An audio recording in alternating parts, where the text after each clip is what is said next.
In the sky, 9 suns hang, and as soon as she opens her eyes, she finds herself blocked by a Tyrannosaurus rex behind a tree. Xia Suli fell from Huangshan, and upon opening her eyes, she was bewildered. Hundreds of meters of towering trees, moss and vines everywhere. Where is this? Looking up, she sees 9 different colored suns hanging in the sky. Has she traveled through time? Or has she traveled back to the Cretaceous period? Suddenly, the herbivorous dinosaurs flee, and a deafening roar echoes. She peeks out and is scared out of her wits. Tyrannosaurus rex, with dagger-like teeth, rough skin, and incredibly fierce. What's worse is it's hopping over to her. Xia Suli grabs some mud and throws at its eyes. Die. The Trex howls in pain, and she takes off running, but how can her 2 legs outrun a Trex? In no time, she's pinned down by its claw and falls heavily to the ground. She closes her eyes, waiting for death, but feels its breath is a bit gentle. Opening her eyes, she meets its gigantic pupils, which surprisingly lack killing intent and instead seem a bit aggrieved. This Trex doesn't seem right. Was it not trying to eat her just now? She is pinned on the ground by the Trex, waiting for death, when suddenly a black flying ship falls from sky. Xia Suli's back burns with pain. Her backpack is shredded by the Trex, blood soaking her clothes. Looking at the Trex's massive jaws, she feels hopeless. Sure enough, she's the shortest-lived traveler in history. Where's the system? Where's the golden finger for travelers? No one responds, only the low growl of the Trex. Suddenly, the roar of engines deafens her, and a black flying ship descends from the sky. The Trex sees it and actually steps back in fear, glancing at Xia Suli before turning and running into the dense forest. She is dumbfounded. This dinosaur is afraid of this. The hatch opens, and a group of soldiers in black battle armor rush out, followed by a handsome man in blue-black armor, cold and aloof like an ice sculpture. Xia Suli's vision goes dark, and she faints completely. The man picks her up, and his pupils constrict suddenly on her forehead. There's an eerie red pattern. Detected purebred female. Life in danger. The flying ship's alarm blares. The man yells angrily. Return. Immediate return. In this interstellar era, females are rarer than diamonds. If he can't save her, he'll serve 20 years in prison. Meanwhile, in the forest, the Trex licks the blood off its claws, suddenly howling in pain. Its body is undergoing a terrifying transformation. When Xia Suli wakes up, she finds herself lying in a pure white hospital room. A soldier enters. You're awake? His Highness Lon, he will be here shortly. His Highness. Has she been saved by aliens? She is the only purebred female in the entire galaxy, with a blood type so special that only a prince can save her. And when she wakes up, she's completely stunned. She has a mutated Renault blood type. Only the blood of an S-level powerhouse can save her. The medic is sweating anxiously. Tsong Lan's face turns ashen. Only His Highness the Prince in the entire empire is a match, but he has never donated blood. In the hospital room, Xia Suli lies in a medical pod. Her face is pale as paper. Draw mine. A deep voice comes from the doorway. Prince Lon, he walks in, looking as handsome as a character from comic. He looks at her in the medical pod, with her long black hair and delicate little face, and his heart inexplicably races. This is the first time he wants to protect a female. Blood is drawn. Blood is transfused. Rescue. A month later, Xia Suli finally opens her eyes. What comes into view is a tall man with red eyes, over 2 meters tall, which scares her into cardiac arrest. Who are you? Where is this? Before the man can speak, the door opens again. Lon, E, and Tsong Lan walk in. Their gazes intensely focused on her. She is even more bewildered. These people are dressed like characters from a sci-fi movie, and their eyes are all different colors. Could it be that she hasn't traveled through time, but has been kidnapped by aliens? You're awake? Lon E steps forward, his voice gentle like a prince. I am Lon E, your savior. Xia Suli looks at him, then at Tsong Lan beside him, and suddenly realizes. It seems she has become a hot commodity, but why do these people's gazes seem so strange? She wakes up to find herself submerged in blue liquid, with 2 handsome men staring at her, their eyes as if they want to devour her. Honorable little female, you're awake. The medic with red eyes, Xia Suli, is confused. Where is this? How long have I been asleep? You've been unconscious for a month. This is the Blue Sea Empire's hospital. After taking a shower and going downstairs, she sees 2 handsome guys. One has silver hair and purple eyes, dressed in a dark blue suit, like he stepped out of a comic. The other has white hair and blue eyes, in a black suit, cold and imposing. Both of their gazes are magnetically glued to her. I am Lon E, Prince of the Blue Sea Empire. I am Tsong Lan, Marshal of the Empire. As they introduce themselves, the possessiveness in their eyes is undeniable. Xia Suli feels her head spinning. Blue Sea Empire? Interstellar beastmen? Females revered, males diminished? So this place is not Earth. Males are overwhelmingly numerous, and females are national treasures, and she is the only purebred female in the entire galaxy. So she swallows, "You saved me." And then what? Lonnie smiles, so gently it could drip water. "Whatever you need, we can satisfy you." Lan nods as well. "The Empire will protect you with all its might." She looks at the two handsome faces and suddenly realizes in this world where males are scrambling to find females, she has become a hot commodity. But why do their gazes seem increasingly off? She thanks the Marshal of the Empire, and he blushes to the roots of his ears, causing an uproar throughout the galaxy. Xia Suli bends to thank him. "Thank you for saving me." Lan freezes, his hand brushing against her arm, pulling back as if electrocuted, his handsome face instantly turning crimson. He secretly sniffs. The little female smells so sweet, soft like cotton candy. He watches in amazement. Is this still the Lan who is indifferent to all females? At the Female Protection Center, staff members register her identity. "Thank you," Xia Suli says with a smile. The male staff member covers his mouth, nearly jumping up in excitement. "It's my honor to serve you." After she leaves, the entire center erupts. "She thanked me. She even smiled at me. Heavens, I'm so jealous." On her light brain wristband, her information reads, "Mental power awakening." He gently explains, "You're still young, you'll awaken slowly." Lan nods. "Even if you don't awaken, you're still the most precious." Xia Suli smiles. "I really am fine." What she doesn't know is, in this world where females are revered and males are diminished, females never say thank you to males, and her gentle and considerate demeanor has already completely captivated both men. Lonnie looks at her profile, with only one thought in his mind. He must keep her by his side and protect her wealth. Lan also clenches his fists. Even if he's a prince, he will not back down. This little female he is determined to have. She had just crossed over and was assigned 2 guardians and miraculously received 200 million star coins, yet she remained. "Come, underage females require 3 guardians." The staff said. Xia Suli looked at Lan, and Lan. "Are you willing?" Lonnie took her hand and kissed it gently. "It's my honor." Lan also took her other hand, his icy expression softening into a gentle smile. "I will protect you." The people around were dumbfounded. The prince and the marshal had actually become her guardians at the same time. This treatment was unique in the entire empire. The welfare for 17 years has arrived, totaling 200 million and 400,000 star coins, the staff said. The sound of the light brain prompt rang out, and Xia Suli confirmed it expressionlessly. She had no idea that this money was enough for an ordinary male to live a lifetime. After all, her celebrity parents gave her millions in monthly support, and her grandparents were university professors and the heads of traditional Chinese medicine hospitals. 200 million? Just a drop in the bucket. We still need to find a 3rd guardian. He suddenly said, his gaze filled with possessiveness. Lan nodded as well. "We must find someone reliable." They didn't want the system to randomly match someone. Xia Suli thought for a moment. "We just need to find one within a month, right?" She didn't notice the sparks flying between the 2 men as they exchanged glances. A 3rd guardian? It had to be someone they could trust. This little female could only be protected by them. Meanwhile, in the distant forest, a mutated Tyrannosaurus Rex was gazing towards the direction of Xingyao City, a glimmer of human-like intelligence flashing in its eyes. Its little female seemed to be over there. The strongest female in the Empire came to provoke him, but he held her close and chuckled coldly. "I refuse." Xia Suli was drinking strawberry nutrition liquid when the restaurant suddenly erupted with commotion. It's Goddess Luya, the one who awakens glass mental power.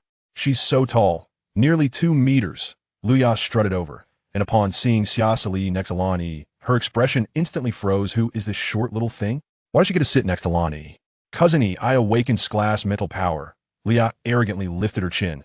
"Be my first partner. I can give you offspring." Lan gently wiped the corner of Xia Suli's mouth without looking up. "I refuse." Luya was stunned. "What did you say?" "Imps glass. Males from all over the empire are lining up to be my partner." The surroundings erupted. Is Prince Lan crazy? Rejecting its glass female? That little female looks so weak. What use is she? Lan's gaze turned cold as he shot a glare at the gossiping males, instantly silencing them. Xia Suli watched the farce before her, feeling a bit speechless. Is this woman out of her mind? Isn't it normal to refuse? He suddenly grasped her hand, his voice low but firm. "My choice is not for others to comment on." Luya trembled with anger, pointing at Xia Suli. "Who is she? Why does she get to be treated this way by you?" Before Xia Suli could speak, Lonnie interjected. "My guardian." Luya was even angrier. "A minor shorty?" Xia Suli frowned, about to retort, but was held back by Lon's hand on her shoulder. He looked at Luya, his smile icy. "If you disrespect her again, don't blame me for being rude." Luya took a step back in fright. Finally realizing how terrifying Lan Yi's gaze was, she could not comprehend why, as in Sclass female, she was outdone by an unknown shorty. And Sclass female slapped her, and she reflexively slapped back in confusion, her palm numbing. What a thick skin!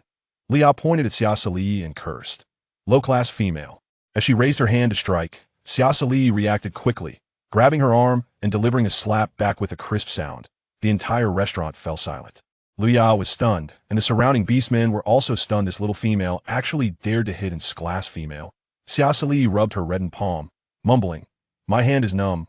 What a thick skin." She had been practicing taekwondo and judo since she was 5, holding black belts. Was she afraid of this? Lan Yi was both surprised and delighted. "Are you okay?" Song Lan was more direct, pulling out an iron rod and handing it to her. "Use this next time. Don't hurt your hand." Xia Suli's mouth twitched. Are they trying to send someone away? Liao finally reacted, screaming, "You dare hit me?" Sclass. Sclass is impressive. Xia Suli raised an eyebrow. Is it right to hit people? Lan Yi coldly stated, "Liao, you're going too far." Seeing how they were protecting Xia Suli, Liao rolled her eyes in anger and fainted. The surrounding beastmen were abuzz. This little female is so cool. She even dares to hit Sclass female. Isn't she afraid of retaliation? With the prince and marshal protecting her, what is there to fear? Xia Suli couldn't be bothered to deal with it. She looked at Lan Yi and Song Lan, smiling. "Sorry for making you laugh." Lan Yi shook his head. "You did the right thing." Song Lan nodded as well. "Whoever dares to bully you, they'll help you beat them back." She suddenly felt that these two guardians seemed quite reliable. But she didn't know that because of this incident, her reputation as a fierce little female had already spread throughout Xingyao City. She walked out of the dressing room in a red tight dress, leaving the two war gods dumbfounded. Xia Suli twirled around and asked, "Does it look good? Is it too flashy?" Lan Yi stepped forward, his gaze soft enough to drown someone. "It suits you very well." Song Lan turned his head, his ears turning red. "Not flashy, it's very beautiful." She couldn't help but tease him. "Is your beast form a silver wolf?" "Yes." Song Lan's eyes lit up. "Do you like it?" "I do. Wolves are very loyal." Song Lan smiled like a child. Lan Yi felt jealous and quickly said, "I'm a white tiger, fluffy, and feels great." Xia Suli laughed. "I like both. Is that okay?" At that moment, she suddenly felt having these two guardians didn't seem so bad. Her parents were divorced, her grandparents had passed away, and that world no longer held anything she was attached to. Perhaps here, she could truly have a home upon returning to the villa. Lan Yi and Song Lan suddenly received an urgent mission. "A large number of alien beasts have appeared due to a spatial rift. We must handle it." Lan Yi's expression turned serious. Song Lan instructed, "Stay at home, eat nutrition liquid if you're hungry, and contact us immediately. If anything happens, don't worry. They'll wait for you to come back." Xia Suli smiled and waved. The words "come back home" warmed their hearts, but after they left, Xia Suli felt inexplicably uneasy at the monitoring station. A silver-armored beastman reported urgently. 50 A-class warriors have already been dispatched, but the rift is still increasing. Lan Yi clenched his fists. "Activate the highest alert this time." The alien beast attacks seemed to be more terrifying than expected, and at home, Xia Suli was still unaware that a crisis was quietly approaching her. On the interstellar web, discussions about her were still brewing. This little female is something else. She can actually make the prince and marshal so anxious. I bet 5 star coins that she is definitely not simple. The sky 裂开无数缝隙，一收如潮水般涌出。他为了护她，竟陷入狂暴兽化。Lan Yi and Song Lan arrived at the southern part of Wanhai, and when they looked up, the densely packed space cracks looked like a spider web, and the alien beasts surged out, madly, swallowing several level war generals in one bite engage. Song Lan roared, his black divine armor instantly covering his body, tearing through the void, and wherever his claws fell, the alien beasts flew horizontally. Lan Yi leaped into the air, his purple divine armor glowing, and as he swung his sword, a purple light net trapped groups of alien beasts. Boom. The corpses of the alien beasts fell like raindrops, the scene so tragic it was suffocating. 3 days later, Xia Suli received a video call from Song Lan. He looked exhausted, his eyes evasive. "Lan, he has some issues. He'll be back in a while." "You're lying to me." Xia Suli saw through him at a glance. "What happened to him?" Song Lan sighed, his voice hoarse. He activated the berserk mode of the battle armor to quickly deal with the alien beasts. Now he's fallen into beastification and can't be controlled. Xia Suli's head buzzed. That gentle white tiger beast man had turned into an uncontrollable beast? I want to see him. Deep in the military base, she saw a huge black iron cage inside. A giant white tiger was roaring, its fur disheveled, eyes blood red, constantly crashing against the cage, making a deafening noise. That was Lan Yi's chest heaved violently. Blood at the corner of his mouth, completely unrecognizable to her. Xia Suli's heart tightened, her eyes warming. Lan Yi. The white tiger suddenly turned its head, its fierce gaze locking onto her, as if it would pounce and tear her apart the next second. Song Lan grabbed her.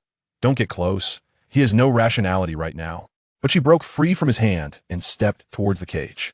This was the beastman who once said he had a fluffy and good texture. The prince who protected her. She couldn't. Just ignore him. The interstellar web exploded. Have you heard? Prince Lan Yi's beastification is out of control. That little female went to the base. What does she want to do? Is she crazy? Getting close to an S-level beastman in berserk state will get her killed. Xia Suli got a bit closer and saw the white tiger's eyes were blood red, as if burning with raging flames, exuding a black aura. Its limbs were tightly bound by 4 huge black iron chains, covered in complex runes that flickered with a dim light, clearly some kind of power used to suppress the white tigers. Berserk state, the white tiger kept roaring and struggling. But no matter what, it couldn't break free from the chains. Each struggle made the chains emit a piercing friction sound, making one feel pain and sorrow for it. Xia Suli looked at Song Lan, her voice trembling as she asked, Is this Lan Yi? She couldn't believe that the once gentle man had turned into this crazy appearance. Song Lan nodded heavily, his voice low. Yes, this is Lan Yi. He risked falling into a berserk state to gain powerful strength in order to kill the Lord-level beast that threatened the entire southern region of Huanhai. Although he successfully killed the Lord-level beast king, he also fell into an uncontrollable frenzy as a result. Xia Suli felt a surge of intense pity in her heart. She furrowed her brows, her expression grave. Then how are we going to save him? Are we just going to watch him suffer like this? Song Lan shook his head, his expression sorrowful. It's already impossible to save him. The violent energy within Lan Yi has already exceeded 100. This is irreversible. In the history of the planet, no beastman has ever recovered from violent beastification. After hearing this, Xia Suli felt a wave of sadness in her heart.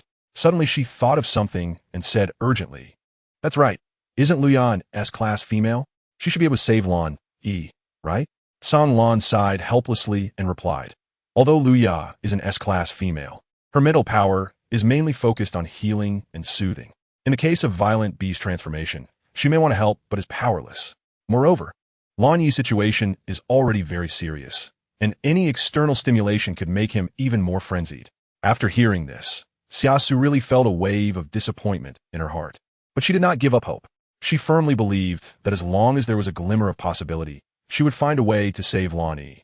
So, Xia Suli quietly stood outside the cage, her gaze fixed on Lan Yi inside. She saw his figure twisting in the darkness, like a trapped wild beast, struggling desperately, yet unable to break free from its restraints. The black gas emanating from him appeared particularly eerie in the dim cell, swirling and rising around him like a ghost of the night. Xia Suli couldn't help but furrow her brows. Her face filled with confusion as she looked at the black gas, a feeling she couldn't quite describe welling up inside her. Curiously, she asked Song Lan, What exactly is that black gas? Why is it surrounding Lan Yi's body?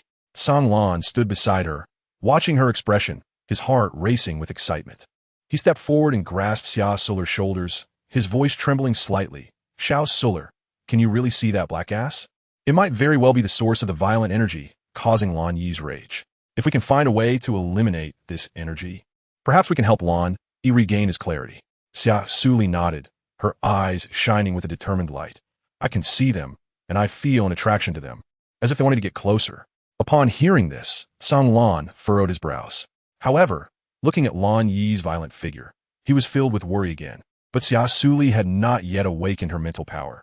If she rashly approached those violent energies, she could very well be devoured by them, and the consequences would be unimaginable.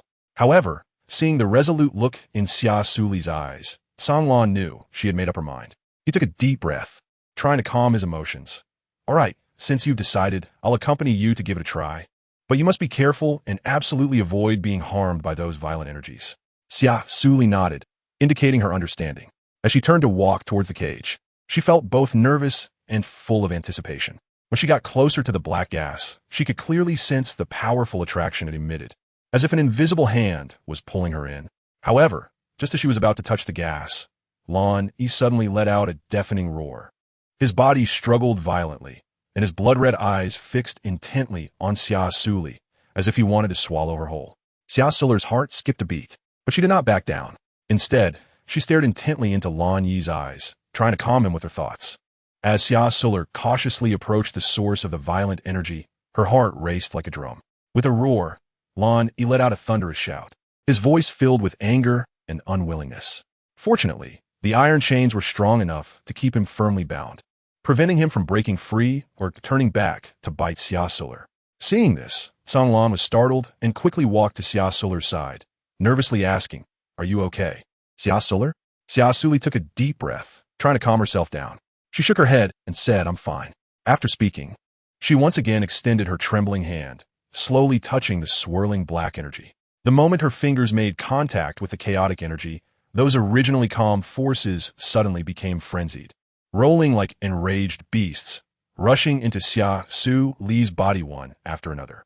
Xia Suli suddenly let out a painful moan, her face instantly turning extremely pale, and her body began to tremble violently. Song Lan noticed her abnormality and was alarmed, quickly reaching out to support her, anxiously asking, "Xia Suli, what's wrong? Tell me quickly.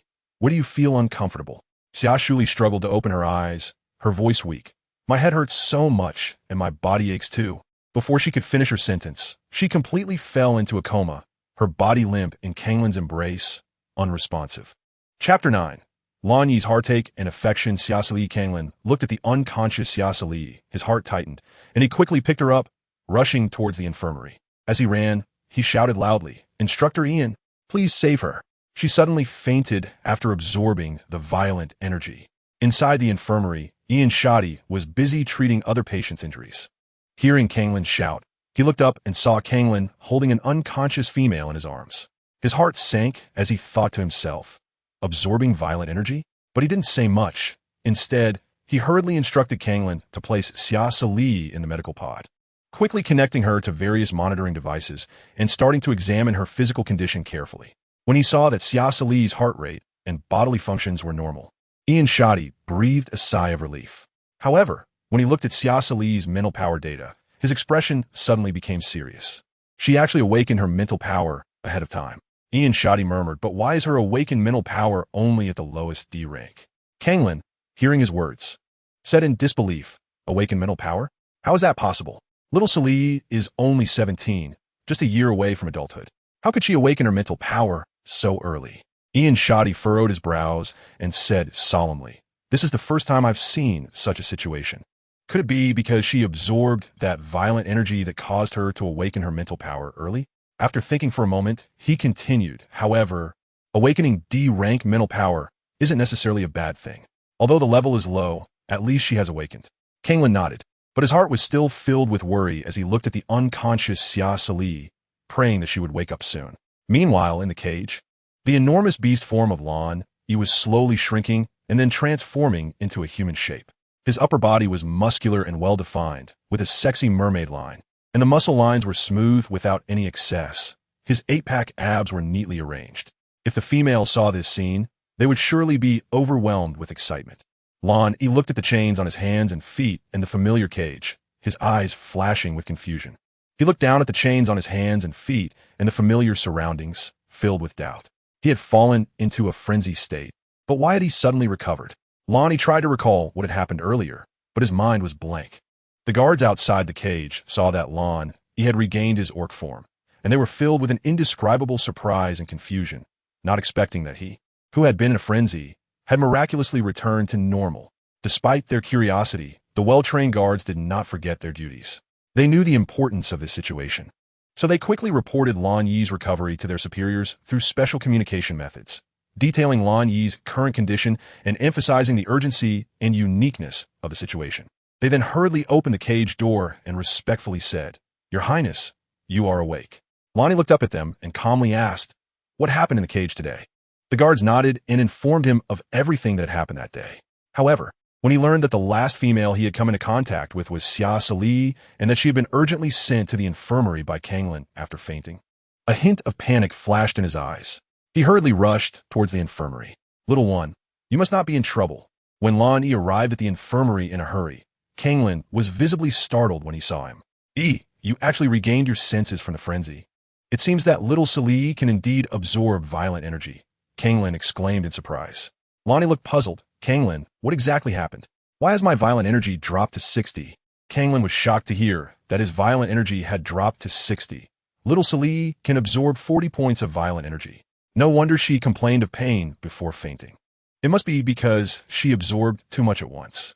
Lan Yi's brows furrowed even tighter, filled with guilt, realizing that Xia Suli had indeed fainted because she saved him. After Kanglin informed him of everything, he was still shocked by Xia Suli's awakened absorption ability, as it was unheard of among all the orcs.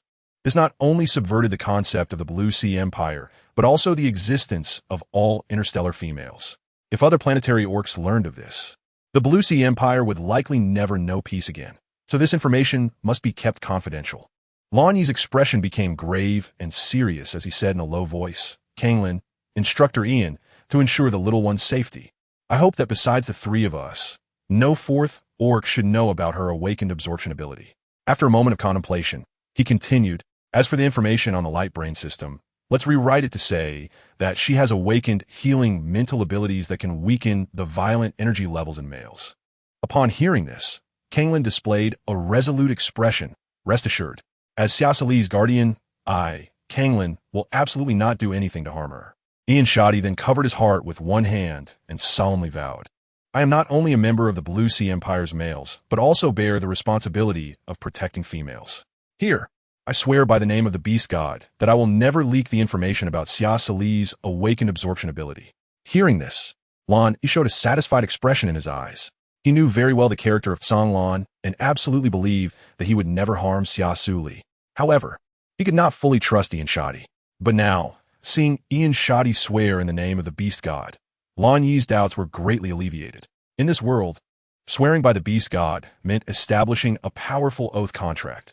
Once the oath was broken, the Beast God would deliver severe punishment. With this, Lan Yi finally felt a bit more at ease. After resolving this matter, Lan Yi looked down at the sleeping Xia Suli. Her delicate and pale face seemed as fragile as petals in the wind, causing a wave of heartache in him. She had her eyes tightly closed, losing the vitality and brilliance of her past. Lan Yi gazed at her quietly, a complex emotion surging in his heart. He had never expected that Xia Suli would pay such a huge price to save him, and her bravery and determination deeply shocked him, completely putting down all his guard against her. Before this, Lan Yi had always disguised himself well, but Xia Suli's actions broke the ice in his heart, allowing him to feel true warmth and care. Despite being a prince of the empire, he had never felt love. Throughout his growth, countless people surrounded him, flattering him on the surface while harboring their own agendas. His father only played the role of a good father out of fear of his power, secretly attempting to let him die at the hands of beasts to stabilize his throne. As for his brothers, they were mere pawns in his father's hands, used for mutual checks and balances in the struggle for power. They were kept around when useful, and once they lost their value, they would be ruthlessly discarded. Growing up in such an environment, Lan Yi had long been accustomed to loneliness and vigilance, until Xia Suli's appearance reignited his hope for the future. At this moment, Lan Yi decided not to let himself be immersed in the shadows of the past any longer. He gently stroked Xia Suli's cheek, silently vowing to protect her well and not let her suffer any more harm. Chapter 10. Completely Conquering the Two. Xia Suli has been in a deep sleep after absorbing a massive amount of violent energy, showing no signs of waking up. Song Lan looked at the unwaveringly steadfast Lan Yi, who refused to move an inch from her side, and felt a surge of emotion in his heart. He gently patted Lan Yi's shoulder and comforted him in a soft tone. The little one is currently very healthy in all aspects. You don't need to worry too much. You've just recently come out of the frenzy state yourself, and you've been guarding her for 10 whole days now. If this continues, your body won't be able to take it. It's better for you to go back and rest well. I'll take care of things here. Nothing will go wrong. However, Lan Yi kept his head down, his gaze fixed tightly on the still, sleeping Xia Suli, with no expression on his face. He slowly shook his head to refuse. No, I'm really fine. I'm more concerned about the situation with father. Ganlan Ziplit. I've already spoken to the orcs from that day. They will cooperate with us to perform this act well. Meanwhile, I have placed a replica that looks just like you in the cage. Right now, the Emperor and the high-ranking officials of the Empire are still kept in the dark and have no idea that you have already awakened from the frenzy state. Lan Yi looked at him gratefully. You've worked hard these past few days, Tsong. Before the little one wakes up, Please don't let anyone know that I have already awakened, to avoid raising their suspicions about her. Songlan nodded without hesitation. Yes. You can rest assured. This matter concerns her safety, and I will not be careless at all. So please trust that I will handle it with caution. Besides, we are already a family. Lonnie broke into a sincere smile. Yes. We are a family. Meanwhile, the sleeping Xia Suli was trapped in an endless darkness, having lost track of how long she had been wandering there. Just when she was about to despair, suddenly, a dazzling light shone not far away, instantly capturing her attention. A wave of joy surged in her heart, and without hesitation, she rushed toward the beam of light. Finally, she could escape this terrifying place. She had no idea how long she had been here, or whether Lonnie was safe. Xia Suli thought to herself, quickening her pace, eager to leave this strange place as soon as possible. Suddenly, she opened her eyes and immediately saw Lonnie sitting in a chair, eyes closed in rest, with a hint of fatigue between his brows. Xia Suli looked at him, her eyes flashing with surprise. It was great that he was okay. However, seeing him in such a haggard state made her feel a bit heartbroken, and she reached out to tug at his shirt corner. Lonnie, you should go lie down on the bed. Lonnie suddenly opened his eyes wide, and when he saw Xia Suli, who had just woken up, he stretched out his arms and hugged her tightly. Little one, you mustn't do such foolish things again. What would I do if something happened to you? His voice was a bit low, carrying a hint of hoarseness and tremor, as if suppressing endless emotions. Xia Suli felt his body trembling slightly as he held her, seemingly struggling to control some emotion. She thought that Lonnie must be very worried about her, and might even feel scared for her safety, which filled her heart with warmth, while also stirring a sense of guilt. So she slowly raised her hands to embrace Lonnie back, softly saying, I'm sorry, Lonnie, for making you worry. I won't do it again next time. Lonnie felt the warm and soft hands on his back, and his body shivered slightly, tightening his embrace around Xia Suli as if he wanted to meld her into his body. In that moment, his heart raced fiercely, as if it were about to leap out of his chest. He knew that his feelings for Xia Suli were becoming increasingly uncontrollable. At that moment, all he wanted was to truly feel her presence, her warmth, and her breath. When Songlan finished handling all matters and prepared to visit the infirmary to see Xia Suli, he saw the two of them embracing by the bed at the door. A flash of surprise crossed his eyes, but then they lowered, and he inexplicably felt a sense of loss. Xia Suli immediately saw Songlan standing at the door, and her pretty little face turned slightly red. She shyly patted Lonnie's back. Lonnie, let go, Songlan is right at the door. Hearing that Songlan had come over, Lonnie reluctantly released her. Songlan showed a smile that looked worse than crying and said, Did I interrupt you? If so, I can step aside for a moment. After saying that, he turned to leave. Xia Suli saw him about to leave and quickly called out, Songlan, don't go. You haven't disturbed us. Lonnie stood up and said to himself, The little one just woke up and is probably starving, so I'll go prepare some food for her and take care of myself. Songlan, you stay here and keep her company. After saying that, he smiled gently at Xia Suli and left the infirmary, patting Songlan's shoulder before he went. Songlan understood his meaning and his handsome face instantly turned red, a bit nervous as he walked over to sit in the chair next to Xia Suli. Are you okay? Looking at Songlan like this, Xia Suli revealed a sweet smile. I'm fine now. Sorry to worry you, Songlan. That's good. Seeing that you're all right, I can relax. Songlan straightened his back in the chair, a satisfied smile on his face. Xia Suli knew that Kanglin was not good with words, but his care was meticulous. Like Lonnie, he was the first person in this other world to make her feel the warmth of home, so she always generously displayed her smile towards them. With a playful smile, she said, Then should we hug to celebrate my awakening? Upon hearing her suggestion, Kanglin's handsome face instantly turned bright red. He had never hugged any female before, not even his mother. Seeing that Kanglin hesitated to reach out, Xia Suli thought he wasn't used to it and said somewhat disappointedly, Do you not like it? Then we won't hug. Kanglin quickly stepped forward and tightly embraced her, softly saying, I don't dislike it. It just feels like a dream. Xia Suli smiled and hugged him tightly. Thank you, Kanglin. Although the first person I saw after waking up wasn't you, you must have been very worried about me, right? Kanglin greedily held her close, not wanting to hide his feelings for her any longer. Yes, I was very worried, afraid that you would remain asleep forever, and even more afraid that something would happen to you. I really feel very happy now, Kanglin. It is because of you and Lanyu's presence that I have rekindled my infinite hopes and expectations for the future. Bright lights sparkled in Xia Suli's eyes. I feel very happy too, Kanglin responded, his gaze gently resting on Xia Suli. However, outside the infirmary door, Lan Yu was quietly leaning against the wall, listening to the conversation between the two inside. The corners of his mouth curled up slightly, revealing a faint smile. Then he slowly turned around and left with light steps, as if afraid of disturbing the warm and beautiful atmosphere inside. Chapter 11. Awakening D-Class Mental Power after Xia Suli left Songlan's embrace. Both of their faces flushed slightly, looking flustered and at a loss. It should be noted that Songlan had been single for 28 years, and this was his first time embracing a female so intimately. It felt as if a little deer was running wild in his heart. Although Xia Suli enjoyed indulging in food, drinks, and fun in modern times, her private life was as pure as white paper. She had never even touched a boy's hand, let alone been in a relationship. Thus, for these two people who had never dated, there was an inexplicable tranquility in the air, as if time had stood still at that moment. It wasn't until Lan Yi returned with food that this awkward stalemate was broken. Seeing the two of them acting shy and awkward, Lan Yi couldn't help but smile slightly and said softly, "It's time for breakfast. Songlan, carry Xia Li over to eat. Don't just stand there like a fool." Oh, okay." Songlan unhesitatingly picked up Xia Suli horizontally and strode toward the dining table.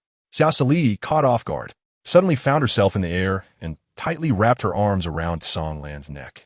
This embrace made Songlan's handsome, cold face flush again, as if the evening glow was reflecting on him, and his ears turned red as well. His heart seemed to be about to leap out of his chest, the sound of its beating echoing in his ears like a drum. What to do? The little one is so close to him. Her body smelled like blooming flowers, exuding an enchanting fragrance that intoxicated him. And why was his heart beating so fast, as if it wanted to break free from the confines of his chest? It wasn't until he placed her in a chair that Songlan felt empty-handed and finally came to his senses. He handed Xia Suli a cup of beast milk, his magnetic voice gently saying, "Xia Li, this is beast milk. You need to replenish some elements after overexerting your abilities, and this bold beast milk is the most suitable for you. Also, I remember the last time we were eating in the restaurant. I noticed you seem to have trouble chewing the steak, so I had the kitchen switch to calf meat, which should be easier for you to chew." Xia Suli looked at the delicate Lan Yi with gratitude on her face. "Thank you, Lan Yi, and also thank you, Songlan. I feel very lucky to have met you." Lan Yi smiled warmly and looked at her tenderly. "Those words should be said by us. We are also very happy to meet you and honored to become a family with you. At the same time, I want to thank you for not choosing to give up on saving me. So meeting you is our greatest fortune." Songlan looked at her with affirmation and said, "Xia Suli, you are really wonderful. At least I have never met such a good female before. So I'm very glad to have met such a good female like you." Xia Suli was a bit shy from their compliments. In fact, she wasn't as good as they said, but just comparatively better in this world. The two looked at her cuteness, and their fondness for her deepened. After breakfast, Xia Suli's light brain suddenly emitted a crisp notification sound. She looked at the screen in confusion, which displayed a transaction information, 10 million star coins. This sudden large sum of money left her a bit bewildered, and she secretly murmured, "How could there be so much money suddenly? Did I sleep for a month? Is this my welfare and subsidy?" With a heart full of questions, Xia Suli opened the system to check the details, only to be surprised to find that the money actually came from someone named Luya. She couldn't help but furrow her brows, trying hard to recall this name. Suddenly, she remembered the arrogant woman who had humiliated her in the restaurant by calling her a low-level female. This left Xia Suli very confused, not understanding why Luya would transfer money to her. Just as she was lost in thought, Lan Yi noticed her puzzled expression and proactively explained, "Last time in the restaurant, Luya humiliated you, and you couldn't help but hit her. This scene was coincidentally recorded and uploaded to the Star Network by someone with ulterior motives, giving Luya the chance to slander you and causing everyone to misunderstand you." "I see. But why did she transfer star coins to me?" Lan Yi smiled slightly and continued, "Since I released the complete video of that day's incident, along with everything she said, without missing a beat, the netizens who learned the truth all stood up for you and launched a massive complaint campaign against Luya. After Luya lost the case, due to damaging the good reputation of other females, she faced severe punishment from the Imperial enforcers, not only having to pay a fine of a full 10 million star coins, but also suffering a tarnished reputation." Xia Suli was astonished and exclaimed, "I really didn't expect that humiliating other females would also face fines, and such a high amount at that. It's truly shocking. I have to say, the Empire's laws are really powerful." Kangla nodded and smiled in response. Yes, the Empire is a planet that is extremely tolerant of females. Even if a high-ranking female deliberately harms other females, as long as there is solid evidence, even if she is a high-ranking female, she will still face severe punishment under the Empire's laws. Xia suddenly realized. So that's how it is. I didn't expect the Blue Ocean Empire to have such wonderful aspects. However, after checking her information on a light brain, she was surprised to find that she had awakened her mental power, and it was at D level. Unable to contain her curiosity, she asked, how did I awaken my mental power? You accidentally absorbed the violent energy from my body, which caused you to awaken early. Lanyin replied. Xia Suli shyly touched her head and said, I really didn't expect it to be like this. I thought I would never awaken my mental power in this lifetime. Song Lan and Lan Yi exchanged smiles, realizing that she was not disheartened by awakening at the lowest level.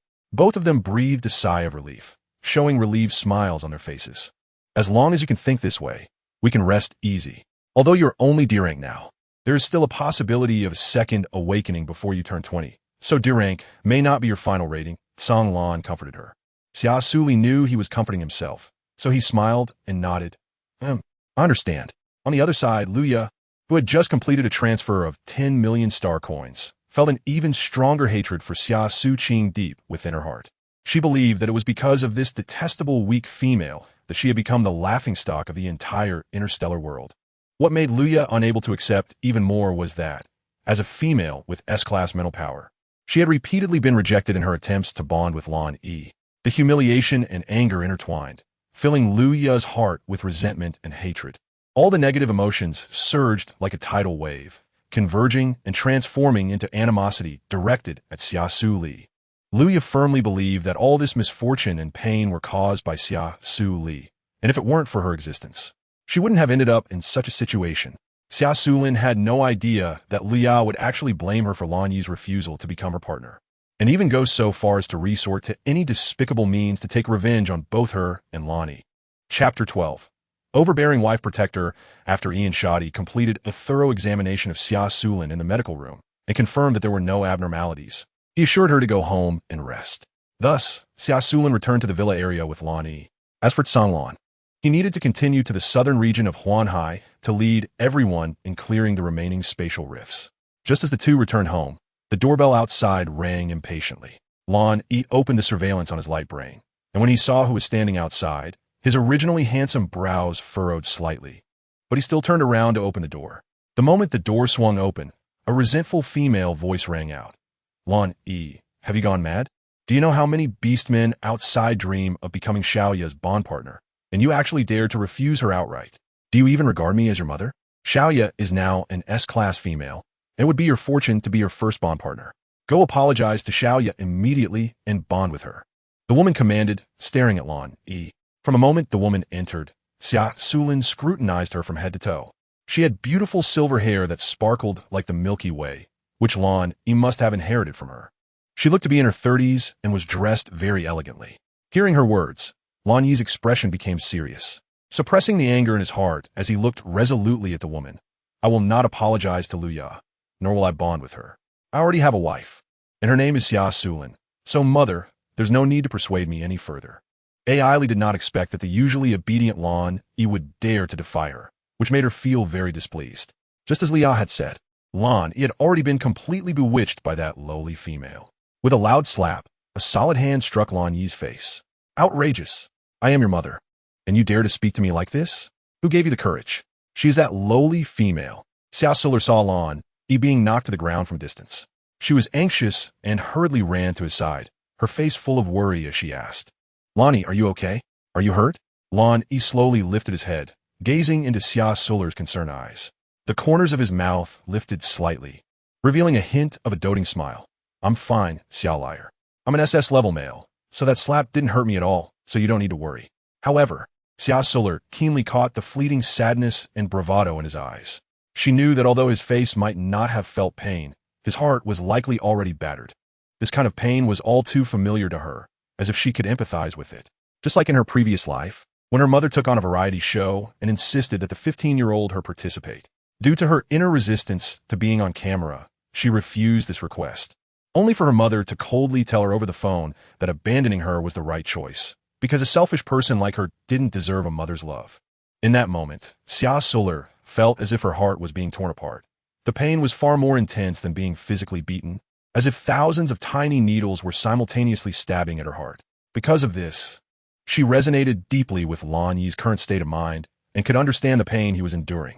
Thus, Xia Suli angrily yelled at Eyesto, "You don't deserve to be a mother at all. Lan Yi has clearly expressed his unwillingness. So why are you forcing him to form a contract with a female he doesn't like? Can't you respect his thoughts and opinions?" Xia Suli became increasingly agitated, her voice growing sharper.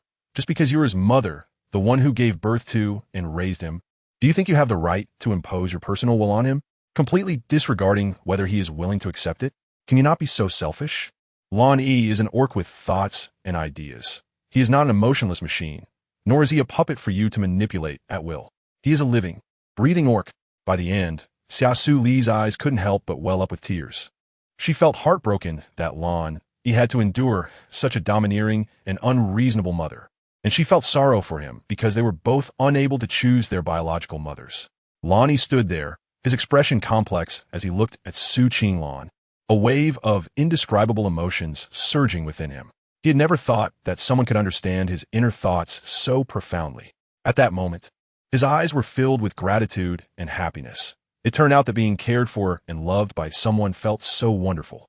He had always been the strong and independent one, but now he felt an unprecedented warmth. He took a deep breath, trying to calm his excited heart. However, when he looked at Su Qinglan again, he found he could no longer hide his joy. He had been struck, yet he smiled. A smile filled with so many emotions: gratitude, admiration, and deep love. In that moment, Lan Yi understood what true heart fluttering was, and this feeling would become one of the most precious treasures in his life. Eyesto looked at this small and weak, low-ranking female and couldn't believe she had the audacity to scold her. As the most noble female of the Blue Ocean Empire, Eyesto would not allow any orc to speak to her like that. Without a second thought, Eyesto raised her hand to slap Xia Suli. However, just as she lifted her hand, it was caught by Lan Yi standing nearby. Lan Yi looked at her with a cold, piercing gaze as if he wanted to stab her, and spoke firmly. "Mother, you can hit me, but you absolutely cannot lay a finger on her. Otherwise, even if you are my mother, I will not hesitate to attack you to protect my wife." Eyesto was frightened by his cold, hostile gaze and stepped back several times, her body trembling involuntarily. Then she raised her trembling finger to point at Lan Yi, her voice filled with fear and anger as she shouted, "You actually want to kill your own mother for a low-ranking female? It's simply outrageous. Just wait. I will definitely tell your father about this, so he knows what you've done, and then the future throne of the Blue Ocean Empire will have nothing to do with you." However, in the face of Eyesto's threats, Lan Yi remained unusually calm. The corners of his mouth curled up slightly, revealing a hint of disdain as he replied nonchalantly, "It doesn't matter. I've never cared about the throne." Looking at the unyielding Lan Yi before her, Eyesto's anger erupted like a volcano. Her face turned red, her eyes flashing with rage, and her lips were tightly pressed together as if she were trying to suppress all her dissatisfaction and resentment deep inside. Ultimately, she could not control her emotions, and with a sudden fling of her hand, she slammed the door behind her, causing a loud bang. Lan Yi ignored her departure and instead leaned down to look at Xia Suli with deep affection. His already handsome face now bore an incredibly gentle smile, like a spring breeze, leaving Xia Suli enchanted. Chapter 13. Having someone to care about, Xia Suli was gazed at so passionately by Lan Yi that she couldn't help but feel a wave of shyness. She gently turned her head away, trying to conceal the turmoil in her heart. However, recalling her impulsive behavior earlier, a twinge of regret surged within her. She hurriedly began to explain, "Lan Yi, I was just too excited earlier. It's mainly because my mother used to pressure me like that. So when I saw you being treated that way by your mother, I couldn't control my emotions. I'm really sorry. I didn't expect it would lead to a complete rift between you and your mother, or even affect your claim to the throne. These are consequences I never anticipated." Xia Suli's face was filled with guilt, as she knew she had just caused Lan Yi some trouble. However, Lan Yi smiled and gently stroked her head, comforting her. "It's okay. You don't have to blame yourself. In fact, my relationship with my mother has never been very harmonious, and as for the throne, I never wanted to be king from the beginning. On the contrary, your support makes me very happy." His tone was firm and sincere, which brought Xia Suli a bit of comfort. Just then, Lan Yi's holographic communicator rang with a pleasant notification sound. He glanced at the screen, and a hint of helplessness flashed in his eyes, but he did not answer the call immediately. Instead, he continued to gently stroke Xia Suli's hair and said softly, "Chalier, you just woke up, and your body still needs to recover and rest. I have some matters to attend to, so I'll step out for a bit. But don't worry, I'll be back soon. If you need anything or want to chat, just call me anytime, okay?" Xia Suli raised her head, her clear and captivating eyes gazing at Lan Yi, her face displaying a sweet and obedient smile as she gently nodded and replied, "Okay. You can go and do your work with peace of mind. I will be waiting for you at home." Lan Yi was softened by her adorable appearance and couldn't help but lean down, lightly kissing her forehead. His voice was low and gentle. "Wait for me to come back." Chalier. Xia Suli felt the warm touch on her forehead, and a blush appeared on her cheeks. "Okay, I'll wait for you to come back." Her tone was filled with trust and anticipation, which stirred a warm current in Lan Yi's heart. After Lan Yi left, Xia Suli's expression gradually became serious. If she wasn't mistaken, this matter was likely related to his mother, Li. She silently prayed, hoping that Lan Yi would not suffer any punishment. Otherwise, she would definitely feel very guilty. Xia Suli is such a person. For those who treat her sincerely, she responds with the most genuine emotions and does her best to treat them well. However, when facing strangers or unfamiliar people, she often appears quite indifferent. Meanwhile, Lan Yi, leaving the villa area, arrived at the palace in his dazzling Star Universe spaceship. As soon as the guards saw him, they immediately bowed their heads and respectfully called out, "We meet the prince." Lan Yi slightly nodded in acknowledgement and quickly walked into the palace. As soon as he stepped inside, he saw that many people had already gathered there, including his father, King Lanze, his mother, Queen Ai Li, his younger brother, Lan Yu, as well as Luya and her mother, Ai Lin.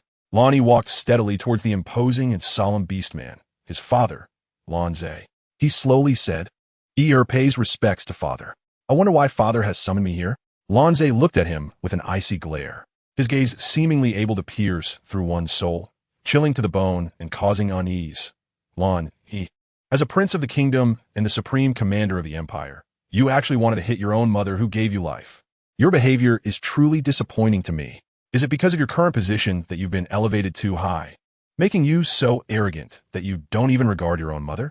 Beside him, Ai Li pretended to be heartbroken, tears rolling down her face like pearls slipping from a broken string. "I originally thought that he just didn't like me as his mother, but I never expected him to hate me so much. As a mother, I feel like I've failed." Seeing this, Lanze hurriedly took her hand, comforting her with a pained expression. "Lear, this is not your fault. It is our indulgence towards him that has led to his ruthless behavior. This is all my fault. I should not have elevated him so high." Ai Lin, standing nearby, also looked at Lan Yi with anger, her tone filled with reproach and dissatisfaction. "Hey, you were indeed wrong this time. Quickly apologize to your mother. As long as you sincerely repent, your sister will definitely not be upset. Oh, Brother Wang, this is where you are wrong. No matter how much you dislike your mother, you cannot think of hitting her. This is a grave act of rebellion. Moreover, as the supreme commander of the empire, you should know that as a male beastman, hitting a female will result in at least 20 years in prison." Lan Yu looked at him with a gloating expression. Luya, seeing everyone blaming him, had a flash of delight in her eyes. This was the price for refusing to become her partner. The male beastman that Luya cannot have, she would rather destroy than allow Xia Suli, that inferior female, to have him. Lan Yi looked at these so-called family members, feeling a sharp pain in his heart. He had always regarded them as relatives, but they only saw him as a tool to be used and discarded. Now that he had people he cared for and who cared for him, he no longer wanted anything to do with these hypocritical relatives. "I, Lan Yi, will never apologize because I have done nothing wrong from the beginning. It was clearly my mother who first tried to hit my wife. What is wrong with me protecting my wife?" His voice was firm and powerful, carrying an undeniable resolve. Seeing this, Lanze pretended to be angry and stood up. "You are outrageous. You wish to hit your own mother, yet remain unrepentant. From today on, you are no longer a prince. You, such a ruthless person, are unworthy of being the future king of the Blue Sea Empire. Lan Yi, you will announce my decree to all citizens of the empire on their light brains. From now on, you, Lan Yu, are the only prince of the empire and the future heir to the throne." Lan Yu said happily, "Yes, father." After speaking, he looked at Lan Yi with a triumphant expression. Lan Yi ignored Lan Yu's gaze, only raising a mocking smile. He knew that all of this was his father's scheme, merely worried that he would threaten his throne, thus seizing the opportunity to strip him of his title as prince. So he coldly said, "This is the last time I will call you father and mother. I hope you will not regret it in the future." Then he resolutely turned around and left the palace that made him feel so sad and hurt. Chapter 14. Holding millions of fans. After Lan Yi left, Xia Suli returned to her room, filled with curiosity, and logged onto the interstellar network. When she saw with her own eyes that her holographic account had over 100 million followers, her expression was as if she had been struck by lightning. Her mouth slightly agape, unable to close for a long time. "Oh my God, that's way too many followers. I don't think I've done anything particularly special. How could it suddenly increase by so much?" Xia Suli muttered to herself, her face full of disbelief. However, despite her surprise, she quickly regained her composure and started checking the back-end data. To her shock, she found that there were actually over 100 million people applying to be her guardian.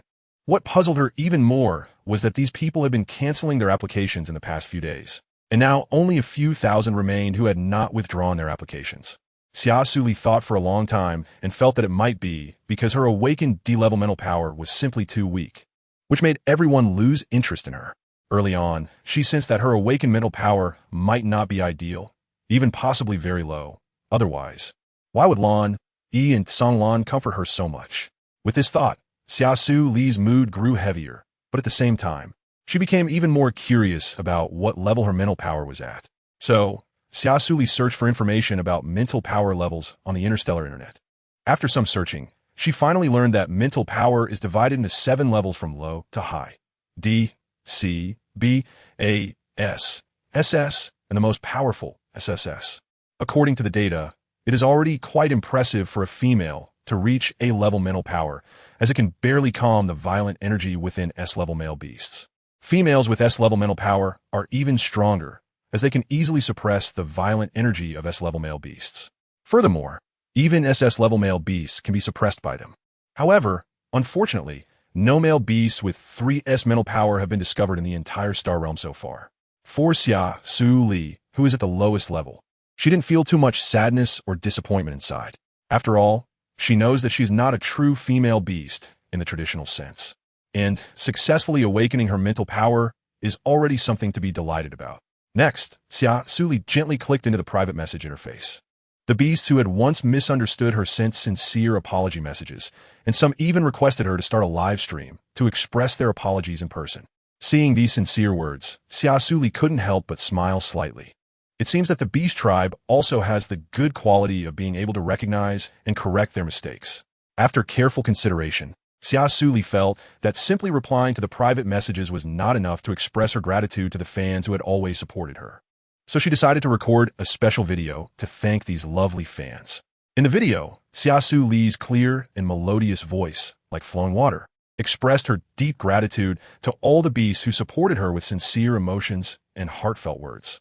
As soon as her video was released, all her fans received a notification that Xia Suli had posted a new video and whether to click to view it on the interstellar net. Fans who liked Xia Suli couldn't wait to click on the video. When they saw the screen showing Xia Suli in a bright red dress, with a delicate face and a gentle smile, many male beasts couldn't contain their excitement and left comments on the video.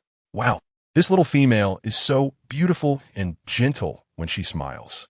Such a beautiful and charming little female. She has defeated all the females in the entire star realm. I hereby declare that Xia Suli is my perfect goddess from now on. I suddenly fell deeply in love with her. This is the first time I've seen such a gentle female. How wonderful it would be to become her male partner. Don't be too impulsive upstairs. Although we can't deny that she's indeed very gentle and well-behaved, we must remember that she is just a D-level female. Therefore, any male beast with a level above C basically cannot become her partner. Sob sob. So sad, such an excellent little female is actually D-level. Does that mean I, as an A-level, cannot become her partner? Unless you want to end up as a soulless beast. Then you could become her imprint partner. Many male beasts express their regrets, as D-level mental power is simply too low, and as powerful male beasts, the minimum is C-level. Only a very small number of male beasts awaken S-level mental power. And in the Blue Sea Empire, only Lan Yi has SS-level mental power. Xia Suli calmly observed the comments from the orcs, not a ripple stirring in her heart. For her, the most important task at present was to find the last guardian. As for the matter of a partner, she would not consider it for the time being. She knew very well that only by becoming stronger could she truly take control of her life in 3 years. She did not want others to dictate the course of her life, nor was she willing to become a tool for the male orcs to propagate their lineage. Therefore, Xia Suli was determined to break free from the so-called fate of female orcs through her own abilities and to prove through her actions that female orcs could also be powerful beings. When Lan Yi returned to the villa, he saw Xia Suli seriously watching videos of orcs killing alien beasts. The bloody scenes resembled a crimson painting, yet Xia Suli showed no fear. Instead, she leisurely drank her nutrient solution, engrossed in watching, completely unaware of his return. Seeing Xia Suli like this, Lan Yi became even more convinced of his suspicions. The little cub he had adopted was indeed no ordinary female. Ever since Tsong Lan rescued her from the 001 primitive planet, he had investigated her background and discovered that she did not belong to any planet's orcs. And a healthy female could not have been abandoned by others on another planet. However, he did not care which planet she came from. All he cared about was her. So he approached her curiously and asked, "Shao Liar, why are you watching videos of killing alien beasts?" "Oh, Lan Yi, you're back?" Xia Suli exclaimed in surprise, turning her head to look at him like a startled deer as she set down her nutrient solution. Lan Yi chuckled and ruffled her hair gently, saying, "I've been back for a while, but I saw you so engrossed in watching that I didn't want to disturb you. What made you think of watching videos of killing alien beasts today?" "Haha, really? I'm just learning how to kill alien beasts. That's why I didn't notice you came back," Xia Suli replied, feeling a bit embarrassed as she rubbed her head and laughed, a blush rising on her face. Upon hearing that she wanted to learn how to kill alien beasts, Lan Yi's expression turned serious, and he was shocked, finding it hard to believe that she would have such an idea. Chapter 15. Learning to kill alien beasts. Lan Yi frowned, looking at Xia Suli with a serious face. "Shao Liar, why do you suddenly want to learn how to kill spatial alien beasts? This is not something a female should be learning. You must know that those alien beasts are brutal and fierce, and even with armor.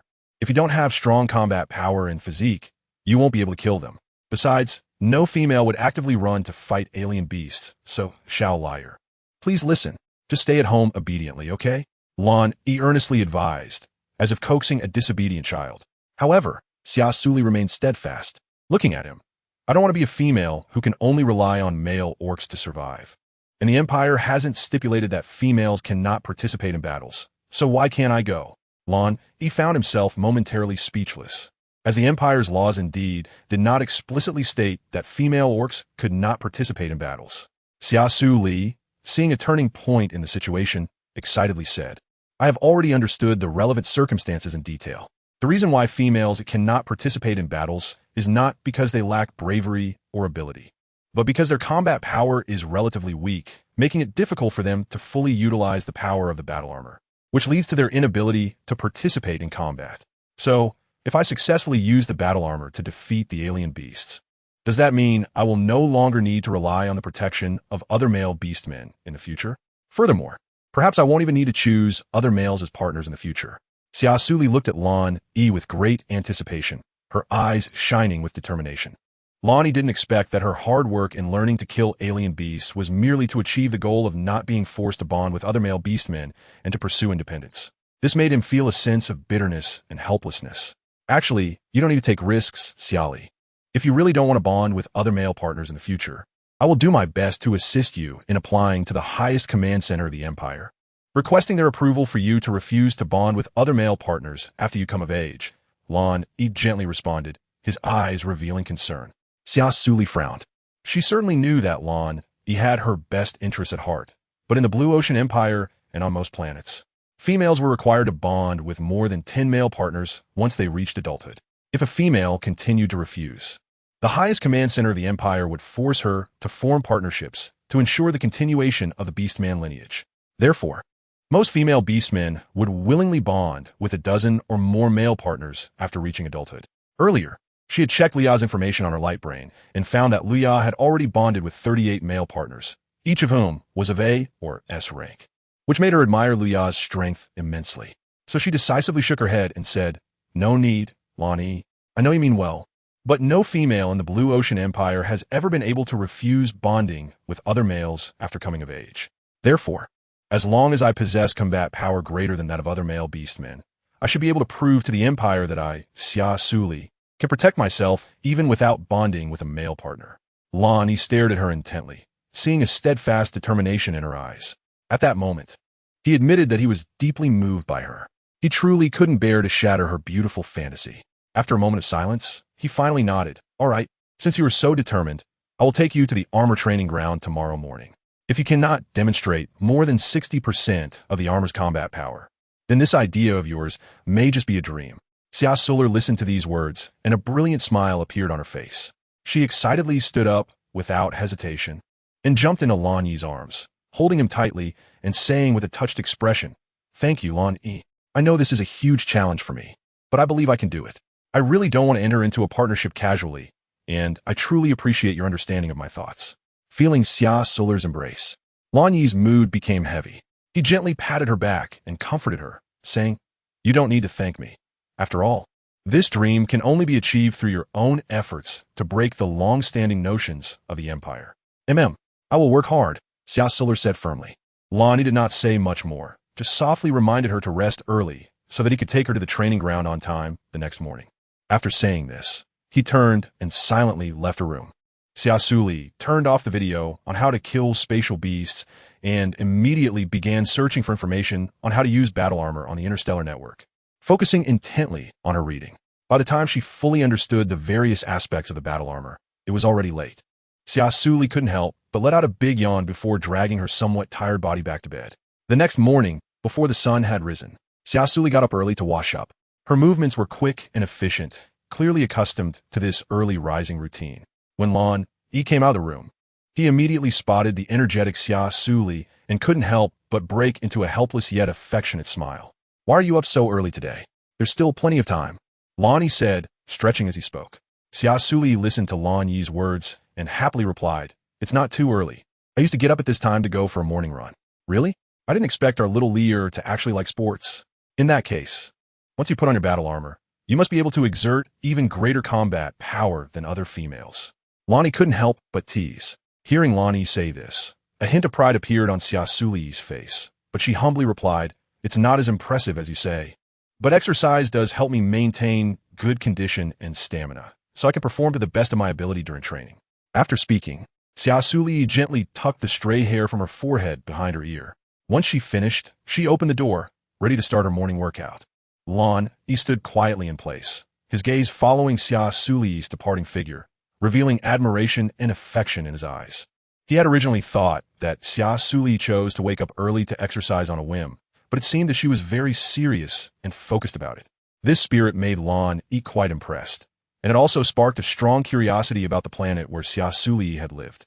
Which planet could have nurtured such a resilient and vibrant character like Xia Suli?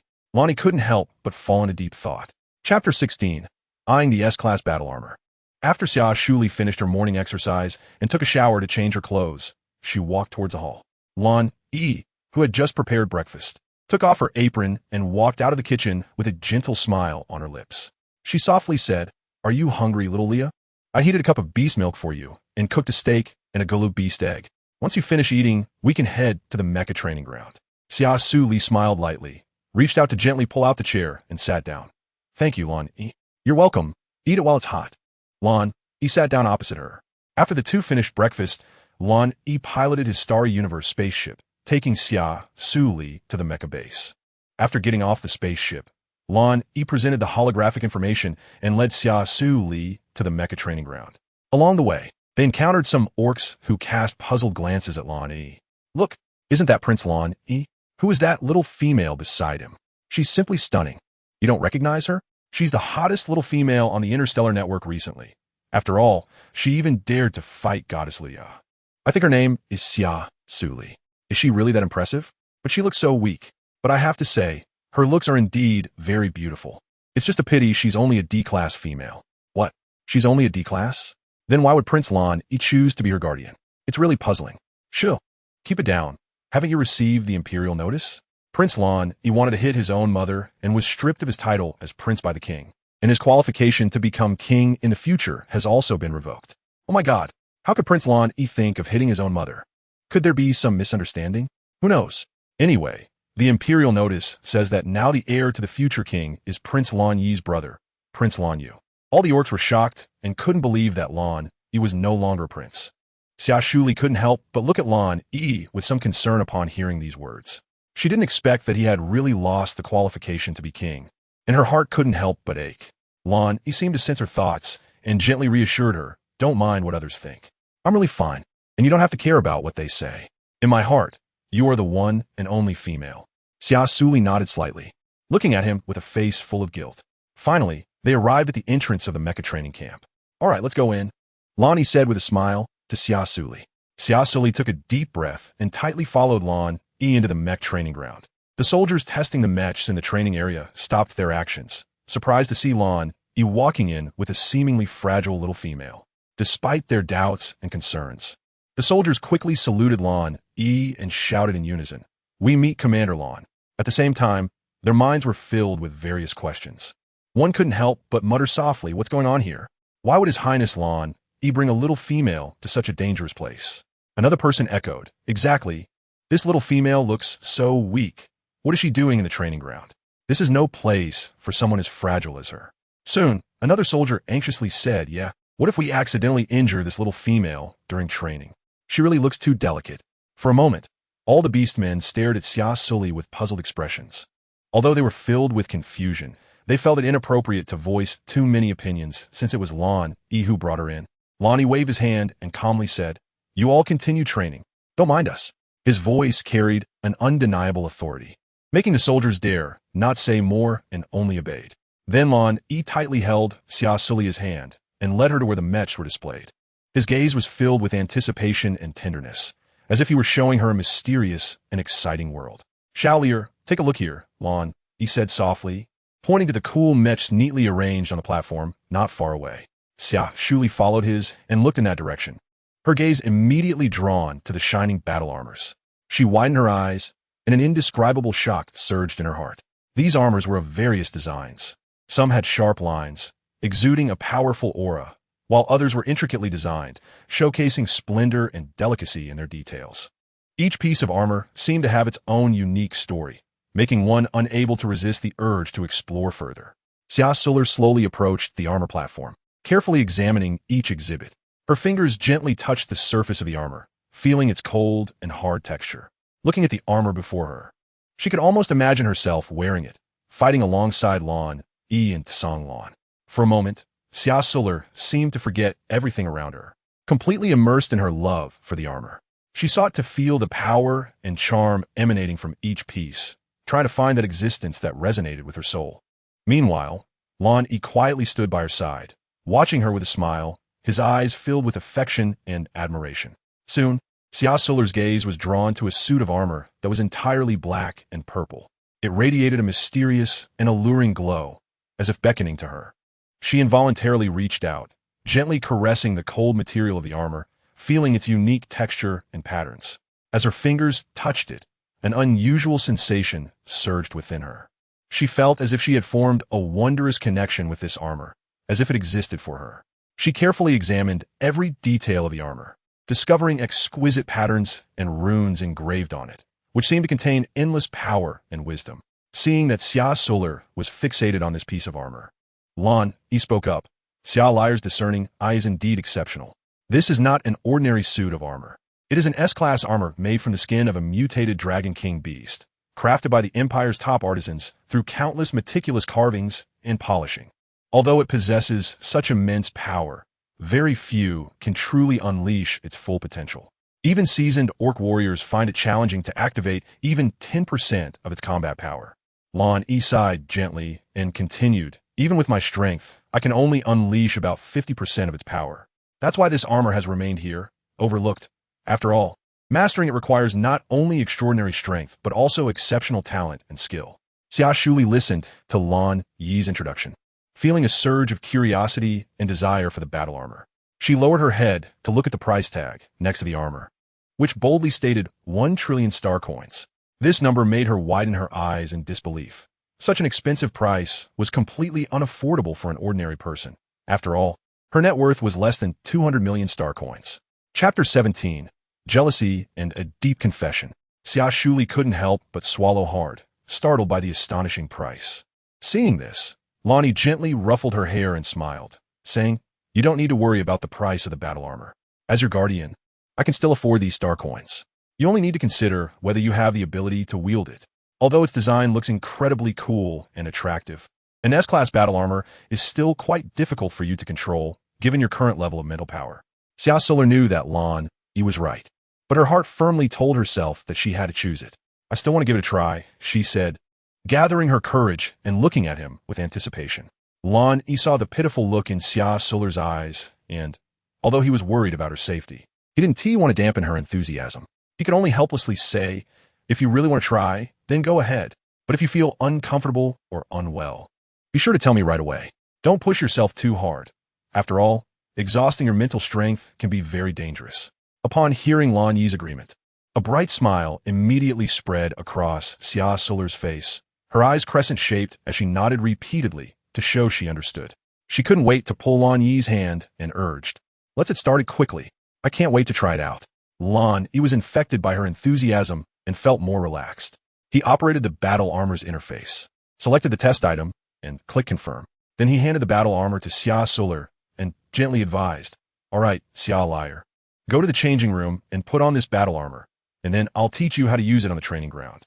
"Okay," she replied. Xia Suli happily took the battle armor, carefully cradling it in her hands, feeling the cold texture of the armor pieces and the heavy weight, her heart filled with anticipation. She stepped lightly into the changing room, fully prepared for the unknown challenge ahead. When she donned the armor and stepped out of the changing room, all eyes on the training ground instantly focused on her. Lan Yi and the other orcs were left dumbfounded, completely captivated by Xia Suli in her battle armor. Her long, glossy black hair was tied up high like a waterfall, showcasing a clean and tidy demeanor. Her breathtaking beauty resembled a finely crafted work of art, making it impossible not to be enamored. The dark purple armor clung tightly to her skin, perfectly outlining her alluring body curves. Her long legs were straight and powerful, exuding confidence and charm with every step she took. Her presence brought the entire scene to life, as if time itself paused for her. The aura she emanated was both imposing and irresistibly charming, making her existence impossible to overlook. The first to regain his senses was Lan Yi, his eyes shimmering with a cold light, radiating a chilling aura. The orcs, who had been lost in Xia Suli's beauty, also snapped back to reality, their faces showing embarrassment and reluctance, but they quickly averted their gazes from her. Lan Yi hurriedly walked towards Xia Suli, a hint of displeasure and jealousy flickering in his eyes. As he stood beside her, a barely noticeable hint of jealousy surfaced in his gaze, and he quietly said, "Xia Liar, you are truly so beautiful that it's hard to look away. Every time I see other orcs staring at you, I feel especially uncomfortable. I really want to gouge out their eyes. This feeling makes me both upset and angry, and I even wish to take you home right away, hiding you away so that no one could catch a glimpse of your beauty." He then shifted his tone to a gentler one, continuing, "But I also know that you are not the kind of delicate flower that needs to be sheltered in a greenhouse. You possess an incredibly strong and resilient heart. You long for independence, courage, and fearlessness. I actually hope you can rely on me a bit more, but I respect your decisions and choices. Wherever and whenever you need me, I will be there without hesitation to protect and support you." His voice was deep and filled with emotion, as he spoke while tightly embracing Xia Suli, as if wanting to merge her into his very being. Xia Suli's cheeks flashed slightly. She could feel the envious gazes of the surrounding orcs, which made her feel quite shy. After all, this was the first time she had ever heard someone confess their feelings to her. Growing up under the guidance of her grandparents, she had always been taught that girls should have self-respect and love themselves and not act recklessly. Therefore, she had always been very conservative and had never even been in a relationship. However, at this moment, facing Lan Yi's heartfelt confession, she found her heart racing as if it would leap out of her chest. Strangely, she didn't feel any resistance towards Lan Yi. On the contrary, a sense of joy surged from deep within her. In that instant, Xia Suli deeply understood her special feelings for Lan Yi. Without hesitation, she stretched out her arms and tightly embraced Lan Yi's broad and strong back. "Lan Yi, thank you so much. In fact, I have the same feelings for you." Xia Suli's voice was filled with sincerity and tenderness, as if she was pouring out her innermost feelings. With these words, the originally subtle atmosphere between them became even more intense. Lonnie felt the warmth and love in Xia Suli's embrace, and an endless joy surged in his heart. He gently turned around, and when their eyes met, the deep affection in his gaze was irresistible. In this quiet and beautiful moment, they listened to each other's heartbeat, enjoying this rare tranquility and intimacy. A slight cough broke the serene atmosphere between them, and Lon reluctantly released Xia Suli, though his gaze remained on her. At that moment, a tall and strong male orc appeared before them, exuding a powerful aura. He had a stunningly handsome face, with a faint smile at the corner of his mouth, like a gentle and warm spring breeze. He smiled at Lon and teased, "I didn't expect you to have such a deep side. I must say, I'm impressed." Hearing the voice, Lon turned around, his face breaking into a surprised smile. He looked at the male orc in front of him, his eyes sparkling with joy, and excitedly said, "It's you, Ming. Why are you back? Why didn't you let me know in advance?" Lan Yi's tone carried a hint of reproach, but more was the joy and excitement of seeing an old friend. This person was indeed Lan Yi's childhood friend, Zhe Ming, who was also a god-tier healer. Unlike other male orcs, although he did not possess great combat power, he was the most formidable healer in the entire star sector. Chapter 18. The disappearance of Xia Suli. The incident happened suddenly, so I had to return early. Coincidentally, I just got back to the base when I heard the orcs talking about you taking a beautiful little female to the training ground. So I rushed over to take a look and unexpectedly witnessed such an affectionate scene. Zhe Ming's smile remained bright as he continued to tease Lon Yi. Lon Yi could only helplessly smile and said, "All right, stop making fun of me.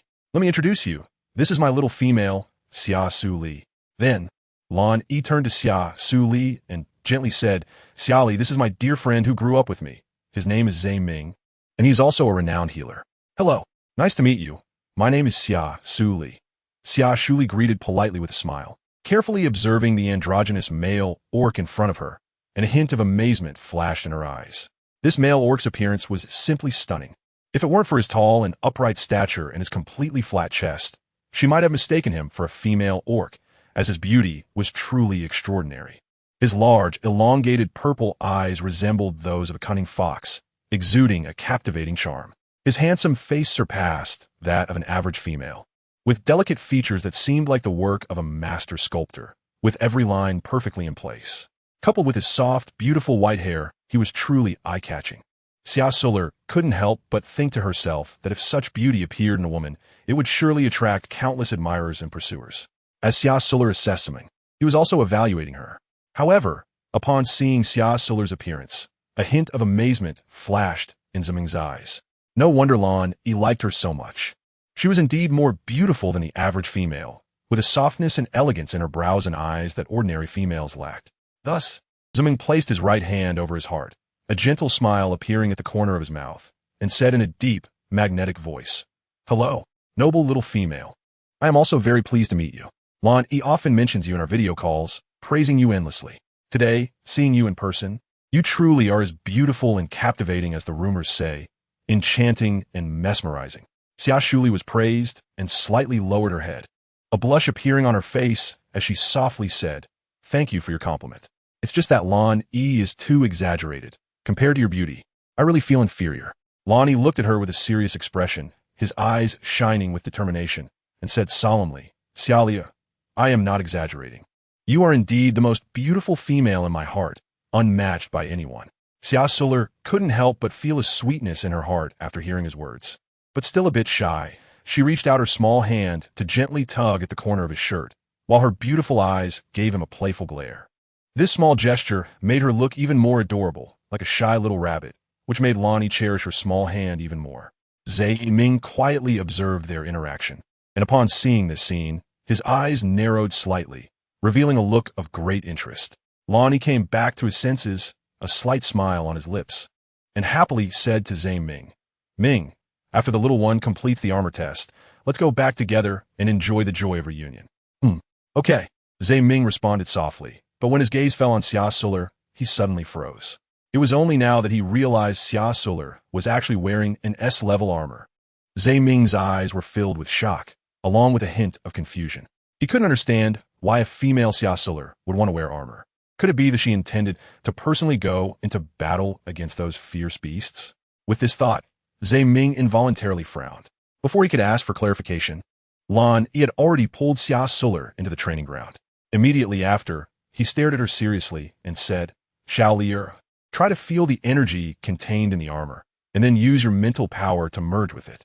Only then can you truly master this armor and unleash its powerful combat capabilities. After hearing this, Xia Suli nodded and replied, All right, then I'll give it a try. The orcs in the training ground were astonished and began to whisper among themselves as they saw Xia Suli attempting to train in the battle armor. Hey, look over there, what is that little female doing? In that battle armor she's wearing. ISNT, the legendary S-Class Black God battle armor? Oh my god, it really is the S-Class Black God battle armor.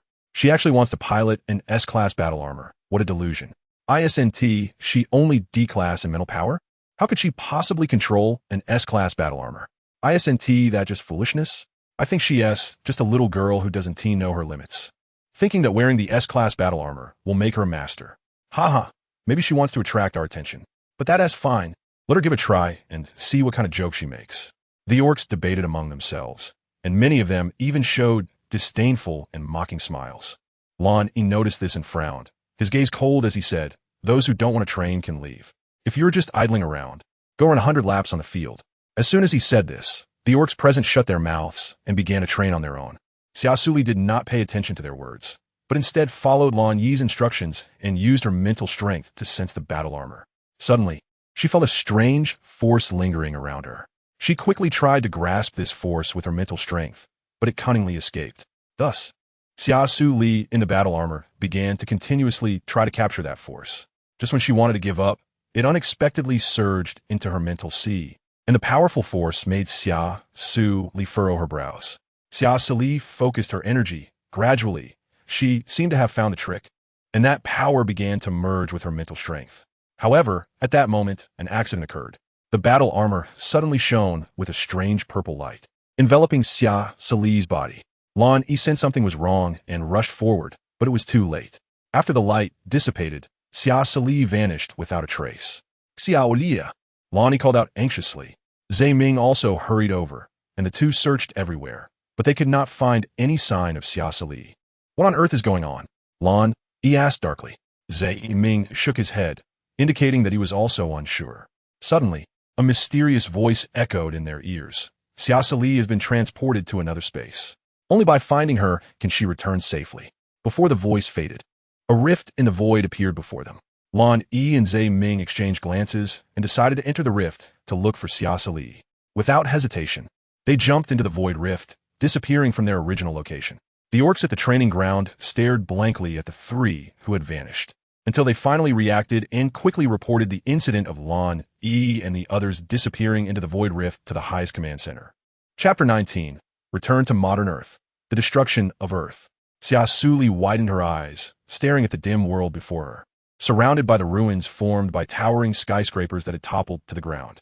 These buildings, once symbols of human civilization's prosperity, had now become a landscape of shattered walls, as if telling the story of past glory and destruction. Amidst this ruin, countless human remains were piled on the ground, emanating a suffocating stench of decay that permeated every corner of the air.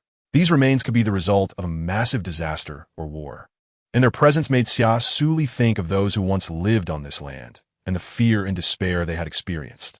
Faced with such a terrifying sight, her face was filled with shock and panic. She clearly remembered that just moments ago, she had been in the training grounds, fully focused on testing the latest developed battle armor.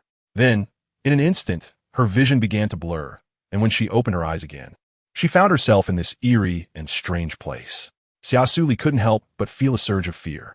She tried to calm herself down and think about how to deal with this sudden turn of events.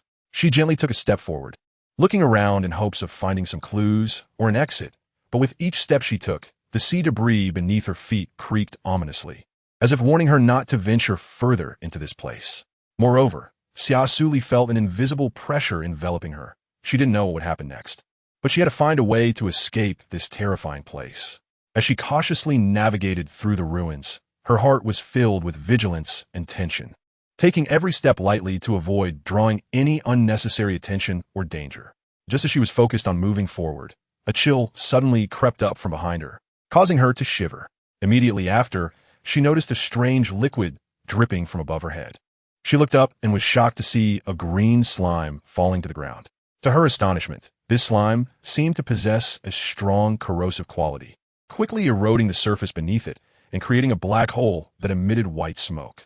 Witnessing this astonishing scene, Xia Suli's body involuntarily stiffened. She slowly raised her head and followed the direction of the dripping slime, and to her horror, she saw a grotesque giant lizard on the building above, its mouth wide open in a greedy manner, with green saliva continuously dripping from it, fixated on her. Xia Suli was stunned by the scene before her, completely frozen. Although she had watched videos of orcs killing various beasts, experiencing the intense pressure brought by the beasts firsthand left her unable to suppress her body stiffness.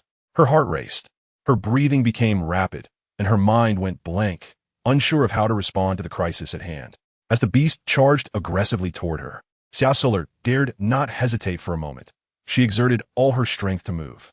Just when the terrifying beast was only a few meters away from her, something unexpected happened. Xia Suli shot up into the air like a rocket, leaping dozens of meters high.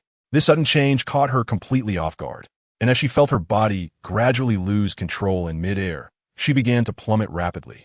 In this moment of extreme danger, she panicked and reached out her hand, desperately grabbing the railing of a nearby high-rise, using that strength to climb up to the rooftop. The mutated lizard roared in anger and frustration, quickly climbing towards Xia Suli on the rooftop. Seeing the terrifying beast about to catch up, she hurriedly turned around and sprinted toward another building several dozen meters away. Gritting her teeth as she leaped, her body gracefully floating to the opposite side. Xia Suli knew that her ability to jump so high was definitely due to the power of the armor she was wearing. With the strength of the armor, she ran for a long time before finally shaking off the mutated lizard. When she came to her senses, she realized that she had unknowingly run to the front of the teaching building. Looking at the familiar place before her, Xia Suli couldn't help but widen her eyes in shock. She slowly turned around, carefully examining everything around her. When she saw all the nearby buildings clearly, she understood that despite the tiles on the surrounding walls having completely fallen off and the walls becoming dilapidated, this place was indeed the university where her grandmother taught in her past life. After all, this research and teaching building held countless memories and experiences of her growth. It could be said to be the place she spent the most time in since childhood. Therefore, she had deep and unique emotional memories for every corner here, making it incredibly familiar to her. However, what she saw before her was astonishing. How had this place become so broken and worn? Xia Suli could hardly believe her eyes, because she knew very well that this was the top university in the Imperial City. If even the Imperial City had fallen, then those ordinary humans who once lived on Earth would have no way to resist the powerful alien beasts. Xia Suli could hardly accept this cruel reality, her heart overwhelmed by endless fear and unease. To verify whether this place was truly the Imperial Capital University she once knew, she stepped into the teaching building with a restless heart. As soon as she entered, what greeted her was the sight of scattered sea corpses on the ground, along with various massive beast claw marks covering the floor and walls. These scenes induced a strong feeling of nausea in Xia Suli, as if her stomach were churning violently. She could deeply sense the fierce attacks from the otherworldly beasts against humanity, with countless lives lost in this disaster. At that moment, her heart was filled with complexity and pain. Although there were no longer any loved ones she cared about on Earth, the thought that her compatriots might have perished at the hands of the beasts stirred an uncontrollable anger within her. Looking at the once familiar place, Xia Suli slowly walked towards the door of the research room, her gaze lingering on the various photos hanging on the wall, now blurred and unclear. Even though the images were somewhat hazy, she could still vaguely see the figure that brought her immense warmth. In that old, yellowed photograph, her grandmother and her students were smiling brightly, as if time had never passed. Xia Suli quietly gazed at the photos, her trembling hand reaching out, trying to touch that familiar face. Tears welled up in her eyes and eventually rolled down her cheeks. "Grandma," Xia Suli whispered softly, her voice carrying endless yearning and sorrow. However, before her words could fade away, suddenly, a powerful force surged towards her. A massive figure charged at her like a mountain, its speed so fast that she had no time to react. Xia Suli stared wide-eyed in terror, realizing that it was too late to dodge. With a loud bang, her body was sent flying like a kite with its string cut, tracing an arc in the air before crashing heavily against the hard wall, producing a dull thud. At that moment, time seemed to freeze. Chapter 20. Anyone who dares to hurt her must die. Xia Suli felt as if her internal organs were being torn apart. Intense pain spreading throughout her body in an instant, as if countless steel needles were simultaneously piercing her. Her breathing became rapid and difficult, and the world before her began to blur, as if shrouded in thick fog. After a long while, she slowly regained her senses and used all her strength to struggle into a sitting position from the ground.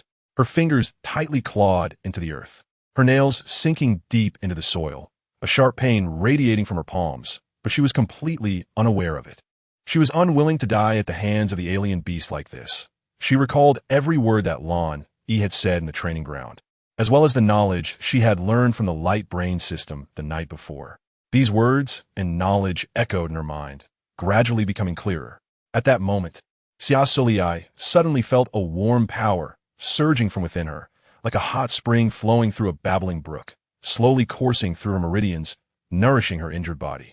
As this power flowed, she felt her battle armor and her mental strength slowly merging. She could clearly sense every texture and every line within the battle armor.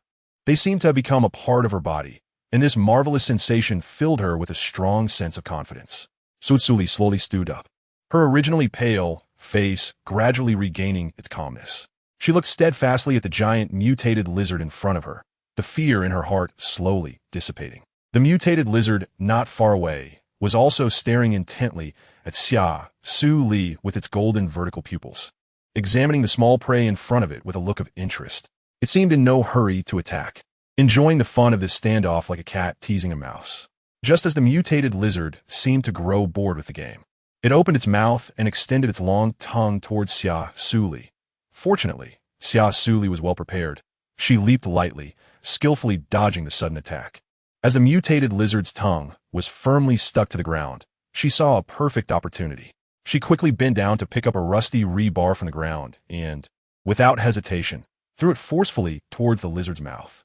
The rebar flew through the air at high speed and accurately entered the mutated lizard's mouth, producing a dull thud upon impact. The mutated lizard let out a painful roar, its body trembling involuntarily. Xia Suli seized the opportunity and continued her attack without hesitation. She picked up a steel rod in each hand as weapons and agilely leaped onto the massive head of the lizard. Then, she forcefully plunged one of the steel rods into the lizard's eye and held on tightly. At the same time, her other hand repeatedly stabbed the rod into the lizard's vital spots. The lizard, in excruciating pain, began to thrash about wildly, trying to shake Xia Suli off its head by crashing into things. However, Xia Suli's left hand held onto the steel rod firmly, showing no sign of letting go. It was unclear how long it had been or how many times she had stabbed, but the mutated lizard gradually lost its vitality under Xia Suli's relentless and fierce assault. With a loud crash, the massive lizard fell heavily to the ground, kicking up a cloud of dust. Xia Suli had exhausted her last bit of strength and collapsed softly onto the body of the lizard. She gasped for air, greedily inhaling. Her gaze slowly turned to the research and teaching building, which had been ravaged beyond recognition by the lizard, and a hint of a satisfied smile appeared on her face. Grandma Lear can finally slay the beasts. Does this count as revenge for our human race? Xia Suli's voice echoed in the desolate ruins, as if she were telling her achievements and growth to her deceased loved ones. Unfortunately, the good times didn't last long. Before she could feel joy for too long, sounds of other mutated beasts nearby caught her attention, seemingly attracted by the scent of the mutated lizard's blood. Looking up, in the ruins beneath the gray sky, pairs of blood-red giant eyes stood out remarkably. Upon closer inspection, she found that dozens of beasts, larger than cows, had gathered around. These beasts resembled wolves, but had incredibly sharp serrated teeth, looking extremely fierce and terrifying. Xia Suli's heart sank. She understood that her current situation was very dangerous. She forced herself to focus, gripping the steel bar tightly, ready to face the next round of battle. A leading beast charged at her first, and Xia Suli sidestepped quickly, swinging the steel bar fiercely and slicing open the beast's abdomen. Blood gushed out, splattering onto her battle helmet. Seeing this, the other beasts became even angrier and lunged at Xia Suli. She weaved through the pack, skillfully dodging their attacks while searching for a chance to counterattack. Gradually, Xia Suli felt her strength waning, yet she gritted her teeth and persevered, with only one belief in her heart: survive. Just then, she suddenly discovered a weakness in the beasts: their throats. Xia Suli seized the moment, leaping with all her strength and driving the steel bar into the throat of a strange beast. The beast let out a terrible scream and collapsed to the ground, while the other beasts temporarily ceased their attacks. Xia Suli took the opportunity to catch her breath and adjust her state. However, the battle was not over. The remaining beasts quickly surrounded her again. Xia Suli could no longer remember how long she had been fighting the alien beasts. When she finally stopped, her entire body was covered in terrifying and gruesome wounds, blood continuously seeping from them. Her legs felt as if all strength had been drained from them, and she weakly knelt on one knee, her body slightly leaning forward as if she might collapse at any moment. The hands that tightly gripped the rebar were now trembling uncontrollably, revealing her exhaustion and helplessness. Suddenly, a gentle breeze blew by, bringing with it a hint of a familiar scent. Xia Suli felt a stir in her heart as she laboriously lifted her head, only to see two figures descending from the sky. It was Lan Yi and his close friend Zhe Ming. The two were clad in dazzling battle armor, wielding long swords, and gracefully landed amidst the beast horde, their blades gleaming with the cold light, causing the monstrous beasts to fall one after another. "Lan Yi, you're here," Xia Suli shouted with difficulty. Upon hearing her voice, Lan Yi turned around as if struck by lightning, his eyes filled with endless heartache. He quickly dealt with the beasts near Xia Suli, rushing to her side like a whirlwind, carefully helping her up. "I'm sorry we're late. Shally, how are you?" Lan Yi's face was filled with concern, worry evident in his expression. "I'm fine. I can still fight." Xia Suli gritted her teeth and said with difficulty, "You don't need to worry. Leave this to us. You're seriously injured right now. The priority is for you to recover well. We will avenge you," Zhe Ming said softly, his voice as warm as a spring breeze. Xia Suli nodded gratefully, revealing a faint smile towards Zhe Ming. Lan Yi looked at the injuries all over Xia Suli's body, gritting his teeth as he glared at the beast that had harmed her, his gaze as cold as 1,000-year-old ice. "Dare to hurt her, you all must die. Shao Liar, wait for me a moment." After saying this, he turned back to the battle, his swordsmanship fierce and flowing like a stream. Under the cover of the two, Xia Suli finally got a moment to catch her breath. She looked at the backs of Lan Yi and Zhe Ming, feeling a warmth rise in her heart. In the end, with their combined efforts, all the beasts in the vicinity were completely eliminated. Chapter 21. The Only Surviving Human. Xia Suli leaned against Lan Yi's embrace and softly said, "Thank you, Zhe Ming. Thank you for coming to save me." Lan Yi, feeling heartbroken, held her tightly and replied, "Xia Liar, you've suffered." Zhe Ming looked at Lan Yi's cautious demeanor and helplessly said, "Yi, you should let go of the little female first so I could treat her injuries." Hearing this, Lan Yi reluctantly released Xia Suli, allowing Zhe Ming to treat her wounds. Zhe Ming extended his finger and gently placed it on Xia Suli's forehead. A stream of green light flowed from his fingertip, like a babbling brook, seeping into Xia Suli's skin. Xia Suli felt a warm current flow in her body, the pain gradually lessening and her wounds slowly healing, her complexion quickly becoming rosy. Lan Yi stood anxiously beside her, afraid that Zhe Ming would hurt Xia Suli. After a moment, Zhe Ming withdrew his hand and smiled, saying, "All right, the little female's wounds are fine now." Lan Yi breathed a sigh of relief and hurriedly approached to support Xia Suli, asking, "Shao Liar, how do you feel? Is there anywhere else that feels uncomfortable?" Xia Suli shook her head. "I feel much better, Lan Yi. Thank you, Zhe Ming." Zhe Ming said softly with a smile, "You're welcome. It's already impressive that you were able to hold on until we arrived." Xia Suli's performance truly shocked him. After all, as a female, she managed to survive for so long on a planet full of alien beasts, which is impressive enough. Not to mention that when they arrived, she had already killed countless alien beasts by relying solely on her own abilities. Her courage and strength made Zhe Ming look at her with new eyes, and he couldn't help but sigh inwardly. No wonder Lan Yi cared about her so much. Such a unique, brave, and powerful little female even made someone as well-traveled as him feel moved. Xia Suli stared at the corpse of the alien beast on the ground, her heart heavy with sorrow. She looked at the once familiar homeland, which had now become a place for alien beasts to live. And this scene filled her with endless sadness and pain. Could she really be the last human on this planet? A wave of despair surged in her heart, and she couldn't help but softly ask, "Lan Yi, Zhe Ming, do you know which planet we are on now?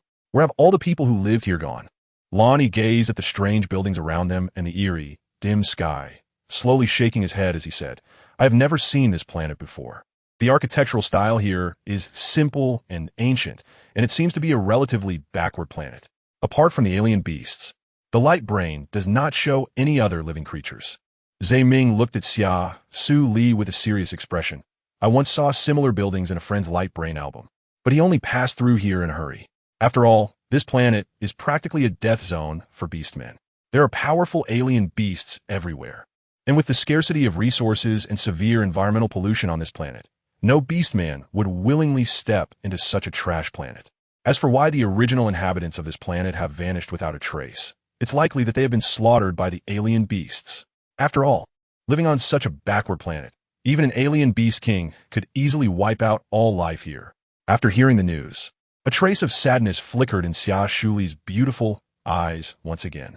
Although her beloved grandparents had already passed away, the deep sorrow surged within her heart when she learned that her parents and all other humans were no longer alive, making it unbearable for her.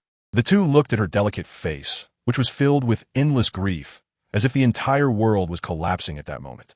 Tears swirled in her eyes, but refused to fall, as if fearing that once she started crying, she would completely break down.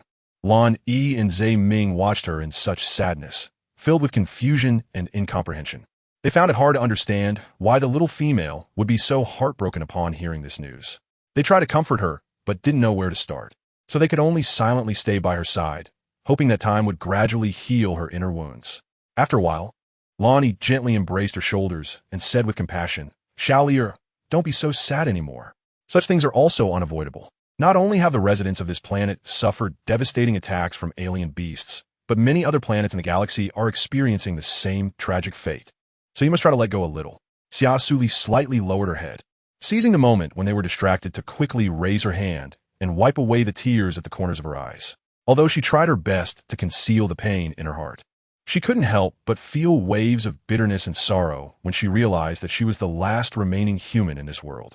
Ming noticed Xia Suli's actions and couldn't help but curiously ask in a low voice, Little female, it seems you have a deep affection for this planet. Do you know this little planet? Xia Suli knew that there was no need to hide anything from them anymore, so she raised her head and slowly said, Yes. In fact, at first, I couldn't believe that this was the planet I once lived on. It wasn't until I saw familiar places that I gradually realized this was my hometown, where I lived for a full 17 years. Her voice trembled slightly, and then she fell back into memories and endless sorrow. When I left, everything here was still fine, but now, in just a few short months, my people are gone. Lan Yi and Ming exchanged glances, a hint of shock flashing in their eyes. They could hardly believe what they were hearing, and it was even harder to imagine that Xia Suli was actually a resident of this planet. However, looking at Xia Suli's sad, yet sincere expression, they had to believe that she truly was from this small planet. Ming quickly comforted her, Little female, try to take it easy. But the urgent matter now is that we need to leave here first. Due to the influence of the magnetic field, it's like this place has been enchanted. We can't use the light brain system to travel, so we can't take a spaceship to leave. Therefore, we can only wait for the spatial rift to open again, and then we can traverse the rift to estimate when we can leave here. Lan Yi's expression grew serious. Then let's quickly find a suitable shelter. The smell of blood here is too strong, and the nearby alien beasts will likely arrive soon. So we should leave this place first. Yes, let's leave first. Ming agreed. When Lan Yi mentioned the shelter, Xia Suli immediately thought of her villa in the Imperial City, which was far away from the bustling city and should not attract too many alien beasts. So she led Lan Yi and Ming to her former villa based on her memory. As they left the area, a giant mutated beast flew to the spot, sniffing the air. It followed the scent to the place where Xia Suli had been injured. When it discovered the corpse of its companion, it let out an angry roar, the sound echoing throughout the city, attracting the attention of other alien beasts, which began to gather in this direction. Xia Suli and the others were unaware of what was happening behind them as they made their way towards the villa. Along the way, Xia Suli felt a heavy heart, while Lan Yi and Ming cautiously observed the movements around them. Finally, they arrived at the villa, which appeared unusually quiet, as if no strange beasts were lurking nearby. Xia Suli looked at the dilapidated villa, slowly pushed the door open, and walked inside. Everything was as it was when she left, just a bit more worn. She arrived at her room, quietly sat by the bed, lost in thought. Lan Yi and Ming silently stood outside the door, giving her enough personal space. Chapter 22. Encountering the attack of the mutated Beast King after a long while. Xia Suli slowly walked out of the room. Although her eyes were still slightly red, she had regained her composure. She knew very well that she was the only survivor on Earth, but she had a more important mission now, to strive to improve herself and become stronger. Only then could she launch a counterattack against those despicable alien beasts, avenge her fellow humans. And perhaps this was the last thing she could do for her kind, as well as the best comfort for her deceased compatriots. Seeing that she was all right, Lan Yi and Zhe Ming revealed relieved smiles. They had thought it would be difficult for Xia Suli to come out, as facing the fact that her entire race had been killed by alien beasts and that she was the only one alive on the planet was an incredibly painful thing.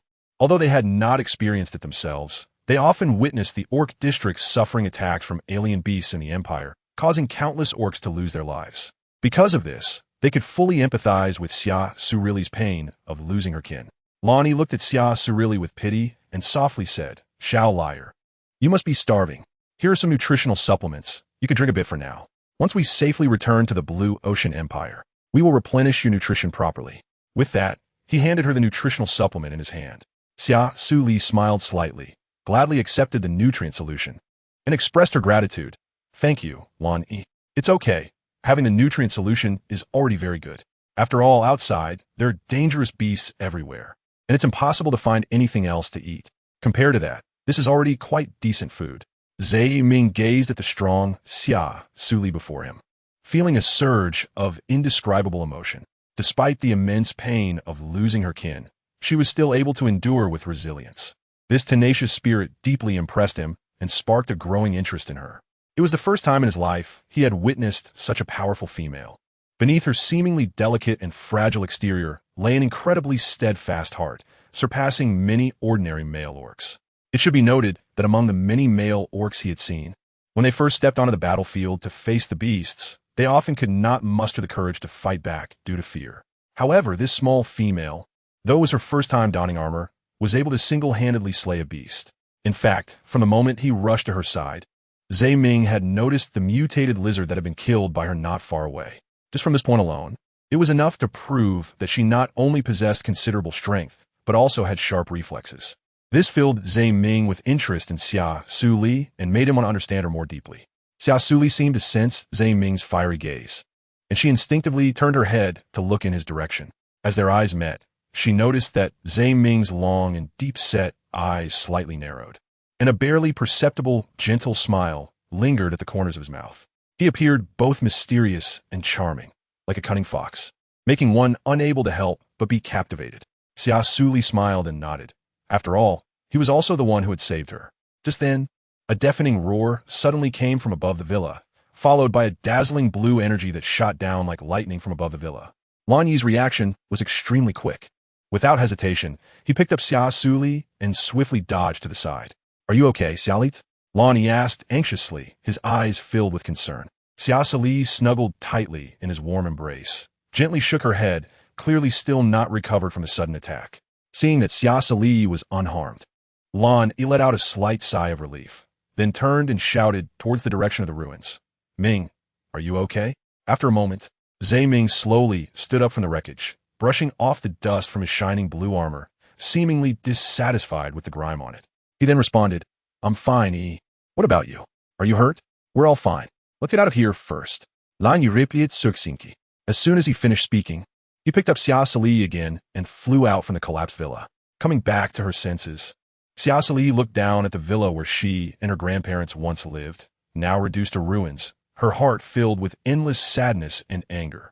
These damn beasts not only brutally killed all her compatriots, but now they had also destroyed her last attachment to home beyond recognition. If she couldn't eliminate these beasts, she would feel unworthy of being human. Fury raged in Xia Suli's heart, and she clenched her teeth, secretly vowing to kill all these despicable beasts no matter what.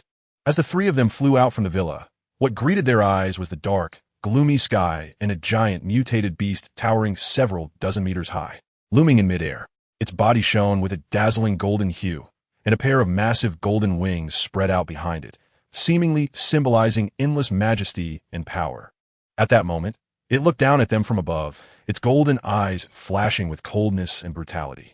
Not far behind this colossal creature, a dense swarm of dark beasts surged like a tide, gathering towards this direction at an astonishing speed, creating an oppressive atmosphere that was suffocating.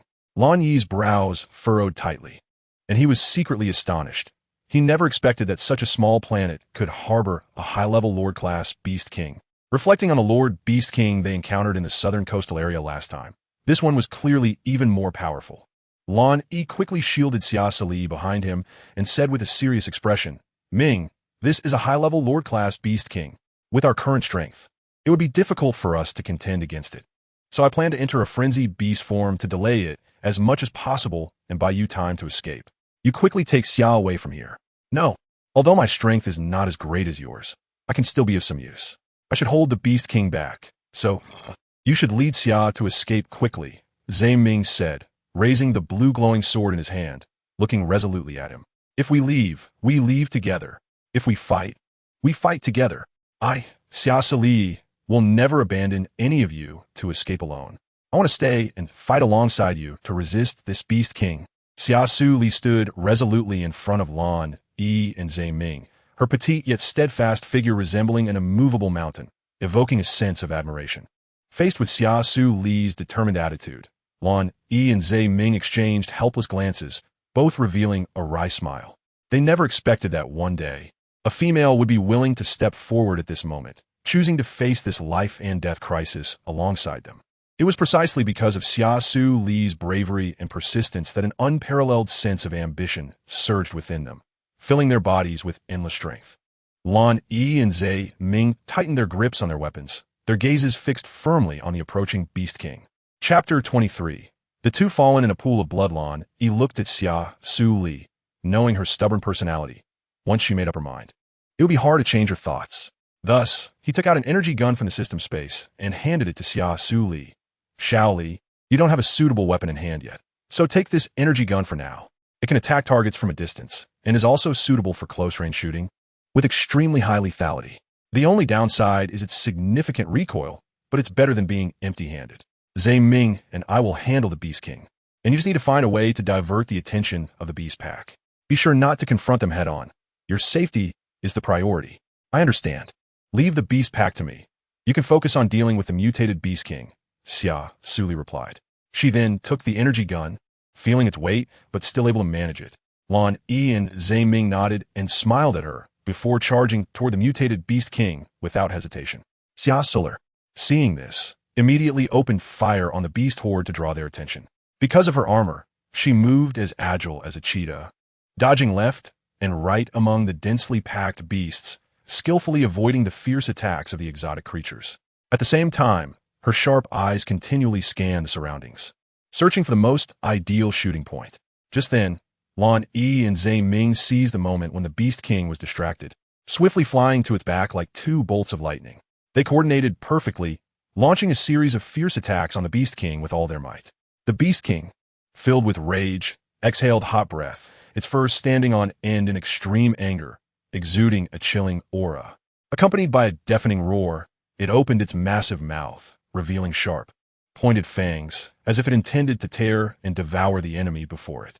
In that instant, the surrounding exotic beasts were ignited by the Beast King's fury, responding to its call with a collective roar of anger. These sounds are like thunder, resonating throughout the world, leaving an overwhelming impact. Xia Suli shot while nervously watching the battlefield ahead, silently cheering for Lan Yi and Zhang Ming. Aware of the importance of this battle, she continued to focus entirely on fighting the beasts. Just as she was slaying numerous beasts like a war goddess and the scales of victory began to tilt in their favor, a commotion arose among the beast horde, followed by a massive shadow dashing out like lightning. In the blink of an eye, a gigantic beast appeared not far in front of Xia Suli. The beast's body resembled a small mountain, covered in a thick layer of black fur that shimmered with a mysterious and dark glow. Its sharp tusks protruded from its gaping maw, emanating a chilling aura. Its large, copper bell-like eyes radiated a fierce and brutal gaze, as if it wanted to swallow her whole. The beast stared intensely at Xia Suli, then pounced towards her with overwhelming force. Its speed was such that there was no time to react. Faced with this sudden attack, Xia Suli's expression changed slightly.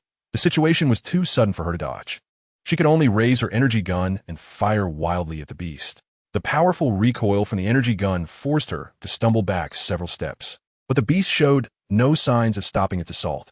Just as the beast's sharp claws were about to close in on her, Lan, Yi, and Zhe Ming, anxious and desperate, quickly flashed over.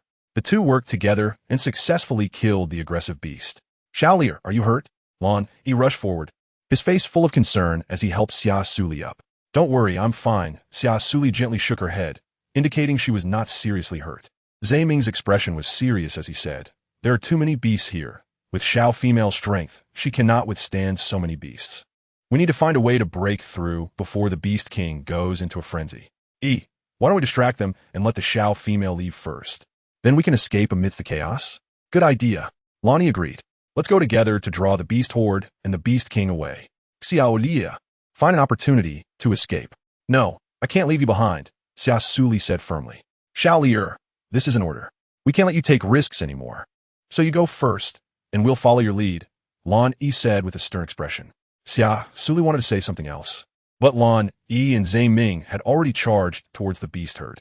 They deliberately created a huge noise, successfully attracting the attention of the beast herd and the Beast King. Xia Suli knew in her heart that if she insisted on staying, she would likely become a burden to them. With no other choice, she had to run in the opposite direction. After she left, Lan Yi and Zhe Ming exchanged a knowing glance, their lips curling into a slight smile of relief. In reality, they were well aware that they could not escape the Beast King's gaze. Thus, they had to create an opportunity for Xia Suli to escape, even if it meant sacrificing their own lives. Xiao Liar had left, and he no longer had any worries. After saying this, Lan Yi's figure flashed and instantly transformed into a frenzied white tiger, like a meteor blazing with fierce flames, pouncing towards the mutated Beast King.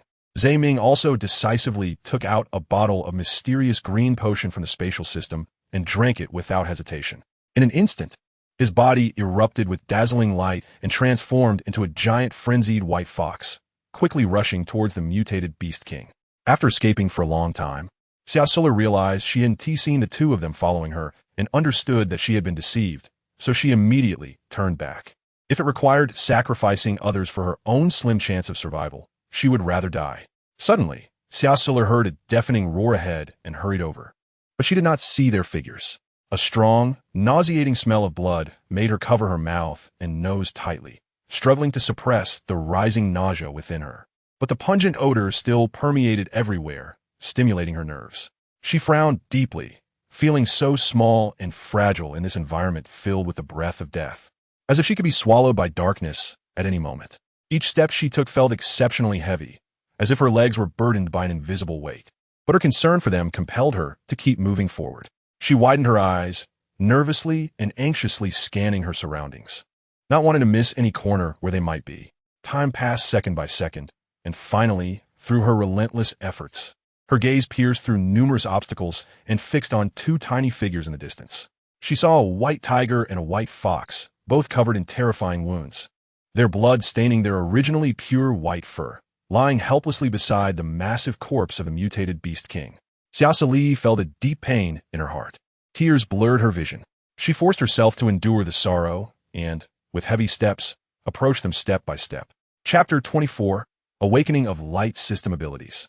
Xia Suli staggered and stumbled towards Lan Yi and Zhe Ming, each step seeming so difficult. She stared wide-eyed at the one tiger and one fox in front of her, both with their eyes tightly closed and lifeless. Xia Suli cried out for Lan Yi and Zhe Ming, tears pouring out like a broken dam. However, no matter how many times she called out, Lan Yi and Zhe Ming remained lying there silently, showing no reaction. Her heart felt as if it were being torn apart, unable to accept this cruel reality, and the sadness almost made it hard for her to breathe. Finally, she could no longer suppress the pain in her heart and rushed madly to Lan Yi's side, tightly embracing his massive body, crying out loud, Lan Yi, you mustn't die. We clearly promised to return to the Blue Sea Empire together. How could you go back on your word? Xia Suli's voice trembled, filled with despair and helplessness. She pressed her face against Lan Yi's soft fur, feeling his lingering breath, as if this could somehow bring him back to life. Overwhelmed by sorrow, Xia Suli tightly shut her eyes, her delicate body trembling slightly.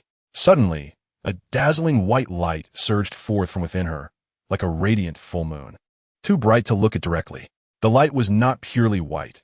It was interspersed with strands of golden light, sparkling like the twinkling stars in the night sky.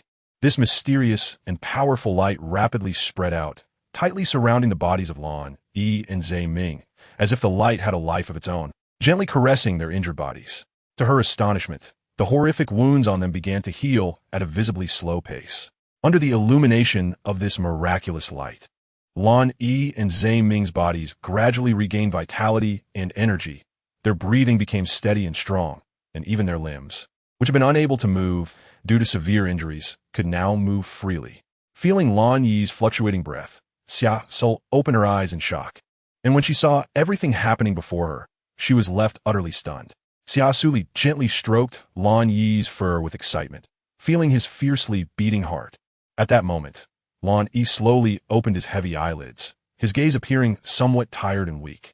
He turned his head with difficulty, his eyes landing on Xia Suli as he softly said, "Chalier, I'm sorry for making you so worried and scared."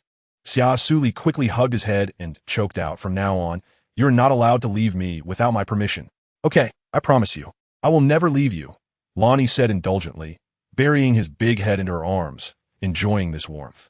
Zhe Ming looked at Lan Yi with envy on his face.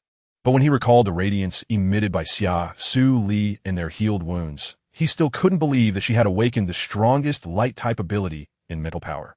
If it weren't for his travels across various planets, he wouldn't know that the strongest healing ability is light-type mental power, which hasn't appeared in the entire star system for 100,000 years. However, he looked at her with deep gratitude. "Thank you, little female. If it weren't for you saving us, Lan Yi and I would have long since perished. You saved us." Xia Suli raised her hand to gently wipe away the tears lingering at the corners of her eyes, showing him a warm smile. "As long as you are all right. That's enough." The three of them exchanged smiles, their faces filled with the joy of having survived a disaster. That smile was like the warm sun in winter, bright and comforting. After this life and death test, the bond between the three of them deepened. At that moment, a gentle breeze blew by, bringing with it a fresh scent. Xia Suli looked up and saw a magnificent rainbow appearing in the sky. "This must be a symbol of hope," she whispered, her heart filled with anticipation for the future. Lan Yi and Zhe Ming slowly walked to her side, standing shoulder to shoulder with her, all gazing up at the rainbow in the gloomy sky. They knew that this wonderful adventure was just beginning. Looking at their towering figures like mountains, Xia Suli felt a bit confused. "Lan Yi, Zhe Ming, why don't you transform into your beast forms?" Hearing this, the two exchanged a silent glance. Zhe Ming slowly spoke. "The wounds on our bodies have mostly healed, but we are still filled with violent energy. Its intensity remains at 100. Fortunately, this violent energy hasn't caused us to lose control completely, which is a good thing. At the same time, we find ourselves in an awkward position. Although our bodies have largely recovered, we can't switch back to our beast forms as freely as before. But little female, you don't have to worry. Although we can't transform into beasts right now, in this form on this planet, we are the strongest, which also makes it easier to protect you." Xia Suli heard Zhe Ming's words and still looked worriedly at the two people in front of her. Her beautiful eyes filled with sorrow and anxiety. She knew very well about the mysterious and powerful source of energy in male orcs. The violent energy that usually lurked deep within them and would not easily break through under normal circumstances. However, once this violent energy surpassed the critical point of 100, they would lose the ability to transform back into their orc forms. Although they wouldn't turn into mindless beasts, she didn't know if she could help them eliminate the violent energy within them, allowing them to transform back into their orc forms. "Don't worry, Xia Liar, we're really fine. This is actually quite good." Blue E, sensing Xia Suli's inner unease and worry, quickly comforted her in a soft voice. "Moreover, I believe there's always a way out. As long as we work together, we will definitely find a solution." His voice was firm and warm, easing Xia Suli's concerns significantly. No matter what awaits us ahead, we must face any difficulties and obstacles hand in hand, and we can't let it happen like this again." A trace of determination flashed in Xia Suli's beautiful eyes. Blue E slightly leaned down. "All right, we promise you. Xia Liar, let's go. It's not safe to stay here for long. We need to leave quickly." Xia Suli nodded, quickly climbing onto the broad and sturdy back of Lan Yi, using both hands and feet, and then extending her delicate hands to tightly grip his snow-white, soft, and smooth tiger fur. The three of them then decided to rest for a while before searching for a way to suppress the raging energy. During this time, Xia Suli took great care of Lan Yi and Zhe Ming, and their bond grew deeper. The rainbow seemed to become a beacon of hope in their hearts, guiding them towards the path of the future. Chapter 25. The opening of the space rift. Time passed swiftly and in the blink of an eye. A year had gone by. In the lobby of a tall building in the imperial city, Xia Suli held a long sword that shimmered with dazzling golden light, gracefully performing sword techniques. Her movements flowed like water, each strike carrying a fierce momentum, as if she were about to tear the air apart. Not far from her, two incredibly cute and silly little creatures were crouching, a completely snow-white little tiger and another equally snow-white little fox. They blinked their lively big eyes, full of excitement and eagerness, staring intently at Xia Suli practicing martial arts. Their small bodies trembled occasionally from excitement, looking utterly amusing. Suddenly, a large black bird broke through the window and lunged straight at Xia Suli. Lan Yi and Zhe Ming, sensing danger, quickly expanded in size, standing in front of Xia Suli like two towering mountains. Xia Suli looked at the mutated giant bird with a serious expression, sensing a strong malice emanating from it. The bird let out a sharp cry and spread its wings to attack them. Xia Suli tightened her grip on a long sword, ready to engage in battle. At that moment, she noticed a glow of light-type abilities flickering on her sword, seemingly resonating with the dark power of the bird. She attempted to swing the long sword, and a golden sword aura transformed into a sharp giant sword, roaring out like lightning, striking directly at the giant bird with unparalleled might.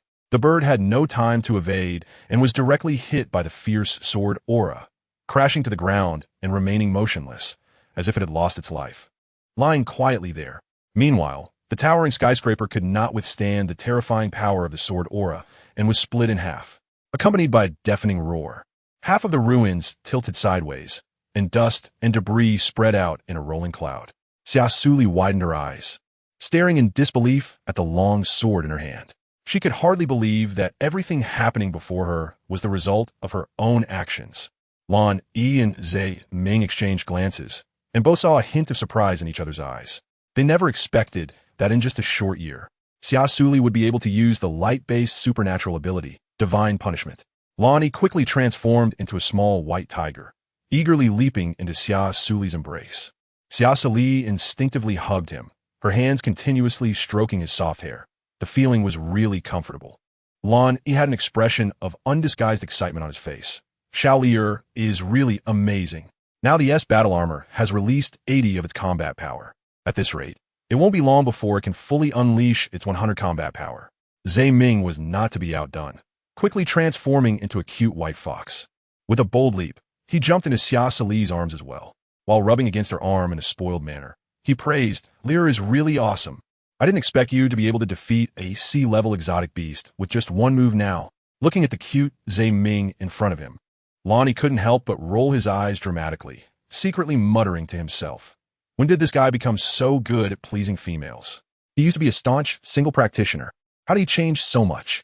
However, Zhe Ming seemed completely unaware of Lan Yi's dissatisfaction, still grinning widely at him, making him both exasperated and amused.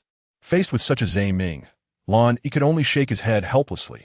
After all, this guy was his good brother. Xia Suli did not notice their little actions and gently stroked Zhe Ming's fur. "Thank you, Zhe Ming. Actually, this is also thanks to your guidance all along. Without your help, my light-type abilities might not have made such great progress." Hearing Xia Suli's words, a hint of pride flashed in Zhe Ming's eyes, but he still feigned modesty and smiled. "Liar, you're overpraising me. This is all the result of your own hard work." Xia Suli shook head. A faint smile on her lips. "You don't need to praise me anymore. This is what I should do. I know you all long to return to your orc forms as soon as possible. So in order to help you escape from suffering, I must work even harder." Beside her, Lan Yi watched Xia Suli with compassion, filled with endless tenderness. He jumped on his Xia Suli's shoulder and stretched out his fluffy tiger paw, carefully stroking her hair. "Xiaoli, you are already amazing. Over the past year, you have absorbed a tremendous amount of violent energy for us. Now, our internal violent energy levels have dropped to 85, all thanks to you. I believe it won't be long before our violent energy levels fall below 80. So you don't have to push yourself so hard." After speaking, Lan Yi nuzzled his head against Xia Suli's cheek, gently rubbing it as if to express his gratitude and affection for her. Xia Suli felt Lan Yi's affectionate actions and smiled slightly. Reaching out to touch Lan Yi's head, her heart filled with warmth. Ming looked up at Xia Suli with deep affection in his profound eyes. It seemed to contain 1,000 words, yet he didn't know how to express them. At this moment, he also wished to tightly embrace this strong and beautiful little female, using his body warmth to comfort her weary heart. However, he was not yet her guardian or male partner, so he could only silently stand by her side, giving her the most steadfast support and encouragement. He couldn't be like Lan Yi, freely showing affection to her. Xia Suli looked at Ming, whose head was lowered, and quickly comforted him. Actually, I'm not struggling at all, because with both of you by my side, I feel fulfilled and happy every day. Upon hearing this, Ming's eyes instantly brightened, like a star suddenly shining in the night sky, revealing a hint of a joyful smile. Just then, a brilliant and dazzling glow suddenly erupted in the dark, inky sky. Accompanied by the appearance of this glow, a strange and mysterious spatial rift slowly materialized in the air. The three of them simultaneously looked up, their gazes fixed tightly on the vibrant rift in the sky. Lan Yi and Ming showed surprised expressions and exclaimed in unison, "The spatial rift has opened. We can finally leave this place." Their voices revealed an uncontrollable excitement and anticipation. Xia Suli stared at the colorful crack in the sky with a puzzled expression, filled with curiosity. She never expected this to be a spatial rift. It was truly amazing. Chapter 26. The Dragon Actually Calls Her Master. Lan Yi quickly took out the Star Universe spaceship from the light brain space system and eagerly urged, "Ming, Shaoli, let's hurry and board the spaceship to escape. I'm worried that this spatial rift might suddenly disappear." Xia Suli nodded obediently, indicating her agreement with his opinion, and then hugged them as they boarded the spaceship. Once inside the spaceship, Lan Yi swiftly jumped out of Xia Suli's arms and dashed towards the control panel like a bolt of lightning, skillfully opening the interstellar route map. Meanwhile, Xia Suli held onto Ming and slowly walked towards the spaceship's window, quietly gazing at the old and familiar home below. A hint of faint sadness reflected in her eyes. Ultimately, they had to leave this place, reflecting on the year they spent living on Earth. The three of them had fought side by side, vanquishing those ferocious alien beasts together. During this year, Xia Suli underwent rigorous training from Lan Yi and Ming, while also learning how to precisely control the battle armor and use her light-type abilities.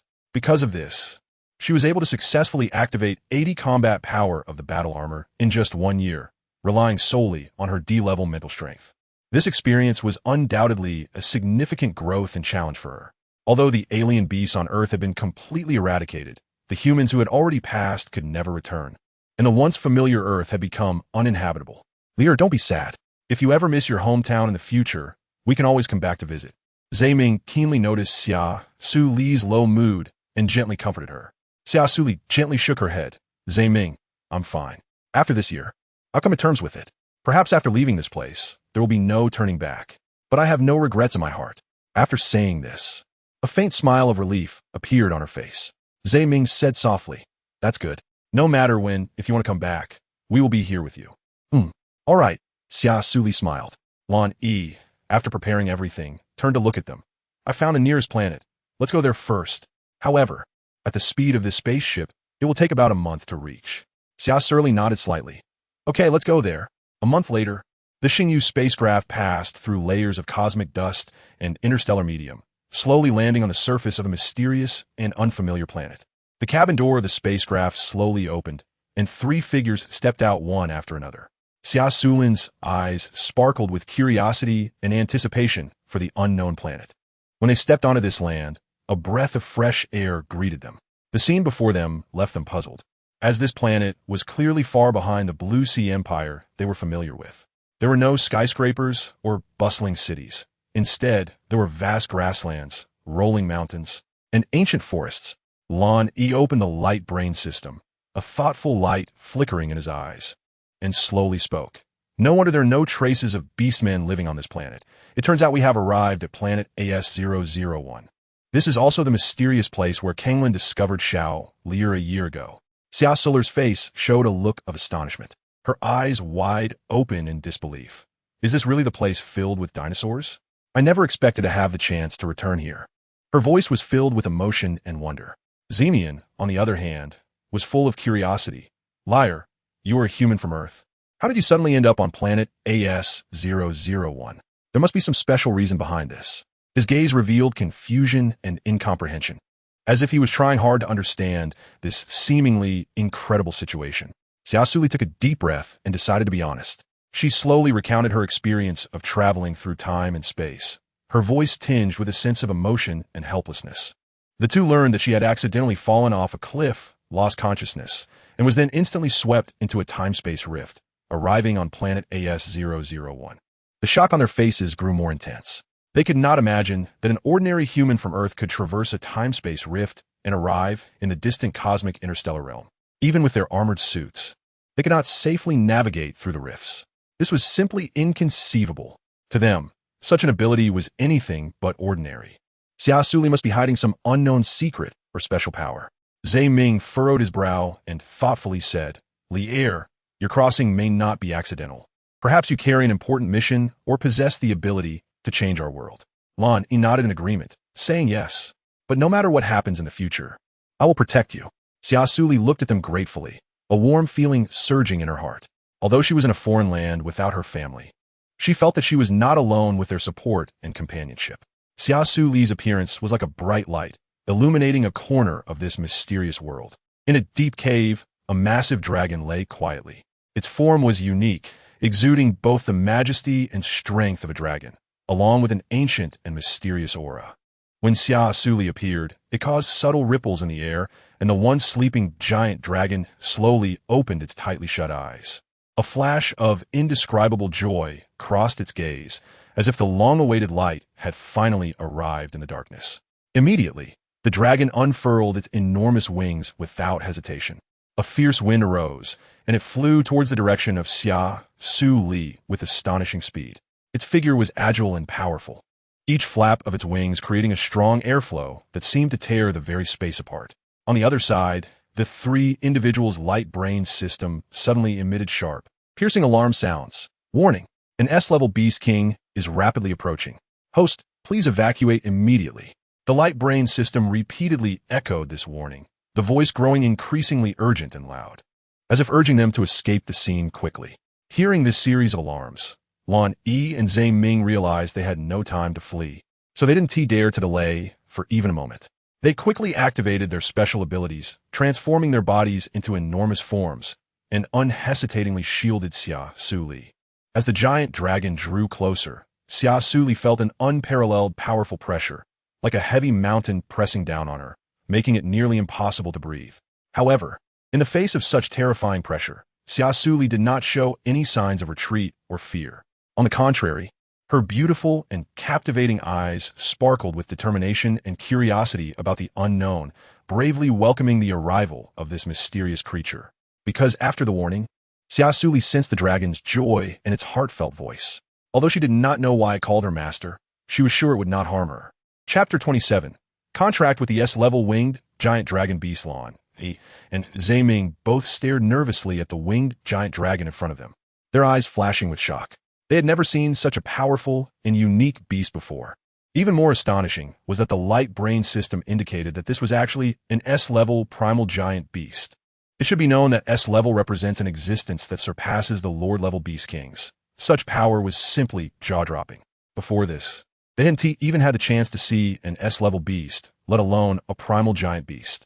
Even the high-level Lord Beast King they encountered on Earth was only A-level, and compared to this primal dragon beast, it was like a small fish meeting a big whale. Facing such a formidable opponent, Lan Yi and Zhe Ming couldn't help but feel a surge of awe, but at the same time, it ignited the fighting spirit deep within them. They knew this would be an unprecedented challenge. If they could defeat it, they might gain unexpected rewards. But failure also meant death. Lan Yi took a deep breath to steady himself and whispered to Zhe Ming, "We must give it our all. There can be no retreat." Zhe Ming nodded slightly in agreement. They launched their attack together.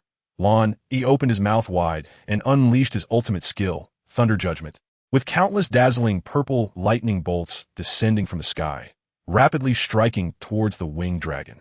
Zhe Ming, on the other hand, conjured a massive green energy ball, smashing it towards the dragon like a meteor, then entangled the dragon with vines.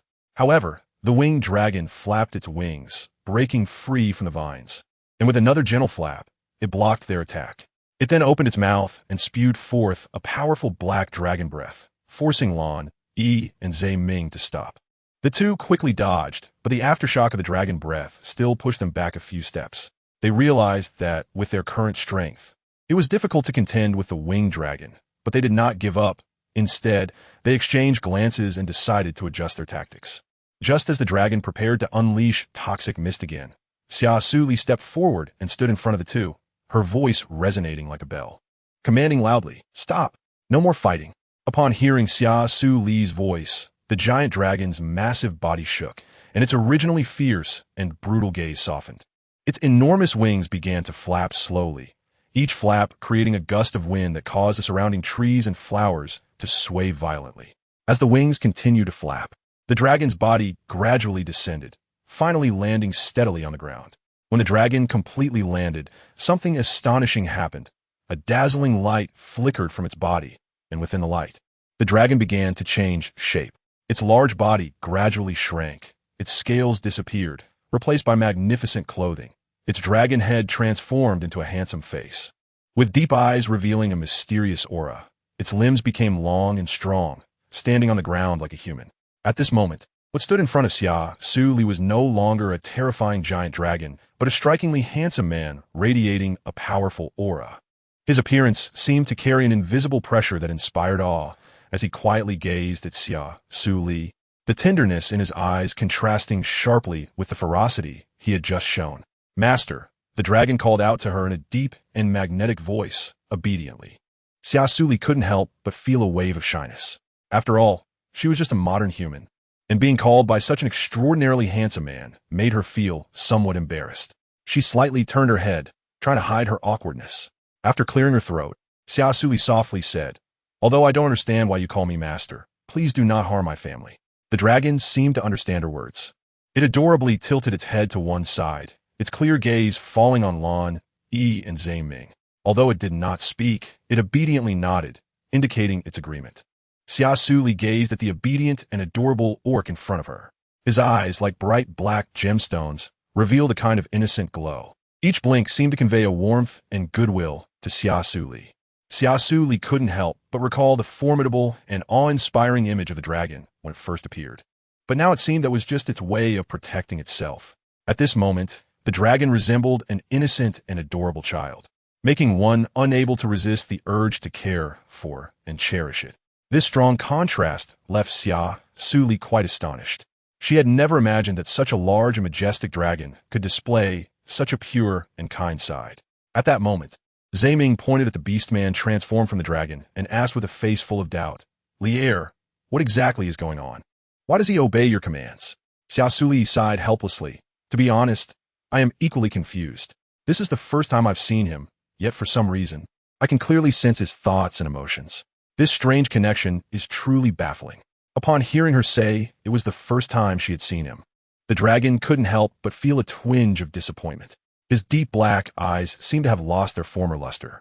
He never imagined that in just over a year, this little female, with whom he once shared a special bond, would forget him. Throughout this long time, he never thought of leaving this place. Instead, he quietly hoped for her return to be by his side again. After all, he had mistakenly swallowed her blood, which formed a master-servant contract between them, awakening the long-dormant primal dragon blood within him and allowing him to evolve into a powerful winged dragon beast. This serendipity filled him with gratitude towards her, while also planting a deep affection in the depths of his heart. He was no longer just a simple dinosaur. He had not only gained dark abilities, but had also become the only dinosaur capable of transforming in a human form and evolving into a primal winged dragon beast. This change excited him, yet left him somewhat at a loss, as the person before him had already forgotten him, which made him very sad.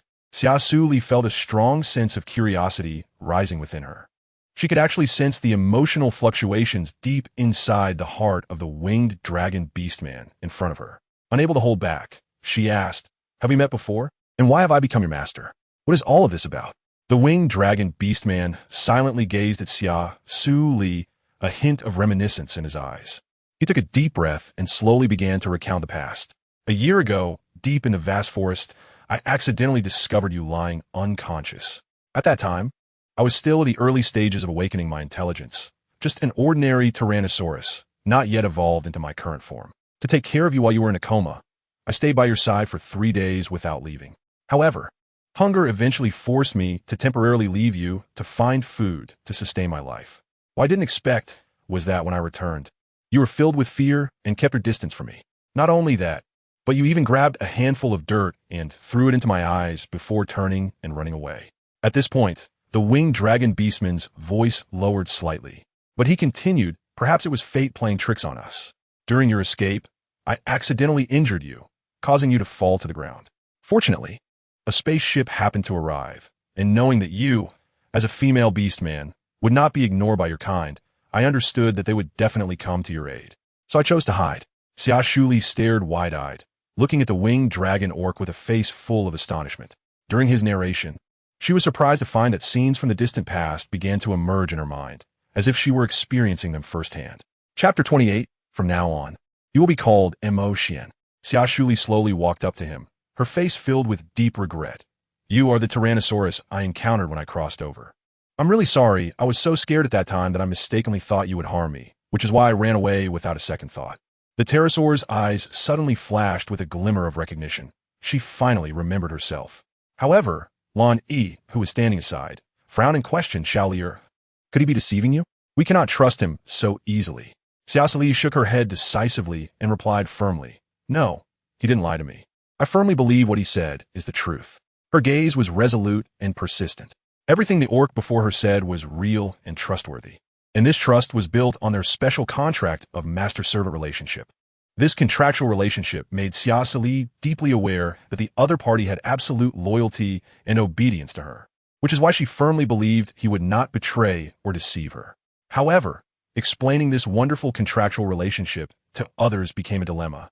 She knew that such an extraordinary matter would be difficult for ordinary people to understand and accept.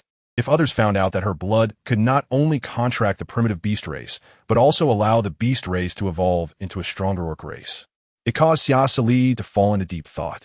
At that moment, Zhe Ming patted Lan Yi's shoulder and said with a smile, He looks trustworthy, and he has no need to deceive us. After all, with his strength, it would be easy for him to deal with us. Upon hearing Zhe Ming's words, Lan Yi's doubts were slightly alleviated. He gazed into the orc's extraordinarily clear eyes and began to realize that perhaps he had been overthinking. This mysterious orc seemed to harbor no ill intentions, and maybe, as Zhe Ming said, he truly had no reason to deceive everyone. Xia Suli raised her head and looked up at the tall and mighty dragon beastman, curiously asking, Do you have a name? Upon hearing her words, a trace of indescribable sadness flashed in the clear eyes of the winged dragon beastman. He thought of his tragic background. Both his mother and father had died at the hands of beastmen, and he, just born into this world, had no name of his own. He gently shook his head and replied with a heavy heart, I don't have a name. Xia Suli keenly captured the subtle changes in his heart. Without hesitation, she reached out her hand, tightly grasping his, gently comforting him. Although I'm not sure why our relationship has become this way from now on, you can completely consider me your family, not just a master-servant relationship. Since you don't have a suitable name yet, let me help you choose one. How about the name Xia? Do you think it sounds nice? Upon hearing this, Xia was so excited that he couldn't contain himself. He lifted her up with one hand so they could see eye to eye, then looked at her with a beaming smile. Xia really likes this name. From now on, I finally have my own name. Looking at his innocent and radiant smile, Xia Suli, who was sitting in his strong arms, couldn't help but smile as well. Lan Yi and Zhe Ming watched the incredibly warm and harmonious scene before them, thinking, oh no, how did another rival for Xia Suli's affection appear? A strong feeling of sourness surged in their hearts. All right, it's settled then. From today on, your name will be Xia. By the way, my name is Xia Suli. After saying this, she lightly jumped down from Xian's sturdy arms. Xian murmured to himself, Xia Suli, Xian. Lan Yi sulkily muttered, Xiao, now that you have him by your side, will you like me less? After all, he is much stronger than me. Don't you females prefer those powerful and mighty male beasts? Seeing the pitiful look on Lan Yi's face, Xia Suli felt both amused and exasperated, but mostly helpless.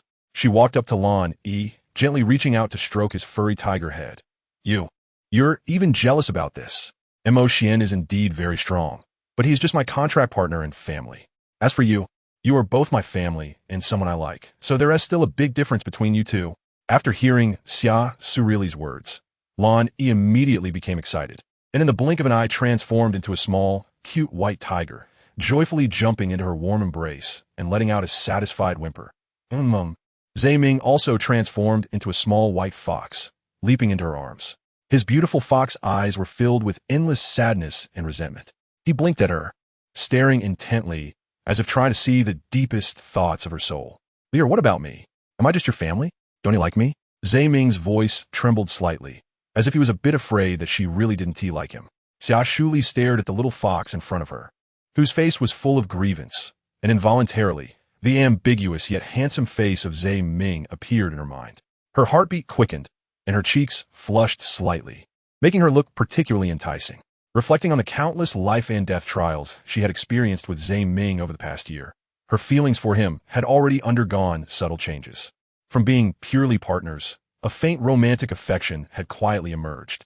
She shyly shook her head, saying, I don't dislike you. Zhe Ming keenly caught her shyness and understood that it wasn't the right time to push too hard. He happily rubbed his fluffy head against her cheek and gently said, Lear, I like you too. Xia Suli felt the soft touch on her face and did not have any feelings of resistance in her heart.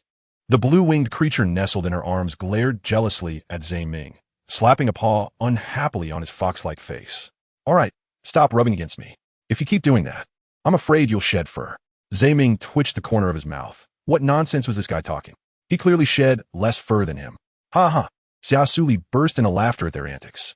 Lan Yi and Zhe Ming exchanged a glance, both corners of their mouths lifting into happy smiles. This scene made Mo Xian incredibly envious, and a sudden impulse to become her partner surged within him. Even though she was his contract master, he had fallen for her at first sight, and he had never forgotten her in the more than a year since. Chapter 29. Does he really think he's just a trinket? Xia Shuli's beautiful eyes, like autumn waters, stared at him. Mo Xian, are you willing to leave here with me and live in the Blue Sea Empire? Mo Xian slowly walked towards her, a look of utmost seriousness on his face, as if he wanted to deeply imprint her figure in his heart. I am willing. No matter where you go in the future, I will follow you without hesitation. Xia Suli looked at him with a serious expression and nodded with a smile, agreeing. At that moment, Lonnie jumped agilely out of Xia Suli's embrace. Since you've decided to take him with you, let's set off back to the Blue Sea Empire now. After saying that, Lan Yi took the lead and boarded the spaceship. Xia Suli nodded slightly in agreement. Thinking about returning to the Blue Sea Empire, the cold and handsome face of Tsang Lan unconsciously appeared in her mind. A hint of melancholy seeped into her voice. We have been away from the Empire for more than a year, and I don't know how he is doing now. Don't worry, Li. Tsang Lan is a very strong male orc. He can take care of himself, Zhe Ming reassured her. That's true. Then let's set off. As soon as she finished speaking, Xia Suli hugged Zhe Ming and led the dazed Mo Xian towards the spaceship. Mo Xian lowered his head, his gaze falling on Xia Suli's hand that was tightly holding his. A warm current surged in his heart. He didn't expect the little female's hand to be so soft. No wonder she bled when he lightly touched her last time. She really was quite fragile. However, the charming floral scent emanating from her was so pleasant that Mo Xian couldn't help but lean down to sniff her more closely. Just then, he was pushed away by Zhe Ming, who was in Xia Suli's arms, with a look of disdain and dissatisfaction glaring at him. How dare this guy take advantage of Lear in front of him? Did he really think he was just a decoration? Mo Xian rubbed his nose, feeling that this fox had a lot of hostility towards him, but he didn't know why. However, he wasn't angry. After all, Xia Suli had said that he couldn't harm them, so he had to be obedient and not make the little female angry. Once aboard the Xingyu spaceship, the four of them traveled through the vast universe again, on their way back to the Blue Sea Empire. After getting on the spaceship, Mo Xian was filled with curiosity about everything around him. He was like an innocent child, looking around with eyes sparkling with the light of curiosity. This innocent and carefree demeanor gradually made Lan Yu and Zhe Ming lower their guard against him. They began to realize that Mo Xian might not be as dangerous or hostile as they initially thought. After observing for a while, Mo Xian obediently found a corner to sit down. At that moment, Xia Suli came over and handed him a cup of water. Mo Xian happily accepted the cup, feeling warm in his heart again. Gazing at Xia Suli's stunning face and gentle smile, he couldn't help but stare blankly. Just then, the spaceship suddenly shook violently, as if encountering some danger. A loud bang echoed, and the entire spaceship shook violently, as if it were caught in a terrible storm. Xia Suli was completely unprepared. her body swaying unsteadily with the shaking of the spaceship. She struggled to maintain her balance, but it was futile, and she was knocked around, feeling dizzy. Just as she was about to fall to the ground, a strong arm suddenly reached out and tightly embraced her. Xia Suli focused her gaze and realized it was Xian. He looked at her with a tense expression, his eyes filled with concern. Nestlet in Montag Xuan's embrace. Xia Suli felt a warmth and sense of security. Her previously chaotic emotions gradually calmed down. She glanced gratefully at Xian, as leaning against him allowed her to stand steadily inside the spaceship, no longer in the awkward state she had been in earlier. However, the shaking of the spaceship did not stop. On the contrary, it became more and more intense, making it feel as if they were amidst raging waves. Xia Suli couldn't help but feel a bit worried. What exactly is going on? Xian lowered his head and comforted her. Don't be afraid. I will protect you. Xia Suli could sense his thoughts, so she knew that he would really protect her, and she smiled gratefully. Once the spaceship stabilized, Zhe Ming jumped down from her embrace, glanced around cautiously, and then jumped onto the control panel to check the situation. Not good. There's an asteroid belt ahead. Lan Yu shouted. Upon hearing this, Zhe Ming was startled. Having frequently traveled between various planets, he knew that asteroid belts were extremely dangerous, and if they collided carelessly, the spaceship could very well crash. I'll control the spaceship to avoid the asteroid belt. Zhe Ming quickly maneuvered the spaceship to turn around, activated the defense system, and began adjusting the course. His actions were very skilled, and he soon steered the spaceship away from the asteroid belt. Just when they thought they were safe, they discovered that the spaceship's engine had malfunctioned and could no longer continue flying. This is trouble, Zhe Ming frowned and said. Xia Suli looked out the window and found that they were in the Milky Way, surrounded by twinkling planets. Why don't we find a place to land first, and then figure out how to repair the spaceship? Xia Suli suggested. Lan Yi and Zhe Ming nodded in agreement. So, Zhe Ming began searching for a suitable planet to land on. After some effort, they finally found a relatively flat, small planet and successfully landed on it. Next, they needed to repair the spaceship as soon as possible. Otherwise, they wouldn't be able to return to the Blue Sea Empire. After 5 days of repairs, the Xingyu spaceship was finally fixed by Zhe Ming and Lan Yi, thanks to Zhe Ming's collection of various spaceship parts over time. When they returned to the Blue Sea Empire, they received astonishing news. Because Lan Yi had been missing for over a year, the Empire's beastmen thought he had perished. Even more shocking was that a month after Lan Yi's disappearance, the king had also been assassinated. At this crucial moment, the newly appointed Supreme Commander and the generals made a surprising move by jointly nominating Lan Yi's brother, Lan Yu, to become the new king of the Blue Sea Empire. Lan Yu's ascension to the throne was not a coincidence. It was backed by an unknown story. The reason was that Luya harbored resentment towards Lan Yi and was determined to take revenge on him. So she used her identity as an S-class female to become Lan Yu's mate. Ultimately, through various means, she bribed the king's royal guards and carefully planned and executed a sinister conspiracy, successfully assassinating the king. With the king's death, the situation became ambiguous, and Luya seized the opportunity to have her many mates support Lan Yu for the throne. The newly appointed Supreme Commander was actually Luya's marked mate, and the dozens of beastmen generals who recommended Lan Yu were also Luya's mates. Because they collectively recommended Lan Yu, who was only an A-class general, was able to ascend steadily to the throne, without the recommendation and support of Luya's many mates. It would have been far from easy for Lan Yu to become king with his limited strength. It can be said that Lan Yu became the supreme ruler of the Blue Sea Empire with the backing of the powerful female Luya. Meanwhile, Luya, with her status as a high-ranking female and numerous male beastman mates, became the most noble S-class female in the Blue Sea Empire. After ascending to the throne, Lan Yu began to create all sorts of trouble for Conglan, sending him to various front lines to slay the invading beasts, and even attempted to put him to death. After all, with Lan Yi's disappearance, the strongest male beastman and the most prestigious beastman in the empire was Conglan, which was also to prevent Conglan from rebelling. Additionally, since Conglan refused to become Luya's male mate, Luya harbored hatred and, with an extreme mentality of wanting to destroy a powerful male she could not have, urged Lan Yu to quickly deal with him.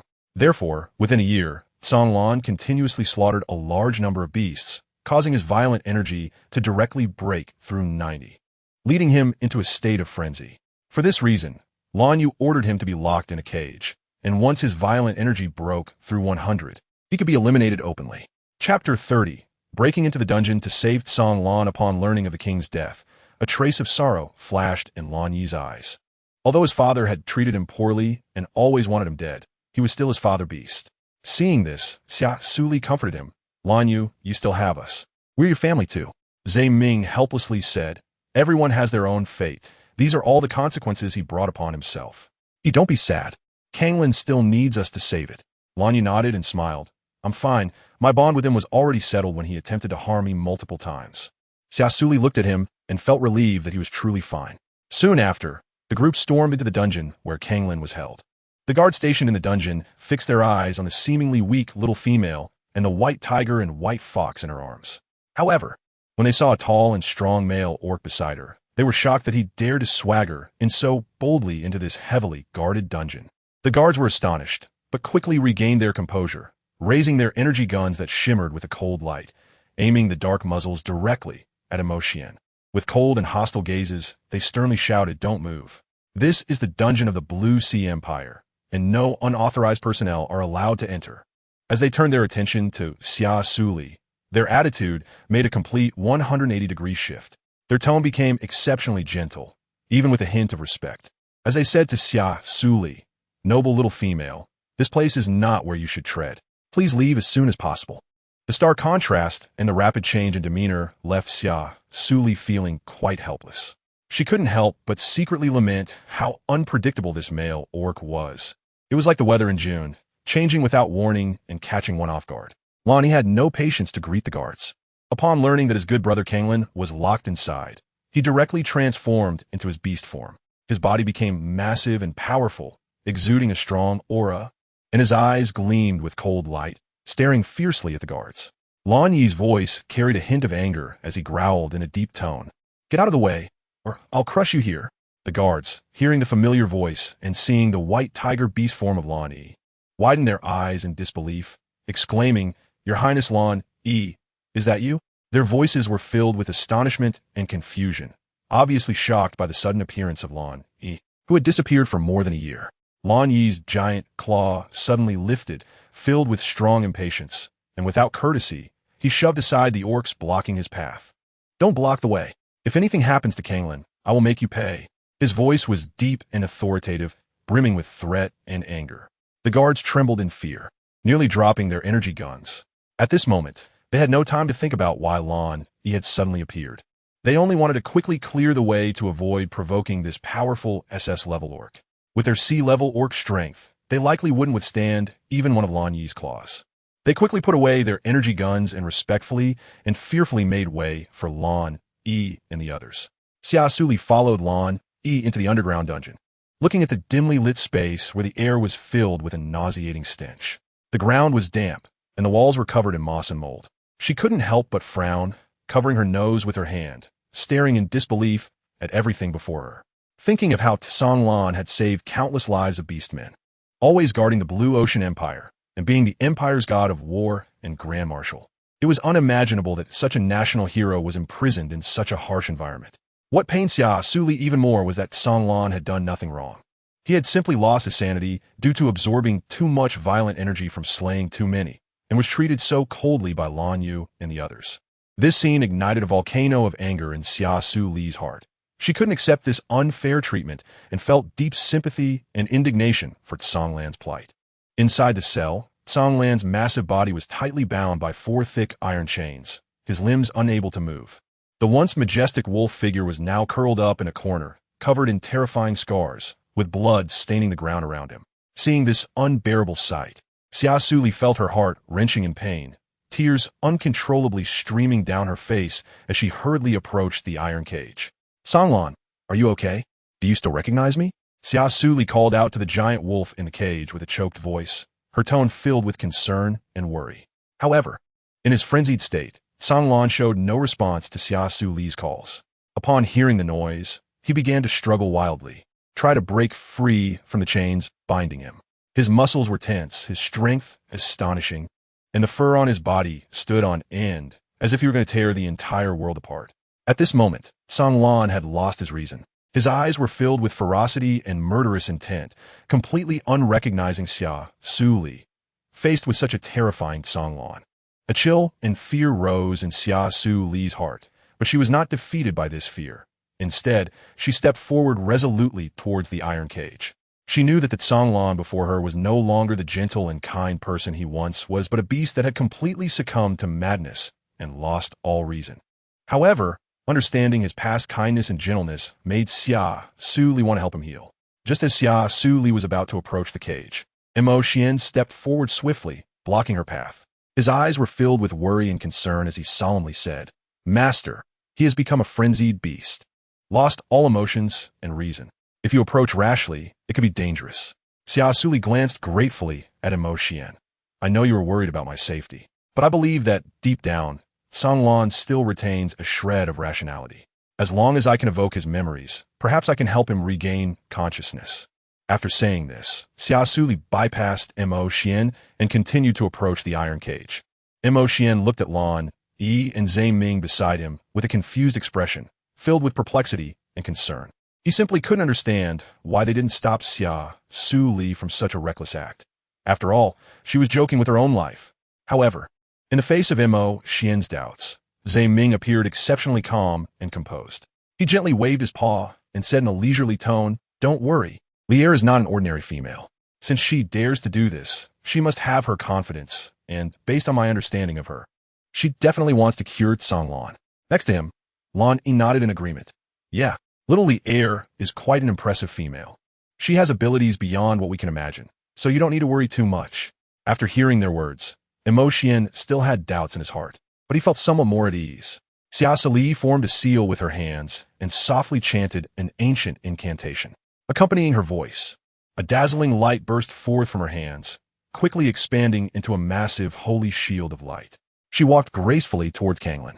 Kanglin's eyes widened as he stared at the approaching Xia Suli.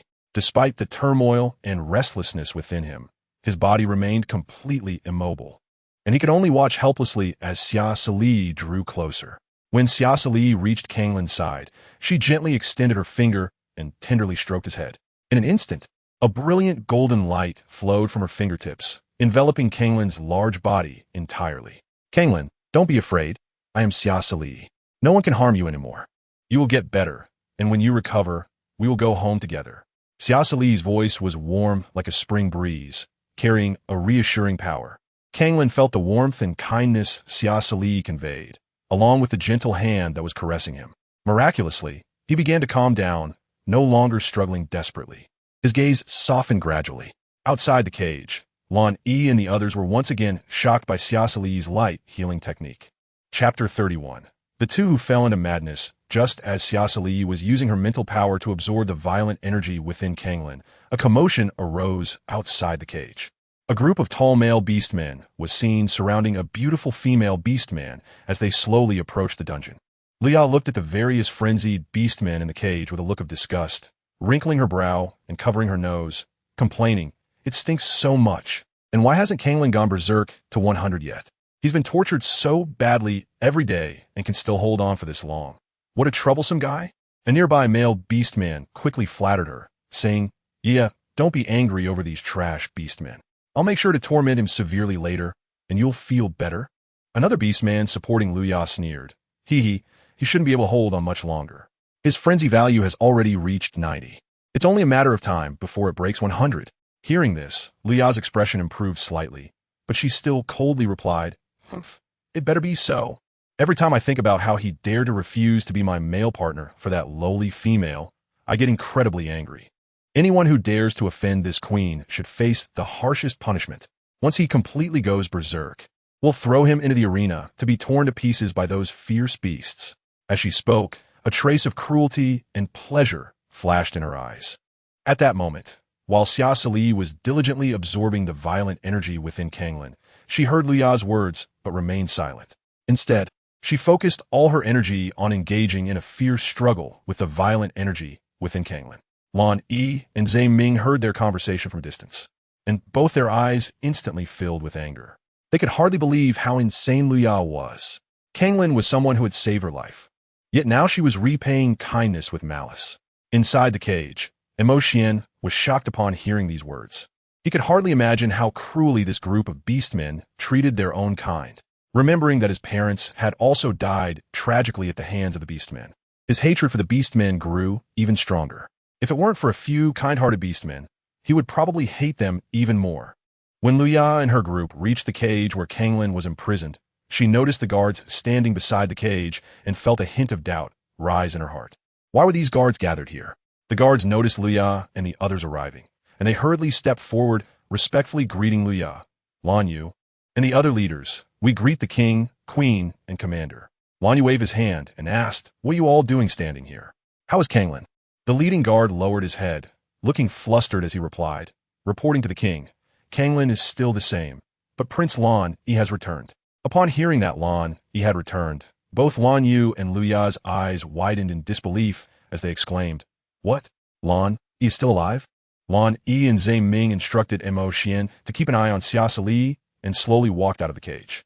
When everyone saw the familiar white tiger and white fox, a look of shock and disbelief flashed in their eyes. Lan Yi's icy gaze fell upon them, as if he could see through everything. He fixed his eyes on Luya and Lan Yu in the crowd, filled with endless disappointment and anger. These two were his brother and cousin. Yet, to satisfy their selfish desires, they were willing to harm their own kin and cruelly kill their own kind. Such behavior was simply intolerable. With a disappointed expression, Lan Yi said, "Lan Yu, you actually colluded with outsiders to harm your own father just to become king. What face do you have left to become the king of the Blue Sea Empire?" Then, he turned his gaze to Luya, his voice tinged with sorrow. "Luya, I once thought you were just a bit willful and immature, but I never expected you to be so ruthless. Father treated you as his own, loving you like a daughter, yet you repay his kindness with malice, conspiring with others to kill him." Finally, Lan Yi's gaze fell upon Kanglin in the cage, and a complex emotion surged within him. Kanglin had always prioritized their empire, even sacrificing his life to protect it. Even when the two of you were kidnapped by exotic beasts when you were young, it was Kanglin who risked everything to save you. If it weren't for him, you might have died 10 years ago. Yet, you show no gratitude and even wish to kill him. What face do you ungrateful beastmen have to live in this world? Lan Yu was filled with endless unwillingness and anger, his eyes wide open as he stared at the man before him, roaring angrily, "Shut up, Lan Yi. What right do you have to criticize us? You have been gifted since childhood, admired and feared by the people. You always act so high and mighty. How can you understand the plight of someone like me, who is an A-class? Even my name was given by you, and everyone likes to compare me to you. Countless times I've prayed in my heart for your early demise, yet you repeatedly appear before everyone unscathed. Lan Yi, someone like you should have long since disappeared from this world and never returned. As for him, so what if he is my father? He's just a selfish person. He has never looked at me with respect, let alone loved me. Thus, such a person is unworthy of being my father. His death is completely deserved." Faced with Lan Yi's accusations, Luya felt a surge of anger and sadness. She never expected that the one she loved would say such things about her. She had been doted on since childhood, with countless male beastmen seeking her companionship, yet Lan Yi repeatedly rejected her, making her pride hard to bear. At that moment, her beautiful eyes were filled with madness as she stared at Lan Yi, gritting her teeth and saying, "Luya, I'm the most powerful female of the Blue Sea Empire. You and Kanglin have repeatedly refused to become my imprint partners. What's the reason for this? Is it just because of that damned D-class female? What makes her so special that you are so infatuated with her?" The more she spoke, the more agitated she became, her voice unconsciously rising as she continued to shout angrily, "A male that Luya cannot have, then that lowly female, Xia Suli, can forget about it. So even if it means letting you die, I will never allow her to succeed." Looking at the two who were falling into madness, Lan Yu knew they were completely beyond saving. Chapter 32. I don't care who you are, I will strike you anyway. In the cage, Xia Suli, limited by her own abilities, could only manage to devour 1/3 of the violent energy within Kanglin with all her might. Fortunately, the violent energy level within Kanglin had dropped below 80, and he could now return to his beastman form. Due to the complete depletion of Xia Suli's mental energy, she felt a bit dizzy and weak all over. Just as she was about to stumble and fall, Ma Xuan rushed over like a bolt of lightning, extending his strong arms to tightly wrap around her slender and soft waist. Xia Suli was caught off guard as he tightly embraced her, her body pressed against his broad and sturdy chest. She could clearly feel the strong lines of his muscles and the intense warmth radiating from him. And at the same time, she could hear the rhythmic beating of his heart, all of which made her feel a rush of panic and shyness. She tried to struggle a bit, wanting to break free from his embrace, but Mo Xian's arms held her firmly like iron clamps. Although feeling a bit embarrassed, Xia Suli gently pushed his shoulder and said, "I'm fine, Xian, you don't need to worry." Her voice carried a hint of awkwardness, and her cheeks flushed slightly. Xian lowered his head, his gaze falling on her beautiful face, where a faint blush spread across her cheeks like the evening glow, especially her slightly parted red lips, which were tender and dripping like blooming petals, exuding an irresistible allure. Xian's eyes were involuntarily drawn to her, and for a moment, he seemed a bit dazed. It wasn't until Xia Suli pushed him a few times that he reluctantly let her go, but to prevent her from falling again, he firmly grasped her wrist. Just then, Songlan gradually awakened from his frenzied state, and upon seeing the weak Xia Suli, a hint of tenderness appeared in his eyes. His voice was low and hoarse as he said, "Xia Suli, you're finally back. I really missed you." Xia Suli reached out her hand, gently stroking the fluffy wolf head of Songlan, her face filled with guilt and sadness as she looked at him. "I'm sorry, Songlan. It's my fault that you have to endure so much pain and worry. If it weren't for me being caught in the time-space rift, none of these things might have happened. Don't be sad. Seeing you upset makes my heart ache. As long as you can safely return home, that's more important than anything." Songlan gazed at her with weak yet affectionate eyes, then greedily rubbed his head against her hand. Xia Suli's eyes stared at the understanding Songlan, and a strong sense of guilt surged in her heart. I understand now. By the way, Songlan, how are you feeling now? Is there anywhere uncomfortable?"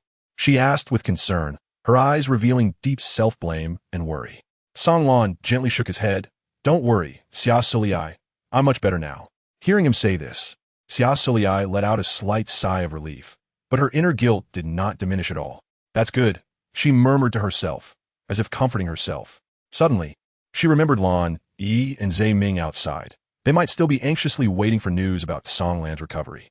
Right, Lan Yi and Zhe Ming are still outside. Let's go out. Upon hearing that Lan Yi and Zhe Ming were safe, Songlan showed a relieved expression. "Okay, let's go out." Then Xia Suli was assisted by Xian as she walked out of the cage. Songlan did not rush to transform back into his beastman form, as Xia Suli had the special ability to absorb violent energy, and he absolutely could not let outsiders know. As he stood up and prepared to go out, Songlan noticed Xian supporting Xia Suli. Just a glance was enough to feel that this person was definitely not simple. After all, he emanated a powerful aura, as if it came from the pressure of the heavens and earth, evoking a sense of awe. Songlan secretly sighed in his heart. I didn't expect that after disappearing for more than a year, Xia Suli would have such a powerful pursuer. I really am too weak. This thought plunged him into deep contemplation. With Xian's support, Xia Suli walked out of the cage and immediately saw Luya. Luya also noticed Xia Suli right away, but when she saw Xian beside Xia Suli, who radiated a powerful aura, a hint of astonishment flashed in her eyes. She could never have imagined that this seemingly ordinary low-level female could attract such a strong and handsome high-level male. This realization intensified the displeasure in Luya's heart, and she couldn't help but mutter to herself, "Why can this low-level female have a beast man more powerful than my male partner? Are all these high-level males blind?" The more she thought about it, the more unfair it seemed, and her jealousy and resentment towards Xia Suli deepened. Feeling Luya's hostile gaze, Xia Suli couldn't help but feel an inexplicable anger rising within her. She also stared coldly at Luya.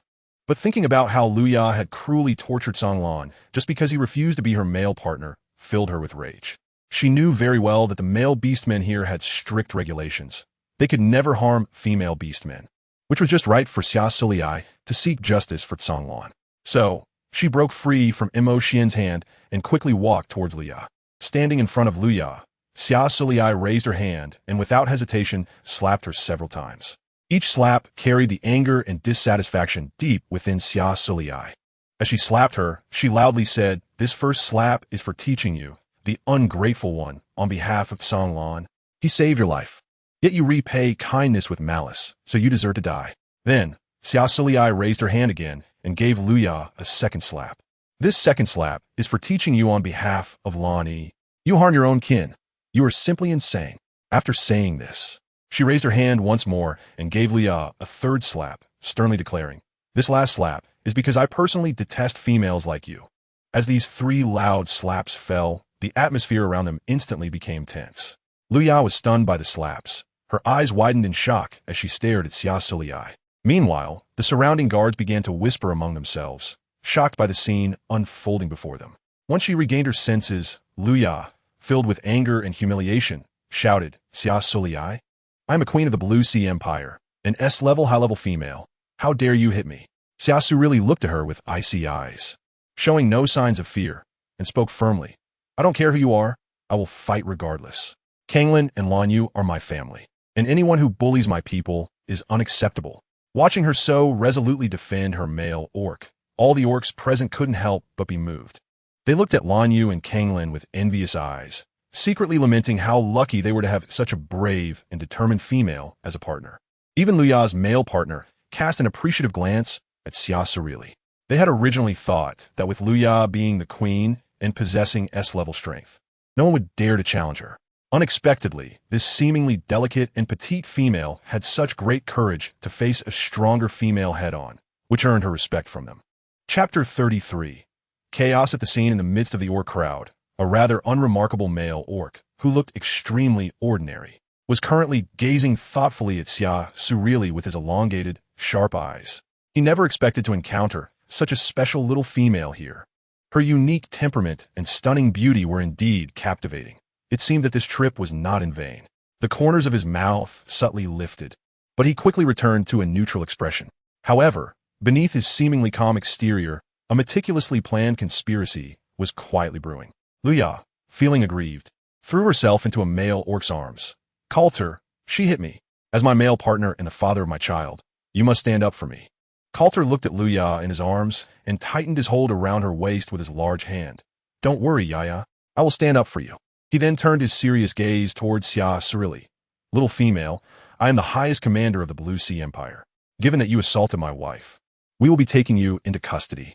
Seeing this, Lanyu and the other three did not hesitate to quickly step in front of her, forming a solid defensive line around her.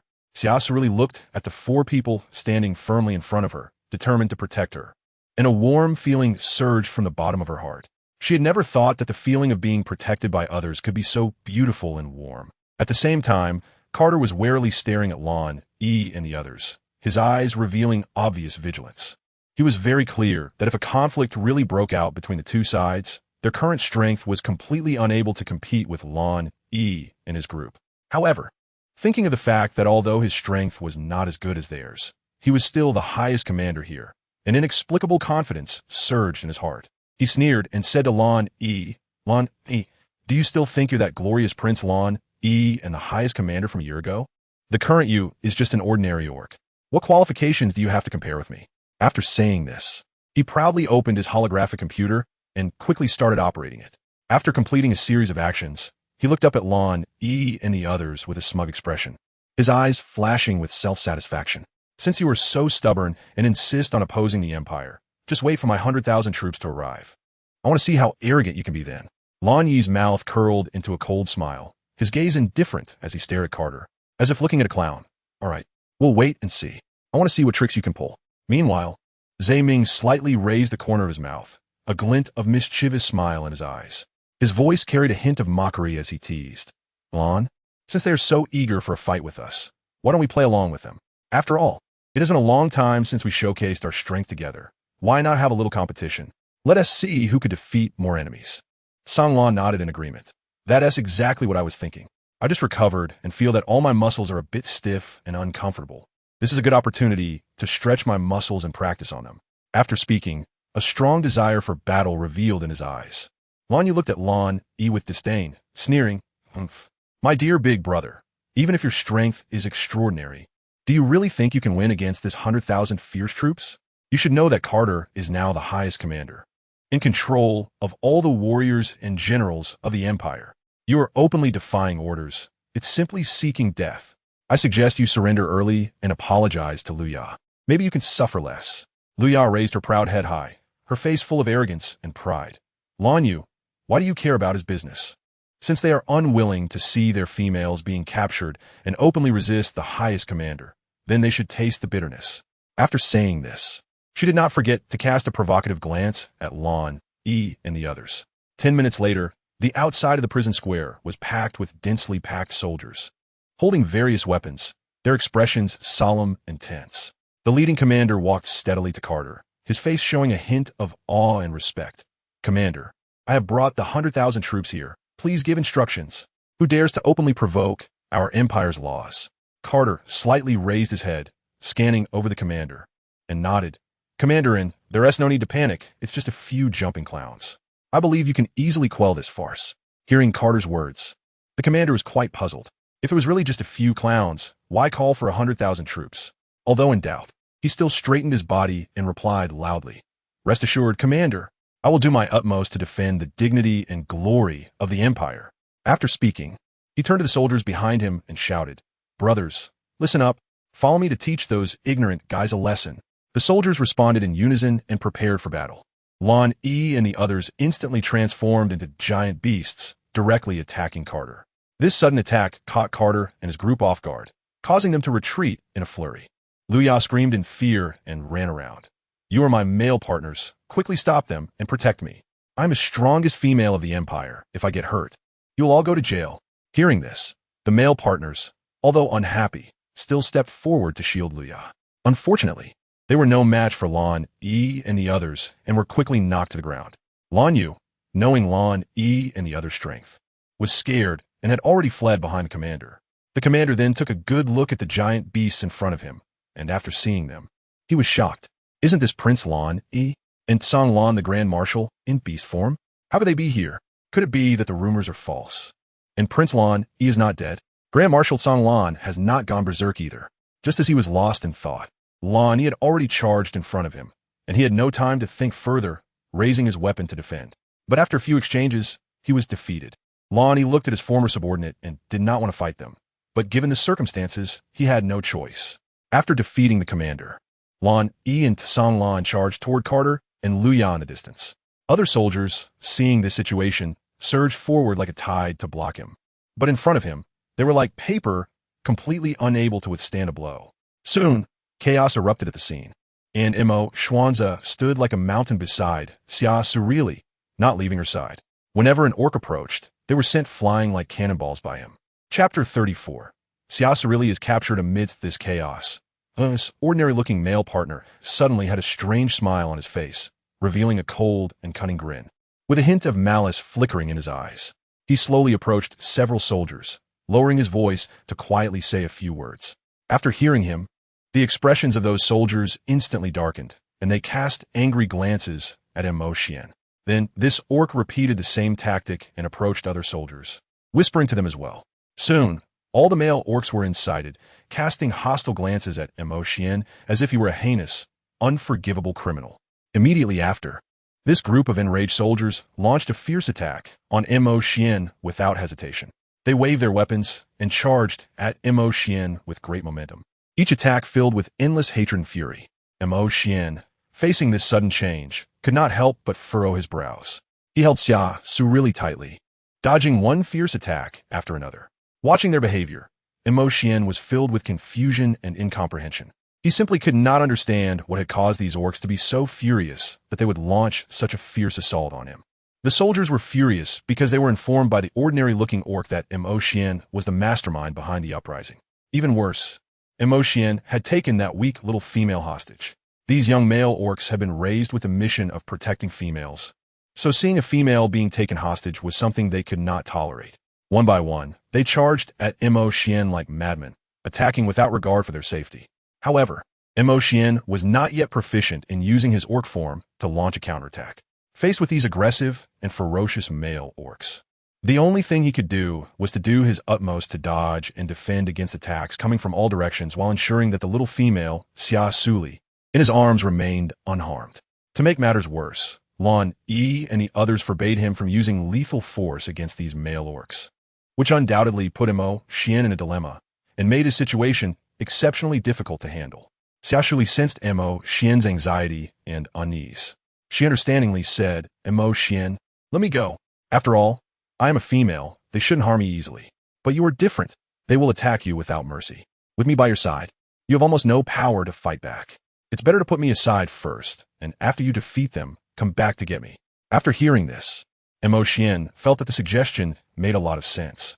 He no longer hesitated, tightly embraced Xia Suli, and leaped, landing steadily on the eaves of the house. Then he gently placed her there, Master, wait for me here. Once I defeat them, I will come back to get you immediately. Mo Xian looked at Xia Suli with determined eyes. Xia Suli smiled and nodded. Okay, just be careful. Those orcs are fighting on orders. You just need to defeat them. Don't kill them. All right, Master. I'll be back soon, said Mo Xian as he charged towards the warriors under the eaves.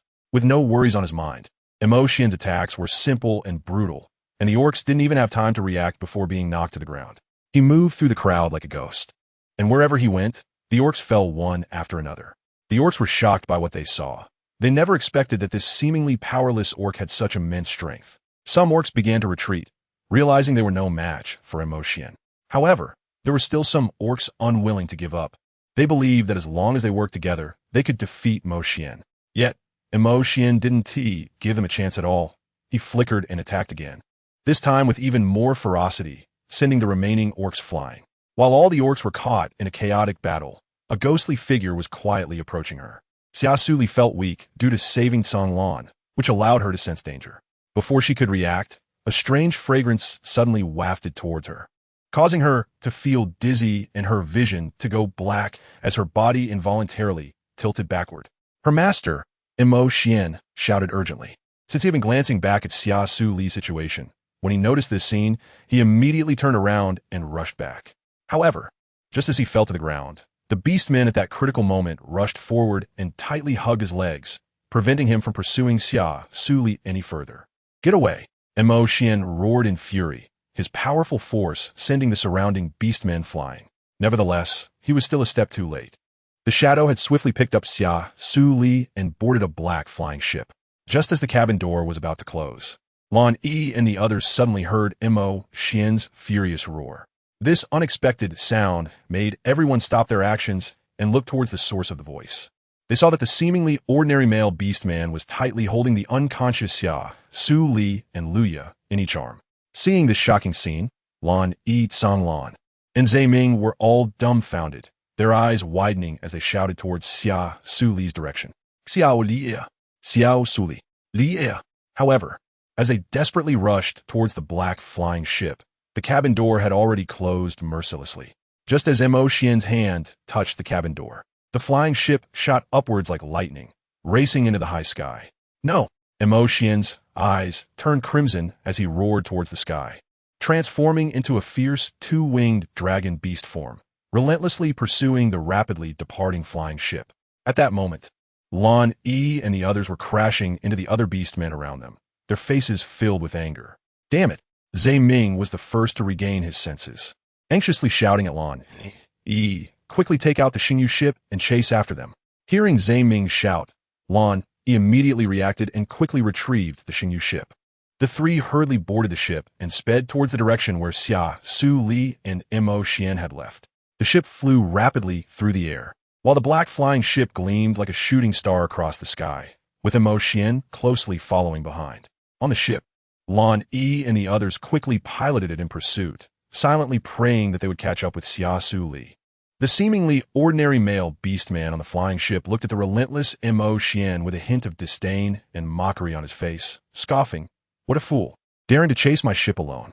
As he finished speaking, he pressed a switch in his hand without hesitation. In an instant, countless dazzling energy beams shot out from various parts of the ship, forming a dense rain of energy cannons that bombarded Mo Xian.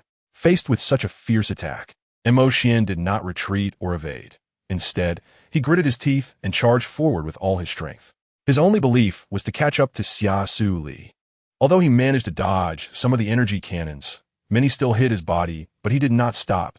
Instead, he endured the excruciating pain and continued to sprint towards the flying ship. Chapter 35.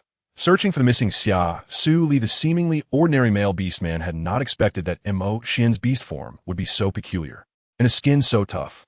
His expression immediately turned serious, and he quickly ordered his men to attack. A massive cloud of white mist erupted from the tail of the cabin, quickly enveloping Mo Xian's vision, and in the blink of an eye, the entire sky was shrouded in this dense white fog, allowing the beastman to escape from Mo Xian's sight.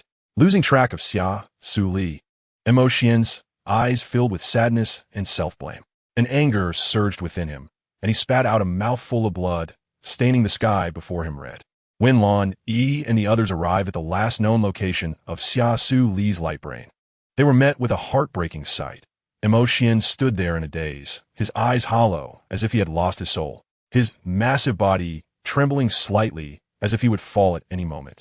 Although Lan, he felt immense sorrow in his heart. He knew he could not remain immersed in grief. Action was needed quickly. Thus, he unhesitatingly opened the cabin door and shouted for Xian to come inside. However, it was as if Xian could not hear his calls at all, standing motionless regardless of how Lan, he desperately cried out, showing no reaction. Seeing this, San Lan was frantic. He quickly transformed into beastman form and donned his battle armor, flying at incredible speed to Xian's side, shouting angrily, "How long are you going to keep this up?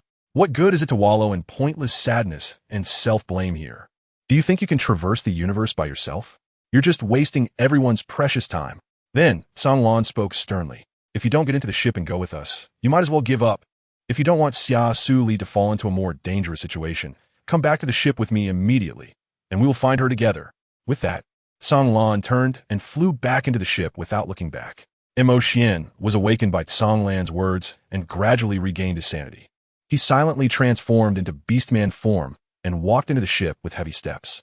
Zhe Ming and Lan, he looked at his lost and guilt-ridden expression, feeling no resentment towards him. After all, the incident of Xia Suli being abducted was a shared responsibility among the three of them, so they could not place all the blame on him alone. If they had not asked Xian to go easy on those warriors, perhaps he would not have had to take such passive defensive measures. If they had maintained a high level of vigilance, they might have been able to prevent Xia Suli from being abducted while in such a weak state. Ultimately, all these errors stemmed from themselves. At that moment, the four people on the ship were steeped in deep guilt and reflection, and a heavy, oppressive atmosphere filled the cabin. However, they did not allow this negative emotion to linger for too long. Instead, they quickly adjusted their mindset, calmed down, and began discussing the possible escape routes of the Beastman. After all, the urgent task was to find Xia Suli's whereabouts as soon as possible. Everything else could wait. After a long silence, Xian finally slowly raised his head, his voice hoarse. The male beastman who abducted the master must have at least S-class strength, and from the very beginning, he has been following closely like a shadow behind that female named Luya. This statement struck like lightning in the night sky, igniting a spark of hope in the hearts of Lan, Yi, San Lan, and Zhe Ming. Zhe Ming exclaimed excitedly, "Then our most urgent task is to return immediately and investigate the true identity of this mysterious beastman. After all, he not only abducted Lier, but also Luya. I believe Lan Yu and Colt will definitely know some key information." Lan, he nodded in agreement. "Yes. For now, this is all we can do. Although the situation is still unclear, we can at least be sure that the other party's elaborate efforts to capture people will not temporarily harm Xiao Lier. Therefore, we still have enough time to investigate the truth. As long as we can clarify the other party's background and motives, we can carry out a more targeted rescue operation and successfully save Xiao Lier." After saying this, the four of them exchanged glances, feeling the firm belief and determination rising deep within their hearts. Carl and Lan Yu stared dumbfounded in the direction where the abducted Luya had disappeared, and only then did they come back to their senses, anxiously dispatching their subordinates to track her down. Just as they were preparing to personally pursue Luya, the spaceship that Lan, Yi, and the others were on suddenly appeared before them. San Lan hurriedly strode up to Carl with a serious expression. "If you truly hope for your wife Luya to return safely, you must honestly follow our arrangements." Although Lan Yu and Carl were unwilling, they had no choice but to accept this proposal to ensure Luya's safety. However, when everyone discovered the true identity of that orc, they all fell into deep thought. They never imagined that this orc was not Luya's legitimate partner Luke, but a counterfeit orc wearing a highly realistic mask disguised as Luke. Even more shocking was that the real A-grade orc, Lute, had already died at home for many days, and this mysterious orc was not even from their empire. This made Lan, Yi, and the others' investigation even more perplexing. Fortunately, they had thoroughly searched for all unfamiliar orcs that had recently entered the empire, as well as all recent footage from the empire, and finally gathered some information about that male orc. After testing, they discovered that there was no information matching this citizen's characteristics throughout the entire interstellar planets, so they could confirm that he was an interstellar drifter. This made Lan, Yi, and the others instantly anxious, as interstellar drifters were generally very brutal, and most had cruelly killed females before being expelled from their planets. However, It was fortunate that they received some news that interstellar drifters like to lurk on various planets, hunting female orcs and then selling them across major planets for huge profits. So upon learning that Xia Suli had no life-threatening danger, their anxious hearts finally settled down a bit, and they also had a clear target and direction, giving them the motivation to continue searching. After discussion, Lan Yi and Song Lan formed one group, while Mo Xian and Zhe Ming formed another, splitting into two teams. Piloting their spaceships to major planet auction sites, black markets, and slave markets in search of Xia Suli's whereabouts. Lan Yi and Song Lan first arrived at a prosperous planet where the auction was grand, with various rare items on display. They searched every corner carefully, not missing any possible clues. Meanwhile, Mo Xian and Zhe Ming arrived at a relatively remote planet, where the black market was hidden in a desolate desert, and the two began to search around. Chapter 36. Don't come closer, or I'll show you death on a certain flying ship. Xia Suli, in a daze, seemed to hear heavy breathing and intermittent cries. She struggled to open her eyelids, trying to see the scene in front of her. When she finally opened her eyes, she was confronted with a shocking sight. Not far in front of her, on a chair, Liao was being roughly pinned down by a tall, muscular male orc, who was performing some unspeakable actions, while Liao had a face full of pain, constantly struggling and crying out. Seeing the scene made Xia Suli feel her stomach churn, a strong wave of nausea rising in her heart. However, her physical condition was very poor, her body weak, even unable to use her abilities or mental power, and this feeling of helplessness filled her with panic. Several hours later, the male orc finally crawled off Luya with a satisfied expression, casually putting on his clothes with a sense of relief. He then glanced at Xia Suli, who was still unconscious on the ground, before turning to leave, leaving behind a scene of devastation. Xia Suli opened her eyes, watching everything unfold helplessly, filled with anger towards her own weakness. However, she felt no sympathy for Lia's plight, as she knew that in this cruel world, sympathizing with an enemy would only make her more vulnerable. The thought that she might end up like Lia if she couldn't regain her strength soon made her anxious. As time passed, Xia Suli's body gradually regained its strength, and she slowly sat up, looking around and contemplating her next move. Despite having no pity for Luya, she understood that if she didn't take action, she might face the same fate. She decided to find the control room of the flying ship to try to contact the outside world or find a way to escape. However, she discovered that her light brain wristband was missing, and just as she was about to get up and search for it, the sound of footsteps reached her ears. Xia Suli nervously looked towards the door, where a plain-looking male orc stepped out, followed by the male orc who had just forced Luya. The plain-looking male orc was surprised to see that Xia Suli had awakened and regained her strength. The male orc beside him looked at the plain-looking orc with admiration, saying, "Boss Kyle is really amazing. Not only did he capture a valuable S-class female, but he also brought back such a beautiful little female." After saying that, the male orc lewdly approached her. After all, in his eyes, even though Xia Suli had regained her strength, she was just a stunning yet non-threatening D-class female. As he kept getting closer, Xia Suli's expression became extremely serious. She quickly and decisively grabbed the knife from the dining table and pressed it tightly against her slender, delicate neck. At the same time, she looked at him firmly and said, "Don't come near me. Otherwise, I will die right in front of you." As soon as she finished speaking, she unhesitatingly pressed the blade against her neck, and the sharp tip instantly cut into her tender, smooth skin like mutton fat jade. Faced with this sudden scene, the male orc abruptly halted, glancing anxiously at the orc named Kyle beside him. "Boss Kyle, what should we do?" Kyle squinted slightly, and a cold, cruel smile suddenly appeared on his face. "Hee, you are indeed a brave and interesting little female. How dare you threaten to die? However, you are right about one thing.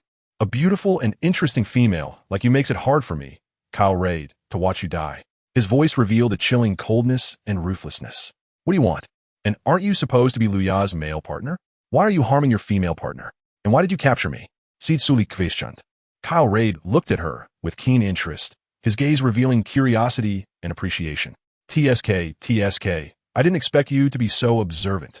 This face indeed belongs to Luya's male partner, but I am not that person."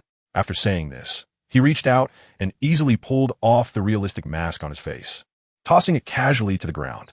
As the mask fell, a face covered in hideous scars was revealed. These scars crisscrossed, as if proof of countless life and death trials. Despite being marred by scars, it gave him a wild beauty. Looking into his deep blue eyes, which seemed to hide endless secrets. The high and straight bridge of his nose and exquisite contours faintly revealed his handsome features before the disfigurement.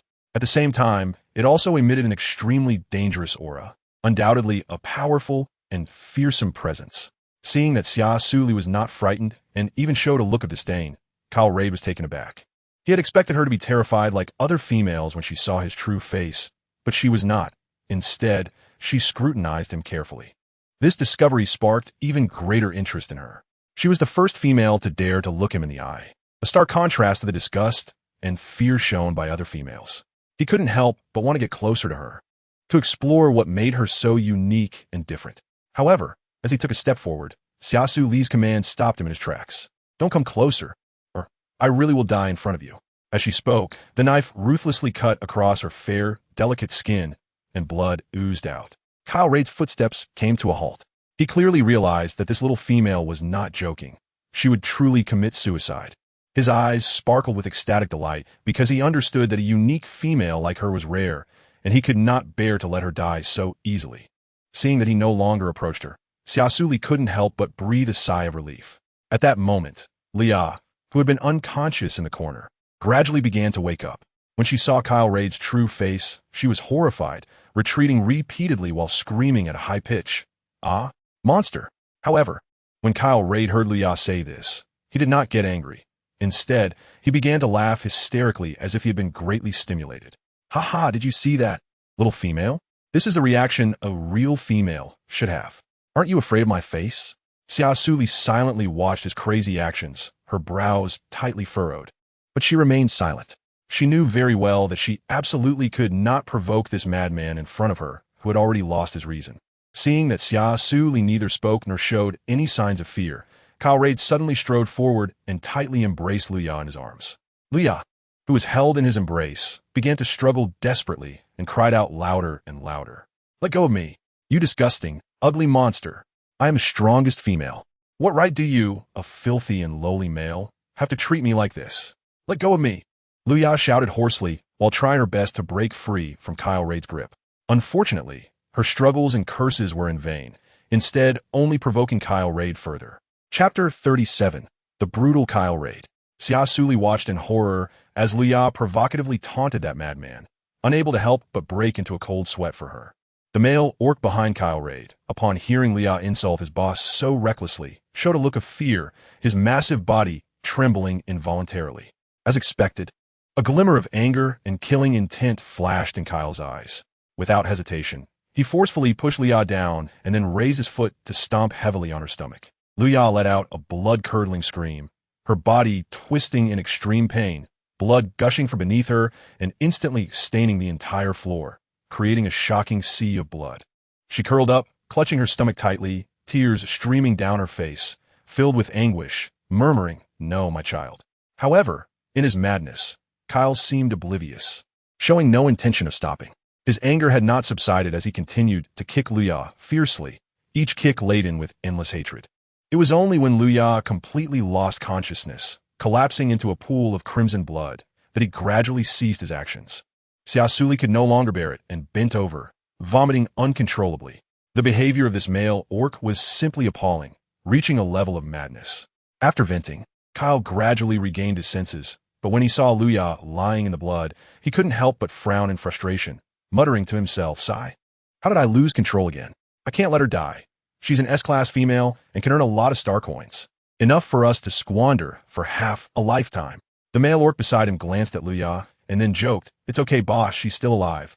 Xia Suli had never experienced such a scene before, and deep within her, a trace of fear finally surged. She looked at Kyle Raid, who appeared devilish before her. With horror, he treated females as ruthlessly as one would treat ants. At this moment, she finally realized that the rumor of females being revered was merely an ethereal illusion. Kyle's gaze was cold and filled with a dangerous aura as he fixedly stared at Xia Suli. He noticed the panic reflected in her eyes, and a faint, self-mocking smile curved his lips. As expected, all females are the same. Before he finished speaking, he reached out and mercilessly grabbed Xia's long hair, as if pulling a lifeless corpse, and walked toward the cabin. A shocking trail of blood was left on the ground, extending to the cabin door. He forcefully pushed open the cabin door and threw Loya inside, as if discarding trash, then turned back and gave Xia Suli a glance with an extremely indifferent gaze. Casually, he said, "Olek, clean up the mess on the floor. I find it disgusting." After saying that, he closed the cabin door. "All right," Olek responded happily, as if it were a routine, cleaned up the bloodstains on the floor, and then turned to leave the cabin. The cabin instantly fell into a dead silence, leaving only her gasping breaths and heartbeat. Xia Suli stood dazed in place, her body slightly trembling, filled with fear and despair. Images of Lan, Yi, Ming, Song Lan, and Mo Xian floated in her mind. At this moment, she realized that not all male beastmen were as gentle as they were. But would she have the chance to see them again? Perhaps never again. Even though she was immensely frightened just now, she still heard Kyle Raid's words. He intended to sell Loya for star coins, which meant she would either be sold or beaten to death by this capricious madman. Xia Suli curled up in the corner, but the strong smell of blood in the cabin kept her on edge. She didn't know what kind of drug he had used, but it rendered her unable to use her mental powers or abilities. Without her mental powers, she couldn't awaken her battle armor, and without abilities, she couldn't use her light-type abilities. All hope was severed, leaving her feeling very desperate. Time passed second by second, and Xia Suli couldn't remember how long it had been. She huddled in the corner, both hungry and tired, her body and mind reaching their limits. Suddenly, the long-closed hatch slowly opened with a dull mechanical sound. Xia Suli alertly raised her head, her gaze locked tightly on the doorway. Kyle Raid stepped out from the shadows, his movements slow and heavy. Xia Suli nervously gripped the dining knife in her hand, unhesitatingly bringing it to her neck, the sharp blade glinting coldly. Seeing her action, Kyle's lips curled up slightly, revealing a cold smile. He seemed unfazed by the scene before him, casually tossing a few bottles of nutrient solution in front of her before turning to leave, leaving behind a cold silhouette. Xia Suli looked at the nutrient solution on the ground, a complex emotion welling up inside her. She understood that these nutrient solutions were her only hope for survival. However, the thought that they might contain other substances made her quickly retract her hand, as if she had been electrocuted. After all, Loya's experience was vividly etched in her mind, constantly warning her to never let her guard down. The next day, Kyle stepped out of the control room again and noticed the 2 bottles of medicine still in front of her, a hint of surprise flashing in his eyes. This little female was quite stubborn. However, he did not pay it any mind. Instead, he coldly tossed a few more bottles of nutrient solution and a bottle of water before turning to leave. Seeing that Kyle Raid had not harmed her, Xia Suli did not let her guard down. Although she was very hungry and thirsty, she did not want to wake up and end up like Loya, so she would rather starve or die of thirst. For several days, the nutrient solutions and water on the ground remained untouched, and Xia Suli's consciousness had begun to blur, and she felt weak. Olek looked at the frail Xia Suli, who was weakly leaning against the corner, yet still tightly gripping the dinner knife. He helplessly turned to Kyle Raid beside him. "Boss, what should we do? This little female hasn't eaten for 5 days. What if she starves to death before we even reach the barbarian dragon empire?" Kyle frowned. He hadn't expected this little female to be so strong, managing to hold on for 5 days. If she didn't eat soon, she might really die. The thought of her dying made him feel restless. He had never been one to cherish the weak, nor would he pity any female dying in front of him. Yet seeing Xia Suli like this inexplicably irritated him. So he shouted, "Go back, Olek. If she wants to die, let her die." "Ah, come on, boss." Olek had no choice but to obediently walk back into the control room, and Kyle turned to prepare to leave. After they left, Xia Suli couldn't help but let out a sigh of relief. Chapter 38. "Let go of me, you bastard." Just as Xia Suli lowered her guard, Kyle Raid suddenly returned at high speed and lunged at her, his large hand gripping her small hand that was holding the dinner knife like a vice. Xia Suli felt pain from his grip and couldn't help but let out a soft which sounded like a kitten's meow, making Kyle almost loosen his hold on her hand. Coming back to his senses, Kyle quickly reached out with his left hand to snatch the dinner knife tightly held in her hand and threw it swiftly at Olek's feet behind him. "Let go of me, you bastard." Xia Suli's voice was weak, as if it could disperse into the air at any moment. Her other hand, not bound, kept hitting Kyle Reld. However, her fists landing on Kyle's iron-like body felt like a kitten scratching an itch, bringing him no pain at all. Instead, this slight intimate contact ignited a desire within Kyle, a feeling he greatly disliked. "Don't move, or I'll kill you." Kyle threatened with an icy gaze, staring intently at the tenacious female in front of him. She was the most stubborn female he had ever encountered, and the first one to leave him feeling helpless. In the face of Kyle's threat, Xia Suli did not yield. She widened her eyes and fearlessly met his gaze. Growing more frustrated, she lowered her head and bit down hard on Kyle's hand. A surge of pain hit him, and Kyle couldn't help but let out a low groan. He never expected that this seemingly fragile female would be so fierce and unyielding. Seeing this, Oleg rushed forward to pull Xia Suli away, but was met with Kyle's cold glare, which made him awkwardly smile. Boss, I just remembered there are some things I haven't clarified with the brothers, so I'll head back to the control room first. After saying this, Oleg picked up the knife from the ground and quickly turned to leave, closing the cabin door behind him with a hasty retreat. Leaning against the door, he gently patted his chest, secretly relieved, thinking, that was close. I almost ruined the boss's good thing. I really didn't expect the boss to like such a stubborn female. Kyle remained silent, merely lowering his head and staring at Xia Suli.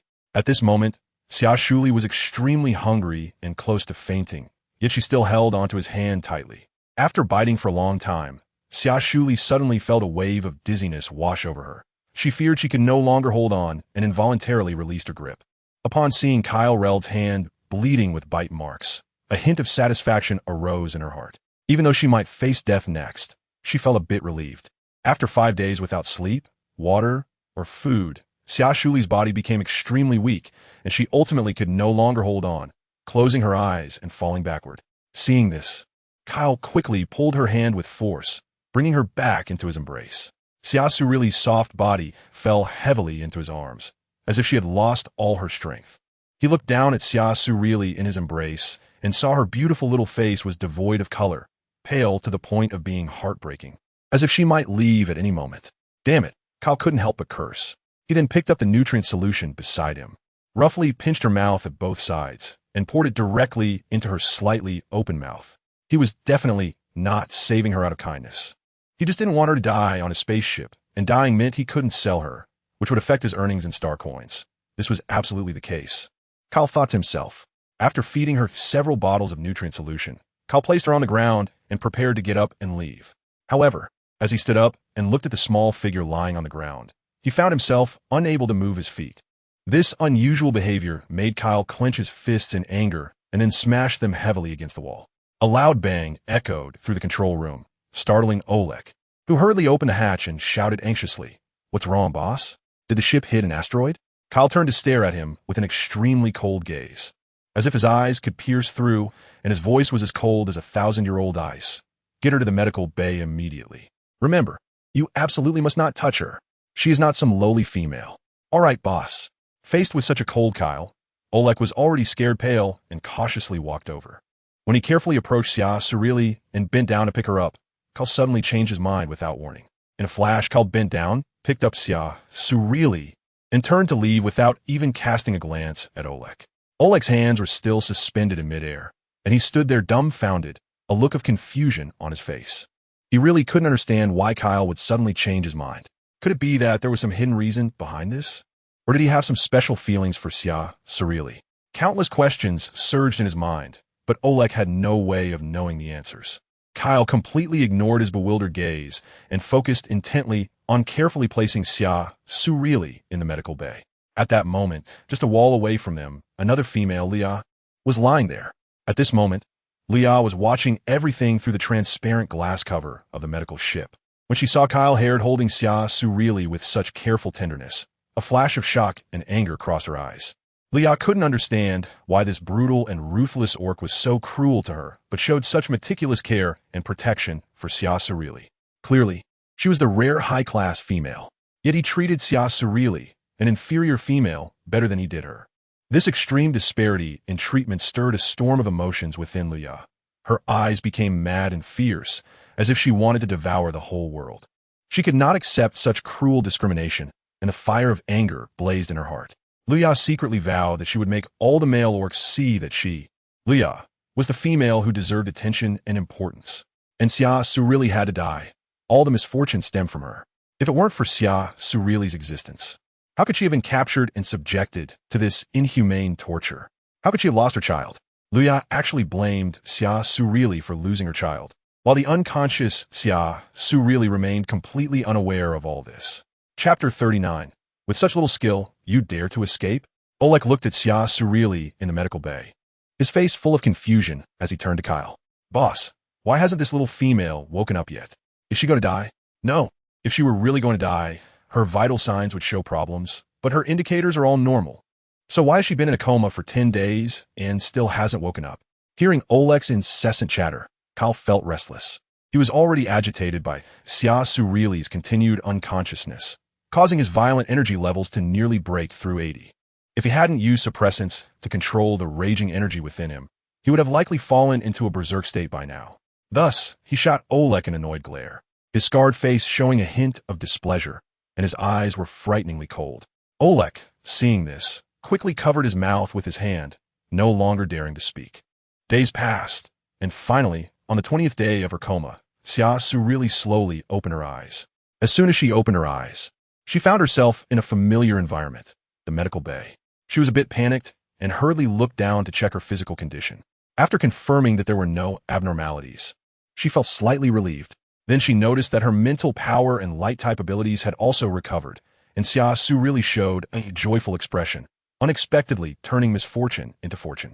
Suddenly, a noisy sound of footsteps came from outside the cabin, and Xia Suli immediately closed her eyes in alertness. The iron door of the cabin creaked and slowly opened. Oleg, expressionless, took out a rope and slowly walked towards Luya, seemingly preparing to tie her up. Luya was terrified and took several steps back, her voice trembling slightly. What are you doing? I am a queen of the Blue Sea Empire, a dignified S-class female. You absolutely cannot harm me. Otherwise, my male partners will not let you off. Upon hearing this, Oleg showed a face of disdain. Humph, the Blue Sea Empire? Just a low-level star at the stellar level. It is utterly insignificant in front of powerful cosmic-level planets. After saying that, he completely ignored Luya's resistance and struggles, forcefully tying her up with the rope, and casually took out a crumpled piece of cloth from his pocket, roughly stuffing it into her mouth. Meanwhile, Kyle also arrived at the cabin door. He gently pushed the door open and walked steadily and slowly towards the medical bay. When he reached the medical bay, he looked down at Xia Suli, who was still unconscious inside, his gaze revealing a complex expression. He carefully opened the medical bay and bent down to gently hold Xia Suli in his arms. Upon witnessing this scene, Luya, bound tightly, felt her eyes turn red with anger and jealousy. She glared fiercely at Xia Suli. If it weren't for her mouth being stuffed, she would have surely started roaring and cursing. Oleg, holding the rope, looked at him with excitement. Boss, how should we deal with these two female orcs next? Should we sell them on the black market or auction them off? Take them to auction. After all, this high-quality S-class female is extremely rare even in the Black Barbarian Mountain Empire. Only through auction can she truly showcase her value and sell for a satisfactory high price. When he said this, Kyle's tone was cold and ruthless, treating Luya as if she were a lifeless and emotionless commodity. Upon hearing Kyle's decision, Oleg understood and smiled. Hee, got it, boss. After speaking, Oleg pulled hard on the rope in his hand, completely disregarding Luya's struggles and resistance, forcibly dragging her forward. As they exited the flying ship, Xia Suli, who was being held in Kyle's arms, suddenly opened her eyes, quickly entering armor mode, and with all her strength, threw a punch that landed heavily on Kyle's chest. Kyle let out a muffled grunt, his hands instinctively loosening a bit, but this looseness gave Xia Suli the chance to escape. She took the opportunity to slide out of Kyle's embrace and ran away quickly without hesitation. Watching Xia Suli flee, Kyle reached out a hand to cover his eyes, and when he removed it again, the depths of his azure eyes were filled with endless madness and obsession. Well, this is really good. I never expected that Kyle. Will be played by a female one day. I want to see just how strong a female in armor can be. As soon as he finished speaking, Kyle's body instantly transformed into black armor, and he chased after Xia Suli at an astonishing speed. Oleg, witnessing all of this, instinctively swallowed hard, silently praying for Xia Suli. He knew that Kyle had already entered a frenzied state, and any terrifying thing could happen. The fleeing Xia Suli dared not look back. She just kept running. If she really had to fight Kyle Raid, she was sure she would lose. After all, she was just a D-class female. Even if she could unleash 80 combat power of an S-class armor, her D-class mental strength wouldn't last long. Unfortunately, Kyle was an SS-class orc, clad in the Annihilation Divine armor, leaving Xia Suli with nowhere to escape. The Annihilation Divine armor was an ultra-divine armor refined from 500 Beast Kings, belonging to the top-tier armors that surpassed S-class, a rarity in the cosmic-level planets. Thus, Kyle appeared like a phantom, swiftly closing the distance to Xia Suli. And he raised his hand, reaching for her shoulder. Xia Suli was shocked and quickly sidestepped to avoid it, but Kyle's speed was too fast, and she was still grabbed by the shoulder. Xia Suli cried out in pain, and Kyle forcefully tossed her to the ground. Xia Suli struggled to get up, a flicker of determination flashing in her eyes. She knew she couldn't escape, so rather than waiting for her doom, she decided to fight back. Taking a deep breath, she summoned her mental energy and infused it into her armor, which instantly radiated a brilliant light. At the same time, Xia Suli felt a surge of power within her. She quickly condensed light energy into a dagger, and it charged towards Kyle. Kyle's lips curled into a slight smirk, displaying a playful smile as he gently sidestepped, avoiding Xia Suli's attack. He then extended his foot, tripping Xia Suli and causing her to fall to the ground once more. With skills like that, you dare to escape? You really disappoint me, Kyle mocked. Xia Suli gritted her teeth and got up again, unwilling to give up so easily. She exerted all her strength and launched another attack, but was easily dodged and neutralized by Kyle. Gradually, Xia Suli's breathing became rapid, and her mental energy was nearly exhausted. Meanwhile, Kyle remained relaxed and at ease, as if unaffected at all. Give up. You're not my opponent. But I have to admit, you are the bravest female I have ever seen. Kyle looked down at her coldly. Xia Suli gasped, glaring at Kyle with anger, knowing she could no longer escape. Just then, she suddenly spotted a flaw and charged forward without hesitation, using her last bit of strength to stab the dagger fiercely into Kyle's back. Kyle sensed the danger, but it was too late to dodge, so he could only brace himself for the impact. Thud! Xia Suli's weapon struck Kyle's armor, but did not injure his body. Kyle turned around to look at Xia Suli, a look of surprise on his face. I didn't expect you to be able to stab me. You're quite clever to know my flaw was here. Xia Suli smiled.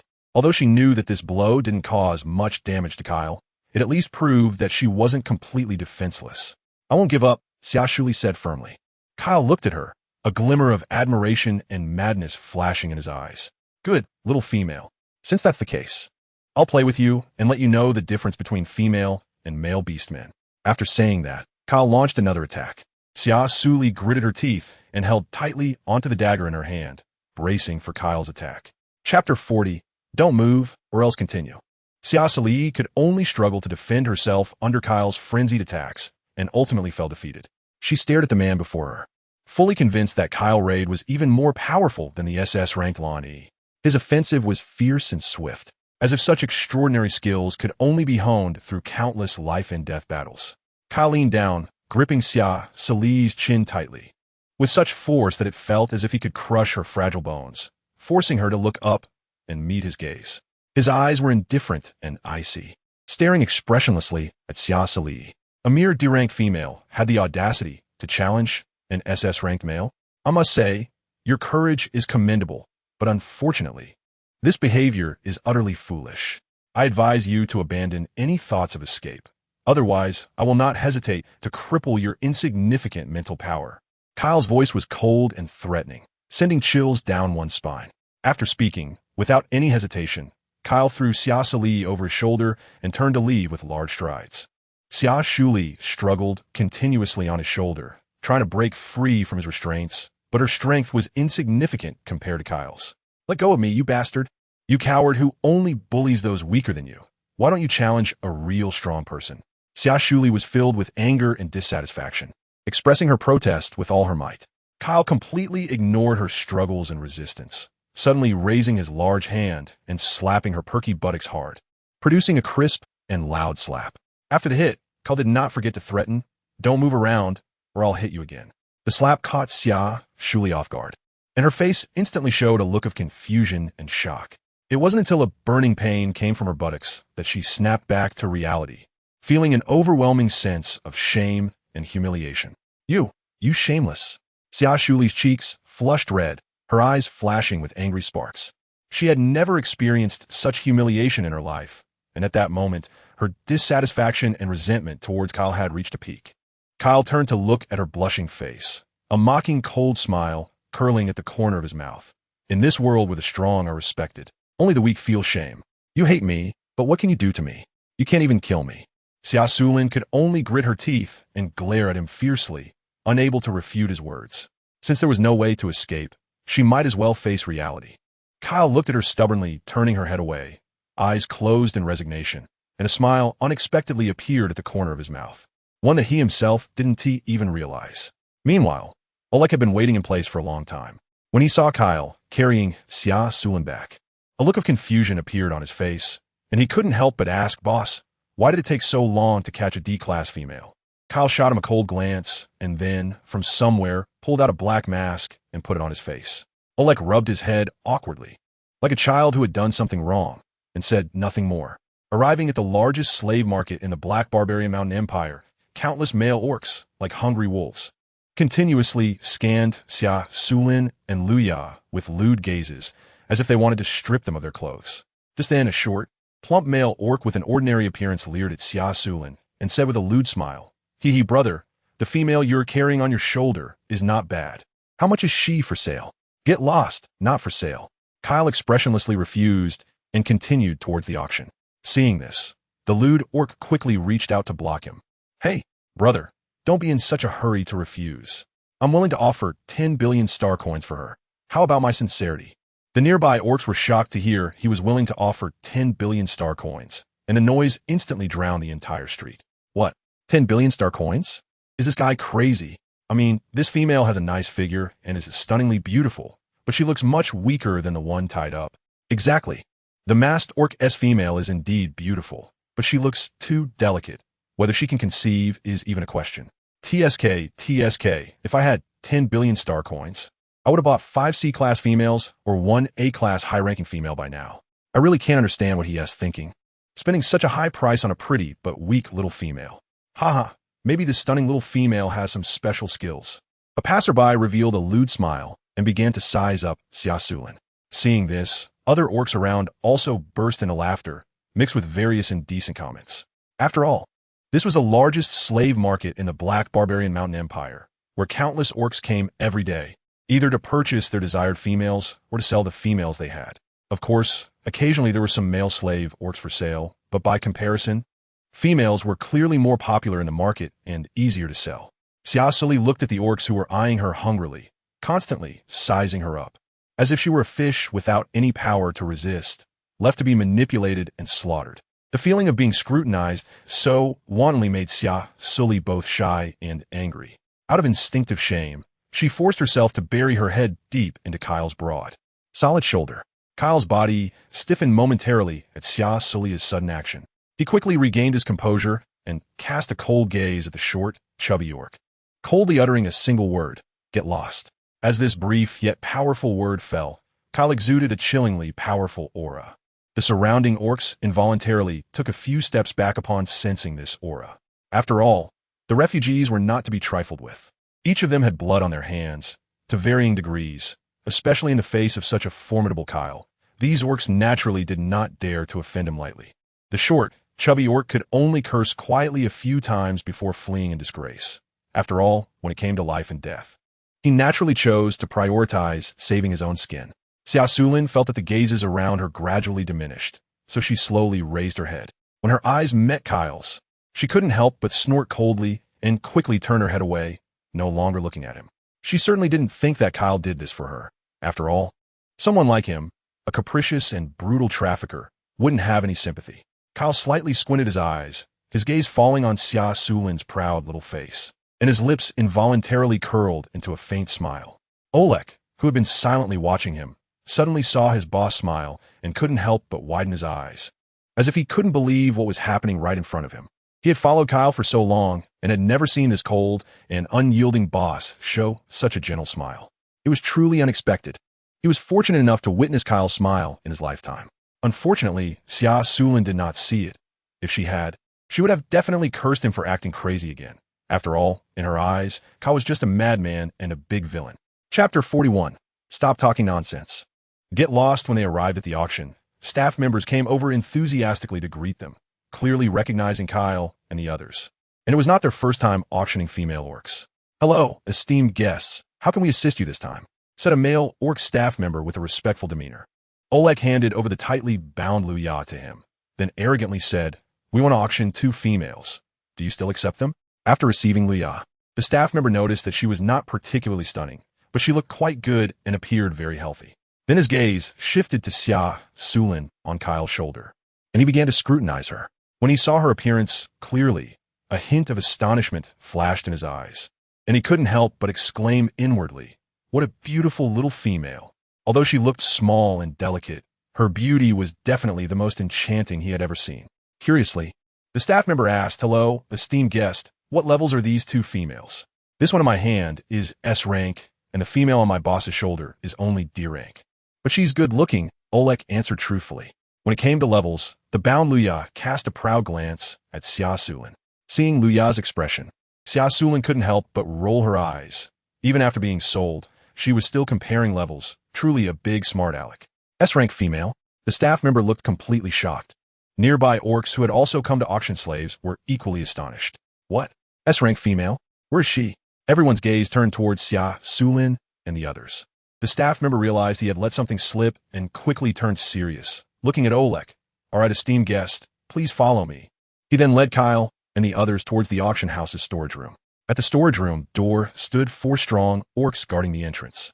The staff member took out a key to unlock the storage room door, revealing many female orcs locked inside, trapped in narrow and sturdy cages, unable to move freely. Each female orc's eyes were filled with deep fear and helplessness, as if they had lost all hope. Xia Suli stared at the scene before her, and a twinge of pity unexpectedly surged in her heart. However, this feeling did not last long, as she soon realized that she was no different from those female beastmen. So what right did she have to pity others? The staff locked both Luya and Xia Suli in the same cage and then handed 2 exquisite tokens to Kyle. "Speaking respectfully, honorable guest, these are the product tokens belonging to you. The 2 female beastmen you possess will be displayed and auctioned off at tonight's auction." The staff continued to explain. "Once your products are successfully auctioned, we will charge a commission of 10% of the transaction amount as stipulated. The remaining amount will be transferred to your designated account via the Light Brain. Please rest assured and wait." Kyle nodded slightly to indicate his understanding and took the tokens with Oleg as they prepared to leave. Before departing, Kyle couldn't help but glance at Xia Suli. Unfortunately, Xia Suli did not give him a favorable look. Instead, she coldly stared at him, her eyes revealing a hint of anger and chill. Kyle gave a self-deprecating smile and silently turned to leave the backstage. After Kyle and the others left, the staff closed the warehouse door, reminding the guards to keep a close watch before leaving. Kyle, having exited the warehouse, brought Oleg to the auction venue, found a relatively comfortable spot, and sat down, quietly waiting for the auction to officially begin. Time passed by second, with a full 5 hours remaining until the auction started. During this long wait, Kyle maintained his calm and composure, but no one knew that his heart was actually filled with contradictions and restlessness. Inside the cage, Xia Suli noticed Leah glaring at her fiercely, and a mocking smile appeared at the corner of her mouth. "What time is it? Instead of thinking about how to escape, you still have the energy to glare at me. Leah, are you sick?"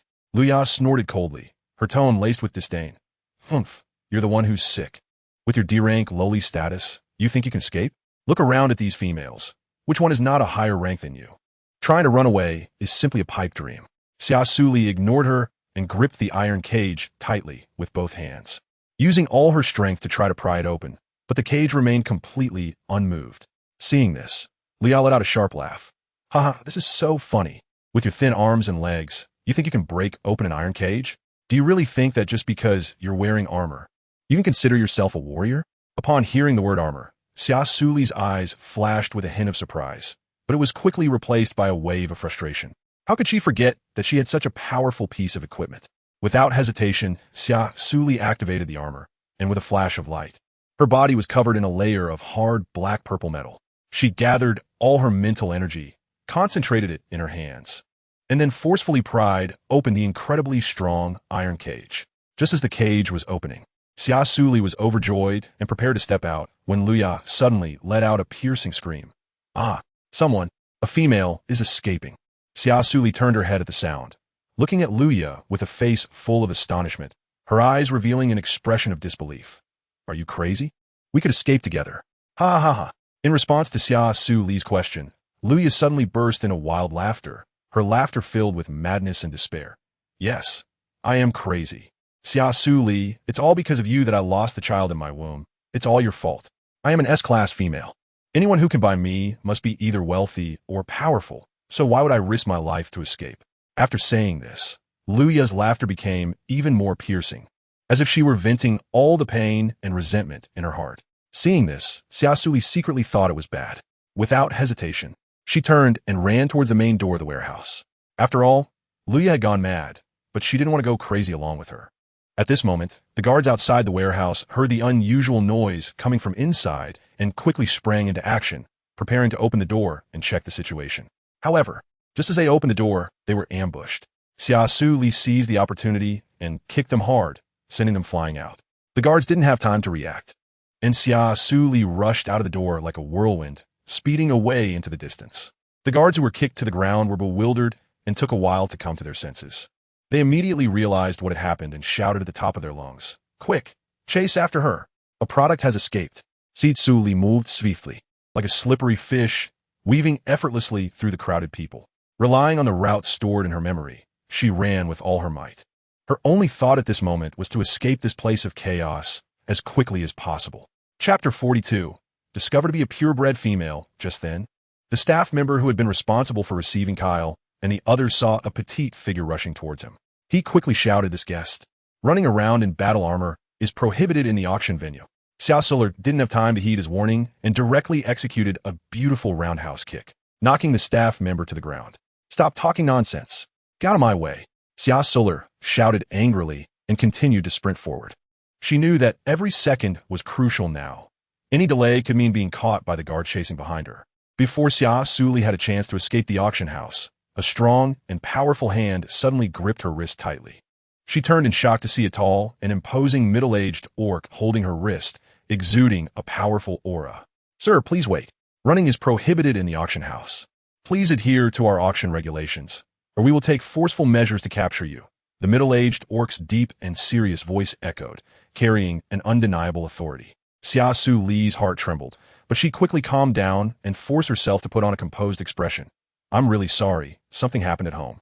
That's why I had to leave in such a hurry. I momentarily forgot the rules." After hearing her explanation, the middle-aged male orc, who had originally been tense, relaxed his expression slightly. However, when his gaze shifted to Xia Suli, who was wearing armor, a look of surprise flashed in his eyes. It was clear that he had noticed Xia Suli's identity as a female orc. Just as he was about to let go, the guards rushing in from behind shouted loudly, "President Jonathan, quickly catch her. This female is a product that escaped from a guest." When Xia Suli realized her disguise had been exposed, she struggled to free her hands and then sprinted towards the auction house's main entrance.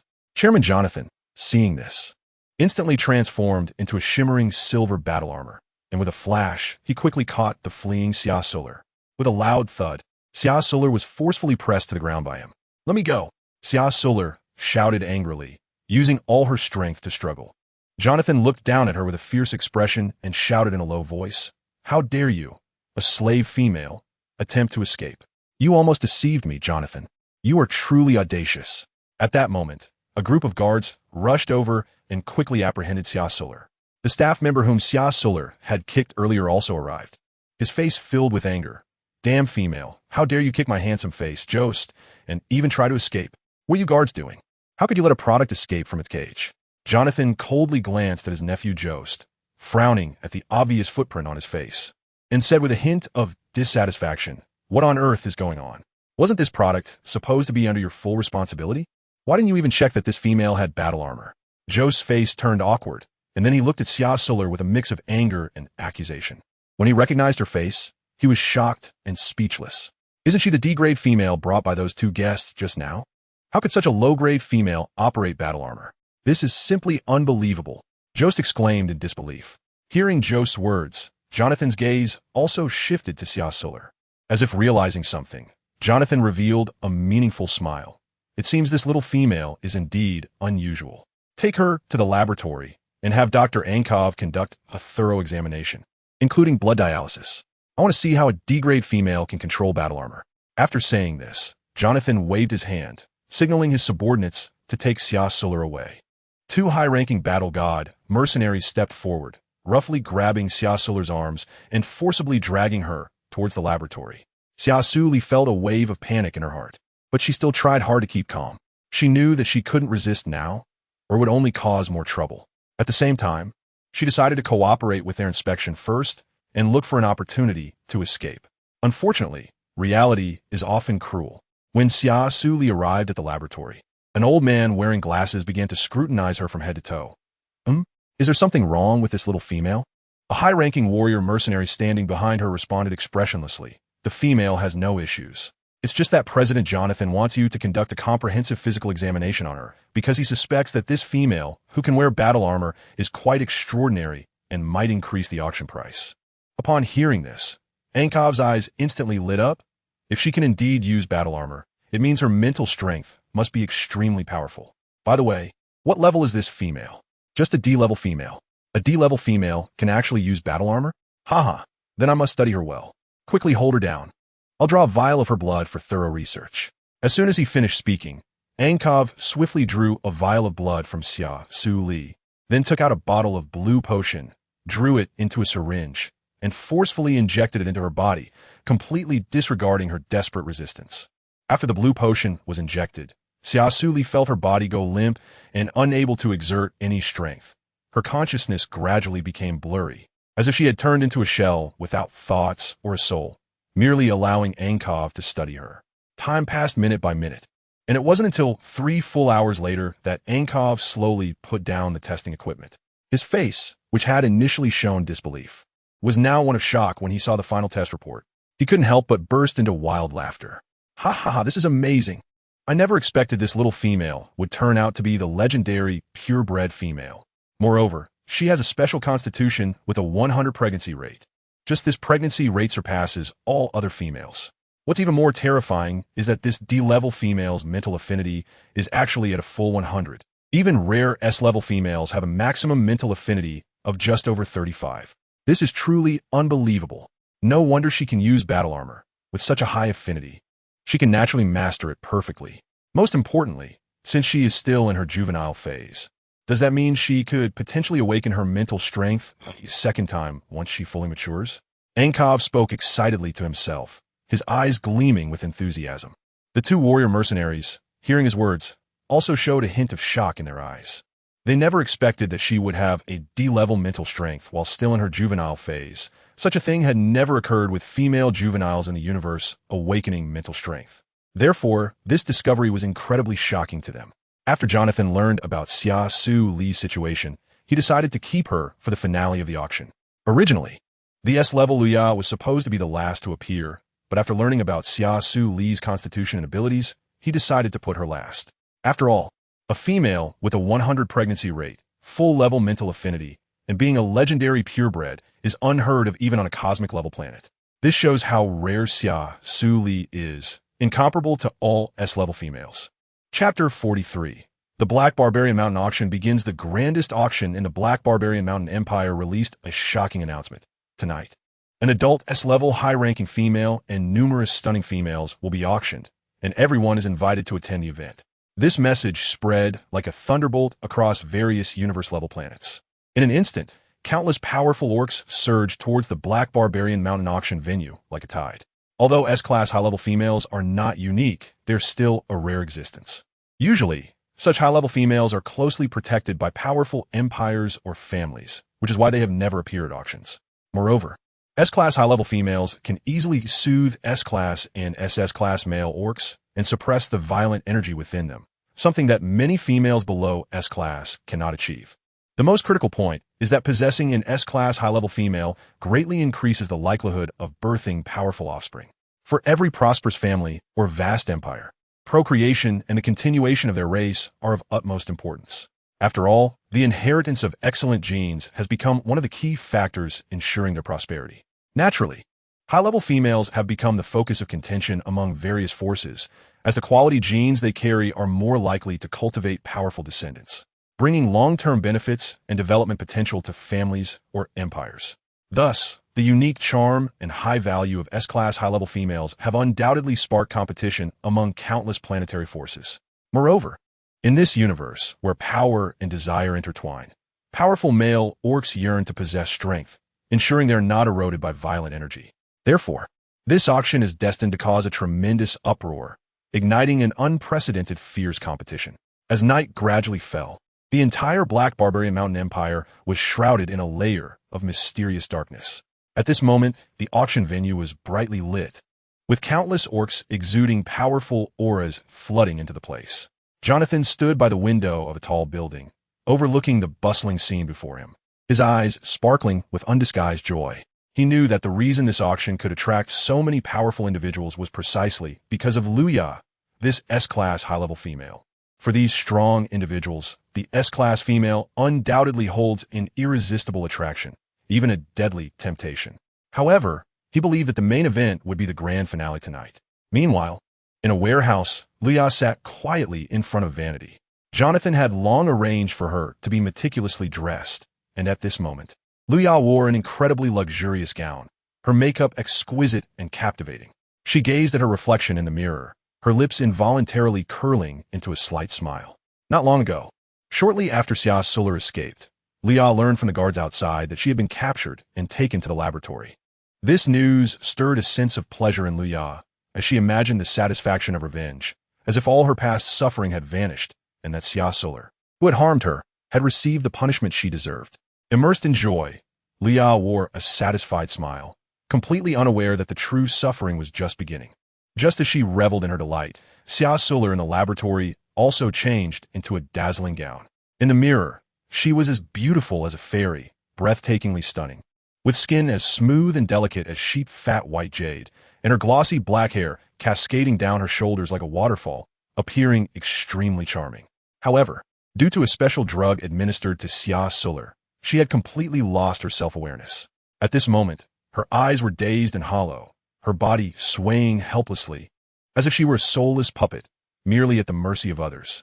Now, she was both beautiful and fragile, as if she could shatter at any moment, evoking a sense of pity in anyone who glanced at her. An old female orc stood beside Xia Suli, looking at her creation with satisfaction, gently stroking Xia Suli's face with her fingers, a flicker of pity in her eyes, but there was nothing she could do. Finally, it was 7 o'clock in the evening. In the spacious and bright auction hall, countless pairs of eyes were fixed on the stage ahead. All the male orcs were filled with nervous excitement, eagerly awaiting the arrival of a crucial moment. At that moment, the previously dark auction stage suddenly lit up. Dressed in an exquisite black suit, Jonathan appeared before everyone, wearing a confident smile as he walked forward step by step. When Jonathan reached the center of the stage, he paused, slightly adjusted his tie, then cleared his throat and let out a soft cough. Ahem, good evening, esteemed guests. Thank you for traveling from afar to attend our auction. I am Jonathan, the president of the Black Barbarian Mountain Auction House. I believe tonight's auction will bring you an unprecedented experience and enjoyment, so please stay tuned. His voice, though deep, seemed to possess an irresistible charm that stirred everyone present. Everyone in the audience was excited, but only Kyle felt a sense of loss in his heart, which made him restless. As the atmosphere in the venue gradually heated up, Jonathan's smile became even brighter. All right, everyone, the auction is now officially underway. But before we begin, I would like to warm you up a bit. Let us welcome today's first auction item, an adult B-class female. Her mental affinity reaches 56, and she has a good constitution, having never given birth before. Jonathan said while looking at a graceful and beautiful female slowly walking onto the stage, dressed in a gorgeous gown, exuding an air of noble elegance. The starting bid for this female is 100 million star coins, with each subsequent bid not lower than 10 million. The auction begins now. Jonathan forcefully rang the auction bell in his hand, announcing the official start of the auction. The buyers in the audience immediately stirred, raising their paddles to announce their prices. 200 million, 300 million, 400 million. The price soared, and the scene was incredibly intense. It seemed everyone was very interested in this female, and a female with a mental affinity of 56 was indeed extremely rare. Meanwhile, Jonathan stood aside, watching everything with satisfaction, knowing that this auction would undoubtedly be a great success, but it was only just beginning. Chapter 44. Stunning the audience as the auction entered its final stage, the atmosphere became increasingly tense and heated. The orcs present displayed expressions of anticipation, their gazes focused on Jonathan on the stage. Feeling the fervent stares from the audience, Jonathan smiled. Dear guests, I believe you've been waiting for a long time. We are about to enter the most exciting moment of this auction. The S-Class item is about to appear. The next auction item is a rare S-Class female with a mental affinity of 48 and excellent reproductive constitution. Such a rare and exceptional female will naturally not be inexpensive. He paused, deliberately raising his voice. Therefore, the starting bid for this S-class female is 10 billion star coins. Each subsequent bid must not be less than 100 million. Now, I announce that the auction officially begins. As soon as Jonathan's words fell, the entire room erupted in an uproar. At that moment, Leah, dressed in a magnificent golden gown, gracefully walked out from backstage like a goddess. Her appearance instantly captured everyone's attention and became the focal point of the entire auction. Oh my, what a beautiful female. The sight of such a stunning female, and an S-class one at that, made me determined to bid for her even if it meant going bankrupt. Hearing the praises from the crowd, Leah smiled radiantly. Indeed, she was born to be adored and admired by all. Watching Leah so exquisite and dazzling, many beastmen present immediately fell for her, and the bidders raised their paddles one after another, with bids echoing throughout the room. 1 billion, 11 billion, 12 billion, 15 billion, 20 billion. As the price skyrocketed, the atmosphere became tense to the extreme, and the competition grew exceptionally fierce. However, amidst this commotion, one person stood out, dressed in a pitch-black suit, his posture as straight as a pine tree, and his gaze revealing a steadfast and calm light. This person was Ryan Raid, hailing from the ancient and prestigious Raid family. At this moment, Ryan Raid was silently gazing at Luya on stage, secretly vowing to bring her back to his family at all costs. He understood that this S-class female was of great significance to him. Successfully acquiring Luya would greatly enhance his status and reputation within the family. With this thought in mind, Ryan Raid raised his paddle without hesitation and shouted, 50 billion star coins. This action was like a heavy bomb, instantly igniting the entire auction scene, with everyone turning to look at this extravagant bidder in surprise. Ryan Raid, however, remained unfazed, continuing to fix his determined gaze on Luya, as if to tell her, you belong to me. As he announced this astonishing figure, the entire auction fell silent, with other bidders exchanging glances, clearly shocked by the high price. Luya looked at the handsome and noble young male beastman bidding for her, a flicker of joy flashing in her eyes. Compared to the other bidders, Ryan Raid's appearance and boldness made him the prince charming in her heart. In the crowd, Kyle smirked coldly upon seeing Ryan, not expecting to encounter the Raid family here. On stage, Jonathan also showed a hint of surprise, but quickly regained his professional smile. 50 billion once, 50 billion twice. Is there a higher bid? He scanned the room, hoping someone would break this record. Just as Ryan was resolute, Kyle raised his paddle. 51 billion star coins. The crowd gasped, astonished at Kyle's move. What? Just 1 billion more? Sigh. I guess the wealthy enjoy playing like this. Even if it's just an extra billion. That's still a whopping 51 billion star coins. Even if she is an S-class rare female, spending that much seems excessive. Indeed, 500 billion star coins could buy a planet. Ryan turned to look at Kyle, who was wearing a mask, suddenly feeling that he was intentionally driving up the price. However, since his family needed Luya, he could only continue bidding. 51 billion, 51, 1 billion, 58 billion. Ryan Raid glared at Kyle through gritted teeth. Kyle ignored him and continued bidding. 58, 1 billion. Oleg looked at his boss's actions with confusion. Clearly, Luya was their commodity, so why was he competing for her? Finally, Ryan couldn't hold back and stood up. His eyes filled with anger as he looked at Kyle, but to obtain Luya, he didn't hesitate to bring up his family. Brother, do you have a grudge against the Raid family, which is why you're deliberately toying with me? The beastmen present showed shocked expressions upon hearing that Ryan was from the Raid family, as the Raid family was the most powerful family in the cosmic level planets. Therefore, unless absolutely necessary, no beastman was willing to offend someone from the Raid family. Yet, Kyle showed no signs of fear, instead wearing a mocking smile. I have no grievances. I simply find your Raid family unpleasant, but you can bid higher than me. Ryan's handsome face darkened instantly as he continued to bid. It wasn't until Ryan reached 80 billion star coins that Kyle finally stopped bidding. In the end, with the sound of the hammer falling, Luya was sold for the astronomical price of 80 billion star coins, becoming Ryan Raid's possession. Ryan Raid glared at the instigator, Kyle. If it weren't for him, how could he have spent an extra 30 billion star coins? This person must be dealt with to relieve his resentment. When Luya was brought to Ryan by the staff, he was not in the mood to look at her, instead glaring fiercely at Kyle, feeling unhappy about having spent hundreds of billions more to buy her. Ignored, Luya could only sulk in frustration, but dared not offend Ryan, as she needed him to take her away from the terrifying Kyle. Oleg looked at his boss, having raised the price by 30 billion star coins, admiringly saying, Boss, you're amazing.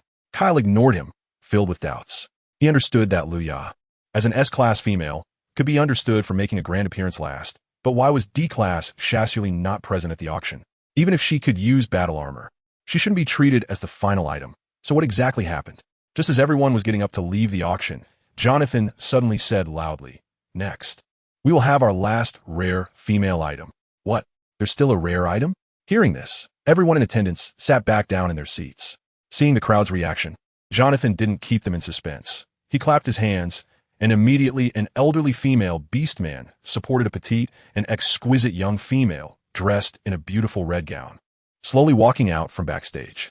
All the beastmen in the audience, upon witnessing Xia Suli's stunning beauty, had their gazes instantly lit up, as if they were seeing the most colorful painting in the world. Her beauty was like the dazzling stars in the night sky, impossible to ignore. The previously noisy auction hall fell silent with Xia Suli's arrival, as if time had frozen, no longer flowing. The entire venue was enveloped in a profound silence. Not a sound could be heard. Everyone held their breath, not daring to make any noise, fearing to disturb this rare tranquility, wanting only to immerse themselves wholeheartedly in Xia Suli's captivating beauty. Chapter 45. Kyle's tragic background. Kyle Raid stared intently at the meticulously dressed, stunning Xia Suli on stage, a flicker of terror and panic flashing in his eyes. He couldn't believe that she was indeed the final item. How could this be possible? However, he had to admit that Xia Suli was indeed stunningly beautiful, captivating in an otherworldly manner. But Kyle soon noticed something unusual. Her gaze was confused and hazy, and her limbs appeared weak and unsteady. This state was clearly caused by the injection of some drug. Could it be that the people at the auction had done something unspeakable to her in private? At this thought, a surge of intense anger welled up in Kyle's heart. But Kyle suddenly realized a problem. It was he who had personally sent her to this hellish place. So why should he feel angry? What was he angry about? These questions plunged Kyle into deep self-reflection. Sitting next to Ryan Hellred, Leah was equally shocked. She thought Xia Suli would die in a laboratory. Yet she had become the brightest star at the auction. Seeing Ryan with the same infatuated look, Leah could no longer contain her anger and shouted indignantly, "What qualifications does a D-class female have to appear as a rare female? What you are doing is a tremendous insult to me as an S-class female." Upon hearing Leah's outburst, the people around seemed to wake up from a dream, as if struck by a blow. They shifted their gazes away from Xia Suli, displaying expressions of confusion, looking at each other with eyes full of doubt and questions. In the end, everyone's gaze converged on Jonathan. "President Jonathan, what on earth is going on?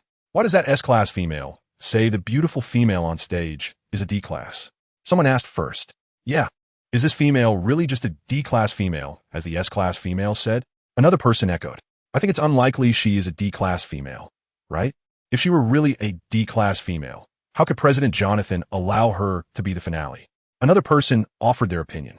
"Could President Jonathan be fooling us? Just trying to make us happy? After all, while this female is very beautiful, upon closer inspection, she does seem smaller than most adult females," someone said skeptically. For a moment, the crowd buzzed with discussions, various speculations and doubts rising one after another. In the face of everyone's questioning, Jonathan displayed an extraordinary calmness, a slight smile playing at the corners of his mouth as he said, "Dear guests, please do not worry, and there's no need to be anxious. As the premier auction house of the Black Barbarian Mountain Empire, we absolutely will not engage in any deceptive practices." His voice was neither loud nor soft, but it carried a convincing strength. He then turned his gaze to the side, where Xia Suli stood, revealing a hint of pride in his eyes. "This little female, standing next to me, is not only a genuine rare female, but her value far exceeds that of an S-class female, making her truly unique in the world." He continued, "Next, I will present some relevant inspection reports." As he spoke, a massive screen suddenly appeared behind him, clearly displaying Xia Suli's various physical qualities and detailed test reports. Kyle focused intently on the screen, and after reading all the content, he was plunged into immense shock, feeling somewhat at a loss. His originally clear, azure eyes now sparkled with complex emotions, regret, annoyance, and deep guilt. He could never have imagined that Xia Suli was still in her juvenile phase. Previously, he had mistakenly believed that Lan, Yi, and others were her male partners, and that her petite stature was simply due to her natural build. The reality was far from it, leaving Kyle filled with immense self-blame and regret. The reason Kyle Hellred became this way was that his mother, in collusion with her lover from the clan, secretly conspired to harm his father. Even more hateful was the fact that after his father's death, 5-year-old Kyle accidentally learned that his sister was not his father's child, but rather the offspring of his mother and her lover, which meant their plot to kill his father had long been premeditated. With the death of Kyle's father, his mother's lover finally ascended to the position of the new clan leader of the Hellred family, just as he had wished. Without his father's protection, young Kyle fell into a tragic situation. Lacking care and love, his life became extraordinarily miserable. After the age of 5, Kyle often suffered inhumane torment and bullying, with peers finding every possible way to torment him. Even more heartbreaking was that his biological mother turned a blind eye to it. When he was wronged and beaten, she not only failed to offer comfort and support, but instead assaulted him and hurled insults, even going so far as to disfigure him because he resembled his father. His nominally half-sister became even more unrestrained, cruelly tormenting the poor Kyle, as if it had become a form of entertainment in her daily life. This inhumane abuse inflicted irreparable trauma and pain on Kyle's young, fragile heart. It was precisely due to surviving in such a harsh environment that Kyle's personality underwent a tremendous change. He was no longer the timid and cowardly child he once was. Instead, he gradually became cold-hearted and brutal, harboring deep-seated hostility towards all females and beastmen. Finally, after enduring to adulthood and awakening his SS-level mental powers, he used cruel means to retaliate against those who had bullied him. As he became increasingly addicted to the pleasure brought by violence, he ruthlessly slaughtered all the beastmen who had ever humiliated him, including his own mother and the sister who had tormented him all along. After eliminating all those who had bullied him, Kyle did not hesitate to flee the Hellred family. Since leaving the Hellred family, Kyle had been declared wanted by the new clan leader, thus beginning his endless life on the run. Over 5 years, Kyle became a peak powerhouse in the universe, occasionally capturing some notoriously vicious and brutal females to sell at Black Barbarian Mountain. Kidnapping Leah happened when he passed through the Blue Sea Empire, where he happened to encounter her beating a juvenile female who was prettier than herself, even forcing her male partner to do so. The abduction of Xia Suli was merely incidental. After all, in his eyes, he had not encountered many good females, so he subconsciously believed that a female with multiple male partners must also be a bad female. Unexpectedly, it turned out to be a misunderstanding. Chapter 46. Her. I must have so. Upon learning that he had captured a juvenile female, Kyle felt deeply guilty. Although he was a villain, he still had his own principles and bottom lines. He never harmed any juvenile, not even female juveniles. His heart was filled with guilt and regret, as if overshadowed by an invisible heavy pressure, making it almost impossible for him to breathe. Just as he sank into deep self-reproach, Jonathan excitedly said, "I believe everyone is shocked, as I felt the same disbelief when I learned this news. But these inspection reports are absolutely authentic. So this juvenile female is not only an extremely rare purebred female, but astonishingly, she also possesses a 100 fertility constitution. Although she is still young, she is already capable of conceiving." A wave of gasps arose from the crowd, and Jonathan waved his hand to signal for silence, then continued, "Furthermore, this juvenile female has awakened D-level mental powers before reaching adulthood, and her mental power affinity is an astounding level of 1 maxed out. This is an unprecedented case in the entire interstellar history of the universe." He paused to give everyone time to digest this shocking information, then raised his voice. "What does this mean? I believe everyone should be clear in their hearts that numerous ancient legends have described purebred females, regardless of how powerful the male beastman they mate with is, can give birth to descendants more powerful than their parents." The crowd erupted in an uproar, the beastmen excitedly discussing among themselves, their eyes gleaming with greed and desire. Jonathan smiled, his gaze sweeping over the stunned beastmen below, his voice clearly resonating throughout the venue. "Although she has only awakened D-level psychic power at present, everyone must understand that she is still in her juvenile stage. Once she matures, she is very likely to experience a second awakening of her psychic power.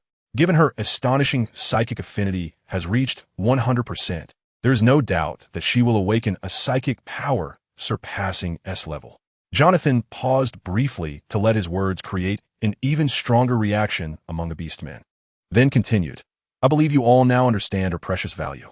Next, the starting price for this extremely rare purebred female cub will be the same as the previous S-level female, starting at 10 billion star coins. Each bid must not be less than 1 billion star coins, and I sincerely hope that you do not miss this unique purebred female. Before his words had fully settled, the beastmen below eagerly shouted out their bids. I offer 30 billion. I must have this purebred female cub, shouted a beastman with a face full of flesh. 500 billion. Another beastman immediately raised the bid by 200 billion, looking excited. I am an S-level male beastman. Once she bears my offspring, my child will undoubtedly be an S-level or higher beastman. Ryan-haired stared at Luya with gritted teeth, instantly regretting if he hadn't bought her. How could he not have extra star coins to bid on this rare female cub? Ha ha, what a joke. You think you could buy the only purebred female in the universe for 500 billion star coins? That's just wishful thinking. I bid 1,000 billion star coins. Another beastman stood up, tall and fierce-looking. He then introduced himself. I am the third prince of the Black Barbarian Mountain Empire. Who dares to compete with me? Suddenly, the venue fell silent. No one dared to bid again. After all, the Black Barbarian Mountain Empire is one of the strongest forces nearby. Offending them is not a trivial matter. However, at that moment, a mysterious voice suddenly rang out. 2,000 billion. The crowd gasped and turned to look for the source of the voice, seeing a male beastman dressed in a black robe and wearing a mask. His entire body shrouded in darkness, making it impossible to see his features. Someone actually dared to compete with the third prince of the Black Barbarian Mountain Empire? Who is this person? The beastmen murmured among themselves. Oleg looked at his boss in confusion, gently tugging at his boss's hem, and whispered, Boss, have we raised the price too high this time? If you bid 2,000 billion star coins, how will others compete for our female? However, Kyle did not respond to Oleg, nor did he pay attention to the astonished gazes of the other beastmen. He just coldly said, I must have this female cub. The third prince stared at Kyle with an angry glare. You really have some nerve to openly oppose my Black Barbarian Mountain Empire. I will remember you. We shall see what happens. With that, he stormed off the scene. Jonathan knew that no one could bid higher than a masked beastman in front of him, so he decisively struck the hammer in his hand and announced that Xia Suli had been successfully sold to Kyle. This operation left Oleg completely bewildered. He couldn't understand why. If Kyle didn't want to part with Xia Suli, he would first auction her off and now do this, which was merely giving the auction house a few hundred billion in commission for nothing. When Jonathan learned that Kyle was actually the seller of Xia Suli in Luya, he couldn't understand how such a situation had occurred. Holding the star coins after deducting the commission for Luya, Kyle had no time to think about other problems. He tightly held the almost incapacitated Xia Suli in his arms, unhesitatingly picking her up horizontally. He then took Oleg and headed toward the parked flying ship. Throughout this process, Kyle's gaze remained firm and focused, as if he were carrying the most precious treasure in the world, walking carefully, afraid that his movements would cause any discomfort or harm to Xia Suli. Oleg, feeling ignored, was very helpless and frustrated. He had thought he could earn over 1,000 billion star coins, but in the end, he could only collect a mere 600 billion, which was truly disappointing. Just then, Kyle suddenly stopped. A cold glint flashed in his eyes as he said in a flat voice, Come out. You've been following us all the way. Hearing Kyle's words, Oleg was shocked, his face instantly turning pale, a layer of fine sweat appearing on his forehead. What boss? Someone is following us. His voice trembled, filled with unease. He nervously looked around, searching for any suspicious signs, but wherever his gaze fell, there was no one. Oleg slowly approached Kyle and whispered, Boss, are you sure someone is following us? I didn't see anything. Haha, not bad. You actually discovered us. This brother is indeed extraordinary. No wonder he dares to offend even the third prince. A burly male beastman with a scarred face stepped out of the shadows, followed by a dozen powerful beastmen. Chapter 47. Black Dragon Star. Kyle stared at the scarred beastman in front of him, an S-level strength. Moreover, the 20 or so beastmen behind him had all reached the A-level warrior level. It seemed the third prince of the Black Barbarian Mountain Empire was determined to destroy him. Oleg was extremely tense, vigilantly watching the surrounding enemies with deep concern on his face. He quickly turned to Kyle and anxiously asked, Boss, what should we do? There's so many of them, and there are only 2 of us. If a fight breaks out, we will definitely be at a disadvantage. Kyle gently placed Xia Suli on the ground, then turned to Oleg and instructed, Leave them to me.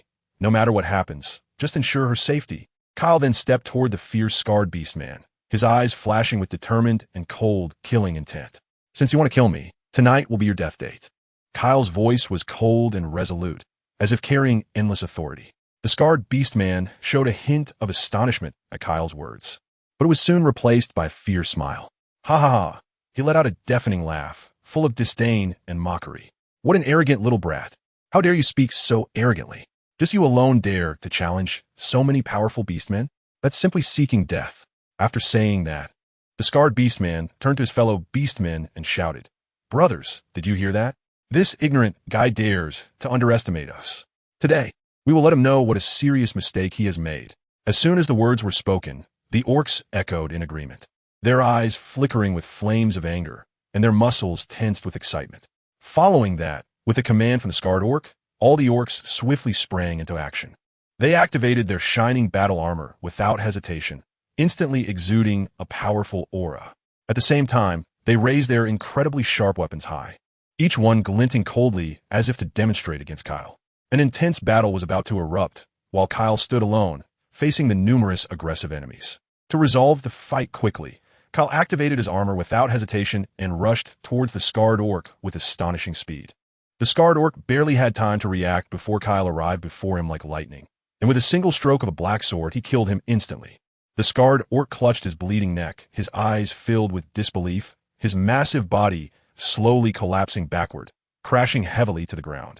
His eyes wide open as if he couldn't close them even in death. This scene left his subordinates behind him astonished, completely at a loss with fear. Suddenly, a terrified shout rang out from the crowd. "Scar brother is dead. He could easily kill an S-class orc.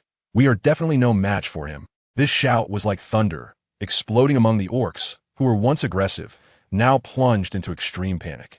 Some orcs realized that Kyle's strength was unfathomable, far beyond their ability to contend with, and 4 or 5 of them immediately turned to flee. After all, life was at stake. If they lost their lives, no amount of star coins would be of any use. At the critical moment of life and death, survival was the most important thing. However, another group of orcs was not consumed by fear.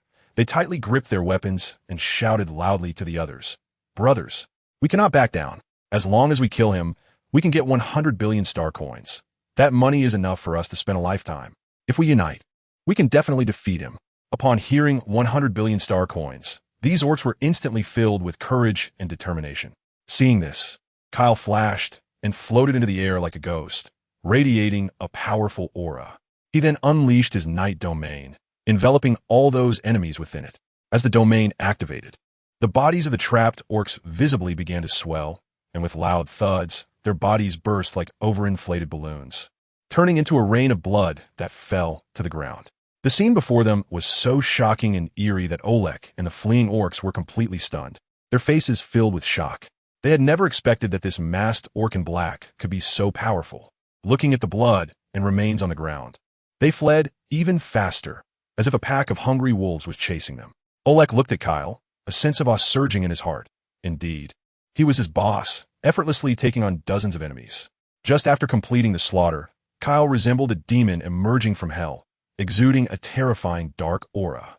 His movements were swift and decisive, as if everything was under his control. He walked over to Oleg, gently extended his arm, and tightly embraced Xia Suli, then silently headed towards the direction of the flying ship. At this moment, Oleg, coming back to his senses, hurriedly shouted, "Hey, boss, wait for me." His voice echoed in the air, filled with urgency and concern. Kyle, holding Xia Suli, entered the flying ship and sat in the pilot's seat, while Oleg stood behind him. "Activate autopilot mode, destination, Black Dragon Star," Kyle said softly. The flying ship started up and quickly left the dangerous area. "Boss, why not kill those fleeing orcs as well?" Oleg asked in confusion. Kyle glanced at him. "No need to wipe them out. They are merely following orders. Besides, I need them to go back and inform about tonight's events. I believe the 3rd prince of the Black Barbarian Mountain Empire will be more restrained." Oleg nodded. "I see. The boss thinks ahead." Black Dragon Star, located deep in the vast universe, was originally an unnoticed and obscure existence. Just a year ago, Kyle purchased it in the Cosmic Alliance and renamed it Black Dragon Star, naturally becoming its lord. On this planet lived many orcs, most of whom were his subordinates, primarily destitute refugees. To live on Black Dragon Star, orcs only needed to pay 1 million star coins to obtain a fully equipped, luxurious housing. If willing to pay 10 million star coins, they could receive a luxurious villa as their residence. Orcs who contributed to Black Dragon Star could obtain resident status. making this policy enticing for many refugees who flock to settle down and strive for resident status. At the same time, this method allowed Black Dragon Star to rapidly accumulate wealth, further solidifying its position in the cosmos. However, the vast majority of these refugees were relatively weak and struggled to sustain themselves, yet Kyle resolutely chose to accept and shelter them, generously allocating a standard residence to each individual. The resources on Black Dragon Star were extremely scarce, and as the planet's owner, Kyle bore an immense responsibility. He not only had to ensure his own survival needs were met, but also had to find ways to support the ordinary orcs and his subordinates. Because of this, Kyle had to resort to some extreme measures to acquire resources. Although he was viewed by the outside world as a trafficker of female orcs and a notorious interstellar pirate, in reality, he only targeted wealthy ships and flying vessels. Only in this way could he barely maintain the operation of Black Dragon Star and ensure the basic living needs of all orcs. Chapter 48. Almost lost control of himself after several hours of long flight, the flying ship finally landed slowly on Black Dragon Star, precisely docking on the palace lawn. At this moment, all the orcs inside the palace witnessed this scene, their faces revealing uncontrollable excitement, and they all hurried towards the flying ship. When they saw Kyle slowly descending the stairs from the flying ship, holding Xia Suli in his arms, the atmosphere on the scene instantly became exceptionally lively. Oh my god, it really is Lord Kyle returning. Huh? Who is the little female in Lord Kyle's arms? I think Lord Kyle must have brought her back from another planet. But she looks so delicate, yet she is really beautiful. Indeed, I've never seen such a beautiful female in my life. She looks about the same age as us. Some underage orcs began to whisper to each other, filled with curiosity and speculation about Xia Suli, who was in Kyle's arms. At that moment, an elderly orc approached. He was the steward of the palace. He looked at Kyle and said, "Lord Kyle, is this little female one you brought back? She looks very weak. Does she need our care?" Kyle nodded and gently handed Xia Suli to Steward Qin, who carefully took her, showing concern in his eyes. Other orcs gathered around, looking at Xia Suli with curiosity and sympathy. "She must have endured a lot of suffering to be so small," said a young male orc. "We must take good care of her and help her recover quickly," another young male orc echoed. Kyle looked at these kind-hearted younglings and felt a warmth in his heart. He knew they would take good care of Xia Suli.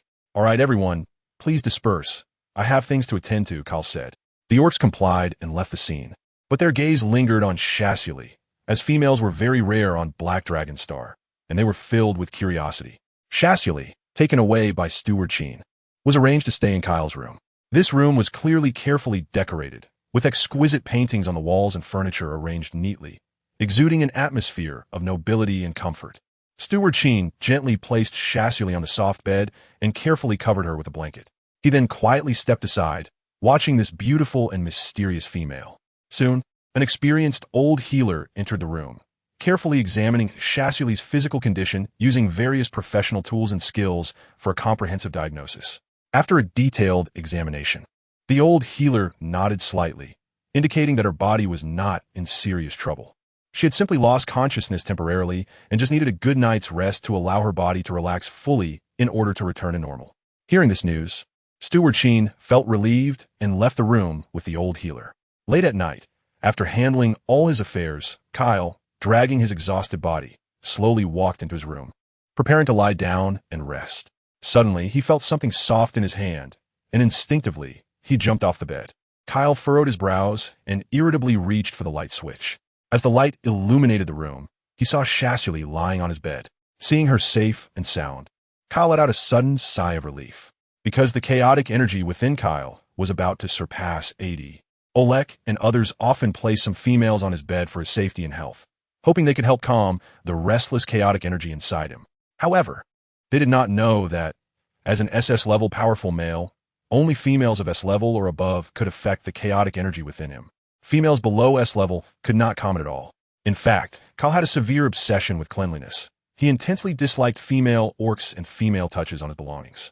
After holding Loya on the flying ship that day, he had washed dozens of times, even rubbing his skin raw, which showed how much he detested females. But when he faced Xia Suli, he felt not a trace of disgust towards her. Thus, as if driven by a mysterious force, Kyle inexplicably lay down beside Xia Suli. Now he could clearly smell the delicate fragrance emanating from her. In fact, since the day he captured her in the Blue Sea Empire, he had already noticed this unique scent a fragrance that no other female possessed, leading him to deduce that it must be her personal and unique body scent. Kyle slightly turned to gaze at Xia Suli, who was peacefully asleep with her eyes closed. Under the dim light, she appeared particularly enchanting. His gaze involuntarily fell upon her face. Noticing her fair skin with a hint of pink, a small, straight nose, and especially her cherry-red lips, which were enticingly luscious. Kyle leaned in slowly towards her red lips. When their lips were just a centimeter apart, his heart began to race uncontrollably, as if the entire world had frozen at that moment, and time stretched infinitely. He could feel her breath, that gentle air brushing against his cheek like a spring breeze, causing his heart to flutter even more. Just then, a gentle breeze blew through, lightly stirring her hair, and Kyle snapped back to reality, taking a deep breath to suppress his impulsive desires. He hadn't expected that one day he would be unable to control his desires in front of Xia Suli. Kyle left the room and quickly headed to the icy pool on the back mountain. In the blink of an eye, his figure disappeared, replaced by an enormous black dragon. This dragon was massive, resembling a small mountain, its black scales shimmering with a mysterious and deep black light under the bright moonlight, as if they were formed from condensed darkness. Kyle's huge body gracefully slid into the cold and piercing icy pool, and at that moment, he felt a refreshing sensation sweep over him, instantly dispelling the heat within. As time passed, after lying in the water for several hours, the heat gradually diminished and eventually completely dissipated. Only then did he stretch out his body in satisfaction, transforming back into orc form and slowly walking out of the pool. Under the dark moonlight, his perfectly sculpted abdominal muscles and long, powerful legs were vaguely visible, exuding an indescribable masculine charm. Every muscle was filled with strength and beauty, as if they were art pieces meticulously crafted by nature, making one unable to resist their allure. Chapter 49. I will try to change for you the next day. Xia Suli slowly opened her eyes.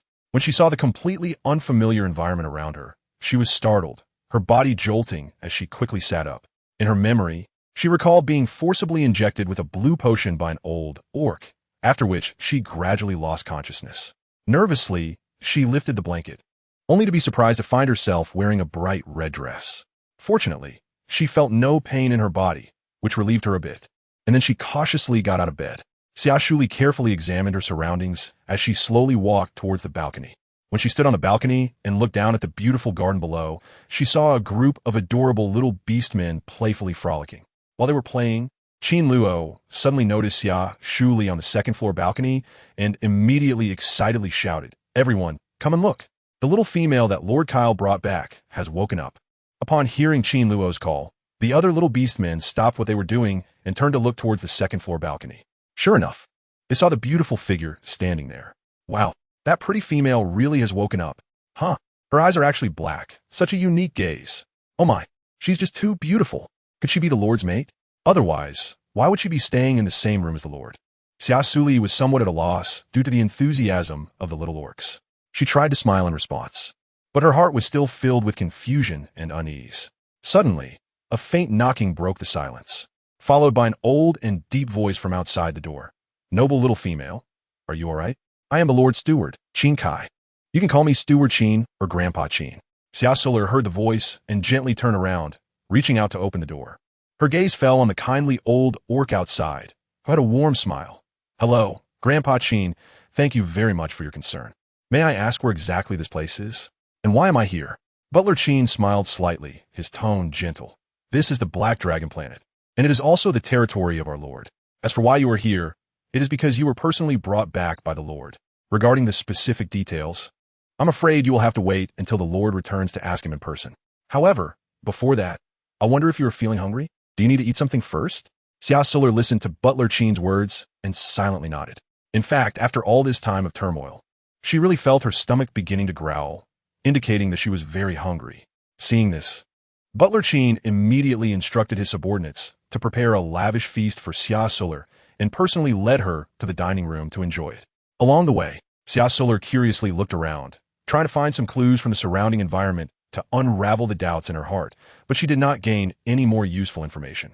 Looking at the food on the table, Xia Suli couldn't help but swallow hard. She glanced gratefully at Butler Qin and then began to enjoy this grand meal.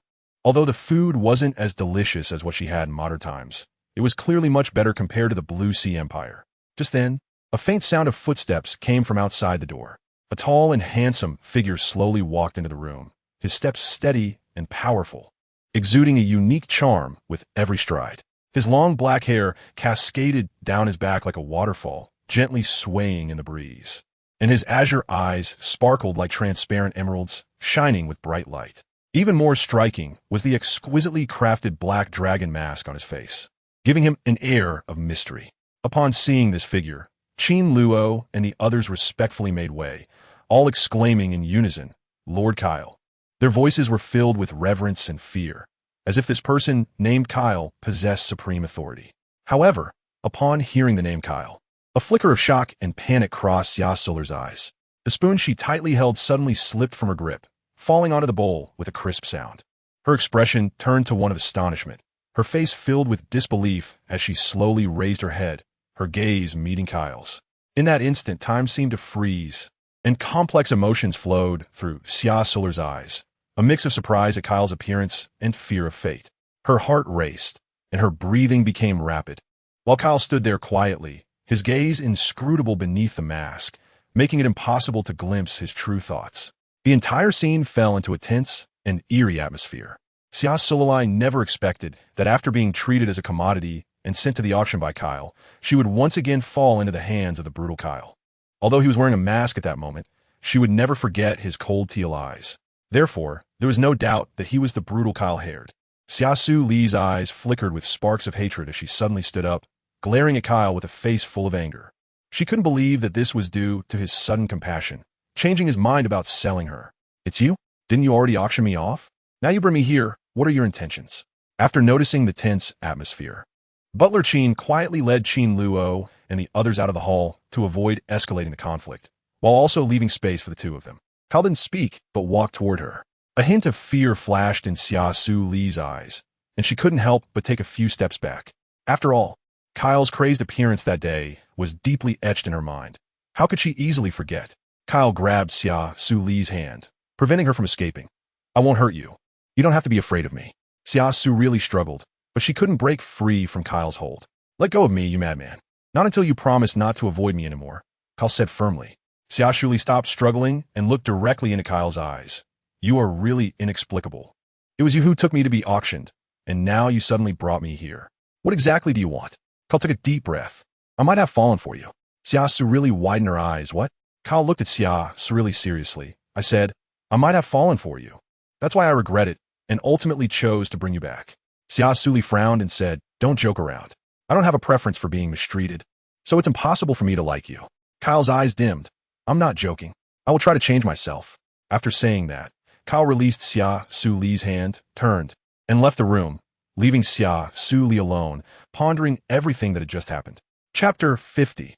The Destruction of the Blue Sea Empire. Xia Suli watched as Kyle walked away. A feeling of indescribable speechlessness welled up inside her. She simply couldn't understand why this man had confessed to her so inexplicably. She didn't have any feelings regarding Kyle's confession. At that moment, all she was concerned about was the safety of Lon, E, and the others. After all, when she left, they were still in their berserk beast forms, and without her healing, they wouldn't be able to transform into their human forms. Therefore, she had to leave this place as soon as possible and return to the Blue Sea Empire. Butler Qin stood at the door, watching Kyle as he walked out, and quietly asked, "My lord, are you really planning to keep this little female by your side?" Kyle stopped, turned around, and said, "Grandpa Qin, please take care of her for me." After saying that, he turned and left. Watching Kyle's fading figure, Butler Qin couldn't help but smile meaningfully, marveling that even a powerful lord could be conquered by love one day. Thus, Xia Suli stayed here for half a month, often playing with Butler Qin's grandson, Qin Luo, while getting familiar with the palace. After Kyle's confession, he never appeared before her again, and she didn't know if he was hurt by her words or if he was busy with something else. In the backyard, Qin Luo happily picked a flower and handed it to her, saying, "Sisterly, this flower is for you." Xia Suli happily took the flowers. "Thank you, Xiao Luo. I really like them." Xia Suli brought the flowers close to her nose and took a sniff, feeling quite pleased. At that moment, she noticed some scratches on Qin Luo's hand. "Xiao Luo, what happened to your hand?" she asked with concern. Qin Luo smiled and shook his head. "It's nothing, Li Jia. I just bumped into something accidentally." Xia Suli took Qin Luo's hand and carefully examined the wound. "Don't worry, sister will help you take care of it. Let's go find some herbs first. So the two of them searched for suitable herbs in the garden. While looking, Xia Suli familiarized herself with the escape route and shared some knowledge about plants with Qin Luo. After finding the herbs, Xia Suli carefully bandaged Qin Luo's wound. All done. Xiao Luo, be careful next time, Xia Suli said gently. Feeling the warmth in her hand, Qin Luo was filled with emotion. Sisterly, you are so kind, he said sincerely. Then, as if he thought of something, his big eyes curiously asked, Sisterly, do you like Lord Kyle? Will you become partners? Xia Suli stopped her actions, her face showing no expression, but her eyes revealed a hint of helplessness and sorrow. Images of Lan, Yi, and the others flashed through her mind. She gently shook her head and calmly said, I don't like him, and I won't become his partner. In fact, I hate him in my heart. After all, he brought me to this unfamiliar place, away from everything I know and the person I like. So I'm sorry. Xiao Luo, I cannot like someone who has hurt me before. You're still young. You'll understand when you grow up. Hearing this, Qin Luo's eyes flashed with sadness. He reached out his small hand and tightly grasped the corner of Xia Suli's clothing, saying pitifully, Sisterly, even though I don't understand why Lord Kyle would do this. I can feel your pain. If you have any worries, you can tell me. Xiao Luo, I will always be by your side and support your decisions. Xia Suli looked at Qin Luotian's innocent face and couldn't help but feel a surge of warmth in her heart. She crouched down, gently stroked Qin Luo's head, and smiled as she said, Thank you, Xiao Luo. Your concern makes me feel very warm. Don't worry, I will face everything with strength. Qin Luo nodded, his eyes filled with determination. Sisterly must work hard. I believe you will definitely find your own happiness. No matter what happens, Xiao Luo will always stand by Sister Li's side. Xia Suli was moved to hug Qin Luo. In this unfamiliar world, Qin Luo's companionship became a form of solace for her soul. Although the future was filled with uncertainty, she knew that she was not alone at that moment. As the days passed, Xia Suli and Qin Luo's relationship grew closer, yet her deep-seated longing and worry for Lan, Yi, and the others intensified. When Xia Suli learned from Qin Luo that Kyle was not on Black Dragon Planet, she made up her mind to escape from there. She quietly gathered some daily necessities and prepared to act at night. As night fell, Xia Suli set off on her escape. Using her knowledge of the routes, she successfully avoided the guards in the palace. Just as she was about to leave, a figure blocked her path. Xia Suli focused her eyes and realized it was Kyle Raid. Where are you going at this hour? Kyle's voice was slightly hoarse. I'm going back to the Blue Sea Empire, Xia Suli replied firmly. Kyle looked at her with a complex expression, as if he had 1,000 words to say, but in the end, it transformed into one sentence. You can't go back. Upon hearing this, Xia Suli's heart suddenly ignited with anger. She widened her eyes and glared at Kyle, her voice laced with determination. You have no right to stop me. If you truly like me, you should let me go, not trap me in this palace and deprive me of my freedom. True affection would never come with such constraints, so what you feel isn't love at all. Kyle silently endured Xia Suli's reprimand. His lips moved, but no sound came out. After a moment of silence, he finally spoke slowly. The Blue Ocean Empire was destroyed half a month ago, so even if you go back, it will be useless. It has become a wasteland, and most of the lower-level planets have been occupied by powerful beasts, plunging into endless darkness and chaos. Xia Suli's face instantly turned pale. Unable to believe what she had just heard, tears welled up in her eyes. What do you mean the Blue Ocean Empire has been destroyed? This is impossible. Lan Yi and the others are all S-class powerful males. They possess immense strength and intelligence. How could they be easily defeated? You must be lying to me. You just don't want me to leave here. Kyle looked at her pained and disbelieving expression, feeling a sharp pain in his heart. He took a deep breath, trying to keep his voice calm. This is a fact. The entire starry sky is currently under fierce attacks from different alien beasts, with the weaker planets being the first targets of assault.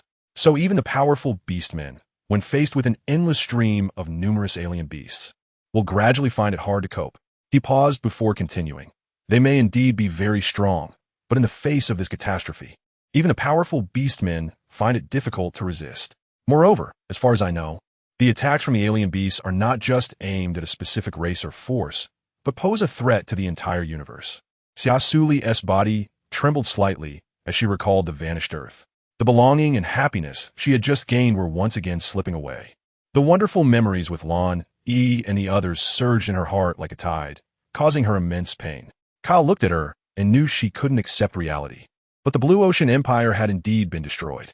To understand Xia Suli better, He had specifically investigated her identity in the Blue Ocean Empire. But by the time he arrived, the empire had already been invaded by alien beasts, forcing him to return the same way. Chapter 51.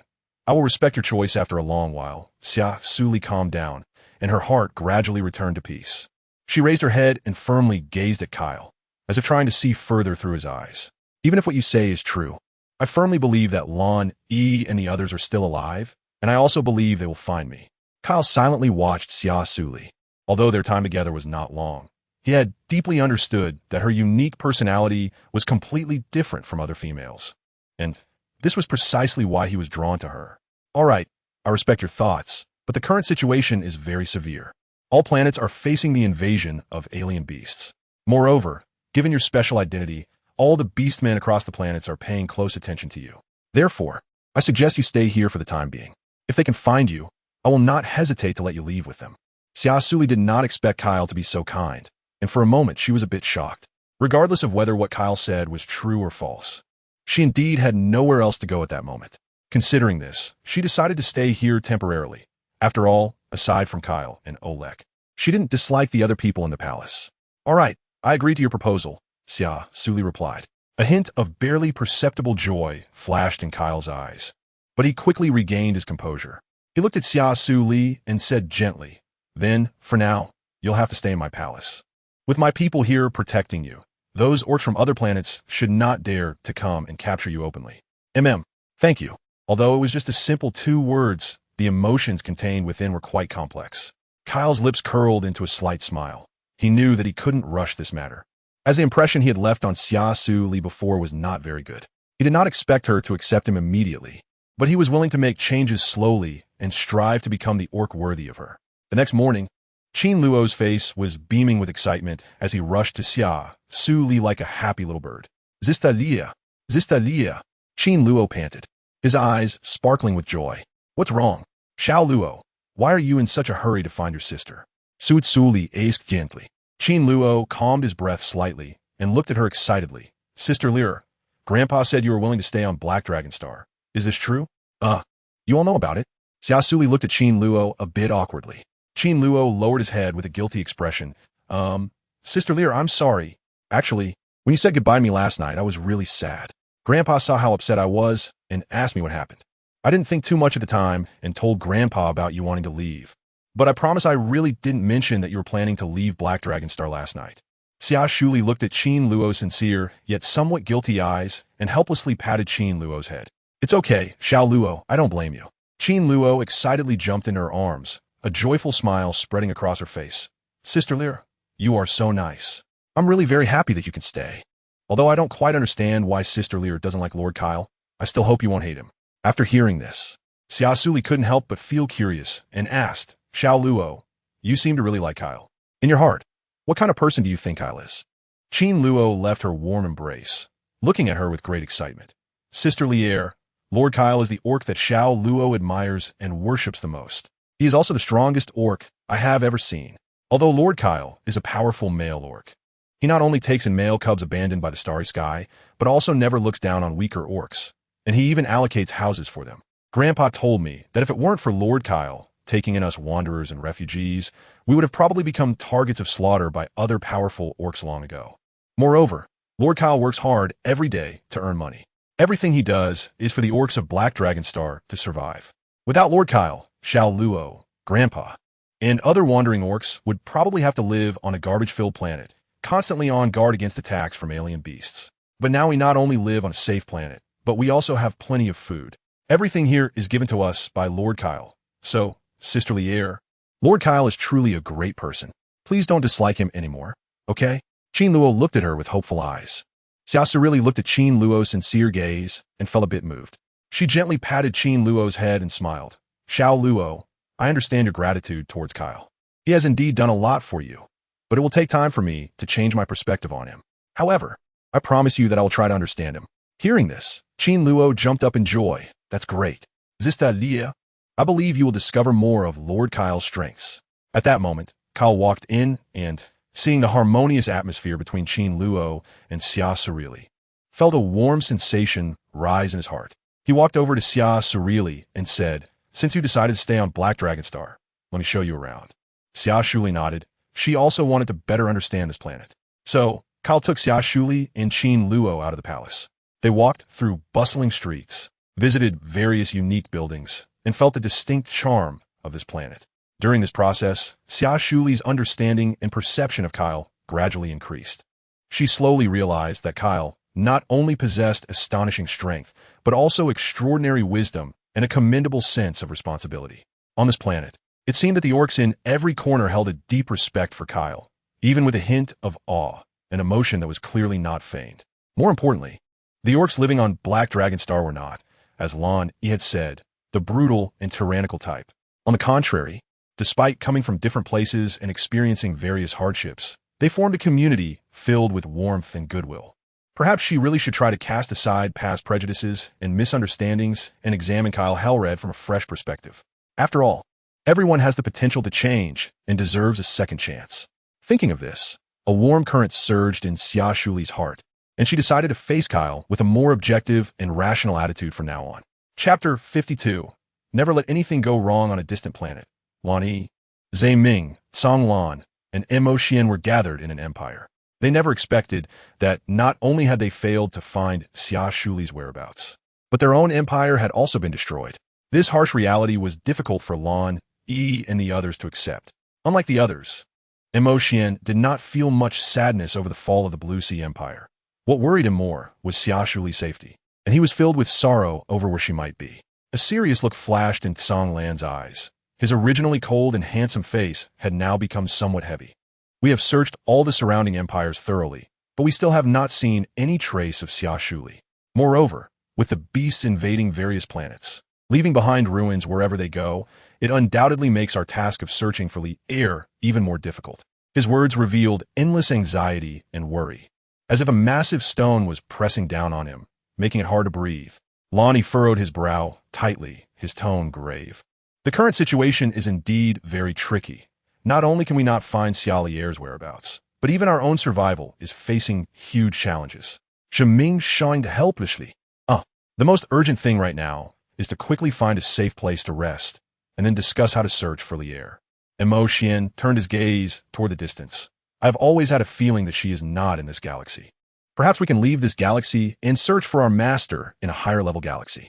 We didn't even consider this issue, since we can't find Xia Lier here. Going to a higher-level galaxy to search is indeed a good idea. Zhe Ming expressed strong agreement. Lan Yi looked at Mo Xian. Although he was confused about him calling Xia Lier master, after spending these months together, he felt that Mo Xian's words were still trustworthy. All right, then we will set off tomorrow. This planet is no longer safe. Lan Yi nodded in agreement. The next day, the group packed their bags and embarked on their journey to a higher-level galaxy. Along the way, they traversed several galaxies and encountered countless difficulties and life-threatening crises. But they relied on their outstanding strength, tenacious will, and mutual cooperation to overcome one danger after another. After months of a long journey, they finally arrived at the cosmic-level galaxy, the Star Luo Empire. This vast and mysterious empire possessed unimaginable technological power and cultural heritage. Here, they inquired about Xia Suli's whereabouts, not letting any clue go unnoticed. Hard work paid off, and they finally learned of Xia Suli's whereabouts, discovering that she had previously appeared at an auction in the Black Barbarian Mountain Empire. This news excited them greatly, so they hurried toward the Black Barbarian Mountain Empire, filled with anticipation and anxiety. Meanwhile, Xia Suli was fully focused in the training room, practicing the operation skills of the battle armor, while Qin Luo and his friends watched with great interest, occasionally mimicking Xia Suli's movements. Just then, a deafening roar suddenly erupted from outside. The sudden sound startled Xia Suli, and she immediately stopped her actions, looking warily toward the door, because that sound was all too familiar to her. It was clearly the roar of a beast. As the roar echoed, the entire training room fell into a tense atmosphere. Xia Suli's expression grew serious. She knew this meant that the beasts might be approaching their location. Qin Luo and the others were also greatly frightened by the terrifying roar, huddling together tightly, their eyes filled with fear and unease.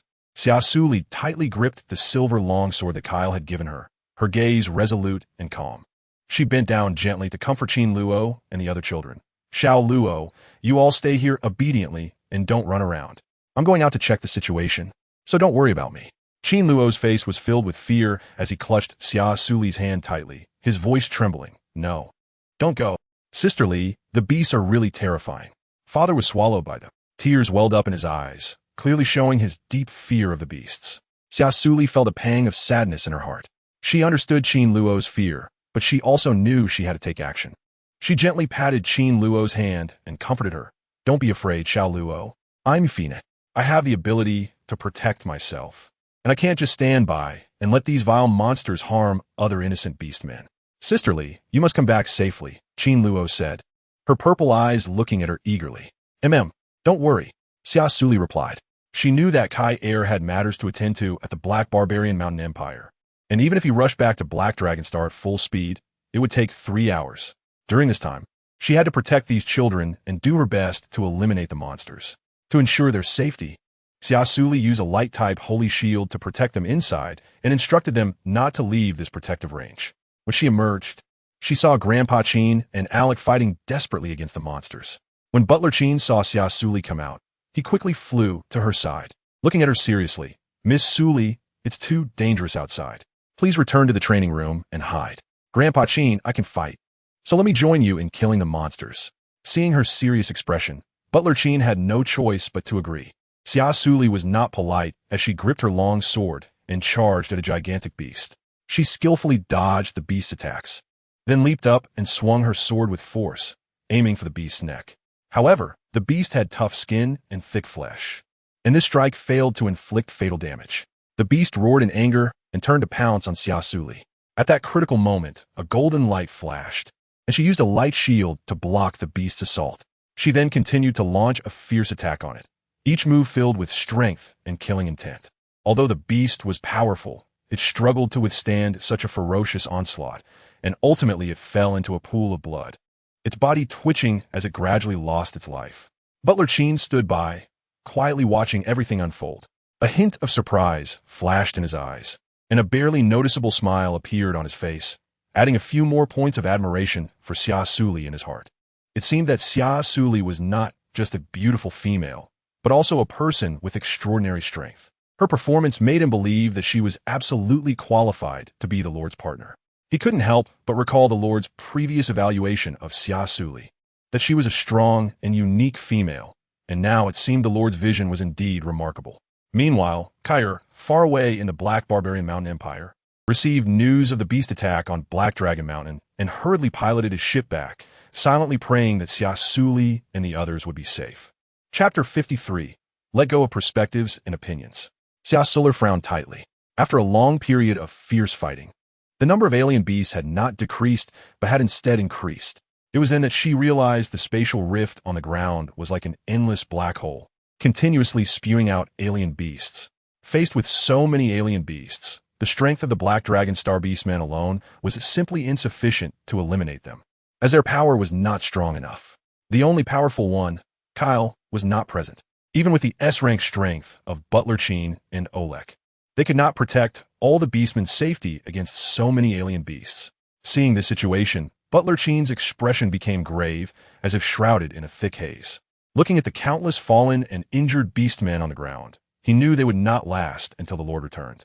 So he shouted to Oleg, you take Miss Suli and the children back to the underground shelter. We will hold the line here. No, Grandpain, I should stay here to cover the rear. You take Miss Suli and the cubs into the shelter to avoid danger. I believe that as long as we can hold on until Big Brother Kyle comes back, we can eliminate these vile alien beasts. Oleg said firmly. Butler Qin scolded him seriously. Nonsense. I've lived long enough. I've had enough of life. However, Oleg wanted to say something more, but was interrupted by Butler Qin. There's no buts about it. This is an order. Quickly take them away. Oleg showed a hint of worry. He knew that if he continued to stay, the weak cubs would definitely die. Grandpa Qin, take care. After saying this, Oleg clenched his fists tightly, shot a determined glance at Butler Qin, and then ran without hesitation towards the training room. Butler Qin led the other beastmen fearlessly into the oncoming tide of alien beasts. Their figures appeared particularly tall and erect among the alien beasts, like an indestructible fortress, guarding their homeland and loved ones behind them. After safely sending Qin Luo and the others to the shelter, Oleg returned to Xia Suli's side. Miss Suli, please come back to the shelter to avoid danger. I don't need it. After refusing, Xia Suli tightened her grip on the long sword, her figure like a ghost, swiftly weaving through the herd of beasts. Each swing of her sword carried a sharp momentum, causing alien beasts to fall dead wherever she passed. The beastmen watched this scene, a surge of admiration swelling in their hearts, especially as Xia Suli was just a female, yet so powerful, which surprised them greatly. After all, in this world that revered strength, females were usually considered symbols of weakness. However, Xia Suli proved with her strength that females could also fight.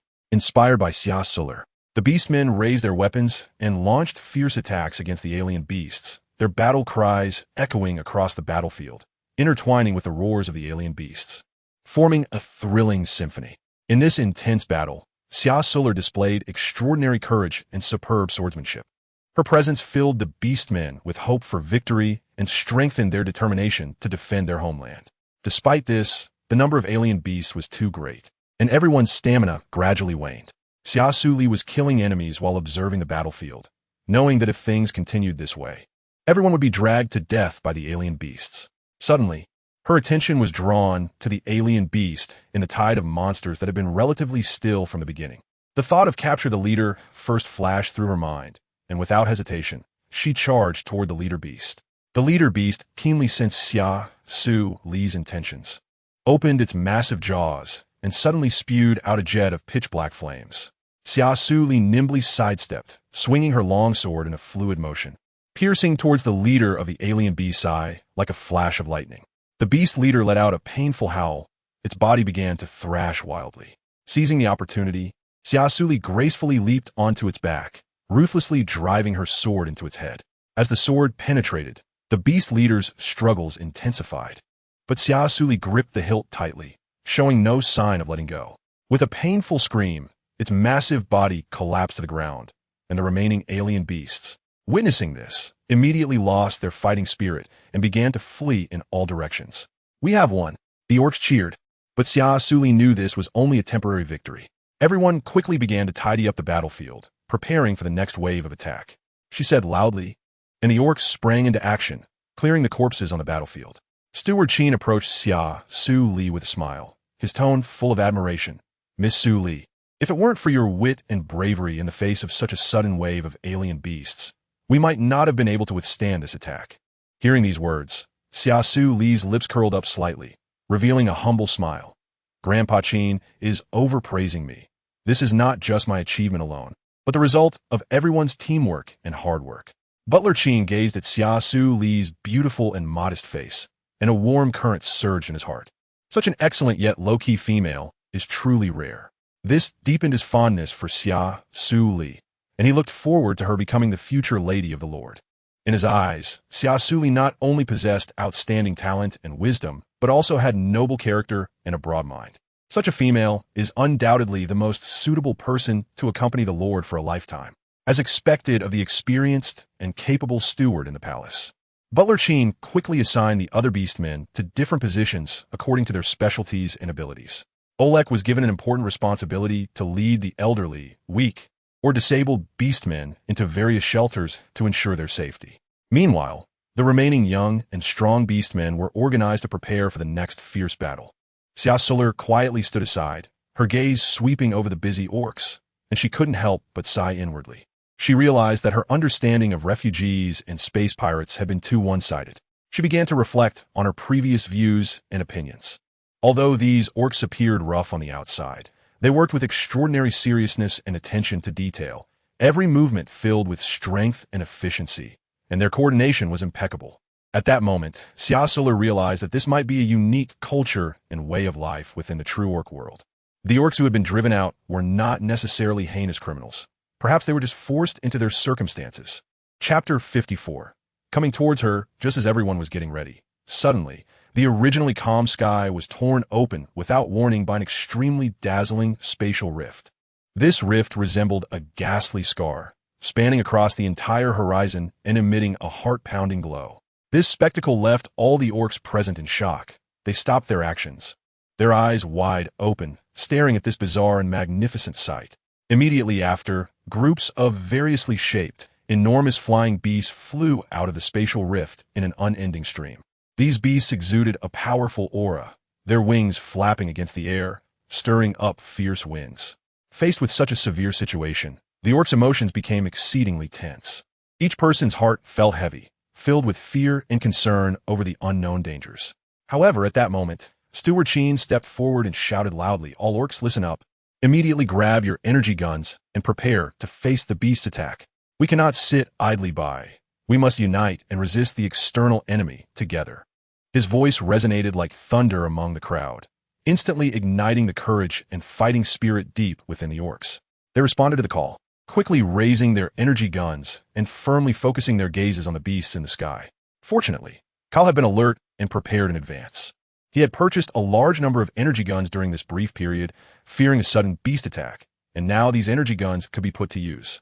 In an instant, the beasts surged toward the orcs like a tide. Steward Sheen led the orcs in firing first. The beams emitted by the energy guns intertwined in the air, attempting to stop the beast's approach. Some beasts were hit and fell to the ground, but many more broke through the defense line and engaged in close combat with the orcs. At that moment, an enormous and bizarre beast suddenly lunged towards Xia Suli without warning. Xia Suli quickly sidestepped to avoid the attack. Although she escaped fatal injury, her arm was still slashed by the creature's sharp claws, blood streaming down.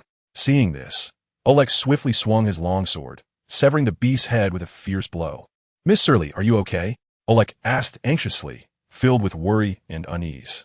He knew very well what Xia Suli meant to the boss, and if anything were to happen to her, the consequences would be unimaginable. Xia Suli furrowed her brows slightly, enduring the pain from her wound, but still forced herself to respond calmly. "Don't worry, I'm fine." As she spoke, she gently placed her right hand on her injured arm, concentrating to unleash her light-based abilities. A soft glow emanated from her hand, slowly covering the wound. Under the influence of her light abilities, the wound began to heal at a visibly rapid pace. The originally gruesome scar gradually disappeared, replaced by new skin. Oleg, seeing that she was truly okay, finally felt relieved, but he admired her even more, not expecting her mental power to be healing in nature. Fortunately, everyone had energy guns and the beasts were driven back repeatedly. Just when everyone thought victory was imminent, a giant beast with golden wings suddenly flew out from the spatial rift. Its eyes, shimmering with golden light, coldly scanned the beastmen below. Suddenly, it seemed to sense a certain presence, and its golden eyes fixed intently on Xia Suli, revealing a hint of unmistakable greed. A roar echoed across the sky, and with this roar, the surrounding beasts seemed to receive some sort of command, all pouncing fiercely towards Xia Suli's direction. This sudden turn of events shocked Butler Sheen and Oleg, who quickly stepped forward to protect Xia Suli, desperately fending off the ferocious attacks of the beasts. "Damn it! What is going on? Why are these beasts suddenly attacking Miss Suli?" Oleg shouted in confusion while swinging his sword at the clawing beasts. Butler Sheen wielded his weapon, fully focused on the surrounding movements. "Don't get distracted. Protect Miss Suli with all your might."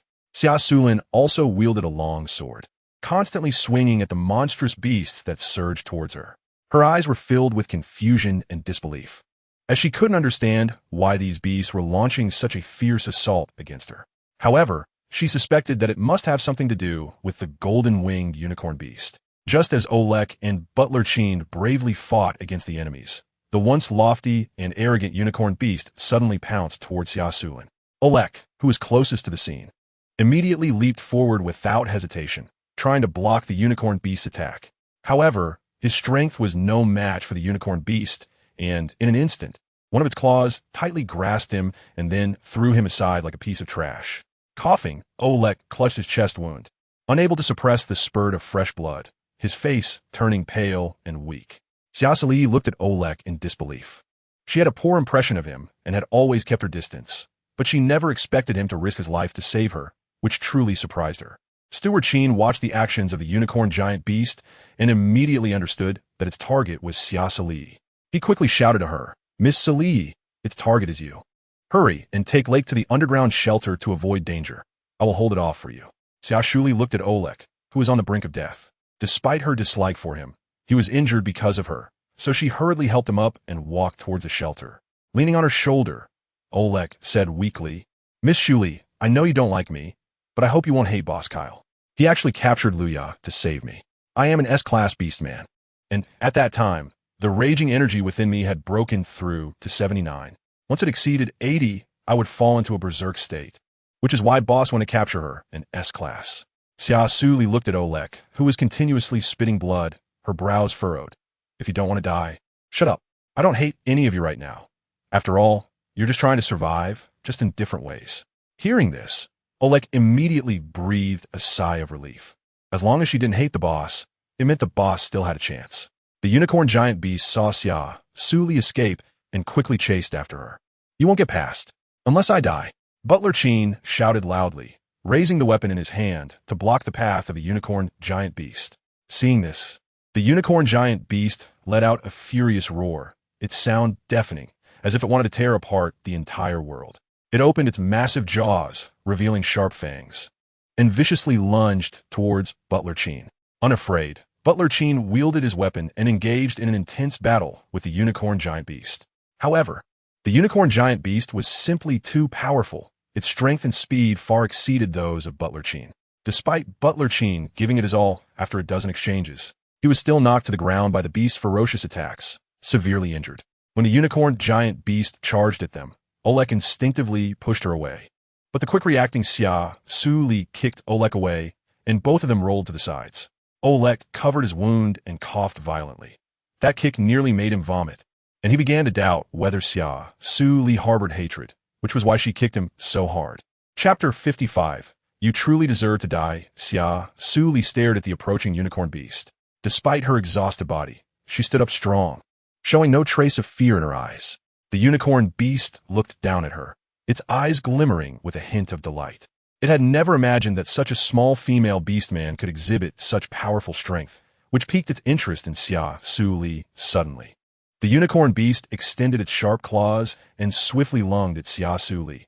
Reacting quickly, she resolutely swung the sword in her hand and struck fiercely at the beast. Beside her, Olek and Butler Chin, despite their severe injuries, bravely stepped forward to block, trying to shield Xia Suli from the unicorn beast's attack. Unfortunately, their injuries had greatly diminished their strength, and they were ultimately swept aside by a powerful flap of the unicorn beast's wings, crashing to the ground, unable to move for a time. At this moment, Xia Suli's mental energy had been depleted to the limit. She felt dizzy but still gritted her teeth. Kneeling on one knee, using her sword to support her body, desperately trying not to fall, as she saw the unicorn beast extend its sharp claws towards her again. Wanting to grasp her, Kyle descended from the sky like a bolt of lightning. He was clad in dazzling black armor, highlighting his tall and upright figure. He quickly summoned a black sword that shimmered with a cold light and thrust it with thunderous force into the back of the unicorn beast.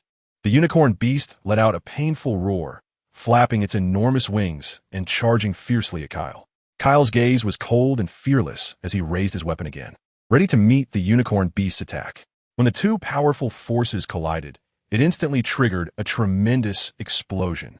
The massive energy wave surged like a torrential flood, directly sending Xia Suli flying.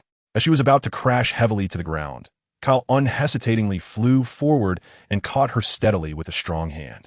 Xia Suli's delicate body nestled tightly in Kyle's broad and solid embrace. A sense of indescribable safety surged in her heart, making her inexplicably feel a hint of peace. Kyle's deep blue eyes were filled with endless heartache and apology. I'm sorry. I'm late. His voice seemed to carry a magical power that gradually calmed Xia Suli's originally anxious mood. Then, Xia Suli suddenly felt a sharp pain in her throat, as if flames were burning, and she couldn't help but cough violently a few times. With each cough, bright red blood slowly flowed down from her pale lips, making her originally beautiful face appear even more haggard and fragile. Kyle witnessed all of this and felt an immediate pang of heartache, without hesitation. He tightened his arms and held Xia Suli close, as if trying to use his body heat to warm her injured body. At this moment, Xia Suli was also experiencing a blurred consciousness due to excessive mental energy consumption and severe injuries, and could only weakly close her eyes, her head softly falling into Kyle's broad embrace. The little guy Kyle was terrified, shouting with a voice full of worry and urgency.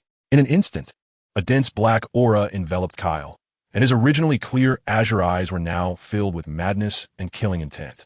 He held Xia Suli tightly, like a frenzied beast, recklessly launching a fierce offensive against the unicorn giant beast. Every move, every stance carried the power to destroy the heavens and the earth. as if wanting to completely shatter all the injustices and evils in the world. Beside them, Butler Chin and Oleg looked at the frenzied Kyle, their faces revealing concern. They knew well that the violent energy within Kyle was gradually going out of control, about to surpass the 80% critical point. Once this limit was exceeded, the consequences would be unimaginable. But faced with the current situation, they could only silently pray that Kyle could overcome the demons within himself and safely get through this crisis. The unicorn giant beast widened its eyes at the crazed orc before it, feeling a hint of fear in its heart. It realized that Kyle was no ordinary opponent, and that it must go all out to face this fierce battle. As time passed, the battle entered a fever pitch. Ultimately, the unicorn giant beast was repelled, letting out an angry roar filled with unwillingness and rage. It stared at Xia Suli with disappointment, then led the remaining surviving beasts into a spatial rift, disappearing without a trace. Kyle, holding Xia Suli, fell to the ground. At this point, the violent energy within him had reached its limit, uncontrollably surging out. Seeing this situation, Butler Chin, regardless of his own injuries, hurriedly ran towards Kyle. He quickly took out a syringe from the light brain space and injected a suppressive agent into Kyle's body. "My lord, please hold on," Butler Chin shouted anxiously. However, Kyle shook his head. "Grandpa Chin, it's already futile. Please take good care of her." After saying this, Kyle gently handed Xia Suli to Butler Chin, then struggled to prop himself up, taking one step at a time towards the underground cage. With the last bit of consciousness he had, he locked himself in the cage to avoid hurting others if he lost control. 3 days later, Xia Suli walked out of the medical pod again. When she saw Oleg, who had fully recovered, she couldn't help but envy his powerful recovery ability as an orc. Meanwhile, Qin Luo, who was guarding her side, saw Xia Suli slowly open her eyes and suddenly rushed in her arms, crying out with a choked voice, "Sister Lu, you're finally awake." Looking at the tearful Qin Luo, Xia Suli felt a pang of heartache and quickly hugged him tightly. "Don't cry, Xiao Luo. Didn't I wake up already? You should be happy. Woo-woo, you really scared me to death, Sister Lear. I thought you would never wake up like Lord Kyle." Qin Luo sobbed, tightly gripping the hem of Xia Suli's clothes. Hearing the news that Kyle might never wake up again, Xia Suli's delicate body trembled slightly, her beautiful eyes filled with disbelief. She hurriedly released Qin Luo's hand and tightly grasped his shoulders, anxiously asking, "What happened to him? Quickly tell me." Qin Luo sniffed, trying to control his inner sorrow, but tears still couldn't help but well up in his eyes. He looked up at Xia Suli, his lips moved, but he didn't know how to speak, fearing that saying the wrong thing would make Xia Suli even more sad. Oleg, seeing this scene, felt a pang in his heart. He stepped forward and gently patted Qin Luo's small shoulder, his eyes revealing the same sadness and guilt. He took a deep breath and slowly said, "Kyle has now entered a state of frenzy."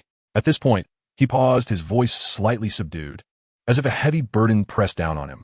Chapter 56. Wrapped around her calf, seeing the sorrowful expressions of the two, Xia Suli's thoughts gradually drifted away. Recalling the moment when Kyle descended from the sky to save her, she suddenly realized that her dislike for Kyle was no longer as strong as it once was. Although she couldn't say she liked him, he'd saved her life, so she didn't want to owe him anything. With this in mind, Xia Suli slowly spoke.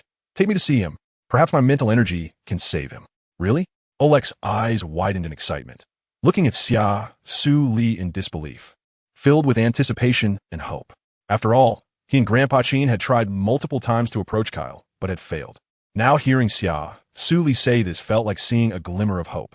They knew that if a female was willing to try to save Kyle, it would be a huge turning point, especially since Xia Suli also possessed unique healing abilities, which might really help Kyle through this crisis.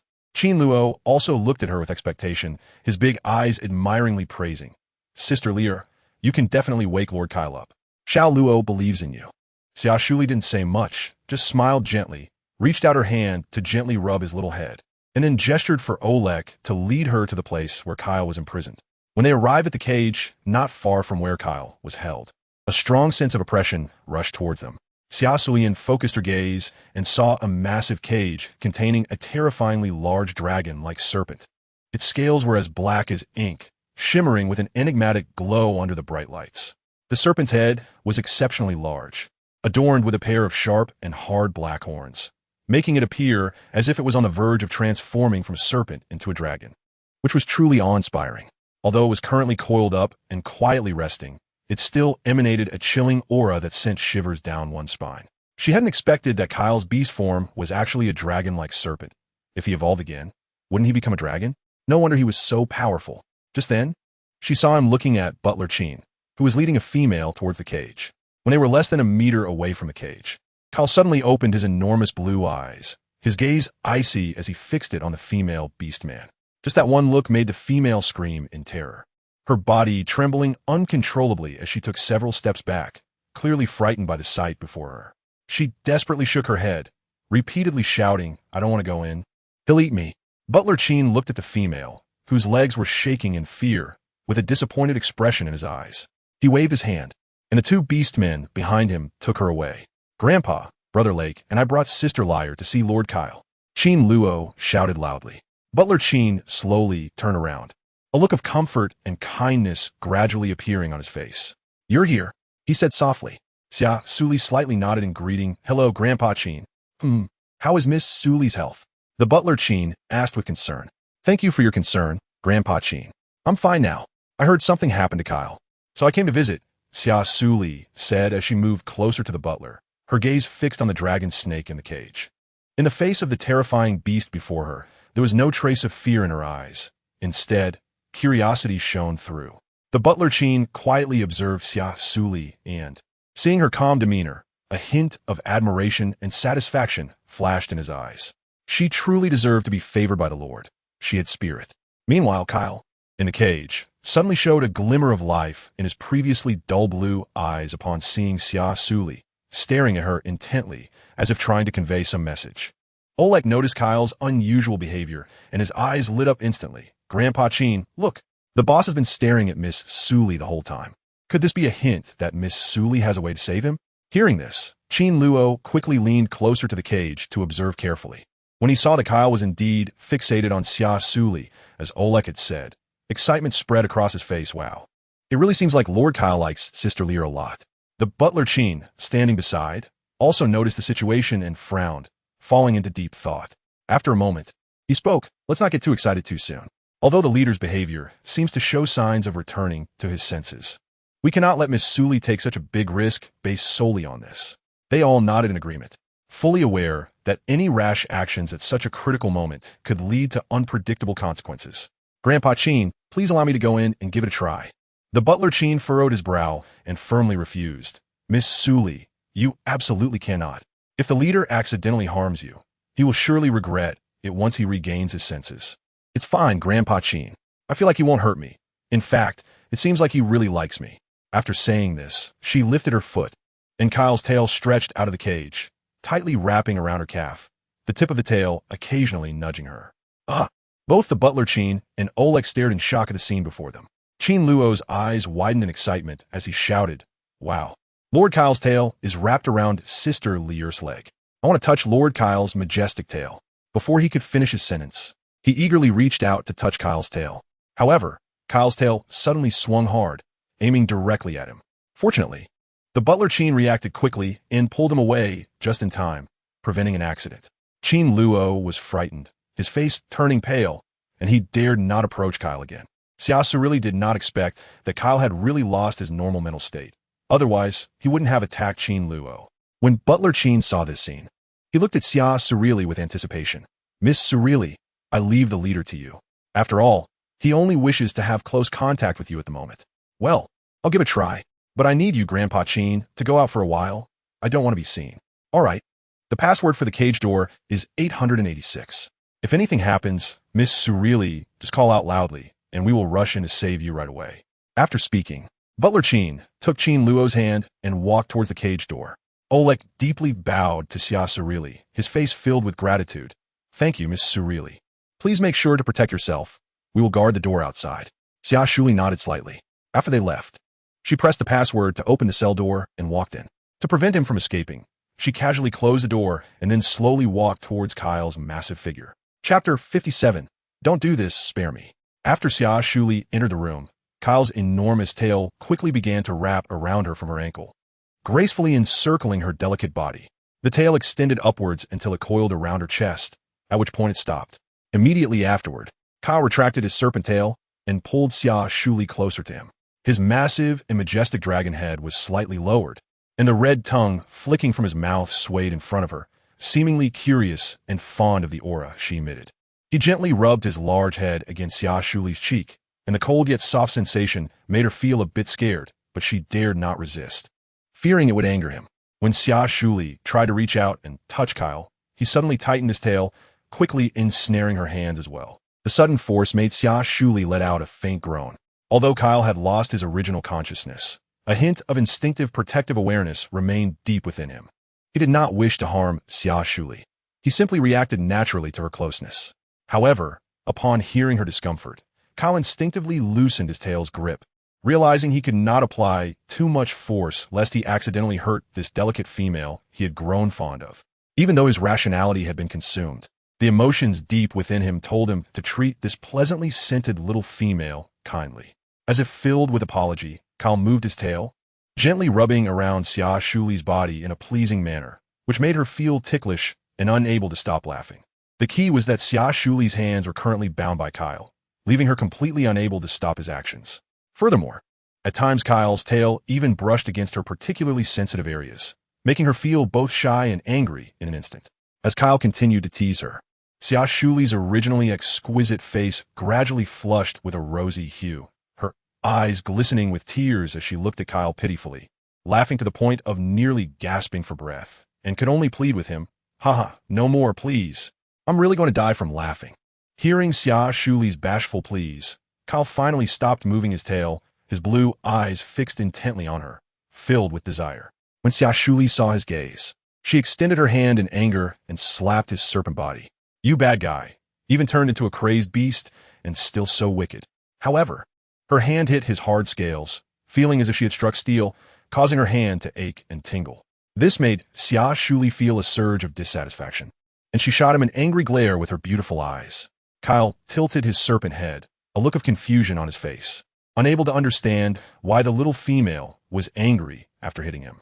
With curiosity, he leaned in to carefully observe her hand, only to notice that her palm had turned bright red. A hint of sympathy flashed in his eyes, and he cautiously extended his tongue, gently licking her palm as if that would alleviate her pain.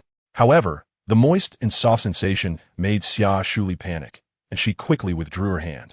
Looking at her rapidly retracted hand, Kyle's blue eyes filled with hurt, and he slowly pulled back his head, resembling a child who had done something wrong, appearing extremely aggrieved. Seeing his pitiful expression, Xia Suli couldn't help but cough lightly, trying to ease the atmosphere. Ahem, don't be so sudden. I actually don't dislike you. So, can you please let me down now, okay? Upon hearing her say she wasn't angry, Kyle immediately became very obedient and gently placed her on the ground. Seemingly worried that Xia Suli would escape, he quickly coiled his massive body around her, forming a solid wall that tightly enclosed her in the center.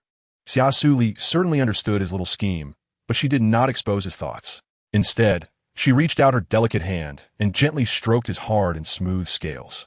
Kyle felt her soft little hand lightly caressing his scales, feeling both shy and excited.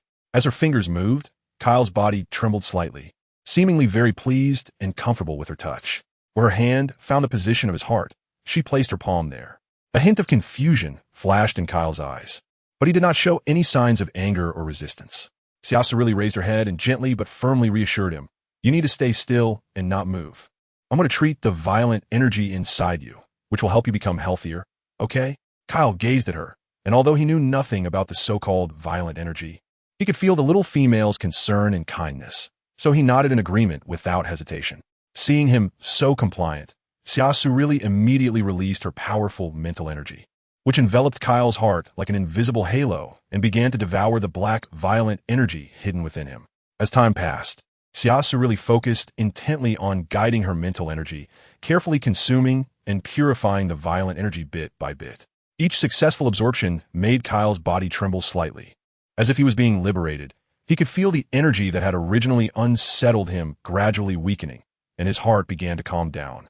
It wasn't until Xia Suli felt her mental energy was about to be exhausted that Kyle's massive body began to slowly shrink and transform into a beastman form. At this moment, Kyle had long black hair cascading down like a waterfall, his prominent Adam's apple, strong arms, and broad, solid chest fully displayed his masculine charm. Looking further down, one could see perfectly defined abdominal muscles. Aside from his scarred face, his physique could be described as nearly perfect. Faced with such an astonishing sight, Xia Suli couldn't help but blush, shyly turning her head away, unable to look at him directly. But when she turned back, she was surprised to find that Kyle's tail was still there. So she looked back at him with a hint of confusion, only to see that his upper body had completely transformed into a beastman, while his lower body remained in a beast-like state. This peculiar change left Xia Suli momentarily stunned, unsure of how to react. Chapter 58. Turned into a clingy creature once she regained her senses, Xia Suli was startled and hurried toward the cage's door, ready to ask Butler Chin what was going on. However, just as her foot was about to step out of the cage, a powerful force suddenly surged from behind. Kyle's enormous tail quickly wrapped around her body, lifting her off the ground. Following that, a pair of strong arms tightly embraced her again. Then a deep, magnetic voice echoed in her ear, carrying a hint of spoiled tone. "Don't go, okay?" The voice seemed to possess some kind of magic, causing Xia Suli's body to stiffen, and for a moment, she forgot to resist. Her entire body pressed against Kyle's broad and solid chest, feeling his strong presence and warm body heat. His embrace was tight, as if he wanted to merge her into his body. In that moment, time seemed to freeze, and everything around them became blurred, as if only his voice echoed in her ears. After a while, Xia Suli finally snapped back to reality. She forcefully patted Kyle's chest, trying to break free from his hold, and anxiously said, "You need to let go of me first.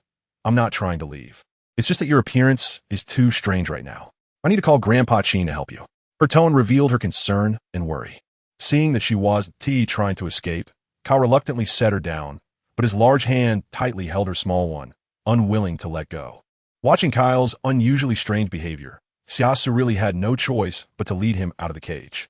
When Butler Chin, Olek, and Chin Luo saw Xia Suli leading out the half-beastman Kyle, they were also shocked. After all, beastmen are either in beast form or full beast form from birth, and they had never seen anyone in a half-beastman state. "Miss Suli, what's going on?" Butler Chin was the first to regain his composure and asked. At that moment, Olek exclaimed, "Oh my God, how did my boss end up like this?" Chin Luo looked at Kyle with wide eyes full of confusion. "Why does Lord Kyle still have a tail?" "I'm not sure. After I finished treating him, he turned into this," Xia Suli said helplessly, shaking her head. "Let us not worry about that for now. We need to find a doctor to take a look," Butler Chin said anxiously. Thus, the group took Kyle to the doctor's residence. After examining him, the doctor frowned. "His situation is very unique. I have never encountered anything like this before," the doctor said. "What should we do? Boss Kyle can't stay in this half-beastman state forever." Olek asked urgently. "I need some time to study this. You all take care of him first," the doctor replied before burying himself in his books. Olek and Butler Chin exchanged glances and decided to follow the doctor's instructions to take good care of Kyle. After coming out of the cage, Kyle stood quietly beside Xia Suli, remaining silent, as if he were an obedient child. His unusual behavior finally alerted Butler Chin that something was wrong. "Lord Chief, are you all right?" Butler Chin asked anxiously, his eyes filled with worry. However, Kyle ignored Butler Chin's inquiry, his attention completely focused on Xia Suli. He reached out his long fingers and gently stroked Xia Suli's delicate and fair hands, as if playing with a precious treasure, his face displaying a look of intoxication and satisfaction. Olek, watching this scene from the side, was filled with confusion. He simply couldn't understand why the usually imposing boss would exhibit such abnormal behavior, as this was completely different from the Kyle they were familiar with. Xia Suli felt utterly helpless in the face of Kyle's clingy behavior. In fact, along the way, she had been trying to pull her hand back, but Kyle would always hold her hand tightly again and refuse to let go. Whenever she rejected his request to hold hands, Kyle would look at her with his clear eyes. The moment she saw the look of grievance and disappointment in his eyes, her heart softened, and she couldn't bear to refuse him anymore, so she let him hold her hand. She then voiced her suspicion, "Grandpa Chin, I suspect that Kyle might have lost his memory and doesn't even remember who we are." Upon hearing her words, the expressions on Butler Chin and the others' faces turned incredulous, followed by looks of shock. Seeing their astonishment and doubt, Xia Suli turned to him, who was focused on fiddling with his hands. "Kyle, look at me. Do you know who I am? And what are their names?" The crowd was filled with hope, eager to hear a satisfactory answer from Kyle. However, Kyle merely lifted his head, looking at her with a dazed and innocent expression, and then tilted his head in confusion to glance at Butler Chin and the others. In his beautiful azure eyes, There was not a hint of familiarity, as if he regarded Butler Chin and the others as complete strangers. Only when he looked at Xia Suli did a glimmer of significance shine in his eyes. In that moment, they finally believed that Kyle had indeed lost his memory after going berserk. Butler Chin and Olek were anxious and worried. They never expected things would develop to this extent. In the following days, because Kyle stayed glued to her side, Xia Suli felt quite helpless. No matter where she went, Kyle followed closely, as if afraid of losing her. Faced with this situation, Xia Suli had no choice but to let him stay by her side and try to take care of him. A week later, when Kyle went for a follow-up examination, the doctor looked at the increasingly dependent leader on Xia Suli and couldn't help but sigh helplessly, seeing his confused and innocent gaze. A wave of pity surged in the doctor's heart. Reflecting on the once cold and imposing leader, it was truly a pity to see him in this state now. After a thorough examination, a look of relief appeared on the doctor's face, and he let out a light sigh. Don't worry. The leader's physical condition seems to be fine. After the examination, the violent energy levels in his body have successfully decreased to 60, which is a good sign. After pausing for a moment, the doctor furrowed his brows. However, what's puzzling is that the leader still cannot transform into a complete beastman state. Based on my deductions and analysis, this is likely due to issues caused by prolonged excessive use of suppressants. At this point, the doctor's tone became somewhat grave. As for how to help the leader recover his lost memory and return to his beastman state, this will be a more complicated and arduous task. We will need to approach it from multiple angles and engage in in-depth discussions and attempts. Butler Chin's expression was serious. There's no other way but this matter must not be made public. Otherwise, if it falls into the hands of those with ill intentions, it will surely lead to chaos. We can only announce that the leader has gone on a long trip. As for the days to come, we must rely on Miss Suli to take good care of the leader. After all, he only allows you to be close to him. Butler Chin looked at her apologetically. Xia Suli had no choice but to agree. When she looked up at the clingy Kyle, she felt that she would have to endure a lot in the future. Chapter 59. The feel is quite nice after another detailed inspection. Butler Chin and Olek finally breathed a sigh of relief and escorted them back to the palace. Afterwards, the two of them were busy with other trivial matters and hurried off. Xia Suli was leisurely strolling down the road with Kyle. In the garden, Qin Luo was bored, playing with colorful butterflies. Just as he was feeling tedious and uninterested, he suddenly caught sight of Xia Suli and Kyle walking slowly from a distance. And his heart filled with joy. He immediately ran towards Xia Suli. Sister Leah, you're finally back. Little Luo was about to go crazy from boredom. He began to complain incessantly. What happened? Didn't the back garden and the palace get repaired? Xia Suli asked curiously. Sai, don't mention it. They're just too timid. Last time, when Lord Kyle appeared in his half-beast form, it scared them all so much that they haven't dared to come to the palace to play with me these days. Qin Luo sighed helplessly, his little face full of worry. Xia Suli couldn't help but recall the scene from a few days ago, when she was playing in the backyard with the little ones. After waking up, Kyle lost control of his emotions the moment he didn't see her, plunging into a frenzy and tearing the house apart. This astonishing scene terrified the little ones in the backyard, causing them to scatter in panic. Haha, really? Then sister will play with you, but we need some equipment. Xia Suli smiled mysteriously, and that smile made it hard for others to guess what she was about to do. Kyle and Qin Luo exchanged glances, filled with confusion and incomprehension. They didn't know what Xia Suli had in mind, but they were drawn in by her mystery. Xia Suli skillfully fiddled with some materials, and in no time, two simple kites appeared in her hands. The kites, though simple in shape, exuded a unique elegance. Seeing their curious expressions, Xia Suli smiled as she picked up one of the kites and began to fly it. With a gentle breeze blowing, the kite gradually rose, soaring high into the sky, reaching several meters above. This magical scene left Kyle and Qin Luo dumbfounded. Qin Luo was particularly excited. He ran over to Xia Suli like a cheerful little bird and eagerly said, Sisterly, I want to play too. Can you let me have a turn? Seeing his excited demeanor, Xia Suli smiled slightly and handed the kite string to Qin Luo. Qin Luo carefully took the kite string, feeling the power coming from the sky, and slowly released it, trying hard to make the kite fly higher and farther. Meanwhile, Kyle watched Qin Luo, who was having so much fun, and a hint of envy flickered in his eyes. Seeing this, Xia Suli immediately successfully launched the second kite in her hand and greeted Kyle, who was standing beside her. Don't just stand there. Come give it a try. Kyle looked at the thin line in Xia Suli's hand, a hint of worry appearing on his face. He said uneasily, I'm afraid I might break the line. Seeing him so timid, Xia Suli said nothing and directly placed the spool in his palm, holding his hand personally and teaching him how to operate it step by step. Meanwhile, Kyle's gaze was completely focused on Xia Suli in front of him, as she was wholeheartedly teaching him. Her exquisite face, about the size of a palm, captured his full attention. In that moment, Kyle's heart was completely captivated by her. Standing aside, Qin Luo saw that Kyle couldn't even launch the kite properly and needed Xia Suli to teach him hand in hand. He couldn't help but burst into laughter. Lord Kyle is so clumsy. Not as good as me. I can learn it in one go. Kyle frowned slightly, a hint of discontent in his eyes as he stared at Qin Luo, secretly muttering to himself.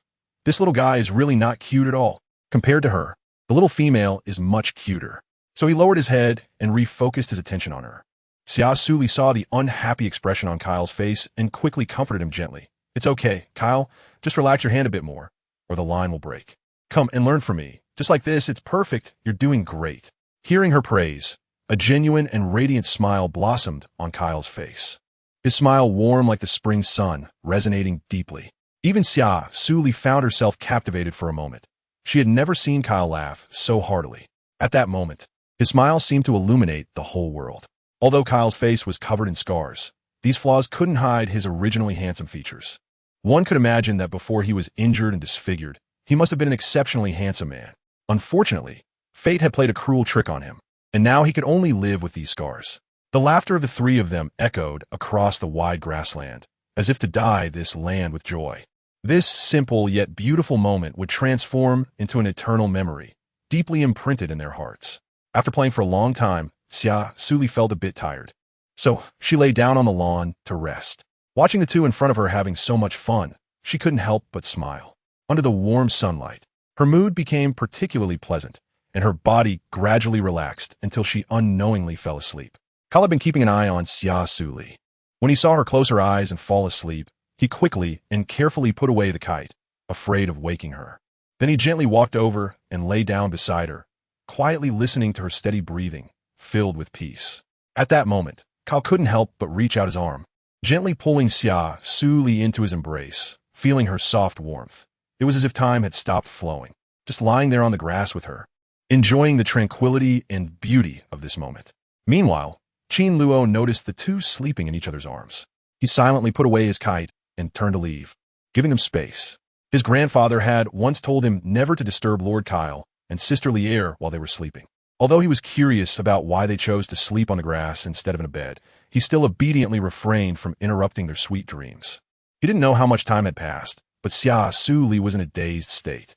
She felt as if there was a hard, round object in her arms, and also felt somewhat cold. Instinctively, she squeezed this strange object with her hand, only to be surprised to find that it felt quite nice. Just then, a flash of insight crossed Xia Suli's mind. She seemed to realize that something was not right. So, she hurriedly opened her eyes, wanted to see what was happening in front of her. Chapter 60, Falling in Love. Xia Suli looked down and saw that she was tightly holding onto Kyle's tail. Her face instantly turned extremely awkward. Her heart involuntarily began to race, and a shy blush appeared on her cheeks. How could she be so out of control? She had unknowingly wrapped her arms around Kyle's tail. What made her feel even more embarrassed was that Kyle was currently gazing at her with a deeply emotional look, his profound eyes revealing an indescribable feeling, making the entire atmosphere instantly become incredibly ambiguous. The little guy, Kyle softly murmured, his voice carrying a hint of hoarseness and tenderness. As he held Xia Suli tightly, his gaze dreamy and full of desire. Xia Suli's heart was racing like a startled deer. She tried to break the awkward situation, but her tongue felt tied, and she stammered without being able to speak. Suddenly, she had a bright idea and quickly said, "Oh, it's getting late, and I'm hungry. Kyle, let's go back and eat." After saying that, she hurriedly broke free from Kyle's embrace and walked towards the house with somewhat flustered steps. Kyle seemed to still have some unfulfilled desire, but he followed Xia Suli into the house. Although they appeared to have regained their calm on the surface, the subtle feelings between them lingered in their hearts, refusing to dissipate. After dinner, Xia Suli returned to the living room on the second floor, and Kyle followed her up. Looking at him obediently, Xia Suli commanded, "Kyle, lie down on the sofa." Kyle looked at Xia Suli with his blue eyes, his huge tail wagging obediently. With a gentle flick, it swished onto the sofa, and then he lay down obediently, waiting for Xia Suli's next instruction. Xia Suli walked up to Kyle, crouched down beside him, and gazed into his eyes. Looking at him, who completely trusted her, she took a deep breath and gently placed her hand over his heart, feeling the vibrant life force within him. Then she concentrated, mobilizing all her mental energy, and began to absorb the violent energy inside Kyle. As this was an extremely mentally exhausting task, beads of sweat gradually formed on her forehead. Time passed second by second as her mental energy continuously surged into Kyle, wildly consuming the black gas. She worked hard to maintain her focus, not letting any trace of violent energy within him escape. Just as her mental energy was about to be depleted, Xia Suli felt a wave of dizziness hit her, and her body swayed slightly, uncontrollably leaning towards Kyle. Kyle sharply sensed that something was wrong with Xia Suli. He quickly reached out his arms and tightly embraced her. His movement was so swift, as if he had already anticipated this moment. Xia Suli poured into his warm embrace, feeling the warmth from his broad chest and the sense of security brought by his strong arms. Although his body temperature was slightly lower than that of an average person, this unique warmth made her feel incredibly safe and comfortable. After recovering her strength, Xia Suli broke free from Kai's arms and stood up. "It's okay now. I feel much better. Based on the current situation, I might need to absorb a few more times to completely eliminate the violent energy within you. But I'm a bit tired now and want to go back to my room to rest." After saying this, she turned and walked towards her room. Kai stood still, his gaze fixed on Xia Suli's retreating figure, a wave of indescribable, complex emotions surging in his heart. Although he had lost all his memories during their time together, he had clearly realized that Xia Suli had been silently bearing unimaginable pressure and pain in order to devour the violent energy within him. Every time he saw her exhausted eyes, Kai's heart would be deeply moved. He knew that all the efforts made by this strong little female were to save him, while he was powerless to help her. As Xia Suli's figure gradually faded away, Kai couldn't help but feel a surge of guilt and self-reproach. How he wished he could share some of her pain, but reality left him helpless. Deep within this complex emotion, there was a warmth that even Kai himself had not noticed. Unknowingly, Xia Suli's existence had become a kind of support for his soul, as well as his only hope in the world. Until her figure gradually disappeared from his sight, he turned around and walked heavily towards the first floor. At this time, Sheen Butler, sitting on the sofa in the first floor hall, noticed Kai's melancholic and self-reproachful expression, and couldn't help but ask, "My lord, what's wrong? Are you not feeling well?" Kai silently glanced at Sheen Butler, then sat down beside him, his eyes revealing a hint of sadness as he softly said, "Grandpa Sheen, I want to know what kind of person I was before. What kind of person is that little female? And how'd I meet her?" Seeing Kai so downcast about this matter, Sheen Butler quickly patted his shoulder and began to recount his past. Kai listened quietly, every detail deeply etched in his heart. However, after hearing Sheen Butler's narrative, Kai's brows furrowed tightly. He never expected that he had treated Xia Suli that way, and a strong sense of guilt surged in his heart, causing him great pain and regret. Looking at his expression, Sheen Butler couldn't help but sigh. Even after losing his memory, his feelings for Xia Suli were still so profound. Perhaps the Lord truly loved her deeply. So Sheen Butler gently comforted him. "My lord, if you truly care for Miss Suli, just treat her with sincerity. I firmly believe that one day Miss Suli will feel your genuine feelings and accept your love." Upon hearing this, a glimmer of determination flashed in Kai's eyes, and he quickly nodded in response. I understand now. Thank you for your guidance, Grandpa Sheen. I'll head back to my room." After saying that, he couldn't wait to turn and walk upstairs. Watching Kai hurriedly leave, Sheen Butler couldn't help but smile wryly. It seemed that the Lord had fallen in love and was even beginning to understand how to cherish the little female. Truly, the power of love is great. It can make someone who is usually cold and resolute become so eager and gentle.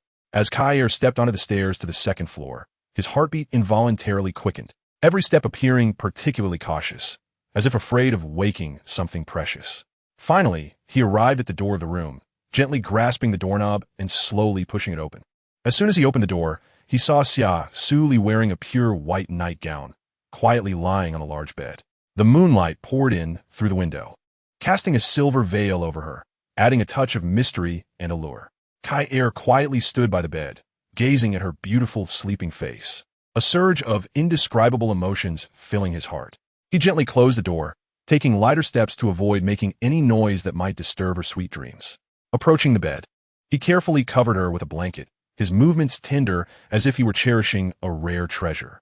Kai leaned down, getting close to Xia Suli's forehead, and gently kissed her. This simple act was filled with endless tenderness and love. Then he quietly lay down beside her, his gaze never leaving her face, revealing a greedy desire, as if wanting to freeze this moment forever in his heart. Time seemed to stand still at this moment, with the whole world consisting of just the two of them. Kai immersed himself in this tranquility and beauty, enjoying the closeness with Xia Suli at this moment, wishing that time could forever linger here so he could always be by her side. Chapter 61. As long as you are happy that night. The bright moonlight poured through the window into the room, creating a soft and tranquil atmosphere. The two embraced each other in sleep, immersed in sweet dreams, sleeping very soundly. When the first rays of morning sunlight crept into the room, Xia Suli slowly woke up. She blinked her eyes, adjusting to the light, and saw Kai beside her. He was curled up next to her, sleeping soundly. Xia Suli sighed helplessly. This was not the first time this had happened. Every time, Kai would sneak on her bed while she was asleep. Xia Suli could only carefully move her body, trying to break free from Kyle's tail. Her movements gentle, afraid to wake him. Finally, she successfully freed herself from Kyle's grasp and tiptoed off the bed. Just as she left the bedside, Kyle's eyes slowly opened, and the corners of his mouth slightly curved up. In fact, he had woken up long ago but had been pretending to sleep. He could feel that Xia Suli's sense of repulsion towards him was no longer as strong as before, which was undoubtedly a good start for him. Days passed, and the violent energy within Kyle was gradually consumed by Xia Suli. As she absorbed a large amount of violent energy, her spiritual power and light-based abilities were greatly enhanced. Naturally, her strength was also much greater than before. This unexpected gain made her feel incredibly excited, as it seemed that absorbing violent energy could help her level up, though she needed to try it with others as well. Although Kyle had not fully returned to his complete beastman form, his memories were slowly recovering. He clearly remembered his past and understood his feelings for Xia Suli. However, he chose to temporarily conceal this because he did not want to bring any pressure or distress to Xia Suli. He hoped to let their relationship develop naturally over time. One morning, sunlight filtered through the thin clouds and fell on the training room floor. As usual, Xia Suli arrived early at the training room, ready to start a new day of training. Unlike before, she seemed unwilling to repeat the tedious practice movements today. Her gaze crossed over the training ground and landed on Kyle in the distance, her eyes flashing with a hint of mischief and excitement. She gently waved her arm and called out to Kyle, "Kyle, come over here." Her voice was crisp and bright, as if it carried a certain magic. Hearing her call, Kyle felt some doubts in his heart, but quickly turned his head to look in Xia Suli's direction. His massive body shifted slightly, and his huge tail swayed like waves, slowly making its way toward her. When Kyle got closer, Xia Suli took a deep breath and said with determination in her eyes, "Kyle, starting today, I want to try a new training method, combat training. I feel that only through intense battles can my strength truly improve. Will you train with me?" Her words were filled with resolve and confidence. Kyle gazed at her quietly, surprise flickering in his eyes, but more was admiration and encouragement. He chuckled softly and responded gently, "Sure, I'm willing to train with you." Xia Suli felt Kyle's fiery gaze, and she couldn't help but blush. She turned her head away awkwardly, mumbling, "You can't intentionally go easy on me. If I find out you're holding back, I will be angry and won't talk to you anymore." After saying this, as if to cover up her inner shyness, she quickly got into position, ready to face the upcoming challenge. Seeing her proud little expression, Kyle smiled and nodded, indicating that he understood her meaning, while also adjusting himself to focus entirely on Xia Suli. Once she saw he was ready, Xia Suli attacked him without hesitation, and soon the two were locked in a fierce battle. Their figures clashed in midair, and each encounter was breathtaking. If anyone else had been present, they would have been dumbfounded, unable to believe that a female could be so powerful. The most shocked of all was Kyle himself. He never expected that in just a few months, Xia Suli could make such tremendous progress. This fully demonstrated her extraordinary talent for combat. And if she were to undergo a second awakening after reaching adulthood, her mental strength would surely not be lower than S rank. It's likely that even current A rank warriors might not be able to defeat her, which makes one imagine just how powerful her strength had become. Just as the two were intensely fighting, Qin Luo and Butler Qin walked in, calling them to eat, and only then did the two stop. Xia Suli retracted her battle armor, gently wiping the sweat from her forehead, her face beaming with a satisfied and joyful smile. Let's continue tomorrow. I'm off to eat first. All right, as long as you're happy. Kai Er gazed at her affectionately, his eyes filled with tenderness and indulgence. Butler Chin watched their deepening relationship and couldn't help but feel happy for Kai Er in his heart. The past Kai Er had endured too much suffering, and he truly hoped to genuinely experience the feeling of being cared for. After the meal, Xia Suli turned her gaze to Butler Chin and softly asked Grandpa Chin, "If I may be so bold to ask, what is the exact value of the violent energy within you?" Butler Chin slowly set down the cup in his hand, a hint of confusion in his eyes. "My violent energy value is about 68. Miss Suli, may I ask why you suddenly brought this up? It's nothing special, just a casual question. But, Grandpa Chin, do you need me to help heal the violent energy within you?" Oleg, who was eating, was startled by her straightforward inquiry, choking on his food and then starting to cough violently. Sitting beside him, Chin Luo looked at Oleg with a puzzled expression and asked with concern, "Brother-like, what's wrong? Are you feeling unwell?" "Cough, cough. It's nothing serious," Oleg replied awkwardly, a hint of embarrassment on his face as he responded to Chin Luo's concern. Kai Er couldn't help but twitch the corner of his mouth slightly, secretly muttering to himself, "Does this little guy even realize how frightening his words are?" Butler Chin, on the other hand, looked at Xia Suli with a face full of terror, his weathered old face written with shock and fear. He hurriedly waved his hands, shaking his head repeatedly. No need, Miss Suli. You just need to focus on treating the Lord. I'm already an old man. As long as I can control my emotions, not easily get angry, and avoid excessive involvement in the slaughter of alien beasts, I should be able to last another 10 years or so." Xia Suli really showed a look of regret and sighed, "Alas, since that's the case, then forget it. However, if Grandpa Chin ever needs anything in the future, he can come find me anytime." "Huh. Oh, that's really not necessary. Thank you for your kindness, Miss Suli." Butler Chin was so scared that his face turned as pale as paper, and his voice trembled a bit. Chapter 62. This is quite awkward. Xia Suli heard this and said regretfully, "All right, it seems I can't experiment on Grandpa Chin anymore. What a pity about his 68's violent energy. I can't devour it." However, when she saw Oleg, Xia Suli's eyes lit up. "Oleg, do you need me to treat your violent energy?" Upon hearing this, Oleg's expression changed dramatically, and his body trembled involuntarily as he looked at Kyle in terror, shaking his head like a rattle drum. "I don't want it. I absolutely don't want it." Watching their abnormal behavior, Xia Suli was filled with confusion and bewilderment. She simply couldn't understand why they were so unwilling to let her cure their violent energy. Was there some hidden reason behind this? In the end, Kyle could no longer tolerate it. He suddenly stood up, strode towards Xia Suli, and without hesitation, tightly hugged her in his arms. No matter how Xia Suli struggled and resisted, Kyle held on her firmly and walked towards the second floor. Oleg downstairs saw this scene and finally breathed a sigh of relief, secretly glad that he hadn't agreed to Xia Suli's request earlier, as he almost got himself killed. He couldn't dare to have any improper thoughts about her now, as he wanted to live a few more years. Upon reaching the living room on the second floor, Kyle gently placed Xia Suli on the sofa and then sighed helplessly. "Don't say such things in the future, or it will lead to misunderstandings." "Misunderstandings? What misunderstandings?" Xia Suli blinked her big eyes, looking at Kyle in confusion. Kyle couldn't help but find it a bit funny and reached out to gently rub her head.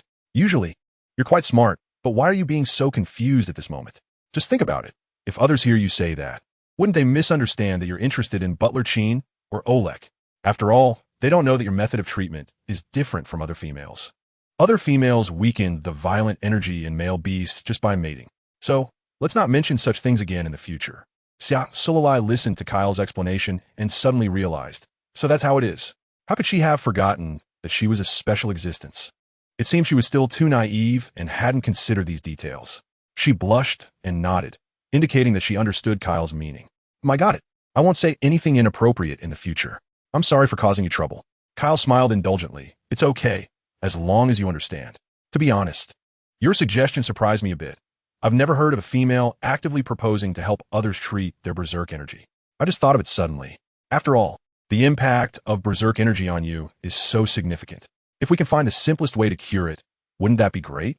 In her heart, she had her own little plan, as it seemed that absorbing berserk energy could enhance her mental strength and abilities.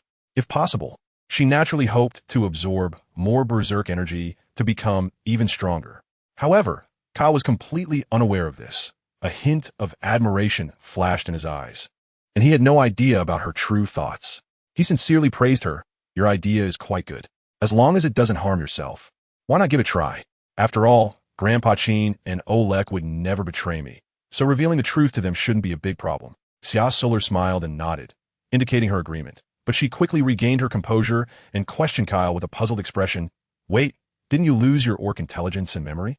How did you become so smart? Kyle turned his head slightly, feeling a bit awkward as he cleared his throat and explained, well, it should be because you helped me absorb the violent energy within me. So I have now regained the common sense that a normal orc should have. But I still have memory loss. Oh, I see. Then I believe you will definitely find a way to restore your memory. Xia Suli comforted him. After spending time together recently, her view of him had changed dramatically. Her previous dislike was gradually replaced by understanding and tolerance. She realized that he was not as cold and brutal as he appeared. Moreover, she had made up her mind that once he regained his orc form, she would personally go find Lon, E, and the others, as she still needed to help them restore their orc states. After Kyle explained everything to Butler Chin and the others, both of them fell into deep self-reproach, as they could not believe they had misunderstood Xia Suli's goodwill. However, after discussing the matter, Kyle's gaze turned exceptionally cold as he fixed his eyes on the two in front of him and said in a low tone, the little guy has the ability to absorb violent energy, and this matter must not be known to a fourth person, because you're my most trusted partners. I cannot bear to see you suffer from the torment of violent energy in the future, which is why I agreed to let the little guy take the risk to treat you. Upon hearing this, Butler Chin's expression became serious, and he replied solemnly, my lord, please rest assured, we will keep this confidential and protect Miss Suli's safety. Standing aside, Oleg gazed at Kyle with a familiar tone. Suddenly his eyes lit up as he exclaimed, boss, have you regained your memory? That's great. Yes. But for now, don't tell anyone about my memory recovery. You just need to fully cooperate with the little guy, Kyle said. After exchanging a knowing glance with Butler Chin, they both nodded in agreement. In the following months, Xia Suli devoted herself entirely to training. Not only did she spar with Kyle, but she also constantly explored the limits of her potential. At the same time, she used her unique ability to help Butler Chin and the others absorb the violent energy within them. Each time she absorbed energy, she felt fulfilled and satisfied, knowing that the more she absorbed, the stronger she became. In the days that followed, the relationship between Xia Suli and Kyle deepened gradually. They trained together and progressed side by side. Slowly, they became intimate friends who shared everything, though this was only how Xia Suli perceived it. In reality, Kyle viewed her as a future partner. Time flew by, and in the blink of an eye, Xia Suli had been there for nearly half a year. Now, looking at Kyle, who had already returned to his orc form, she was determined to set off immediately to find Lon, E, and the others. When Kyle learned of her intentions, he actually wanted to force her to stay by his side, but he knew deep down that if he truly loved her, he could not do that. Therefore, he resolutely decided to accompany her on the journey to find them. For him, allowing her to wander alone in the starry skies was absolutely unacceptable. He would rather walk alongside her and face the unknown challenges together than allow her to take risks alone. Chapter 63. Loya's framing and conspiracy. Xia Suli never expected that Kyle would want to go with her to find Lon, E, and the others, which made her very happy. But if you go with me, who will take care of Black Dragon Star? What if there's another beast attack? Xia Suli voiced her inner concerns. She didn't want to put the orcs of Black Dragon Star in danger because of herself. Kyle smiled and explained, don't worry, the spatial rifts don't open frequently. Typically, they only open again after a year or a few years, so you can rest easy. I see. So, are we leaving now? Xia Suli looked at Kyle excitedly, her eyes shining with anticipation. Seeing her anxiousness, Kyle's lips curled slightly, revealing a hint of affection as he said, all right, let's go say goodbye to Grandpa Chin and the others, and then we'll set off immediately. When Kyle shared this decision with Butler Chin and the others, their faces showed astonishment, but thinking about how Kyle would be able to live a happy life with his partner in the future, they all expressed their support.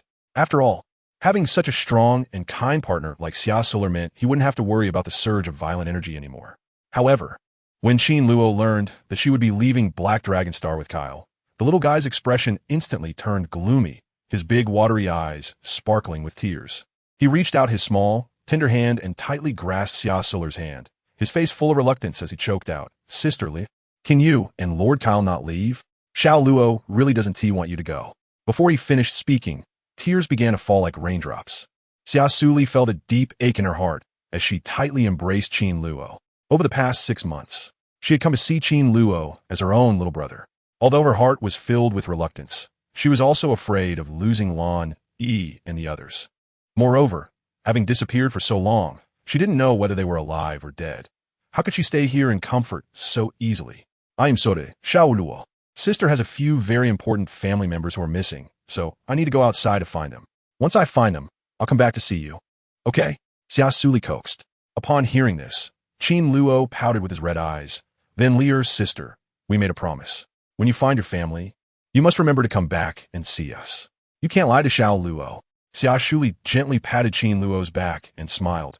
Sister is not lying to you. Xiao Luo, be good. I promise you, I will come back to see you soon, and with how amazing Kyle is, he will definitely find my family quickly. Qin Luo looked up at Kyle, his eyes filled with expectation and admiration. Lord Kyle, you are so amazing. You must find Sister Lily's family quickly. Kyle, standing nearby, smiled helplessly and said, Don't worry, Xiao Luo. I will take good care of your sister Lily and bring her back safely. Hearing this, Qin Luo wiped his tears and nodded happily. After bidding farewell to everyone, Xia Suli and Kyle boarded the spaceship and embarked on their long journey to find Lan, Yi, and the others. During the journey, they decided to first head to the nearby star Luo Empire to search. After a period of flight, the spaceship finally landed near the capital of the star Luo Empire. To avoid unnecessary trouble, the two put on masks and quietly infiltrated the city to start looking for clues.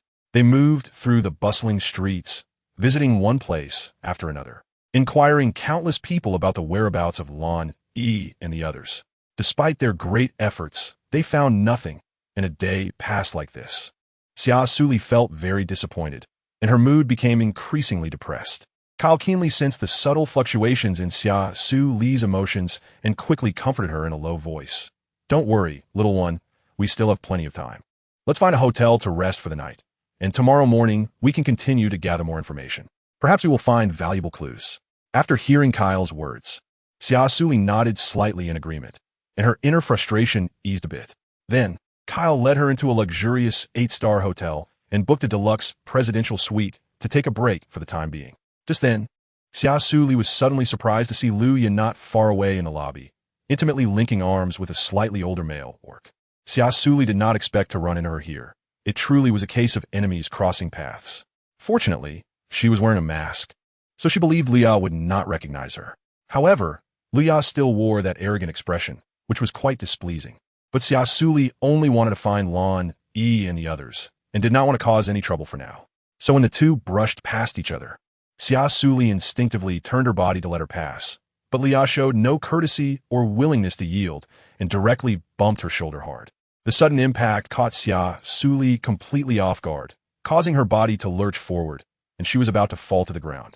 In a critical moment, Kyle quickly reached out to wrap his arm around Xia Suli's waist, pulling her tightly into his embrace, barely managing to steady her. Meanwhile, on the other side, Liya was not so lucky. She lost her balance and fell heavily to the ground, making a dull thud as she landed.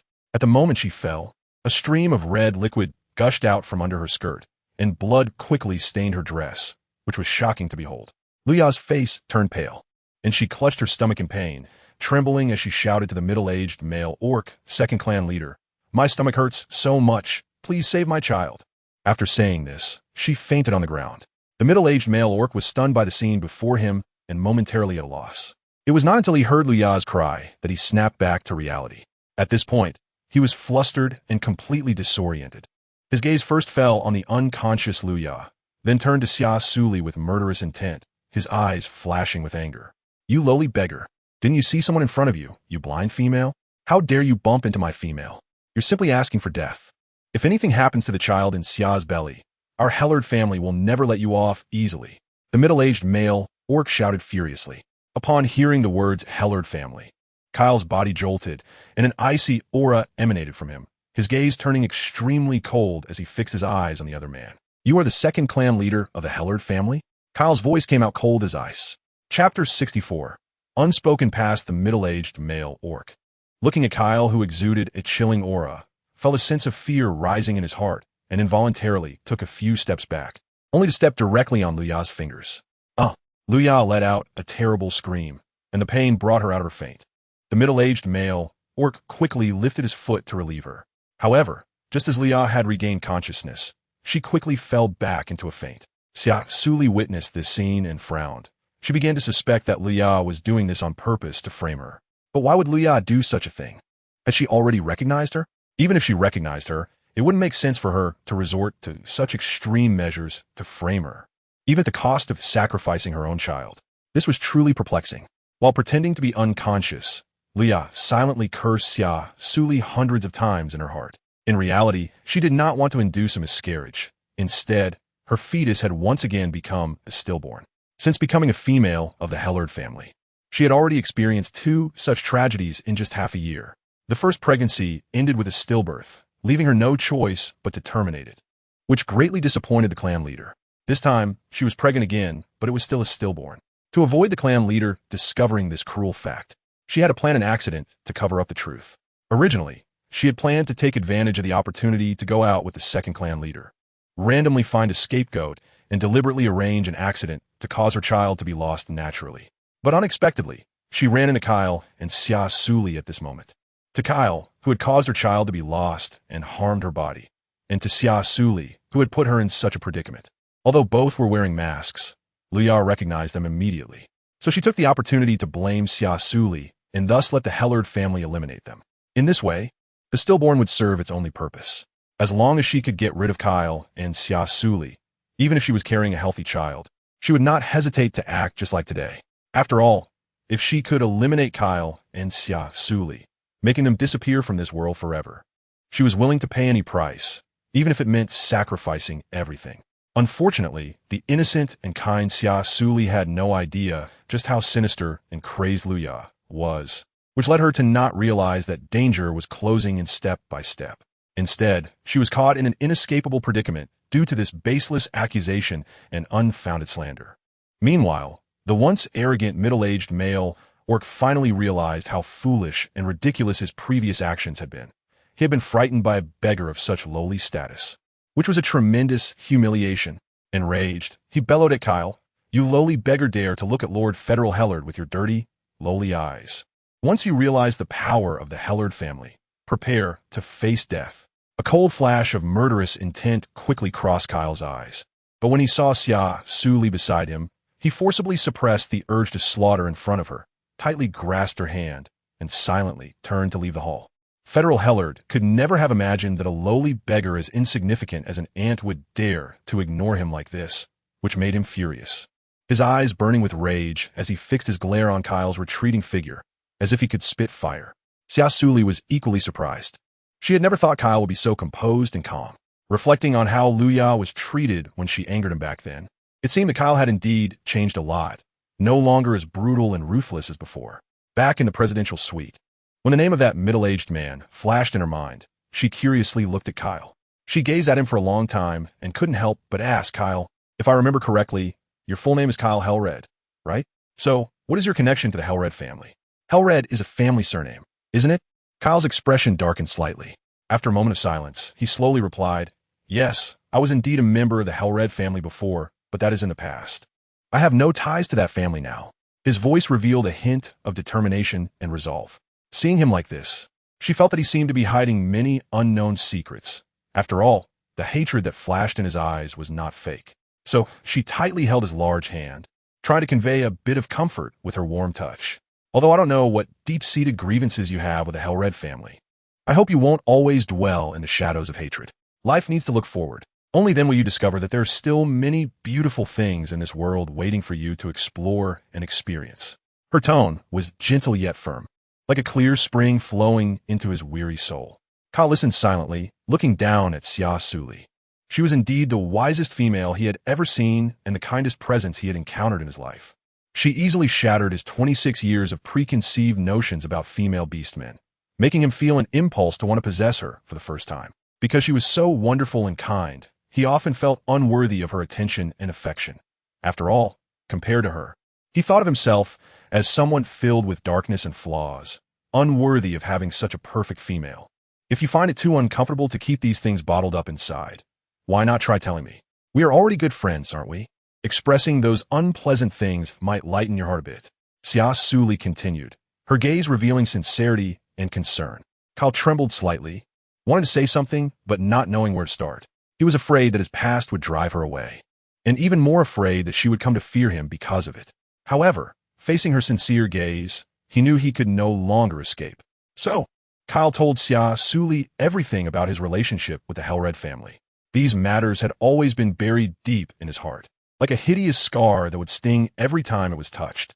At the same time, they were the past he least wanted to mention, but when facing Xia Suli, that defensive line was easily torn apart like thin paper.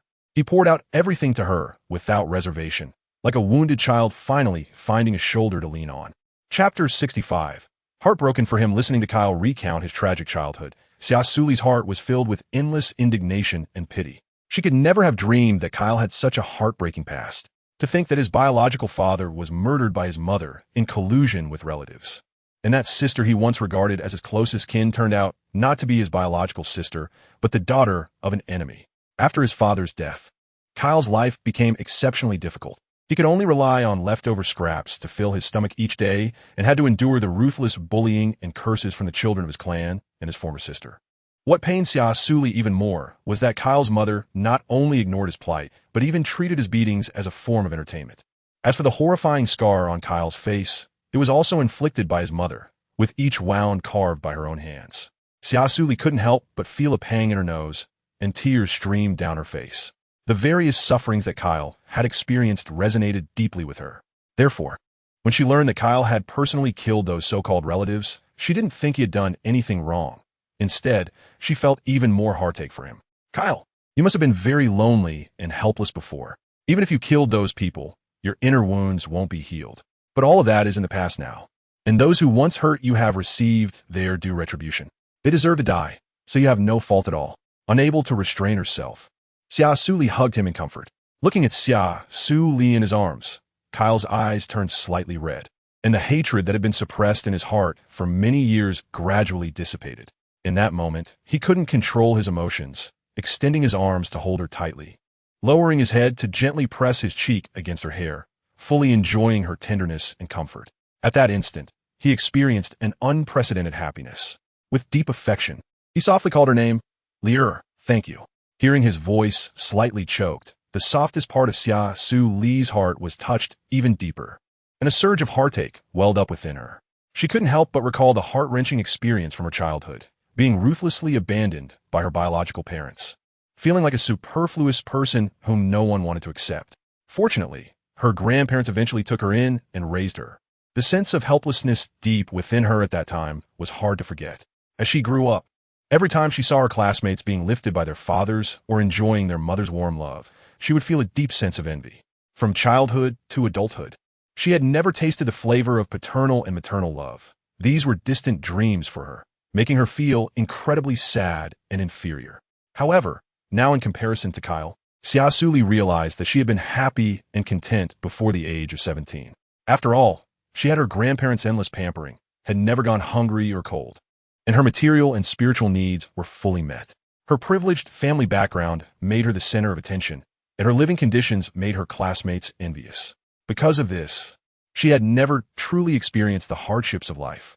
Yet, unexpectedly, despite Kyle's noble background, his life was exceptionally difficult. This stark contrast gave Xia Suli a deeper understanding of his previously brutal personality. She believed that for anyone who had endured such hardships since childhood, maintaining a normal heart was almost impossible. If she were to encounter such experiences, she would probably wish to eliminate all her enemies who had bullied her. Kyle, from now on, I will protect you. If any female beastmen dare to bully you in the future, I will make sure to repay them doubly. Is that okay? Xia Suli's voice was soft yet firm. Kyle slowly raised his head, his gaze landing on Xia Suli's eyes, which seemed to hold endless emotions and trust, moving him deeply. Okay, he replied with a gentle smile, his voice low and tender. In that instant, a radiant smile blossomed on Kyle's face, the most sincere and happiest smile he had shown in many years. Seeing Kyle so happy, Xia Suli shyly touched her stomach and said, Kyle, I'm a bit hungry. Then let's go eat something at the restaurant on the second floor. I heard the food at this hotel is quite good. Sounds good. Xia Suli agreed cheerfully. The two of them went to the restaurant on the second floor, choosing a quiet VIP room so they could take off their masks and enjoy the food more freely.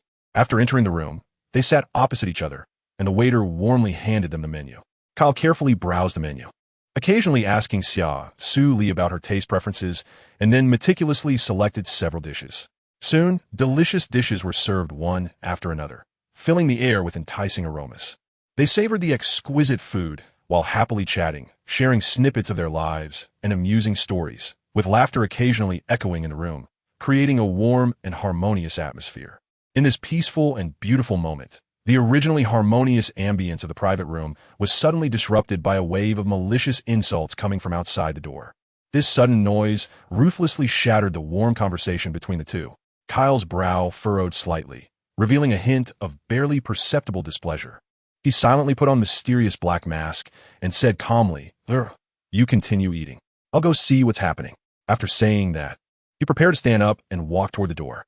Xia Suli quickly put on her mask upon hearing this, and followed Kyle as they stood up.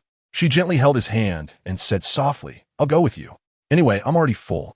As the two of them walked out of the private room, they immediately saw Fed Helade fuming with rage, shouting, "You lowly slaves, what audacity you have to block us. Don't you know who we are? We are the renowned Helade family."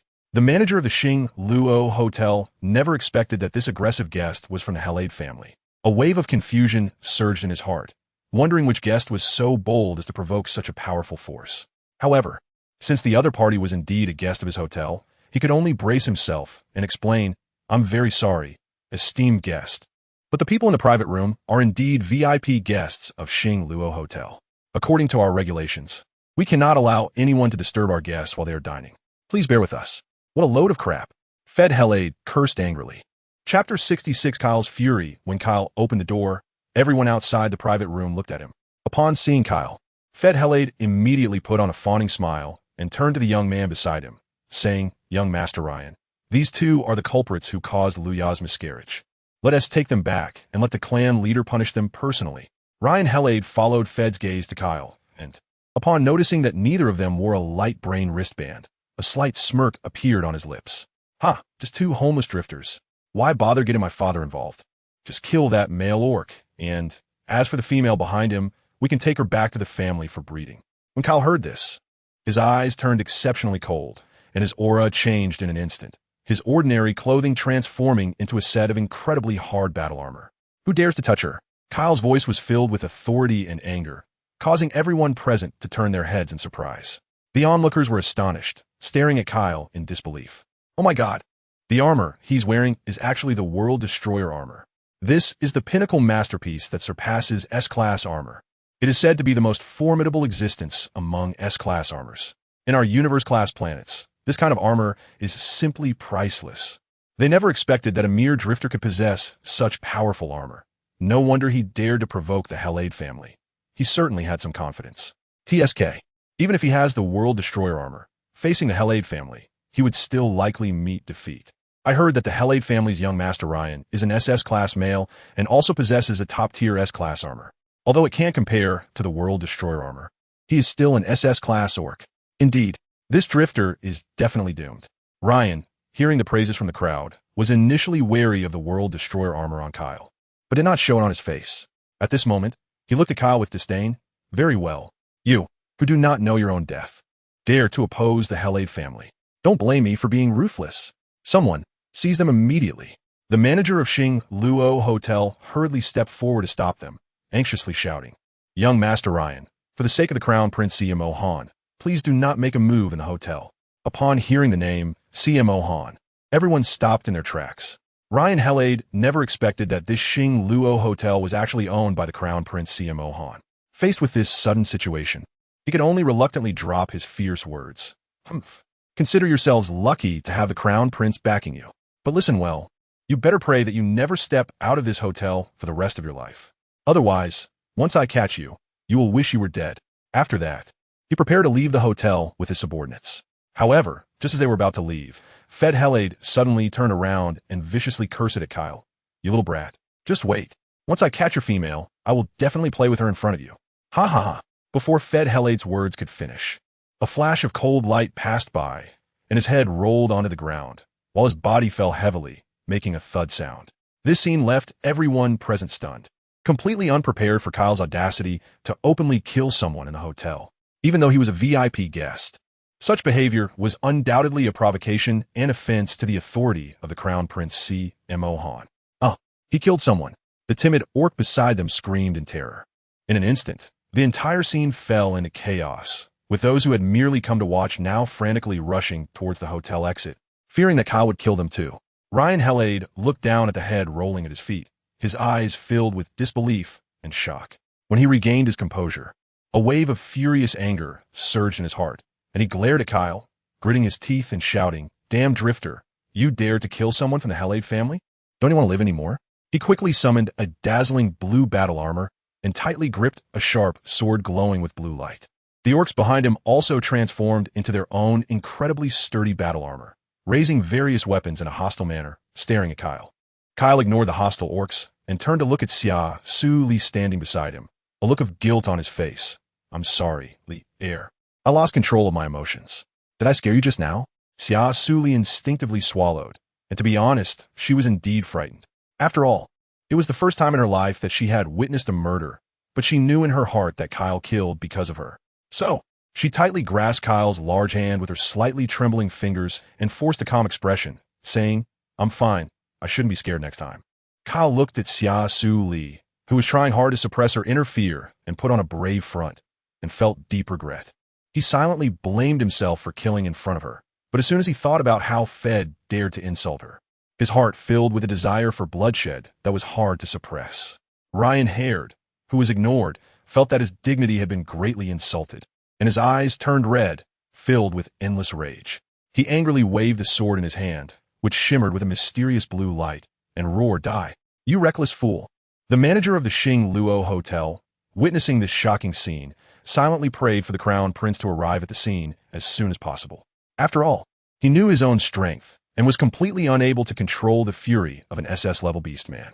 Faced with such a dangerous situation, he felt powerless and could only silently pray to the heavens that everything wouldn't escalate too much. Meanwhile, Kyle tightly held Xia Suli with one arm and quickly retreated. "Lier, be careful and stay away. I'll handle these people." Xia Sulin's eyes flashed with a hint of worry, but she still nodded. "Okay, you need to be careful too." After saying that, she stepped aside and quietly watched the battle before her. Chapter 67. Did it scare you? Xia Suli watched Kyle mingling with the orcs, feeling a bit worried that he might not be able to take on so many opponents.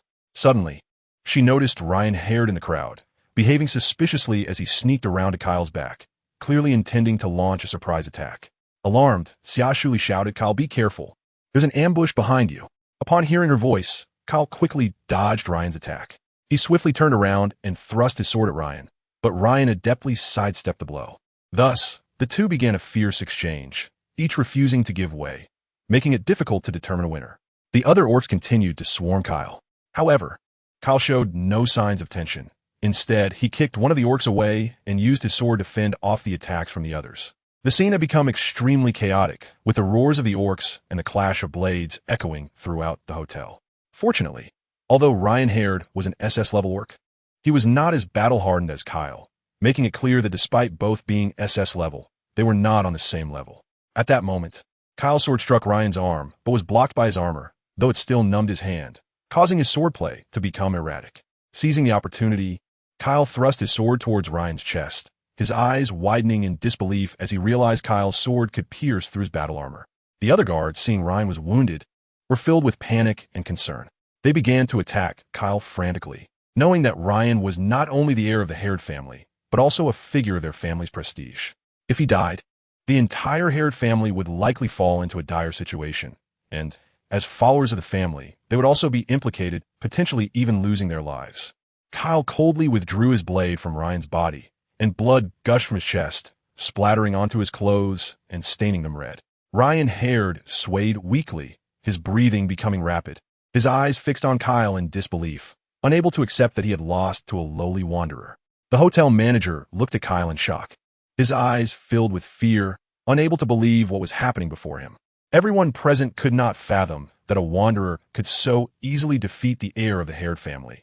It was a display of terrifying strength to overcome an SS-level orc. However, it was certain that Kyle's power surpassed that of Ryan Haird. Kyle paid no attention to the reactions of the orcs and turned to Xia Suli, saying, "Let's go." It was as if the intense battle they had just fought was merely a trivial episode for him. Xia Suli silently nodded and followed Kyle out of the hotel. Their figures gradually faded into the distance, leaving behind a group of shocked orcs, while the guards stood dazed in place, filled with confusion. Once they snapped back to reality, their expressions turned panicked, and they hurriedly shouted for the hotel manager to quickly find a medic to treat Ryan Haird's wounds. As Xia Suli walked along the road, recalling the injured Ryan Haird lying on the ground, she was filled with doubt. Why not just kill them directly? Isn't leaving them a hidden danger? Hearing Xia Shuli's question, Kyle stopped, turned to look at her calmly, and slowly explained, "If it were just me, I could indeed kill him without any scruples, without considering any consequences. But the situation is different now. I have you and the partners from the Black Dragon Star. If I really killed Ryan Haird, it would undoubtedly provoke the Haird family's relentless pursuit. With my abilities, escaping wouldn't be difficult, but you wouldn't be able to evade the Haird family's pursuit. So for everyone's safety, I cannot do that." Xia Suli did not expect him to think so far ahead, and a surge of emotion welled up in her heart. "So you had already planned everything for us. However, Ryan Haird has been injured, and he will probably hold a grudge against us because of it. Moreover, given his personality, I feel that he definitely won't let this go easily. Therefore, our current appearance is no longer suitable for staying in the Starfall Empire. We must disguise ourselves to avoid being hunted down by them." The eyes of Xia Suli shimmered with a calm and determined light, her mind operating at high speed like a machine, carefully weighing the perilous situation before her and the possible escape routes. She understood well that they were in a life-and-death struggle, and any misstep could lead to an irretrievable situation. Thus, she had to treat every detail with caution to ensure nothing went wrong. Suddenly, a spark of inspiration seemed to flash in her eyes, and a joyful smile broke out on her face as she eagerly shared this new idea with Kyle. "I've thought of a solution." Her voice was filled with uncontainable excitement and anticipation. Seeing the flicker of light in Xia Suli's eyes, Kyle couldn't help but be influenced by her emotions, a curious and expectant smile appearing on his lips. "What solution did you come up with?" Xia Suli kept everyone in suspense and smiled mysteriously. Just wait and see. First, we need to prepare some necessary tools, and then we'll disguise ourselves." After saying that, she pulled Kyle out the door to a nearby shop to buy various props and equipment they needed. After a series of meticulous operations, the two finally completed their transformations. Kyle looked at Xia Suli's new image in the mirror, amazed.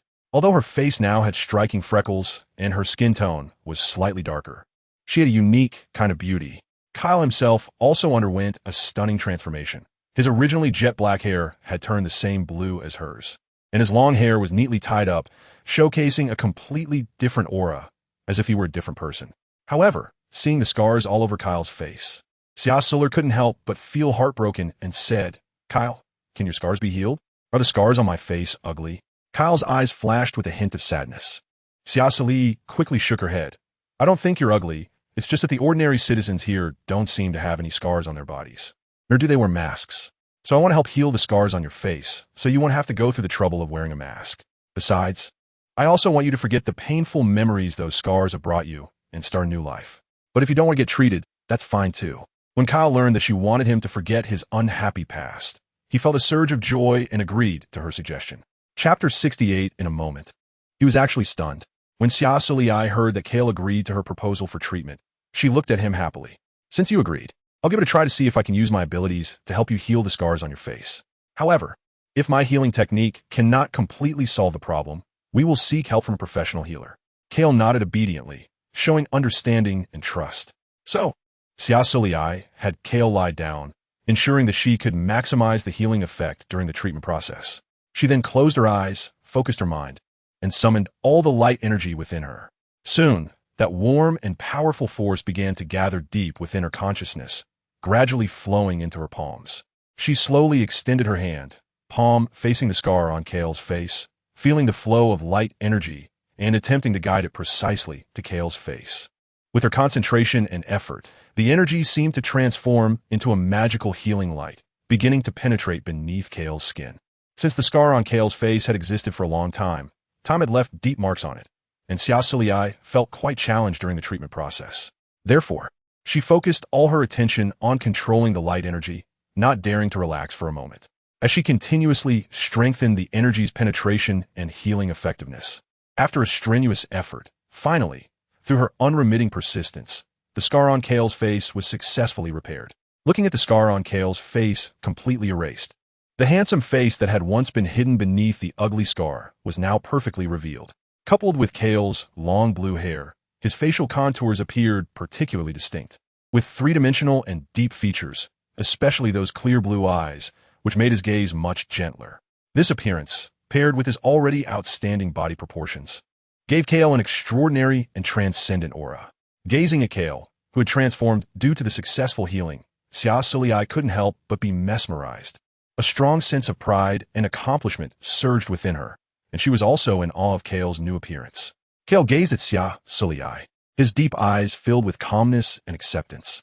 In fact, he noticed that Xia Suli's gaze was firmly locked on his restored face. However, he felt no displeasure. Instead, he felt joy and deep satisfaction, realizing she was not disappointed with his face. Moreover, he was confident in his true appearance, as his father had once been the most handsome and respected male orc in the Star Luo Empire. His mother, though ruthless, was undeniably one of the most charming females on this planet. As the child of these legendary parents, Kale naturally inherited their remarkable genes and outstanding looks. Since childhood, he had accompanied his father to various high-class banquets, and every appearance drew countless praises and envious gazes, with people marveling at his exquisitely sculpted features. However, in this miraculous interstellar world, as long as orcs had enough wealth, they could restore their bodies to their original state even if they lost limbs through high technology. Those orcs with scars on their faces either couldn't afford the high medical expenses due to poverty or chose not to repair them due to old age and frailty. For young male orcs, having a flawless face is crucial, as it relates not only to their social status and interpersonal relationships, but also to their potential as ideal partners for female orcs. In fact, he didn't lack star coins. He just didn't want to see a face that resembled that of his cruel mother. So Kale chose not to seek treatment and let the scar remain on his face. If it weren't for his concern about unintentionally scaring Xia Suli, he would hardly care about what his appearance looked like. All his changes were just for her, so he would listen to whatever Xia Suli asked him to do, simply because he loved her deeply. Realizing she had lost her composure, Xia Suli's exquisitely beautiful face suddenly turned red. "Kale, it's getting late. I'm going to take a shower and prepare for bed," she said quickly, leaving the scene. Watching her hurried figure, a deep sense of indulgence and helplessness flashed in Kale's eyes, and he silently felt fortunate that his face was so pleasing to her. Since being with Xia Suli, Kale found himself gradually influenced by her optimistic and positive attitude, and the pain in his heart slowly dissipated in her company. Although life was changing in a positive direction, Kale's hatred for his father's murder had not diminished. After all, it took him more than 10 years to find those involved in his father's death. Only when those people were dead could he completely let go of his hatred. Meanwhile, after bathing, Xia Suli's tired body felt relieved. Lying on the soft bed, she unknowingly began to feel sleepy, her breathing becoming steady and deep, clearly entering a sweet dreamland. After she fell asleep, her door was opened, and Kale slowly approached her. He gazed at Xia Suli's calm, sleeping face and couldn't help but gently lean down, placing a devout kiss on her forehead. Then he vanished like a phantom from the room. After leaving the hotel, Kale seemed to merge into the night, silently approaching the imposing and heavily guarded castle of the Hellard family. This castle was not only a symbol of the Hellard family's power, but also concealed armor more mysterious and formidable than the armored god of destruction. The one who once possessed this mysterious armor was his grandfather, Kaiman Hellard. It was also the reason why Regis Hellard murdered his father. Unfortunately, he could not use his grandfather's armor, so he hid the mysterious armor, but he had yet to find out where it was hidden. As for how he could silently infiltrate the Hellard family's castle, it was because he mastered the invisibility technique of the armored god of destruction, allowing him to execute his revenge plan without anyone noticing. However, this secret was known to only one person, who was unfortunately no longer alive. At this moment, Ryan Hellard was quietly lying in bed, his eyes flickering with intense, murderous intent. "Father, I will definitely kill him." Although Ryan's voice was weak, his determination was exceptionally firm. Regis Hellard, Ryan's father, quietly gazed at his son's pale and weak face. A trace of barely perceptible murderous intent flickered in his eyes, but he was more filled with heartache and helplessness. "Don't worry, Father will definitely catch him for you. You just need to focus on healing now. Leave the rest to me." Just then, the weak Liya was helped over, her face similarly marked by deep hatred. She gritted her teeth and said word by word, "I know that masked male orc. His face is covered in scars, and his subordinates call him Lord Kale. Upon hearing the name, both Ryan and Riggs displayed expressions of shock and fear. Chapter 69. A conspiracy begins. The name Kyle was the most terrifying nightmare of their lives for Riggs and Ryan. The people they most wished to forget. Back in the day, that person had just come of age and awakened a powerful mental strength. But unexpectedly, he cruelly killed his own mother, and even his half-sister and several other clan members were not spared. Such heinous actions showed how ruthless he was. If Ryan and Riggs hadn't been away on a trip at the time, Ryan might have also fallen victim to his clutches. Kyle's ability to kill so many people so perfectly 6 years ago was clearly premeditated, revealing his deep scheming. Because of this, they showed shock and fear when they heard the name Kyle. Riggs knew that Kyle was filled with hatred. Someone as vicious as him, if he became stronger, would undoubtedly kill them all. So when Riggs learned that the orc who severely injured Ryan was Kyle, he was stunned and could hardly believe it. At this moment, Ryan felt a twinge of fear. He had insulted Kyle many times before, and now knowing that the masked orc who was going to kill him was Kyle, he panicked. After all, he had almost died. Ryan looked at Riggs with a frightened expression. "Father, that madman Kyle killed his mother and sister. He will eventually kill us." Although Riggs also feared Kyle's revenge, he still pretended to be calm and comforted him. "Don't think too much. With just him alone, he cannot go against the entire Hellard family. And besides, you are also an SS level orc. There is no need to fear him. Even if I am an SS level orc, my mental affinity is only 35. I am just slightly stronger than an ordinary S level orc, but I cannot compare to those S level orcs with high mental affinity." After hearing this, Riggs fell silent. He remembered how he and others had killed Kyle's father. And the orcs involved in the plot against Kyle's father had always feared that Kyle would come back for revenge once he grew stronger. If he really was Kyle and could defeat Ryan, it meant his mental strength was above S level. If his mental affinity was over 50, then no one in the entire Hellard family could defeat him, which made Riggs very worried. Therefore, unless they eliminated him, they would never be able to live peacefully. "Father, we should look for Kyle's weaknesses. Perhaps we can take the opportunity to eliminate him." After hearing Ryan's thoughts, Luya's eyes flashed with a hint of conspiracy, and her lips involuntarily curled up. That bastard Kyle's weakness should be that lowly female, Xia Suli.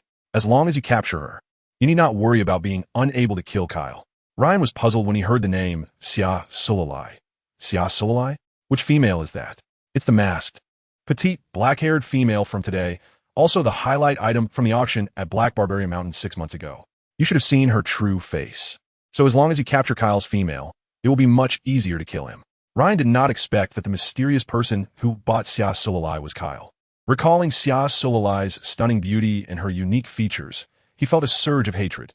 Kyle had recognized him at the auction and had been deliberately toying with him.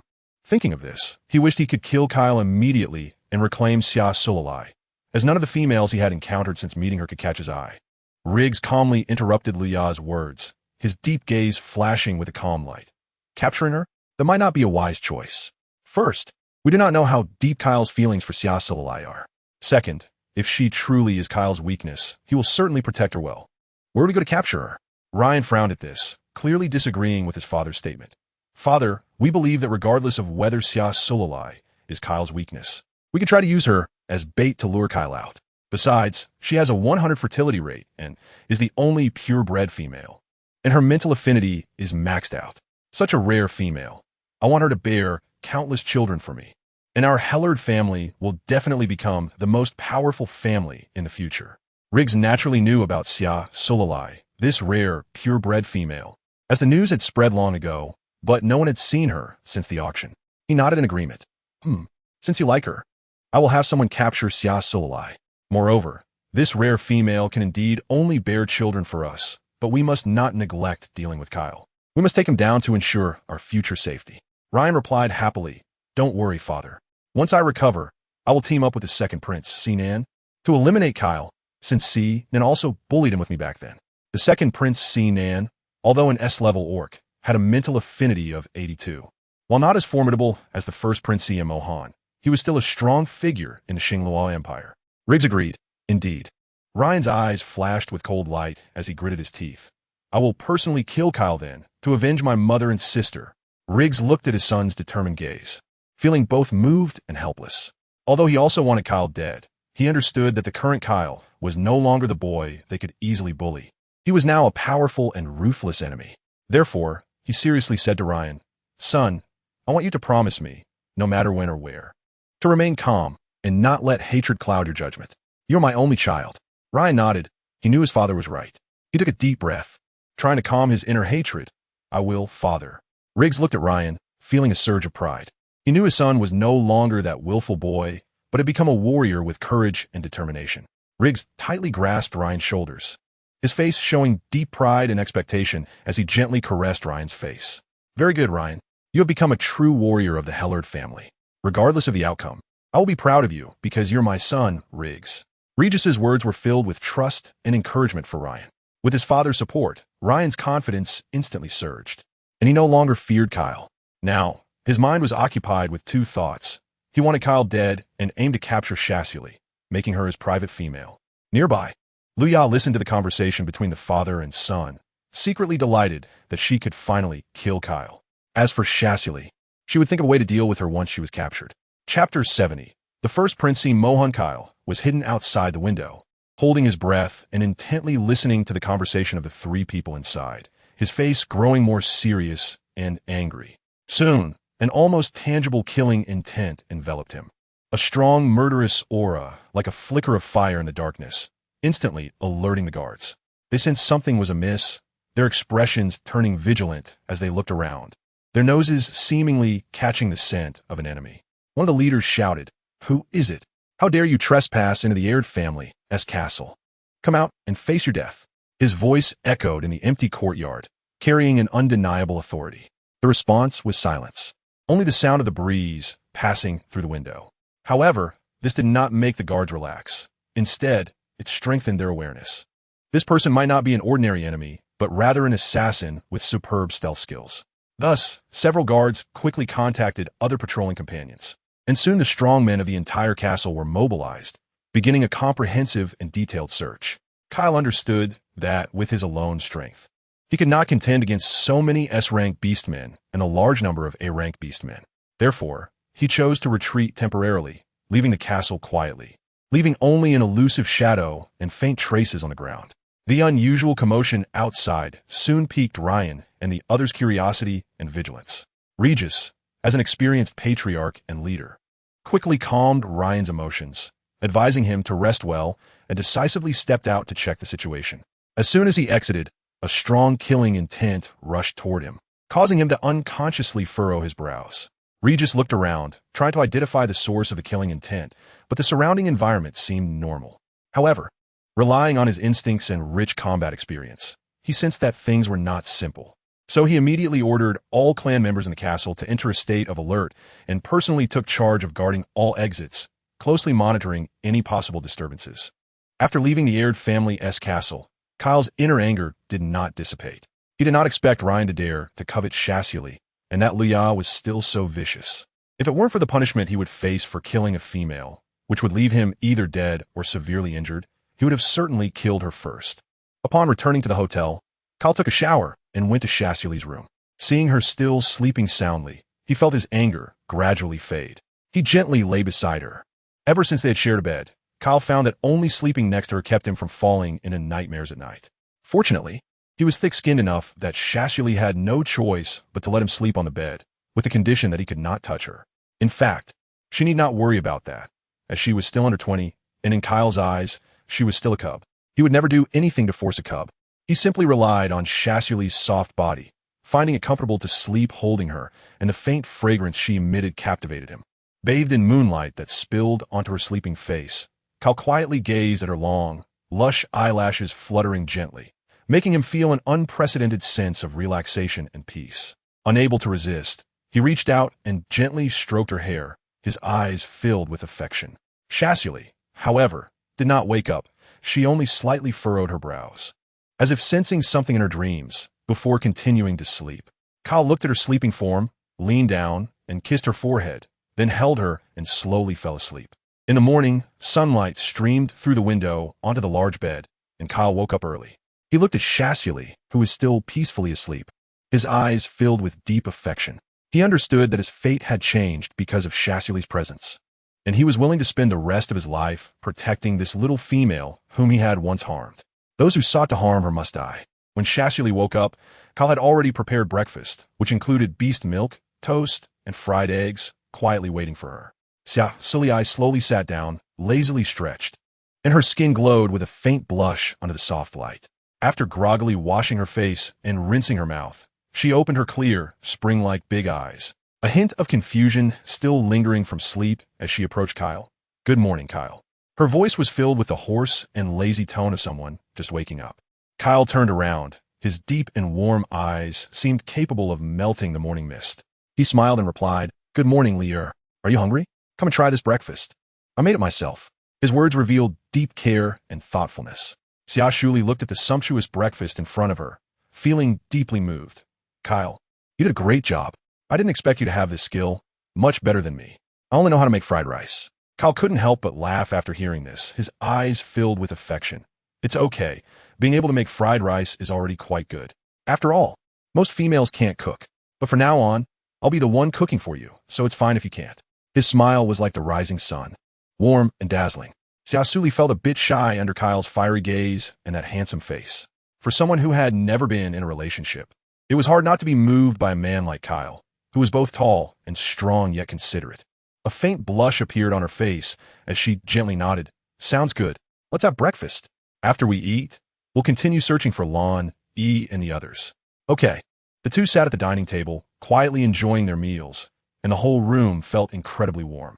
Meanwhile, deep within the resplendent and imposing palace of the Xing Luo Empire, the Crown Prince Xia Han sat high on his throne, his gaze fixed on the hotel manager kneeling below him.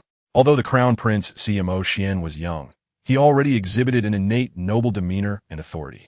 His features were three-dimensional and deep, with a hint of a charming smile at the corner of his thin lips, adding a touch of playfulness to his appearance.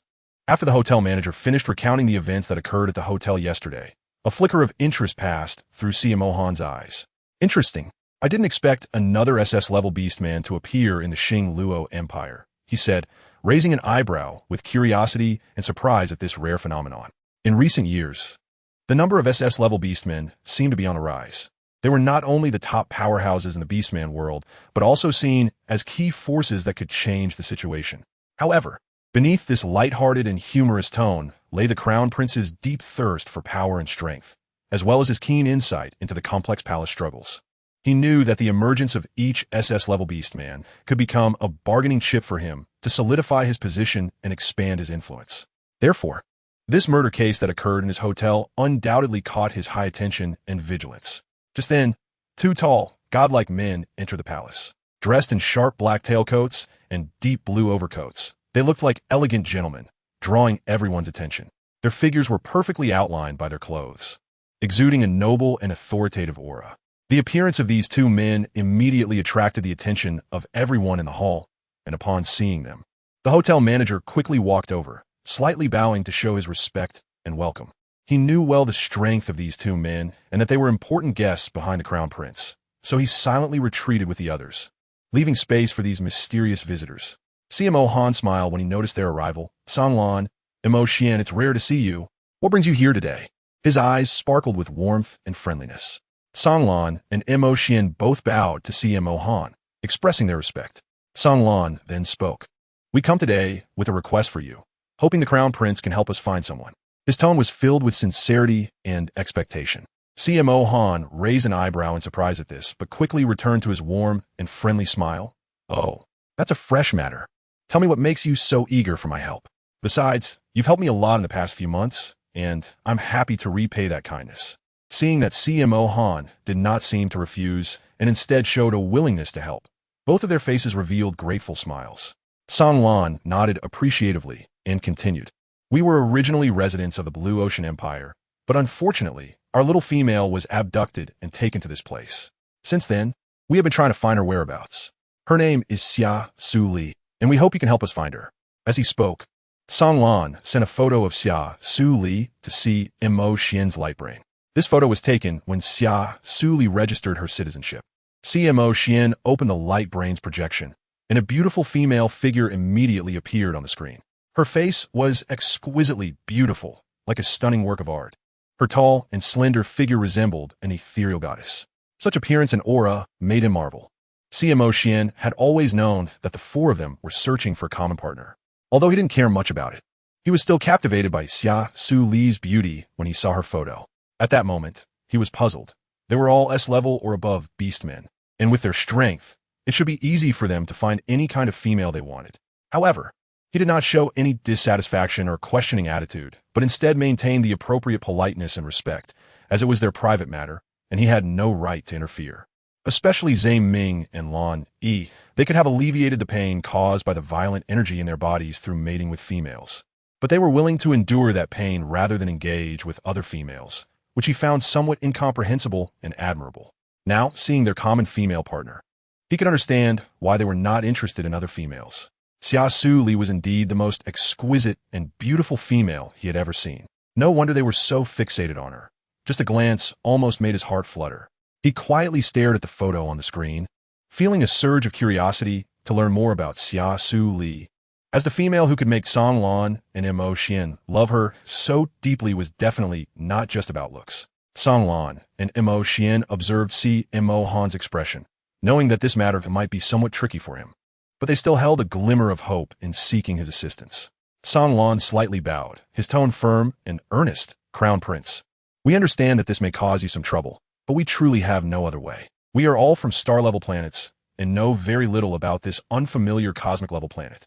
If you could lend us a hand, we would be immensely grateful. CMO Han nodded slightly, indicating he understood their predicament. After a moment of contemplation, he said, I understand your difficulties. I will do my best to help find Xia Suli, but searching for someone among all the cosmic-level planets is not an easy task.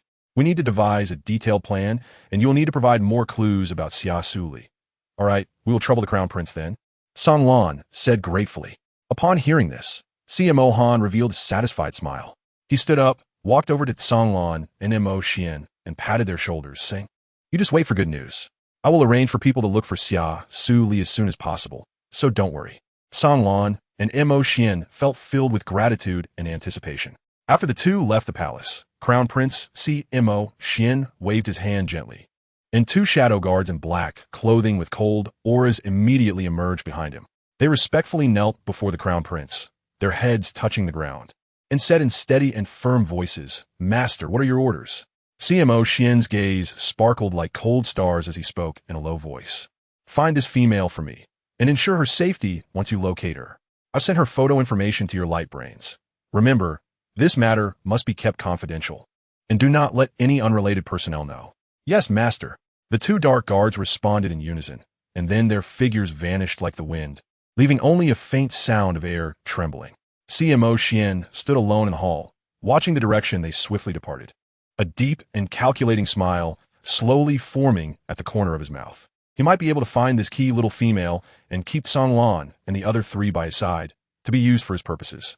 Meanwhile, on the other side of the palace, Xia Suli and Kyle, after a long period of questioning and investigation, finally managed to piece together some information about Lan Yi and the others. They learned that there was indeed a clue that they had been here half a year ago. However, regrettably, despite acquiring this information, they had no knowledge of Lan Yi and the other subsequent whereabouts. Xia Suli stood there with a sad expression, her heart filled with mixed emotions.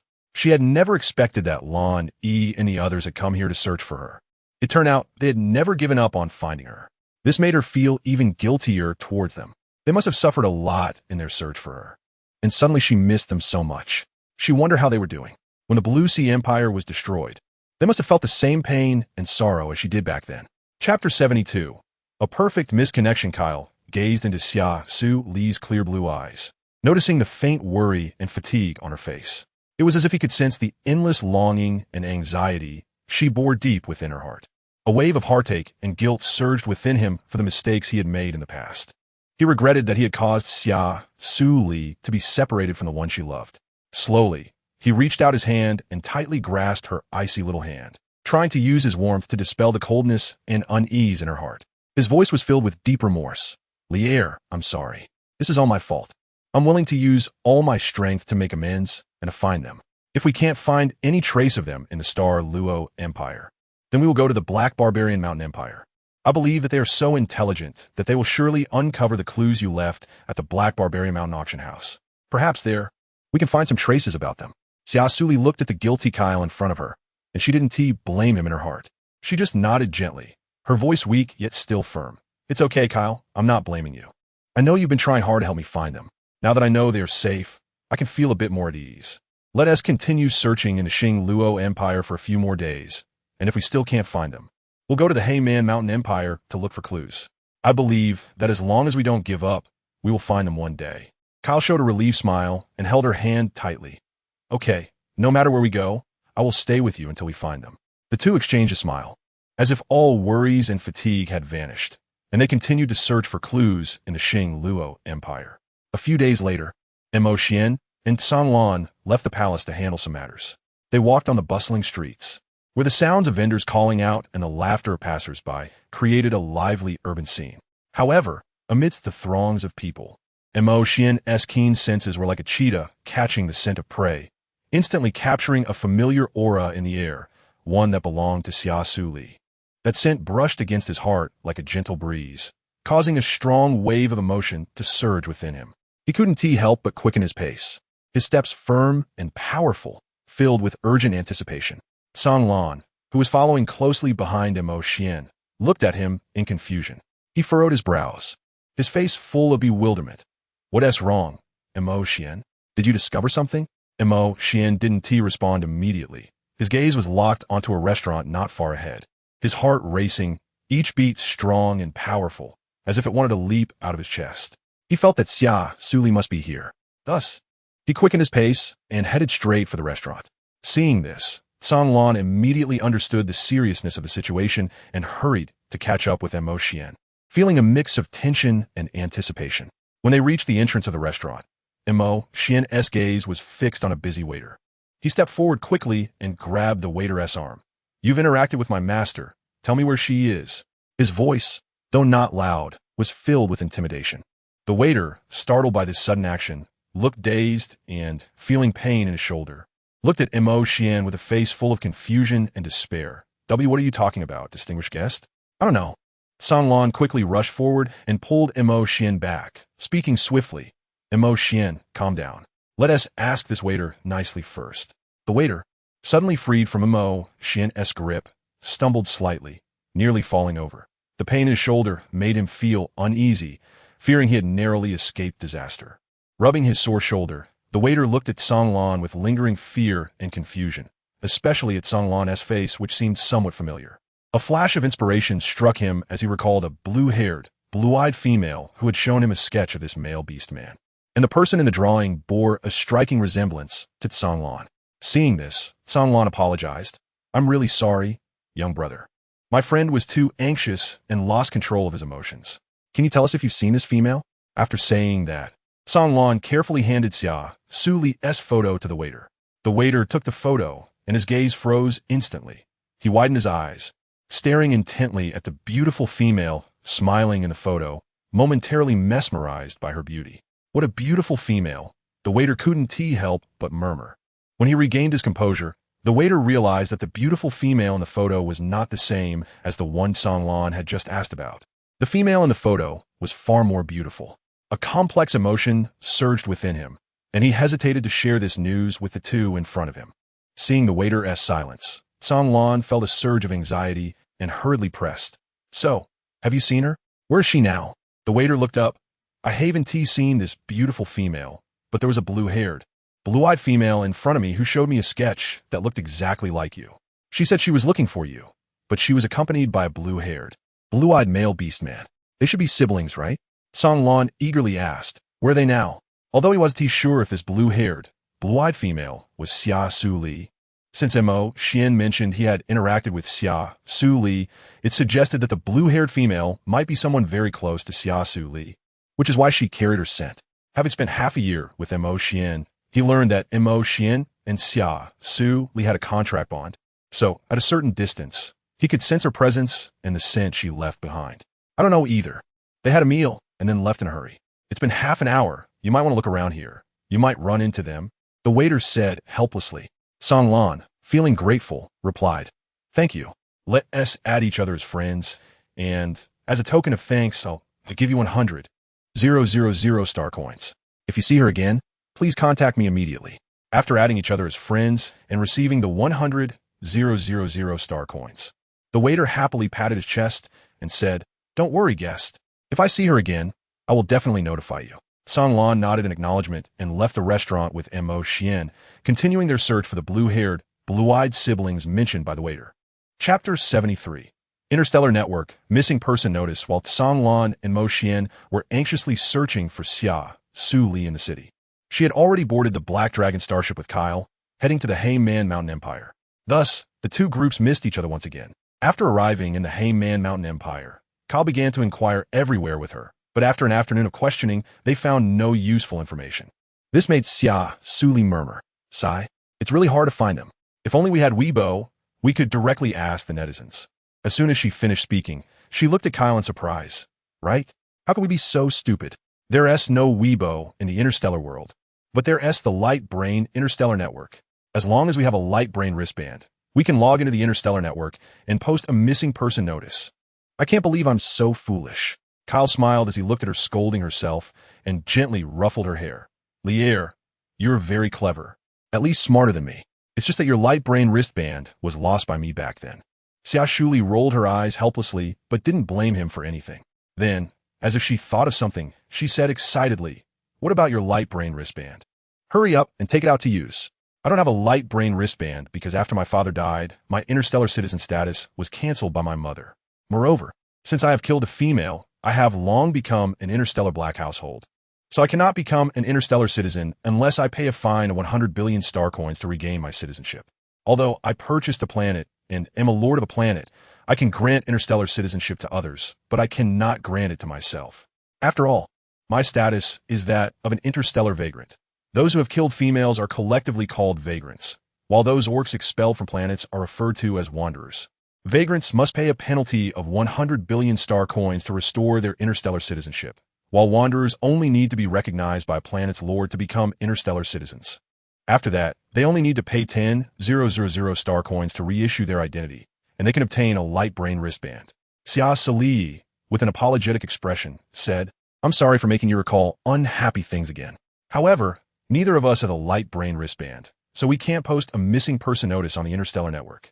Although we don't have Light Brain wristbands, we can go to the underground black market in Hyman Mountain to rent one." Xia Suli's eyes lit up. "Can we still rent a Light Brain wristband? Let's hurry up." The two arrived at the underground black market, where it was crowded with people and all sorts of strange and exotic items were on display. Xia Suli curiously looked around, feeling unfamiliar and fascinated by these things. Kyle stopped in front of a small stall with her. "Boss, rent a Light Brain wristband." Kyle extended his hand. The boss glanced at him, then took out a worn wristband from the drawer and handed it to him. 10,000 star coins a day, a deposit of 100,000 star coins. "How long do you want to rent it for?" Xia Suli was surprised and opened her mouth wide. She didn't expect renting a Light Brain wristband to be so expensive. Moreover, this Light Brain wristband looked very outdated, and its style was far from the high-end wristband she had used before. She couldn't help but wonder if this wristband could still connect to the Interstellar Network properly.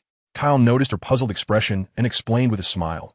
"Generally speaking, Light Brain wristbands are not allowed to be rented or lent to others because it may lead to information leaks and security issues. If an Interstellar Network inspector discovers that someone has lent their wristband to another person, they could not only be stripped of their citizenship, but also be expelled from their planet, which is why the rental price for such wristbands is so high." After hearing this, Xia Suli was taken aback. It turned out that renting out the Light Brain wristband to others carried such great risks, something she had been completely unaware of before. Was it really that serious? Then how could they still dare to rent it out? There was no other choice. Many citizens were unable to be self-sufficient and would naturally choose to take this shortcut. However, most citizens were unwilling to take such risks by lending their Light Brain wristbands to others. She nodded thoughtfully, realizing that only those who were truly desperate would dare to take the risk of renting a Light Brain wristband. But at this moment, they had no other options and could only borrow it for now, hoping that the inspectors from the Interstellar Network wouldn't discover them. After Kyle paid, the stall owner told him the password. Xia Suli then put on a Light Brain wristband, entered the password, logged into the Light Brain system, and opened the Interstellar Network. Finding it usable, the two of them headed to a nearby hotel to book a room. Once inside the room, Xia Suli couldn't wait to open the Light Brain wristband again and access the Interstellar Network. At that moment, she was filled with excitement, as if she could see hope. Xia Suli immediately sent the sketches of Songlan and Mo Xian to the Interstellar Network. leaving a short but powerful message. Whoever can find these 4 people will be generously rewarded. She then detailed their physical characteristics and provided her contact information, hoping to find Lan, E, and the others through this method. After posting the missing person notice, Xia Suli breathed a sigh of relief. Although she didn't know if this would be effective, at least they had done their best, and now all they could do was wait for news. Since Xia Suli didn't have a light brain wristband or their photos, she had to draw them herself. Fortunately, she had studied sketching for 6 years in modern times, so her drawings were quite realistic. Xia Suli leaned against the sofa, her eyes fixed on the holographic wristband screen, hoping someone would provide a clue.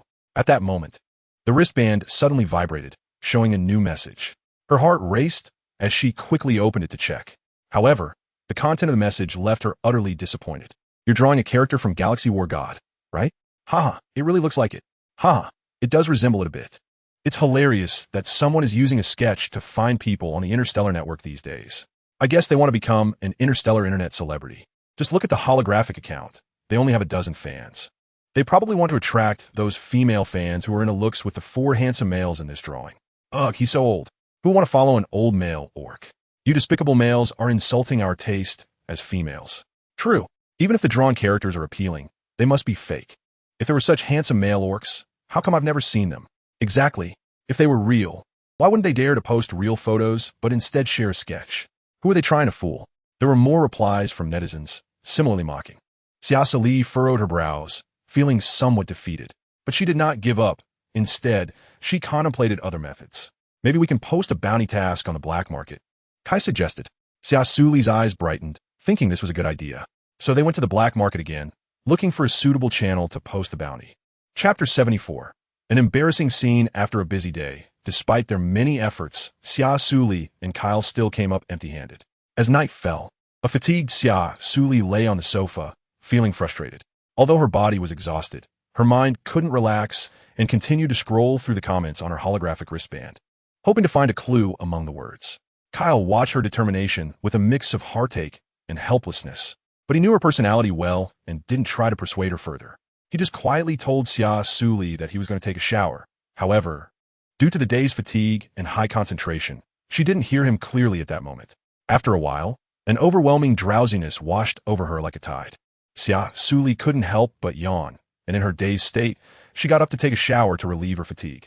She walked through the living room with unsteady steps, and when she pushed open the bathroom door, took off her dress, and casually tossed it aside, her body instinctively relaxed, and her drowsiness deepened. Meanwhile, Ka was enjoying the soothing warmth of the water in the bathtub. Through the misty steam, he inadvertently caught a glimpse of Xia Suli's fair and delicate skin glistening under the light, perfect like a meticulously crafted work of art. This visual impact elicited a reaction from him. However, Kyle knew this was not the time for impulsiveness. His voice became unusually deep and hoarse. I'm still in the bathroom.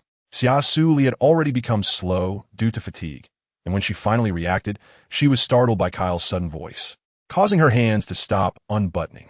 She widened her eyes and looked back at the bathtub, and upon seeing Kyle's figure, she couldn't help but exclaim, "Ah!" Her face instantly turned bright red. In a panic, Xia Suli hurriedly ran to push open the bathroom door, wanting to escape this awkward situation. However, due to the slippery floor and her nervousness, she accidentally stepped on a puddle, losing her balance and falling backward. In that moment, Kyle quickly flashed behind her and caught her to prevent her from falling and getting hurt, but they ended up tumbling to the ground together. At that moment, she wished she could find a hole to hide in, to escape this sudden embarrassment and distress. Facing such a situation, she felt as if her heart had suffered an unprecedented shock. Thus, Xia Suli struggled to get up, but as she moved, she heard Kyle's low grunt. Kyle's breath felt like an invisible shackle, binding her firmly in place, making her unable to move, trapped in a dilemma. Kyle tried to suppress himself, his voice revealing a hint of tension. "Lier, don't move."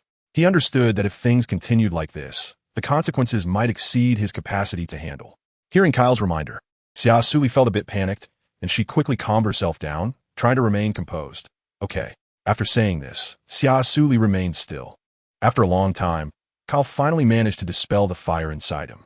Then, he reached for the towel hanging nearby and quickly draped it over her. Kyle's deep eyes reflected the embarrassment Xia Suli felt at that moment, and he quickly put on a bathrobe. "Lier, you go take a shower first." I'll wash in the bathroom next door.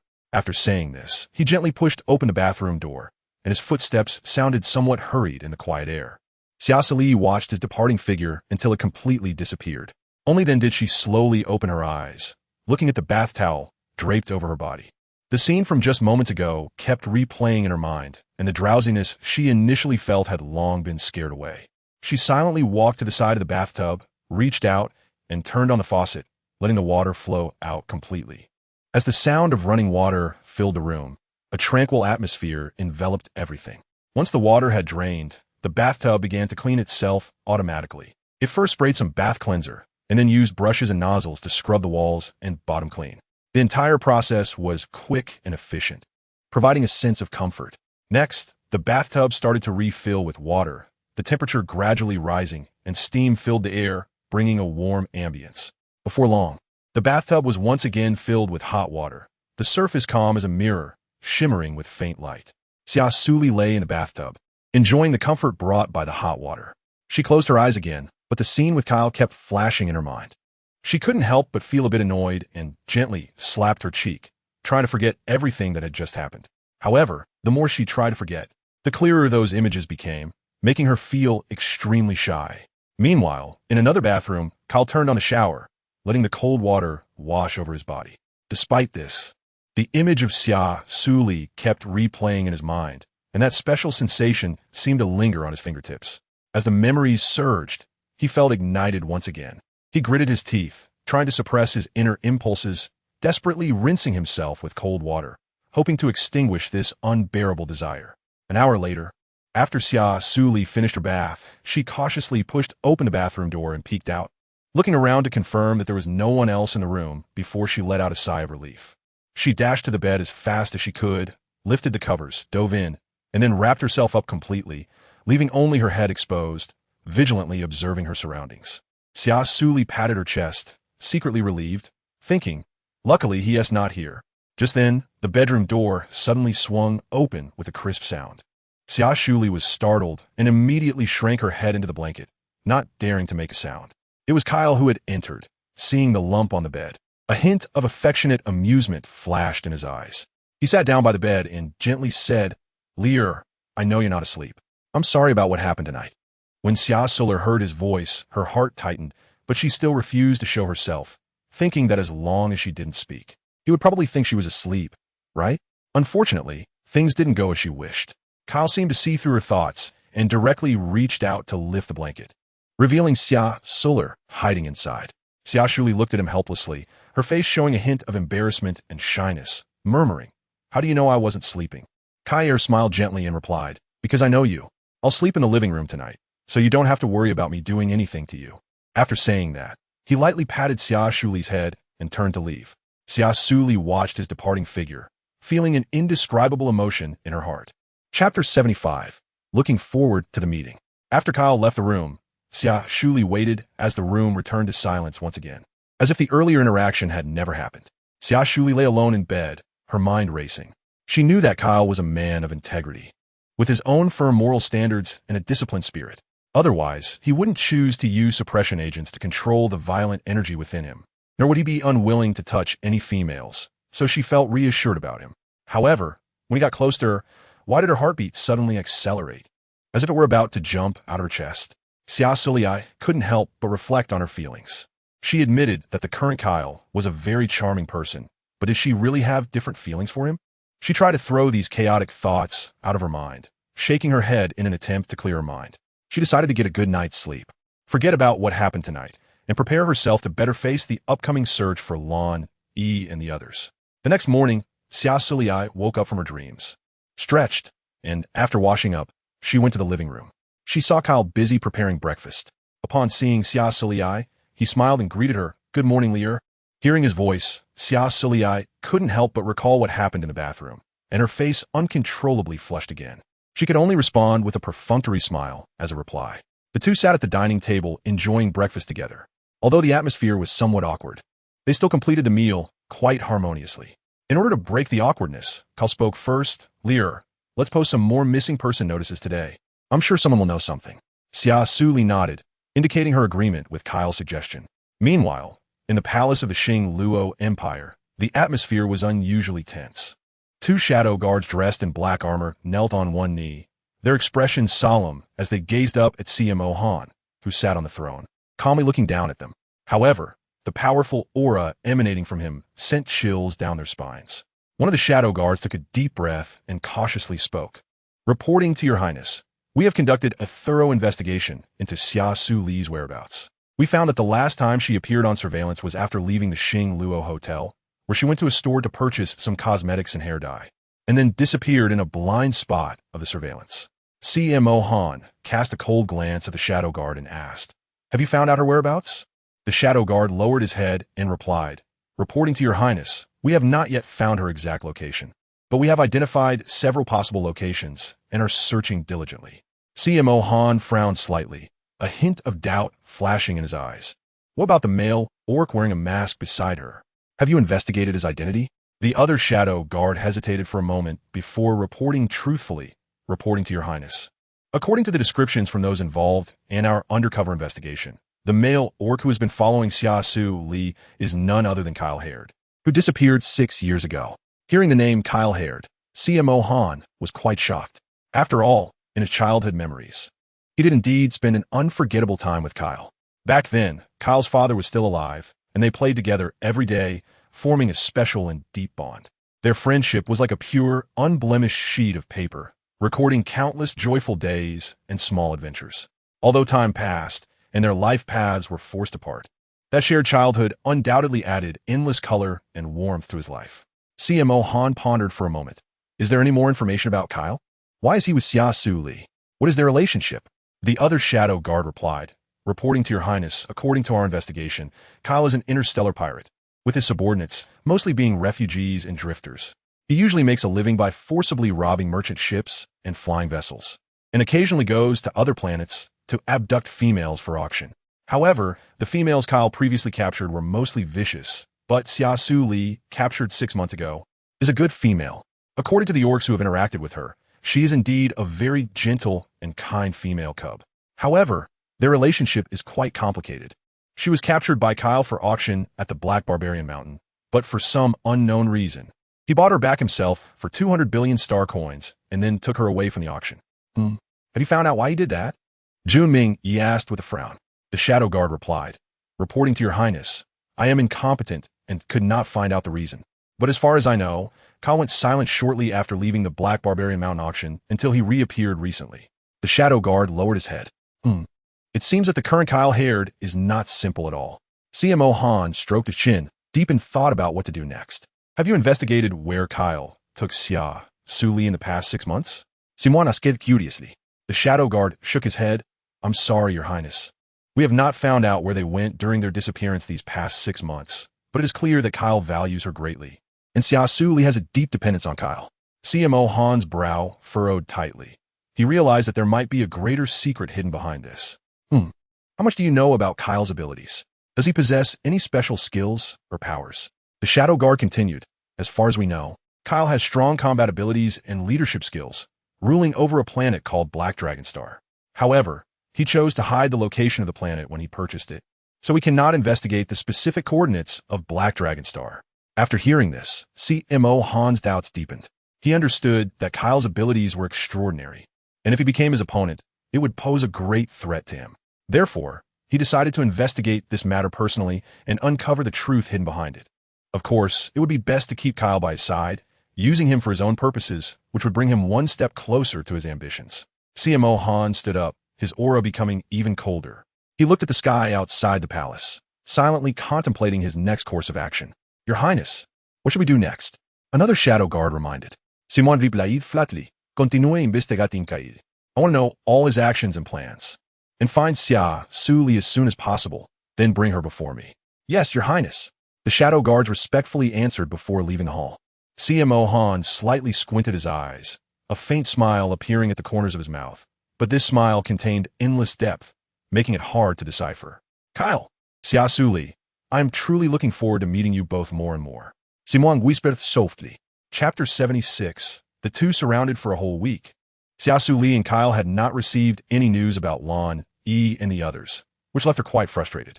One day, as she opened her private messages as usual, she found that they were all messages trying to scam star coins. Just as she was about to close the private messages, she suddenly saw someone had sent a message. "I think I saw the person you were looking for a few days ago." Xia Suli felt a surge of joy and quickly clicked on the private message to check it. After chatting with the other person, they mentioned that a few days ago, at the entrance of the Xing Luo Empire, they saw someone who looked very much like Song Lan in the photo. She was so excited that she almost shouted and hurriedly asked for more details. However, the person seemed indifferent about the matter, only briefly describing the situation at the time and stating that they couldn't be sure if the person was the one Xia Suli was looking for, but they could take her to the place where they saw Song Lan. Despite that, Xia Suli still felt very excited, as everything described matched Song Lan perfectly. So she arranged to meet them at the Xing Luo Hotel. She immediately told Kyle the news, and they began planning their next steps. After some discussion, they decided to return to the Xing Luo Empire. Although they were unsure if what the person said was true, it was currently their only lead, and it was worth the risk to check it out. After Xia Suli and Kyle packed their bags and returned the holographic wristband, they went back to the Xing Luo Empire to meet the netizen who provided the information. When the netizens saw Kyle and Xia Suli, a hint of confusion flashed in their eyes, but they quickly regained a friendly expression. "Hello, I'm the one who provided you with the information. My name is Luda." He warmly greeted them. "Hi, I'm Kyle, and this is my sister Kelly," Kyle said seriously, lying with a very natural expression. Xia Suli smiled back and said, "Hello, Rude. Could you please take us to take a look?" "Haha, not a problem, not a problem. After all, I took your star coins. So helping you find someone is the least I can do." Rude scratched his head, showing a simple and honest smile. Kyle looked at Rude in front of him, and a trace of doubt arose in his heart. This man didn't seem like a bad person, but his behavior felt a bit strange to Kyle. Despite his suspicions, Kyle decided to follow Rude to see the situation first. Maybe he really was just a warm-hearted person wanting to help others solve problems. However, Kyle was also prepared to deal with any potential danger that might arise. "Well then, please follow me," Rude said, turning to walk ahead. After exchanging a glance with Xia Suli, Kyle followed Rude's pace. Along the way, Rude continuously introduced them to the surrounding environment and asked if they needed to rest or eat something. His attitude was very friendly, which made Xia Suli relax her guard a little. Only Kyle felt that his excessive enthusiasm was even more suspicious, but fortunately, the other party's strength was not very high. As they gradually entered a remote alley in the Star Luo Empire, Rude began to recount how he had encountered Song Lan here a few days ago. He said that Song Lan was wearing a hat at the time and hurriedly walked into that house, leaving a deep impression on him. Although the description was quite similar to Song Lan, Xia Suli and Kyle both understood that this did not confirm that the person was indeed Song Lan. Suddenly, Rude stopped, pointing a large red door ahead, and said, "He went into this house. He was in a hurry and almost bumped into me. You can go in and ask. I can only help up to this point." Kyle looked at him, showing a polite smile, and softly said, "Thank you, we'll go in ourselves." "All right, then I'll head back. I wish you success in finding the person," Rude said, turning to leave. Xia Suli was about to knock on the door when Kyle suddenly grabbed her hand, his expression serious. "Don't go in yet. I have a bad feeling about this." Just as he finished speaking, a sharp wind rushed from behind, followed by a pair of deadly axes swinging towards Kyle's head. Kyle quickly conjured his battle armor, picked up Xia Suli, and agilely dodged the sudden attack. At the same time, Xia Suli also rapidly transformed into her battle armor, joining Kyle in confronting the unexpected threat. Luda, wielding the double axes, had a fierce expression, no longer resembling the friendly online acquaintance he once was. His movements were swift and powerful, clearly indicating he was a soldier trained rigorously. Luda sneered, "What a miscalculation. No wonder you're an SS-level orc. Your vigilance is impressive. But it doesn't matter, we are ready." He clapped his hands and shouted to those around, "Everyone can come out now." As his words fell, the red door slowly opened with a heavy, creaking sound. Ryan Raid stepped out from behind the door, wearing a triumphant smile. Beside him was another cold-looking male orc, his eyes revealing a hint of cunning. This was none other than Second Prince Sinan. However, what was even more surprising was that behind them followed a full 50s level orcs. These powerful warriors marched out in formation, showcasing their strength and authority. Then, a booming sound came from above as a massive flying ship descended not far away. The hatch opened, and thousands of ill-level orcs streamed out, quickly forming ranks. Seeing such a massive lineup, Kyle's heart sank, and he immediately realized this was a premeditated trap. A glint of hatred flashed in Ryan Raid's eyes. "Kyle, you shouldn't have shown up in front of me. Today, I will make you pay for your mother and sister's burial." With a wave of his hand, the orcs behind him stepped forward, surrounding Kyle and Xia Suli. Faced with such a situation, Kyle silently contemplated strategies while observing his surroundings, searching for any opportunity to exploit. But the enemy's numbers were overwhelming, and escaping with Xia Suli would not be easy. Sinan, standing to the side, watched the two with great interest, a playful smile on his lips, seemingly filled with curiosity about them. His gaze swept back and forth over Kyle, his eyes glinting with mockery, as if appraising a novel item. He then turned his attention to Xia Suli standing next to Kyle, his expression revealing disdain and contempt. Her appearance was not outstanding. It could even be described as somewhat ordinary, clearly failing to pique Sinan's interest, leaving him feeling disappointed. Sinan was always confident in his aesthetic judgment, believing that only those with beautiful faces and graceful figures could catch his attention. Sinan raised an eyebrow and mockingly said, "So this is Kyle Raid? But he seems not to have inherited his parents' perfect looks." "Yes, he is Kyle. Although he's disguised, I won't forget his voice." Ryan gritted his teeth, glaring at Kyle. Sinan gently shook his head, his tone tinged with a hint of regret. If he were as handsome and charming as his father, he might have become the perfect partner in many females' eyes. Unfortunately, reality is always cruel. He has grown ugly. Finally, Sinan's gaze fell on Xia Suli, a malicious smile creeping onto his face. And this little female orc, while not very beautiful, has a nice figure. I guess she could be fun to play with. Kyle stood protectively in front of Xia Suli, despising the way others looked at her. "Who do you think you are? How dare you block my view of the female?" Sinan glared at Kyle, clearly displeased. Kyle narrowed his eyes slightly, his cold voice laced with a hint of murderous intent. "She is mine. If you want to seek death, I will oblige." He pointed his sword at Sinan, his eyes filled with warning. Upon hearing this, Sinan was momentarily taken aback. Then a cold smile crept onto his lips. "Your female? Ha! Soon she won't be your female anymore." After laughing, the smile on Sinan's face disappeared, replaced by a dark expression. He hated anyone speaking to him in such a tone, especially since Kyle was just a nobody without status. With this thought, Sinan directly ordered his subordinates behind him. "Kill him." With Sinan's command, a group of warriors in black armor surged from all directions, weapons in hand, their expressions fierce as they quickly approached Kyle. But Kyle showed no sign of retreat. Instead, he tightly gripped his sword, ready to face the impending battle. Chapter 77. Captured and thrown into the dungeon. Xia Suli swung her longsword, fighting off those who attempted to ambush Kyle. Even if she couldn't escape, she refused to be a burden to him.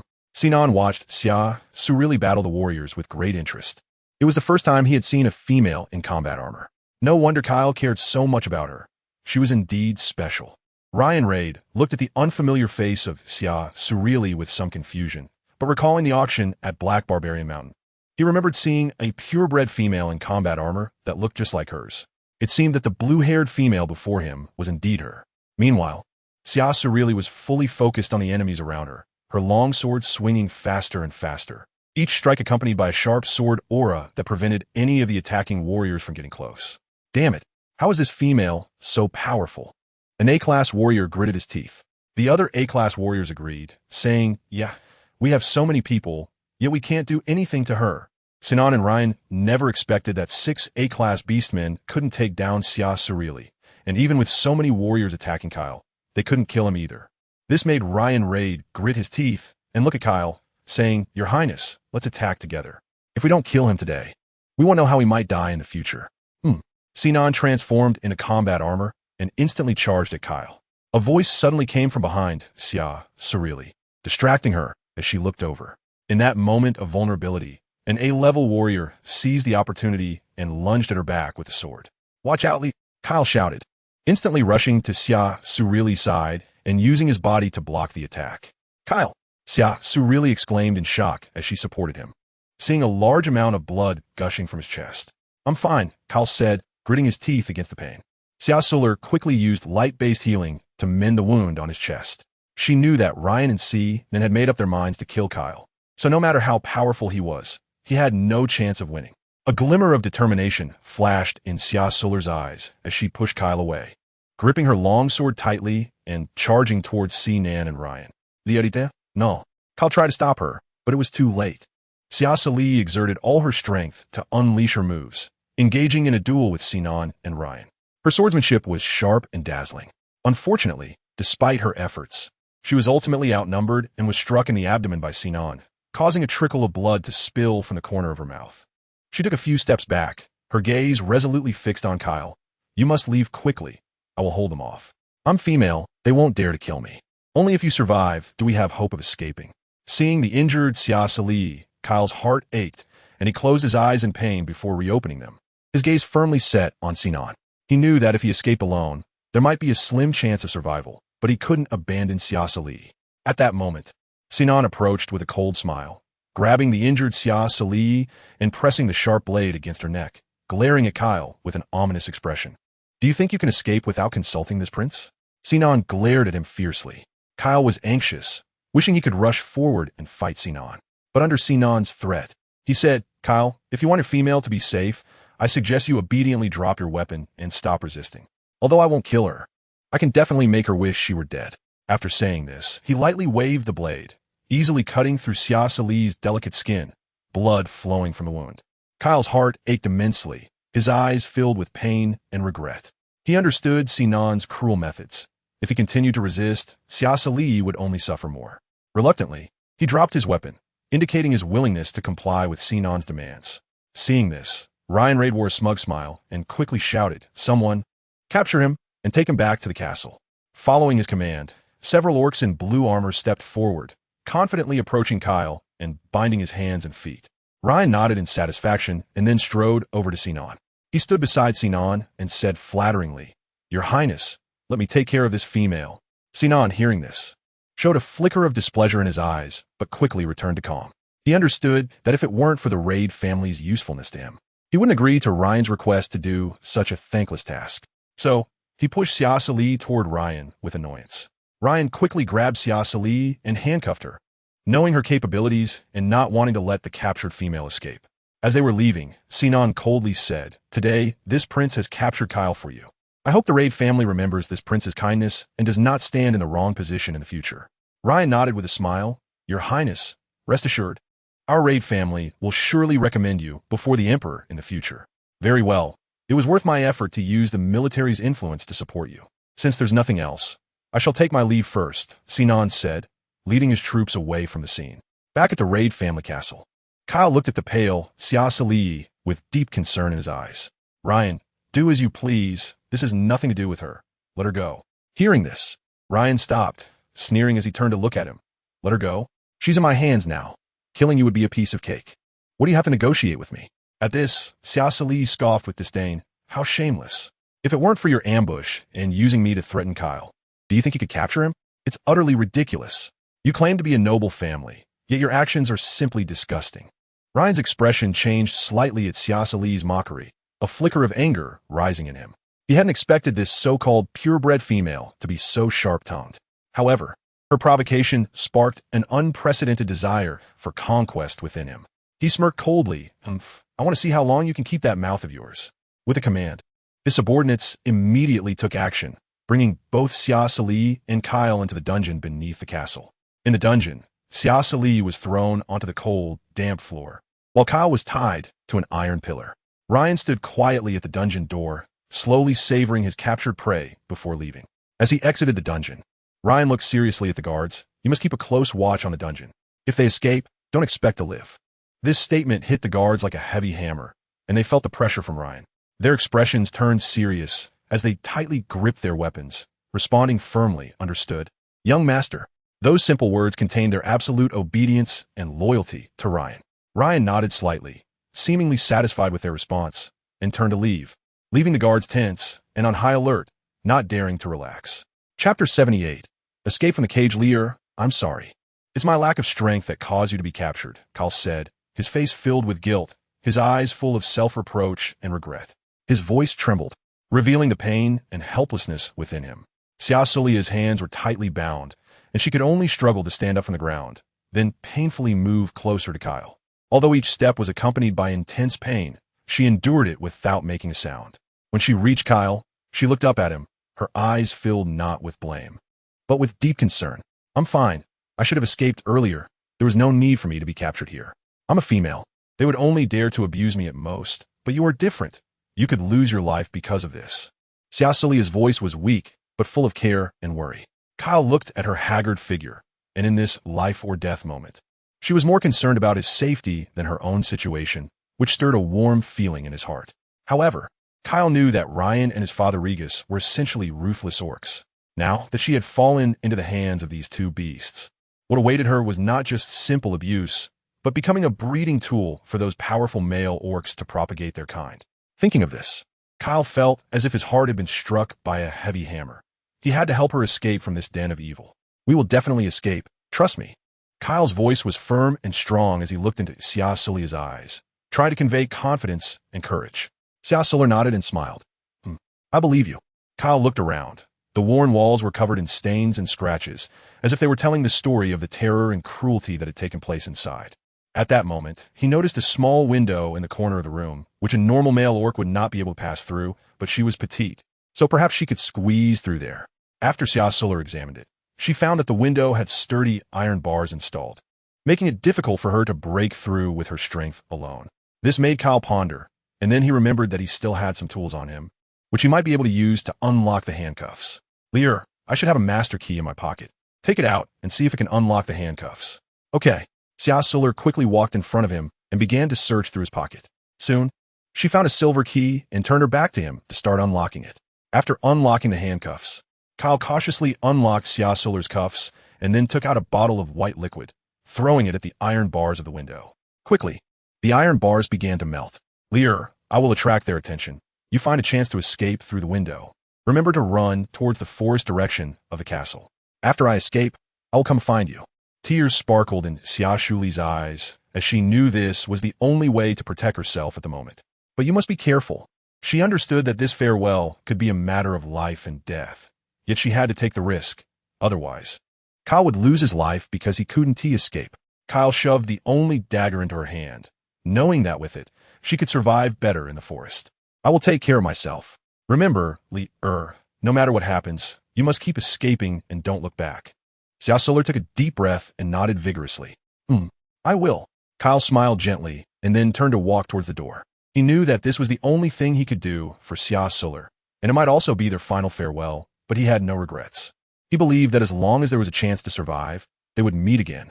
He firmly pulled open the door latch and looked back at Xia Suli with deep affection. Lear, you must take care of yourself. I will come to find you as soon as possible. Xia Suli watched Kyle leave until his figure disappeared into the dark corridor. You must come out alive. I'm waiting for you. Following Kyle's instructions, Xia Suli climbed out of the window and ran frantically towards the forest outside the castle. Soon, news of Kyle escaping from the dungeon spread, and the guards quickly gathered, surrounding him tightly. When Ryan saw him escape, an angry expression appeared on his face as he cursed, "A bunch of useless fools. Can't even keep an eye on a prisoner. Just kill him. He must not leave alive this time." Hearing Ryan's words, the guards rushed forward, weapons in hand, launching a fierce attack on Kyle. With his excellent combat skills and strong will to survive, Kyle managed to shake off most of his pursuers, but he was also injured all over. Dragging his heavily injured body, he trudged forward, constantly recalling Xia Suli's words, "I'm waiting for you," which became his greatest motivation to keep going. Finally, after a long escape, Kyle found a secret cave where he used to hide as a child, successfully evading the guards' pursuit. Unable to find him, the guards suspected that Kyle had escaped the castle's control, so they intensified their search, deploying all available resources to find his whereabouts. Meanwhile, Xia Suli, just before stepping out of the castle, was blocked by Luya and two S-class beastmen. Look at your disheveled appearance now. It's really disappointing. Xia Suli, don't think that by dyeing your hair blue, wearing fake eye lenses, and darkening your skin a bit, you can fool my eyes, Luya said smugly. Xia Suli wiped the sweat from her forehead, calmly looking at her. So what? Luya glanced at Xia Suli with a hint of cold mockery at the corners of her mouth. My guess was indeed correct. It was you who posted the missing person notice for Kanglin on the Interstellar Network. Haha, you were deceived by the people I arranged. Do you think that just because you have some strength, you can be arrogant in front of me? You've already fallen into my trap. Her voice was filled with disdain and arrogance, as if Xia Suli's existence was insignificant to her. Then she turned to the two orcs and said, "Treat this ignorant and lowly female well, and remember, just don't kill her."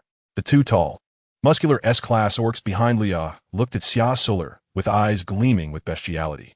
They then revealed lewd smiles and stepped towards Xia Suli, as if they could hardly wait to enjoy the feast that was about to come.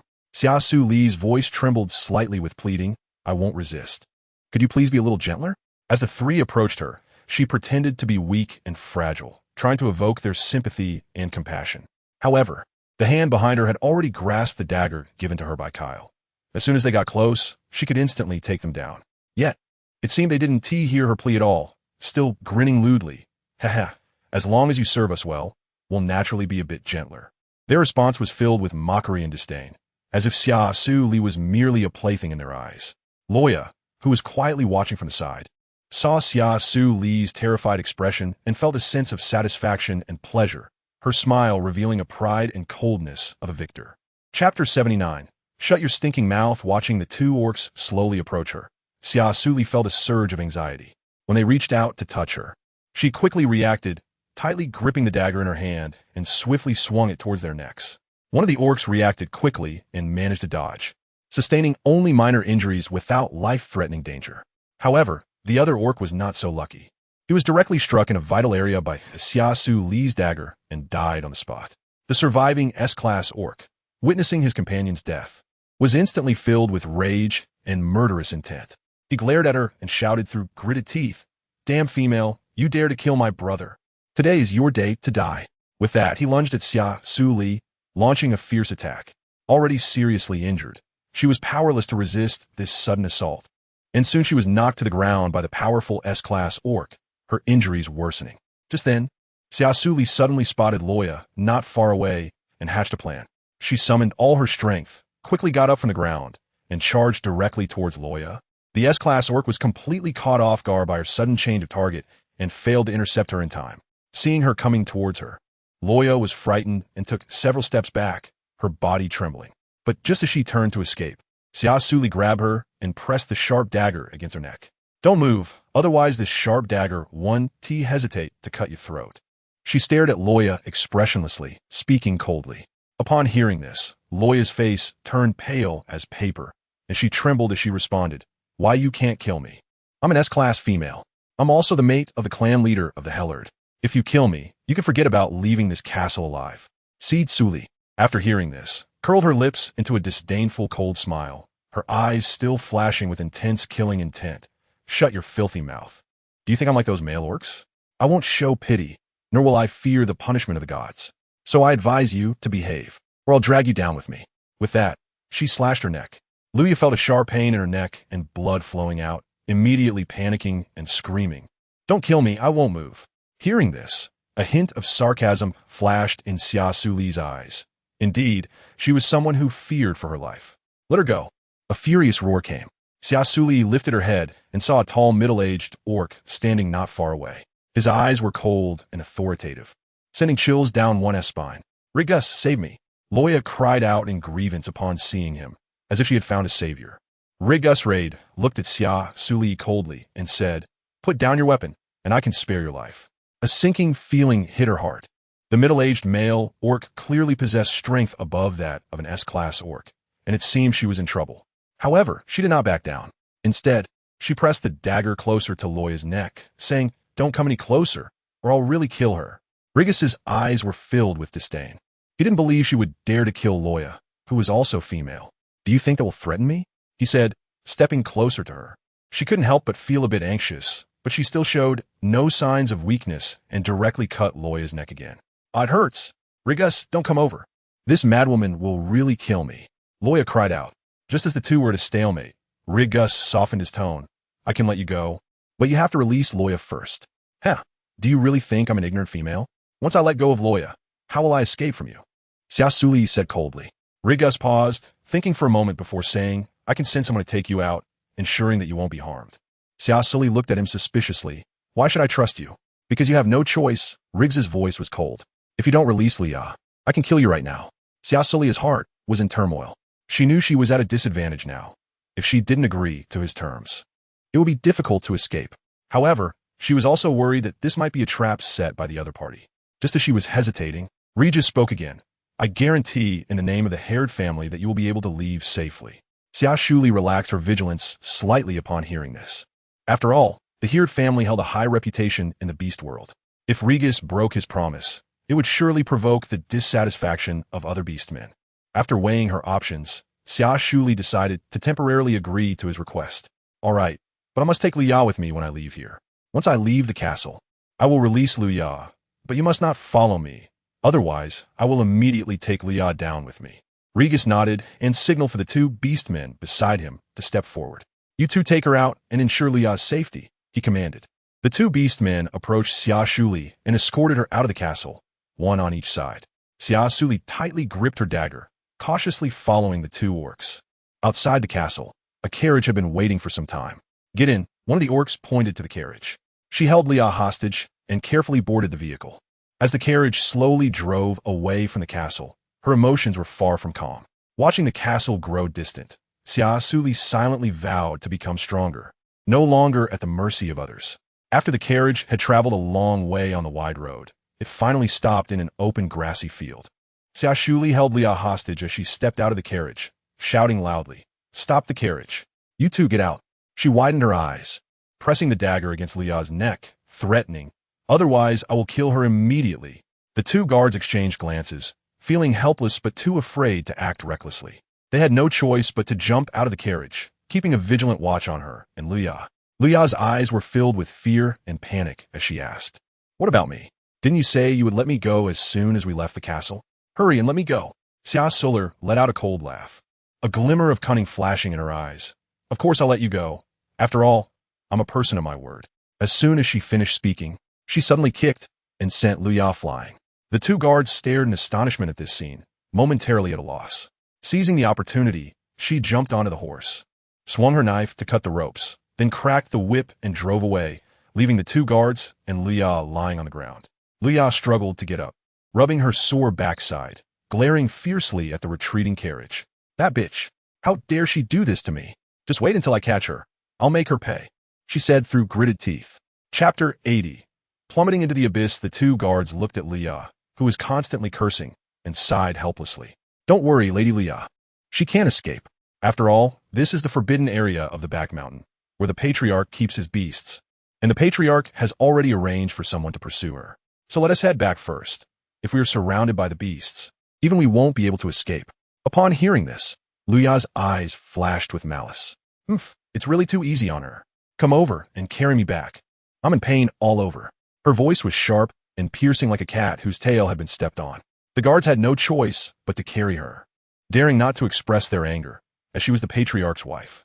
Meanwhile, Xia Suli, riding on the horse, looked at the gradually disappearing road nearby, her expression changing slightly. Feeling increasingly uneasy, she couldn't tell if it was because of the blood on her body, but she felt as if countless eyes were staring at her intently. Just then, the horse seemed to be startled by something, suddenly whinnying wildly and starting to run in all directions. No matter how Xia Suli tried to calm and whip it, it was useless. In the midst of the horse's frantic movements, she was thrown off the horse, which began to run back the way it came, as if something terrifying was chasing after it. Xia Suli was just about to chase after them when she suddenly noticed many black figures appearing around her. They rushed towards her at an incredible speed, revealing sharp fangs and letting out low growls. Startled, she realized she had been tricked. She quickly pulled out a dagger from her pocket, preparing to face these fierce beasts. However, as she confronted the numerous creatures, she gradually felt overwhelmed. Fortunately, the beasts were not of a high level, and she ultimately managed to kill them all. Just then, a shadow fell from the sky and landed in front of her. It was a massive black bear, emanating a powerful aura, its sharp brown eyes fixed intently on her. Seeing this, Xia Suli quickly started running deep into the forest, because this person was the guard who had just been following Regis. The black bear orc, upon noticing her, immediately lunged towards her with astonishing speed. Xia Suli had just run a short distance when she was caught up by the black bear orc behind her, who clawed at her and knocked her to the ground. Lying there, she watched the black bear slowly approach, her eyes filled with unwillingness and anger. If she were captured like this, her fate would likely be the same as Liya's, becoming a plaything of the Hellard family. And she might also cause Kyle to be captured or sacrificed for nothing. Thinking of this, she would rather die than become a toy for those despicable male orcs. So she crawled desperately backward, trying to distance herself from the black bear orc. The black bear orc watched Xia Suli retreating and laughed triumphantly. He slowly transformed into his orc form, revealing a ferocious face, looking at her ominously, saying, "Stop your futile struggles. Serve me well, and maybe I'll go easy on you." "Ha ha ha. After saying this, he let out a chilling laugh. Xia Suli gritted her teeth, enduring the pain in her body as she climbed up from the ground. She tightened her grip on the dagger in her hand, determined to fight the black bear beastman to the death. She charged at the black bear beastman, stabbing at him with all her might, but he easily evaded her attack and snatched the dagger from her hand. Impudent female, the black bear beastman roared, raising his fist to strike Xia Suli. At that critical moment, she suddenly felt the mark on her forehead heat up and a powerful force surged through her body, emitting a strong purple glow. The black bear beastman sensed something was wrong, and just as he tried to escape, he found his body suddenly paralyzed as if struck by electricity, unable to move. Xia Suli seized the opportunity, focused her energy, and concentrated the mysterious power within her on her fist, striking directly at the abdomen of the black bear orc. After being hit, the black bear orc was sent flying several dozen meters, crashing heavily into a large tree and spitting out blood. Xia Suli gasped as she looked at the black bear orc lying on the ground, her heart filled with surprise and confusion. She didn't know where the mysterious power within her came from, but at that moment, she had to escape. She picked up the dagger from the ground, turned around, and continued to flee, determined to get out of this dangerous place. The black bear orc coughed, holding his abdomen, his eyes filled with murderous intent. Damn it! Once I catch you, I will torture you mercilessly until you beg for mercy. Xia Suli dragged her injured body, struggling to move through the forest. She didn't know how much longer she could hold on, but she knew she absolutely could not stop. Just then, she heard the sound of flowing water ahead, and a glimmer of hope surged in her heart. Perhaps by following the river, she could find an exit. She quickened her pace and ran towards the sound of the water. When she finally reached the riverbank, she found the water rushing violently, with waves crashing fiercely. At the end of the river was a steep cliff. Xia Suli looked at the bottomless cliff, feeling an overwhelming sense of despair. Was there really no way out? Just as she was contemplating, heavy footsteps sounded behind her. Keep running, the black bear orc said, clutching his injured abdomen, his eyes glaring fiercely at her. With no way to escape, Xia Suli sneered. Even if I die, I won't serve a stupid bear like you, with a simple mind and strong limbs. The black bear orc hated being called stupid the most. He immediately flew into a rage and charged at Xia Suli, baring his teeth and claws. Xia Suli fell into the rushing river. The icy cold water instantly submerged her body, and she struggled desperately to rise to the surface. But the current was too strong for her to control her body. The black bear beastman stood on the shore, watching helplessly as Xia Suli was swept away by the river, filled with anger and unwillingness. He cursed a few times fiercely and then turned to leave, as there was a cliff ahead, and falling down would surely mean death. Xia Suli struggled to swim in the water, feeling her strength rapidly depleting. But she tried hard to stay awake, and suddenly a powerful undercurrent swept her away, plunging her into darkness. After an unknown amount of time, Xia Suli slowly opened her eyes and found herself washed up on the shore. She struggled to get up and looked around, discovering that she was in an unfamiliar valley. The valley was filled with the sounds of birds and the fragrance of flowers, and the streams flowed gently, resembling a paradise. Xia Suli was amazed by the beautiful scenery in front of her, but she also felt a hint of confusion. Where is this place? She decided to walk forward and look for an exit. As she walked, she came to a thatched cottage where an elderly man with white hair was meditating. Xia Suli approached him and inquired. The old man smiled slightly and told her that this was a hidden place, rarely known to others. Noticing that Xia Suli was seriously injured, he invited her inside to rest. Grateful, she followed the old man into the house, where he bandaged her wounds and provided her with some medicine. Under the old man's care, her injuries gradually healed. She thanked the old man and bid him farewell, continuing on her path of escape. The old man stroked his beard and looked at the departing Xia Suli, saying meaningfully, "The Hellard family and the starry sky are about to change." After leaving the valley, Xia Suli, with her unwavering belief, finally succeeded in escaping from the territory controlled by the Hellard family. Chapter 81. The Revenge Begins. Xia Suli continued along the river, encountering many dangers along the way. But she successfully escaped each time thanks to her resilient will and the potions given to her by the old man. Gradually, she noticed a significant enhancement in her physical strength and recovery abilities, which reminded her of the mysterious purple power within her. She decided to find a safe place to try to understand and master this power. After some exploration and experimentation, she discovered that this power seemed to be related to her mental strength, and her body was undergoing subtle changes. Meanwhile, The pursuers from the raid family had not given up searching for her. A sudden storm forced her to take refuge in an abandoned mine, which was dark and damp, but served as a safe haven for her. After the rain cleared, Xia Suli emerged from the mine. This rain should have caused the raid family to lose her trail, and she wondered how Kyle was doing. On the other side, after escaping the castle, Kyle had been unable to find any trace of Xia Suli, so he returned to the castle overnight to investigate. He learned that she had escaped the castle, but before he could feel any joy, he saw the black bear orc return in a frenzy, revealing that Xia Suli had jumped into the rapids of the forbidden area in the back mountain and had fallen off a cliff. This was something Kyle could not accept, and he hurried to the back mountain to search for her. Having completely evaded her pursuers, Xia Suli walked down the street, her disheveled appearance attracting the attention of many orcs as she passed. After all, in this rare, female-dominant interstellar world, it was uncommon to see a female alone outside. And many ill-intentioned orcs quickly set their sights on Xia Suli as a tempting target.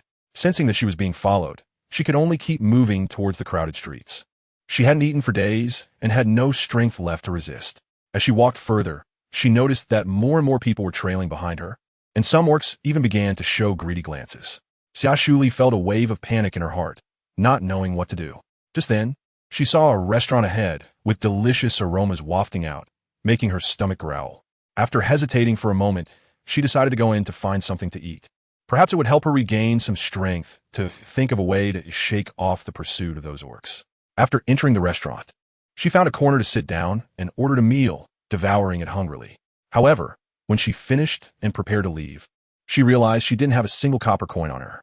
Moreover, in the interstellar world, transactions were mostly done with star coins, with very few using gold, silver, or copper coins. She stood there awkwardly, unsure of what to do, as it was her first time dining and dashing. At that moment, the restaurant owner saw her embarrassed expression and walked over, frowning as he asked, "Little female, what's going on? Are you in some kind of trouble?" Xia Suli blushed and lowered her head. "I got separated from my family, and I don't have money to pay the bill, but please believe me, I will definitely pay you back." The restaurant owner looked at her, sighed helplessly, and then took out a note and handed it to her. "Forget it. You don't seem to have it easy. Here, essay note for you. The address on it is the Female Protection Center. You can go there to apply for female benefits and subsidies." Xia Suli gratefully took the note and thanked repeatedly. She left the restaurant and followed the address on the note. Upon arriving at the Female Protection Center, she discovered that this place was specifically established to provide assistance and protection for ordinary females without mental strength, as well as elderly females. She explained her situation to the staff, who warmly welcomed her and informed her that she could stay there temporarily until she found her family or was able to resolve her living issues. At the protection center, Xia Suli met other ordinary females who were also facing difficulties. She used this time to diligently study and train herself, hoping to become strong soon and escape her predicament. Meanwhile, Kyle never gave up on Xia Suli and kept searching for her whereabouts near the river and under the cliffs of the forbidden area, leaving no stone unturned for any clue. Eventually, he realized that he might never see her again, a thought that cut him deeply and plunged him back into a frenzied state. That night, Kyle infiltrated the Hellard family alone. He carefully avoided the guards and quietly reached the room of Ruya and Regis. We saw them tangled together on the bed. A wave of intense hatred surged within him. In their oblivious state, Kyle became invisible and appeared at the bedside, raising his sword to strike at the two. Regis felt the danger and immediately pushed Ruya away from him. Ruya looked in disbelief at the sword in front of her chest. She never expected that Regis would so ruthlessly push her into the path of Kyle's sword to save his own life. Unfortunately, Kyle showed no hesitation, quickly drawing his sword and stabbing at Regis with lightning speed. At that moment, Regis didn't even have time to summon his battle armor and could only watch helplessly as the sharp tip of the sword stabbed toward his heart, instinctively extending his arm to block it. The sword directly severed his arm. Before Regis could let out a scream, Kyle's sword had already been swiftly withdrawn and plunged deeply into his heart, splattering a spray of crimson blood. Regis' eyes widened in disbelief, unable to accept that he had met such an ironic end. You dare kill me?" Regis glared at the person before him, wanting to question him. But before he could finish, he had already breathed his last. Seeing this, Ruya was filled with fear and despair. She clutched her chest and struggled to crawl to Kyle's feet, crying and begging him not to kill her. However, at that moment, Kyle had already lost his mind, completely devoid of rationality. He grabbed Rhea by the hair, and with a swift motion, he severed her head and carelessly discarded it beside Regis's corpse. After doing all this, his eyes were still filled with madness and murderous intent. At that moment, a group of guards rushed over and quickly opened the door. But when they saw the scene before them, they couldn't help but gasp in horror. The ground was soaked in blood, and the two bodies lying on the floor were a gruesome sight. One guard focused and recognized that the person on the ground was none other than the clan leader, Regis, and he immediately shouted in terror, "The clan leader has been murdered." The other guards, hearing this, looked over in shock, their faces filled with fear. Before they could react, Kyle gave them no chance to call for help. He swung his sword, and a sharp wave of sword energy swept across, instantly beheading several guards standing at the entrance, their bodies slowly collapsing, blood staining the ground. Chapter 82. Divine Punishment. The remaining guards were terrified and began to panic, running in all directions. After all, they had never encountered such a fierce and ruthless powerful beastman, naturally filled with fear and despair. They could imagine that facing such a formidable enemy, they would likely die without even being able to fight back. In an instant, the entire courtyard fell into chaos, with the guards running around like headless flies, completely losing their organization and discipline. The screams of the guards quickly alerted the rest of the people in the castle, and when they hurried over, seeing the bloody scene and the murderous Kyle, everyone was left speechless in shock. "It's Kyle Hellard. That killing machine is back. Everyone run." A middle-aged male beastman shouted in fear. Kyle expressionlessly looked up at the dark, stormy sky, as if preparing for a terrible divine retribution. His eyes were filled with disdain and provocation, as if challenging the heavens. "Come on, I want to see if you strike faster or if I kill faster." Kyle laughed arrogantly, his voice tinged with madness. After saying that, he raised his sword high and swung it at the crowd like a flash of lightning. Instantly, the entire Hellard family was drenched in blood, becoming a sea of crimson. All those who had harmed the heir and those from his clan who had betrayed his father would become the victims of his revenge tonight. Kyle's slaughter continued, his eyes filled with hatred and madness. As rain mixed with blood formed streams of red flowing across the land of the Hellard family. Some clansmen tried to resist, but their strength seemed insignificant before Kyle. He was like a ruthless killing machine, mercilessly reaping lives. Just as Kyle was venting his fury, a mysterious light suddenly descended from the sky, shooting straight at him. This light was exceptionally bright, making it impossible to look directly at it. Kyle was enveloped in this light, feeling a powerful force binding him, rendering him unable to move. He tried to struggle, but it was futile. Within the light, a figure gradually emerged, radiating a sacred aura that inspired awe. If Xia Suli were present, she would be astonished to find that this person was the mysterious old man she had encountered in the valley. When the people of the Hellard family saw the old man appear, it was as if they had seen a savior, and hope surged in their hearts. "Old ancestor, please save us. Kyle Hellard is a madman. He wants to destroy the entire Hellard family. You must stand up for us." The clansmen cried out in desperation and fear. "Yes, ancestor, please save us. Quickly kill Kyle Hellard, this traitor and killing machine. He has brought us too much disaster." Someone echoed, "Please kill him. Don't let him continue to harm our Hellard family." More people joined in the outcry, filled with hatred and resentment towards Kyle. Faced with the crowd's pleas, the old man remained indifferent, his gaze fixed on Kyle, a hint of helplessness flashing in his eyes. His voice carried a sense of weariness. "Kyle, let go of your hatred. When will these grudges end? You've killed those who needed to be killed. Continuing to kill will only bring you endless slaughter and karmic retribution." However, Kyle looked up and laughed, filled with rage and mockery. "Ha ha ha, how ridiculous. When they teamed up to kill my father and abused me as a child, did they ever think this day would come?" Kyle's eyes were bloodshot as he glared at the old man, as if wanting to release all the resentment built up over the years. His voice was low and firm as he looked at the old man. "I will never forget those painful days, and I will never forget the harm they caused me. My liar, such a kind female.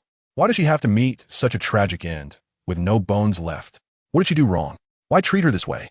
And my father, who dedicated his life to protecting the Hellred family and led it to unprecedented heights, ended up being betrayed by everyone. What did he do wrong? Tell me, what is fairness? What is karmic retribution? In my eyes, Kyle Hellred, I am their retribution, and you cannot stop me." His powerful words echoed like thunder, suddenly crashing in the night sky, shocking everyone present. The surrounding clansmen were stunned by his words, falling into silence, secretly lamenting how deep Kyle's hatred was. The mysterious old man shook his head helplessly, sighing, "Tonight, you have killed so many females. There is no need for me to act. Divine punishment will reduce you to ashes. So why do this?"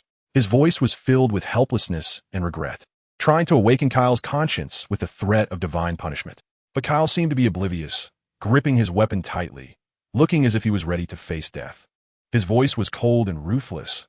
"Liar was dead, and there was no reason for me to live on, so further words were pointless."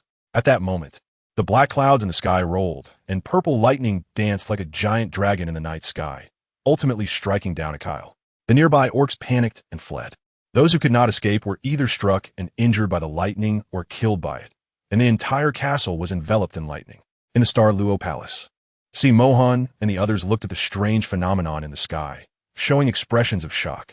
They could not understand who had caused such a commotion that had attracted divine punishment. What kind of massacre would provoke the gods to send down thunder? Mohan's expression changed slightly. He understood the seriousness of the situation and immediately commanded, "Someone, go check where a massacre is happening in the Star Luo Empire." His words conveyed undeniable authority, and the guards around him respectfully responded and quickly disappeared into the night. Amidst the ruins of the castle, Kyle's massive beast form stood like a solitary peak, enduring the relentless strikes of divine thunder without faltering. His eyes were filled only with hatred and determination, as if challenging the rules of the universe, willing to pay the price of his life to make those people pay for what they owed. The mysterious old man gazed at Kyle, a complex emotion flashing in his eyes. He knew that the fire of hatred burning in Kyle's heart could not be extinguished. The only way to avert the impending disaster was to guide him onto the right path. He slowly stepped out of the crowd, his voice carrying a tone of compassion. "Kyle, let go of your hatred. Let the past be the past. Only by releasing the shackles in your heart can you truly attain redemption. Also, Xia Suli is not dead, so if you want to see her, you must survive." Hearing that Xia Suli was not dead, Kyle's eyes instantly brightened, and he began to resist the divine thunder with all his strength. Chapter 83. Confrontation. Xia Suli stood by the window, gazing at the ever-changing sky outside. The strange and fierce lightning bolts rolled and danced like wild dragons beneath the thick clouds, seemingly carrying the power to destroy everything. This unusual phenomenon quickly captivated all of Xia Suli's attention. Her eyes widened in astonishment and curiosity, making one wonder if someone was undergoing a thunder tribulation. At that moment, a strong sense of unease surged within her, like a tidal wave crashing in, leaving her restless and anxious. As time passed second by second, the bizarre lightning phenomenon did not dissipate immediately. Instead, it lasted for over an hour before gradually receding into the distance, ultimately returning to calm. Although Xia Suli was filled with doubts and worries, she had no way to seek answers and gradually fell asleep in exhaustion and confusion. The next morning, Xia Suli woke up leisurely from her slumber, as if everything from last night was just a distant dream. She walked out of her room and into the backyard, intending to get some fresh air to wake herself up. As soon as she arrived in the backyard, she heard several young females discussing animatedly. "Did you all hear it last night? That thunder was really frightening, even scarier than that day 6 years ago," a thin, yellow-haired female curiously remarked. "Oh, don't say that. I was already asleep, and that thunderclap scared me awake from my sweet dream," said another, a plump female, impatiently. "I also remembered. That thunder 6 years ago was just like last night. Only last night's was even more violent and terrifying." "Exactly. I watched it for quite a while. The lightning was so frightening. If it struck a person, they'd either die or at least lose a layer of skin." "Yeah. How long has it been since we encountered such terrifying thunder?" Xia Suli listened to their conversation and couldn't help but recall the scene from last night. Could it really be that someone was undergoing a tribulation? When Lily saw her, she greeted her happily. "Sally, you're awake? How did you sleep last night?" "Not bad. By the way, Lily, you just mentioned that the thunder 6 years ago was very similar to last night's. What is the story behind that?" Xia Suli asked curiously. Upon seeing her curiosity, Lily pretended to be mysterious and said, "You probably don't know this. Just looking at you, it's clear you're from another planet. 6 years ago, the tragic deaths of 2 S-class females from the Helid family shocked the Star Lu Empire. Those 2 females were the clan leader's wife and the young lady of the Helid family. And the one who killed them was actually the clan leader's son, Kyle Helid. Don't you think Kyle is very cruel?" Xia Suli frowned tightly upon hearing the crowd's misunderstanding of Kyle. It turned out that the outside world's view of Kyle was so one-sided and superficial. People only saw his apparent coldness and cruelty. But no one delved into the softness and grievances deep within him. No wonder he had displayed such a strong defensive posture at that time, even showing an almost beastly ferocity when necessary. Behind all this lay bitter experiences unknown to outsiders. Kyle was no longer the cruel orc he once was. He had gone through many things and had become gentle and kind. The reason he killed his mother and sister was not because of his nature, but because they had inflicted cruel harm on him for a long time. The unbearable pain led him to make that decision, and he should not be blamed for it. Xia Suli firmly defended Kyle, not wanting people from the outside to misunderstand him any further. When they heard Xia Suli actually justifying the actions of the murderer Kyle, they all showed shocked expressions, and a hint of disgust even flashed in their eyes. After all, in their understanding, Kyle was an unforgivable murderer. His brutality toward his own kin was simply appalling. Are you crazy? You're actually speaking up for a male orc who killed females.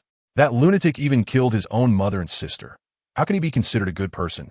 Dora looked at Xia Suli with disdain, her words filled with contempt and disgust for Kyle. The slender, blonde female rolled her eyes dramatically, her face full of displeasure as she said, "Are you a female? He is a male orc.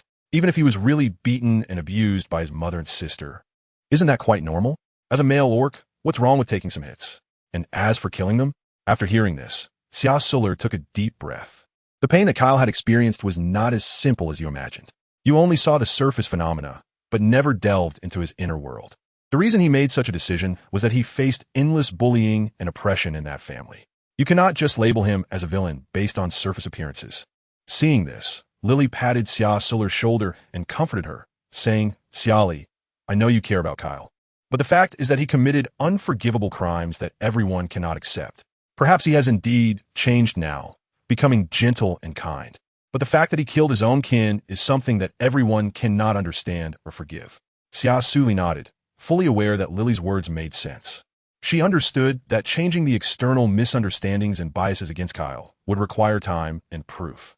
Because she spoke up for Kyle today, this matter quickly spread within the shelter. After all, in the hearts of all the females, they regarded themselves as the future wives of the male beastmen, a status that was supreme. Even if they had not awakened their psychic powers, they could not be killed by the inferior male beastmen, let alone as a female, sympathizing with a male beastman who had killed females. Therefore, when Xia Suli stood up to defend Kyle, her actions immediately sparked strong resentment among them. In their eyes, this was not only a betrayal of her position as a female, but also a challenge to the internal order among females. In their view, she was an anomaly among females. At lunchtime, when Xia Suli returned to her dorm after eating, she was stunned by the scene before her. The entire room was in disarray, and the walls were defaced with graffiti that read, "Get out of the shelter, you anomaly." These words stood out starkly against the white walls, like a sharp dagger, piercing her heart. Seeing this, her heart was filled with anger, sadness, and confusion. She couldn't understand why. Simply for speaking a just word for Kyle out of righteousness, she would face such severe rejection and attack. She realized that what she saw before her was not just a simple misunderstanding, but was driven by deep-seated prejudice and discrimination. Taking a deep breath, she tried to calm the turmoil within her and began to clean up the damaged dormitory. However, during this process, her hands trembled violently, and the pain in her heart felt like salt being rubbed in. In that moment, she deeply empathized with the humiliation and helplessness Kyle had felt when he was insulted, which made her feel even more heartbroken over Kyle's past. While cleaning, Xia Suli discovered a small note in the corner of the wall. It had a line written on it: "Don't let others dictate your decisions. Be brave and be yourself." The handwriting was both unfamiliar and familiar, and she understood that this was Lily's silent care for her. Chapter 84. A harsh lesson in the past few days. Xia Suli had faced obstacles everywhere in the shelter. Not only had her dormitory been vandalized for no reason, but her clothes had also been maliciously cut. The female beastman's pranks against her were escalating, threatening to turn into bullying. One day, as usual, Xia Suli was dining in the cafeteria. However, while she was focused on her meal, Dora, with a smug expression, appeared before her accompanied by 5 or 6 females and deliberately knocked her food to the ground. "Oh, I'm so sorry. I didn't see you sitting here. Hey everyone, did you see her?" Dora laughed triumphantly, her face utterly detestable. The females nearby shook their heads, cooperating with Dora's performance, and answered in unison, "No, we didn't see her." Xia Suli looked at the mess in front of her, filled with anger. But she still suppressed her rage, stood up calmly, and said to Dora and the others, "Since that's the case, please clean up my food." Upon hearing this, Dora's expression immediately darkened. She glared at Xia Suli fiercely and scoffed. "Why should we clean up? Who do you think you are? You're just an outsider." Xia Suli's eyes instantly turned cold. She stared unflinchingly at Dora and responded word by word. "Mutant? Huh, you really know how to use words. Don't forget, this is a shelter, and you, a female beastman taken in by the shelter, had better not be too arrogant. Otherwise, you won't even know how you die." After saying this, she turned and left, leaving Dora and the others dumbfounded. They didn't expect that the usually submissive Xia Suli would dare to confront them like this and show such strength. After returning to her residence, she couldn't calm her emotions for a long time. She understood that if she continued to let these females bully her, her days would only become increasingly unstable. At night, the moonlight poured down like water, illuminating the entire shelter. A shadow quietly appeared in front of her dormitory door. She gently knocked on the door. The sound so faint it was almost imperceptible. Xia Suli heard the knocking and felt a bit puzzled, but still got up to open the door. When she opened the door, she was surprised to find Lily standing outside. Lily nervously looked around to ensure no one noticed her arrival, then quickly rushed into the room and closed the door. With an anxious expression on her face, she said, "Xia, you were too impulsive today. Dora and the others have already decided to teach you a lesson tomorrow. You'd better leave the shelter as soon as possible." Xia Suli looked confused, wondering why she had to leave the shelter. Clearly, it was them who had done something wrong. Why couldn't she resist them? Moreover, she didn't want to leave now. Lily, seeing her firm attitude, shook her head helplessly. "How can you possibly stand up to Dora alone? She's notorious for being a bully in the shelter, and her brother, Xixiong, is the guard here, so no one dares to provoke her. By offending her today, you'll either be kicked out of the shelter or bullied every day." Lily's words sent a chill down Xia Suli's spine. She hadn't expected that the shelter would have something akin to school bullying. It seemed she had already become a target. However, it wasn't the right time to explain too much to Lily, so she smiled faintly and said, "Don't worry, I know how to protect myself." "Thank you for telling me, Lily." Seeing that she wouldn't listen, Lily could only hand her a gray cloth bag. "This is all my gold coins. If you really can't stand it and need to leave the shelter, take this so you won't go hungry outside." Xia Suli looked at the heavy purse in her hand, her eyes filled with gratitude. Lily was the only person she had met at the shelter who did not look at her with disdain. She returned the purse to Lily, knowing that her life was not easy either and that she had often been bullied by Dora and the others. These coins must have been saved for a long time, preparing for her escape from the shelter. "You don't have to, Lily. You don't need to worry about me. They can't defeat me. Don't be stubborn, Xiaoli. Xixiong is a B-class beastman, and as a female without any mental power, you can't possibly fight him." Lily looked at Xia Suli with concern, trying to persuade her not to confront Dora and Xixiong. However, Xia Suli showed a confident smile. "Don't worry, Lily. I have my own plan." After saying that, Xia Suli tightly held Lily's hand, reassuring her not to worry about herself. Yet, Lily still looked worried, seemingly distrustful of Xia Suli's ability to overcome Xixiong. "Just believe in me, and don't worry," Xia Suli continued to comfort her. Lily felt the courage and determination deep within her heart and couldn't help but admire her. "All right, Xiaoli, since you say so, I will trust you this once. But if you run into any trouble, you must come to me for help." Finally, Lily felt relieved, hugged Xia Suli to say goodbye, and then turned to leave the room. Left alone, Xia Suli contemplated how to deal with the challenges that lay ahead. The next day, Dora indeed brought her brother Xixiong to the shelter. Xixiong examined Xia Suli carefully, a hint of surprise flashing in his eyes as he secretly marveled. "This female is truly beautiful. Although she has no mental power, it would still be a good choice to have some fun with her." After all, he had already toyed with many young females in the shelter, but he had never encountered one as stunning as her. Dora stood with her hands on her hips, arrogantly staring at Xia Suli, proudly saying, "You freak. Do you dare to act so arrogantly today? Kneel down and apologize now, then run around the shelter while shouting I am an outcast, and I might let yesterday's incident go. Hee. One shouldn't be too arrogant, or they will suffer the consequences. If you kneel and beg for mercy today, maybe I'll go easy on you." Xia Suli calmly gazed at them, her expression unruffled. Seeing this, Xixiong scoffed and said with disdain, This is interesting. How dare you, a female without mental power, ask me, a B-class beastman, to kneel? Are you sure it's not you who should be kneeling in front of me begging for mercy?" After saying that, he looked her up and down, his eyes filled with mockery. Xia Suli's eyes turned cold, and in an instant, she transformed into battle armor, quickly attacking him. Before anyone could react, Xixiong was knocked to the ground by Xia Suli, shouting loudly. Dora looked at Xia Suli in disbelief, unable to believe that a female could actually control battle armor. How could someone like her possibly lack spiritual power? It wasn't until she had chased Xixiong away that she turned to look at Dora and the others, walking directly up to them and slapping each one hard across the face. The witnesses to her power dared not speak out, covering their faces and kneeling down to bow their heads, pleading, "Don't kill us, we were wrong." Xia Suli stretched out a hand and said, "If you want to leave, hand over all the gold coins on you, and I will let you go." Thus, Dora and the others had no choice but to give her all the gold coins they had painstakingly saved. Watching the heavy bags of money, she revealed a satisfied smile. Chapter 85. Leaving the shelter with these gold coins, Xia Suli's days in the shelter could finally be a bit more comfortable. Although she couldn't dare to provoke her as openly as before, she didn't give up. Instead, she became even more cunning and devious. Meanwhile, Dora secretly colluded and recruited a group of people to join her camp, plotting how to undermine Xia Suli from behind, aiming to make her lose her foothold in the shelter completely. Despite Xia Suli's strength, she gradually felt overwhelmed by the united pressure of so many people and various malicious reports. At that moment, Xia Suli recalled the suggestion Lily had previously given her about leaving and finding a new place to start over. Thus, she began to seriously contemplate this issue. However, before she could make a decision, a week later, the director of the shelter came to see her. "Hello, Miss Xia. I am Jim, the director of this shelter.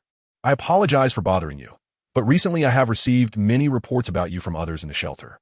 They accuse you of beating other females, robbing their belongings, and acting recklessly in the shelter. Your behavior has seriously violated our shelter's regulations, so from today on, we will no longer provide you with shelter or any benefits. Please pack your things and leave the shelter within a day." "I'm sorry," Director Jim said with a gentle expression. Xia Suli knew very well that staying any longer was meaningless, so she did not argue at all, simply responding calmly, "Okay, I understand. Thank you, Dean Jim. I will pack my things and leave the shelter immediately. I really appreciate the care your institution has provided during this time." Dean Jim couldn't help but feel surprised. This female was so polite. How could she possibly be the fierce and brutal one that everyone talked about? If he hadn't personally investigated and found that almost everyone was speaking ill of her, he would hardly believe that Xia Suli was such a person. However, she neither denied nor defended herself. Perhaps she really was that kind of female, or maybe she was just pretending to be so submissive out of fear of being expelled. With this thought, Dean Jim chose not to say anything more. After all, the residents of the shelter were all females without psychic power, and apart from their reproductive capabilities, they had little value to the entire planet. Even if they could give birth, males with psychic powers generally would not choose to reproduce with them, as the children might end up like them, unable to awaken their psychic powers when they grew up. After Dean Jim left, Dora and the others laughed maliciously. "Ha! The outcast is finally leaving. This is the consequence of offending us." Xia Suli couldn't be bothered with these pathetic females, walking towards the dormitory without looking back, as she didn't want to stay in this scheming place anymore. After she finished packing her things, Lily came over with a package. Her eyes filled with anticipation as she cautiously spoke. "Xiali, I want to leave the shelter with you. Would you take me with you?" "Of course. I actually had the same idea, to take you with me." Xia Suli smiled gently, a hint of surprise flashing in her eyes. Upon hearing this, the stone that had been hanging in Lily's heart finally fell, revealing a happy smile. "That's great. I thought you would consider me a burden and wouldn't want to take me with you. Silly girl, stop overthinking. You're the first friend I met at the shelter, and you've helped me multiple times. How could I not want to take you with me? Have you packed your things?" She happily nodded and gently patted her bag, saying, "It's all packed. I don't have anything particularly valuable, just some clothes." "All right, let's set off," Xia Suli said, putting her bag on her back. "Okay." Lily's eyes sparkled with excitement, as if she was full of hope for the future. The two walked side by side, leaving the shelter together and embarking on a new journey. A few hours after they left, a group of armored soldiers quickly surrounded the shelter. The leading commander, with a serious expression, loudly asked, "Who is in charge of this shelter?" Upon hearing the voice, everyone who had been busy stopped their actions, looking puzzled at the group of suddenly appearing soldiers. Director Jim was also startled and hurriedly ran out of his office, nervously looking at the royal soldiers, stammering, "I am Director Jim of this shelter. May I ask what brings you here, Commander?" The commander nodded expressionlessly, not answering his question, but directly opened a holographic display. projecting 2 photos, coldly asking, "Have you seen these 2 people?" Director Jim quickly raised his head to look at the display, where 2 photos were shown. The first photo was of a stunning female with long black hair, her gaze deep and enchanting, momentarily making Director Jim lose his focus. He had never seen such a beautiful female, but quickly regained his composure and carefully observed the second photo, which was also a female, with blue hair and blue eyes that looked particularly familiar. Realizing, Director Jim froze in place. Wasn't this the female named Xia Suli that he had just chased away? Were they here to capture her? As he compared the 2 photos, he discovered an astonishing resemblance between them, causing him to feel a bit dazed. Director Jim's heart began to race uncontrollably, and his breathing became rapid. He realized that this matter might be far more serious than he had previously imagined. And at this moment, he could not show the slightest abnormality, or the consequences would be unimaginable. So he forced himself to appear calm, took a deep breath, and tried to keep his voice steady. "Commander, I truly apologize. The black-haired female in this photo is just too beautiful to forget, but I have indeed never seen her. If I had really encountered such a beautiful female, I would definitely not forget. As for the blue-haired female, I have never seen her either." Upon hearing this, the commander's expression immediately turned grave as he looked at Director Jim, his eyes filled with warning and threat. This matter was serious. If not handled well, it could cause a huge uproar. "Director Jim, I advise you not to conceal anything from us. Otherwise, the consequences will be something you, as a mere shelter director, cannot bear." Director Jim did not expect Xia Suli to be so important, instantly falling into a dilemma. Chapter 86. Finding new accommodations. Director Jim knew that the commander's warning was not groundless. If he really concealed important information, everyone in the shelter could suffer the consequences. Just as he was about to speak, Dora walked up to the holographic display, pointing at the photo of Xia Suli with blue hair and blue eyes, saying, "I know this person. She has been staying at our shelter for a while. Let me tell you, she's an anomaly, very bad, and was just chased away by Director Jim today." The commander's expression instantly turned cold. "What is going on, Jim? Is this female's claim true? Why did you lie to me about not having seen her?" "Commander, I know I shouldn't have concealed information from you, but I assure you that we have told you everything we know. This blue-haired female was indeed expelled from the shelter today for violating the rules, so we truly don't know where she is now. If you need further investigation, we will cooperate fully," Director Jim responded anxiously. The commander scrutinized Director Jim for a moment to ensure he was telling the truth, then coldly said, "I hope so. If I find out you are hiding anything again, you will bear the consequences." After saying this, he led the soldiers away from the shelter, continuing to search for the whereabouts of Xia Suli. Watching the commander leave, the heavy stone in Director Jim's heart finally fell to the ground, and he took a deep breath, feeling relieved. However, when he turned to look at Dora, a hint of dissatisfaction flashed in his eyes. At that moment, Dora was completely immersed in her own world, completely unaware of the reproachful glance from Director Jim. On the contrary, she had a smirk on her face, as in her view, Xia Suli was about to be captured by the commander, which was undoubtedly something that pleased her immensely. On the other side, Xia Suli and Lily, having left the shelter, eventually found a hotel that was affordable and had good security after some searching. They paid for a month's rent, which was already their limit. Upon entering the room, Xia Suli carefully surveyed the surroundings. Although the room was not large, it was spacious enough and had a private bathroom. For the 2 of them, staying in a hotel was much safer and more reliable than renting a place on their own, as the crowds renting outside were mixed, making it difficult to guarantee their personal safety.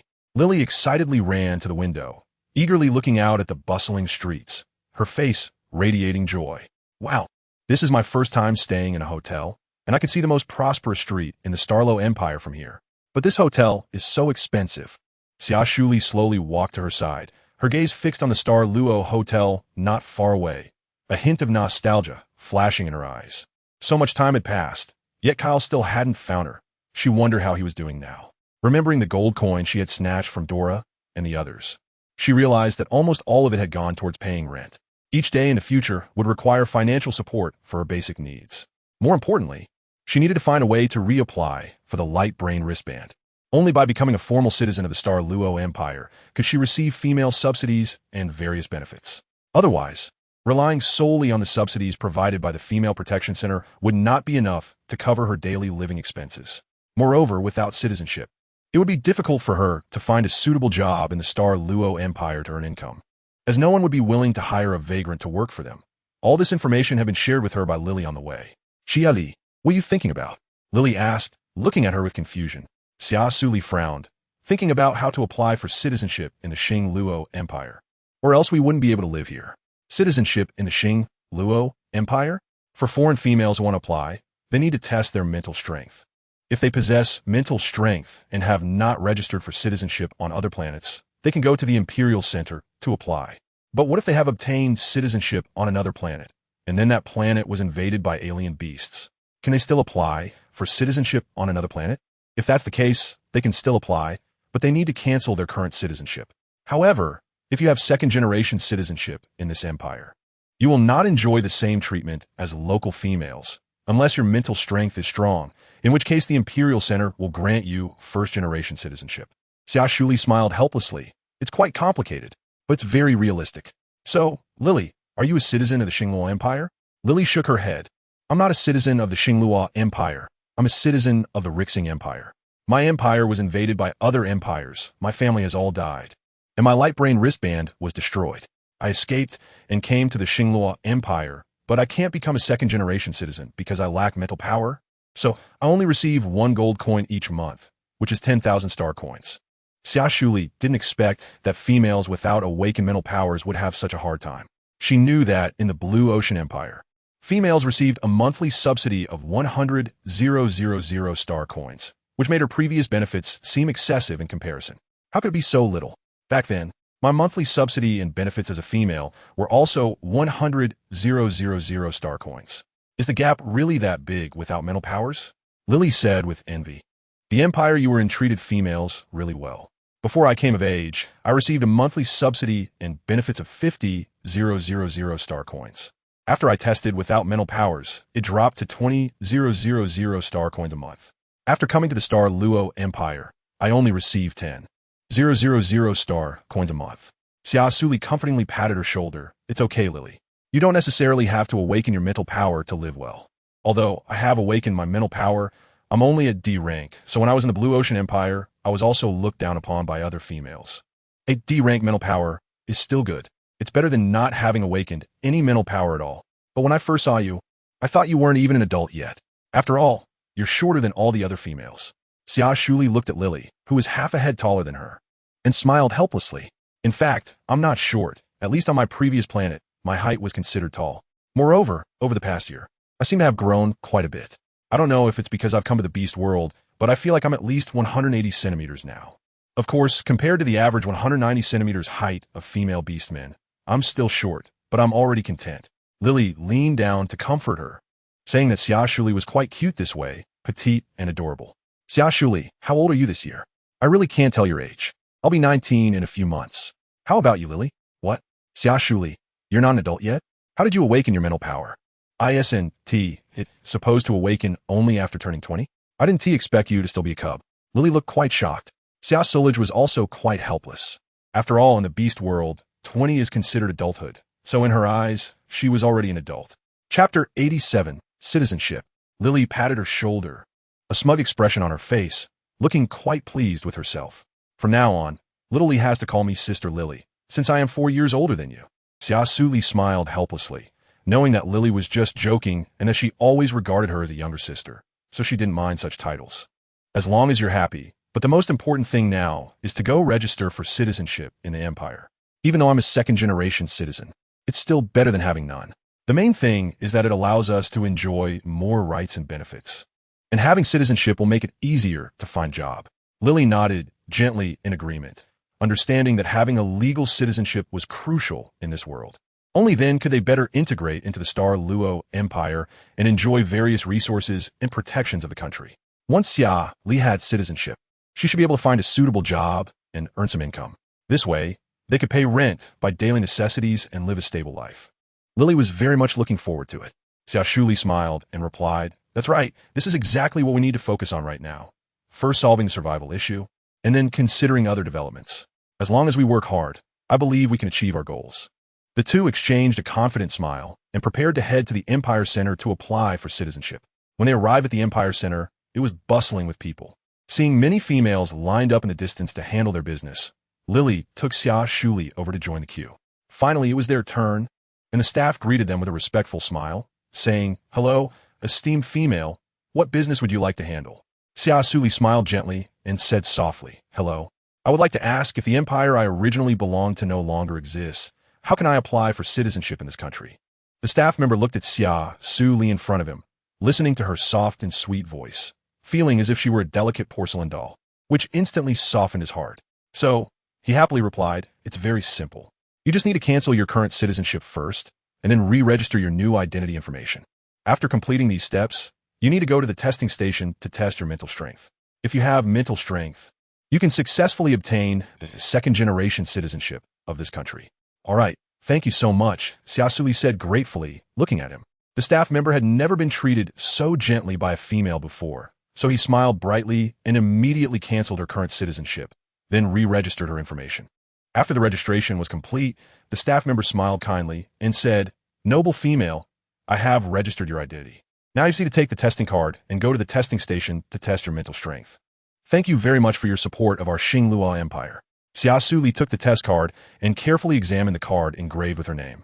Her heart filled with curiosity and anticipation. She once again gratefully thanked the staff, her sweet voice sounding like a heavenly melody. The other staff members nearby couldn't help but cast envious glances at her, wishing they could serve such a gentle and lovely female. Watching Xia Suli's departing figure, they sighed inwardly, wishing her a smooth passage through the test. After Xia Suli left, the staff member carefully looked over her information, and when he saw that she was not yet 19, his eyes widened in surprise. No way. This little female is still not of age. She doesn't even need to take the mental power test. He couldn't help but exclaim, his voice filled with astonishment and confusion. A colleague beside him teased, what's wrong with you? Are you so smitten by that little female that you didn't even check if she was of age before sending her for the mental power test? Now she's going to complain when she comes back. His words drew laughter from the surrounding staff, and they all cast curious glances at him. The staff member immediately felt embarrassed. He didn't want to be complained about, as the consequences could be serious. He scratched his head in frustration, secretly regretting how careless he had been to overlook such an important detail. Now, not only had he made the lovely little female make a pointless trip, but he also faced the possibility of a complaint. Thinking of this, he quickly had a colleague cover his position and went to chase after her. Meanwhile, Xia Suli had already left the hall and was heading to the mental power testing area, unaware that she had just become the focus of discussion among the staff and that she didn't need to take the mental power test due to her age. When the staff member caught up, he stopped Xia Suli and Lily, panting, and said, Dear female, I'm so sorry. I just made a rookie mistake. Since you're not yet 19, you do not need to take the mental power test and can directly become a citizen of our empire. Xia Suli and Lily were confused. Lily asked in disbelief, Really? But you said before that we needed to test our mental strength to obtain second-generation citizenship. The staff quickly explained, I made a mistake. For females under the age of 20, our empire has a special policy that allows us to grant first-generation citizenship directly. This is to protect and nurture young females, giving them more time to grow and develop. Lily's mouth dropped open in surprise. Is there really such a good thing? Doesn't that save us a lot of trouble? Congratulations, Xia Li. You are now a first-generation citizen of the Xinglua Empire. After saying this, she excitedly squeezed her hand. The staff smiled and nodded. Yes, now I will process the final procedures for you. As long as we confirm that you are indeed a minor female, you can become a citizen of our country. Xia Suli and Lily exchanged smiles, filled with joy and gratitude. They didn't expect that the process of obtaining citizenship would go so smoothly, and it even spared them from the mental ability test, perfectly concealing the fact that she had awakened her mental power early. Soon after, it was confirmed that Xia Suli was indeed a female cub under the age of 20. The staff handed her a brand new light brain wristband, congratulating her on becoming a member of our Star Luo Empire. She would enjoy all the rights and benefits of female citizens in this country, and the subsidies and benefits for this month had already been deposited into her light brain account. She could check it, and, if everything was correct, she could claim her star coins. Xia Suli excitedly took the light brain wristband and checked the 200,000 star coins in her account, her eyes sparkling with joy. Thank you. These star coins mean a lot to me. You're welcome. The staff member smiled kindly. The two left the Imperial Center with hearts full of joy. Chapter 88. Bite whoever you see walking on the road. Xia Suli looked at the light brain wristband in her hand, filled with anticipation. Next to her, Lily looked at the wristband with envy on her face. Shaoli, congratulations on becoming a citizen of the Star Luo Empire. Now no one will dare to bully you anymore. Moreover, once you come of age and awaken a higher mental strength, the Imperial Center will allocate a house or luxury villa based on your level. By then, various benefits and subsidies will increase with your level. Hearing this, Xia Suli smiled happily. Then I must work hard to strive for a big villa, and we can move in together. Lily looked at her, very touched. Okay, I believe you can definitely do it, because my intuition tells me that Xiao Li will become the most powerful female in the future. After all, I've never seen anyone awaken mental strength before the age of 20. Since you trust me so much, let me treat you to something delicious. At the shelter, we either eat nutrient solutions or vegetarian dishes every day. I feel like I'm about to turn into a little rabbit, Xia Suli said gently, pulling Lily's hand. Then I won't be polite. Xiao Li, I want to eat at the Star Luo Hotel across from our hotel. Haha, that's fine. She readily agreed. The two then arrived at the Star Luo Hotel. At the entrance, a handsome male waiter politely approached to greet them and smiled as he bowed. Upon reaching the 68th floor, the atmosphere of the hotel was very warm and comfortable. It didn't have that luxurious vibe, but made people feel particularly friendly and relaxed. Despite their simple and plain attire, it did not affect their enjoyment of this rare tranquility and comfort. Here, everyone was equal. No waiter would treat them differently due to their status or wealth. This made Lily and Xia Suli feel a sense of true freedom and equality. The two entered the restaurant and chose a window-side table to enjoy the beautiful night view outside. The waiter warmly handed them the menu and asked what they would like to drink. Lily ordered a cup of coffee, while Xia Suli ordered hot milk. While waiting for the dishes, the two chatted, sharing their experiences and stories, making their relationship even closer. At this moment, they seemed to forget all their worries and pressures, immersing themselves in this beautiful moment. However, beautiful times are often interrupted by inexplicable people. Morning, brother. Why did you bring me to the 68th floor? The comparison with the 88th floor is just too cheap, especially looking at those two females by the window. They're simply lowering the standards of the Star Luo Hotel. A tall and decent-looking female, Orc looked at Xia Suli and Lily with disdain. Xia followed Anash's gaze and saw Xia Suli with blue hair and black eyes. Although her skin was somewhat yellow and had some freckles, her features were exquisite and upright. Upon closer inspection, she was quite pretty.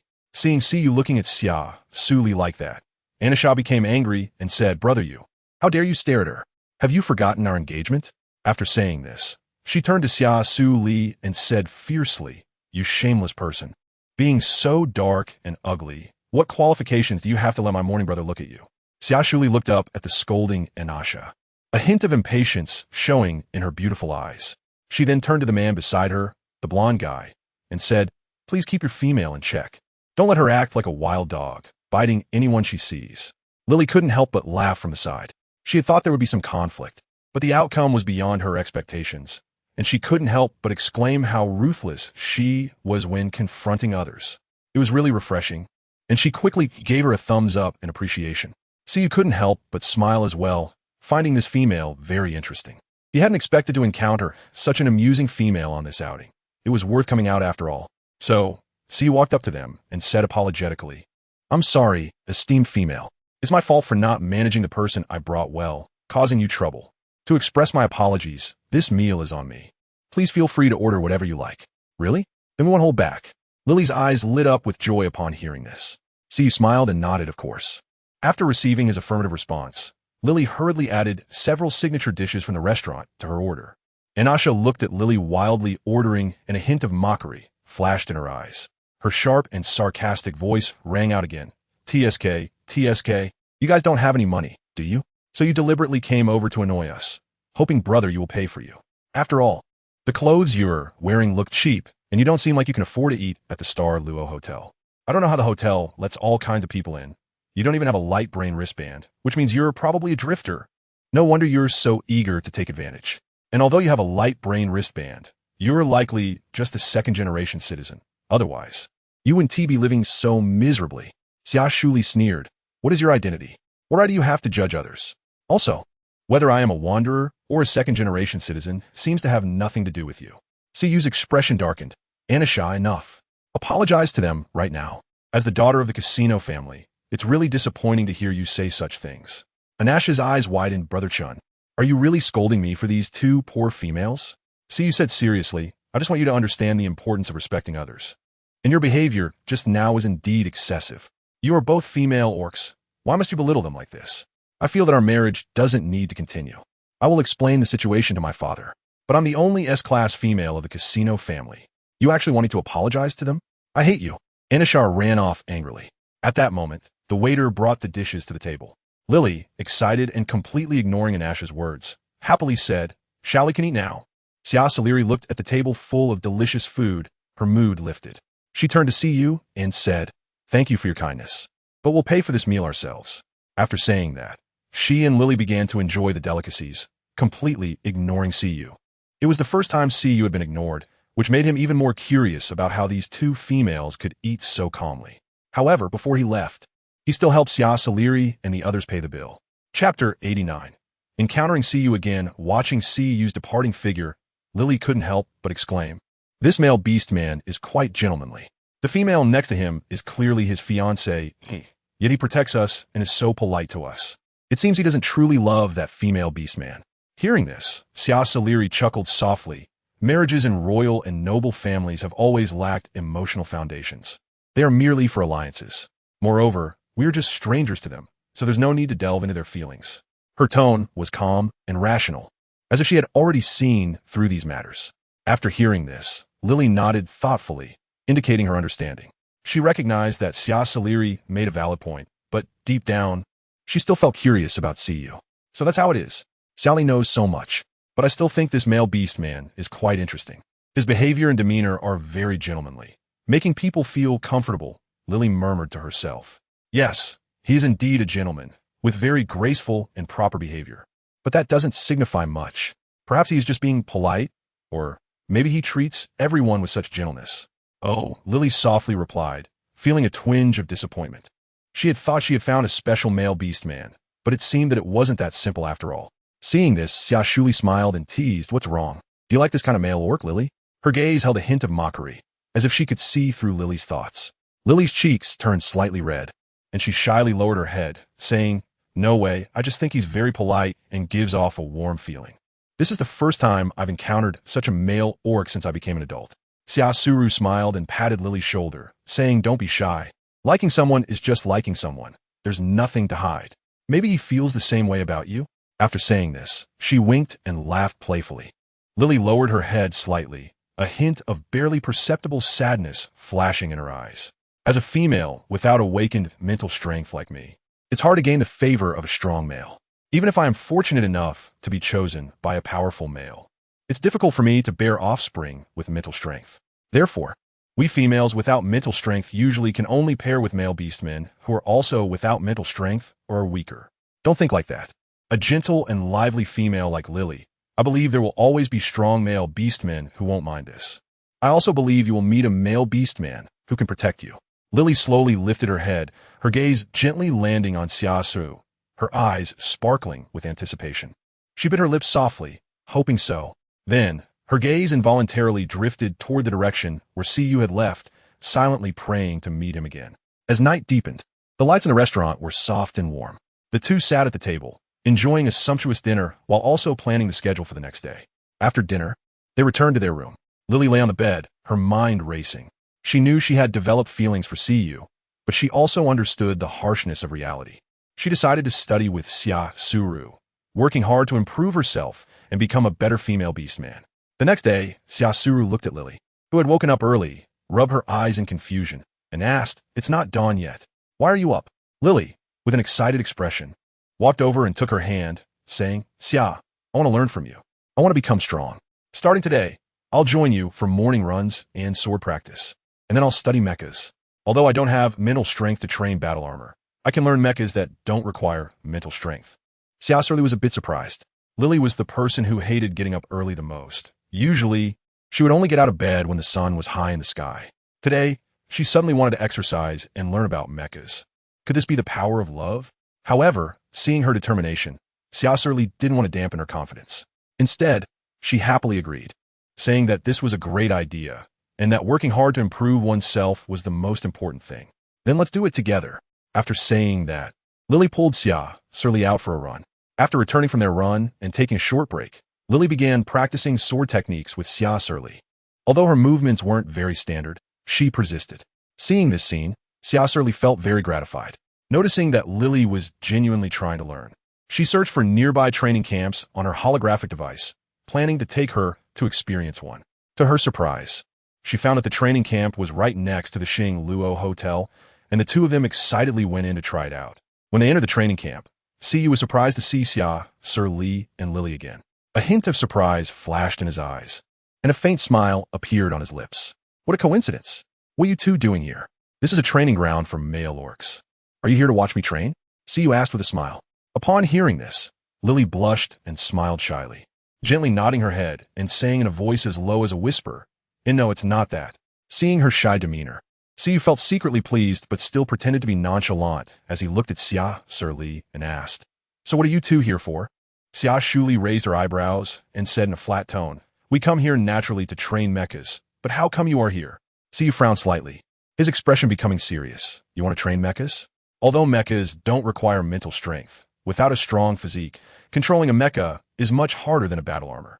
A hint of concern showed in his eyes. Xia Suli was not intimidated by Siyu's words. Instead, she confidently replied, "We know the difficulties, which is why we are here to train." Her gaze was firm and determined, as if to tell Siyu that they were fully prepared. Seeing Xia Suli so confident, Siyu couldn't help but become more curious about them. He wanted to see just how capable these two female beastmen were to dare challenge such a difficult task. After all, there had been female candidates in the training camp before wanting to pilot battle armor and mechas, but none had truly succeeded. Of course, it's possible. This training camp is run by me. However, there are too many people here. I'll take you to the third floor, which is my private training camp, as an apology for what happened yesterday. Okay, thank you for your help, Xia Suli said gratefully. You're welcome. It's my honor to serve two beautiful females like you. Siyu replied. When the three arrived at the training camp on the third floor, they found it much more luxurious and spacious than the first floor. Siyu brought them to a huge mecha and patiently explained, although the mecha doesn't require mental power to control, you can first go inside and try to feel the internal structure of the mecha. Lily and Xia Suli entered the mecha and slowly examined the various mechanisms and devices inside. Chapter 90. Invitation to the banquet afterward. Siyu taught them how to start and operate the battle armor, then left the mecha. Now you can try to activate the battle armor and practice what I've taught you. His voice came from outside, filled with encouragement and anticipation. Lily took a deep breath, calming her nervous emotions, and then followed Siyu's instructions, skillfully fastening her seatbelt before pressing the start button. The mecha emitted a slight buzzing sound, as if a sleeping giant was being awakened, and soon, the joints of the mecha began to tremble slightly, and the entire body gradually powered up. On the other side, after Xia Suli pressed the start button and grasped the control stick, the mecha started to move. She carefully controlled the battle armor's movements, each step feeling somewhat unfamiliar. Siyu stood outside, closely observing their actions, and a hint of shock flashed in his eyes. He didn't expect them to handle the mecha so quickly on their first try, which made him look at them with newfound respect. Great job. You both did very well. Siyu couldn't help but praise, a satisfied smile on his face. He secretly thought to himself, these two female beastmen are indeed talented. With a little training, they will surely become outstanding mecha warriors in the future.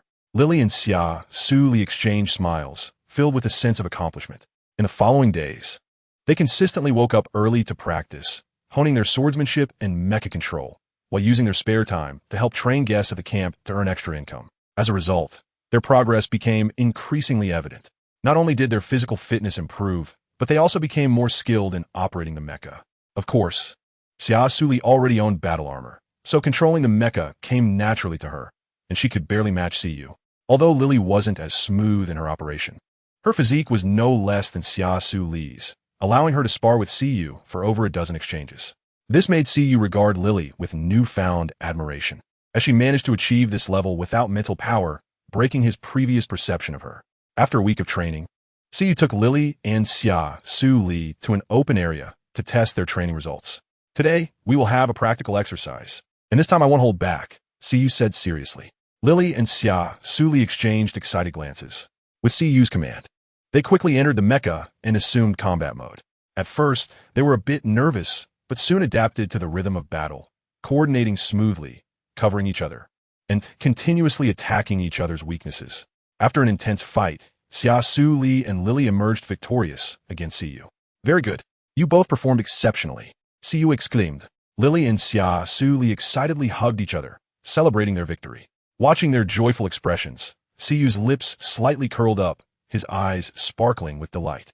He gazed at them tenderly, as if he were seeing the most beautiful scenery in the world. Tomorrow is my 20th birthday and the day I awaken my mental power. My father is hosting a grand banquet for me at the palace. Here are 2 invitations for you. I really hope you can attend my banquet. Siyu gently handed the 2 invitations to Xia, Suli, and Lily, his eyes revealing sincerity and anticipation. Xia Suli took the invitation and carefully admired the exquisite patterns and text on it, showing a look of surprise on her face. She raised her head, her gaze meeting Siyu's, filled with confusion and curiosity. You'll only turn 18 tomorrow? You don't look like it. Siyu smiled helplessly. Xia Suli, please don't tease me. Male beastman basically finished growing by the age of 20. He gently touched his own face, seemingly a bit proud of his mature appearance. Xia Suli blinked, a hint of embarrassment flashing across her face, but she quickly regained her composure. She smiled and said, so that's how it is. Then we'll definitely go tomorrow. Siyu nodded, giving Xia Suli a grateful glance, then turned to look at Lily, his gaze filled with a hint of expectation. As if waiting for her response, Lily slightly lowered her head and shyly said, thank you for the invitation to you. We'll try our best to make it to your banquet tomorrow. All right, see you tomorrow night. Okay, see you tomorrow. Until Siyu left, Lily exclaimed excitedly. What should we do? Shaoli, we're going to the palace for the feast tomorrow, but we don't have formal dresses. Xia Suli looked at Lily's excited expression and smiled helplessly. Don't worry, I have a solution. Haven't we been earning some money as sparring partners in the training camp during this time? That money should be enough to buy a nice dress. Lily's eyes lit up, and she happily said, you're right. How could I forget? Let's hurry and buy some clothes. After saying that, she eagerly pulled her towards the door. When the 2 arrived at Xingyue Square, it was bustling with people. Lily excitedly looked around, searching for her favorite clothing store. Finally, they found a beautifully decorated shop, and Lily dragged Xia Suli inside to start selecting dresses. She quietly stood by, watching Lily try on various styles of dresses. Soon, Lily picked out a light blue off-the-shoulder dress, the skirt flowing lightly like ocean waves. When she put on the dress, she radiated an elegant aura. Xia Suli smiled and nodded, indicating that it looked great. Lily was also very satisfied with her choice and happily paid for it. When it was Xia Suli's turn to choose a dress, she casually picked a black off-the-shoulder gown with a slit. The color of the dress was understated yet luxurious, giving a mysterious and noble feeling. When she put on the dress, it was as if she transformed into a goddess of the night, exuding a breathtaking charm. Every detail was meticulously designed, from the shoulder cut to the length and position of the slit, showcasing the designer's ingenuity and craftsmanship. Xia Suli's own temperament further highlighted the gown, making the entire scene resemble a beautiful painting that left people in awe. Although she didn't reveal much skin, she skillfully outlined her curvaceous and graceful figure. Shaoli, you look so beautiful. We can attend the banquet beautifully tomorrow, Lily said happily. In fact, after living with Xia Suli, she had seen her true appearance, so in her eyes, even if she deliberately tried to look plain, it couldn't hide the beauty that radiated from her. In her previous life, she was originally a rich second generation, often dragged by friends to various banquets, so she didn't feel much excitement. However, seeing Lily happy, she was still willing to accompany her. Chapter 91. The farce at the banquet at 6 o'clock the next evening. Siyu arranged for his subordinates to pick up Xia Suli and Lily. When they entered the banquet hall, the 2 of them walked under the lights in blue and black gowns, shining with enchanting brilliance, instantly attracting the attention of countless orcs nearby, quickly becoming the focus of the feast. Siyu saw them arrive and excitedly said to Si Mohan, brother, please entertain the guests for me. I'll go greet my 2 friends. What friends? Who could make you so excited? Si Mohan asked curiously. After all, his younger brother seemed easy to get along with, but he was very picky about friends and hardly had any. Even the S-class Anisha was rejected by him. It was surprising that he actually had friends. Si replied excitedly, brother, these 2 are very special friends. I'll bring them over to introduce to you later. You must help me entertain the guests well. After saying that, he hurriedly walked towards Xia Suli and the others. Si Mohan shook his head helplessly and walked over to greet the guests, entertaining those dignitaries and aristocratic families. Siyu arrived in front of them, his eyes sparkling with excitement, a smile on his face. You both look beautiful tonight. I'm very happy you came to my birthday banquet. Lily's face flushed slightly as she shyly said, thank you, Ayu. This is a gift I picked out for you. Happy birthday, and I wish you a powerful awakening of your spiritual power. With that, she handed a delicate little gift box to Siyu. Siyu took the gift box, gently opened it, and saw a pair of exquisite earrings inside. A wave of joy surged in his heart. He smiled and took out the earrings, saying to Lily, "Lily, I really like this gift. Could you put them on for me?" Lily looked at the orcs around them who had been watching them, and her face turned even redder. Seeing this, Xia Suli hurriedly nudged Lily and smiled. "Go on, Lily. Today Siyu is the main character." Lily looked around nervously, then gently nodded. "All right then." Taking a deep breath, she walked over to Siyu, carefully picked up the earrings, and gently put them on his ears. After the earrings were in place, Lily's hand trembled slightly, as if she was touched by the aura emanating from Siyu. Siyu felt Lily's fingers lightly brush against his earlobe, and a warm current surged in his heart. However, seeing Lily's slightly flushed cheeks and shy expression, he couldn't help but laugh. The surrounding male orcs also exclaimed in admiration, praising Lily's choice of gift and Siyu's handsome appearance after wearing the earrings. Watching the intimate actions of the two, Anasha's expression suddenly turned exceptionally ugly. She widened her eyes in disbelief at what was happening before her, feeling an uncontrollable surge of anger and humiliation. In the 3 months since she awakened her S-level mental power after coming of age, she had always been the center of attention, possessing a noble status and great strength. Yet now, she was dealt an unprecedented blow. Her former fiancé chose to be with a lowly female who had not awakened any mental power, and they were being so intimate in public. This made her feel an immense humiliation, as if everyone was mocking her failure. Siyu's actions were even more incomprehensible to her. Why would he give up on being with an excellent female like her to choose an ordinary lowly female? Did he really fall in love with that female who had no mental power? At that moment, Anasha suddenly realized that many people were watching them. She couldn't show weakness like this and had to reclaim her dignity. So, she suppressed her inner fury and walked towards Xia Suli and the others with pride. When she reached the two, a mocking smile appeared on her face, and she coldly stared at Xia Suli and the others, saying, "Today is the royal banquet. How come even a beggar like you is allowed in? Lowly females like you shouldn't even be here." After saying this, she turned to Siyu and said sarcastically, "His Highness would rather be with someone like this than marry me, Anasha Casino. What disgrace! Am I not worthy of you, Siyu? Or is His Highness insulting our casino family?" The crowd gasped in shock, staring at Anasha with wide eyes, unable to believe her audacity to insult His Highness in front of everyone. It should be noted that this His Highness is not an ordinary person. He closely resembles the late queen and is thus favored by His Majesty. He is also the full-blooded brother of the first prince, CMO, making it known throughout the Xing Luo Empire that the first prince dotes on this younger brother. The throne can only be inherited by princes, and although Siyu and Nan are referred to as princes, their status is far inferior to that of the royal prince, CMO. This is why Anasha's words caused such a great stir. She not only insulted His Highness, but also put her own family in a perilous position. Now, everyone was waiting to see how she would handle this situation. "What did you say?" Siyu looked at Anasha with a dark expression, a flicker of anger flashing in his eyes.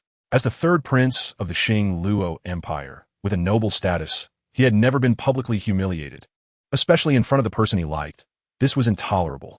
Although he usually treated people gently, it did not mean he could be bullied. However, Anasha showed no fear. She straightened her back and looked at Siyu firmly, saying, "In fact, I don't care for you at all. The person I truly like is the first prince. Simon, if it weren't for you being his brother, my family forcing me to marry you, I would never choose you. The person I want to marry is only the first prince, CMO." Her voice was clear and loud, resonating throughout the banquet hall, drawing everyone's attention. The head of the casino family hurriedly apologized to Siyu.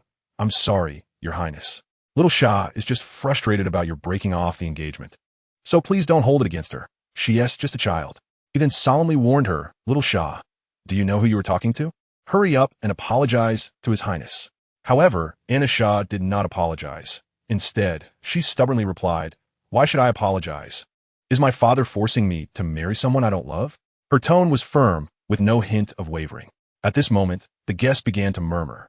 Some believed Anasha was too arrogant and dared to openly provoke the royal family, while others admired her courage, feeling she was brave enough to pursue her own happiness. Just then a dignified voice came. "What is happening here? Why is it so noisy?" Everyone turned to see a middle-aged man dressed in luxurious clothing enter. He was handsome and elegant, the emperor of the Xing Luo Empire, Si Huang.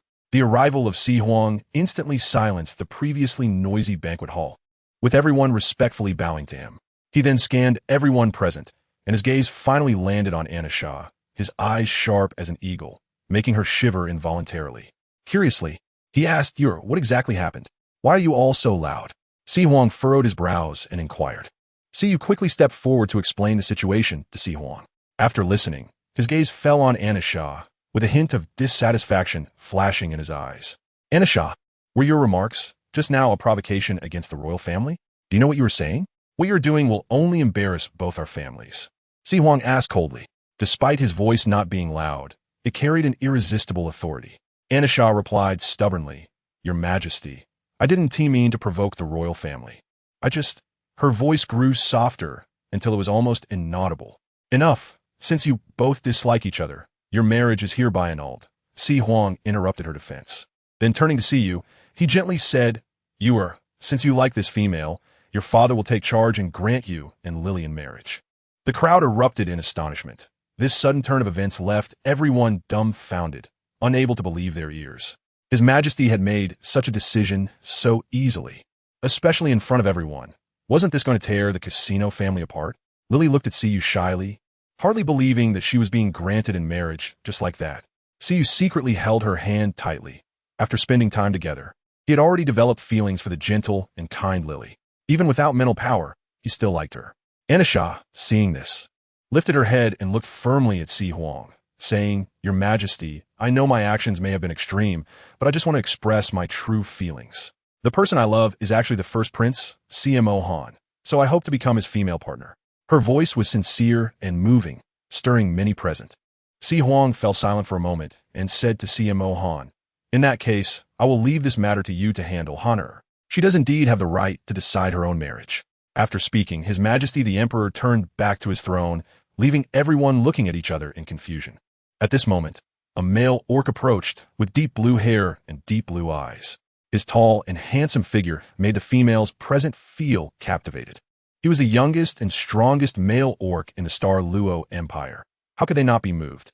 Si Mohan walked expressionlessly to Anisha and coldly said, My brother and I will not marry into the casino family. So Miss Anisha, please choose someone else. Hearing his public rejection, the patriarch of the casino family turned pale with anger, feeling that he had been humiliated by Anisha today. He grabbed Anisha roughly and whispered angrily, You useless thing. How dare you bring shame to our family?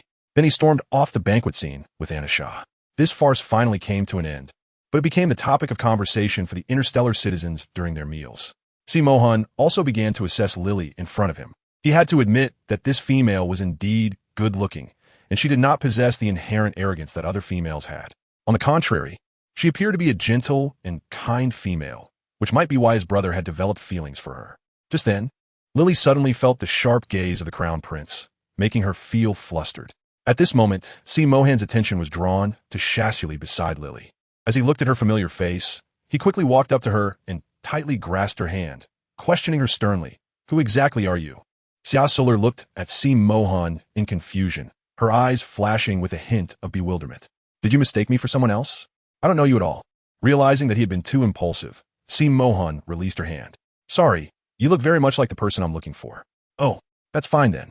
Xia Suli rubbed her hand, which had been pinched painfully. Si Mohan glanced at her and hurried towards the back hall, as if he had something urgent to attend to.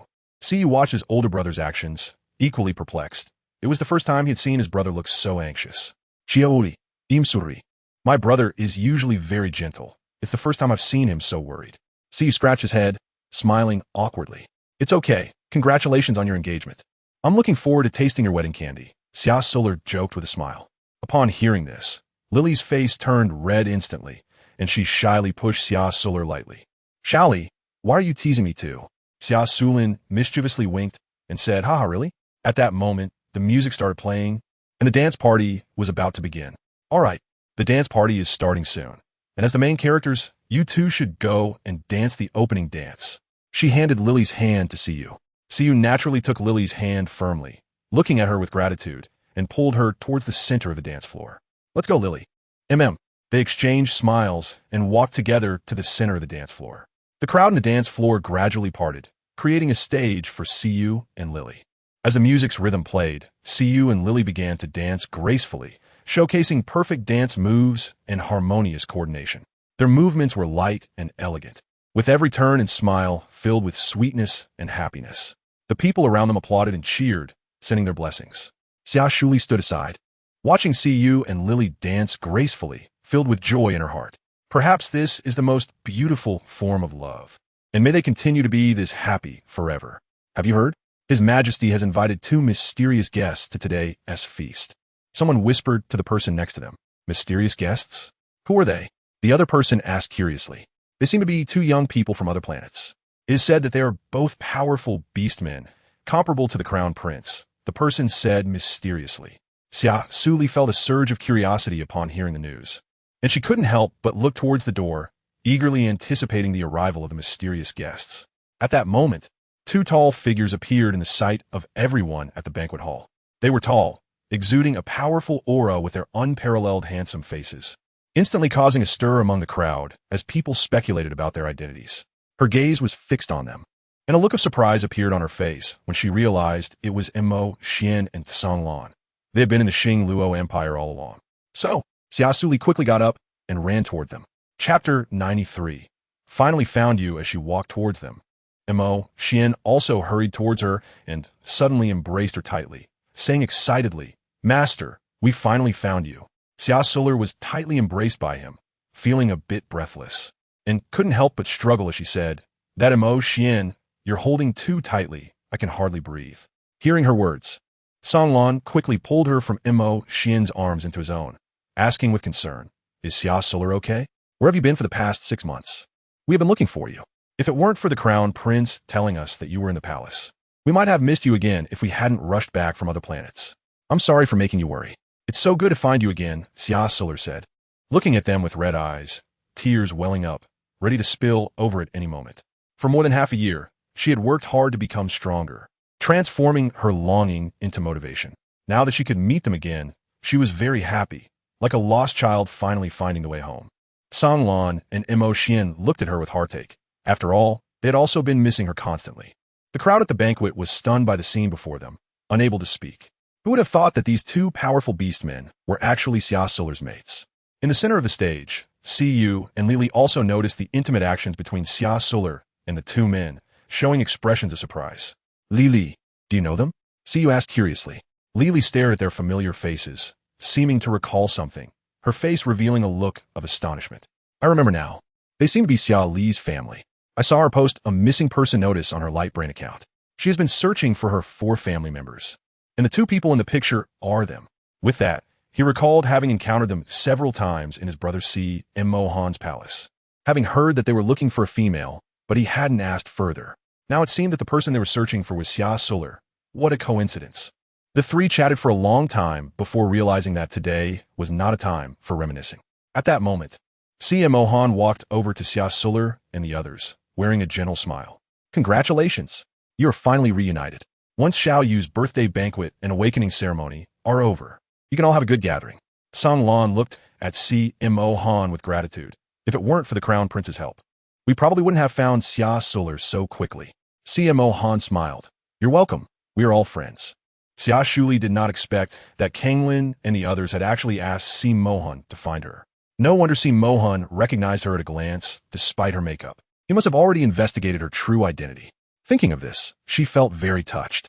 It turned out that Kanglin and the others had been working hard to find her, and this friendship made her feel exceptionally warm. After the ball ended, everyone quieted down. His Majesty the Emperor sat on the dragon throne, wearing a broad smile. Today was the coming-of-age banquet for my son, Siyu, and I am very happy that everyone could attend. Just enjoy the food and fun. The next moment will be when my son awakens his spiritual power. Come, bring forth the awakening divine stone. With the Emperor's command, 2 strong beastmen carried in a giant crystal divine stone. This stone was crystal clear, as if it had fallen from the sky like a star, shining with brilliant light. Siyu gently patted Lily's hand, giving her a reassuring smile, indicating that she need not worry about him, and then turned to walk towards the testing divine stone. Lily, on the other hand, watched Siyu's departing figure with a tense expression, her eyes revealing a hint of undeniable worry. She bit her lip tightly, gripping her hands even more firmly. Xia Suli noticed Lily's change in emotions. She walked over to Lily and gently patted her shoulder to comfort her. Don't worry, Lily. Siyu is so talented. He will definitely awaken a powerful mental strength. Hearing Xia Suli's words, Lily nodded but still couldn't completely shake off her inner worries. She knew Siyu was excellent, but facing such an important test, she couldn't help but feel anxious for him. Yeah, I believe in him too, Lily said softly, her voice filled with determination. She clasped her hands tightly and silently prayed for Siyu, hoping he could successfully awaken his mental strength with the divine stone. Siyu walked up to the divine stone and slowly placed his hand on it. A dazzling light radiated from the stone, illuminating the entire palace. The brilliance was so blinding that everyone present showed expressions of surprise and excitement, eagerly anticipating the awakening results. The light gradually converged, eventually forming a golden python's phantom above the sphere. The golden python was lifelike, exuding majesty and dominance. Wow, what a dazzling light. This must be the glow of an S-level mental strength awakening, someone exclaimed. Others echoed in agreement, acknowledging the rarity of such a level of mental strength awakening. The beast form of the golden python was also a powerful existence among beastmen, representing absolute strength. Emperor C was overjoyed and said excitedly, "My son is indeed exceptionally gifted." He turned to a guard beside him and said, "Quickly bring the testing device for the third prince to test his level." Seeing the divine stone light up, Lily also breathed a sigh of relief, her eyes filled with joy. She knew that the moment the divine stone lit up, it meant Siyu was destined to successfully awaken his mental strength. Moreover, judging by the intensity of the light, his mental strength level should be quite high. Siyu turned around and looked at Lily. His gaze revealed tenderness and deep affection. The two exchanged smiles, their eyes filled with love. Soon after, a guard brought a delicate testing device in front of Siyu. Siyu placed his hand on the testing device and infused it with his mental strength. The pointer on the device began to spin rapidly and finally stopped at the S-level position. At the same time, the screen beside it displayed his mental strength affinity as 65. This number shocked everyone present once again. Such an affinity was already considered very high among S-level beastmen, indicating that Siyu's future achievements were limitless. CMO Han patted his shoulder with a look of satisfaction, speaking gently. Xiaoyu's truly amazing to awaken such powerful mental strength. As your brother, I am sincerely proud and happy for you. From today on, you have grown into a true male beastman. Hearing his brother's praise, Siyu shyly scratched his head, a hint of a bashful smile on his face. Brother, stop praising me. Compared to you, my S-level ability is simply insignificant. CMO Han smiled indulgently. You don't need to compare yourself to anyone. In my eyes, you have always been the best, no matter your strength. You are my brother. Xia Suli stood aside, quietly observing the interaction between the two brothers. She couldn't help but feel that CMO Han was quite a good person. Chapter 94. Never to part again. After the successful completion of Siyu's birthday banquet and awakening ceremony, Xia Suli, Song Lan, and Mo Xian prepared to leave the Great Hall. Lily and Siyu's wedding date had been set for next month, which meant Lily would have to move in with Siyu. Reluctantly, she grabbed Xia Suli's hand, tears glistening in her eyes. Xia Li, you must come to see me and you whenever you have time. I will miss you very much. Xia Suli smiled and nodded. All right. Then I wish you both lasting happiness. Siyu, you must not let Lily down. If one day you really do let her down, I will definitely give you a good beating. Saying this, Xia Suli waved her fist, putting on a fierce expression. Siyu tightly held Lily's hand. His gaze firm as he said, "Don't worry, Xiaoli. If I really let Lily down, it would be deserved if you beat me to death." Upon hearing this, Lily hurriedly covered Siyu's mouth and pouted. "Don't say such things. I believe you won't let me down." Seeing them so affectionate, Xia Suli couldn't help but laugh and gently pushed the two of them. All right, you two stop showing off your love. I'm almost full from your dog food. Hurry back and enjoy your sweet time together." After saying this, Xia Suli turned and left, leaving Siyu and Lily smiling at each other. Lily looked at the departing figure and thought, "Xiaoli, you must be happy too." Lily knew she would be. She could see that they all loved her very much. "That's good," Lily smiled happily. Soon, Siyu and Lily left the palace and headed to the castle where he lived. Only the first prince, who inherits the throne, could live in the palace. Others who were not princes would be assigned to different places once they reached adulthood and were not allowed to stay in the palace. Meanwhile, Xia Suli and Kanglin had already arrived at their residence. After chatting for a long time, Xia Suli realized that she hadn't seen Lan, Yi, and Zhe Ming for a while and felt puzzled. "Kanglin, where are Lan, Yi, and Zhe Ming? Why haven't I seen them? Are they all right?" Kanglin's expression changed slightly. "Their situation is not optimistic. Ever since you disappeared 6 months ago, They have been in beast form, often suffering from violent energy, which has caused them to occasionally go berserk. So, they have been kept in a cage to prevent them from suddenly hurting others. The first prince once sent S-class females to calm them, but they refused to let anyone get close, so they have been enduring it.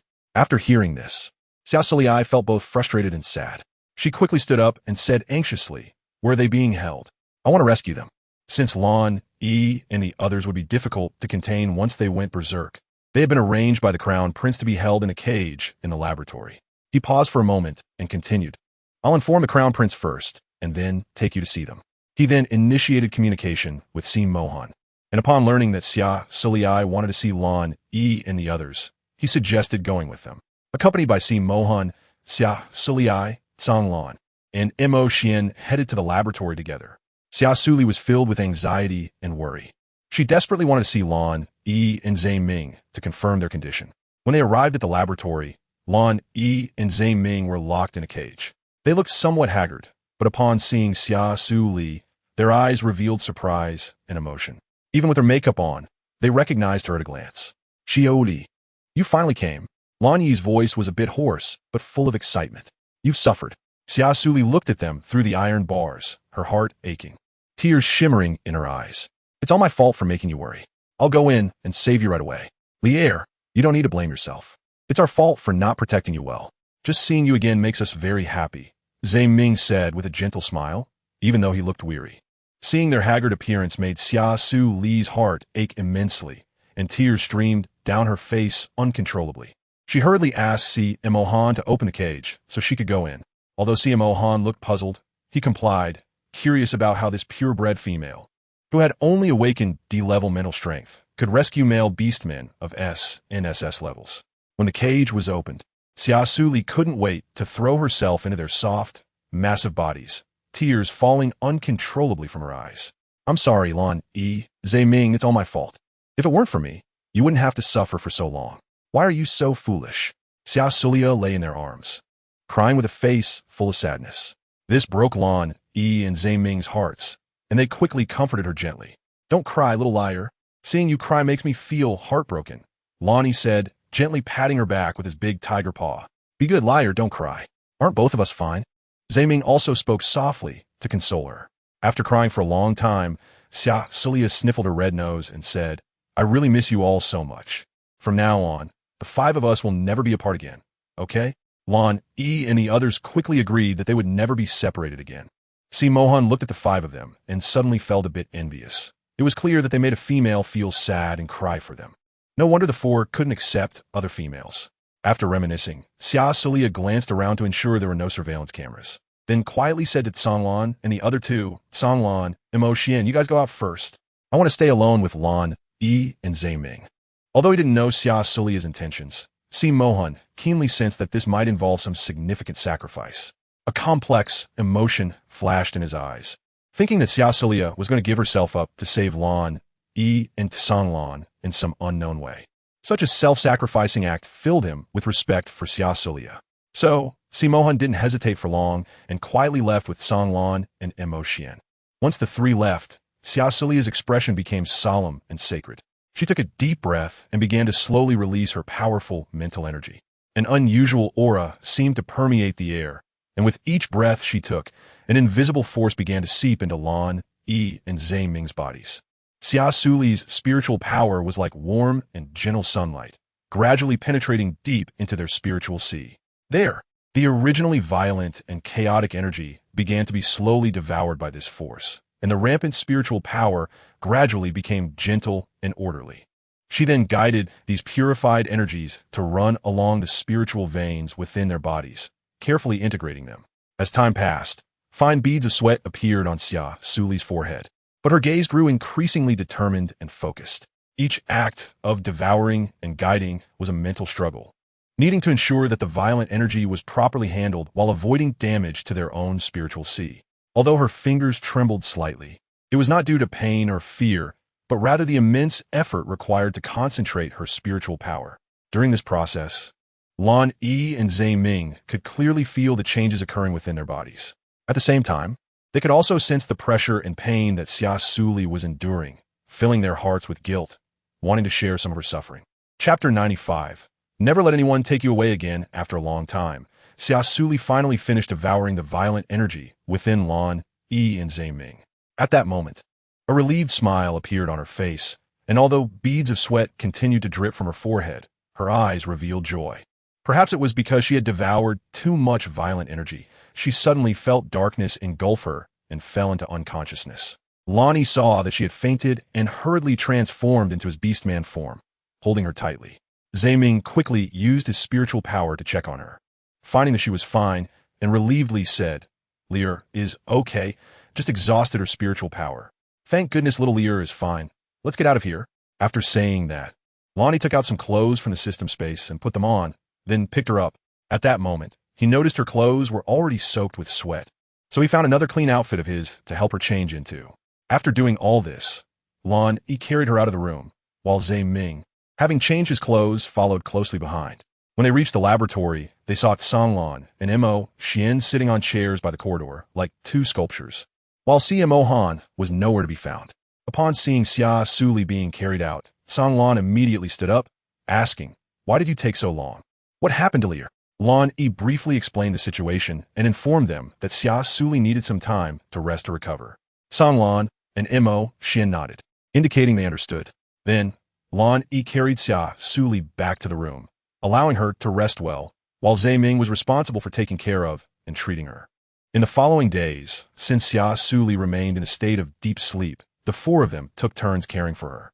They would feed her nutritious food every day to help her recover her strength faster. At the same time, they would stay by her side, telling her interesting stories to make her feel warmth. In her slumber, it seemed as if Xia Suli's consciousness was sealed in a dark abyss. After a month of careful nurturing, her consciousness finally broke free from the shackles of darkness and saw a light shining in the darkness. She suddenly opened her eyes and saw Lan guarding her bedside. A wave of emotion surged in her heart. "Lan," she called softly. Lan instantly opened his eyes and gently stroked her hair. "Little Suli, you finally woke up? You've been in a deep sleep for over a month. You almost scared us to death." Hearing this, memories of what had happened before gradually surfaced in Xia Suli's mind. She remembered feeling darkness envelop her after devouring the violent energy. Thinking of this, she couldn't help but furrow her brows, a hint of worry flashing in her eyes. "What about Ming and Lan Yi? How are they? Are they okay?" Lan smiled gently, trying to reassure her.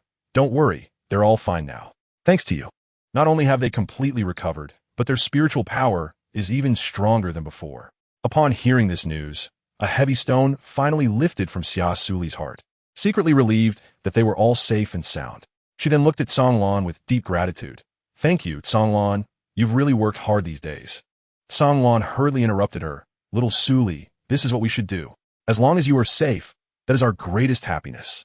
And it's our fault for not being able to protect you, which led to you being captured. I'm really sorry for making you suffer so much." He lowered his head in guilt, not daring to meet her eyes. Seeing Lan so self-reproachful, Xia Suli felt a pang in her heart and quickly hugged him. Softly comforting, Lan, "Don't think like that. You all did your best, and besides, I'm fine now. Aren't I? It's all in the past. Don't blame yourself anymore." Lan felt her warm embrace, and his inner guilt eased a little. He gently hugged her back. "Little Suli, you are always so kind and understanding. Having you by my side makes me feel incredibly lucky. No matter what happens in the future, I will always protect you and never let anyone take you away again." Xia Suli nodded vigorously. "I believe you." The two embraced each other quietly, enjoying this rare moment of peace and happiness. After a long while, he helped Xia Suli sit up and handed her a cup of warm water to soothe her throat. After drinking the water, Xia Suli felt much more energized. When she saw the unfamiliar surroundings, she asked with some confusion, "Kanglin, where are we now?" "This is the villa that C. Mohan gifted us. We've been working for him these days, so he gave us this house as a token of appreciation." "Oh, what about Lan Yi and the others? I want to see them." Kanglin understood her feelings, so he took her to find Lan Yi and the others. When they arrived in the living room, they found Lan Yi and the other two engaged in conversation. Xia Suli and Lan walked into the living room. When Lan Yi and the others saw her awake, they immediately stood up to greet her. "Xiao Lear, you're finally awake," Lan Yi said, looking at her with joy. "Yes, Lear, you really worried us," Ming said with a gentle smile. Mo Xian looked at her with a face full of guilt. "Master, It was my fault for not protecting you well that day. Xia Suli looked at them, her heart filled with emotion. It's not your fault, emotion. I'm fine now, right? I was the one who made you all worry. Zhe Ming said with a smile. All right, everyone, let's not blame ourselves anymore. It's rare for us to gather together, so let's not dwell on those sad things. Zhe Ming was right. It had been a long time since we last saw each other, so let's not mention those sad matters. Xia Suli smiled mischievously. Seeing this, everyone sat together and began to talk about what had happened during this time. Xia Suli listened to their stories, feeling the concern everyone had for her. And at that moment, she felt very happy. By the way, Xiaolier, how are you feeling now? Is there any discomfort? Zhe Ming asked with concern. I feel much better. I don't know if it's because I've absorbed too much chaotic energy, but I feel like my mental strength has become even stronger than before. Xia Suli replied with a smile. That's great. Xiaolier, you need to get better soon. See you and Lily postponed their wedding just for you. They're waiting for you to wake up and attend the wedding. Lonnie said, smiling as he changed the subject. Xia Suli nodded, not expecting that Lily and Xia would delay their wedding for her sake. She felt both guilty and happy. After chatting for a while longer, the atmosphere was relaxed and pleasant. Once Xia Suli finished dinner, she prepared to go back to her room to rest. Then you should rest well. Call us if you need anything, Lon, E, and the others advised. Okay, Xia Suli replied with a smile. Chapter 96. The Confession of the Forlorn. E and the others watched Xia Suli return to her room, their desire to become stronger growing stronger.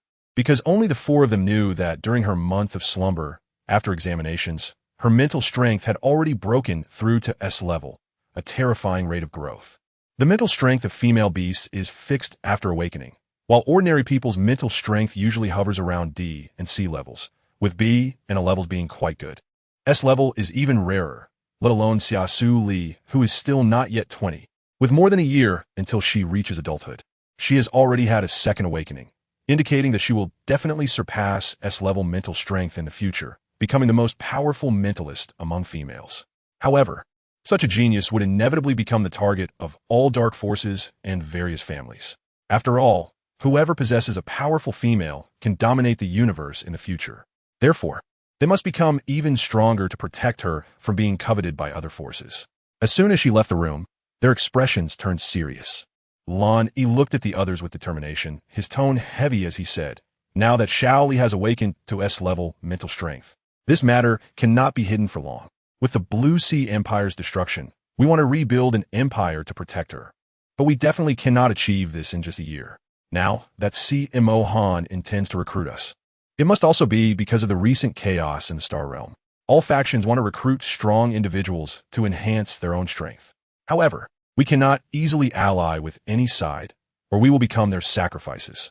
Therefore, we must continuously improve our strength to maintain neutrality in the Star Realm. As soon as he finished speaking, the other three nodded in agreement, fully aware of the severe situation. Xia Suli's awakening had already attracted attention from all sides, and they must quickly enhance their strength to protect her. Yes, that's right, Zhe Ming interjected. So we must formulate a detailed training plan to improve our strength while obtaining more resources and information to better understand this universe and enhance our survival capabilities. Additionally, regarding Xiao Li's identity, we must keep it strictly confidential. Once it is known that she has had a second awakening, even we will not be able to protect her at all times. Song Lan looked worried. Xiao Suli's talent is truly astonishing. Once other forces learn of it, it may lead to unnecessary troubles. With just the four of us, we cannot adequately protect her. And how can we establish our own power in such a short time? Don't worry, I will protect her in our own way. We not only have to ensure her safety, but also help her become a true powerhouse. Only then can she avoid becoming someone else's tool. And if something happens to us, she will still have a chance, Lan Yi said with firm eyes. Zhe Ming nodded in agreement. All right, then it's settled. The four of us will each leverage our strengths, give our all, and strive to enhance our strength in the shortest time possible. Xia Suli was unaware of how much suffering Lan Yi and the other three endured in secret to protect her. All of this was unknown to her. In the days that followed, Lan Yi and the others woke up early and went to bed late, starting intense training to continuously improve their strength and secretly build an empire for Xia Suli. At the same time, they searched everywhere for precious resources to assist in their cultivation. During this process, they faced many difficulties and challenges, but they overcame them with strong willpower and mutual understanding. Meanwhile, under their protection, Xia Suli continued to live carefree. She didn't know how much Lan E, and the others sacrificed for her. But she could feel the love from those around her, which made her incredibly happy. A month later, Siyu and Lily's wedding took place as scheduled. Xia Suli wore a pink gauze dress, beautiful and enchanting. Now she had restored her original appearance, washed off the blue dye from her hair, and no longer intentionally made herself look unattractive. This was the first time in months that she showed her true self, so those who saw her were very surprised. When Siyu first saw her, he couldn't recognize her at all, if it weren't for Lily telling him. He wouldn't have dared to believe that the beautiful female in front of him was her. However, after seeing her true appearance, Siyu finally understood why Lan, E, and the other three liked her so much. CMO Han, upon seeing her real looks, was not overly shocked, as he had already seen her photos, but he still couldn't help but be amazed by her beauty, as she was even more stunning in person than in the pictures. Xia Suli looked at Lily in her pure white wedding dress. Today, she looked exceptionally beautiful and radiant. Seeing her happy smile, Suli sincerely felt happy for her. Congratulations, Lily. You look so beautiful today. Thank you, Xia Suli. I hope you can find your own happiness soon. I definitely will. Looking at her envious gaze, Lonnie lowered his voice. You don't need to envy others, Xia Suli. If you want, we can give you a grand wedding anytime. As soon as he said this, Song Lan, Zhe Ming, and Mo Xian all looked at her with anticipation. What are you talking about? I can't marry all four of you. That would feel very irresponsible. Xia Suli blushed and looked at them, unable to imagine the scene of marrying Lan, E, and the others. It was simply unimaginable in modern times. Why not? We all love you and are willing to spend our lives with you. As long as you are willing, we can give you the most romantic and unforgettable wedding. Lan Yi said passionately. Song Lan, Zhe Ming, and Mo Xian nodded in agreement again. Yes, Xia Suli, we are all willing. As long as you agree, we can start preparing for the wedding right away. Zhe Ming also looked at her with deep affection. Song Lan gazed at her tenderly. Xia Suli, we will make you the happiest bride in the world. Mo Xian looked at her with admiration. Master, I like you, and I want to stay by your side forever.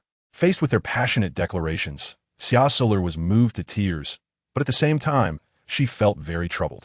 She knew she had deep feelings for Lan, E, and the others, but to accept the love of four people and hold a wedding was indeed a very bold decision.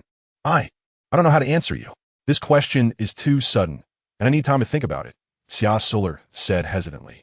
It's okay, Xia Suli. We understand how you feel. No matter what decision you make, we will respect your choice, Lan Yi said gently, stroking her hair, although she felt conflicted inside. Xia Suli still nodded gratefully and promised to think seriously about the issue. Chapter 97. Falling into the lake and being rescued until Lily and Siyu's wedding ended perfectly. The entire castle was immersed in a joyful and peaceful atmosphere. In this lively scene, however, Lan, E, and the others found themselves in an awkward predicament, surrounded by numerous dignitaries who kept toasting them, seemingly trying to win them over. Faced with such enthusiastic hospitality, Lan, E, and the others found it difficult to extricate themselves, having to continuously deal with these social engagements. Xia Suli stood quietly to the side, witnessing everything happening before her. She understood that, at this moment, Lan, E, and the others were too preoccupied to care about her. Therefore, she decided to leave this noisy place and seek a quiet corner. She silently sent a message through her light brain to Lan, E, and the others to greet them, then turned and walked towards the back garden. In the back garden, there was a sense of tranquility. Xia Suli strolled through it, feeling the comfort of the gentle breeze against her face. When she reached the lakeside, her gaze was drawn to the lotus flowers in the water. Among the lotus leaves, vibrant and dripping with dew, numerous beautiful lotus flowers bloomed, and in the midst of them were many tender green lotus pods. Seeing these lotus pods, Xia Suli couldn't help but feel tempted and reached out to pick one to taste. Just as she extended her hand, she suddenly felt a strong shove on her shoulder. Caught off guard, she instantly lost her balance and fell into the lake, creating splashes of water. In the water, she struggled to surface, but soon realized that something was tightly wrapped around her ankle. Looking down, she discovered it was water plants. In her panic, she swallowed several mouthfuls of water, choking and feeling uncomfortable. Underwater, Xia Suli vaguely saw a white figure rapidly fleeing the scene from where she had just been, while loudly shouting. Someone fell into the water. Hearing this, a wave of confusion surged in Xia Suli's heart. She couldn't understand why someone would deliberately push her into the water. Just as she was trying to free herself from the entanglement of the water plants, a tall figure suddenly jumped into the lake, moving swiftly like a flash of lightning, and then slowly swam towards her. He reached out his long and powerful arms, carefully untangling the water plants wrapped around her ankle. Without hesitation, he quickly swam to her side, tightly embracing Xia Suli, and together they swam vigorously towards the surface. Finally surfacing, Xia Suli nestled weakly in the man's arms, coughing violently. The harrowing experience had nearly left her breathless. At that moment, a warm and large hand gently patted her back, and a deep and charming voice whispered in her ear, "Don't be afraid, it's okay, I'm here." Hearing these words, Xia Suli gradually came to her senses and slowly lifted her head. The sight before her made her feel a bit dazed. She saw Mohan, his blue long hair wet and clinging to his body, water droplets sliding down his strands, looking exceptionally alluring.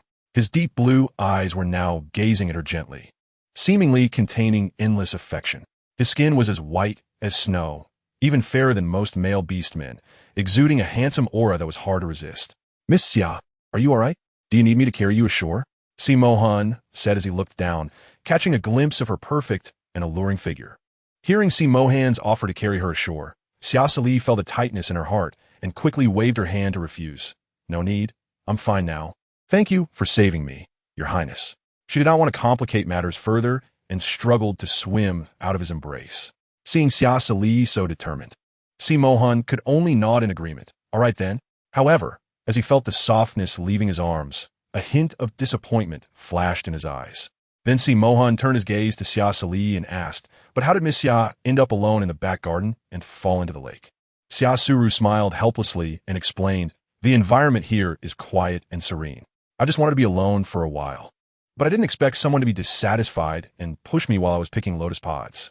So, I really appreciate the Crown Prince's saving grace." Mohan's handsome face flashed with a hint of confusion as he realized that this matter was not as simple as it seemed. "I'm sorry. It's our people who didn't manage things well, daring to plot against you. The Xi family will definitely give Miss Xia an explanation and ensure that the culprit receives the punishment they deserve. But for now, let's get out of the lake first," Mohan said gently to comfort her. "Okay, thank you, Crown Prince," Xia Suli replied obediently and then carefully climbed ashore. When the two successfully reached the shore, Mohan's expression suddenly changed subtly. He stared at the drenched Xia Suli in front of him, noticing that she was wearing a form-fitting pink dress, and the wet fabric clung tightly to her body, revealing her curves. Mohan quickly took off his black suit jacket and draped it over her shoulders, softly saying, "Ahem, Miss Xia, your dress is wet." Xia Suli heard this and instinctively looked down at her clothes, only to realize that she had exposed herself. Her face instantly turned red, and she hurriedly reached for the coat, trying to cover her body with it. Fortunately, Mohan, being over 2 meters tall, had a coat long enough to cover her thighs. At that moment, hurried footsteps approached from a distance, as a group of people rushed toward them. "Xia Suli, are you okay?" Lonnie asked anxiously as they reached her side. "I'm fine, you don't have to worry. Thanks to the Crown Prince. I would have drowned if I had been tangled in the water plants," she replied. Zhe Ming and Songlan looked at Mohan with gratitude. "Thank you, Crown Prince, for your rescue. We are very grateful." Mohan smiled humbly. "You don't need to be so polite. It was just a small effort. Nevertheless, we still have to thank the Crown Prince for saving Shaolier," Lan Yi said sincerely. Xia Suli then spoke up, "I am really grateful to the Crown Prince. If I have the chance, I will definitely repay today's life-saving grace."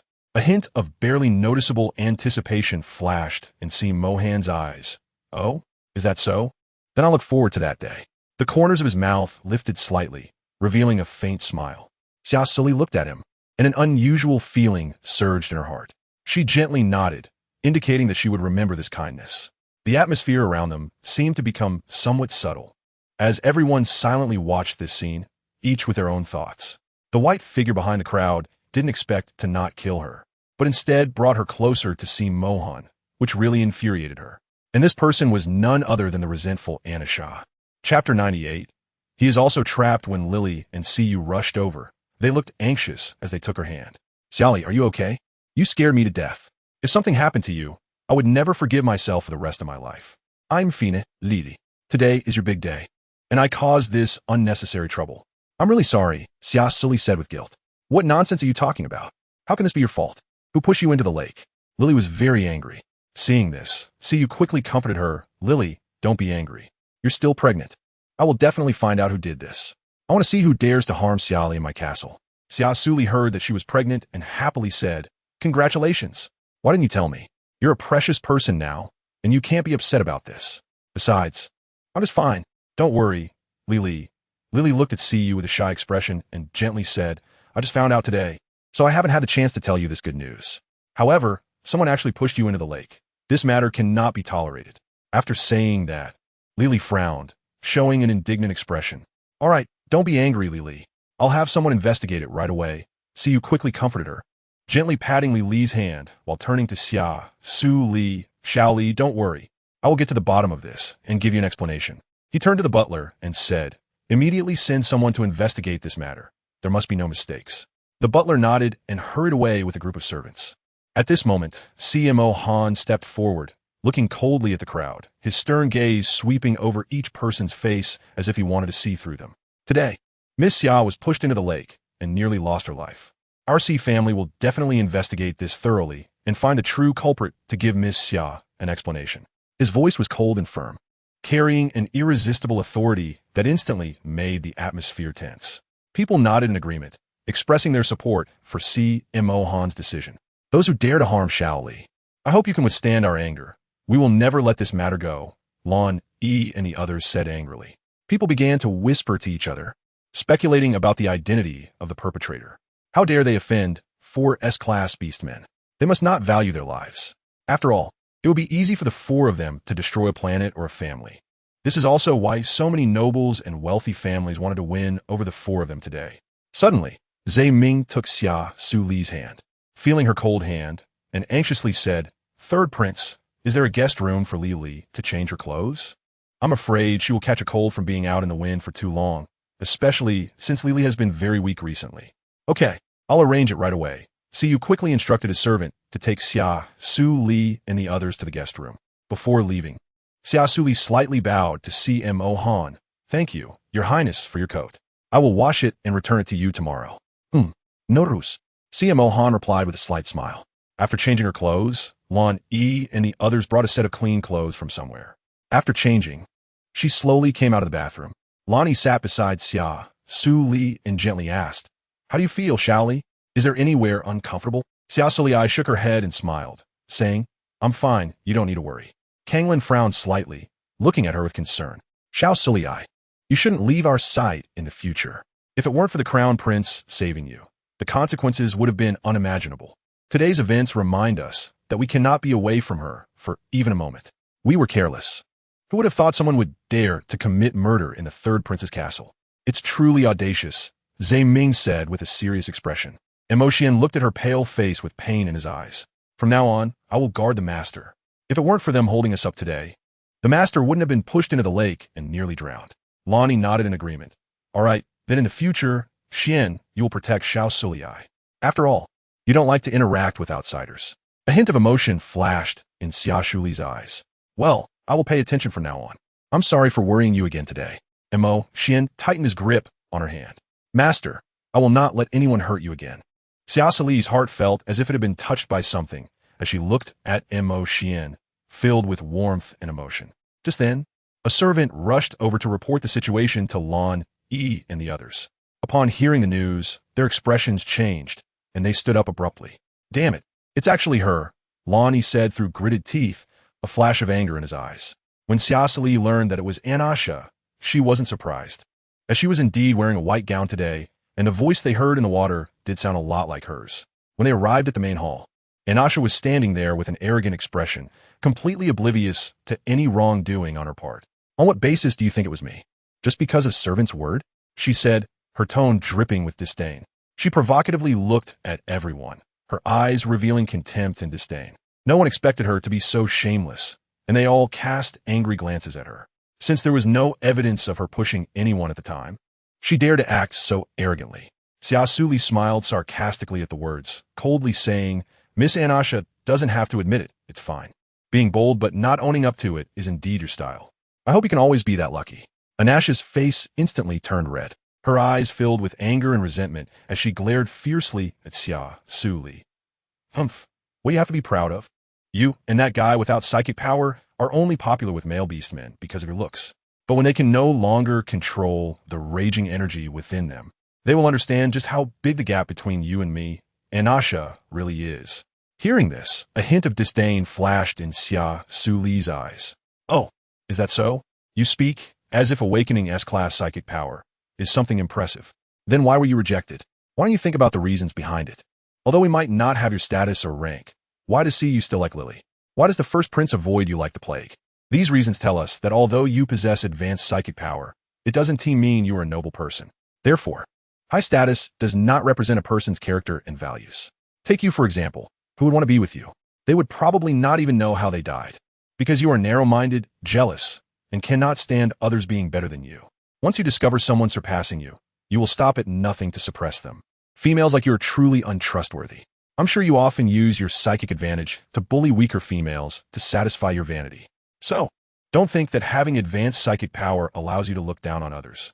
True strength should be kindness and tolerance from within, not relying on external power to oppress others. Only when we learn to respect others can we become true strong individuals. Inside the hall, everyone was shocked by Xia Suli's speech. CMO Han looked at her confident demeanor, a flicker of an emotion he had never noticed before appearing in his eyes. Now he finally understood why Lan, Yi, and the other three were so fascinated by her. Because at this moment, the brilliance she radiated was truly captivating. Even he couldn't help but be drawn in. Chapter 99. Please allow me to refuse. Well said. King Si Huang clapped his hands, slowly walking towards Xia Suli with a look of appreciation in his eyes. You may be young, but your insight is the most special I've ever seen. If the females of the Xing Luo Empire or other planets had thoughts like yours, there wouldn't be so many refugees in the galaxy. Your name is Xia Suli, right? I have high hopes for you. I wonder if you have any interest in my son, CMO Han. I would be willing to let you two become partners. Would you be willing? Hearing this, the entire audience was stunned. CMO Han also suddenly looked up at his father, his eyes filled with surprise and confusion. He had never thought his father would make such a request, especially since it involved marriage, and the person was Xia Suli. He instinctively glanced at Lan, Yi, and the others, not wanting to make enemies with them, as they were all respectable opponents and close friends. At this moment, Xia Suli was also taken aback by the king's words. She widened her eyes, her face filled with disbelief. She never expected the king would suddenly make such a request, let alone that he wanted her to become CMO Han's partner. Faced with this sudden turn of events, Xia Suli was momentarily at a loss, feeling both nervous and embarrassed, but more than that, she felt helpless. She knew that refusing the king's proposal might offend his majesty and the Si family, and despite the complex emotions in her heart, she remained calm. She understood that this was not the time for impulsiveness. She had to respond carefully to the situation at hand. Taking a deep breath, she tried to steady herself and thought about how to answer the king's question. Thank you, your majesty, for your kindness. I am still young and not considering marriage for now, so please forgive my refusal. Upon hearing this, the king's eyes flashed with satisfaction. After all, only a steady and big-picture-oriented female could become his son CMO Han's partner and the future queen of the Xing Luo Empire. The reason he proposed for CMO Han to marry Xia Suli was actually to test her attitude. Everyone present was momentarily stunned. They didn't expect Xia Suli to refuse. She should be the first person to dare to reject his majesty. It should be noted that his majesty is the strongest being in the universe-level planet. The Xing Luo Empire became the strongest empire because of him. So his words are commands, and basically no one dares to defy them. But now his majesty had actually been rejected by Xia Suli. They couldn't help but feel curious and respectful towards her. However, Xia Suli understood that if she agreed to his majesty's request, she would fall into endless trouble in the future. She didn't want to lose her freedom and independence because of marriage. CMO Han, seeing this, slowly spoke up. Father, Miss Xia is a very respectable female. I admit I have feelings for her, but I do not wish to force her to become my partner. I hope Father respects Miss Xia's choice, as she is not a commodity. She is an independent female beastman with her own thoughts, unlike others. His Majesty looked at Xia Suli and his son, both of whom were opinionated and principled individuals who would not be easily swayed by power and status. His Majesty nodded in satisfaction, indicating his understanding. All right, since that's the case, I won't force it. However, I still hope Miss Xia can consider it carefully, as only the strong can survive better in this world. After finishing, His Majesty turned and left, leaving everyone looking at Xia Suli in astonishment. They couldn't help but exclaim, what is this female's background that she would dare to refuse His Majesty's goodwill? She certainly has guts. Upon seeing this, Xia Suli secretly rejoiced, glad that she had refused His Majesty's request. Otherwise, she might have been trapped in the palace from now on, until the wedding banquet. Lan Yi and the others took Xia Suli away from the castle, and they remained silent along the way. Today, when His Majesty suggested that she become Si Mohan's partner, it indicated that he must recognize Xia Suli's value, which made Lan Yi and the others even more eager to grow stronger and have their own power to protect her. Just as they reached the door, Si Mohan's voice came from behind, asking, "Miss Xia, why did you just refuse my father's request? Is it because I am not good enough? Or do you think I am not worthy of you?" Xia Suli was surprised, not expecting Si Mohan to ask such a question. She turned around and said seriously, "None of those are the reasons. You are very outstanding, Crown Prince, but I think that becoming each other's partners requires more time to understand whether we are suitable to be with each other for a lifetime." Si Mohan frowned, seemingly dissatisfied with this answer, and continued to question, "Then why don't you try spending time with me? Perhaps we would be a good match." Xia Suli shook her head and said, "Your Highness, I am not targeting you personally, but rather I hope to consider this important matter of partnership carefully. Right now, I just want to focus on my cultivation and improve my own strength. I do not want to become a subordinate of a male beastman." Si Mohan was silent for a moment, a hint of disappointment flashing in his eyes, but he quickly regained his composure. "Then what if you have to choose a partner?" Xia Suli looked firmly at Si Mohan and said, "If I must make a choice, my answer will only be Lan Yi, Song Lan, Zhe Ming, and Mo Xian. They're not only the people I trust and am closest to, but also the emotional support deep within my heart. I can truly feel their love for me and know clearly that they are willing to give everything for me, even at the cost of their own precious lives. Similarly, I would not hesitate to sacrifice my own life for them. This level of sacrifice is something you cannot achieve. After all, we have not yet reached such a profound relationship that we would willingly give up our lives for each other." Si Mohan smiled lightly, acknowledging Xia Suli's words, as he indeed could not currently give everything for her like others could. "Miss Xia is absolutely right. I will respect your decision. However, if you change your mind in the future, no matter when or where, you can come to me," Si Mohan said. Xia Suli chuckled lightly, thanking the Crown Prince for his kindness, but said, "Now that I have them by my side, I already feel immensely satisfied."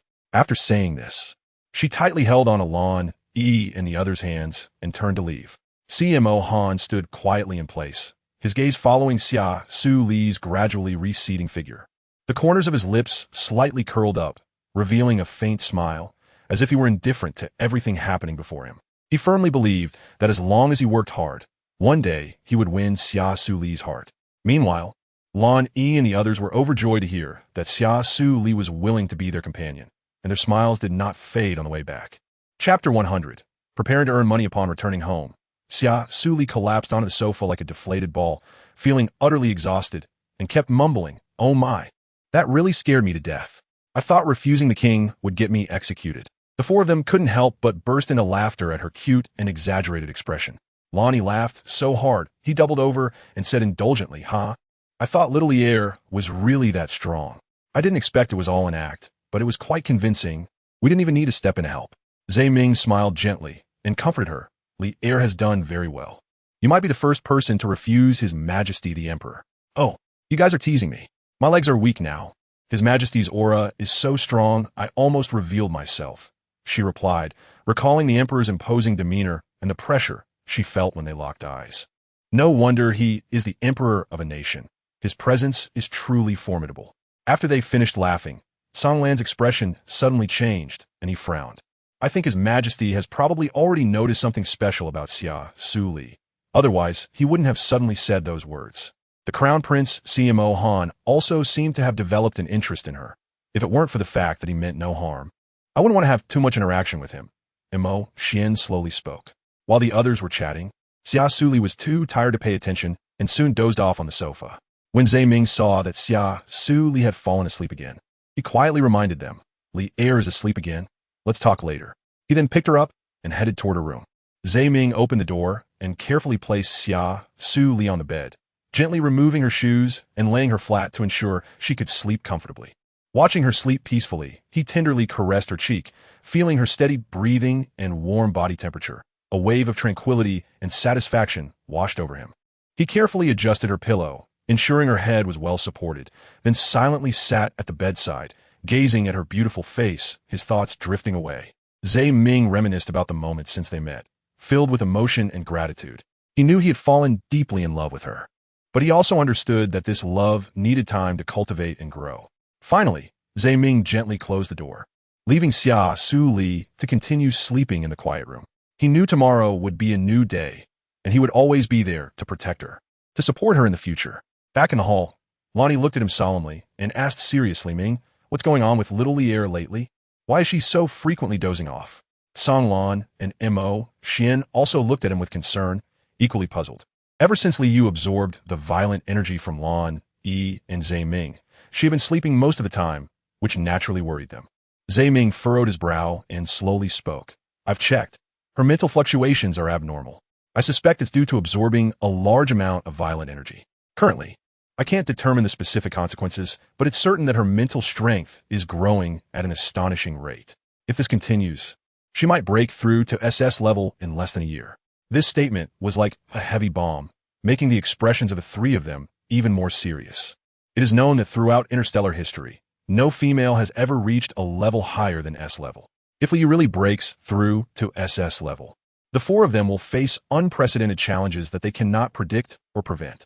Lan Yi sat at the table, his long fingers lightly tapping the surface, producing a crisp sound, as if playing a silent melody. He squinted slightly, seemingly lost in thought, with a glint of wisdom in his eyes. After a while, Lan Yi broke the silence. Ming, haven't you been researching a special potion lately? The one that can't be detected by instruments or divine stones. How's that progressing? His voice was filled with curiosity and anticipation. Zhe Ming shook his head, his brow furrowed, and his tone somewhat helpless. I haven't fully developed it yet. I need to extract some more substances for analysis to ensure Li Er's safety when using the potion. San Lan smiled upon hearing this. He understood Zhe Ming's rigorous attitude toward potion research and comforted him. Don't rush, Ming. Let's take our time. If you need any help or resources, just let us know. We will fully support your work. Zhe Ming nodded in thanks. Then Song Lan turned to Lan Yi and asked, how's your progress with the plan to establish the new empire? Lan Yi's lips curled up, revealing a confident smile. Everything is proceeding according to plan.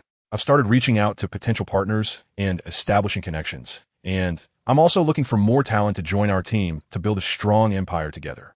Song Lan couldn't help but sigh. Now Ming needs to research potions. He needs to recruit talent to build the empire, and Xian is responsible for ensuring little Su Li's safety. Each of you has your own tasks and responsibilities. It seems everyone is quite busy. I feel like I have nothing to do. Zhe Ming laughed. How could that be? You're the one earning the startup funds. How can you be idle? Song Lan sighed helplessly. Usually, the guild doesn't need me to step in, and you all are so busy that I indeed feel a bit idle. Perhaps I can help you handle some trivial matters, like gathering information and preparing materials. This way, you can focus more on your tasks. Lan Yi patted Song Lan on the shoulder and said with a smile, good idea. If you really can't stay idle, then help take care of those mundane things. I believe that with our combined efforts, we can achieve our goals. Song Lan nodded, a glimmer of excitement in his eyes. All right. In this hopeful and challenging moment, the four worked closely together, each leveraging their strengths, striving for a common ideal for Xia Suli. They believed they could create a prosperous empire to support her. When Xia Suli woke up, the large villa was left with only Mo Xian. Xia Suli rubbed her eyes and looked at the empty room. Finding only Mo Xian, she asked curiously, where are the others? They seem really busy lately. I can never see them. Montauk Xuan replied calmly. They have taken on some missions recently, so they will be a bit busy during this time. Xia Suli heard this and sat on the bed, deep in thought. Now that the Blue Sea Empire has been destroyed, they have lost their original status and wealth, and making money has indeed become a bit challenging. The thought of their once lofty position, now having to work for others, made her feel somewhat sorry for them. After all, they were proud and dignified people, and now they had to lower themselves to earn a living. This made her realize that life is no longer as easy as it used to be. She decided that she could no longer rely on them to support herself, but must earn money through her own efforts. Only in this way could she better help them through difficult times, and she also wanted them to know that no matter what difficulties they faced, she would stand by them. Chapter 101. Want to be an interstellar internet celebrity? Xia Suli opened her light brain wristband and began to search for the best-paying jobs in the Star Luo Empire. Soon, the light brain provided an answer. Interstellar internet celebrity. Upon seeing this answer, Xia Suli hesitated and retreated. The thought of becoming an internet celebrity Facing the camera every day and having to please other male beastmen in a live streaming room like in modern times made her feel that she really couldn't do it. Moreover, Lon, E, and the others would definitely not allow her to do that. However, out of curiosity, she still clicked into a popular live streaming room to see how these interstellar internet celebrities actually made money. Once she entered the live streaming room, she saw a female beastman dressed flamboyantly dancing. Her movements were enchanting and sexy, and the bullet comments and GIFs in the live streaming room were instantly flooded. Xia Suli looked at the continuous stream of GIFs, her eyes widening in surprise. Wow, so many GIFs? She counted carefully and realized that within just 1 hour, the GIFs received by this streamer were already worth over 100,000 star coins. This money comes too easily. Xia Suli couldn't help but feel a bit excited. If she could have hundreds of thousands of star coins one day, then she could help Lon, E, and the others. Since she wasn't willing to be the kind of streamer who seeks to please others, she might as well become a talent streamer, showcasing her skills like singing and playing the piano, which she had learned since childhood and should have no problem with. Deciding to take action, Xia Suli eagerly dragged Mo, Xian out to buy a piano. However, to her disappointment, they searched through all the stores but couldn't find a single piano. With no other choice, Xia Suli could only purchase some items needed for the livestream. And she specifically chose a beautiful veil because she didn't plan to show her face during the broadcast. After returning to the villa, Xia Suli went straight to the study, where she carefully sketched out exquisite pianos and some designs for ancient costumes, including beautiful jewelry and unique hairpins. Before she realized it, time had quietly slipped into the night. Mo Xian curiously looked at the strange patterns on the drawings and couldn't help but ask Master, "What are you drawing these things for?" Xia Suli frowned slightly and said earnestly, "Mo Xian, don't call me Master anymore. In my heart, you are not only my friend, but also my family, so you can call me by my name like Lon, E, and the others." Hearing this, a hint of joy flashed in Mo Xian's eyes, and he replied softly, "Okay, Master Ali, isn't this great? These blueprints are tools I'll use for my livestream. Once Lon, E, and the others come back, I can ask if anyone can make these things. I've decided I want to be a talent streamer." Upon hearing this, Mo Xian asked with a puzzled expression, "What is a talent streamer?" He was completely unfamiliar with the term, filled with curiosity and confusion. Simply put, it's about attracting an audience by showcasing your talents and then receiving tips and gifts, Xia Suli patiently explained. Mo Xian nodded, seemingly understanding. "I see. So what talent does Ali plan to perform?" "Singing, playing the piano, dancing, I'm good at all of them. But which one to perform specifically? I'll ask for Lon, E, and the others' opinions later." Just then, footsteps were heard outside the door. Xia Suli and Mo Xian exchanged glances and walked towards the door together. When the door opened, Lon, E, Zhe Ming, and Song Lan returned. Upon seeing Xia Suli, a hint of surprise appeared in Lan Yi's eyes. "Xiao Lier, you look very happy today." Xia Suli smiled and said, "Yes, I have good news to tell you. I've decided to become a talent streamer." The three of them were shocked and couldn't understand why she suddenly wanted to become an interstellar internet celebrity. Kanglin, looking puzzled, asked, "Xiao Suli, why do you suddenly want to become an interstellar internet celebrity?" "Liar, the internet celebrity industry is quite chaotic, and your identity is special. Being too exposed can greatly affect your daily life," Lon Yi said seriously, not fully supporting her decision. Zhe Ming then gently asked, "Does Liar have something in mind? You can tell us why you suddenly want to become an interstellar internet celebrity?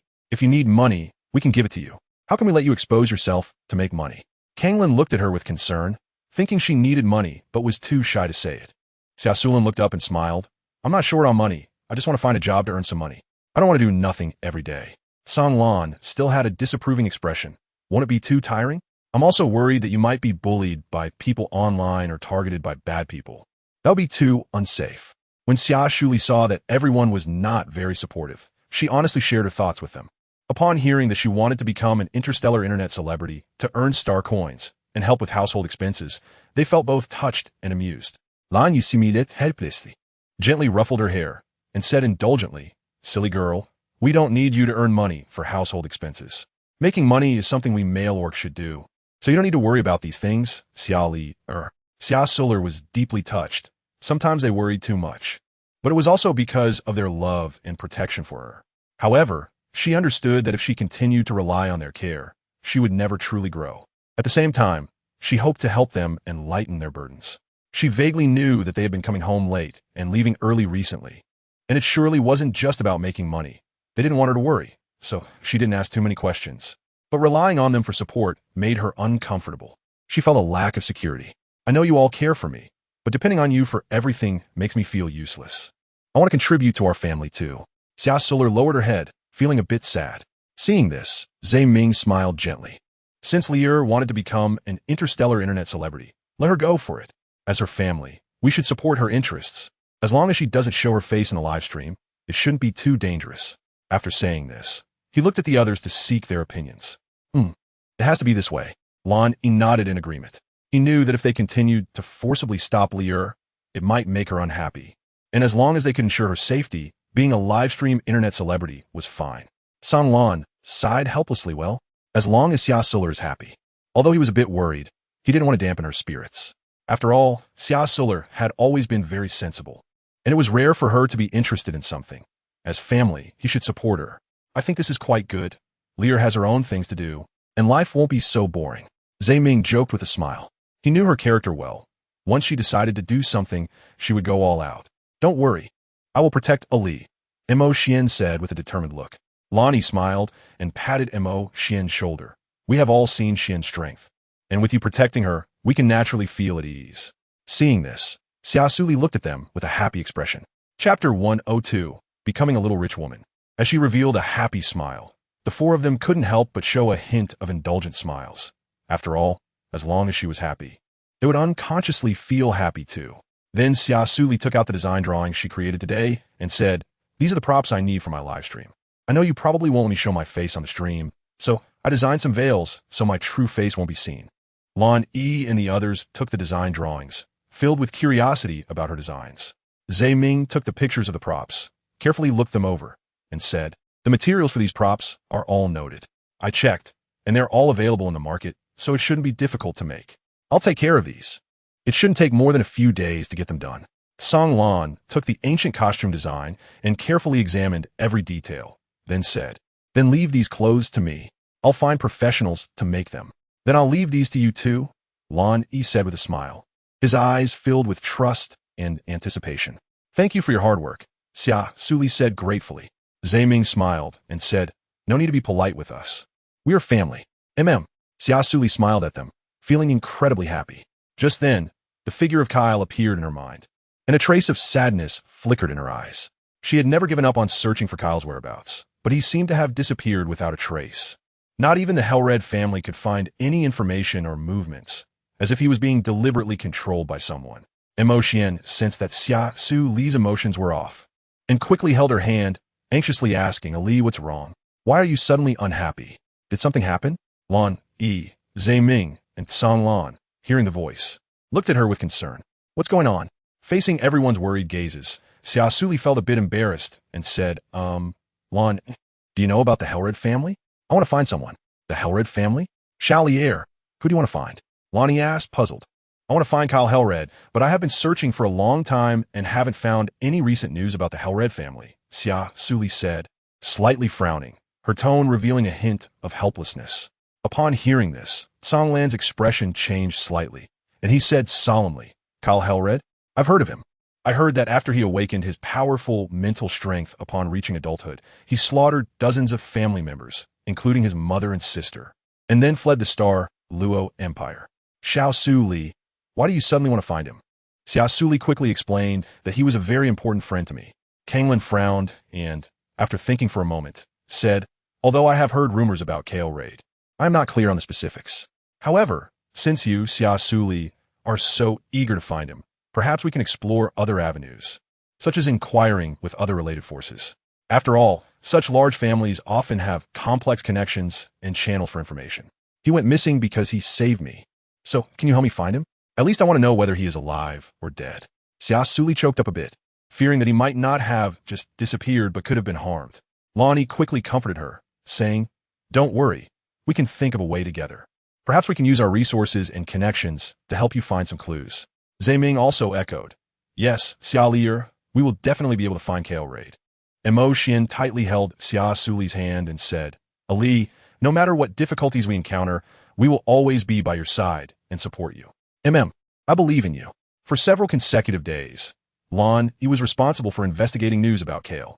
while Zhe Ming and Kanglin helped her prepare the props needed for the live broadcast. On the other side, although Lan Yi did not find any information about Kale, she discovered that the Raid family had experienced a significant event. The entire castle was sealed off, and basically no one could approach it. So no one knew what they were plotting. However, it was vaguely learned from the guards that the Raid family had come to this state because of Kale Raid. But the reasons remained unknown. Xia Suli knew that this matter could not be rushed and could only wait patiently. During the waiting days, she decided to focus on her live streaming career. Meanwhile, the props made by Zhe Ming were gradually completed. The guqin he made was exquisite and had a rich texture, as if it were a piece of art, which made Xia Suli very satisfied, praising his craftsmanship. The ancient costumes made by Lan were even more stunning. Each set perfectly reproduced the clothes she designed while incorporating modern fashion elements, giving the ancient style clothing a new vitality. Xia Suli expressed her gratitude to the two, saying, "You are amazing. These props and costumes are perfect." Zhe Ming and Lan exchanged smiles and said in unison, "This is what we should do. As long as you are happy, everything is worth it." On the first day of a live broadcast, Xia Suli appeared on camera in a white ancient costume, with a veil gently covering her face, mysterious and elegant. Although she couldn't show her face, her temperament and attire attracted a large audience, and the popularity of the live stream continued to rise. In the following days, Xia Suli's daily routine included not only playing music and singing, but also bringing netizens into a series of dreamlike worlds filled with Eastern charm through meticulously designed scene setups, lively and interesting plots, and creative interactive segments. The ancient-style clothing worn by Xia Suli showcased a unique charm that combined ancient elegance with modern flair, winning the love and praise of a wide range of netizens and making ancient costumes popular throughout the galaxy. As her live streaming career flourished, Xia Suli gradually emerged in the interstellar internet celebrity circle, gaining a large number of loyal fans and recognition from industry professionals. Xia Suli gazed at the massive asset of 10 billion in her account, her eyes sparkling with joy, her mouth curling up in a smile. Unable to suppress the ecstatic feeling inside her, almost laughing uncontrollably, Lan Yi and the others watched her greedy expression with a mix of affection and helplessness, along with a hint of teasing. "Little Air has become a rich woman. You all have to let us treat you to a big meal." "All right, today I'll treat. Just order whatever you want, and I promise it's all on me," Xia Suli said proudly as she looked around at them. "Haha, since that's the case, we won't hold back. Let's go to the 88th floor of the Xinglua Hotel. I heard the dishes there are the most exquisite and delicious in the entire Xinglua Empire. Although the prices are a bit painful, it's simply perfect," Lan Yi joked. Zhe Ming smiled slightly and chimed in, "You're not just being polite. You're planning to make our Air bleed money, aren't you?" His tone was filled with jest and playfulness, clearly enjoying the relaxed and joyful atmosphere. "I'm now a genuine rich woman. It's just a meal. I can afford it." Xia Suli straightened her back and replied proudly. "Haha." Everyone couldn't help but laugh at her both proud and serious expression. This laughter was filled with admiration for Xia Suli and a longing and expectation for a beautiful future. Chapter 103. Why Hide It? The five of them arrived at the Xinglua Hotel, creating a spectacular scene as they walked through the hotel. Lan Yi, Zhe Ming, Gang Lan, and Mo Xian walked in front, protecting Xia Suli in the middle, ensuring she wouldn't be harmed. Each of their steps carried a powerful aura, making the nearby male orcs dare not approach. The other females dining in the hotel looked at the handsome faces and strong presence of Lan Yi and the others, casting infatuated glances at them. At the same time, their eyes were filled with jealousy towards Xia Suli, unable to believe that such a seemingly fragile female could receive the protection of so many outstanding male orcs. It was truly enviable. After all, the stronger the male orc, the more popular they were among female orcs, especially young and handsome powerful orcs like Lan Yi, who would surely become the objects of competition among many females. Just then, a stunningly beautiful female appeared with a charming figure. She confidently approached Lan Yi, her eyes sparkling with an unmistakable ambition. This female was named Laishi Helid, an S-class female and an interstellar internet celebrity with 1 billion followers. "Hello, I'm Laishi Helid. I believe you must have seen me. So could I have your contact information?" she said in a haughty tone, confidently puffing out her chest. After hearing this name, Xia Suli felt a surge of surprise in her heart. She didn't expect that the female orc in front of her actually came from the Helid family. It is known that the Helid family has not had any news for a long time, yet here they are encountering a member of their family. It's truly a coincidence. She couldn't help but wonder if this person named Lacey knew about Kyle. Meanwhile, facing Lacey's flirtation, Lonnie looked at her with a cold gaze.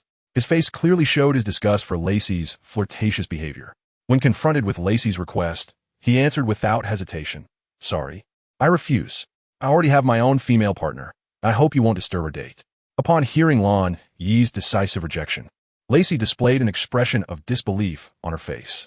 She widened her eyes and angrily questioned, "You dare to reject me?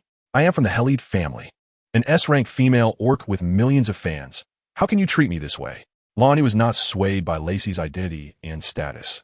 He simply replied indifferently, "What does that have to do with me? Please don't block our way." After saying this, a hint of impatience flashed in his eyes. The three male orcs beside Lacey saw her being bullied and were filled with anger. One of the tall and strong orcs, with an angry expression, glared with fury and said, "You ignorant fool. Don't you know that Lacey is the daughter of Helid? How dare you offend the Helid family? Do you think you can act recklessly in the Starlow Empire?" Another orc chimed in, "Exactly. Do you really think we are afraid of you? Let me tell you, if you continue to act so arrogantly, we will definitely not let you off." The last orc glared fiercely at him and said in a threatening tone, "Don't think we want to do anything to you. If it weren't for Lacey's face, I would have slapped you already. Now you'd better apologize immediately, or you will face the consequences." The three of them tightly surrounded Lacey, staring at Lon E with threatening looks, as if they would immediately take action to teach him a lesson at the slightest sign of resistance. The whole scene became tense, and the atmosphere was heavy enough to suffocate. Lonnie let out a cold laugh, exuding a powerful aura. "I don't care who she is. I only care about my partner." His gaze was firm and cold. Zhe Ming, Song Lan, and Mo Xian also stepped forward, standing shoulder to shoulder with Lon E, showing a united front.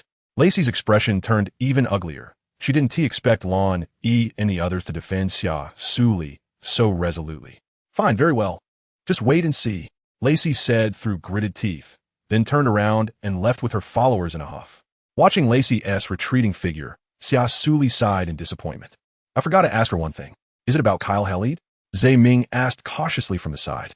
Xia Suli nodded, her expression somewhat desolate. She is from the Hellred family, and I feel she should know at least a bit about Kyle." Lon Yi's eyes slightly changed. He could sense that Xia Suli's feelings for this Kyle Hellred were not simple. Ever since he learned that Kyle was the one who had taken her away from the Blue Sea Empire, he had been filled with dislike for him. He would rather see Mo Han be Xia Suli's future partner than have that guy become her partner. No matter how tragic his background was, it could not change the fact that he had once tried to harm her.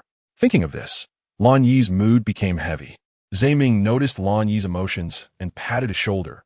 "Let's head into the private room. It's not good to discuss this here." Ming is right. Xia Suli, let's go in first. Song Lan pulled Xia Suli and walked toward the private room. "Oh, okay, let's go in," Xia Suli said. Mo Xian closely followed behind, not saying much, as his task was to protect her, and he didn't consider anything else. Once inside the private room, after Zhe Ming had the waiter bring out all the signature dishes, he instructed them to leave. Xia Suli really felt that the atmosphere was a bit strange and couldn't help but ask, "Lan Yu, what's wrong? Why do you seem unhappy?" Seeing her so naive, Lan Yu's anger became even harder to suppress, and he questioned her with a slightly angry tone. "Shao liar, is Kyle Raid the person who took you away back then? Why didn't you tell me?" Faced with his questioning, Xia Suli was momentarily speechless and didn't know how to respond. She certainly knew that if she told them the truth, they would definitely not let her have any contact with Kyle, and it would be impossible for them to help her find him. After a moment of silence, Xia Suli lowered her head with some guilt. "I'm sorry, Lan Yu. I shouldn't have hidden this from you. I just didn't want you to misunderstand him because of this. And I was even more afraid that you wouldn't help me find him." Zhe Ming sighed helplessly. "Liar, you can't blame Lan Yu for being angry. After all, you're asking him to find the person who took you away, which is indeed a bit hard to accept." Mo Xian sensed the change in Xia Suli's emotions and quickly said, "I feel that Allure must have her own difficulties. So, Allure, can you tell us the reason?" Chapter 104. The shy for looking at her like this, Kanglin ultimately felt a bit heartbroken and looked at her. "Xia Suli, what exactly happened between you and him? Can you tell us why you're so worried about him? You need to give us a reason to understand why you're doing this."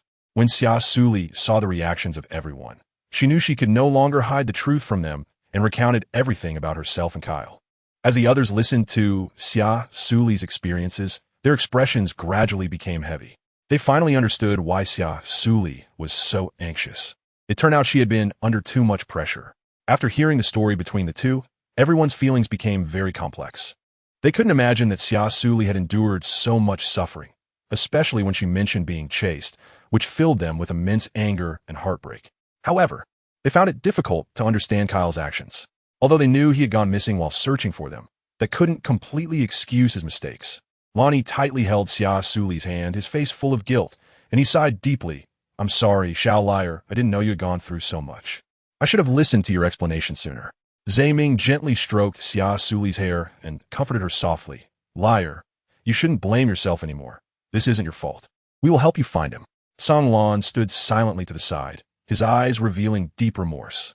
He silently resolved to find Kyle and give Xia Suli an explanation. In the end, everyone unanimously decided to help Xia Suli find Kyle and resolve the issue. They understood that this was the only way to truly help Xia Suli and free her from her guilt. Xia Suli looked at them, a faint smile appearing on her face as she softly said, "I'm fine. Thank you for your understanding. I won't hide anything from you in the future." Upon hearing this, everyone breathed a sigh of relief. Lan Yi's eyes were filled with pain and guilt as he gently held Xia Suli's hand, saying, "I'm sorry, Xia liar. You must have been very scared back then. It's all our fault for not protecting you well." Xia Suli felt the warmth of Lan Yi's palm, and her heart warmed up. She smiled and shook her head, saying that she was indeed very scared at that time, but it was already in the past. Now, all she wanted was to become as strong as them and not hold them back anymore. Ming, sensing the atmosphere was a bit heavy, joked, "Then I'll wait for Lier to get stronger and protect me." Xia Suli was amused by him and let out a light laugh, her mood brightening. "Ha, that's great." Ming saw that Xia Suli finally smiled and also laughed as he said, "All right, everyone, let's not overthink it. Let's eat first. Otherwise, the dishes will get cold." Everyone nodded and began to enjoy this warm dinner. By the time they finished eating, it was already past 9 in the evening. After drinking a bit, Xia Suli, feeling dizzy, yawned and said, "I'm so sleepy." Lan Yi and the other three saw that she was extremely tired and prepared to take her back to rest. However, after just a few steps, she swayed unsteadily, as if she might fall at any moment. Seeing this, Lan Yi quickly stepped forward to support her. Noticing that she was so tired she could hardly walk, he directly picked her up with one arm, allowing her head to rest gently on his shoulder. After being picked up, Xia Suli tightly closed her eyes and fell into a deep sleep. Her breathing was even, and a serene smile graced her face. Lan Yi carefully held her, his movements gentle, afraid to wake her up. After they returned to the villa, Ming sat down beside the sofa and opened his smart brain to start working. He skillfully operated the keyboard, his eyes focused on the screen, occasionally recording some data. Mo Xian sat in the chair next to him, silently watching Xia Suli in Lan Yi's arms, his gaze filled with worry. After a while, Ming stopped his actions, looked at Lan Yi, and said, "You put Lier on the sofa. I'll check her body." Lan Yi gently placed Xia Suli on the sofa and stepped aside, waiting quietly. Ming took out a device and began a comprehensive examination of Xia Suli's body. After a careful check, Ming's brows furrowed tightly, and he said with a heavy tone, "Lier's mental power has increased significantly again. Based on her growth rate over the past month, she will break through to SS-level mental power in less than 3 months. However, Lier's consciousness is too weak to withstand such powerful mental power, which is also the reason for her frequent fainting." Upon hearing this, everyone's expression instantly became serious. They knew this issue was very tricky, and if not resolved in time, the consequences would be unimaginable. Hearing this, Mo Xian's heart tightened, and he quickly asked, "What if she breaks through to SS level early? What will happen to her?" His tone was filled with anxiety and worry. Ming's expression grew heavier, and he said in a low voice, "Once she breaks through to SS level, if her consciousness is too weak, it will be burst by the powerful mental power, leading to loss of sanity at best, or falling into eternal sleep at worst." Lan Yi looked at Ming with a determined gaze and said affirmatively, "Ming, I believe you must have a solution." He knew that if even Ming could not save Xia Suli, then no one could cure her. Ming's face slightly flushed, and he awkwardly said, "Actually, it's not difficult to suppress Lier's surging mental power. You just need to use mental power to absorb her excess mental power during mating." After saying that, he cast a shy glance at Xia Suli on the sofa. Upon hearing this, a blush appeared on everyone's faces. Although they were all adults, they had lived in a male-dominated group and had basically never had close contact with females, so they remained quite innocent regarding such matters. "Cough, Is there really no other way? Lonnie asked in a low voice, his face slightly red. Zhe Ming shook his head helplessly, stating that there were indeed no better methods at the moment. Everyone's gaze unconsciously turned to Xia Suli on the sofa. Her face was calm, as if immersed in a sweet dream. Song Lan's cold demeanor also turned exceptionally red, filled with worry and unease. He knew the situation might be too heavy for Xia Suli, so he gently said, "Little Suli is still young. We need to consider such matters carefully." Mo Xian nodded repeatedly. If Liu is like other females, she wouldn't mind, but I can feel that she is quite resistant to such things. I feel this won't work. So everyone discussed again, continuing to seek other remedies. Chapter 105, Singing for the Fans. She slept for 3 days and 3 nights. The sunlight streamed through the window, warming the room. Xia Suli finally opened her eyes, got up from the bed, rubbed her eyes, and turned to look at Mo Xian by the bedside, who was watching over her with a weary expression. Mo Xian, did you not sleep at all last night? Xia Suli asked with a somewhat hoarse voice. Mo Xian gently shook his head. Ali, you're awake. I'm not tired. But the worry in his eyes was hard to conceal. I'm fine now. You should go rest. Mo Xian hesitated for a moment, but eventually nodded. All right, call me if anything happens. Watching his departing figure, she knew that Mo Xian had always been quietly supportive, but she didn't expect him to care so much. After Mo Xian left, Xia Suli slowly came to her senses and realized that she seemed to have slept for a long time. She opened her light brain wristband and, upon discovering that she had slept for 3 days, her eyes widened in surprise, unable to believe that she had slept for such a long time. She frowned, feeling uneasy. Logically, it was impossible for her to sleep for that long unless there was something wrong with her body. Considering the abnormalities during this period, she increasingly felt that her physical condition might not be optimistic. Could there be something wrong with my body? Xia Suli muttered to herself. However, thinking about it, if there were any issues with her health, Zhe Ming would have treated her immediately. With that thought, she decided not to dwell on it any longer. Xia Suli looked at the comments from her fans on the light brain, feeling delighted as she prepared to wash up and tidy herself before enjoying a delicious breakfast, and then getting ready to start today's live broadcast. After finishing her meal, she went to her dressing table as usual, carefully combing her hair and meticulously applying foundation, blush, and other cosmetics, even specially selecting a beautiful outfit to change into. Once everything was ready, she started the live stream. As the broadcast began, many old fans received notifications and quickly entered the live room, excitedly leaving comments on the screen, expressing their anticipation and joy for Xia Suli's return. Xia Lili finally started the stream. Where have you been for the past 3 days? We missed you so much. Yeah, I really missed the streamer these past few days. Wow. After not seeing the streamer for 3 days, I feel like she looks even more beautiful. Haha, the streamer is getting prettier and prettier. What surprises will she bring us today? Can't wait. These comments made Xia Suli feel very warm and motivated her to continue. She smiled and greeted everyone. Hello everyone. Long time no see. Thank you so much for your continuous support and companionship. Then, she began to interact and communicate with the audience, sharing recent interesting stories and snippets from her life. The entire live room was filled with laughter and joy, creating a lively and cheerful atmosphere. Once the mood was set, Xia Suli gracefully walked over to the piano and sat down, then extended her delicate hands, gently resting them on the piano keys. Her fingers then began to glide quickly, like a butterfly dancing, agile and graceful. As she played, beautiful notes flowed from the piano like water, resembling heavenly music. With the sound of the piano, a wave of excitement surged in the live room. Countless gifts flooded in, and the barrage of comments quickly rolled in like a tide, overwhelming the entire screen. This wave not only brought a large number of new viewers to Xia Suli's live stream, but also attracted more people to pay attention to her broadcast. In just a few minutes, the number of viewers in her live room soared to over 300,000. Passers-by who had just entered the live room were instantly stunned by Xia Suli on the screen. She was dressed in a bright red outfit. Her slender figure appeared even more enchanting against the red backdrop, and although she wore a thin veil over her face, one could feel that beneath the veil lay an extraordinary beauty just from her beautiful eyes. After finishing the piece Xiangxiyu, the atmosphere in the live room reached a climax, with the screen going wild with gifts being sent continuously. Wow, that was so beautiful. What a divine streamer. Someone exclaimed. I was brought to tears. This is what a true talent streamer is, so much better than those who just pose. Another person said emotionally, I've never seen this instrument before. I can't believe it can produce such a beautiful sound. It's truly amazing. I love it. Someone else excitedly expressed. Of course, while some liked it, others disliked it. What's the point of playing well? A streamer you can't even see the face of must be hideous. Ha, I think so too. Which streamer doesn't show their face? She's probably just teasing everyone to get gifts. If she showed her full face, her fans would probably run away. Exactly. She hasn't even shown her face, and so many people are giving her gifts. Must be fools with too much money. These words instantly ignited the anger of Xia Suli's fans, who began leaving comments on the screen. If you don't like it, just scroll away.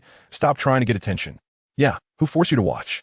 We like Xia Lily, so we send gifts. What's wrong with that? If you like something vulgar, go watch it. Thus, countless fans and haters started a fierce argument, and the entire screen was drowned in various comments and emojis, creating a very chaotic scene. Seeing this, Xia Suli gently said, "Thank you all for supporting me so much. I'm very happy. I'm fine. After all, I'm not a star coin that everyone has to like. Everyone doesn't need to pay attention to those unkind words." Fans felt relieved and happy to see that Xia Suli was not upset by the negative comments, and they left comforting messages. As long as Xia Liar is not sad, we can rest assured you have done very well. Xia Liar is really a very gentle person. If it were another streamer being humiliated by haters, they would probably be furious. So we must protect Xia Liar well and not let others bully her. Wow, the host's voice is so sweet and pleasant. Just for this sweet voice, I also want to show my support. Xia Suli smiled and thanked everyone for their support and affection. She then softly spoke to the camera. "Thank you all for your love and attention. I'm really sorry for not being able to live stream these past 3 days. Next, I will sing a song to show my appreciation." Upon hearing that Xia Suli was going to sing, the chat room instantly became lively, with fans excitedly leaving messages expressing their anticipation. Is she going to sing? Great. Awesome. The host is finally going to showcase her singing skills. I can't wait. I wonder what song she will sing. No matter what it is, as long as the host is singing, it will definitely sound great. Seeing this, Xia Suli slowly began to play the piano, and soon a beautiful yet unfamiliar singing voice, like a babbling brook, echoed in the live stream room. Chapter 106. I won't let you go. The fans in the live stream room began to praise her on the screen. So beautiful. I didn't expect Xiaoli to sing so well. I love it. I've already become a fan. Lon E and a few others had been in her live stream since she started broadcasting.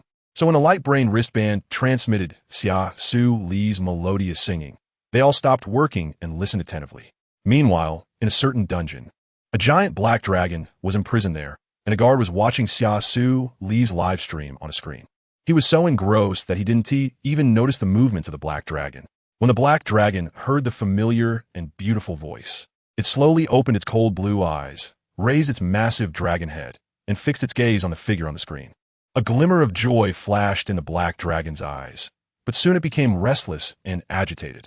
It crashed against the iron door with all its might, trying to break free from the cage to get closer to the figure it had long missed. The guard finally noticed the black dragon's unusual behavior. Terrified, he watched as the black dragon violently slammed against the iron door, immediately realizing that something was wrong. He hurriedly turned off the light brain screen and quickly reported to his superior. Not good. The black dragon has gone berserk again. The black dragon's abnormal behavior caused chaos in the entire dungeon, while Xia Suli remained unaware that her singing had caused such a huge stir. After finishing a song, her live stream quickly climbed to the top of the gift list and popularity list, becoming the center of attention, shining like a star among many streamers. However, at this moment, Laishi was filled with rage, watching herself being suppressed below an obscure little internet celebrity on the rankings, her anger igniting uncontrollably. Meanwhile, in Laishi's live stream room, fans expressed their confusion and dissatisfaction. Who is this little Li? How can she surpass our Princess Laishi and top the popularity list? They were filled with curiosity about this suddenly rising opponent. Even more surprising, she was not only first in popularity, but also first in gifts. Fans couldn't help but ask, who is this streamer? I've never heard her name before.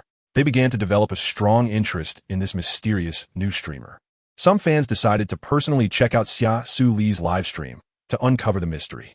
So they left messages saying, "Brothers, I'm going to take a look and we'll come back to tell you the situation.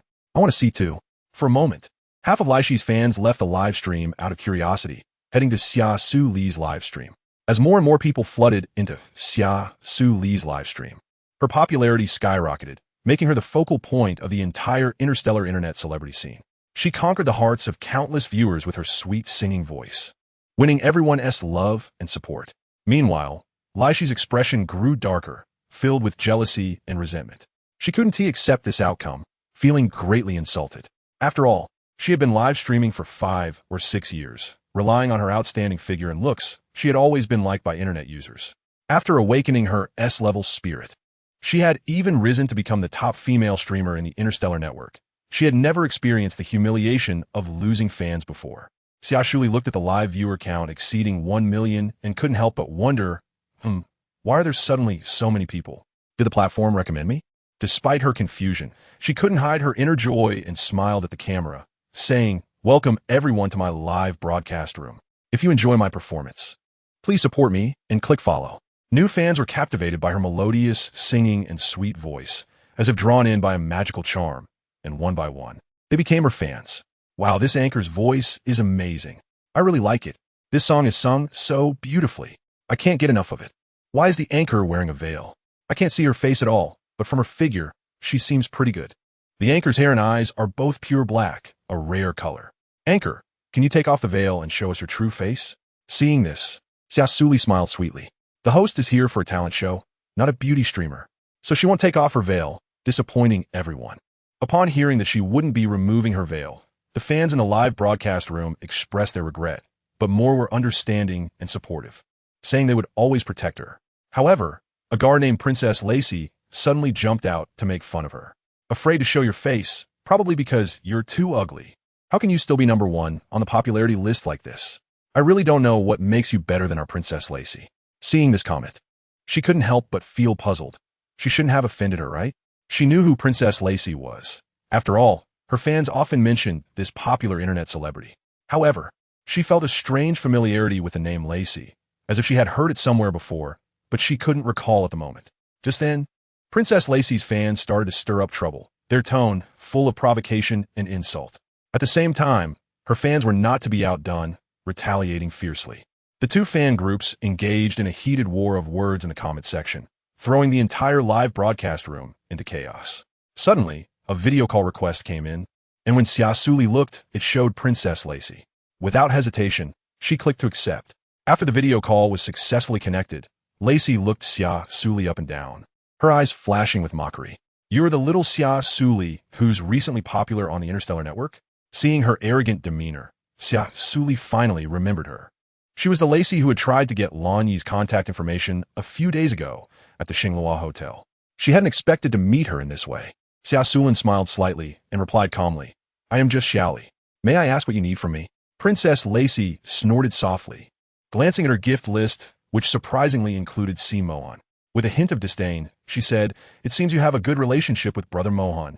It looks like he often comes to your live stream to send you gifts. But don't think this will catch his attention. With someone like you, who hides and shows themselves, how could you possibly be worthy of him?"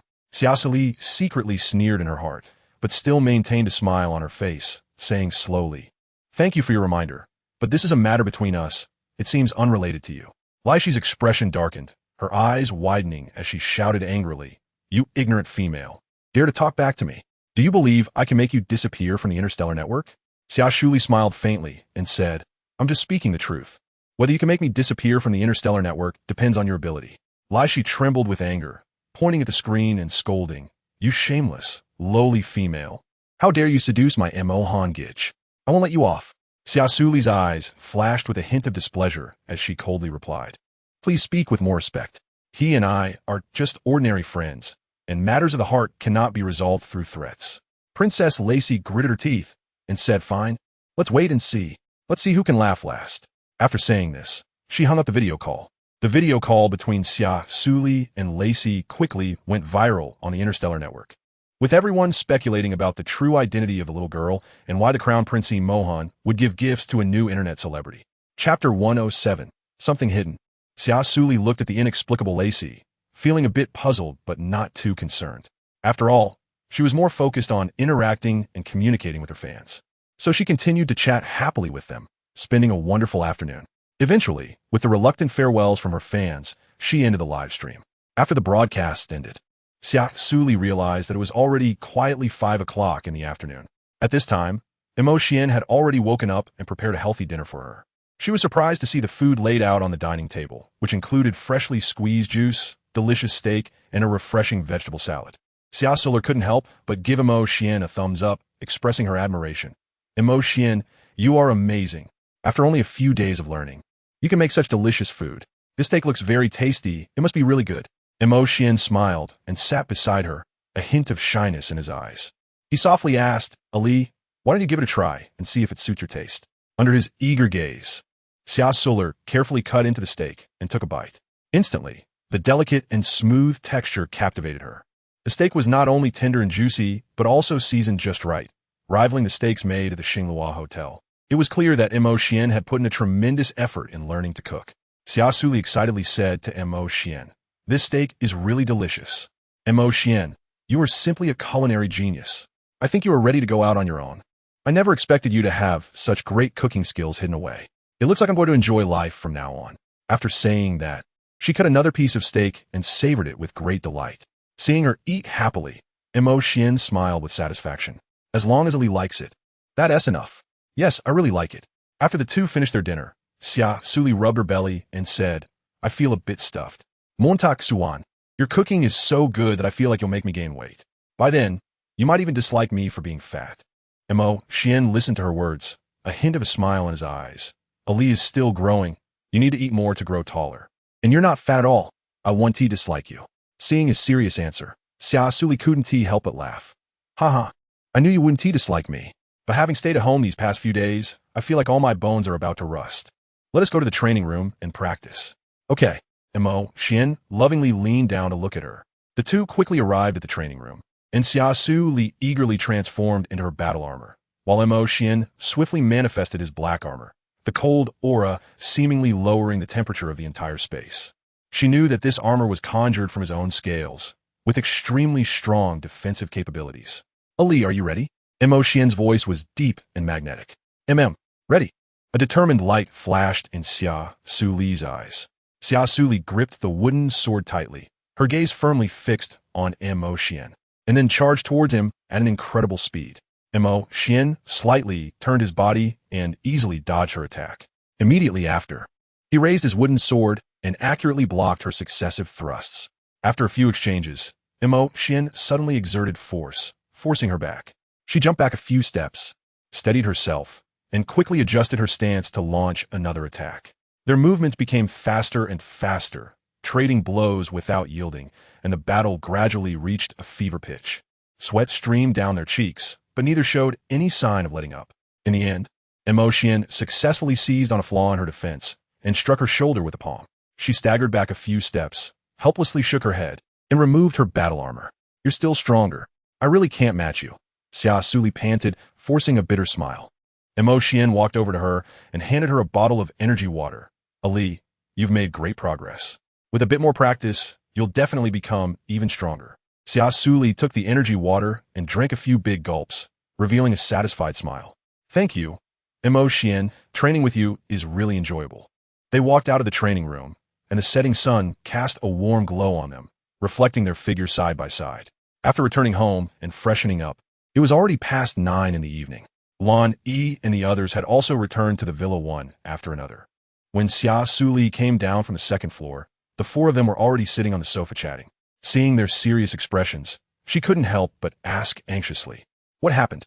Upon seeing her come down, Lonnie slowly stood up and said, Xialia, it's so late. Why aren't you asleep yet? I'm not sleepy. It's rare to see you all back early, so I wanted to come down and check on you. What's wrong? Why do you all look so serious? Lan Yi and the others exchanged glances. Then he softly said, it's nothing serious, just some work-related issues. Oh, I see. Xia Suli nodded with some disappointment, but still felt that they seemed to be hiding something from her. Really? But you all look like it's more than that. She frowned and asked. Zhe Ming smiled gently and comforted her. Lear, don't worry. We can handle it. But Xia Suli wanted to say more, only to be interrupted by Lan Yi. He walked to her side and gently held her hand, saying, Lear, trust us, everything will be all right. Xia Suli sighed helplessly, knowing that they were unwilling to tell her the specific situation. She could only nod and say, all right, then you all should rest early. After saying that, she turned to go upstairs to her room. However, just as she was about to leave, Lan Yi suddenly called out to her. Dia, Vite. Xia Suli turned around and looked at him in confusion.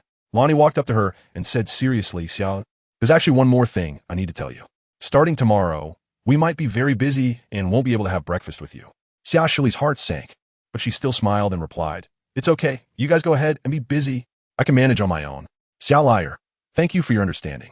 Lon, he said gratefully as he looked at her. Xia Suli gently shook her head, indicating that no thanks were needed. After she left the living room, Lon E and the others were left there in silence. Once back in her room, Xia Suli lay on her bed, her mind unable to calm down for a long time. Although Lon E and the others said there was nothing serious, she couldn't shake the feeling that something was off with their expressions, and she was sure they were hiding something important from her. She couldn't help but start to overthink, worrying whether they were in trouble or danger. At the same time, she realized her dependence on them was growing deeper whenever they weren't around. She always felt uneasy and lonely. She knew this feeling wasn't good, but she didn't know how to change it. Lost in her thoughts, she gradually fell into a dream, which was still filled with worry and unease. Chapter 108. Malicious Intent. The next morning, Xia Suli stood at the top of the stairs, looking down at the spacious living room, which was enveloped in silence, lacking the usual bustle. Although Lon E and the others typically came and went at odd hours, they usually accompanied her for breakfast whenever she woke up early. However, today was different. It was just past 6 o'clock, and the villa was quiet, with no sounds other than Mo Xian busy in the kitchen preparing breakfast. Xia Suli sat quietly at the dining table, her gaze somewhat vacant, murmuring to herself, Mo Xian, why did Lon E and the others leave so early? Is there something particularly urgent going on? Mo Xian brought the steaming breakfast to the table and arranged it carefully. Ali, the Xinglua Empire, as the strongest empire among the universe-level planets, harbors secrets and conflicts far more complex than we can imagine. As S-rank and above male beastmen, Lon E and the others must face various challenges and crises beyond the norm, which also means they have to bear more responsibilities and pressure. Xia Suli frowned slightly, her tone tinged with worry.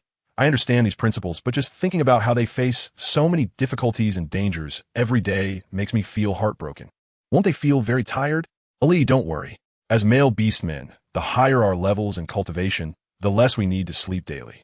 Only when our mental energy is exhausted will our bodies feel very tired. Hearing Mo Xian's words, Xia Suli felt a little more at ease. After having breakfast, the doorbell suddenly rang.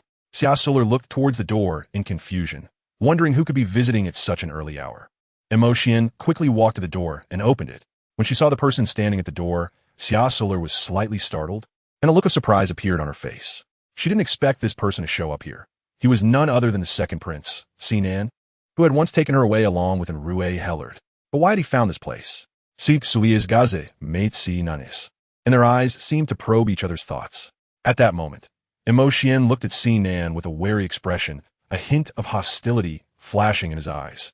He coldly asked, Second Prince, are you here for something? Sinan's lips curled up slightly, revealing a faint smile. Does Brother Mo Xian only welcome the eldest prince, and not me? Am I not even qualified to enter the house? His tone carried a hint of mockery, as if provoking Mo Xian. Just then, Xia Suli gently spoke. Second Prince is joking. How could there be such a thing as not welcoming? Montak Xuan, please invite the second prince inside. Her voice was calm and gentle.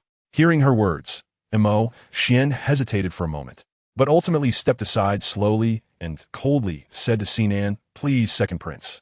Sinan smiled insincerely and walked into the room. His steps were light, each one revealing a sense of confidence and arrogance. When he reached Xia Suli, he stopped and slowly sat down, facing her. Sinan's gaze was fixed intently on Xia Suli's face, his eyes glinting with a sinister smile.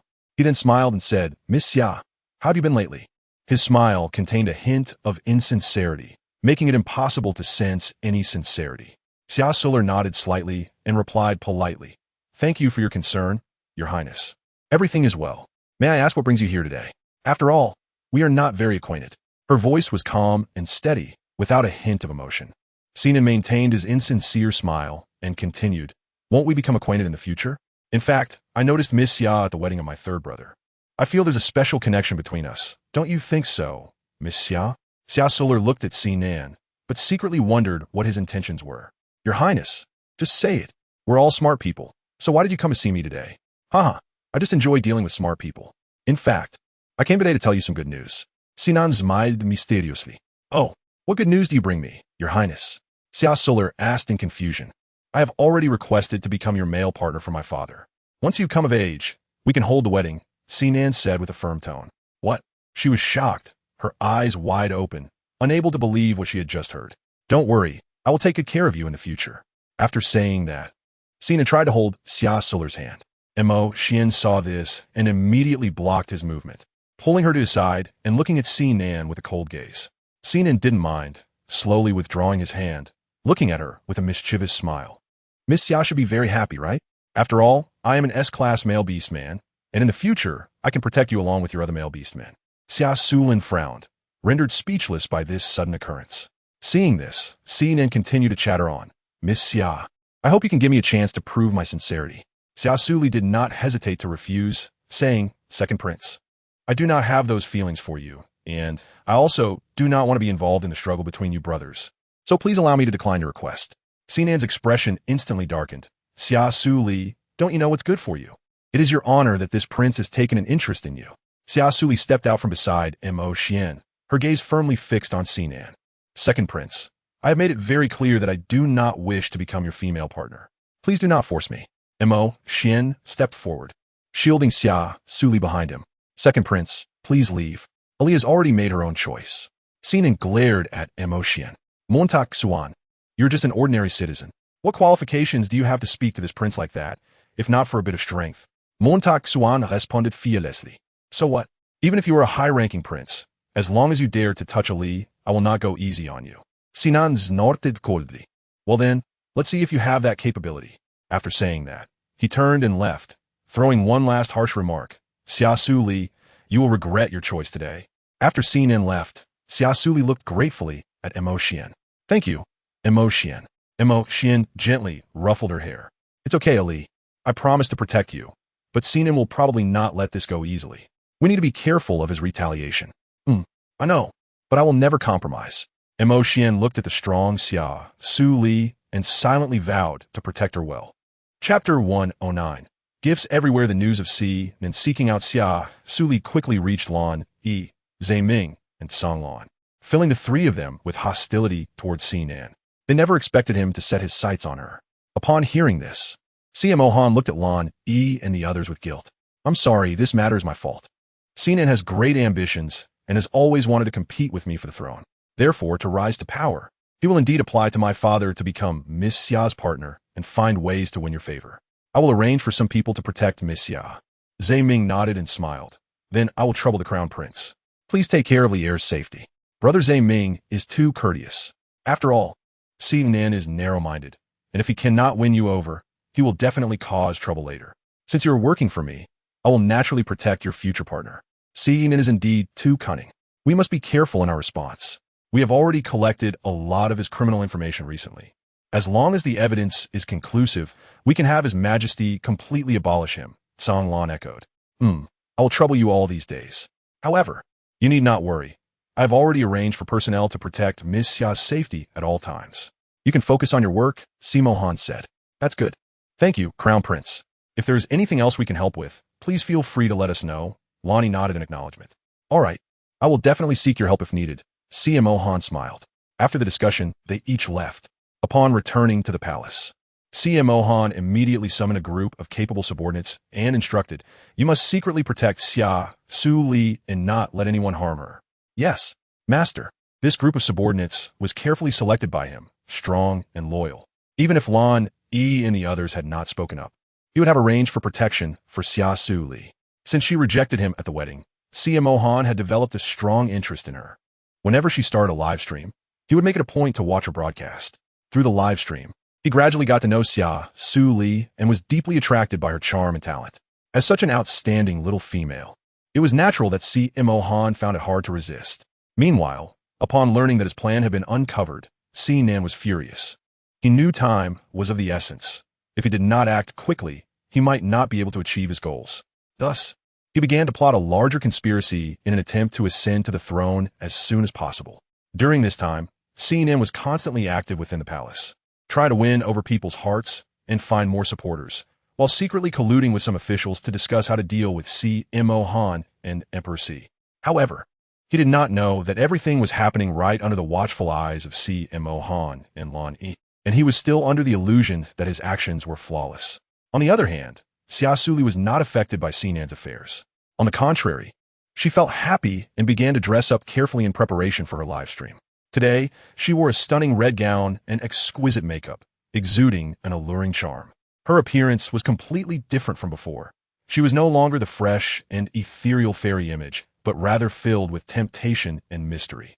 When Xia Suli started her live stream, her fans immediately erupted with excitement, and the comment section went wild. Wow, Little Lily is so beautiful today. Honestly, I prefer the current anchor, so beautiful and alluring. As long as it's Lily, I like her. She really gets more beautiful the more I look. Seeing the enthusiastic comments from her fans on the screen, Xia Suli felt very happy. Just then, the level 76 CMO entered the live stream, causing fans to get excited again.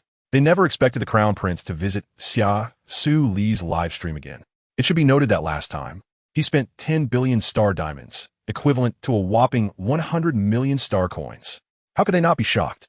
CMO looked at her enchanting figure on the screen, feeling his heart race, and sent a message in the public chat. You look exceptionally beautiful today. After saying that, he directly showered her with millions of gifts. This action drove the viewers in the live stream crazy again, with gasps of admiration and envy filling the chat. Xia Suli saw the messages and gifts from CMO and replied with a smile. Thank you all for your love. And thank you to the Crown Prince for the compliments and gifts. Today, I want to bring you a brand new style, and I hope you'll like it. Next, let me dance for you. I hope you enjoy it. As the music began to play, Xia Suli started to dance gracefully, her movements elegant and captivating, like a fluttering butterfly. The atmosphere in a live stream was exceptionally lively, with fans sending gifts to express their affection for her. CMO's lips curled up slightly. He didn't pay attention to the comments on the screen, but silently watched Xia Suli. He found himself increasingly attracted to her, unable to resist her beauty and unique charm. As time passed, Xia Suli continued to interact with the audience, singing and dancing, showcasing her versatility. The atmosphere in the live stream was extraordinarily vibrant, with viewers continuously sending various gifts to show their love and support for Xia Suli. CMO quietly watched, occasionally sending some expensive gifts, but more often he simply appreciated her performance in silence. He felt that such moments were incredibly beautiful, as if the whole world consisted only of him and her. As the music gradually faded, Xia Suli smiled at the camera and said, "Thank you all for watching and for the gifts." After the performance, the fans in a live stream were still immersed in her beautiful dance and enchanting melody, savoring the experience. It wasn't until they heard Xia Suli's gentle voice that they snapped back to reality, as if waking from a dream. I was so captivated. It was amazing. This dance is so beautiful. I've never seen a dance style like this. It truly opened my eyes. It's really stunning. Xia Suli is indeed a talented streamer. Her skills are unique throughout the interstellar network, and it's unlikely to find anyone else as outstanding as her. They were shocked by the spectacular dance, expressing their admiration and love, and gave high praise to Xia Suli's performance. Xia Suli smiled sweetly and then said, "Next is the song request segment. Everyone can type the songs they want to hear on the screen." CMO saw this and quickly typed a song title on the screen.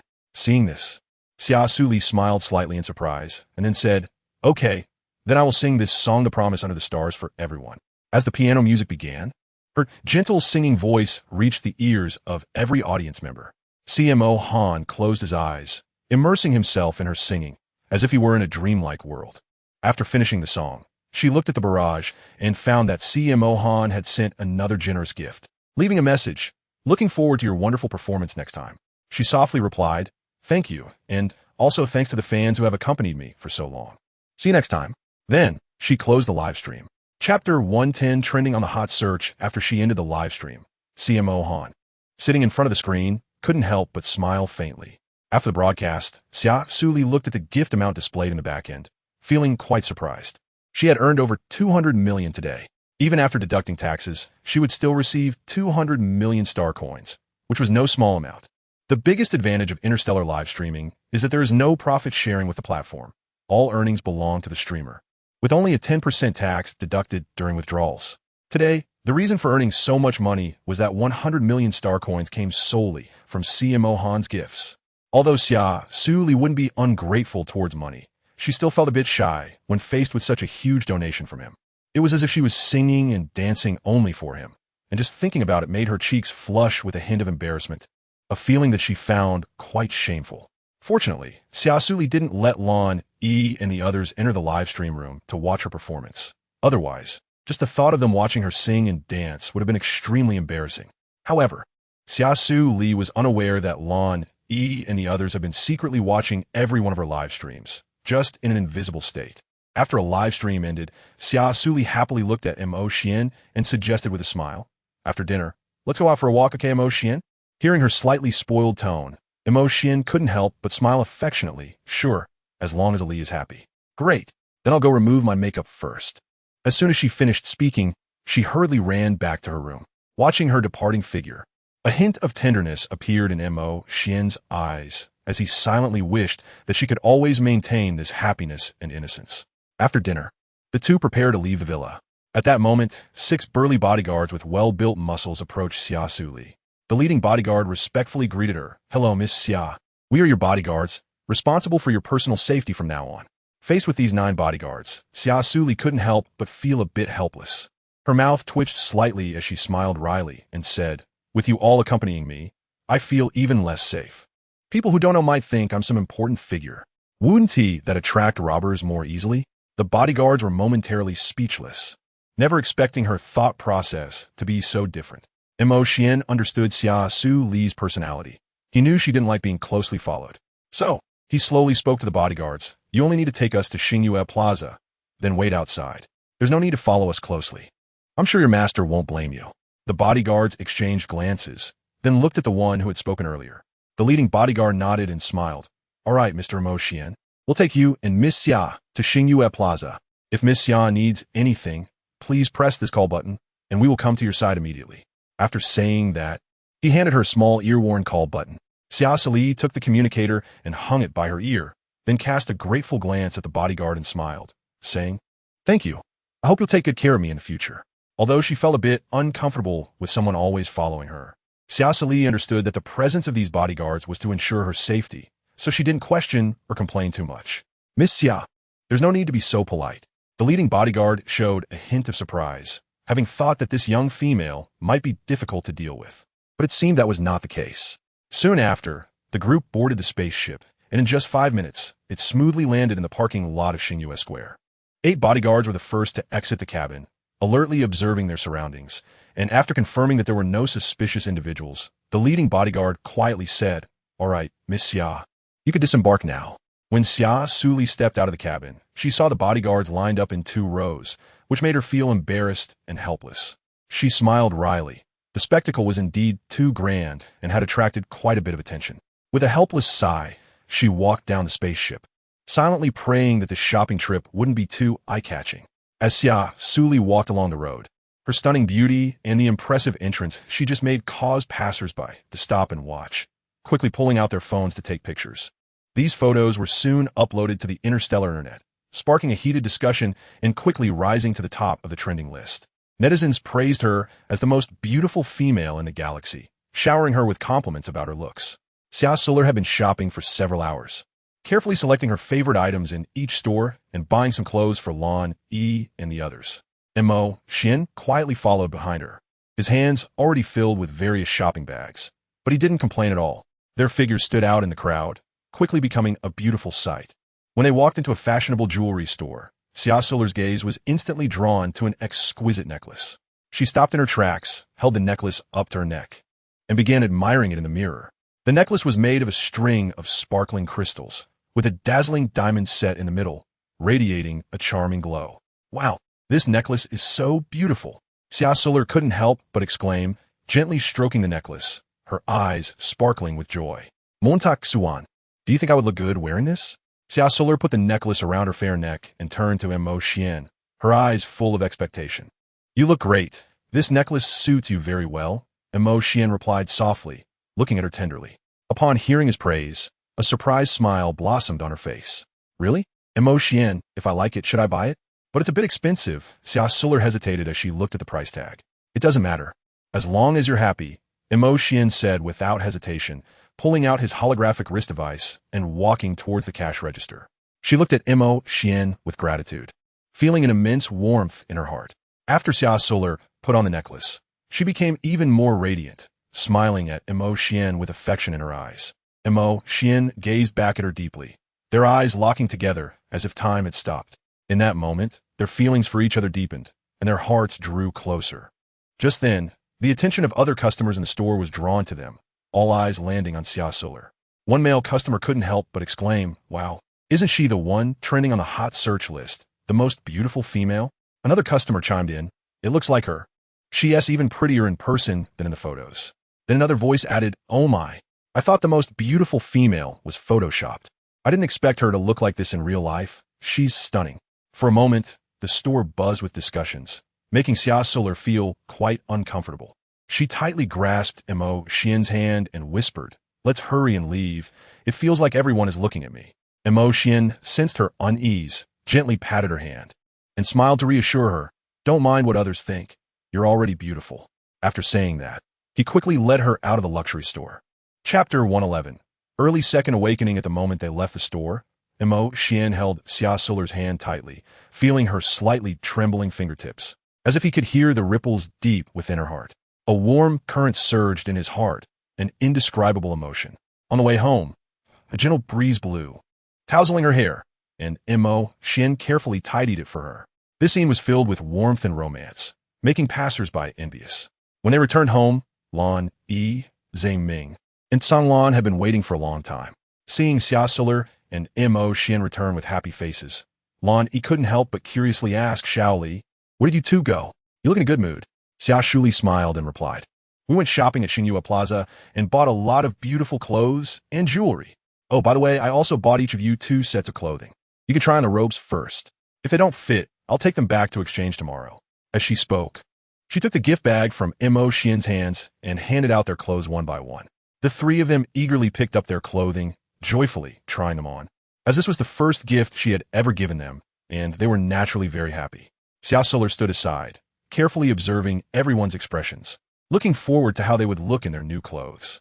Meanwhile, Mo Xian sat quietly on the sofa, his gaze fixed on her, filled with tenderness and affection. As if Xia Suli were the only person in the world, Xia Suli looked at Lan Yi and the others dressed in ancient costumes. A wave of surprise and admiration surged in her heart. Their outfits were unique and exuded a distinctive charm, especially Lan Yi, Zhang Ming, and San Lan. With their flowing long hair complementing their ancient attire, they looked stunning, as if celestial beings had descended to earth. "So handsome," she murmured, her eyes sparkling with admiration as she felt the enchanting aura they radiated. Suddenly, she turned to Mo Xian, a glimmer of expectation in her eyes. "Right, Mo Xian, you should put one on too. I'll go change into ancient attire as well, and let us take a group photo later. We've been together for so long, and we haven't taken a single photo together." After saying this, she excitedly ran upstairs, eager to change into ancient attire and create beautiful memories with everyone. The 4 of them watched Xia Suli's departing figure, their faces revealing a mix of affection and happiness. This was the first time they received such a thoughtful gift from a female, filling their hearts with warmth and emotion. It's essential to note that in interstellar society, it is usually male beastmen who actively give gifts to females to win their favor, and it is rare for female beastmen to think of giving gifts to males, as they often believe it is the male's responsibility. However, she broke this norm, expressing her care and importance for them through her actions. When Xia Suli finished changing into her ancient costume, she picked up a few hairbands and hairpins to create simple hairstyles for Lan Yi and the others. Then, Xia Suli stood in the middle, with Lan Yi and Zhang Ming on her right and Mo Xian and San Lan on her left. After adjusting the flying camera, she smiled and said, "When I say cheese, everyone smile together. 1, 2, 3, cheese." They all showed happy smiles at the same time, and this beautiful moment was captured, becoming their most cherished memory. After taking several group photos, Xia Suli took individual photos with each of them, and they saved these pictures in their light brain system, even using them as light brain backgrounds, often looking at them fondly. Time flew by, and before they knew it, night fell, the sky dotted with stars, resembling a beautiful painting. Then Xia Suli suggested a walk by the lake. They strolled along the lakeside, the gentle breeze bringing refreshing air. The lake shimmered with light, reflecting the bright moon above, creating a stunning night scene. They gathered in a pavilion by the lake, sharing stories of their day. In that moment, they seemed to forget all their troubles, simply enjoying this rare tranquility and joy. When they returned to their residence, it was already late, but everyone felt very satisfied and happy. This night not only allowed them to spend a delightful evening, but also deepen their bonds. In the days that followed, Xian continued to take meticulous care of Xia Suli's daily life, always guarding her safety. Xia Suli insisted on live streaming every day, striving to earn more income, while Lan Yi, Ming, and Song Lan continued to live their routine lives of leaving early and returning late. In the blink of an eye, months had passed, and on this day, under the bright sunshine, Xia Suli welcomed her 19th birthday. This should have been a day full of joy and blessings, but an unexpected incident shattered this tranquility. While Xia Suli was celebrating with everyone, she suddenly collapsed to the ground without warning, falling into a deep sleep. The sudden change shocked everyone present, as they never expected her to awaken early. Meanwhile, deep in the dungeon of the Helid family, a mysterious black dragon seemed to sense something, suddenly opening its eyes. A hint of barely perceptible unease flickered in its deep blue eyes, as it seemed to feel an unusual wave of power emanating from Xia Suli. The guards looked at the agitated black dragon in confusion, unable to comprehend why it had suddenly become so restless, nervously watching its every move, fearing it might break free from its cage. One of the guards couldn't help but shout anxiously, "Quick, go call the higher-ups to come take a look. If something happens to this black dragon, we're all done for." Just as they finished notifying their superiors, a surprising scene unfolded. The black dragon began to change form. With a flash of light, the black dragon gradually transformed into a tall, strong, and handsome beastman, exuding an incredibly powerful aura that inspired awe. This beastman was none other than Kyle Helid, standing bare in the cage, his eyes reflecting confusion and pain. Memories surged like a tide in his mind, reminding him of his experiences of being imprisoned and the unease that had been troubling him, as if a force was struggling deep within his heart. At that moment, a mysterious old man arrived and observed the situation through the gaps in the cage. When he saw Kyle awaken, a glimmer of surprise and relief crossed his eyes. He exclaimed excitedly, "Child, you have finally awakened." Then he quickly ordered someone, "Go prepare clothes for the clan leader." Kyle Helid's handsome face showed a hint of confusion. He didn't understand why the ancestor of the Helid family would refer to him as the clan leader. How did he become the clan leader? He tried to recall the events that occurred after he lost his senses, but the memories in his mind were hazy. He pondered to himself, could it be that something happened during the time I lost my senses that I am unaware of? Seeing Kyle's puzzled expression, the ancestor quickly explained, "After you lost your senses, I conducted an in-depth investigation into the past and uncovered the truth. It turns out that it was Regis who conspired with others to frame your father, leading to his unfortunate demise. Therefore, Regis deserved to die. As for those who conspired with him, I have removed them from the family tree and expelled them from our Helid family's territory. This was done not only to avenge your father, but also to give you justice. Now that you have successfully evolved into a divine dragon beast form, it means your strength has been greatly enhanced. More importantly, your mental power has also reached SSS level, making you a unique 3S male beastman in the starry interstellar realm. With such powerful strength and talent, you are bound to achieve great accomplishments in the future. Thus, only you can shoulder the heavy responsibility of leading the Helid family to a higher level, allowing our family to shine on the interstellar stage." After hearing the ancestor's explanation, Ka was quite surprised. He had never thought he could break through to this level. However, when he saw the sincere emotions reflected in the ancestor's eyes, he believed that everything was true. Yet, regarding the responsibilities and missions mentioned by the ancestor, he seemed somewhat dismissive, a mocking curve appearing at the corner of his mouth. With a disdainful tone, he said, "You want me to lead the Helid family to greater heights? Why do you think I should do that? What benefit does it have for me?" The ancestor replied solemnly, "If you want to protect the female you love, merely relying on your own strength is far from enough. Do you want to be with her forever as a pirate king? Even if you are powerful, do you think you can always be by her side, protecting her from any harm?" Upon hearing this, Kyle frowned slightly, but still did not change his attitude. Seeing he was unmoved, the ancestor continued, "The female you like is named Xia Suli, right? She is currently in the Star Luo Empire. During the time you lost your senses, she has become a big internet celebrity in the interstellar realm, gaining widespread attention. I understand that you have deep feelings for her, but reality is often cruel. According to my investigation, the 4 male beastmen around her are all above S-class experts, Their strength cannot be underestimated, and their backgrounds are not simple. More importantly, they have a close relationship with the crown prince, Xia Han, whose status is bound to rise in the future. The ancestor paused and then said, "And what about you? Even though you are now an SSS beastman, without a strong identity, how can you provide her with a stable home? In this world where the weak are preyed upon by the strong, only with sufficient power and status can you protect the one you love. If you remain a mere vagrant, no matter how strong you are, it will be difficult to compete with those in power."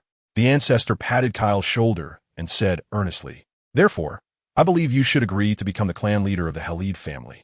This is not only your father's wish, but also an opportunity for you to realize your self-worth. You must understand that your strength comes not only from your power, but also from your status and influence. Only by standing higher and seeing further can you better protect those you love. Moreover, the ones who harmed you have all been dealt with, and those who needed to be driven away have been expelled. So how long will you continue to hate your kin? Don't forget, the blood that runs through your veins is also from the Halid family. Regardless of what happened in the past, we are still family, and the rise and fall of our family is closely related to each individual." When Kyle learned that Xia Suli was still alive, he was very excited and asked, "Lear is still alive?" "Yes, she is alive, and it seems her male beastman is secretly looking for you. I suspect it was that little female who asked him to find you. So what have you decided?" The ancestor replied, truthfully. Kyle fell silent for a moment upon hearing this, his gaze becoming resolute. "I can agree to your request, but I have one condition." "What condition?" the ancestor asked in confusion. "Take me to see her." The ancestor nodded. "All right, I will try to arrange for you to meet her. But you must remember that you're going as the clan leader of the Halid family. Your behavior will affect the family's reputation. I hope to see her first before deciding whether to take on the position of clan leader." Kyle's expression was very serious. The ancestor understood Kyle's feelings and nodded, agreeing to his request. A few days later, under the ancestor's arrangement, Kyle finally met the person he had been longing for. However, looking at the unconscious Xia Suli, Kyle's heart was filled with panic. What happened to Lear? Why is she unconscious? Kyle looked at Xia Suli in the medical cabin with great concern. Ziming knew that the person in front of him was the Kyle that Xia Suli had been searching for. So he said calmly, "You must know that Lyre is different from other females. She is now preparing for her second awakening. But whether she can get through it is still unknown." Lonnie looked at the coldly handsome Kyle in front of him, surprised that he was representing the Hellard family to visit. It seemed he was determined to compete for Xia Suli. Kyle quietly gazed at the sleeping Xia Suli, and his mindset underwent a subtle change. He realized that to protect the one he loved, he must become stronger. Thus, he decided to accept the ancestor's proposal and take on the heavy responsibility of being the family head of the Hellard family. He was well aware that this path was fraught with challenges, but he was willing to fight for it, not only for himself, but for the one he loved.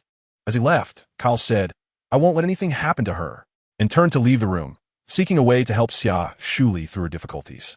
Kyle searched through all the ancient records of the Hellard family and finally found a way to heal her rapidly increasing mental power without harming her.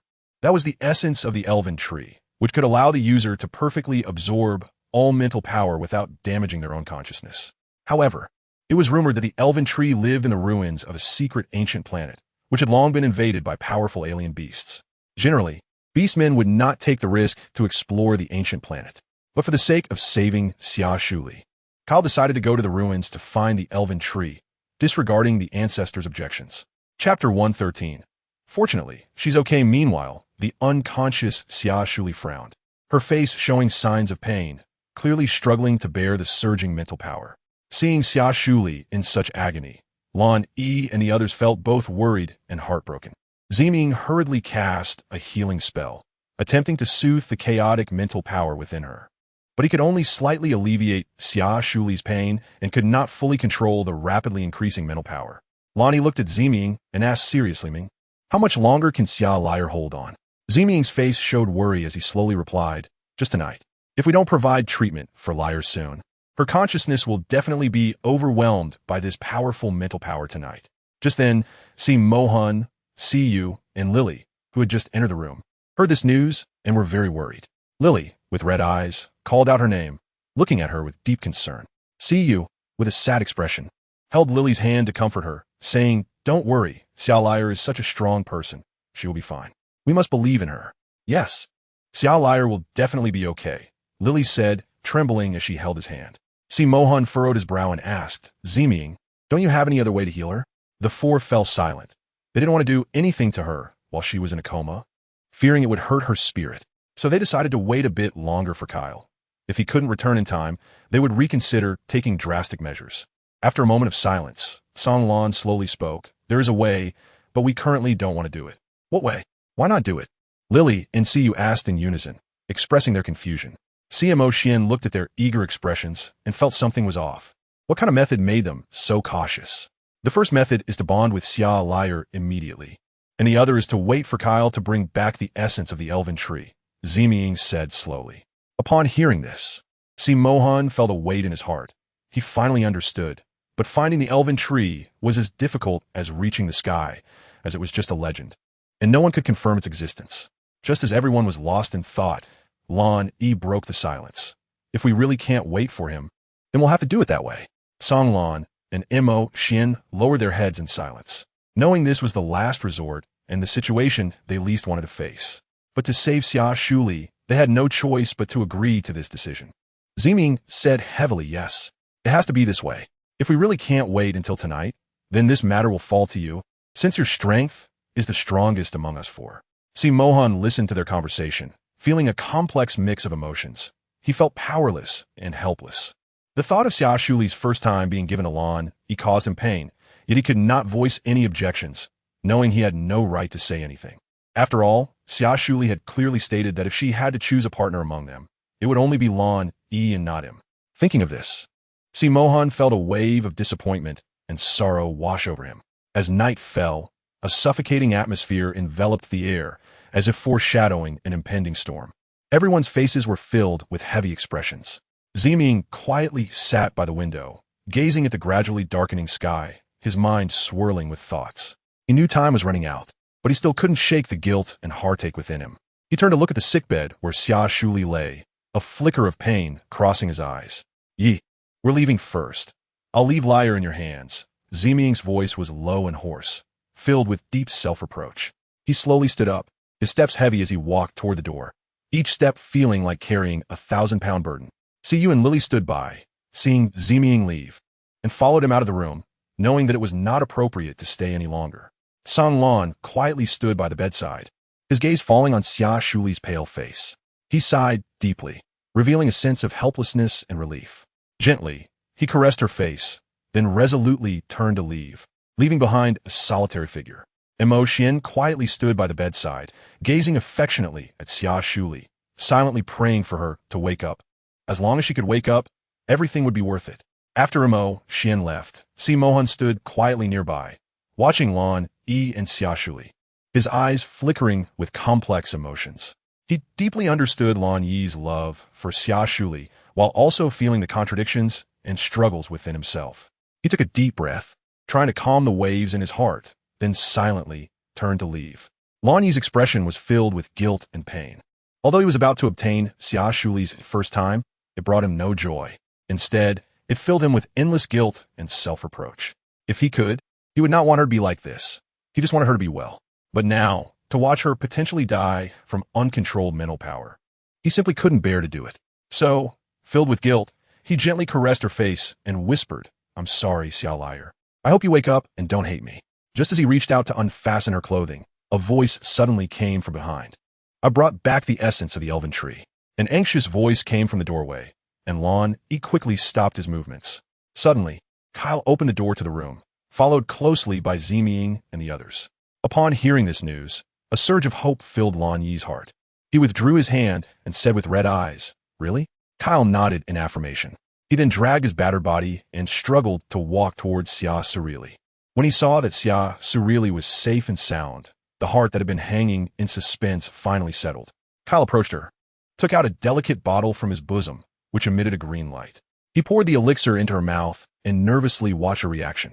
After a while, Xia Suli's complexion gradually regained its color, and her tightly furrowed brows relaxed. Seeing this, everyone finally felt a weight lifted off their hearts. Lonnie looked at Kyle gratefully. Thank you, Kyle. Kyle shook his head. This is what I should do. As long as Lier is fine, that's all that matters. After saying this, he leaned wearily against the side and closed his eyes. Ziming stepped forward to check Xia Suli's condition. Her mental strength had stabilized, but she still needed some time to fully recover. Upon hearing this, everyone breathed a sigh of relief, their faces showing expressions of comfort. Chapter 114. Dinner for 6. Just when everyone thought she was fine, Xia Suli suddenly let out a painful groan. Upon hearing the sound, everyone showed expressions of confusion and concern. What happened to little Lear? Why is she suddenly in such pain? Lan anxiously walked to the bedside, looking at Xia Suli with heartache, unable to help but reach out to touch her pale cheek. Mohan frowned tightly, carefully observing Xia Suli's condition, constantly pondering possible reasons in his mind. Could it be because of the elixir from a spirit tree? His tone was filled with worry and doubt. Ming quickly grabbed Xia Suli's wrist to check her pulse. When he sensed something unusual in her body, he spoke with a tense expression. Damn it, her mental power has completely surged. If this continues, Lear's sea of consciousness will explode. His voice carried a hint of panic, as if he realized the seriousness of the situation. How could this happen? Is there any way to suppress it? Kyle said with a tense expression. Perhaps we can try using powers of SS rank or above to forcibly suppress the surging mental power within her. As long as we gather our powerful energies together and then inject them into her body, maybe we can suppress the mental power within her. Upon hearing this, Mohan and Kyle all nodded in agreement. They then sat around her, focusing their minds and mobilizing their powers. As they exerted their efforts, a powerful energy gradually gathered, forming a brilliant light that enveloped Xia Suli, slowly seeping into her body. Time passed second by second as everyone nervously watched her, hoping for a miracle to happen. Finally, after an hour, Xia Suli's body suddenly floated up, completely enveloped in a mysterious green light. As she let out a painful cry, a powerful wave of mental energy radiated from her body. Lan and the other two were also thrown back by this force. Seeing this, Siyu hurriedly stepped forward to support Mohan. Your Highness, are you okay? I'm fine. Mohan waved his hand. Ganlan hao pet lan iu. Emo Xian helped Kyle, and Ming was responsible for treating their injuries. Just as he finished healing them, Xia Suli slowly opened her eyes. Everyone joyfully called out her name. Xia Suli slowly opened her eyes, looking around in confusion. When she saw Kyle, a flash of shock crossed her eyes. Gradually, she began to recall what had happened earlier, and she looked at everyone with gratitude, tears glistening in her eyes. Thank you all. Seeing Xia Suli safe and sound, everyone finally breathed a sigh of relief, their faces showing expressions of comfort and joy. Ming hurriedly stepped forward to support her and asked with concern. Fortunately, Kyle brought back the spirit tree's essence in time. Lear, how are you feeling now? Is there anywhere else that feels uncomfortable? Xia Suli Gantishuk Hadhit. I'm much better. Thank you all for your concern. Kyle, are you okay? She turned to look at Kyle, who stood beside her, her eyes filled with worry. Kyle walked to her side, tightly holding her hand, looking at her with a face full of guilt and remorse, softly saying, I'm sorry, Lear, I made you suffer. It's all my fault. If it weren't for me. His voice gradually faded, as if he was trapped in self-blame. However, Xia Suli smiled gently, interrupting his words. Don't say that. As long as I can see you safe again, I'm relieved. As long as we are both alive, everything will be fine. Her smile was as warm as sunshine, bringing immense comfort. Mohan, witnessing the scene, showed a hint of disappointment in his eyes, but quickly regained his composure. He slowly spoke. Since Miss Xia is fine, I shall take my leave. If you need anything, you can always come and find me. After saying this, he took a deep look at Xia Suli and then turned to leave. Xia Suli watched as Mohan left sadly, and an unusual emotion suddenly welled up in her heart. You supported Xia Lily, and I will head back first. We'll come to see you again tomorrow. Take good care of yourself, Xia. Seeing how much they care for you and love you makes me feel relieved. You must be well. Lily held her hand, saying happily. Xia Suli nodded slightly. Okay, Lily, you go back first. You're about to give birth and can't be too tired.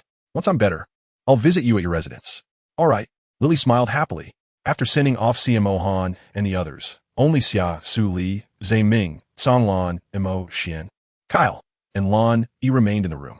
Kyle, what exactly happened? Why couldn't we find you for so long? Suli asked curiously. Seeing this, Kyle began to recount the events. I see. No wonder we couldn't find you. I'm glad you're okay. Xia Suli sighed in relief, showing a comforting smile.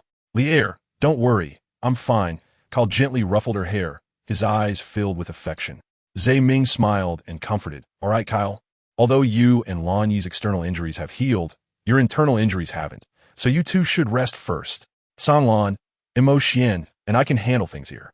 Lonnie nodded with a smile, agreeing, okay, then I'll take Kyle to rest first and come back later. Kyle glanced down at his disheveled appearance, feeling a bit embarrassed, and said, Lier, let me tidy up a bit before I come find you. After saying that, he left with Lan Yi. Xia Suli nodded with a smile, watching them leave. After they had gone far away, she turned to look at Zhe Ming and the others. This time, I really owe it all to you. If it weren't for you, I might not have made it through. Zhe Ming gently shook his head. There's no need for thanks between us. If anything had happened to you, we would have regretted it for life. His gaze revealed sincere emotions. San Lan smiled and said, Lier just woke up and needs to rest well. Let's give her some peace and make her something to eat. I bet little Su Li is hungry. Xian also chimed in, Ali, you should rest well. Call us if you need anything. Okay, I got it. You all go ahead and be busy. Zhe Ming and the other three exchanged smiles and then left the room together, closing the door behind them. The room instantly fell silent, and Xia Suli leaned back on the bed, lost in thought. When Xian and the others prepared a feast, Xia Suli was carefully helped by Lan Yi to sit beside the dining table. She blinked her bright eyes, looking at the table full of delicious food, and couldn't help but smile, saying, wow, it looks so sumptuous. Every dish is exuding an irresistible aroma, making my mouth water. I can't wait to try it. Hearing Xia Suli's words, everyone laughed. Zhe Ming laughed heartily, looking at her with affection, and gently said, Ha, if you're hungry, hurry up and eat. Don't starve yourself. He lightly patted Xia Suli's shoulder, his eyes filled with care and love. Chapter 115. Admitting that I like him after eating to her heart's content. Xia Suli gently rubbed her round little belly, her face showing a satisfied expression. I'm so full. By the way, Kyle, what are your plans for the future? Are you going back to Black Dragon Star or staying in Xingluo Empire? She asked with her bright, sparkling eyes. Kyle elegantly put down his chopsticks, a slight smile on his lips. I've decided to inherit the position of the head of the Hell Red family, so I should stay in Xingluo Empire. As for Black Dragon Star, it will also fall under the management of the Hell Red family. This way, they will have the protection of the Hell Red family, and life will be safer. Upon hearing that Kyle wanted to become the head of the Hell Red family, Xia Suli's eyes widened in surprise, but then turned to joy and support. Wow, that's amazing. Congratulations, Kyle. By the way, what about Grandpa Qin and Xiao Luo? Will you bring them over? Of course. I've already helped them restore their identities in Xingluo Empire. Once I finish dealing with the affairs of the Hell Red family, I should bring them to Xingluo Empire. Kyle replied with a smile. Lan Yi put down his teacup and said in a flat tone, Then we congratulate you in advance on becoming the head of the Hell Red family.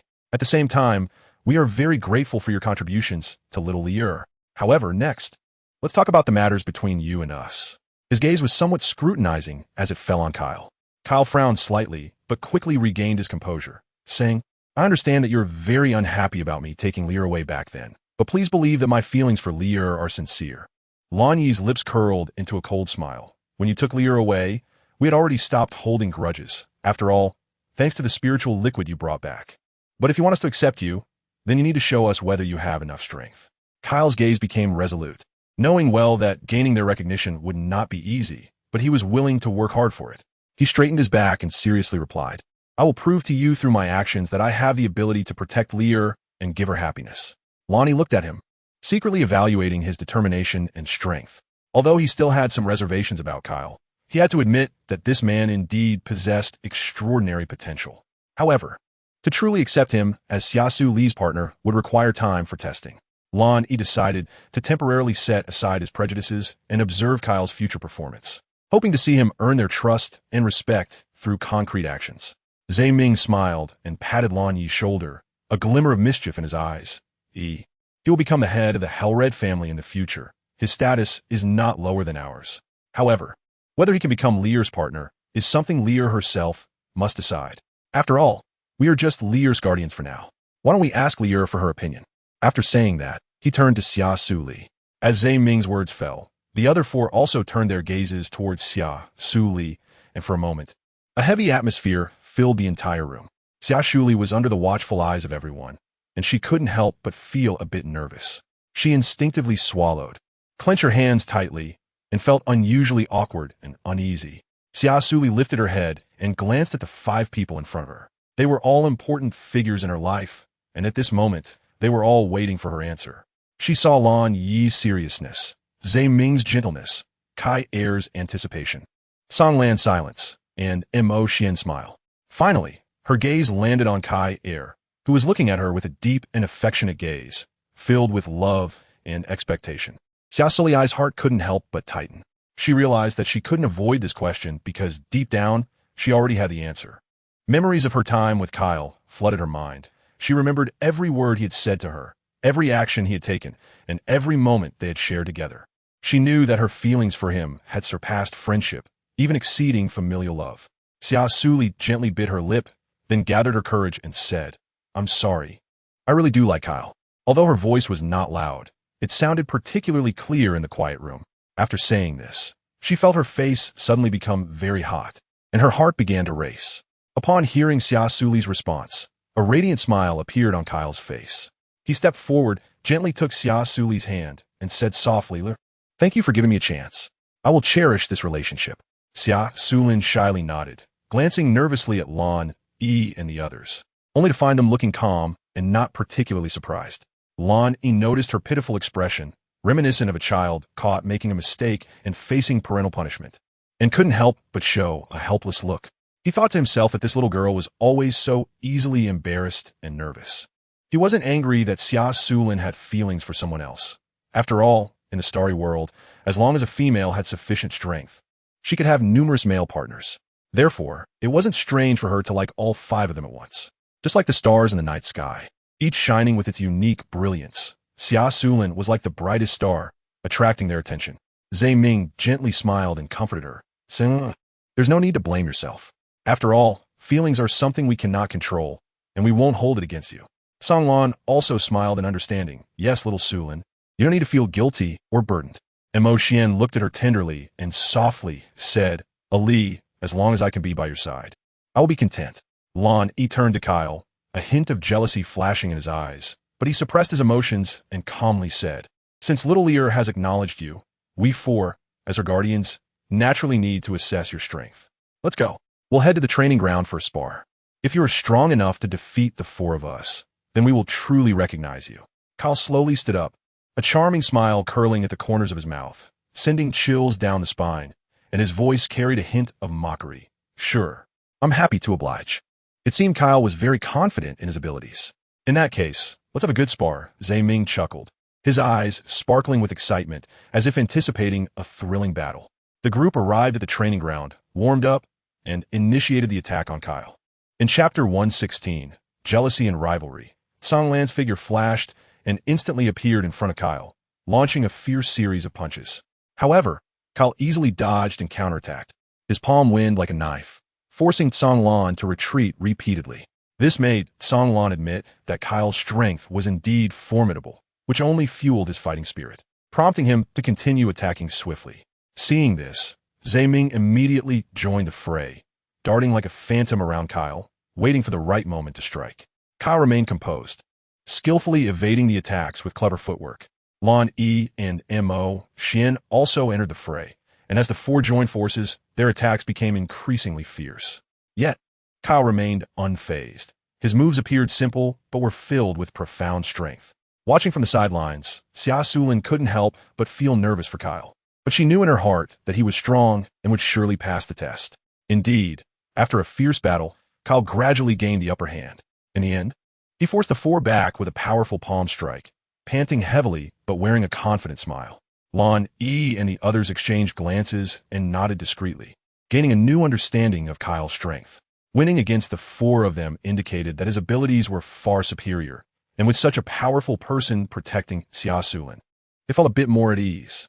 After the spar, everyone was drenched in sweat, standing there panting heavily.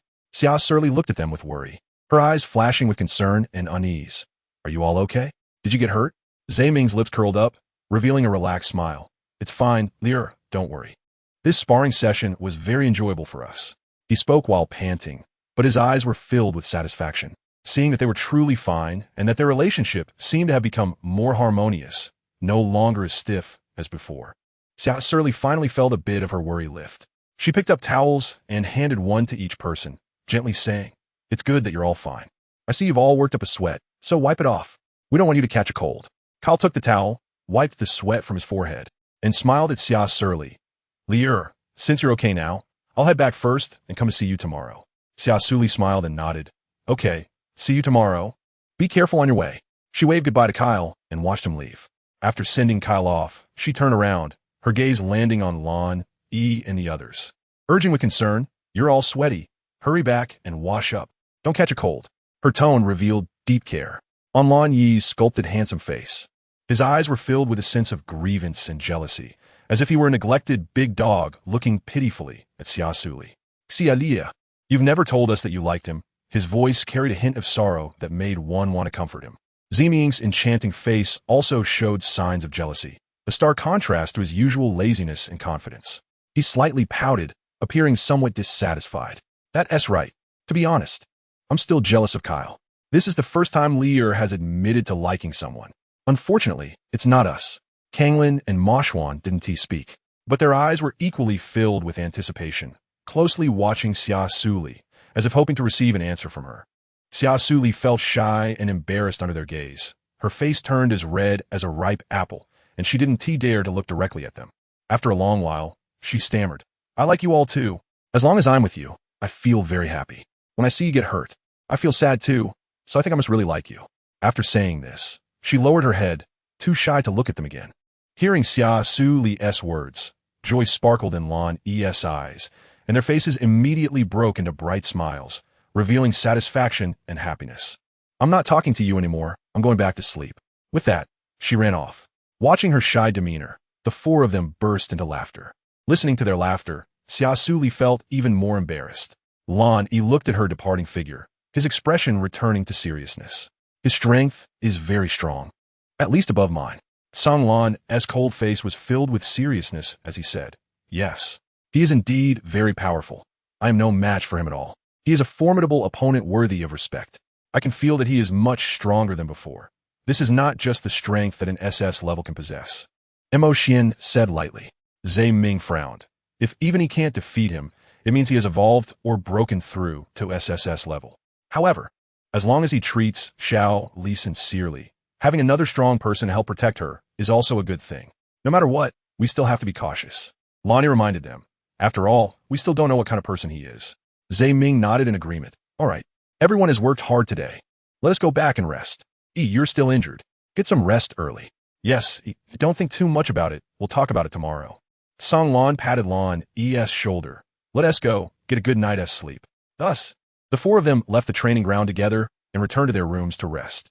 Xia Suli returned to her room, lay on the bed, and her mind was filled with thoughts. Gradually, she fell into a deep sleep.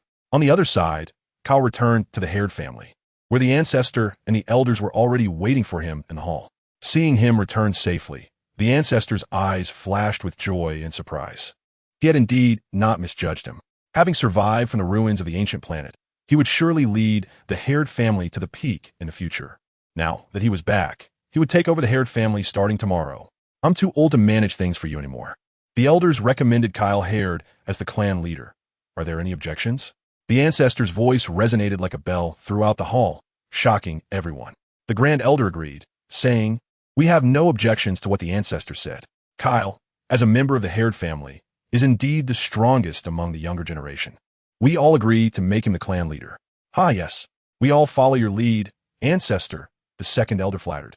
I have no objections either. After all, if the old clan leader were here, Kyle would indeed be the next clan leader, the third elder stated firmly.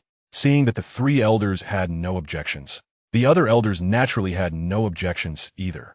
The ancestor nodded in satisfaction, then handed the clan leader's token to Kyle, along with the Haired family's inheritance space ring. This meant that from today onward, Kyle would be the new clan leader of the Haired family, like the rising sun, about to lead the Haired family to new glory. Chapter 117.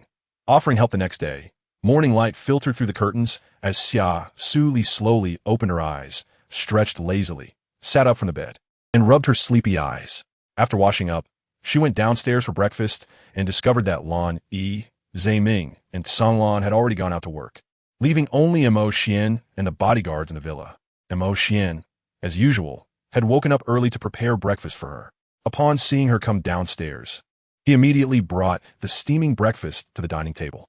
She gave Mo Xian a grateful glance and sat down to enjoy the delicious food. After breakfast, she went to the training ground to train with Mo Xian. After a sparring session, Xia Suli was pleasantly surprised to find that her strength had significantly improved, and her mental strength was evidently much stronger than before. It seemed that this injury not only didn't affect her strength, but it also turned out to be a blessing in disguise, allowing her to make greater progress. After lunch, she put on her makeup, adjusted her mood, and prepared for a new day of live streaming. As time passed, the afternoon live stream officially began. She opened the streaming software and greeted her fans with a smile. However, when she glanced at the bullet comments, she noticed something was off. Usually, as soon as she started streaming, CMO Han would be the first to enter the live room, but today he was absent. This made her feel a bit disappointed, as CMO Han had always been one of her most loyal supporters. The fans in the live room also expressed their confusion. "Where is the Crown Prince?" they curiously asked, looking forward to CMO Han's arrival. However, some haters seized the opportunity to mock Xia Suli, claiming that she was afraid to show her face and suggesting that CMO Han had lost interest in her live streams. Faced with these malicious comments, Xia Suli remained calm, smiled slightly, and thanked everyone for their concern, explaining that CMO Han might be busy lately and hoping everyone could understand. Just then, she received a PK video call request from Princess Lai Shi. Looking at the request on the screen, she felt a wave of disgust. She didn't like having her fans fight PK battles for her, thinking it was too utilitarian and hypocritical, so she clicked the reject button without hesitation. On the other side, Princess Lai Shi, upon seeing her invitation rejected, showed a surprised and dissatisfied expression. She immediately realized it was a good opportunity to create a topic, so she pretended to be sad and said, "I'm sorry everyone. Xiao Li rejected my PK. It seems she's gotten popular and looks down on me now." At that moment, there were over 1 million fans watching Princess Lai Shi's live stream. Hearing her words, they began to flood the comments with messages of comfort. "Don't be sad, Princess Lai Shi. They're just new internet celebrities. Even if they're popular, they're just a streamer afraid to show their face. Nothing to be arrogant about." Exactly. She's just a small streamer with tens of millions of fans. Yet she dares to look down on the princess with over 1 billion fans. I think the Xiao Li is indeed a bit full of herself. How could she not be full of herself? I heard the Crown Prince spends over 100 million star coins on every one of Xiao Li's live streams. These comments surged like a tide, filled with doubts and attacks against Xia Suli, which made Lai Shi very pleased. Meanwhile, on the other side, Xia Suli was surprised to see dozens of thousands of people suddenly entering her live room. When she saw the comments accusing her of rejecting Lai Shi's PK video, she realized this was all Princess Lai Shi's doing. However, at that moment, her fans began to defend her, arguing with those who criticized Xia Suli, trying to explain her position. Xia Suli was deeply moved by this scene. She knew that her fans had always supported her, standing by her side, even in the face of external pressure. So she smiled at the camera and said, "Thank you all for your support. I really appreciate it." Regarding the refusal to participate in the PK with Lai Shi, I want to tell everyone that I have a right to choose whether to participate or not. Everyone has their own principles, and if someone forces me to do something against my will, I will firmly oppose it. I hope everyone can understand my decision. In the end, she expressed her gratitude to all her supportive fans and promised to continue working hard to bring them more wonderful shows. With Xia Suli's words, the atmosphere in the live broadcast room gradually eased. Although some still insisted that she should accept the PK, most expressed understanding and support. After all, everyone has the right to make their own choices, and Xia Suli demonstrated steadfast beliefs and courage. However, her refusal to participate in the PK with Lai Shi was maliciously edited by some people, leading to many trolls in her live stream daily demanding that she apologize to Lai Shi. Xia Suli watched the increasing number of haters with a heavy heart, but she didn't want to bow down to those who maliciously slandered her. She firmly believed she hadn't done anything wrong, just as she was thinking about how to cope. A familiar name entered the live stream, C. Mohan.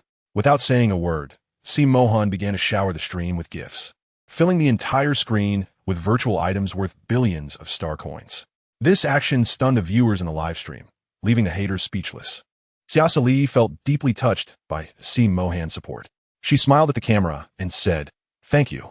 C. Mohan replied in the bullet comments, "Don't pay attention to those people. You did great."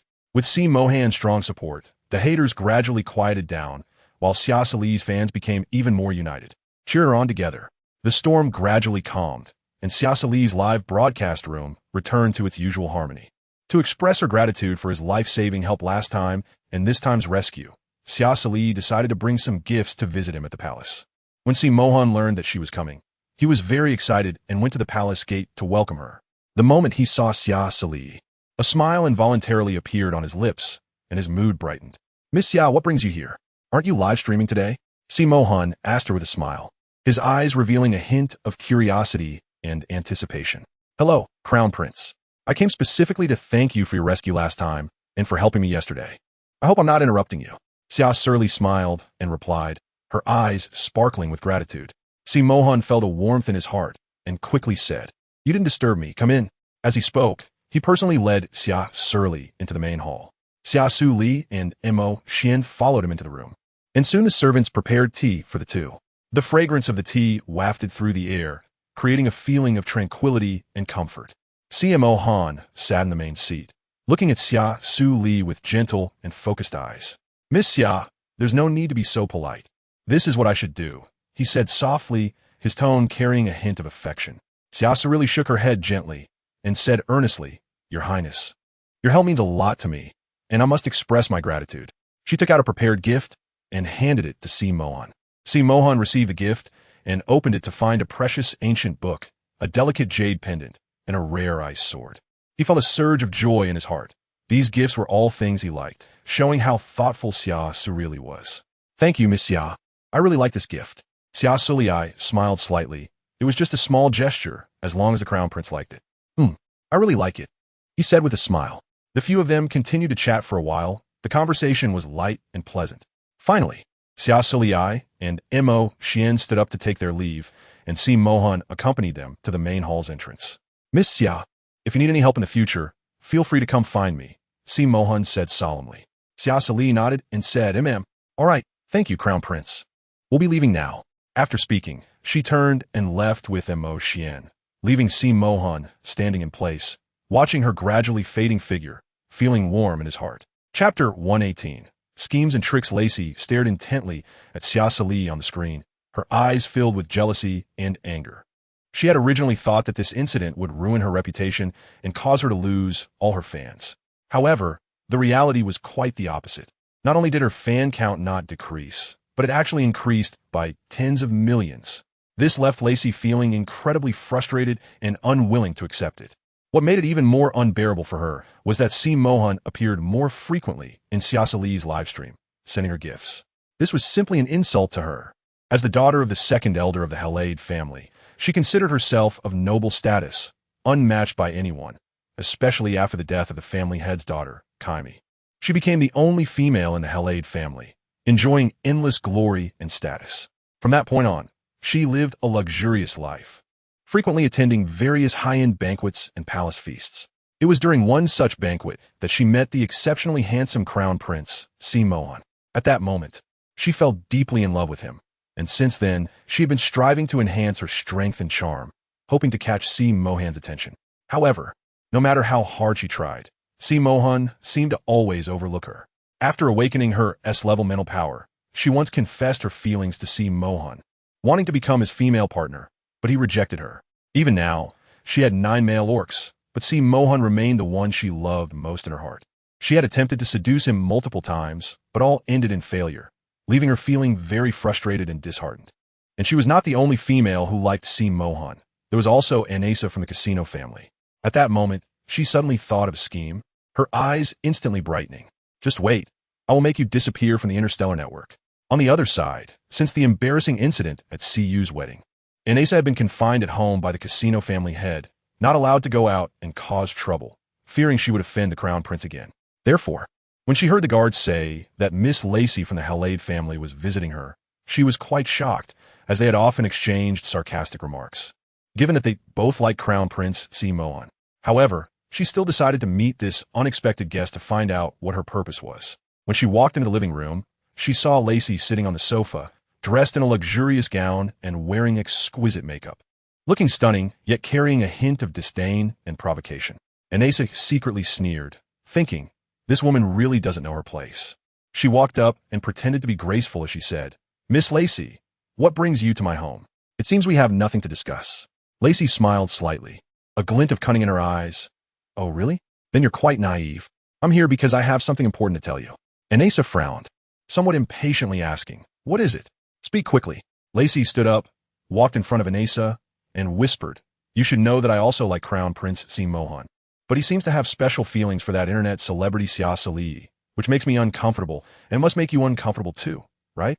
Anessa's expression darkened, gritting her teeth as she said, "That Xia Suli is just a cheap woman, seducing the Crown Prince in reality and still trying to tempt him online. My confinement at home is all her fault. Anessa, will never let her go." Lacey was quite surprised to hear this. She didn't expect Anessa to know the true name of that internet celebrity. She immediately laughed. Then, with a tone full of mockery, she said, "Oh, so Miss Anessa knows her. But what can you do about her? She is now the Crown Prince's favorite. If you harm her, you will probably anger the Crown Prince." Anessa trembled with anger, glaring at Lacey and said, "So what? Should we just let her succeed?" Seeing that she had fallen for it, Lacey quickly patted Anessa's shoulder and said mysteriously, "Don't worry, I have a plan that can help us get rid of Xia Suli. As long as we work together, we will definitely succeed." Anessa looked at Lacey suspiciously. "What plan? Tell me." Lacey leaned closer to Anessa's ear and whispered her plan. After Anessa listened, her eyes lit up, revealing a proud smile. "Okay, let's do it. This time we must make Xia Suli disappear forever in the stars." Time passed quickly, and a month later, Lily successfully gave birth to a lovely female cub. This excited the entire royal family, especially His Majesty the Emperor, who was overjoyed to become a grandfather for the first time. Therefore, after the child's full moon, His Majesty decided to hold a grand full moon banquet for his granddaughter. As soon as the news was released, it caused a sensation, with various prestigious families and imperial officials expressing their intention to attend the banquet at Siyu's castle. Everyone knew that His Majesty and Crown Prince Si Mohan would personally attend this full moon banquet, so many regarded it as a rare social opportunity to get close to the royal family and build good relationships. For those seeking to attach themselves to the powerful and seek promotion, this was an opportunity not to be missed. On the day of the full moon banquet, Siyu's castle was decorated extravagantly, filled with flowers and ribbons. Officials and noble families from all over dressed up and flocked into the castle. In the banquet hall, the music was melodious and delicacies were laid out on long tables, with guests enjoying the food and mingling. His Majesty and Crown Prince Si Mohan were also engaging warmly with the guests at the banquet, showcasing their approachable side. Meanwhile, in another room, Lily held her newborn daughter. Beaming with a happy smile, Xia Suli looked at the child in her arms, her eyes filled with curiosity and confusion. She had never thought that Lily would give birth so quickly and couldn't help but marvel at how short the pregnancy period was for female beastmen. Lily, seeing Xia Suli's curious expression, couldn't help but laugh and playfully asked, "Xiali, do you want to hold the baby?" No, I can't hold the baby. I'm afraid I'll hurt her." Xia Suli quickly waved her hands, a look of panic on her face. "Haha, don't worry. Our beastman cubs are not that fragile. Besides, you will have to have children in the future, so it's important to learn how to hold a baby now," Lily said with a smile, then without hesitation, placed the child into her arms. Xia Suli suddenly felt the child in her arms was small and soft, causing her body to stiffen instantly. She had never come into contact with such a small life before, and was afraid that she might accidentally hurt the child. Seeing her so nervous, Lily quickly told her how to hold the baby properly and patiently guided her. After some learning, Xia Suli finally mastered the technique of holding a child.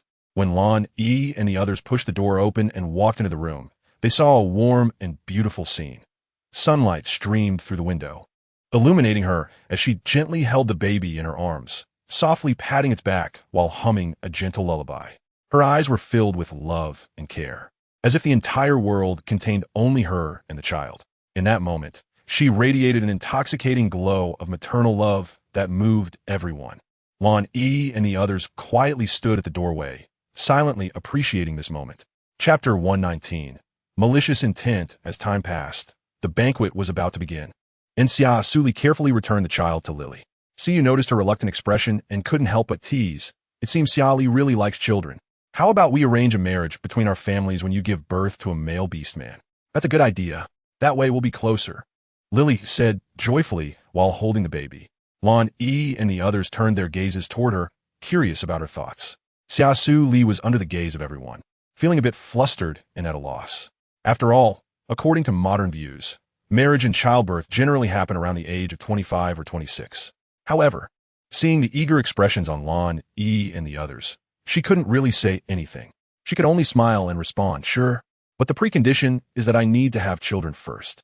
So you laughed heartily. Ha, that'll be soon. Once you come of age, won't you be able to get married and have kids? Our Meng Meng is looking forward to it. Seeing that she was not opposed to having children, Lan Yi and the others naturally felt even more hopeful that she would give them children, as they were quite looking forward to having a child with Xia Suli. All right, let's not talk about this anymore. The banquet is about to start. Let's go in first. Xia Suli shyly changed the subject. Seeing her shy, the others burst into laughter and entered the banquet hall together. As everyone came out, guests were already arriving for the gathering, and Sinan and Li Li were also holding children to greet the guests. Today, the banquet was hosted by His Majesty the Emperor, so the guests present were all prominent families and royal nobles from various planets, which showed that many planets were eager to establish good relations with the Xing Luo Empire. On the other side, Lai Shi and Kai Er represented the He Leda family, while Na Sha, after breaking off her marriage with Siyu, became the partner of second Prince Yinan, so today she attended as his partner. Enemies meeting is especially intense. As soon as Lai Shi and Na Sha entered the venue, they spotted the dazzling figure of Xia Suli surrounded by the four handsome beastmen, filled with jealousy. Sina naturally noticed Na Sha's hateful gaze towards Xia Suli, so he leaned in with a cold smile and warned her in a low voice. Na Sha, rein in the hatred in your eyes. You are here representing my partner today. If you dare to embarrass me, you will know the consequences when you return. Sinan's words made Na Sha's body tremble, but she quickly regained her composure. Taking a deep breath, she tried to control her emotions and smiled at Sinan, saying, "Don't worry, and Nan, I won't disappoint you." After saying that, Na Sha looked at Xia Suli again, her jealousy and hatred still present, but she tried to make her expression appear more natural. Sinan nodded in satisfaction and led Na Sha into the venue, greeting people around them along the way, displaying a proud demeanor. When they reached Xia Suli, Sinan stopped, coldly glanced at her, then turned to Lan Yi and the others mockingly. "Brother Lan Yi, Brother Zhe Ming, Brother Tsang Lan. It's really hard to meet you. Second Prince, you really know how to joke. We're just a group of people struggling to make a living." Shiming smiled leisurely, looking deeply at Sinan, a faint smile on his lips, seemingly not taking his words to heart.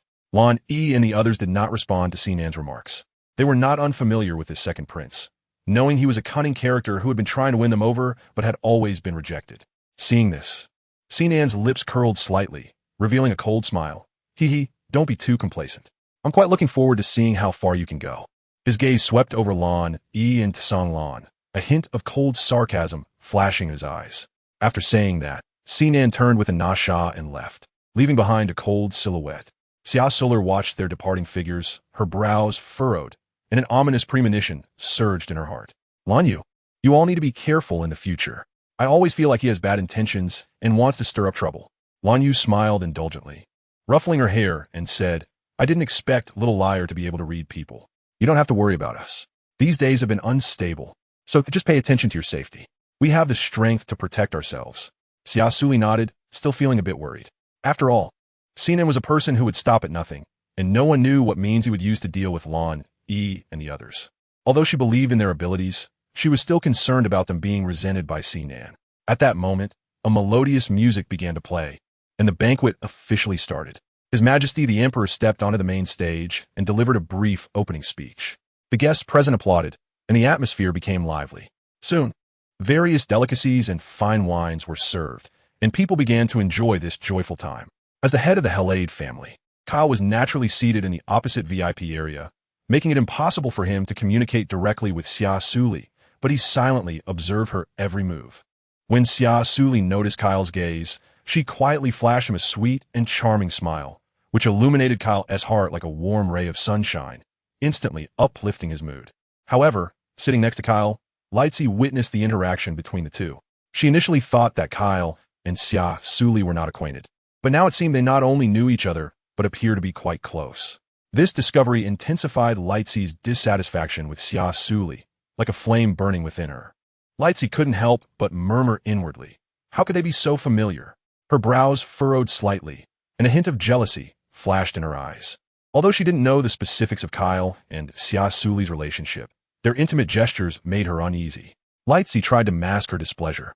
She forced a smile and continued to converse with those around her, but her thoughts were already elsewhere, constantly contemplating how to deal with this unexpected situation. Of course, Xia Suli also noticed Lightsy's reaction. She realized she had been recognized, that she was indeed the little Xia Suli, which was why Lightsey's eyes were filled with hostility. As time passed, the ball reached its climax, with music, laughter, and dancing intertwining to create a joyful and passionate atmosphere. Just then, a waiter approached Xia Suli and respectfully handed her a note. Xia Suli took the note with confusion, opened it, and saw the words, "Be careful, Anisha." Her expression instantly turned serious as she looked towards Anisha in the distance, pondering inwardly. Who sent this note? Why should she be cautious of Anisha? Xia Suli looked around, trying to identify anyone who might be conveying a warning message. However, the crowd was bustling, and she didn't notice any suspicious clues. A wave of inexplicable tension surged within her as she quickly recalled her several encounters with Anisha. Although they seemed calm on the surface, the complex emotions flickering in Anasha's eyes, along with the hidden presence of the second Prince Sinan, made her feel that things were not as simple as they appeared.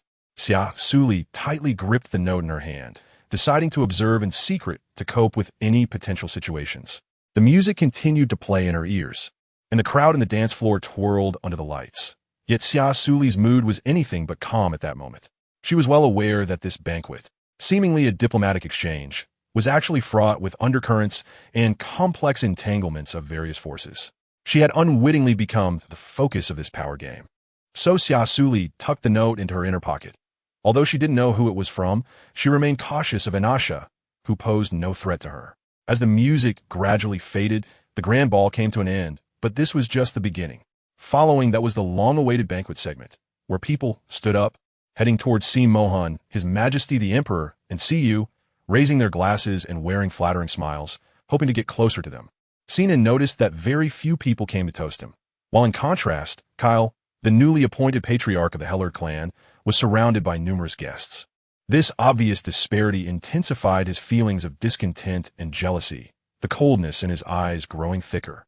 Anasha, standing by, witnessed Sinan's current expression and felt a surge of fear within her. Ever since marrying Sinan, although she appeared to enjoy endless glory and status on the surface, she lived in pain and torment every day. To her, Sinan had become a madman, instilling in her an immeasurable fear. So when she saw Lily happily holding a child with Siyu, her heart was filled with jealousy. She could not bear such a sight, as it reminded her of everything she had lost, and seeing Xia Suli, Lan Yi, and others surrounding them, forming a picture of happiness, made her feel even more resentful and unwilling. She believed that all of this was the fault of Xia Suli and Lily. If it weren't for their sudden appearance and taking away Sinan and Si Mohan as a female of the casino family, she should have had a perfect marriage.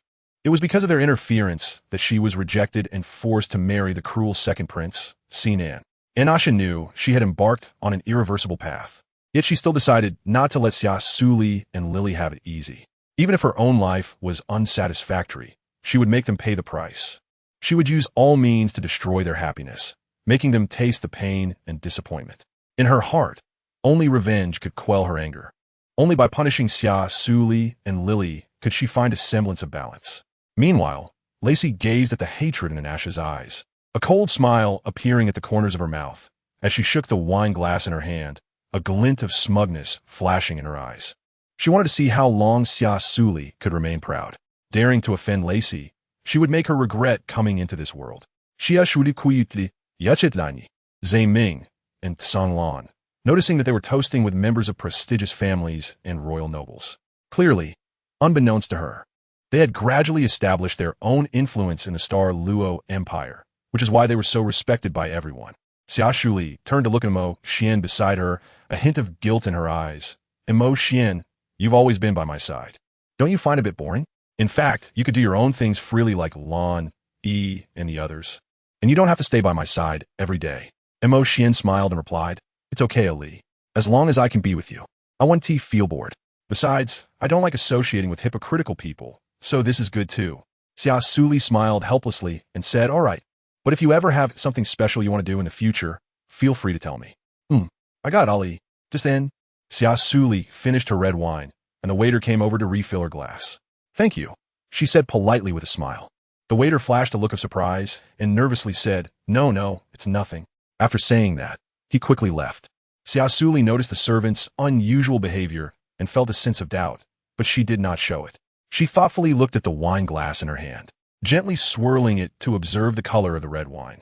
At that moment, an elegantly dressed Anasha approached her, smiling, but her eyes revealed a hint of subtle hostility. "Miss Xia, it's been such a long time." Anasha's voice was high-pitched and somewhat uncomfortable to hear. "Oh, it's Miss Anasha. Indeed, it has been a while." Xia Suli replied politely, and Anasha leaned in closer to Xia Suli, lowering her voice to say, "I heard that you have a good relationship with the crown prince. How enviable. But you should be careful not to be used by others." Xia Suli frowned slightly. She didn't like Anasha's sarcastic attitude. "Thank you for the reminder. But I know my limits." Anasha sneered. "That's good. However, sometimes being overly confident isn't a good thing, especially since the royal circle can be quite treacherous. Miss Xia should be careful." After saying that, she turned and left, leaving behind a provocative figure. Xia Suli furrowed her brow in confusion and quietly set down her glass. Xia Suli always felt that Anasha's words had deeper meanings, but she couldn't figure it out for the moment. She decided to set aside these worries and enjoy the delicious food in front of her. Just as she was about to taste a delicate pastry, a familiar figure appeared before her. It was Mohan, who smiled as he walked towards Xia Suli and sat down beside her. "Is the food still tasty today?" Mohan asked softly. "Yes, it's very delicious and suits my taste perfectly. Thank you for your hospitality," Xia Suli replied gratefully. Mohan smiled slightly. "I'm glad you like it. I'm a bit busy right now and can't stay with you for long. I hope you don't mind." "It's okay. I understand you have your own matters to attend to," Xia Suli answered with understanding. Mohan nodded. "However, I still want to prepare something special for you. I had someone bring over some new pastries and low-alcohol fruit wine from Xinghua Hotel for you to try." Xia Suli's eyes lit up. "Wow, that sounds great." Mohan smiled. "Don't worry, the alcohol content of these fruit wines is lower than that of red wine, so it won't have too much of an impact on you. I believe you will definitely like it." "Thank you. Then I won't be too reserved." Mohan looked at her gently. "If you need anything else or want to eat something, feel free to tell me, and I will do my best to meet your requests." Xia Suli felt a warmth in her heart and smiled as she said, "Thank you, Crown Prince. Actually, I already feel very comfortable here and don't need too much special care." The two chatted for a while, and the atmosphere was harmonious. Chapter 121, Deciding to Pursue Her. Xia Suli recalled some events from her awakening. Mohan was severely injured while trying to save her, and he also stood up for her on the interstellar network. These things filled her with gratitude towards him. "Your Highness, I really should thank you properly. If you hadn't helped me in time while I was unconscious, I might have been in life-threatening danger. And also, during the incident with Lacey, I owe it to you for helping me out." Mohan gently interrupted her. "This is what I should do. I don't expect anything in return from you. My only wish is to hope that you can give me a chance to pursue you." His gaze became exceptionally deep, as if he wanted to see her innermost thoughts through her eyes. Xia Suli was slightly taken aback, then lowered her head to avoid his intense gaze. "Feelings like these should be allowed to develop naturally, but I'm still very grateful for your constant support and help." Seeing her shy appearance, Mohan smiled slightly, his lips curling up, and a hint of tenderness appeared in his eyes. He did not continue to dwell on the previous question, but cleverly changed the topic, saying in a relaxed and natural manner, "You're welcome, but you look especially beautiful tonight. This dress suits you very well." Upon hearing Mohan's compliment, a faint blush unconsciously appeared on her face. Xia Suli raised her head and looked at herself in the mirror beside her. The fitted evening gown perfectly outlined her graceful figure, making her appear exceptionally charming. She couldn't help but blush slightly, then gently shook her head, speaking with a hint of shyness. "You're exaggerating, Your Highness, but I really appreciate your compliment." Mohan gazed at the beautiful Xia Suli before him, a surge of indescribable emotions rising in his heart. He walked to her side, gently lifted her chin, and made her gaze meet his. His voice was deep and magnetic, filled with sincerity and affection. "I mean it, you really look beautiful tonight." Emotion. Seeing Mohan's intimate gesture, couldn't help but feel a pang of jealousy. He quickly stepped forward, pulling Xia Suli into his embrace tightly. His expression was slightly displeased as he spoke to Mohan in a warning tone. "Your Highness, please show some restraint. The crowd here is chaotic, and we don't want Arlie to attract too much attention. It wouldn't be good for her." Mohan felt the soft touch lingering on his fingertips, and his heart was gently stirred by something indescribable. He couldn't help but feel a sense of loss for that vanishing softness, but at the same time, he became more certain of his deep feelings for her. Just the touch of her soft skin ignited a strong desire for possession and yearning within him, a feeling he could not ignore. He knew he had deeply fallen for this little female, and thus, His gaze turned resolute and determined. He decided not to shy away from his feelings any longer. He stared at Xia Suli and said firmly, "Miss Xia, my pursuit of you begins from this moment. Please be prepared, but forgive me for my current absence. We will meet again later." With that, he didn't give Xia Suli any chance to refuse and strode towards where Emperor Si was located. Mo Xian frowned slightly upon hearing Si Mohan's words. He noticed that Si Mohan's expression had seemed serious just now. If he truly intended to pursue Xia Suli, would this be a good or bad thing? After all, his status was noble, and being with him would bring a life full of dangers. Xia Suli watched the departing figure of Si Mohan, feeling quite chaotic inside. She gently slapped her own face with both hands to stop herself from overthinking. Just then, a servant placed pastries and fruit wine on her table, respectfully saying, "Miss Xia, these are the new pastries and fruit wine that the Crown Prince requested us to bring you, along with some desserts.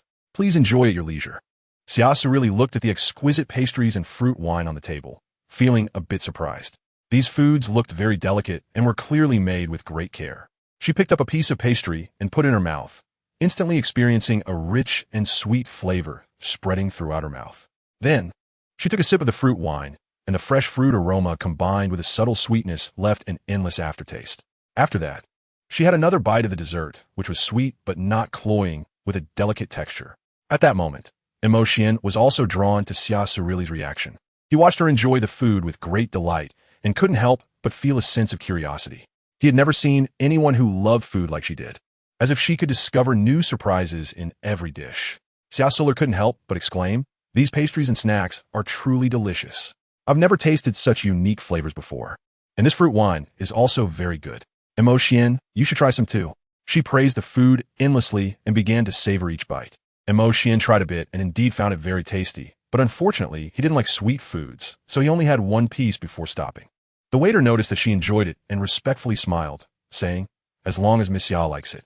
These pastries and fruit wine were specially prepared for you by the Crown Prince. He hopes you will enjoy these special flavors. Thank you.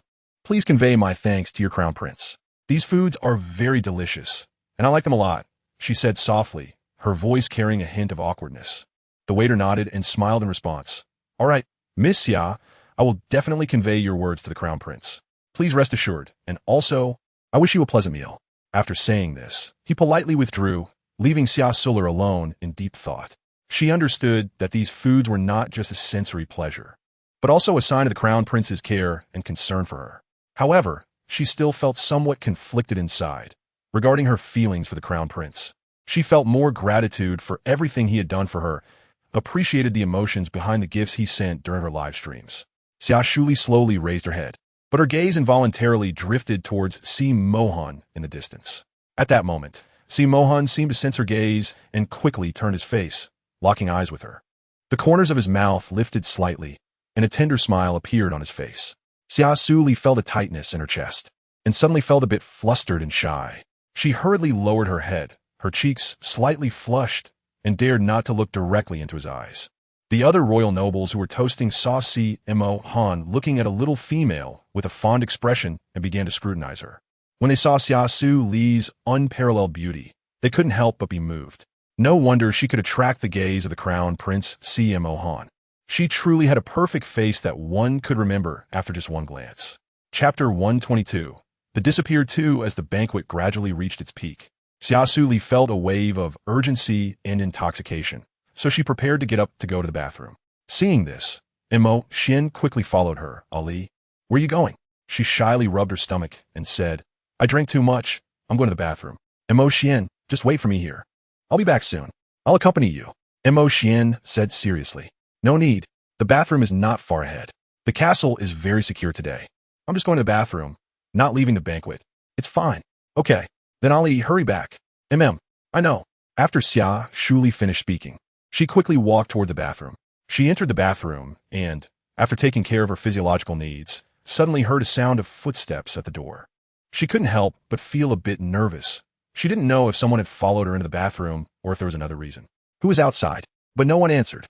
However, the shadow appeared at the door again and then quickly disappeared. She slowly lowered her hand, adjusted the screen of her light brain, and focused her gaze on it, wanting to observe the situation outside. At that moment, a tall shadow flashed quickly across the screen of her light brain. causing her heart to tighten suddenly, and her movements involuntarily came to a stop. Xia Suli's unease grew stronger, and she couldn't help but start to suspect that the shadow had been following her all along. She decided to return to the banquet hall as soon as possible, find Imo Xian, and tell him about this matter. After all, this was the women's restroom. How could a male orc possibly appear here? She took a deep breath, trying to calm her emotions, and then quickly opened the restroom door. However, when the sound of footsteps came again from outside, she nervously shouted, "Who is it?" "It's me." "Lily," Lily said as she walked in through the door. Xia Suli's heart tightened for a moment, but she quickly relaxed and smiled, saying, "Oh, it's you, Lily. You really scared me just now." Lily looked at Xia Suli in confusion and asked, "What's wrong, Xiali? Why were you so scared? Did something happen that made you so anxious?" Xia Suli shook her head and explained, "Haha, it's nothing. I was just startled by your sudden appearance. By the way, Lily, you don't look so good. Did you drink too much?" Lily swayed as she walked in front of Xia Suli and replied with a smile, "Don't worry, I'm fine. I just feel a bit dizzy. Maybe I drank too much, but I'm definitely not drunk." Just then, the lights in the bathroom suddenly went out, plunging everything into darkness. At the same time, a strong fragrance spread, making it somewhat suffocating. Xia Suli's heart skipped a beat. Just as she was about to remind Lily not to breathe in, she heard a thud beside her. She turned her head and vaguely saw that Lily had already collapsed on the ground. Xia Suli tried to summon her battle armor, but found that she couldn't mobilize her spiritual power at all. She was taken aback and didn't know what had happened. Before she could react, she felt a sharp pain at the back of her neck, and then everything went dark as she lost consciousness. As time passed, Imo Xian was gradually enveloped by unease. Xia Suli had been gone for more than 10 minutes and still hadn't returned, which made him feel anxious. If it weren't for the fact that he could sense she was still near the banquet, he might have thought something had happened to her. A few more minutes passed, and Imo Xian began to feel something was wrong.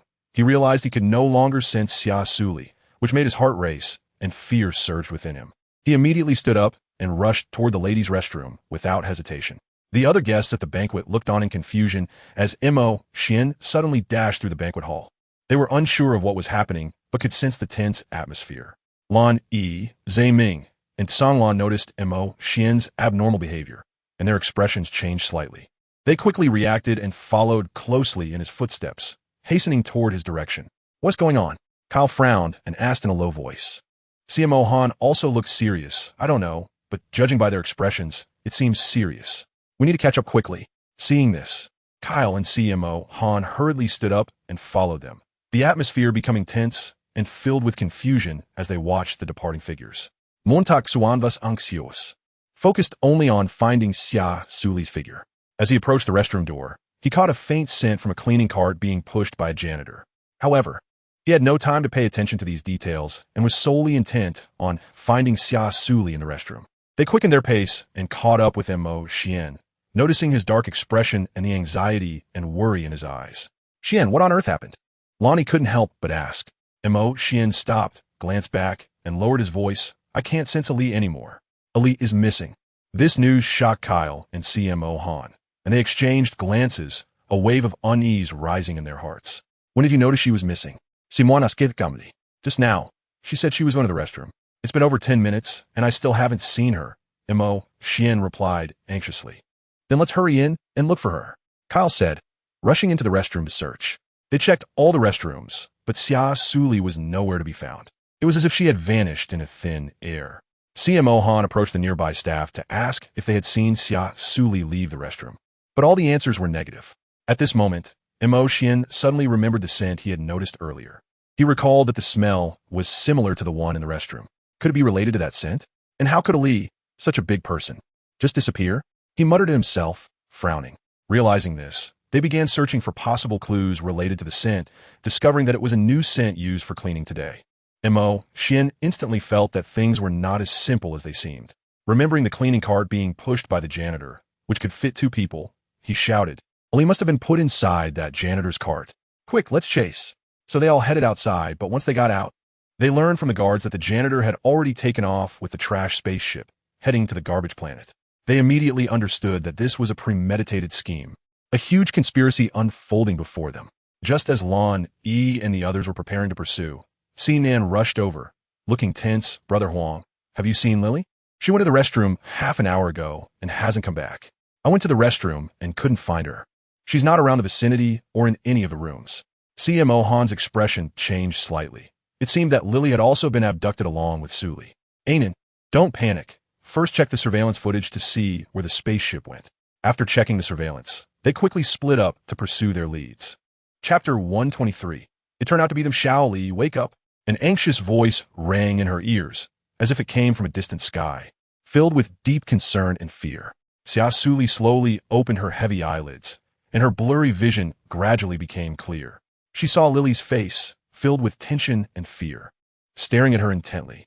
Lily, she called softly, trying to reassure her. Woo-woo, Xia Suli, you scare me to death. I'm so glad you're okay. Tears streamed down Lily's face. Her voice choked, as if she had been under immense pressure. Xia Suli felt her heart tighten upon seeing the scene, and she quickly looked down, only to be shocked to find that they were tightly bound to a sturdy wooden post, with their hands and feet securely tied with ropes. The surrounding environment was exceptionally eerie and terrifying, as if they were in a dark dungeon. A strong smell of decay filled the air. The walls were damp and covered with various torture devices, with dried bloodstains still visible on them. The ground was even stained with blood, clearly indicating that someone had recently suffered brutal punishment here. Lily's terror was understandable. Such a scene was truly spine-chilling. I'm fine, Lily, don't worry. Xia Suli forced a smile, trying to comfort Lily, but her heart was filled with doubt and unease. Who exactly had imprisoned them here? And what was their purpose? Suddenly, a heavy sound of footsteps came from the dungeon door, growing closer. Xia Suli alertly raised her head and saw 5 tall and powerful male orcs escorting 2 individuals into the room. When she recognized their faces, her heart sank. It was Laishi and Anisha. How could they be here? Could it be that they had orchestrated all of this? Countless questions flashed through Xia Suli's mind, and she felt an unprecedented sense of unease. But worse still, she realized that she was unable to summon her mental power, meaning she could not call upon her armor for protection. It seemed that these people had conducted thorough investigations on her, knowing her weaknesses and making full preparations. Otherwise, they wouldn't have dared to abduct her at the banquet. Laishi curled her lips into a mocking smile, looking disdainfully at Xia Suli. What's wrong? Surprised? You never thought you'd end up like this, did you? Beside her, Anisha wore a smug expression, her tone filled with arrogance. It's not easy to capture you. Xia Suli gritted her teeth tightly, fire burning in her eyes as she glared at them fiercely. I can understand your hatred towards me, but why did you have to kidnap Lily? She is completely innocent. Anasha's smile became increasingly sinister, her voice filled with deep resentment. Innocent? You dared to compete with me for see Mohan and see you, so you should have anticipated such consequences. If it weren't for you, how would I have been forced to marry someone as cruel as Sinan? As long as you exist, I will never be able to gain see Mohan's attention. You have subjected me to such painful torment while living carefree yourselves. What a beautiful thought. So you resorted to such despicable means? Endless anger surged within Xia Suli. Despicable? Huh. As long as the goal is achieved, any means are acceptable. Lacey laughed coldly. Lacey looked at Xia Suli with icy eyes. You have already fallen into our hands, so don't expect them to come and save you. Xia Suli's heart sank as she realized the situation was extremely dangerous, but she didn't want Lily to get hurt. What do you want? She asked. Come at me if you dare. Haha, you'll find out soon enough. I want you to experience the suffering I've been through. Someone, teach them a lesson, Anisha said fiercely. 2 tall and imposing guards took down 2 long whips from the wall and walked towards them with wicked smiles. Lily tried to struggle, but it was futile. The whips cruelly lashed at them, and intense pain surged instantly. Xia Suli giritit hertit, refusing to let out a cry of pain. She could not show weakness. If she did, it would be just as they wished. However, after more than 10 lashes, Lily's body had reached its limit. She weakly lowered her head, having only given birth a month ago and still not fully recovered. Stop! Don't hit her anymore. Xia Suli shouted angrily. If you have grievances, direct them me alone. Spare Lily. Lily looked at her with a weak expression, calling out her name and desperately shaking her head. Lacey and Anasha exchanged glances, revealing sinister smiles. All right, then it will be as you wish. Anasha signaled her subordinates to stop whipping and turned her target to Xia Suli. The whip was raised again, and 2 lashes struck her body. Xia Suli clenched her teeth once more, not allowing herself to make a sound that would scare Lily. Lily looked at her with red-rimmed eyes. Shaoli, don't let them hit you anymore. After a long beating, Anasha and her group finally felt some relief. Meanwhile, Xia Suli's clothes were soaked in blood, and she endured the pain, shooting a hateful glare at Lacey and Anasha before losing consciousness. Xia Suli. Lily cried out her name, filled with despair. At that moment, Lacey slowly walked to Xia Suli's side, waved her hand, and sneered, "Wake her up. This is just the beginning of the show." Seeing this, Lily shouted loudly, "I beg you, don't torment Xiaoli anymore. Hit me instead, please." Anasha approached Lily with a face full of hatred, directly slapping her more than 10 times, leaving Lily's face swollen and her hand hurting, feeling relieved as she looked at her. "Don't worry, since you two are so close, I won't forget to treat you well." "Someone, beat her up. She seems to still have some strength," she said. A guard stepped forward and began to punch and kick her. Lily writhed in pain, but did not utter a word of surrender, knowing that pleading would be useless. "Stop." Lacey saw that Lily was on the verge of death and called off the guard. After all, she couldn't let them die too quickly yet. She still hadn't had her fun. Lily struggled to lift her head, looking at Lacey and Anasha with hatred in her eyes. "So, now you know the consequences of offending us, right? But if you kneel and beg me, maybe I'll consider letting you go," Anasha said with a smug smile. Lily clenched her teeth defiantly and said, "I will never plead with you again. You demons will surely get your comeuppance." Upon hearing this, Anasha was instantly enraged. She rushed up and slapped Lily several more times, causing blood to flow from the corner of Lily's mouth. "You filthy wretch, how dare you curse me? Today, I will let you know what it means to wish you were dead." Anasha cursed fiercely. Chapter 124. Disfigured appearance. Then Anasha picked up a knife and threatened, "If you don't beg for mercy, I'll carve up your face. I want to see if, without this pretty face, your prince see you will still love you." Although Lily was terrified, she still refused to submit, glaring at her without fear. "Even if you ruin my looks, I will not bow down or submit to you. You madwoman." Seeing Lily so stubborn, Anasha's anger intensified. She raised the knife to slash at Lily's face. Just then, Xia Suli suddenly opened her eyes and, seeing the scene, shouted, "Stop. Anasha, don't touch Lily. If you have any tricks, come at me." Bullying a new mother is no skill. Xia Suli gazed purebred, using all her strength to make her voice heard, but her body was still very weak, as if she would collapse at any moment. Anasha and Lacey exchanged glances, a flicker of surprise in their eyes, seemingly not expecting Xia Suli to wake up and protect Lily under such circumstances, which caught them off guard. "Haha, how touching. But you all can't escape." Anasha slowly walked up to Xia Suli, a sinister smile on her face. She then looked down at Xia Suli and coldly said, "Actually, I've long found your face displeasing. You, a female with awakened D-grade mental power, having so many powerful male beastmen in love with you. Must be because of your looks. If you are disfigured, do you think they and Prince CMO Han will still love you?" After saying this, Anasha raised the dagger and stabbed it towards Xia Suli's cheek. "Xia Suli." Lily cried out in pain, looking at Xia Suli. At that moment, Lacey observed the increasingly deranged Anasha, a smirk of satisfaction appearing on her face. She knew that Anasha was now completely controlled by her anger, losing her rationality, and with just a little provocation, she could make her do something crazy, which was a good thing for her. Seeing that it was getting late, Lacey felt pleasure in Xia Suli's suffering, but realized that if she didn't leave now, it would be difficult to escape. So, without hesitation, she turned and left, not even looking back. However, Anasha, completely immersed in her madness, did not notice Lacey's departure. After destroying Xia Suli's appearance, she remained unsatisfied, picked up a spiked whip, and began to lash out at Xia Suli like a madwoman. The guards nearby watched her insane actions with fear. They had originally thought it was just a simple punishment, but had not expected Anasha to torture Xia Suli so cruelly, watching her approach death. Finally, one guard couldn't help but speak up. "Miss Anasha, please stop. If this continues, this female will die." His voice carried a hint of fear and unease as he tried to stop Anasha's violence. Anasha halted her actions, staring blankly at the guard. "I've lost everything. Why can't you feel my pain too? Who are you, a guard, to stop me? I want her dead," she hissed. At this moment, another guard quickly stepped forward and said, "But if she dies, we will die too. Now that she is in this state, she won't be able to seduce any male beastmen, so your anger should have subsided, right?" After hearing this, Anasha thought for a moment, then looked at Xia Suli with disgust.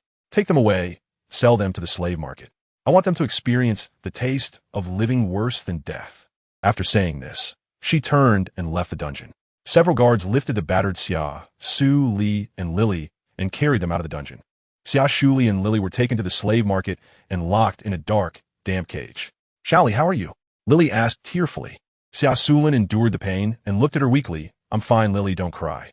At that moment, a fat merchant approached, eyeing Lily's beautiful face with a hint of greed, then glanced at Xia Suli, frowning. How did this female end up in such a state? Although her figure is good, she's too ugly. That other female has a nice figure too, and although she's injured, she's pretty. I'll buy her. The boss smiled repeatedly, explaining that these two females were disobedient and had been beaten by their previous owner. That female beast may have been disfigured, but she's still a virgin. I can let her go cheap. The fat merchant looked at Xia Suli with an evil gaze, then paid the money and took Xia Suli and Lily away from the slave market. "You two will be my slaves from now on, so you'd better behave, or you'll regret it," the merchant said fiercely. Soon after, they found the spaceship, only to discover it was empty. Mo Xian keenly sniffed the air, frowning. He sensed a familiar smell and then noticed a bloodstain on the ground. Mo Xian carefully walked over, crouched down, and gently touched the bloodstain with his finger, feeling the temperature of the blood and realizing it was still fresh. He then brought his finger close to his nose, and his expression turned serious. "This blood belongs to Ali," Mo Xian said softly, his voice filled with worry and anger. Lan Yi's heart tightened upon hearing this, a hint of anxiety flashing in his eyes. He walked over to Mo Xian's side, looking at the bloodstain on the ground. The two exchanged a glance, both understanding that they needed to find Xia Suli as soon as possible. When Kyle learned she was injured, an uncontrollable rage surged within him. He stared at the bloodstain on the ground and walked towards it. When he reached the area with the most blood, he stepped hard on the ground and immediately felt something strange beneath his feet. It turned out the ground was hollow. Without hesitation, Kyle quickly transformed into his battle armor. The black armor instantly covered his entire body, gleaming coldly. He tightly gripped his long sword, its blade shining with a sharp light. He exerted all his strength, swinging the sword towards the ground. A massive sword aura erupted from the tip of the sword, carrying immense power and force, crashing down onto the ground. With a deafening roar, the ground split open, and a crack instantly spread out. As the crack widened, the ground began to collapse, revealing a hidden passage underneath. Everyone stared in astonishment at the scene before them, not expecting this seemingly ordinary place to hide such a secret. As the ground collapsed, the entrance of the passage gradually became visible. The group exchanged glances and entered the passage, discovering it was filled with a strong, bloody smell, which heightened their worries for the safety of Xia Suli and the others. Chapter 125. Underground Casino, when Mo Xian discovered an open dungeon. A strong smell of blood assaulted his senses, causing his heart to sink. This acrid smell filled him with immense worry and regret. If he had known, he would never have let Xia Suli go to the bathroom alone. The fact that they managed to take both of them away during the banquet clearly indicated a premeditated conspiracy, meaning they had long colluded with the guards of the CU castle and planned everything. They even thought to hide people in a janitor's cart and quietly transport them via a garbage spaceship. The plan was so meticulous that it showed how deep the opponent's schemes ran. As for the enchanting fragrance, it was even more powerful, rendering people unable to use their mental strength. Inhaling a large amount could even cause unconsciousness, which was why Mo Xian could not sense Xia Suli's presence. At that moment, Kyle walked into another dungeon and saw several corpses lying on the ground, belonging to the servants who had delivered pastries to Xia Suli, the janitor, and the captain of the garbage spaceship. Their eyes were wide open, filled with terror, as if they had experienced immense fear before dying. Looking at these lifeless bodies, everyone felt a wave of anxiety, realizing that Xia Suli and Lily were in grave danger. CMO Han frowned tightly. They had lost important clues. They chose to kill to prevent us from finding Suli and Lily, and even destroyed their light brain wristbands, showing how clever they are. Mo Xian clenched his fists, his eyes filled with anger and determination. He silently vowed to find Xia Suli and make the mastermind pay the price. "We can't give up now," Lan Yi calmly analyzed. "The more cunning the enemy, the more we must remain calm in response. Perhaps there are other clues to pursue." Everyone nodded in agreement and began to carefully search their surroundings, not overlooking any details. Suddenly, they discovered a blood-stained letter in the pocket of one of the corpses. The handwriting was blurred, but they could still make out some key information. Therefore, Lan Yi, CMO Han, and Kyle followed the clues to search for leads, while Tsang Lan, Mo Xian, and Zhe Ming continued to look for traces of Xia Suli. On the other side, after being bought by the merchant, Xia Suli and Lily were sent to the best medical pod for treatment. 3 days later, Lily emerged from the medical pod. Her whip wounds on her body and face fully healed, though her complexion was a bit pale. However, Xia Suli was not so lucky. Due to the deep knife wound on her face, even after healing, it left behind intersecting pink scars. These scars crawled across her face like a hideous centipede, turning her once stunning features into an ugly visage. Xia Suli looked at her hands and feet locked in an iron cage, slowly getting up and walking to the mirror. Looking at herself in the reflection, the scars on her face made her feel unfamiliar. Tears flowed uncontrollably down her cheeks. She reached out and gently touched the scars on her face, the sensation twisting her heart in pain. She was just a 19-year-old girl. She loved beauty, and naturally, it was hard for her to accept such an ugly version of herself. "Sally, are you okay?" Lily, struggling to stand up, walked over to her with great effort, looking at her with a face full of concern. "I'm fine, Lily." She forced a smile, but that smile looked worse than crying. She knew it wasn't the time to cry. She had to be strong to find a way to escape from here. "Sally," Lily looked at her with red eyes, filled with sadness and heartache upon seeing her disfigurement. Xia Suli held back her tears and turned to Lily. "Lily, I'm really okay now. Our top priority is to find a way to escape." Lily nodded vigorously in agreement. The two began to observe their surroundings, looking for an opportunity to flee. But they found that this place was heavily guarded, with no way to escape at all. At that moment, the door was pushed open, and a male orc in a suit walked in. "You're awake," he said with a smile. "From now on, I will be your new master, Dio." Xia Suli and Lily exchanged a glance, filled with vigilance. "Don't worry, I won't hurt you." Dio handed them a blood contract. "As long as you are willing to become my slaves, I will give you the best life." Xia Suli clenched her fists tightly. She would never become anyone's slave. "We refuse to be your slaves," Lily said firmly. The man's expression changed. "You have no choice. If you don't sign the blood contract, I will have to use some cruel methods. No matter what methods you use, we will not become your slaves." Lily knew that once they became slaves, their lives would be at the mercy of the male beastmen, no longer under the protection of the great deity. Dio sneered, waving his hand to have the guard seize both Lily and Xia Suli at the same time. He walked up to Lily, grabbed her chin, and threatened, "If you don't want to see your companion suffer, I advise you to obediently sign this blood contract. Otherwise, I have 100 ways to torment you both." "I'll sign. Just don't hurt her," Xia Suli and Lily said in unison. Dio smiled wickedly, signaling the bodyguards to release them. After signing the blood sacrifice contract, 2 beams of light disappeared from their bodies, proving that their lives were no longer protected by the great deity and could be executed at will by others. Dio satisfiedly put away the blood contract, saying, "From today on, you two are my private property, Dio. Now, come with me to meet someone." Dio approached the mysterious man, bowing respectfully. "Sir, as per your request, I have brought these two." The mysterious beastman slightly raised his head, coldly gazing at Xia Suli through the gaps in his mask, his eyes like those of a venomous snake, sending chills down her spine. After a moment, he slowly spoke. "Good. Send them to the underground casino. Let them train well." The two exchanged glances, a sense of unease rising in their hearts. The underground casino was clearly not a good place. Xia Suli and Lily were filled with confusion, but could only helplessly follow Dio out of the room. Soon, they were brought to the center of the arena, where there was a huge circular coliseum surrounded by high walls, covered with a thick layer of barbed wire, isolating the entire venue from the outside world. The walls were densely packed with various male orcs, who were excited, their eyes gleaming with greed and desire. When they saw the 2 females appear, a wave of enthusiastic cheers erupted from the crowd. "Wow, this match actually has 2 new females. I wonder if they can survive until the end. One of the females is quite good-looking. What a pity. The one with the scar on her face would definitely be beautiful if she weren't disfigured. Most importantly, her figure is amazing.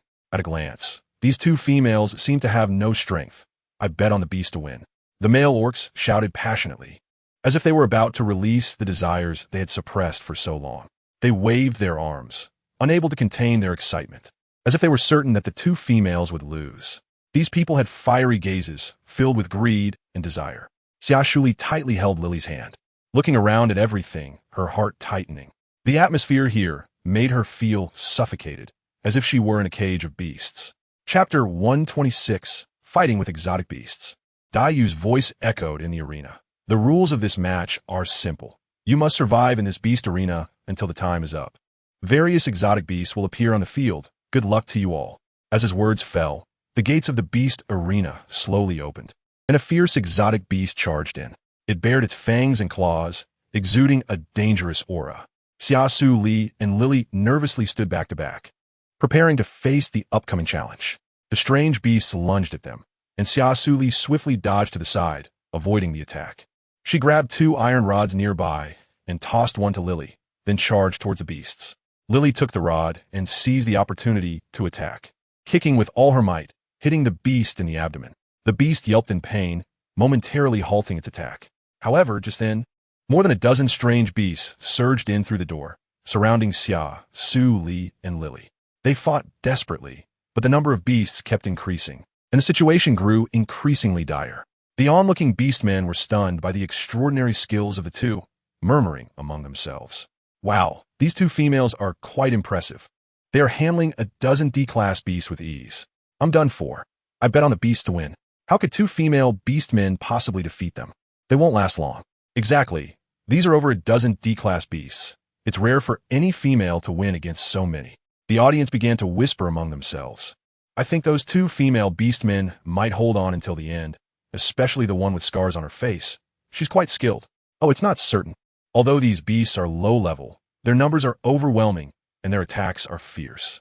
Yeah, I feel like those 2 are starting to struggle. But they are really amazing. If it were other female beastmen, they would have been torn apart by the beasts long ago. I still think they have a chance to win. After all, their teamwork is excellent. Do you think if those 2 female beastmen lose, they will end up like the previous ones and get eaten? Who knows? Maybe these beasts are starving and would do anything. It's not like such situations haven't happened before. I really don't want to see that.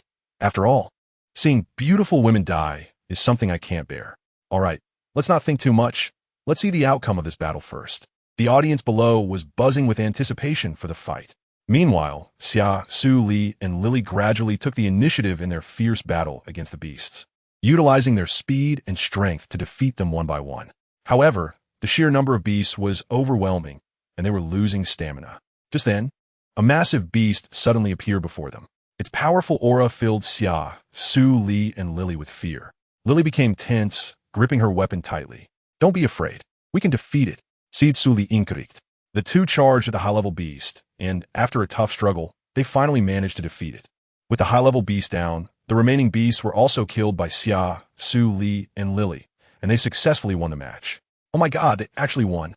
The spectators exclaimed. Incredible. Those 2 female beastmen were able to defeat so many beasts. It seems we all underestimated their strength. What the hell? My money.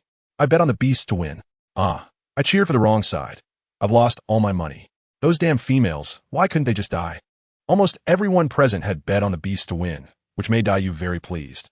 He made quite a profit from this match. As expected, those 2 females were not ordinary, just as the adults had said.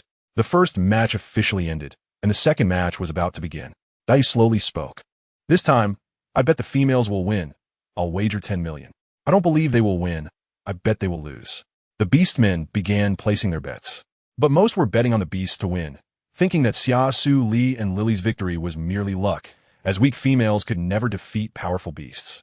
Suddenly, a gigantic C-class beast emerged from the Iron Gate. This beast was even fiercer than the previous high-level D-class beast, and its strength and speed made Xia, Suli, and Lily feel pressured. Lily, be careful, Xia Suli shouted. Lily nodded, a glint of determination in her eyes as she tightened her grip on the iron rod and charged at the C-class beast. During the fierce battle, Lily was unfortunately swept by the beast's tail and fell heavily to the ground, making a dull thud. Xia Suli's heart raced, and she rushed towards Lily without hesitation. Lily, are you okay? Xia Suli asked with concern, her voice tinged with anxiety. Lily shook her head, struggling to get back up despite the pain. I'm fine. Xia, I can still fight. She gritted her teeth and said. Xia Suli felt a sense of relief in her heart, but at the same time, a surge of anger and determination arose within her. She knew that Lily had done her best. In the end, Lily used all her strength and finally defeated the sea-level beast. However, the battle was not over. The opponent in the third match was a more powerful B-level beast. It was enormous, incredibly strong, and made it difficult for Lily to resist. Despite giving it her all, Lily ultimately could not withstand the beast's attack and was injured. Collapsing to the ground, unable to get back up, watching the beast approach step by step, Xia Suli tightened her grip on the iron rod in her hand. If she could use her mental power with her current level of mental strength, dealing with a B-level beast would be a piece of cake. But now, she could only rely on her own strength to resist. She took a deep breath, reminding herself to stay calm, look for the beast's weaknesses, and attack.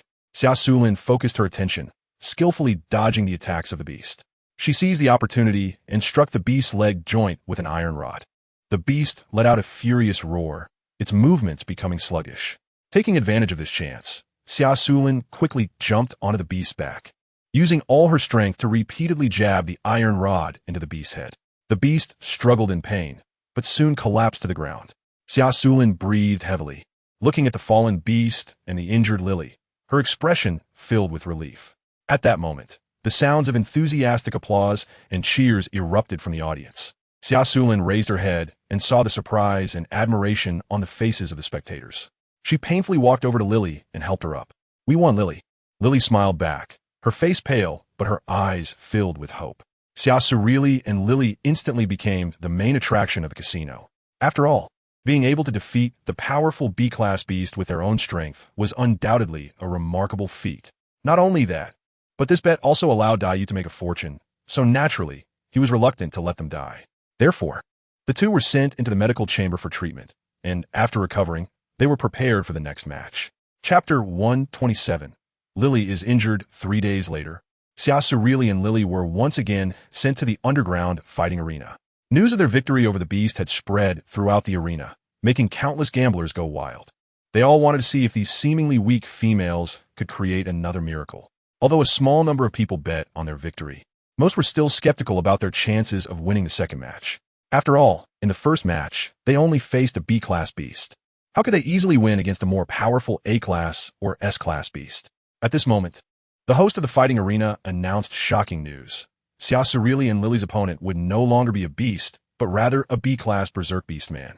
This news immediately caused an uproar in the arena, especially among the beastman spectators who were particularly excited. A B-class berserk beastman was completely different from a B-class beast. They were definitely going to lose this time, someone shouted. Yes, the strength of a B-class berserk beastman directly reaches A-class, and they're extremely bloodthirsty and insane. Not something ordinary people can handle, another person echoed. This is too cruel, letting two females without mental power face a B-class berserk beastman, and not even allowing them to wear combat armor. Someone couldn't help but feel worried for Xia Suli and Lily. At this point, the atmosphere in the arena became tense, and everyone began to place cautious bets, but everyone was even more eager for the upcoming battle. In this match, Dayu removed the chains from Xia Suli and Lily's hands and feet and placed a collar around their necks, warning them that the collar would trigger a powerful electric shock. If he activated the switch, it would cause unbearable pain. So he signaled them not to act foolishly and to focus on winning the match. Lily looked at the berserk beastman in the cage, her expression showing a hint of panic. To win this match, they had to kill this berserk beastman, which was extremely daunting for Lily, who had never killed a beast before.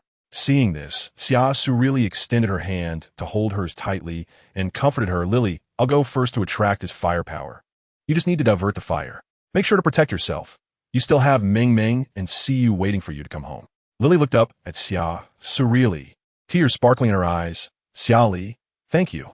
Xia Suli gently patted Lily's shoulder and said, "We need to live and leave here together. Trust me." I believe you," Lily replied, looking at her with determination in her eyes. At that moment, the enraged orc in the cage let out a low growl. Seemingly aware of the impending battle, Lily took a deep breath, tightly gripped her weapon, and instead of feeling sad, she prepared to face the challenge. Xia Suli stood beside her, her gaze resolute, gripping her weapon tightly and always ready to charge forward. With a command from Dayu, the competition officially began. Xia Suli rushed towards the raging orc without hesitation, her movements agile and swift, like a leopard.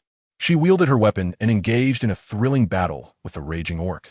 Lily on the side constantly attacked and defended, trying to distract the raging orc and create more opportunities for Xia Suli to strike. However, the raging orc was exceptionally fierce and seemingly tireless, causing Xia Suli to gradually feel overwhelmed in their fight and start to fall behind. Lily was anxious, watching Xia Suli fall into a predicament, her heart filled with urgency, but she knew she must remain calm in this moment. Only by keeping her composure could she better assist Xia Suli. The power of the raging orc was astonishing. each attack carrying immense force, as if fueled by endless energy. Xia Suli struggled greatly, sweat soaking her clothes, but she grit her teeth and persisted, unwilling to give up easily. Just then, the frenzied orc suddenly changed direction and lunged towards Lily. Lily stared wide-eyed in terror, unable to react in time, and was heavily knocked to the ground. Xia Suli was taken aback. A strong sense of worry and fear surged in her heart. Without hesitation, she rushed over, wanting to rescue Lily. Seeing this, Lily raised her hand to resist, but the frenzied orc ruthlessly bit down on her shoulder, its sharp teeth sinking deep into her flesh. Blood immediately gushing out, staining the ground red. Xia Suli quickly jumped onto the berserk orc and used all her strength to stab her longsword forcefully into his body. The berserk orc, in pain and anger, let go of his mouth, and Xia Suli swiftly picked up Lily and hid in a relatively safe place. Seeing Lily's serious injuries, with blood continuously seeping from the wounds, Xia Suli looked at her with pain in her heart, her eyes full of concern. "Lily, you must hold on. You'll be fine." Xia Suli was determined to protect Lily with her own strength. She tightly gripped the sword in her hand and charged towards the enraged orc, engaging in a final battle. During the fierce fight, Xia Suli discovered the orc's weakness and seized the opportunity to deliver a fatal blow, ultimately defeating the enraged orc. After the match, Xia Suli carried Lily out of the arena, both of them exhausted. However, their hearts were filled with hope for the future, as they knew that as long as they persevered, they would one day escape this terrifying place. But reality is often cruel. Daiyu walked indifferently in front of them, his gaze cold and merciless. "Did you think it was over just like that?" His voice seemed to come from hell, carrying an endless chill. "Instead of worrying about others' lives, why not focus on yourself and how to win the next match? After all, it will only get harder from here, and next time, it will only be you." After speaking, he waved his hand, signaling his subordinates to take the injured and unconscious Lily away. Xia Suli watched helplessly as Lily was taken away. Now, both she and Lily were merely pawns in Daiyu's game for profit. Their lives and deaths were entirely in Daiyu's hands. If they lost, they would die. No matter how hard they tried, they couldn't escape his control. This sense of powerlessness filled Xia Suli with immense anger, but she did not give up hope. On the contrary, she decided to use her own strength to change everything. Even if she had to face the upcoming challenges alone, she felt no fear or hesitation. Thus, she adjusted her mindset and prepared to welcome the new battle. After a brief rest, Xia Suli was sent back into the arena for combat. However, this time, she did not easily defeat her opponent as she had before. This was an A-level beast, with sharp claws and a massive size, making it appear extremely fierce. Chapter 128, The Ace Female. Xia Suli nimbly dodged the attacks of the A-class beast, striving to find his vulnerabilities to deliver a fatal blow. Suddenly, the A-class beast lunged forward, and she couldn't evade in time, resulting in a deep scratch on her arm. Gritting her teeth in pain, she swung her sword at the beast's leg. The giant creature roared in pain and turned to pounce at her again. Xia Suli rolled to the side, skillfully avoiding the beast's attack. Seizing the opportunity, she leaped onto the beast's back and aimed her sword at its head. But the beast's hide was as tough as iron, and the sword only penetrated slightly. Xia Suli, undeterred, exerted all her strength, aiming to pierce the skin of the beast. Just then, the beast shook its body violently, throwing her down. After landing, she quickly got back up and continued to fight the beast. She knew that she could not back down. She must defeat this beast to have a chance of survival. The beastmen outside watched everything unfold with shock on their faces. They had originally thought that this female, without mental power, would soon be defeated, but the reality surprised them. Not only had she persisted for so long, but she also displayed incredible combat skills and unyielding willpower. This little female was truly impressive. She was able to fight against a powerful A-class beast for such a long time, which was astonishing. One beastman couldn't help but exclaim. Another beastman echoed, saying yes. "I never thought such a petite female could possess such strong physique and power. If she wore battle armor, she might even defeat an S-class beastman." However, a beastman nearby shook his head in disagreement, saying impossible. "Look, she is now being completely suppressed by that A-class beast. Even though she fights well, without mental power and battle armor, it is still quite difficult to defeat an A-class beast." After hearing this, everyone fell silent, but they secretly admired Xia Suli's bravery and tenacity. Although they held reservations about whether she could ultimately win, they couldn't help but feel respect for her indomitable spirit. Xia Suli completely ignored the cheers and whistles around her, focusing intently on the beast before her, determined to defeat it. Her gaze was fixed on every move of the beast, and her weapon was always ready to strike. The beast was powerful, but Xia Suli, with her agile skills and unyielding will, dodged its attacks time and again, delivering some counterattacks in return. The beast, naturally, was not willing to back down. Its attacks became increasingly fierce, putting immense pressure on Xia Suli. Just as she was locked in a fierce battle with the beast, she suddenly noticed a wound on its abdomen, blood flowing from it. This discovery sparked a glimmer of hope within her. She realized this might be the beast's weakness. Thus, she decided to take a risk. Focusing her energy and exerting all her strength, she aimed for the beast's wound, with all her power behind it. The strike finally broke through the beast's defenses and plunged deep into its body. The beast let out a painful howl, collapsing to the ground in convulsions.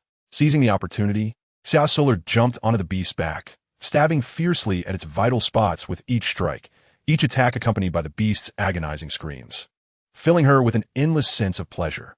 Ultimately, the beast ceased its struggles, lying motionless on the ground, while Xia Suli panted heavily. Having successfully defeated the beast and proven her strength, the audience erupted into cheers. The orcs who had bet on Xia Suli's victory celebrated excitedly, standing up to applaud her triumph. Meanwhile, the orcs who had wagered on the beast's victory showed expressions of disappointment. Xia Suli's eyes were filled with confusion.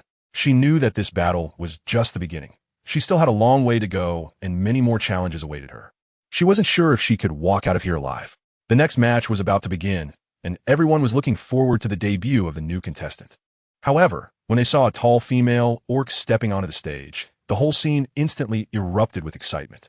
This female orc stood nearly 2 meters tall, with a muscular build that exuded a terrifying aura. No way. The opponent of this little female is actually Mia, who is an S-rank female orc. Her strength is on par with that of an A-rank berserk beast. Moreover, she is the strongest female in the gambling arena. Someone exclaimed, "This is it. This newcomer female is definitely going to lose." Do you remember? The last A-rank berserk beast was killed by Mia. How could this little female possibly defeat Mia? Another person said anxiously, "With Mia, the ace of the betting arena, in the ring, this little female has no chance of winning against her." "I'm definitely betting on Mia to win this round," another person agreed. Everyone could see Mia's combat power. It was better to play it safe and bet on Mia to win. People were discussing animatedly, filled with anticipation and tension for this match. Mia's crimson eyes burned like a raging fire as she fixed her gaze on Xia Suli, filled with murderous intent and hostility. If it weren't for her hands and feet being tightly bound by iron chains, she would have rushed forward to tear Xia Suli apart. Xia Suli was tightly locked onto by Mia's fierce gaze, and an involuntary chill surged through her heart. She felt as if she were being targeted by a ferocious, hungry wolf, ready to strike with deadly force at any moment. Moreover, Mia's expression was somewhat abnormal, seemingly devoid of reason, which heightened Xia Suli's sense of alertness. Faced with this situation, she began to contemplate how to respond to the dangerous scenario while closely observing Mia's every move, ready to prevent a sudden attack. At this moment, Dio looked at everyone with a smile and announced, "The third match officially begins." She gripped her sword tightly, bracing herself, as Mia let out a low growl and charged at her like a madwoman. Xia Suli flashed backwards, stabbing her sword towards Mia. Mia nimbly dodged and extended her sharp, hard claws to grab her. Xia Suli quickly sidestepped to avoid it, then swung her sword towards Mia's feet. Mia raised her foot and kicked, sending Xia Suli's sword flying. Seeing this, she quickly retreated a few steps to maintain distance from Mia. Mia pressed forward step by step, while Xia Suli continuously dodged, looking for a chance to counterattack. When she spotted the opportunity, she kicked Mia in the stomach. Mia winced in pain, hesitating slightly before launching an even more frenzied attack on her. Xia Suli stepped back a few steps, her eyes flashing with disbelief. She never expected her skin to be harder than that of the alien beast. It was simply unscientific. She quickly distanced herself from Mia, who was closing in on her step by step. Xia Suli kept dodging, searching for a chance to counterattack. When a moment came, she kicked Mia in the stomach. Mia winced in pain, momentarily pausing, but then lunged at her fiercely, sinking her sharp teeth into Xia Suli's shoulder. Everyone on the scene revealed looks of regret, thinking that Xia Suli would die at Mia's hands. Chapter 129. It turned out to be him. Xia Suli endured the pain in her body, using all her strength to push her away. Mia released her grip, stepping back a few paces, a trace of blood still on her lips. Seizing the opportunity, Xia Suli rolled to the side, quickly picked up the sword on the ground, and charged towards Mia again. Upon seeing this, Mia revealed a fierce smile, seemingly full of confidence in her own strength, as she reached out her hand to grab the blade of the sword. Xia Suli was taken aback. She knew that if Mia grabbed the sword, she would fall into a passive position. So she immediately changed direction and aimed for Mia's eyes. Mia raised her hand to protect her eyes, and the sword struck her hand with a crisp sound. Taking advantage of this, she pushed hard, causing Mia to take a few steps back. Xia Suli followed up with a kick to Mia's stomach, knocking her down to the ground. After falling, Mia quickly rolled over and got back up, her eyes flashing with anger and ferocity. But Xia Suli did not give Mia a chance to catch her breath. She immediately lunged again, stabbing towards Mia's heart. Mia sidestepped to avoid it, while simultaneously throwing a punch at Xia Suli.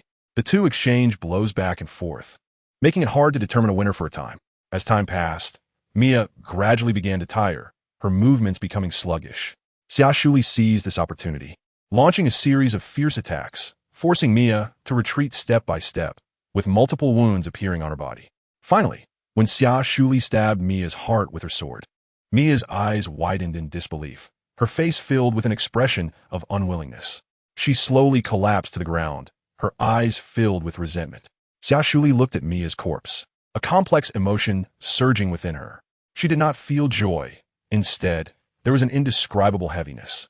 The audience below erupted into enthusiastic cheers upon witnessing this scene, applauding Xia Suli's victory, and the entire arena was filled with excitement. This battle also made her the ace female fighter in the underground gambling arena. Xia Suli walked out of the fighting arena, bathed in sunlight. She took a deep breath, trying to shake off the heaviness in her heart. But thoughts kept flooding her mind. Mia's death made her realize the cruelty of this world towards females, and the fighting arena was filled with endless bloodshed and battles. Only by surviving and growing stronger could she have a glimmer of hope to escape. Back in the dungeon, Xia Suli was chained up again. After all, she could bring endless wealth to the fighting arena, and they naturally wanted to prevent her from escaping. Just then, Dai walked into the cell, leaning down to gaze at Xia Suli with a satisfied smile. You did well today. No wonder the master values you. You really have some skills. You're now the star of our fighting arena. Are you happy about that? He stepped closer to Xia Suli, reaching out to touch her face. Xia Suli turned her head away in disgust. Dai was not angry. Instead, he grabbed her chin. Don't even think about escaping, or your dear sister will suffer. Remember, you are my property. If you want her to be safe, you have to make money for me, so she can survive, understand? What about Lily? If you dare to touch her, I will never let you go. Xia Suli glared at Dai, her eyes filled with anger. Don't worry, she won't die for now. But if you don't cooperate, I can't guarantee her safety. As long as you obediently work with me in the matches, I will make sure she is taken care of, Dai threatened, a sinister smile on his lips. Hearing this, Xia Suli's heart tightened, but she still firmly said, I can agree to compete well, as long as you promise not to touch Lily. I will do as you ask, but you better not go back on your word. Otherwise, even if I die, I won't let you make this money. All right, I accept this condition. Dai smiled at her, then turned and left the cell. Xia Suli watched his departing figure, silently vowing to make those who had hurt her pay the price. At the same time, she was also worried about Lily's safety, not knowing where Dai had taken her. Xia Suli leaned against the wall, silently closing her eyes. She had to find a way to escape this hell with Lily. In the following days, Xia Suli was forced to participate in one fight after another, displaying incredible bravery in the arena, winning each match decisively. Despite being in a difficult situation, Xia Suli never gave up on finding an opportunity to escape. Finally, on her way back to the dungeon after a match, she discovered a flaw in the dungeon's defenses. At night, Xia Suli took advantage of this flaw and successfully escaped from her cell. She carefully avoided the patrolling guards and made her way toward the place where Lily was held. When she found Lily, she saw that she was safe, though she appeared a bit haggard. Upon seeing Xia Suli, Lily's eyes instantly filled with tears. Xia Suli gently stroked her and said, Don't be afraid. We will leave here soon. Lily nodded, tears welling up in her eyes. Xia Suli carefully led Lily out of the dungeon, trying to make as little noise as possible, skillfully avoiding all potential dangers. Just as they successfully reached the vicinity of the dungeon's wall, they found the wall towering over 10 meters high, like an insurmountable barrier. But beyond the wall lay the free world they had longed for. Xia Suli tightly held Lily's small hand and took determined steps towards the direction of the wall. Want to escape? Did you ask me? Suddenly, a cold and familiar voice echoed in the air, causing Xia Suli's heart to race instantly. She turned around in shock and saw Dai Yu and a mysterious figure in a black robe slowly emerging from the darkness. Dai Yu's face showed no emotion, resembling an iceberg, sending chills down one's spine. Xia Suli's heart sank suddenly, and her body trembled involuntarily. But she quickly calmed down, tightly protecting Lily, and looked fearlessly into Dai Yu's eyes. How could you be here? Her voice trembled slightly, but her gaze revealed determination and courage. At that moment, the lights around them suddenly brightened, enveloping the entire space in bright light. Countless guards armed with various weapons surrounded the two, forming an impenetrable human wall. Dai Yu sneered. As the adult said, "You are a cunning female. If I hadn't been on guard against you early on, wouldn't you have escaped?" Xia Suli looked at the mysterious man in black beside Dai Yu, secretly pondering who this person referred to as the master could be. From the looks of it, he not only knew her, but also seemed to understand her very well. Realizing this, Xia Suli's heart sank, and she understood that it would be difficult to escape this predicament today. Just then, Dai Yu waved his hand, signaling the soldiers to take Xia Suli and Lily away. As the soldiers were about to step forward, the mysterious man in black suddenly spoke. "Wait."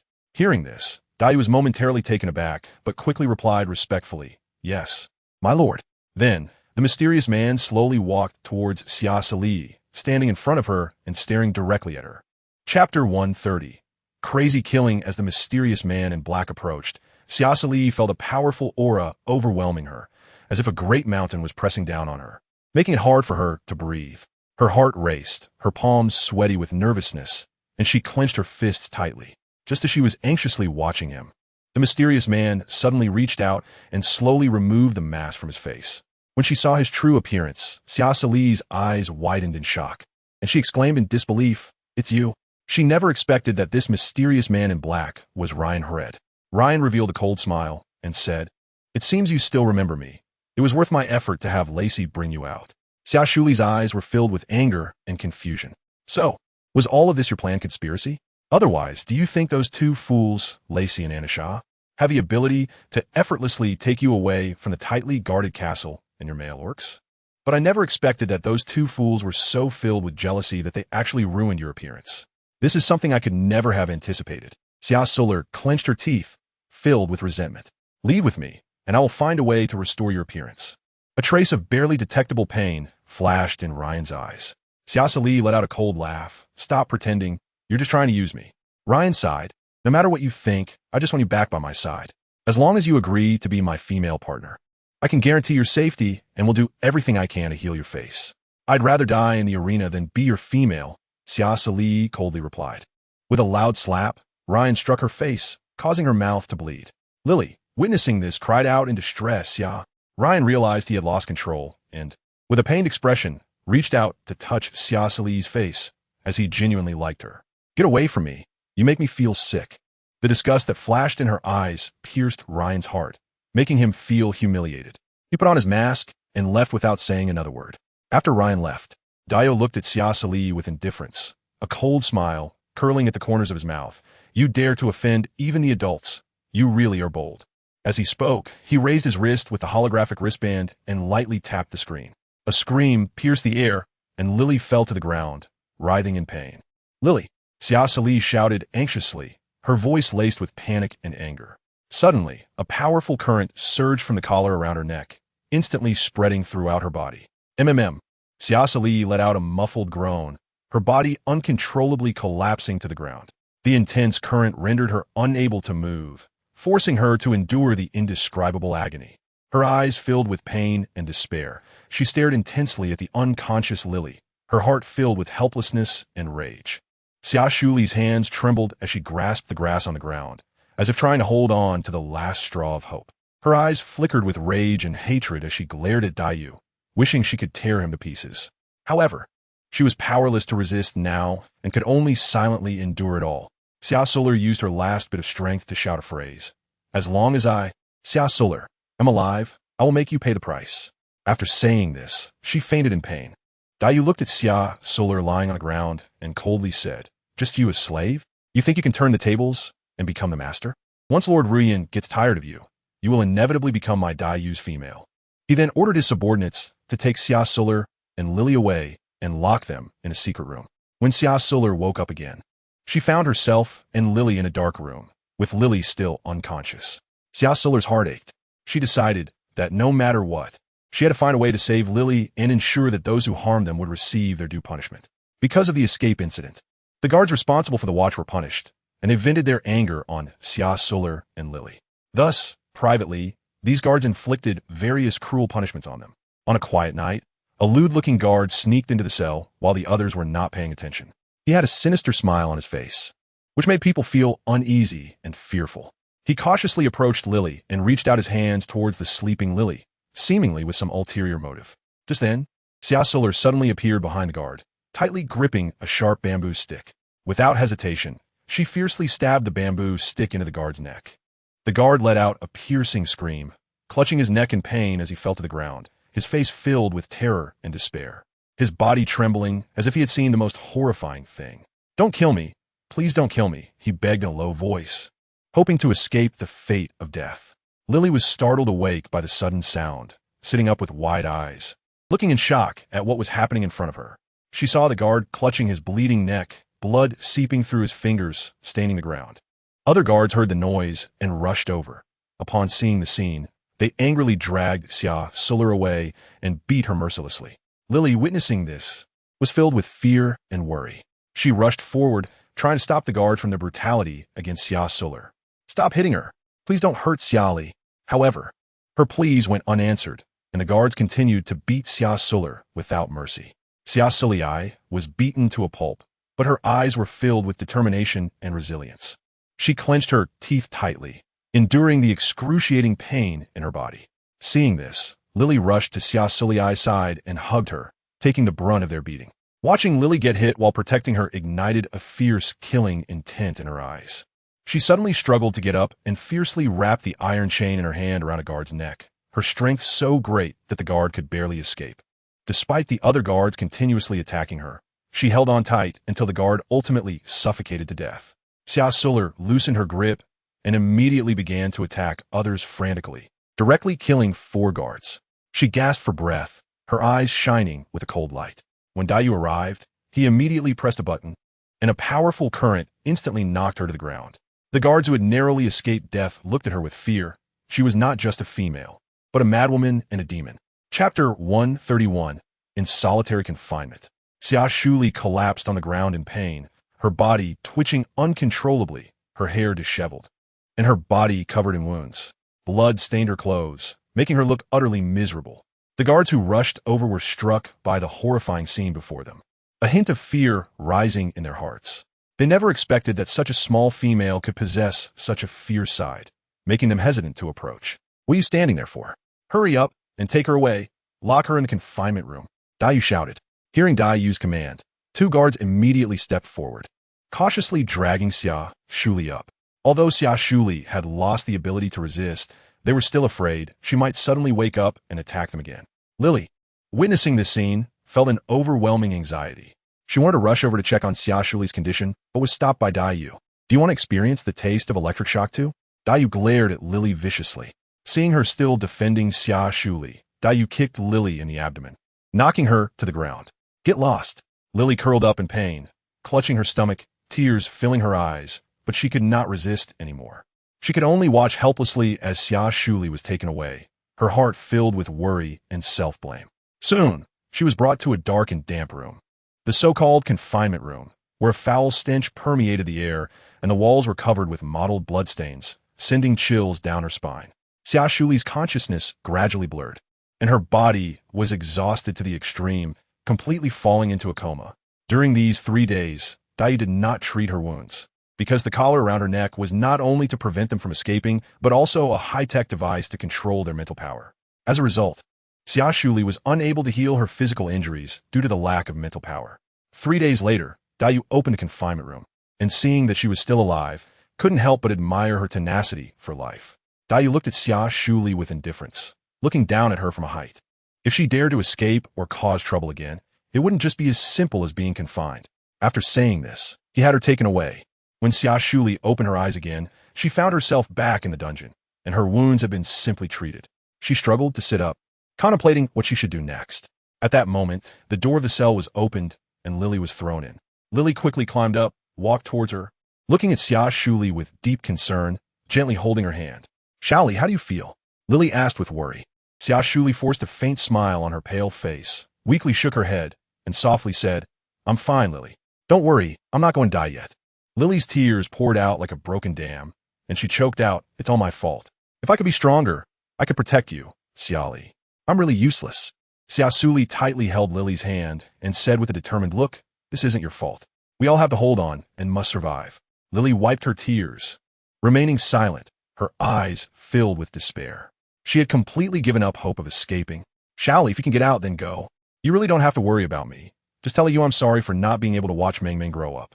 Lily's voice was low, filled with endless sorrow and reluctance. "Lily, how can you say that? If we're going to escape, we escape together. I can't leave you behind to survive alone. What will Meng Meng do if something happens to you? Trust me, we will definitely be able to leave here alive. I believe they will find us." Xia Suli's voice was filled with determination, her eyes shining with an indomitable spirit. Lily's lips curled into a slight, desolate, and helpless smile. "Maybe. Although I know this might just be a beautiful fantasy. At this moment, I no longer have the energy to refute Xia Suli's words." Seeing her like this, she didn't know how to comfort Lily. In fact, she also felt that escaping was hopeless, but if she gave up hope of survival, Lily would surely not be able to go on living either. At that moment, several guards opened the dungeon door again, taking the two to the backstage of the fighting arena. Dai walked in front of them and said, "In the first 2 matches today, I want you to lose. The last match must be a win, so you should know what to do, right? Remember, the act must be real. If the guests find out it's fake, you should know what kind of punishment awaits you." His tone was cold, and his eyes revealed a hint of threat.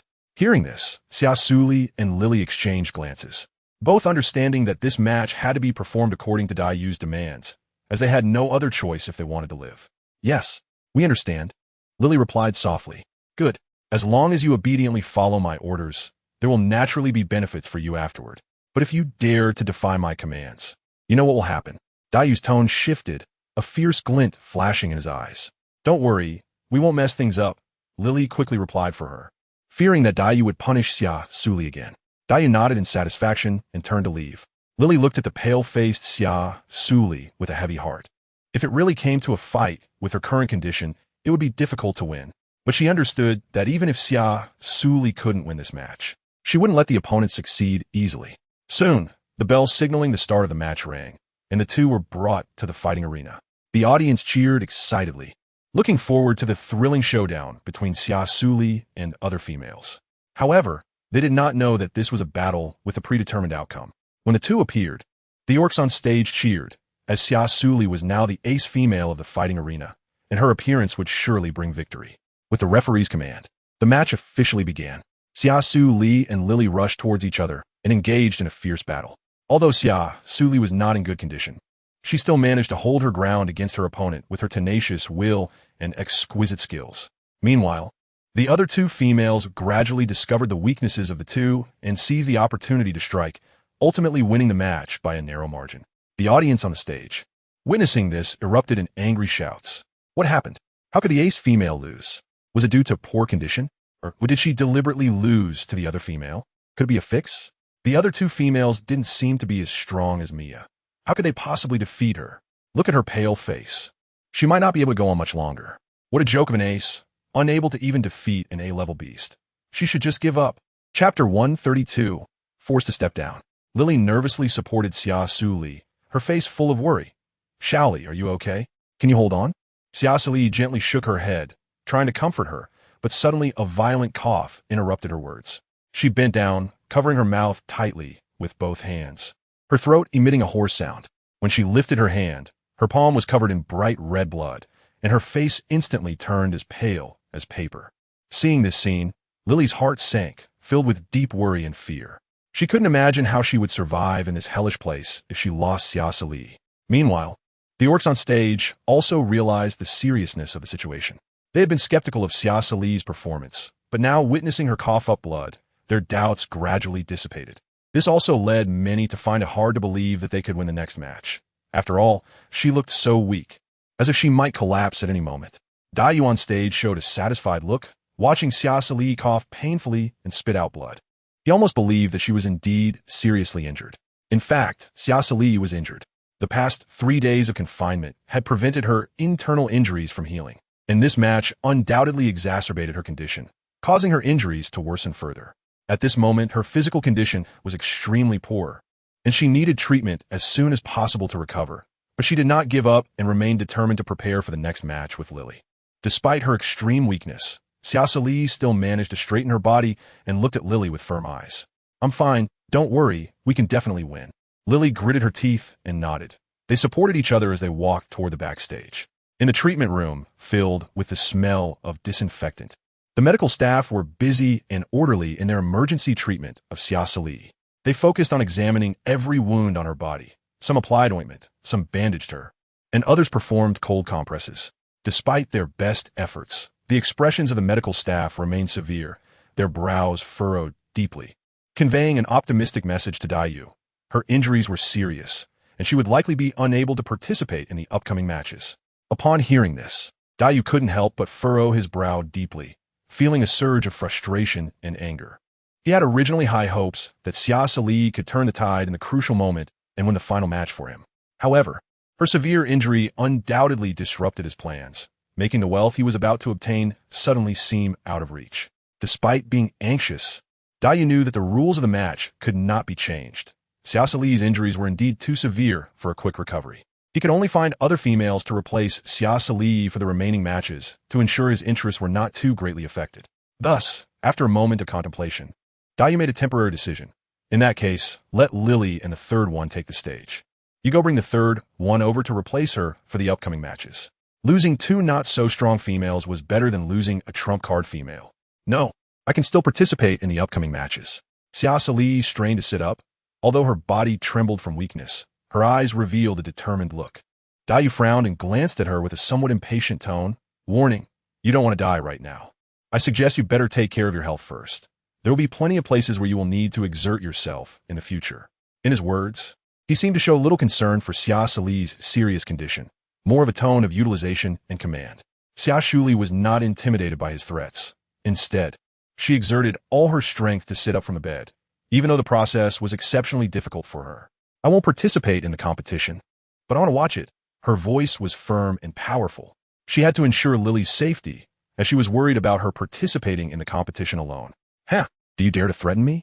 Dayu looked at her with cold eyes. "Don't make me die in front of you." "Fine, if you want to go, then go." Dayu scoffed.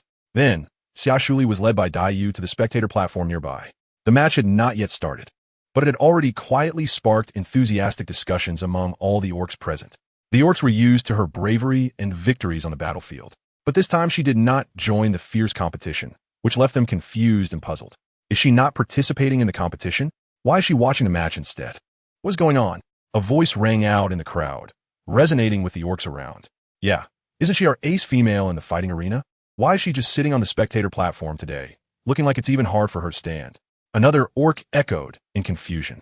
"Perhaps she is exhausted from the previous intense matches," an experienced orc speculated. "I think she's finished. After all, she's already in a wheelchair." Another sharp-eyed orc pointed out. "Sigh, I had high hopes for her, but I didn't expect her to become like this after just a few matches. It seems the ace female of this fighting arena will need to be replaced," a disappointed orc sighed. Xia Suli ignored their discussions and nervously focused on Lily, feeling that the upcoming match was not just about winning or losing. However, she was determined that if Lily encountered life-threatening danger, she would jump in to save her at the first moment. As the match was about to begin, Lily was shocked when she saw her opponent. To her surprise, it was Dora from the shelter, who had also become a slave in the fighting arena. Dora was equally shocked to see Lily. When she looked up, she saw Xia Suli on the stage, and a glimmer of hatred flashed in her eyes. She had become a slave all because of her. It was simply because she had bullied her in the past that the Crown Prince's men had driven her out of the shelter, turning her into a wanderer who could not step foot in the Xingyue Empire. This had led to her being captured by pirates and ultimately sold into the fighting arena, where she was tortured and beaten every day. Xia Suli looked at Dora, not expecting to meet her in this way. After the match began, Lily and Dora quickly engaged in battle.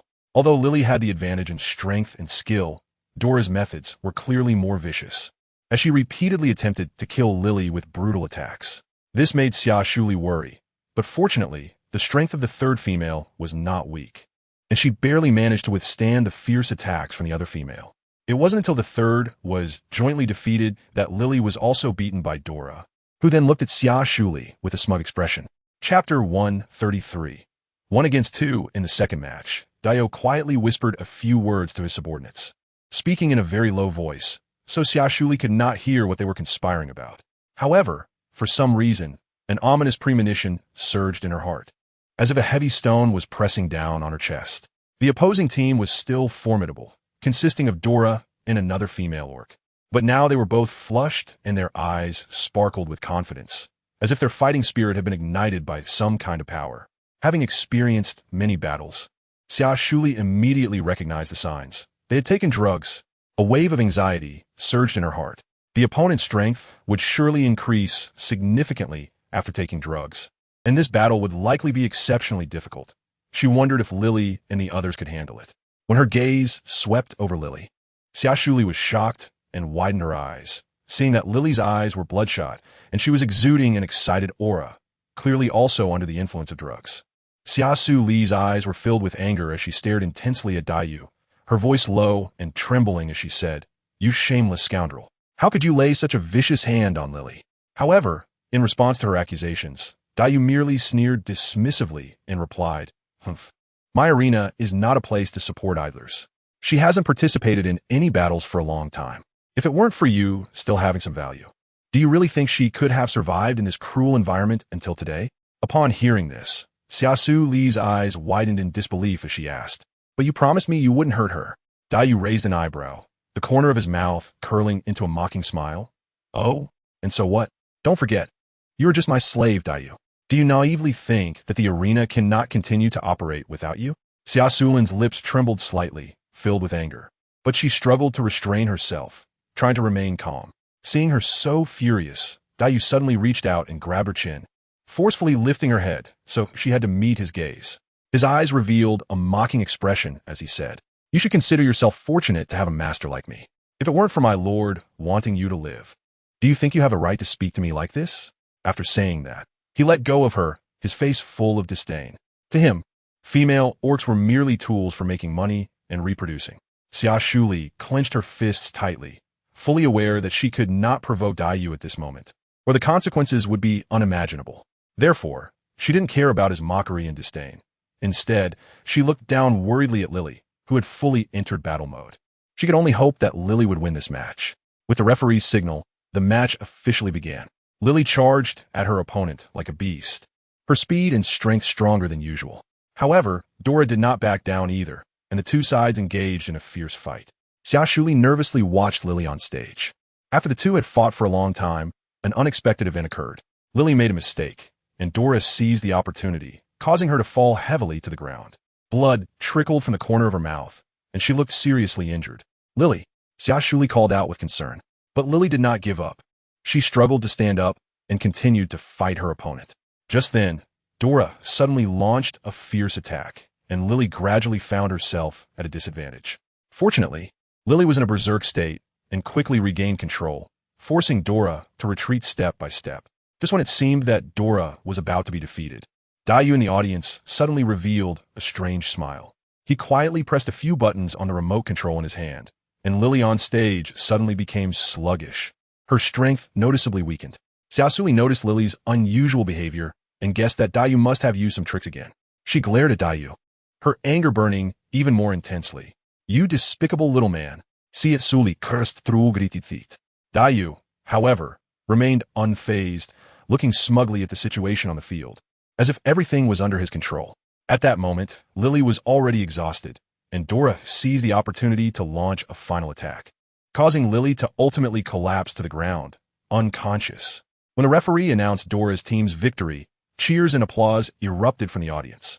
The third match was about to begin, and backstage, Lily had awakened from her coma, but her physical condition was very poor.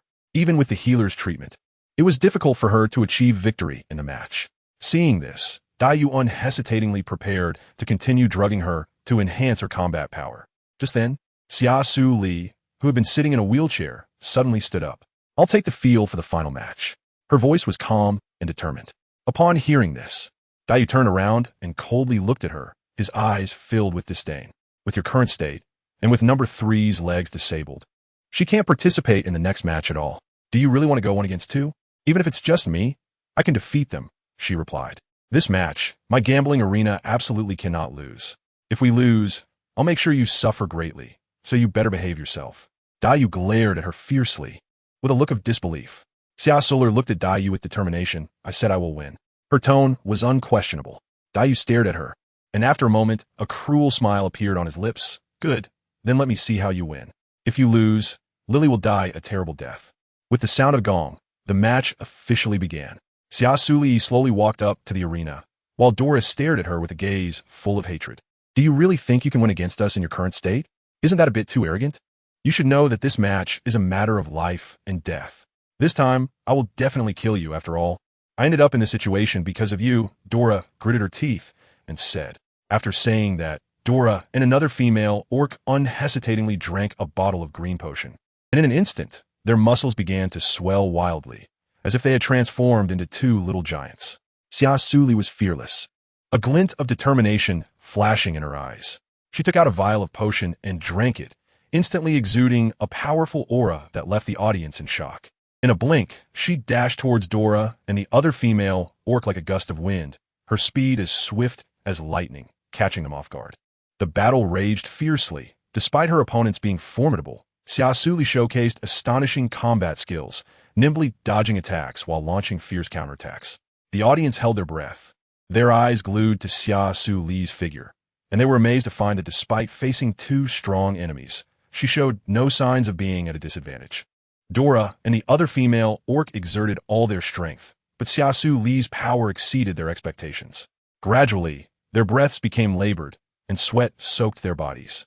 Ultimately, Xia Suli found a flaw in her opponent's defenses and decisively defeated them. Dora would never know that the 2 of them had lost to her. When the referee announced her victory, the arena erupted with thunderous cheers. Xia Suli gasped as she stood on the arena, not for her own victory, but to give Lily a glimmer of hope. Chapter 134. Lily's Betrayal. Dai's lips curled up slightly as he glanced down at her, a hint of satisfaction flashing in his eyes. As expected of the ace female in his hands, even severely injured, she still had the ability to defeat 2 strong female opponents, which made him begin to understand why Ryan was so fond of Xia Suli. If her appearance had not been ruined, she would indeed be an outstanding and charming female. Unfortunately, her looks were now destroyed, and even advanced medical practitioners were helpless in restoring her former beauty, which was truly regrettable. As the effects of the medicine gradually wore off, the pain and internal injuries surged back, and Xia Suli suddenly collapsed in agony. Seeing this, Lily became panicked and urgently pleaded with Dai to save her. Dai, feeling quite pleased after his victories today, said cheerfully, "Someone, take her to the medical room and make sure to do everything possible to save her." Xia Suli was taken away immediately, and Dai turned to look at Lily, walking up to her without a word and forcefully embracing her, disregarding her struggles and resistance, and took her away. A few days later, when she returned to the dungeon from the medical room, she saw that Lily's eyes were swollen and red, and her body was covered with numerous ambiguous bruises. She instantly understood what had happened. With a choked voice, she looked at her and said, "Lily, are you okay?" Lily lifted her head and looked at her with hollow eyes. "Shaoli, I feel like I can't hold on any longer. I really want to die." "Don't think like that. It's okay, Lily. Just hold on a little longer. I will definitely find a way to help you escape." Xia Suli comforted her while holding her. Lily didn't say anything more, her eyes dull and lifeless. As their injuries healed, they were forced to continue participating in various gambling fights. To ensure they rested well, the 2 were moved from the dungeon to the prison in a laboratory. However, to prevent them from escaping simultaneously, they were kept in separate quarters and strictly monitored. Days passed, and Lily and Xia Suli spent a difficult time in the prison, facing various cruel experiments and battles every day, enduring immense physical and mental torment. However, Xia Suli did not give up hope. She was constantly searching for an opportunity to escape. Late at night, she noticed that the guards were drunk, one by one collapsing and falling asleep. Xia Suli quietly used a wire to unlock the cell door, carefully making her way through the corridor. She skillfully avoided the surveillance cameras, approaching Lily like an agile cat. She opened the prison's main door for her, and the 2 of them left the place together. After leaving the laboratory, they found two guards sitting there dozing off, completely unguarded. Xia Suli and Lily exchanged a glance and rushed forward without hesitation, knocking both guards unconscious. Then they quickly changed into the guards' uniforms, disguising themselves as them, and successfully escaped from the laboratory prison, making their way outside. Xia Suli and Lily took advantage of the thick night to hide in the woods, desperately running along the small path without daring to stop. Suddenly, a strong light appeared ahead, blinding them, and a speeding spaceship blocked their way. The cabin opened, and a figure stepped out. It was Daiyu, wearing a smug smile and a glint of cunning in his eyes. Xia Suli, stop struggling in vain. You can't escape. Lily, you performed very well this time. If it weren't for you informing me in advance, I might have really let her get away. Come back to me now. Daiyu looked at Lily with a smile, as if everything was under his control. Xia Suli looked at Lily with a complex expression, filled with confusion and pain. When she saw Lily unhesitatingly return to Daiyu's side, tightly embraced by him, a certain belief within her began to crumble. Lily, tell me this isn't true, Xia Suli said, her voice trembling, despair evident in her eyes. She couldn't believe that the friend she had always trusted had betrayed her, pushing her to the brink. Lily, tears streaming down her face, looked at her and shouted in despair, I am really fed up with this day-to-day fighting and torment. I'm tired of your self-righteous belief that you can take me away from here. I'm even more tired of waiting hopelessly for Ayu and the others to save me. I don't want to live like this anymore. Can you understand me? So you're fed up with this life and chose to betray me? Xia Suli looked at her with red eyes. Xia Suli's heart ached painfully. She originally thought they could escape together, but she never expected Lily to choose betrayal. Lily, you disappoint me so much. Daiyu looked at Xia Suli mockingly. You really are naive. She was never your friend. But it's okay. You'll soon be like her. After saying that, Daiyu signaled her subordinates to capture Xia Suli. She struggled fiercely, but was ultimately subdued. Lily watched all of this, with mixed feelings in her heart. She knew her choice had put Xia Suli in a difficult situation, but she had no other way. Take her back to the lab and discipline her properly, Daiyu said coldly. Xia Suli was taken away. She looked back at Lily, her eyes filled with disappointment. Lily silently lowered her head, her heart full of guilt and helplessness. Xia Suli was brought back to the laboratory, where she was tied to an experimental table. Daiyu walked up to her and looked down at her from above. Do you think you can escape? How naive. You're my property, and I won't let you escape easily, Daiyu said with a cold smile. Xia Suli gritted her teeth and looked at him. You demon. You will get your comeuppance. Daiyu sneered. Comeuppance? Haha. In this world, the strong reign supreme. As long as I have enough power and authority, who could do anything to me? He turned around and picked up a syringe filled with an unknown liquid. This was a newly developed drug that would make you more obedient. As Daiyu spoke, he plunged the syringe into Xia Suli's arm. Xia Suli felt a sharp pain surge through her, her body gradually losing strength. Her consciousness began to blur, her gaze became hazy, and she felt her body growing heavier, as if she was about to lose control. You ultimately still belong to me. Daiyu stroked Xia Suli's face, revealing a smug smile. Xia Suli's eyes became vacant, and she completely lost control of her body. Daiyu looked at the results before him with satisfaction, deciding to let Xia Suli participate in the next fight, showcasing the effects of his newly developed potion. On the day of the competition, she was brought to the arena, and the orcs whispered among themselves upon seeing her state, while her opponent was a powerful male warrior. As the match began, Xia Suli charged at her opponent like a robot, her speed and strength greater than ever before, leaving her opponent astonished and momentarily unable to defend himself. It wasn't long before she won the match. Chapter 135. Lily's death time passed quickly, and half a year had gone by in the blink of an eye. On this day, Xia Suli saw Lily again, but to her shock, Lily had a belly that looked like she was 8 or 9 months pregnant. Moreover, Daiyu was carefully wrapping his arms around her waist, his eyes filled with endless tenderness for Lily and the child in her womb. Lily stood at the dungeon door, gazing at Xia Suli through the iron bars, her eyes full of guilt and helplessness. She gently spoke, Shaoli. Upon hearing Lily's voice, Xia Suli's expression turned cold and ruthless. She looked at Lily indifferently and replied in an icy tone, Don't call my name. You don't deserve it. Lily's heart was pierced with pain, but she still tried to force a smile and continued, Shaoli, I brought you some cakes I made myself. Try them. You might like them. I know you hate me, so I don't ask for your forgiveness, but I hope you can understand me. Get lost. I don't want to see you. Daiyu, standing beside them, looked furious and said, Ungrateful. Lily, don't pay attention to her. You have just over 10 days left until you give birth. You can't be sad. With that, He wrapped his arms around Lily and left the dungeon. Xia Suli raised her head and looked at the departing Lily, still unable to believe that Lily had betrayed her. Looking at the cake on the ground, her expression was complicated.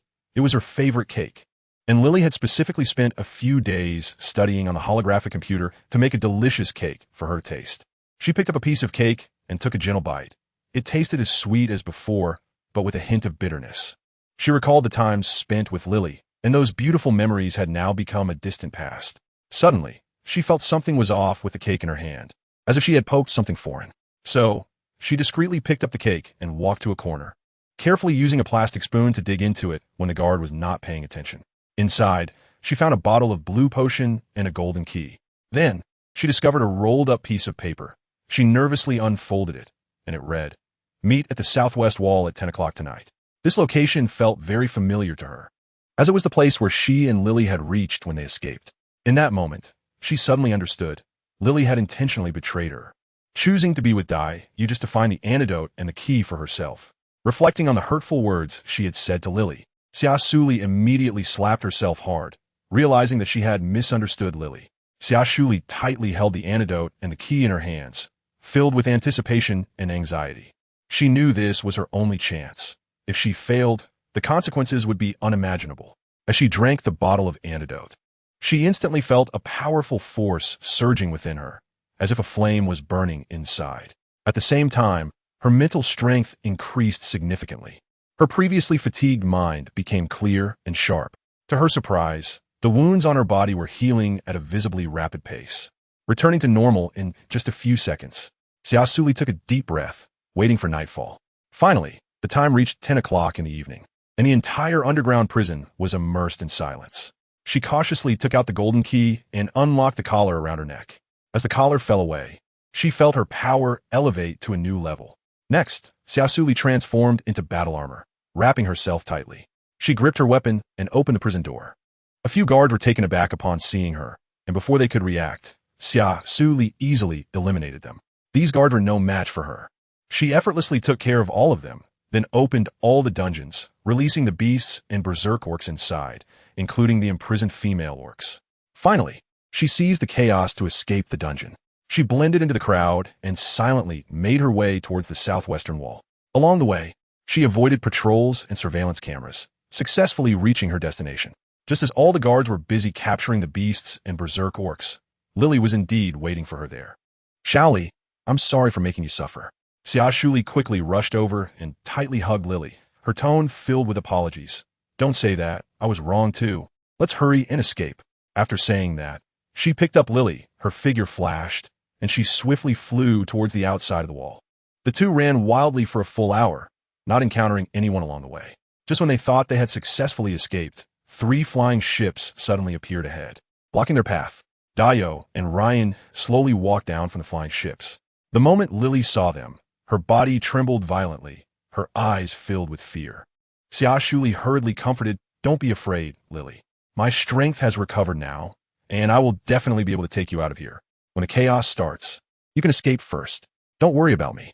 "No, we have to escape together," Lily said firmly, her eyes shining with determination. Dio looked at Lily angrily. "Lily, how dare you deceive me?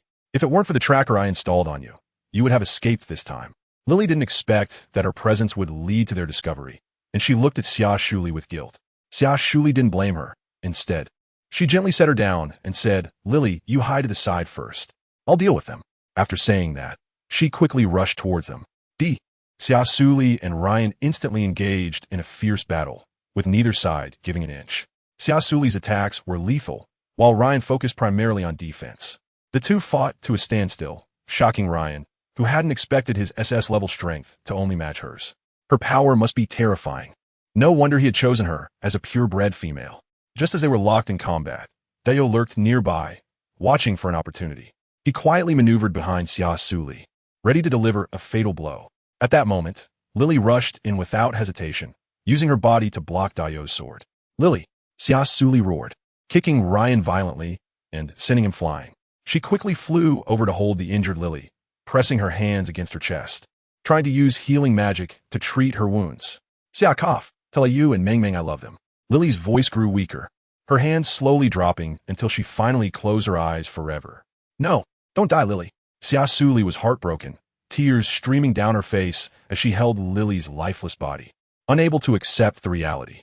Dio looked at the deceased Lily, dropping his sword in shock. He had killed the female he loved and their child. Over the past 6 months, Dio had fallen deeply in love with Lily, which had made him let down his guard, allowing her to steal the key and the antidote. Now, seeing her dead, he knelt on the ground, overwhelmed with sorrow. How could this happen? Ryan watched Dio's expression, a hint of disappointment flashing in his eyes. He had overestimated him, after all. Chapter 136. A desperate rescue. Xia Suli slowly raised her head, her cold gaze flickering with intense killing intent, as if she wanted to freeze the entire world.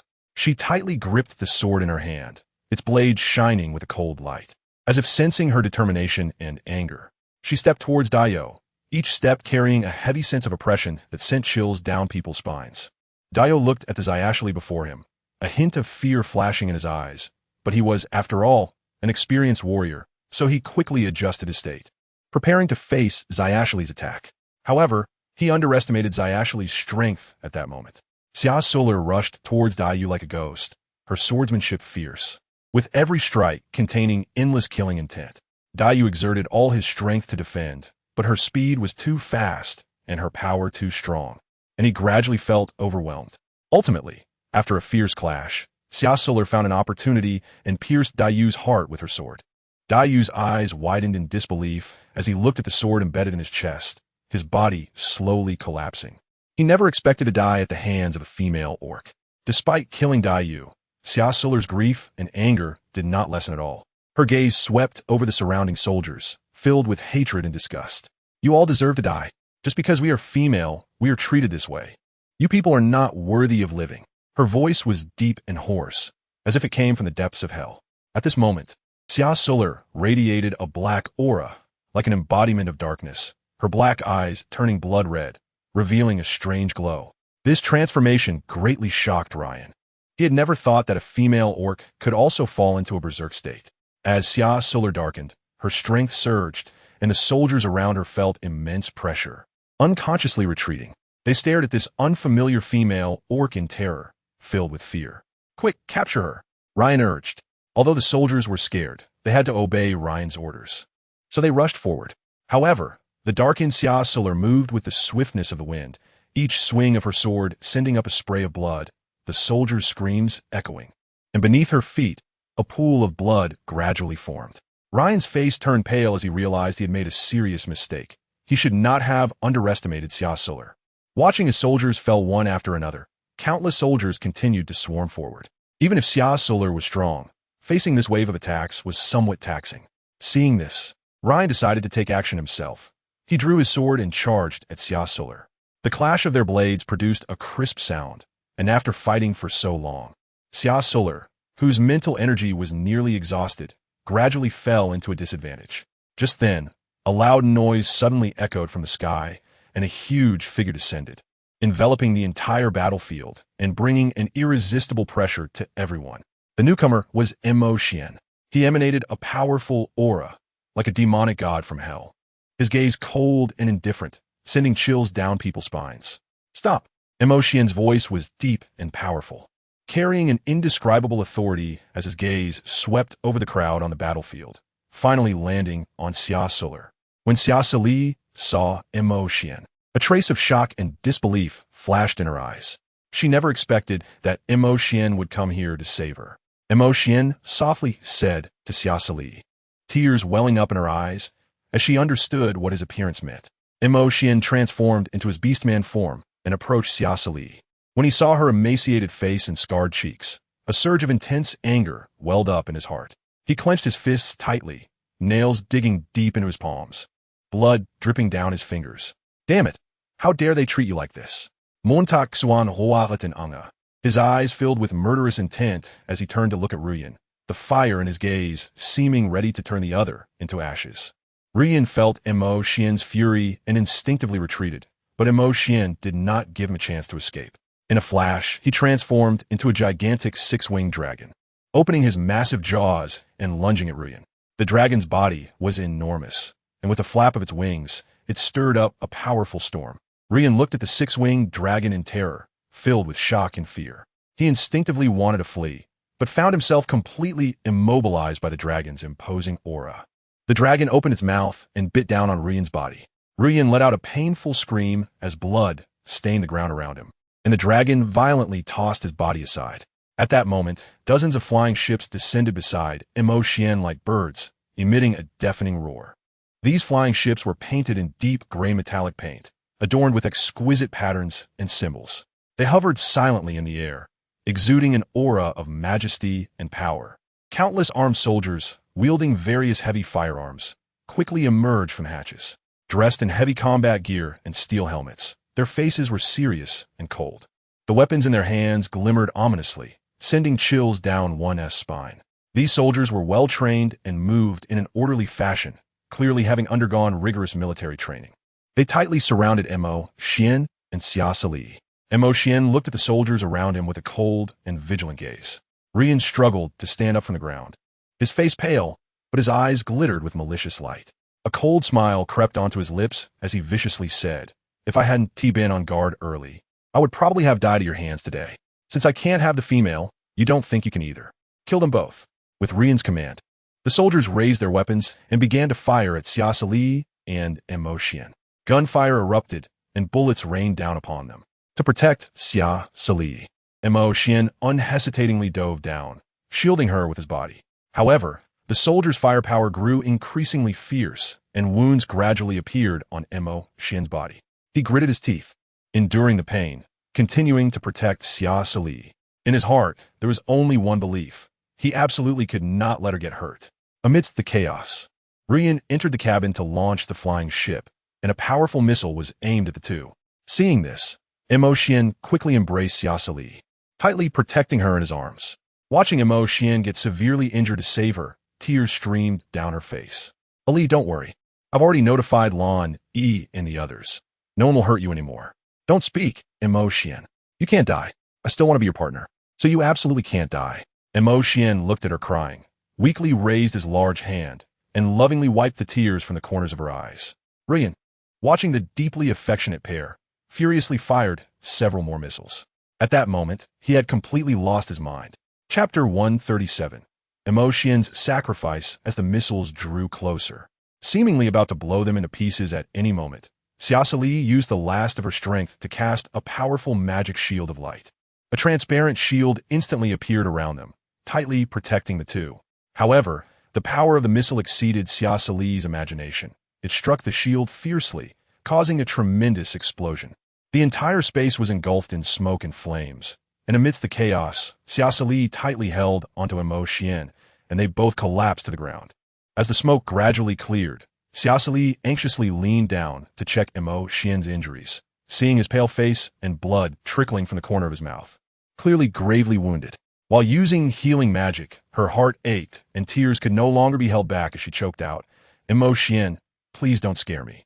Xian struggled to open his eyes, weakly looking at her, a trace of reluctance and affection flashing in his eyes. He slowly raised his hand, wanted to touch her face, but due to weakness, it fell halfway.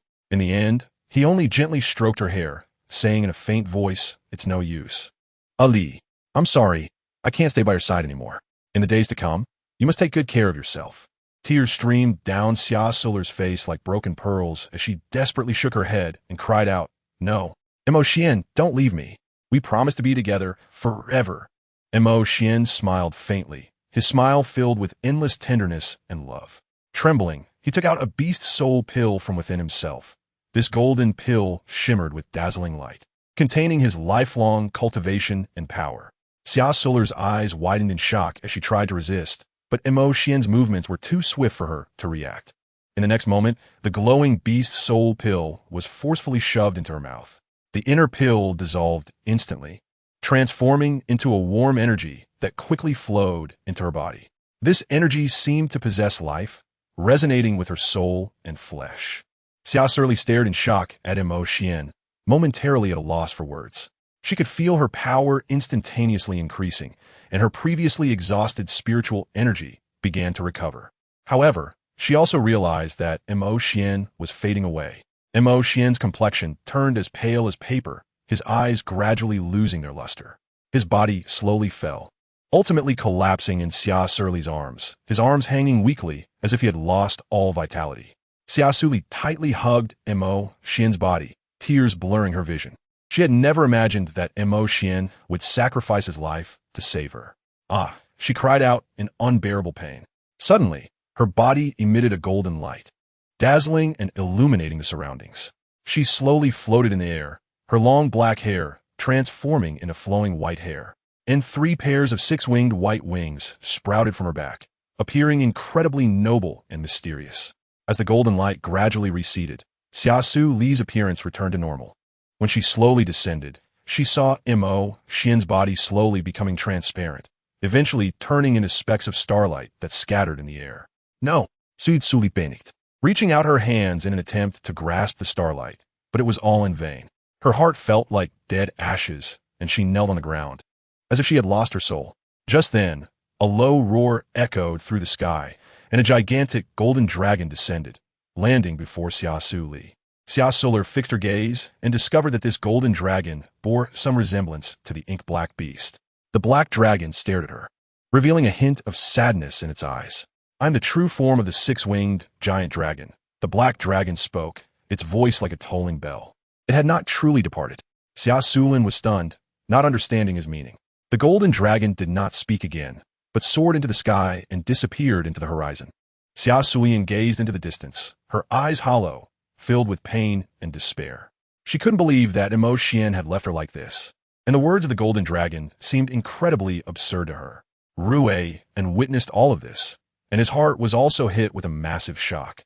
He looked at Xia Suli, a flicker of astonishment crossing his eyes, but more than that was disbelief.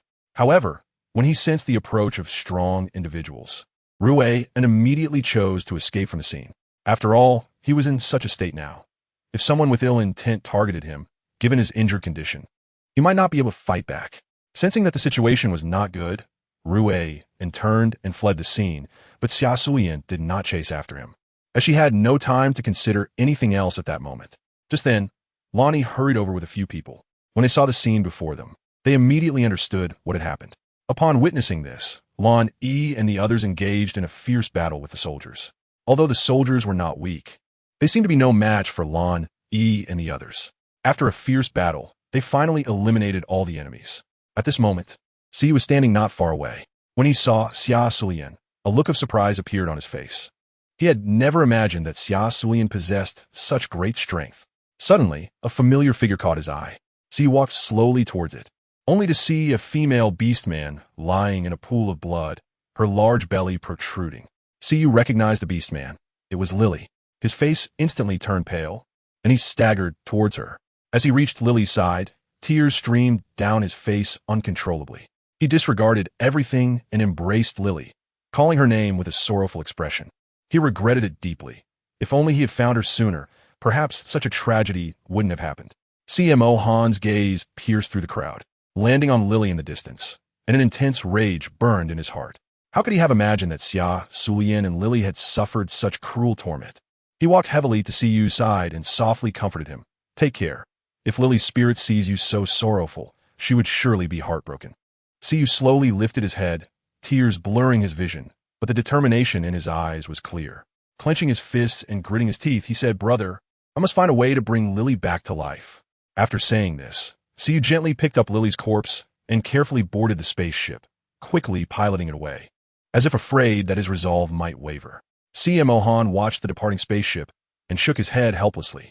He knew that it was difficult for Siyu to accept the reality of Lily's death, so choosing to escape was understandable. At this moment, he only hoped that Siyu could soon emerge from his sorrow and regain himself. Chapter 138. White hair, red eyes. Lon E and the others looked at Xia Suli's dazed expression, and worry began to swell in their hearts. Finally, they could no longer hold back and asked, "Xiaolier, what happened to you? How did it come to this? And why do you look like this now?" Zaiming also echoed, "Lier, what exactly happened? By the way, why haven't we seen Mo Xian? Where'd he go?" His eyes were filled with confusion and curiosity. CMO Han observed Xia Suli's current state, and an ominous premonition suddenly surged in his heart. His eyes were filled with worry and unease. Xia Suli slowly stood up, her movements appearing somewhat sluggish, as if she had lost all her strength. Her body trembled slightly, seemingly enduring immense pain. The two mysterious and eerie red eyes gazed at them quietly, flickering with indescribable sadness and despair. Her voice was deep and hoarse, as if it came from the abyss. Xian and Lily are dead. They died because of me. This statement struck everyone present like a thunderbolt, plunging them into silence. When they heard the news of Xian's death, Lan Yi, Zhe Ming, and Han all displayed expressions of disbelief. They widened their eyes and slightly parted their lips, trying to digest this shocking fact. They simply could not accept that Xian had left the world just like that. Lan Yi quickly stepped forward and tightly embraced Xia Suli. "I'm sorry. Chalier, we came too late," Lan Yi said, his voice filled with guilt. Beside him, Zhe Ming looked at Xia Suli with sorrow, his eyes full of pain and disbelief. He could not accept that Xian, whom they had just been informed about, was now gone. Although Han had never fought with Xian, he knew very well how powerful Xian was and that he would not die so easily. However, seeing Xia Suli's heart-wrenching expression, he had no choice but to believe in the cruel reality before him. Xia Suli nestled in Lan Yi's embrace, tears gushing out like a broken dam, her body trembling uncontrollably. Her heart was filled with pain, and she could no longer bear the heavy sadness. Collapsing in Lan Yi's arms, Zhe Ming, seeing this, hurriedly approached to check on her condition. When he sensed something unusual within Xia Suli, his brows furrowed tightly, showing a look of shock and confusion on his face. We need to quickly take Lier back. It seems she's about to break through again," Xia Ming exclaimed anxiously. Lan Yi and Han were surprised to hear that Xia Suli was about to break through again, but they did not hesitate and immediately took Xia Suli back to their residence. Along the way, Lan Yi carefully held Xia Suli, afraid of letting her suffer any more harm, while Zhe Ming and Han followed closely behind, keeping a constant watch on Xia Suli's condition. Once they returned to their place, Lan Yi gently placed Xia Suli on the bed and quietly stayed by her side. Zhe Ming and Han also sat together, discussing how to handle Xia Suli's breakthrough. As time passed, Xia Suli's breath gradually stabilized, and her complexion began to return to normal. Lan Yi and the others watched her nervously, hoping she could successfully break through her realm. Endless darkness enveloped everything, and Xia Suli opened her eyes wide, staring in terror at Lily, who was covered in blood. She reached out her hand, wanting to grasp Lily's hand. Lily's eyes were filled with hatred and despair. "Xiaoli, you lied to me. We could never escape. If it weren't for your insistence on running away, I and the child in my belly wouldn't have died. Why? Why did I and the child have to die?" Lily's voice trembled, filled with endless sorrow. Xia Suli was in tears, looking at Lily with a face full of pain, her heart filled with guilt and self-blame. At that moment, Xian also appeared, covered in wounds, his eyes hollow and cold. "Ali, I'm so cold and lonely. Come down and keep me company." His voice seemed to come from the depths of hell, sending chills down one's spine. Immediately after, Dora slowly crawled out of a sea of blood, her face filled with hatred and animosity. She tightly grasped Xia Suli's foot, gritting her teeth as she looked at her.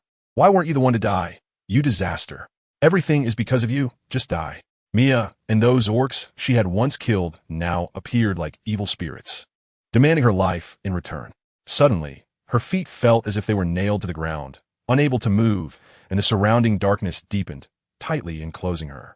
She felt her soul being devoured, gradually losing consciousness. At that moment, a flash of light appeared, and Xia Suli suddenly opened her eyes, gasping for air, drenched in cold sweat, realizing she was in a room.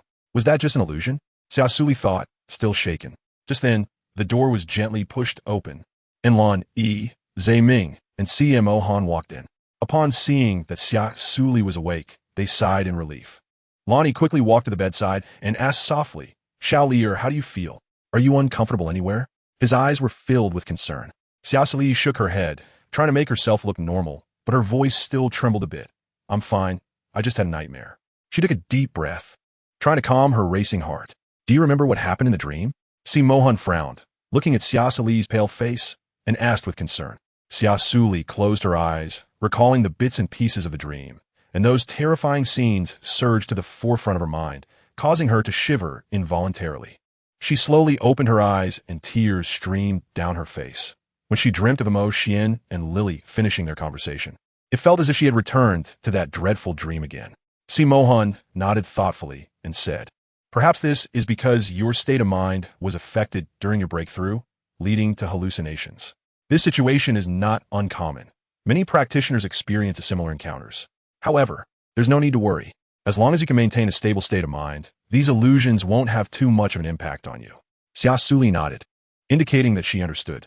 Although she said there was nothing wrong, the terrifying scenes still lingered in her mind, making it difficult for her to let go. She knew that this nightmare might not only be an illusion caused by her breakthrough, but could also be the deep-seated fears and guilt within her that were at play. However, now was not the time to dwell on this. She needed to recover quickly, adjust her mindset, and seek revenge for Imo, Xian, and Lily. Thank you for your concern. I really am fine. Xia Suli raised her head and smiled at the three, a glimmer of determination flashing in her eyes.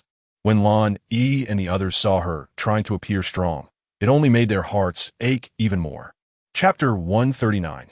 20 years old when Kyle and Songlan received the news of her return from their respective planets. They immediately put down their research and work, unhesitatingly embarking on the journey back to Earth. They were filled with excitement, joyfully anticipating their long-awaited reunion. Under their careful care and concern, Xia Suli gradually emerged from the immense sorrow of Imo, Xian, and Lily's passing. Her mood began to stabilize. Although she still occasionally felt heartache, she had learned how to face it and accept this reality. However, Siyu fell into deep pain and self-blame. Ever since Lily passed away, he had been drowning his sorrows in alcohol, no longer caring for the child. His heart was filled with guilt and suffering, unable to forgive himself for not being able to protect Lily. Seeing Siyu in such a despondent state, CMO Han could no longer hold back. He rushed forward and gave Siyu a beating. He hoped to awaken Siyu's responsibility and courage as a father, encouraging him to face reality again. But Siyu still couldn't escape the pain of losing Lily. Every time he returned to that familiar castle, memories of the time spent with Lily would flood back like a tide. The laughter and sweet memories had now turned into endless sorrow in his heart. Finally, Siyu decided to leave the castle alone and head to the border area to participate in the fighting, where there were no memories, hoping it might allow him to forget some of the pain and perhaps find his own peace and tranquility. As for the child, they were left in CMO Han's palace to be raised. After a month, Xia Suli's physical condition had significantly improved, and her mindset became much more peaceful. She began to reassess her life and all her past experiences, trying to accept reality and find strength and courage to face the future. Although there was still deep sadness and longing within her, she had gradually learned how to confront it, endure it, and overcome it. She started to make an effort to step out of the shadow of sorrow. During this process, Lan Yi and the others were also continuously searching for Ryan's whereabouts and the conspiracy behind him. Ryan's actions seemed to become increasingly abnormal. He was not only secretly collaborating with a mysterious empire and a certain organization, but was also secretly cultivating power and expanding influence. These clues shocked Lan, Yi, and the others, making them realize that this conspiracy was far more complex and dangerous than they had imagined. As the investigation deepened, Lan Yi and the others gradually approached the truth and discovered more of Ryan's secret actions. However, they also faced greater dangers and challenges. Yet they were undaunted and still decided to take revenge for Imo, Xian, and Lily. When Xia Suli was almost fully recovered, she decided to visit the palace to see Meng Meng. After all, Lily had died to save her, so Xia Suli was filled with guilt and self-blame. She hoped to do her utmost to compensate for Lily's child. On this day, when Xia Suli went to the palace to see Meng Meng as usual, CMO Han learned that she had come and specifically returned to the palace to play with her and the child.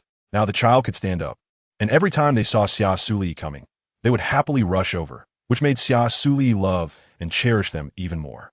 Xia Suli and CMO Han accompanied Meng Meng to play for a while, and the little one fell asleep after getting tired. Looking at Meng Meng's peaceful sleeping face, Xia Suli felt a mix of emotions and guilt. "You've worked hard taking care of Meng Meng during this time," Xia Suli said softly as she turned to see Mohan. "I'm sorry for Meng Meng. If it weren't for Lily sacrificing her life to save me, Meng Meng wouldn't have become an orphan." She lowered her head, recalling the moment Lily died in her arms, her eyes filled with sadness and pain. After a moment of silence, with a heavy and somber atmosphere, Simohan broke the silence first, saying, "I'm very saddened by what happened to Lily. Seeing you and you so heartbroken makes me feel guilty that I can't bear this sadness for you. It's not your fault, after all. None of us wanted this to happen, and I believe Lily wouldn't want you to be sad either. But if I hadn't insisted on taking her away from that place, maybe none of this would have happened, and she could have lived well." Xia Suli felt very guilty and regretful. "The past cannot be changed. We should focus on the future," Si Mohan comforted. As long as we find Ryan, we can take revenge for Lily and Mo Xian, and I have already sent people to expedite the investigation. I believe there will be results soon. Okay, I understand. But let me know if you need my help, Xia Suli said. All right, but for now on, I hope you can spend more time with Ming Ming. After all, I can see that she really likes you, Si Mohan said. Yes, that's the least I can do, Xia Suli gently responded. Her eyes filled with love and care for Ming Ming. She knew that Ming Ming was still young and needed more companionship and affection, and she was willing to take on this responsibility, doing her best to fill the void left by Lily. In the days that followed, Xia Suli and Si Mohan accompanied Ming Ming together, bringing her endless laughter and warmth. They played games with Ming Ming, making her happy, and Ming Ming gradually became more dependent on Si Ma Xuan and Lily, treating the two as her biological parents. As Xia Suli and Si Mohan spent more time together, they slowly developed feelings for each other, and she no longer rejected his pursuit, choosing to gradually accept him. However, Ryan's conspiracy continued, as he secretly plotted something, attempting to subvert the entire star system. Lan Yi and the others were also continuously searching for Ryan's whereabouts and those behind his support. As the investigation deepened, the clues became more complicated and danger gradually approached them. But Lan Yi and the others were not afraid. They decided to avenge Mo Xian and Lily. Life went on in a tense yet orderly manner, and Xia Suli and Lan Yi lived a calm and happy life. A year later, as Ming Ming gradually grew up and learned to speak, Xia Suli also turned 20 and began to prepare for her second awakening of mental power. Due to her special constitution and circumstances, they did not plan to hold a grand coming-of-age ceremony for her, but instead decided to hold a simple yet luxurious one. This coming-of-age ceremony would only include Lan Yi, Kyle, Si Mohan, Zhe Ming, Song Lan, and Ming Ming. However, this day was also the day Lan Yi and the others anticipated becoming her male partners, so the five of them specially dressed up for the occasion.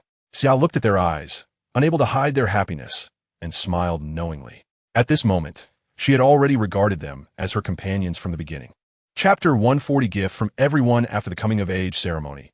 Lan Yi presented a delicate longsword, its blade shimmering with a faint light and the hilt embedded with a brilliant gem. Xiao Lier, this is an S-class light sword, very suitable for your light element. It can enhance your attack power and has the ability to purify evil. I hope you will like this gift. Next, Zhe Ming took out several exquisite ancient-style dresses, all woven from the silk of the Beast Spider King, which had strong defensive properties, making it difficult for ordinary weapons to harm her. He gently said to her, "These are a few dresses made from the silk of the Beast Spider King. They are very durable and can protect your safety, and they're also very beautiful. I believe you will look stunning in them." Then, San Lan handed Lier a delicate bracelet, intricately carved with beautiful patterns and exuding a faint fragrance. Kang Lan explained, "Lier, this blood jade bracelet has magical effects. It can prevent the wearer from having nightmares and regulate body temperature, keeping you warm in winter and cool in summer.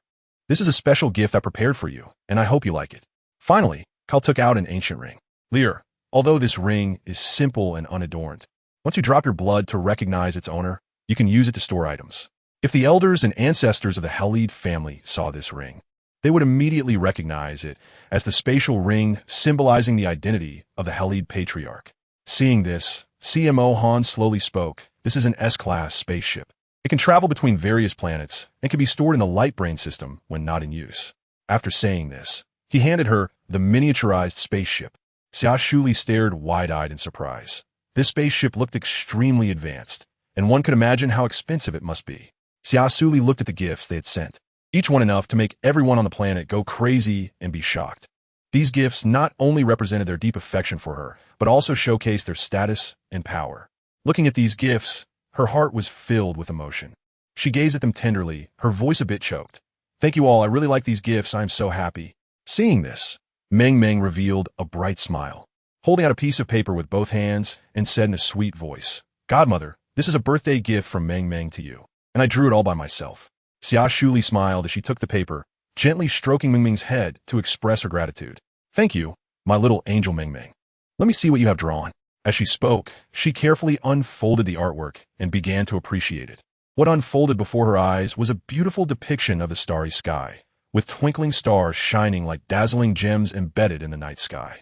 The scene was warm and lovely, making one feel as if they were immersed in the vast universe, with each star shining brightly, seemingly conveying endless blessings and love to her. Xia Suli's eyes gradually became moist. Tears blurred her vision. She tightly held onto the painting, feeling Mengming's sincere blessing. She deeply experienced the warmth and happiness of family, a feeling that was beyond words. She wiped away the tears from the corners of her eyes and gratefully said to Mengming, "Thank you, Mengming. This painting is really beautiful. Godmother will treasure it." Mengming blinked her big eyes and smiled innocently. "You're welcome, Godmother. Happy birthday." Seeing this, Ximing quickly teased, "Today, Lier is the little birthday star. You can't cry. We need to be happy." As he spoke, he reached out his hand to gently wipe away the tears from Xia Suli's eyes. "That's right. Mengming doesn't cry anymore. As Mengming's godmother, you can't cry either, or you'll become ugly," Lan Yi said with a smile, pretending to be serious. Upon hearing this, Mengming immediately raised her head and earnestly retorted, "Uncle Lan, Godmother is not ugly when she cries. Godmother is the prettiest. You can't say she's ugly." Her voice was clear and melodious, endearing her to everyone. "Ha!" Si Mohan and the others burst into laughter upon hearing this. They looked at the adorable Mengming, their hearts filled with warmth and joy. Xia Suli couldn't help but laugh at Mengming's words. She gently stroked Mengming's hair, her eyes filled with tenderness and love. Seeing her finally smile, everyone else also showed a hint of affectionate smiles. After all, ever since Mo, Xian, and Lily had passed away, Xia Suli's smiles had become fewer and fewer, which broke their hearts. They tried every possible way just to see her smile again. "All right, let's cut the cake quickly," Kanglin suggested with a smile. Everyone gathered around the cake, and Ximing lit the candles. Make a wish," Kaier said gently. Xia Suli closed her eyes, silently making a wish. The candlelight illuminated her beautiful face, radiating an enchanting glow. After making her wish, she took a deep breath and blew out the candle. "Happy birthday!" Everyone shouted in unison. Joyful laughter echoed in the room, filling it with a happy atmosphere. Xia Suli looked at everyone with gratitude and said, "Thank you all. It's so wonderful to have you." Then, she cut the first piece of cake and handed it to Mengming. "Mengming, thank you for your painting. Godmother loves you." "Hee, thank you, Godmother." Mengming happily took the cake and started to eat. Everyone chatted and enjoyed the cake, creating a relaxed and joyful atmosphere. After finishing the cake, they began to talk. Xia Suli looked at the painting in her hand and liked it more and more. "By the way, Mengming, how did you come up with the idea of painting the starry sky for Godmother?" Xia Suli asked curiously. "Because Godmother is as beautiful as the starry sky. And every time Godmother accompanies Mengming to watch the stars, Mengming feels so happy. So, Mengming wanted to paint a picture of the starry sky for Godmother, so that Godmother can always be happy," Mengming replied in her sweet voice. Xia Suli felt warm in her heart upon hearing this. She hugged Mengming tightly and kissed her little face. Mengming was really too understanding. Her godmother would definitely cherish this painting. At that moment, Ximing suddenly stood up and said, "Lier, I have an idea. Since Mengming loves to draw so much, why don't we take her to more beautiful places in the future, so she can create more and better works?" "Great. I want to paint many pictures to give to my godmother." Mengming clapped her hands excitedly. "Then it's decided," Ximing said with a smile. Everyone nodded in agreement, indicating that in the future, they would accompany Mengming as she grew up and create more beautiful memories together. Under the care of Xia Suli and the others, Mengming was very happy every day. Meanwhile, far away at the border, Xia looked at the photos of Mengming sent by Simahan. Seeing the face that resembled Lily, he gradually began to move on from Lily's death. Chapter 141. Sending a bonding invitation. The next morning, when Xia Suli woke up, the holographic screen suddenly popped up with a message. "You have reached adulthood. Would you like to bond with me?" This surprised her. After all, she had just turned 20 yesterday. How did someone know? However, she quickly realized that this was likely an automatic message from the holographic system. Upon checking, she found that the regulations of the Xinglua Empire stated that every female would be recommended suitable partners by the holographic system as soon as they reached adulthood. Therefore, Xia Suli's holographic device had already received many bonding requests from male beastmen. However, since Xia Suli had not yet awakened her mental power, her rank could not be determined for the time being. Most of the male beastmen who invited her were attracted by her appearance and were generally below B rank. They did not genuinely like her as a person. They simply wanted a beautiful female to reproduce. Xia Suli was not interested in such invitations and did not want to respond. At the same time, the Empire's center queried that Xia Suli had reached adulthood but had not yet bonded with a partner, and thus sent her an inquiry message. When she saw this message, Xia Suli felt a sense of heaviness and pressure. It was the first time in her life she felt the pressure of being urged to marry. However, she was very clear in her heart that she already had someone she admired. Compared to those unfamiliar partners recommended by the Empire Center, she would prefer to choose the one who made her heart flutter, someone she was familiar with and deeply loved. Moreover, she didn't want to have any regrets anymore, nor did she want to lose any of them. Therefore, she unhesitatingly opened her holographic wristband, intending to send them a proposal request. After experiencing so many ups and downs, she had gradually begun to accept the idea of having multiple partners. She knew her feelings for them and was unwilling to easily give up on any one of them. Rather than hesitating, it was better to face and accept this special emotion bravely. Xia Suli took a deep breath, pressed the confirm button, and then clicked send one by one. She knew this was a significant decision and a step towards her happiness. After the message was sent, Xia Suli tightly clenched her clothes with both hands, her heart racing as if it was about to leap out of her throat. She stared intently at the light brain screen, as if she could see the expressions and tones of the replies coming through it. Time passed second by second, and each flicker of the light brain made her heart tighten, eagerly anticipating the responses. Meanwhile, Lan Yi, Zhe Ming, and Song Lan, who were busy working, noticed the incoming message on their light brains. When they saw it was from Xia Suli, they were pleasantly surprised and clicked to view it. Thank you for taking care of me and your efforts over the past 3 years. I really like you all. I hope we can always be together. So, do you want to become my bonding partners today? If you are willing, I will be waiting for you at the hall in the Imperial Center. As they read the first half of the message, smiles of happiness and indulgence appeared on their faces. However, when they reached the last sentence, they were instantly shocked and at a loss for words. They widened their eyes, staring incredulously at the text on the screen, their minds blank. This sudden request made them feel incredibly excited, yet at the same time, they were somewhat bewildered. They had never imagined that Xia Suli would take the initiative to make such a request, and for a moment, they didn't know how to respond. Then, she looked at the remaining 2 contacts on her light brain and sent them a message. The Kai'er Empire requires me to bond with 5 male partners within 3 days. I've already sent bonding invitations to Lan, Yi, and the others. Also, although I like you, I don't know if you're willing to become my male partner, since I need to bond with more than just you. And Mohan, I need to bond with 5 male partners within 3 days. During our time together, I found that I don't dislike you. On the contrary, I feel quite happy when I'm with you. I know you like me, and I have feelings for you too. So will you be my bonding partner? If you are willing, I will be waiting for you at the Imperial Center Hall. Her worries didn't last long, as she soon received their replies, each filled with joy and affection. They all agreed without hesitation to Xia Suli's invitation and expressed their willingness to spend their lives together with her. Xia Suli knew she had made the right choice. When Kai'er and CMO Han saw the message, they were so excited that they hurried to the Imperial Center, fearing that they would be too late and Xia Suli would change her mind. Xia Suli anxiously waited in the hall at the center of the empire. Her mood was both excited and nervous, constantly fiddling with the corners of her clothes. Finally, she heard a sound of footsteps. Looking up, she saw Lan Yi, Zhe Ming, Song Lan, Kai'er, and CMO Han entering the hall together. Their eyes were filled with determination and tenderness as they walked straight up to Xia Suli. We are willing to be your binding partners, to be with you forever, they said in unison.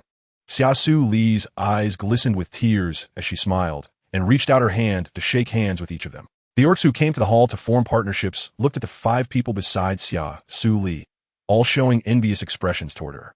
Oh my god, who is this female orc? She actually has the agreement of the Grand Prince CMO Han and clan leader Kyle Hellred to become her bonded partners. Am I dreaming? 2 SS-level male orcs are willing to become her bonded partners. This female orc must be incredibly powerful to conquer such strong male orcs. It's not just the Grand Prince and clan leader Hellred who are impressive. Don't you recognize the other 3? They're not ordinary people, but this female orc is truly beautiful. Who wouldn't be moved by such a stunning beauty? Yes, if I could have such a female orc as my partner, I would be willing to sacrifice 10 years of my life. Don't be unrealistic. This female orc clearly isn't someone we can aspire to. Let's look for a suitable female orc instead. True, only the top male orcs can match such a noble female orc. Us ordinary male orcs shouldn't harbor such fantasies. That said, this female orc is simply too beautiful. If given the choice, I would also hope that my partner could be as stunning and captivating as her. Xia Suli felt a slight blush rise to her cheeks as they stared at her so intently, appearing somewhat shy and embarrassed. She softly said, "Let us go ahead and establish our partnership first. It feels a bit strange standing here like this, a little uncomfortable." Seeing Xia Sulin's shy demeanor, they couldn't help but smile, but at the same time, they understood her feelings at that moment. So, they quickly took action, surrounding Xia Sulin in the center, forming a protective circle to prevent other passers-by from witnessing her awkwardness. Then, they took Xia Sulin to the partnership registration desk together. Chapter 142. Partnership established successfully. Upon arriving at the partnership registration office, the staff looked at her with a smile. "Greetings, esteemed female beastman. How can I assist you?" Xia Suli raised her head, her gaze sweeping over the people around her, finally landing on those beside her. She saw the happy smiles on their faces, and their eyes revealed an unmistakable excitement and anticipation. This made her feel a bit nervous, and she couldn't help but swallow. Taking a deep breath, she tried to calm herself, but her heart was racing even faster. She made an effort to remain composed and smiled at the staff, saying, "Hello. I would like to bond with the male orcs I like. Could you please help me with the registration?" The staff smiled and nodded, taking out a form and handing it to Xia Suli. He pointed to the empty spaces on the form and said, "Please fill in the basic information about you and your partners. We need to ensure all information is accurate." Xia Suli took the form and filled it out carefully, writing down her and their names, genders, birth dates, and other personal information. As she finished the last character, a surge of inexplicable emotion welled up in her heart. She realized that this moment would change her life and also affect their future. After completing the form, Xia Suli handed it to the staff member, who took the form, checked it carefully, and then nodded to indicate that everything was in order. Then, he picked up a pen, pointed to a document on the table, and said, "Next, please log in your information here. Once confirmed, you can sign a contract. By signing the contract, you will become a legal couple protected by the laws of this country." Xia Suli nervously nodded, picked up the pen, and carefully signed her name. She felt her hand tremble slightly, as if each stroke was a promise of this love. After signing, she put down the pen and quietly gazed at the contract, her heart filled with emotion. She knew that from now on, she would spend the rest of her life with them, facing the challenges and difficulties of life together. After signing the contract, the staff smiled and congratulated them on becoming legal partners, wishing them happiness and fulfillment. Xia Suli gratefully thanked the staff and then turned to leave. As she walked out of the partner registration office, sunlight fell on her face, bringing a touch of warmth. Once the contract was successfully established, they immediately felt her emotional fluctuations as if they were in sync with her thoughts. At the same time, a unique imprint of Xia Suli's image appeared on each of their bodies. This imprint was very distinctive. In the image, Xia Suli had long hair as white as snow, eyes as red as burning flames, and a pair of huge six-winged wings unfolded behind her, exuding a mysterious and powerful aura. This was the form Xia Suli took after transformation, but at that moment, it appeared on them as an imprint. However, this was not all. On Xia Suli's body, 5 imprints also appeared, which were not human-shaped, but rather their respective beast forms, each intricately carved as if 5 giant beasts were truly coiling around her. Such a sight left everyone astonished. They had never witnessed such a magical way of forming a contract. This contract not only allowed them to feel each other's emotions, but also deeply engraved their existence into each other's souls. It is worth noting that for other successful partner contracts, there was merely a connection of minds, and nothing like their situation occurred. But they also understood that all of this was because of Xia Suli. She was not only a purebred female, but also the highest-ranking female in the entire interstellar realm. So the formation of the partner contract inevitably differed from that of other females. Xia Suli felt the surge of power within her, and she knew the significance of this contract was extraordinary. She looked at them, her eyes shining with determination. "From today on, we will fight side by side to protect our home." Her voice carried a sense of belonging. They exchanged smiles and nodded in agreement. Just then, a brilliant light suddenly appeared in the sky, rushing towards them. In the place where the light fell, an ancient stone tablet emerged, inscribed with mysterious runes. Xia Suli approached the tablet and touched the runes, a powerful energy instantly spreading throughout her body. "What is this? After touching it, I feel my strength has increased." She gazed at the tablet in surprise, as if she had grasped something profound. As she contemplated, the runes on the tablet gradually lit up, transforming into 5 beams of light that shot towards them. They bathed in the light, experiencing marvelous changes in their bodies. When the light dissipated, they were astonished to find that their strength had significantly increased. This change filled them with immense excitement. Even more astonishing was that 5 ethereal figures suddenly appeared behind Xia Suli, resembling their beast forms exactly. Each figure radiated a powerful aura, as if they had descended from another world. Is this also the power of the contract? Xia Suli was overjoyed, her eyes sparkling with surprise. She realized that this contract not only enhanced their strength, but also granted them even more power. Zhe Ming and Songlan looked at Xia Suli in shock, unable to believe that after successfully forming a bond with her, their strength had directly broken through to SS level. Did this not mean they would have greater power to better protect Xia Suli while also facing stronger enemies? Although Lan Yi and CMO Han did not break through to SSS level, they vaguely felt that given some more time, they would eventually achieve it. Therefore, they were also very surprised by Xia Suli's abilities. As for Kai Er, having already reached SSS level, he clearly sensed an increase in his own strength. CMO Han looked at the growing crowd around them, his brow furrowed tightly. He quickly spoke in a tone only they could hear. We should take the air away from here first. The group nodded in agreement. They did not want to attract more attention here, and they felt that some of those watching seemed a bit off.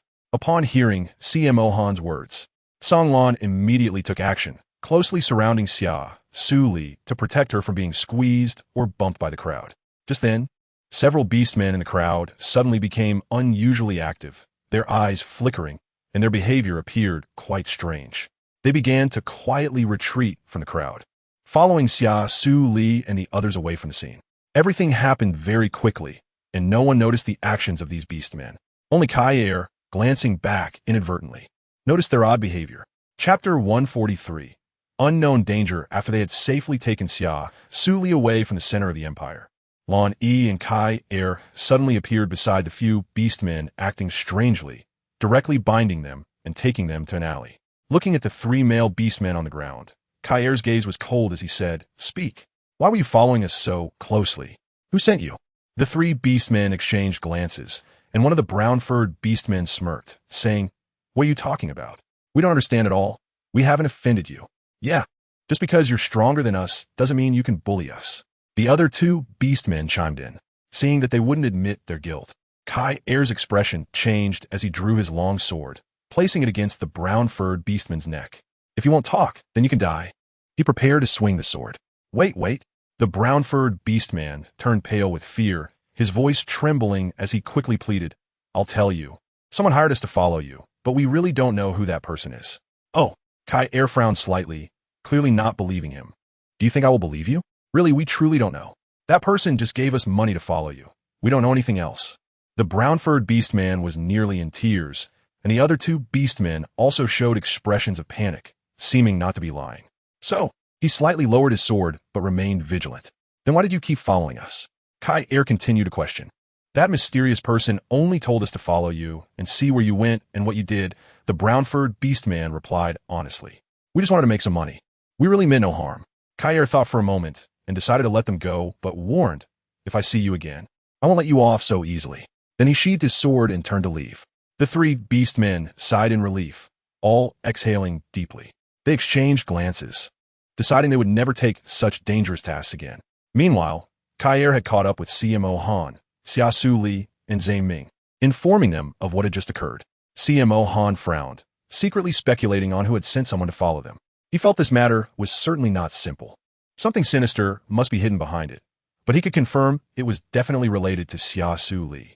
However, they were still unclear about the other party's intentions, so they could only remain vigilant to protect Xia Suli and be ready for any situation that might arise. "We must quickly uncover the identity and motives of the mastermind," CMO Han said with a deep gaze, his tone calm, yet containing undeniable firmness. "But right now, we have no leads. Even Rian has not been found, which shows how powerful the forces behind him are," Songlan said with a furrowed brow, worried. "Don't worry about Rian. I will have someone investigate thoroughly. After all, I will capture him for killing Lily and harming Lier, and he will pay for his crimes." CMO Han's voice was cold and resolute, revealing his anger and determination toward the enemy.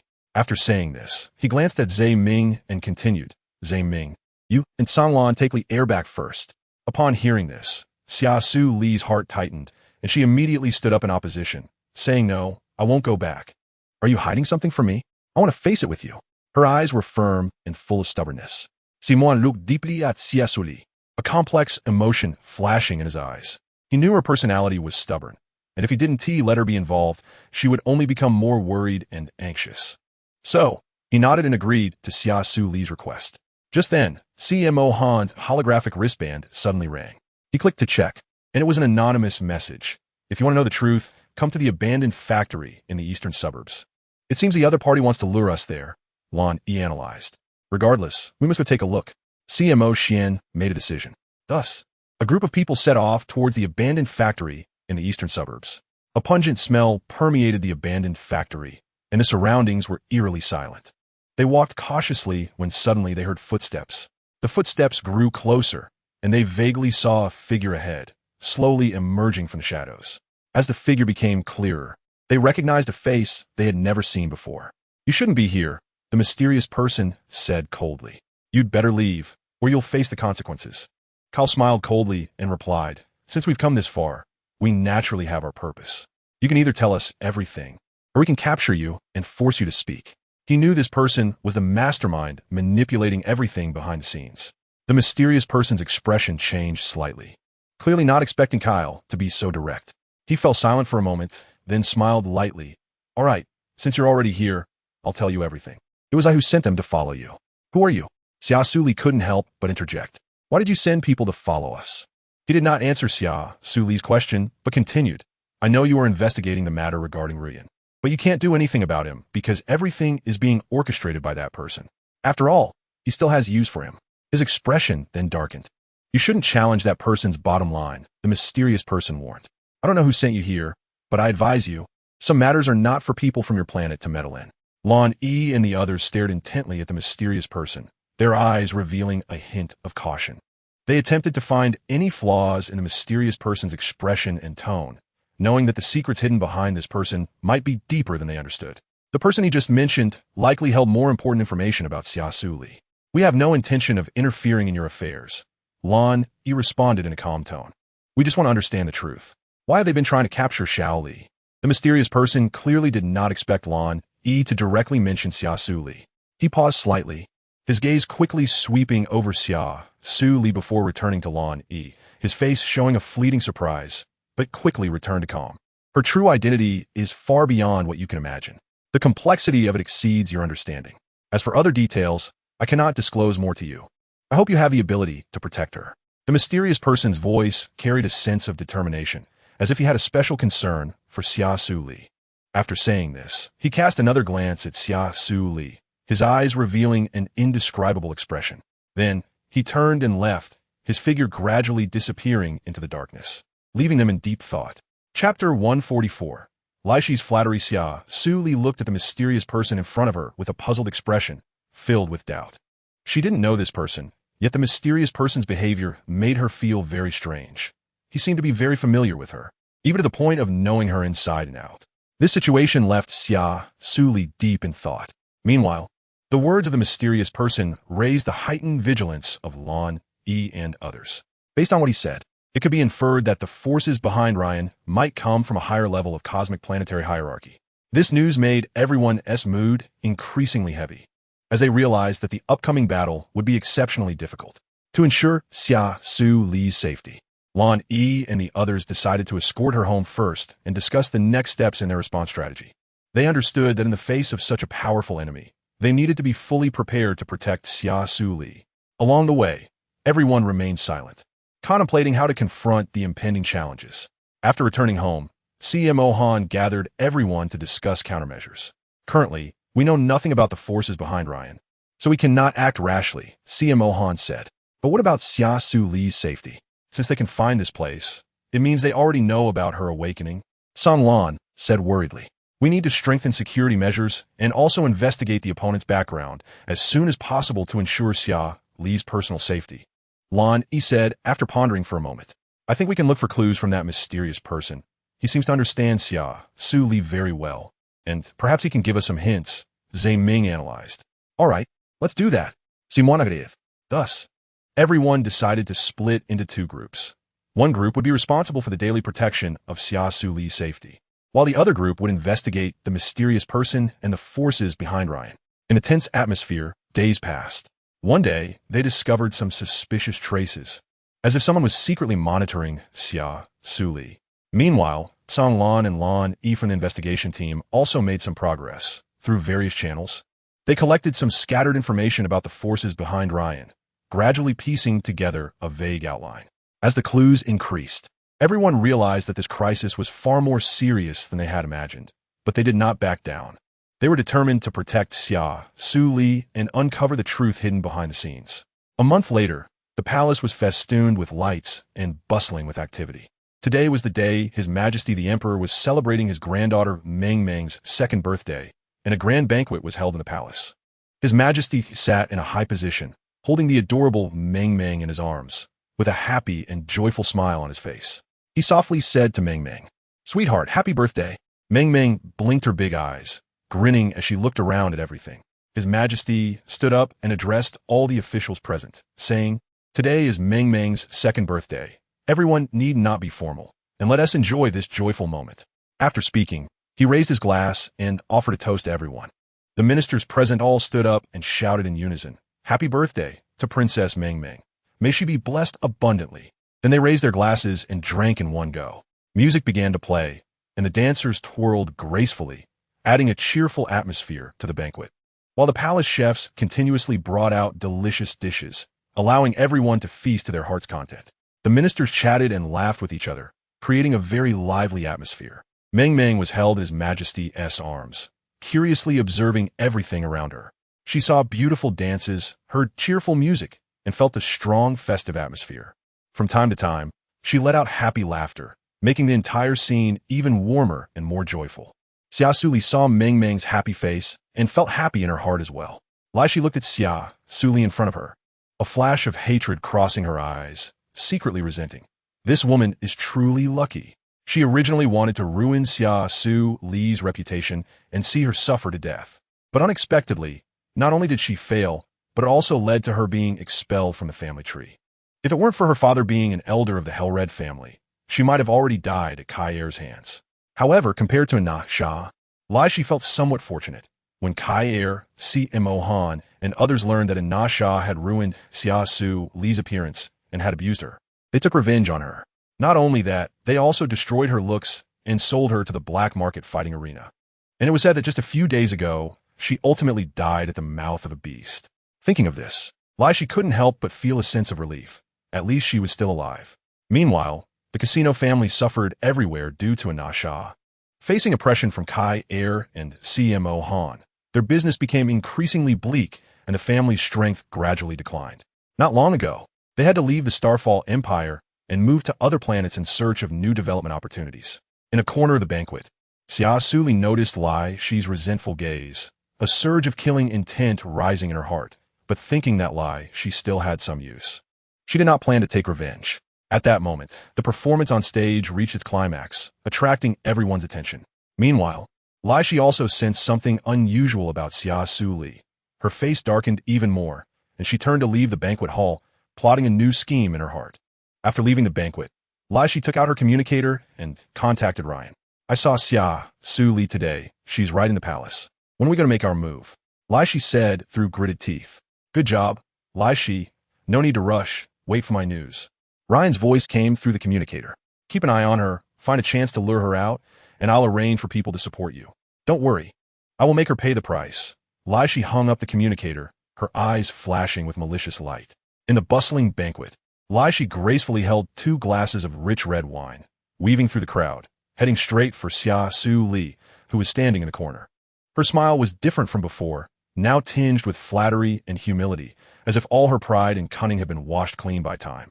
"Miss Xia, it's truly been a long time," Shi said softly, her tone revealing sincerity. "I really feel guilty about the past. I was young and impulsive, influenced by Sha's instigations, and did many reckless things.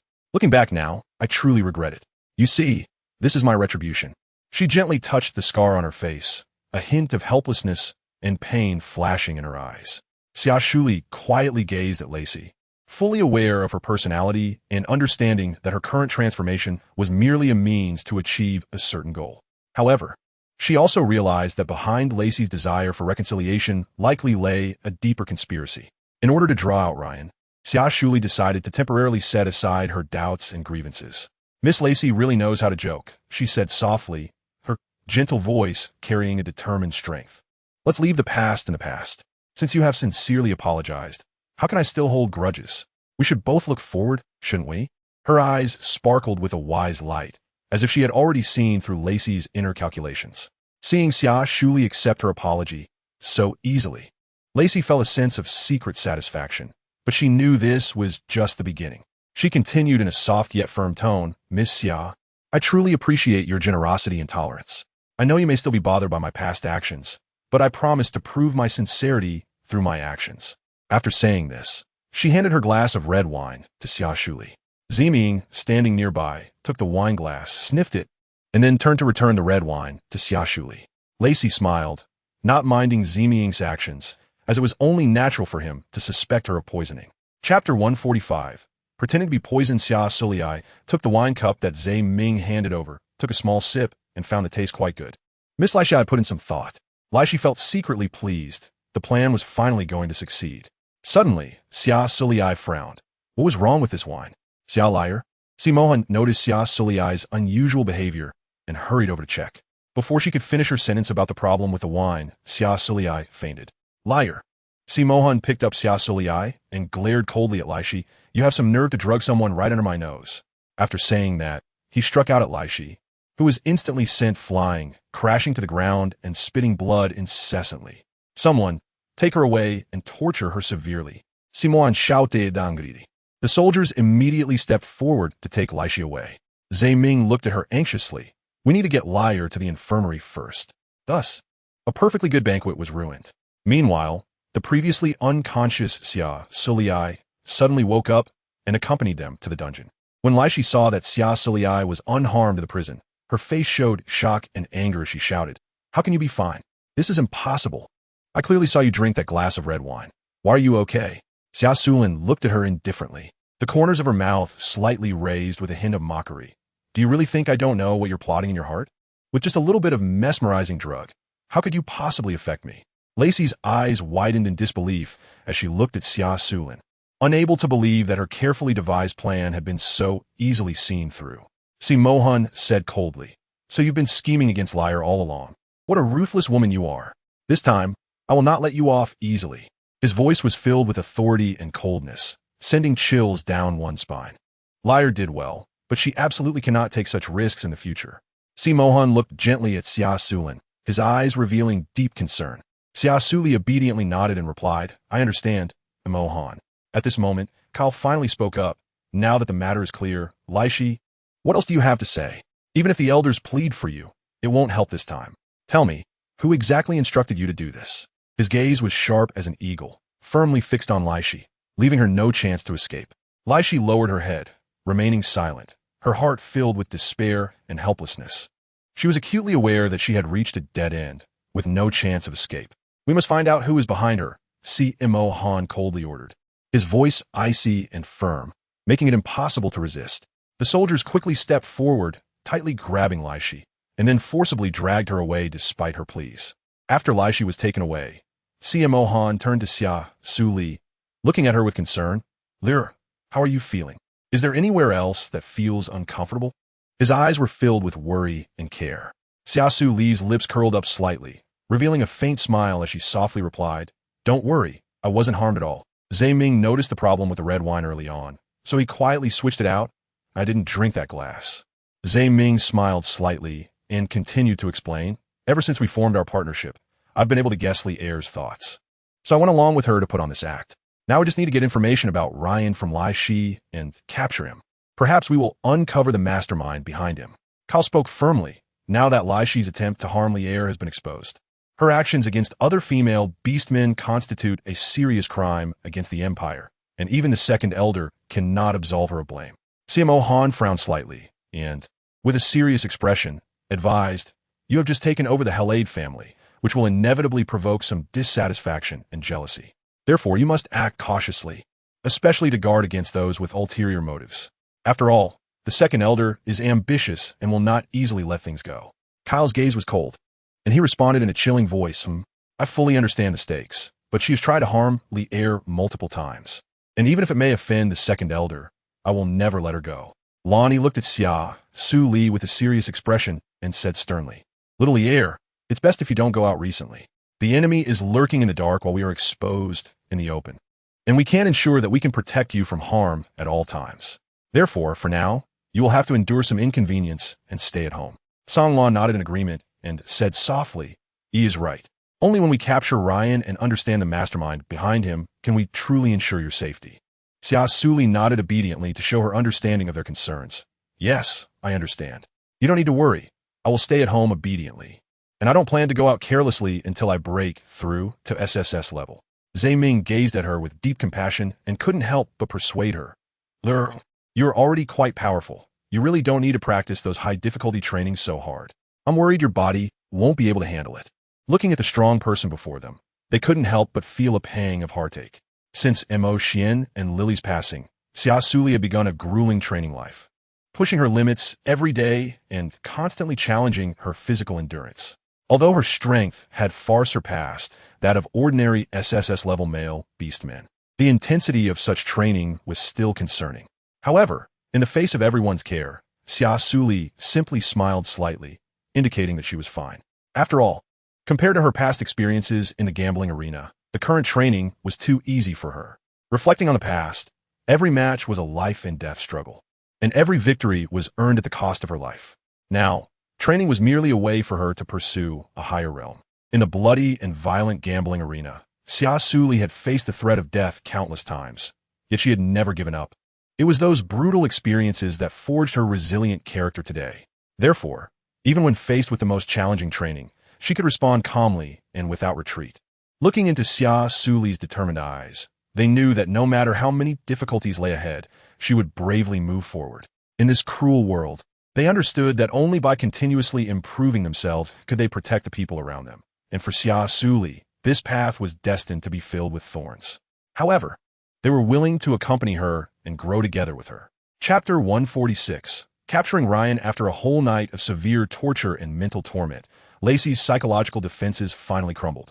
Unable to endure the pain any longer, she revealed all the conspiracies and plans she had concocted with Ryan, even disclosing their means of contact. With these key pieces of information, Si Mohan quickly took action, successfully capturing Ryan. In the interrogation room, Ryan, faced with irrefutable evidence, could not deny it and ultimately confessed to his crimes. After Ryan was imprisoned, he saw Lacey through the iron bars, filled with anger and disappointment, a flicker of rage flashing in his eyes. He knew that everything he had meticulously planned had been completely exposed, all because of that foolish Lacey, who had so easily divulged everything to others. Ryan, do you have anything to say? The judge coldly looked at him. Ryan remained silent, knowing that whatever he said now would be futile. Just then, a soldier walked in and whispered a few words into the judge's ear. The judge's expression instantly turned serious as he looked at Ryan, his eyes filled with suspicion. Ryan's heart sank. Had they discovered new evidence? He decided to remain silent and see how things unfolded. The judge stood up and took him away, saying, "We need to reinvestigate this case." The soldiers dragged Ryan out of the room, and he was filled with unease, not knowing what would happen next, but he knew he was in deep trouble. Ryan was taken to a mysterious place, equipped with advanced technology and tight security. The soldiers bound Ryan to a chair and then left the room. Soon after, a figure in a white robe walked in, and Ryan focused to see that it was a medic. The medic, holding some strange instruments, began to examine Ryan. Confused, Ryan wondered what the medic was planning to do. After the examination, the medic nodded to someone beside him and then injected a blue potion into Ryan's body. Ryan felt his body begin to change. His skin became rough, hair sprouted, and his teeth sharpened. In horror, Ryan realized that he had been forcibly transformed into his beast form. "What have you done to me?" Ryan roared. However, this roar came out as a wolf howl. The judge looked at the fully beastified Ryan in fear, feeling puzzled. He quickly turned to the medic, questioning with a face full of confusion. "What is going on? Didn't we plan to use drugs to force him to confess his crimes? Why did he suddenly change like this? Who are you, and what have you done?" Facing the judge's inquiries, the medic smiled coldly. Suddenly, he threw a black orb at the judge, and with a loud bang, the entire room was engulfed in black smoke. Taking advantage of the chaos, the medic quickly escaped the room. At this moment, the judge was anxious, frantically waving his wand to try to disperse the black smoke. But no matter how hard he tried, he couldn't stop its spread. Realizing that things had spiraled out of control, he decided to take action quickly. He resolved to first get Ryan out of the scene. After all, Ryan was an important informant. If he escaped or was harmed, the entire case would reach a deadlock. The judge tightly grasped Ryan and dragged him out of the room. When Si Mohan, Lin Xian, Su Ling, and Tang Tang learned this news, they hurried to the prison. Filled with worry and unease, unsure of what had happened. Upon entering the prison, they were met with a shocking scene. Ryan stood in the center of the cell, his eyes bloodshot, his body trembling continuously, and a low growl escaping his lips. Everyone immediately realized that this matter was far from as simple as it appeared. The judge looked at Si Mohan with guilt, speaking sincerely. "Your Highness, this is all my oversight. I let a thief impersonate a medic and infiltrate the cell, even injecting him with a frenzy potion." Blue E frowned and analyzed. Being able to easily enter the prison suggests that Ryan's backers are not simple. They surely don't want us to uncover the truth, and so they intentionally made him frenzy to prevent us from continuing the interrogation. Kyle nodded in agreement, saying, "That's right. The forces behind this person must be very powerful. Otherwise, they wouldn't have learned so quickly where Ryan was being held. This matter is becoming increasingly convoluted." Song Lan turned to Zhe Ming, his eyes filled with expectation. "Ming, is there any way to restore Ryan to his original state?" Zhe Ming slowly replied, "I will try my best, but I can't guarantee success." Si Mohan patted his shoulder, encouraging him. "Ming, please help Ryan. He cannot die yet. We must find out who the mastermind is from him." "Okay." After finishing speaking, Zemin walked into the prison. After a lot of effort, he finally rescued Ryan. Although Ryan had not reverted to his orc form, he had recovered from his frenzy. He raised his wolf-like head, his eyes filled with endless hatred, staring fiercely at Kyle. Kyle slowly walked in front of Ryan and said coldly, "Ryan, your father killed my father. He deserves his fate and more. I know you harbor resentment towards me, and I feel the same way about you. However, considering our blood relation, if you are willing to tell me who is behind you, I can spare your life." Ryan let out a cold laugh and gritted his teeth, saying, "Humph, you think I'll tell you? Dream on. Ryan, if you don't reveal the mastermind, even we won't be able to save you. You know very well that your current state is entirely due to the person behind you. Why must you be so loyal to him?" Si Mohan couldn't help but persuade him. Ryan glared fiercely at Kyle. He knew that person wanted to kill him, but he was unwilling to just tell them. Why should he end up like this while that person could become Xia Suli's female partner? Clearly born of the same mother, he felt inferior in every way. Even his beloved female looked down on him, preferring to die rather than become his partner. Xia Suli learned that Lan Yi and the others had captured Rian and hurriedly rushed to the prison with Song Lan. When they saw her arrive, they were not surprised by her appearance. Looking at the giant wolf in the prison, she recognized him as Rian, filled with hatred as she took out a dagger and swiftly lunged at him, stabbing hard. When Rian saw her, a flash of excitement crossed his eyes. But before he had time to feel happy, he felt a sharp pain in his chest, the dagger piercing his heart.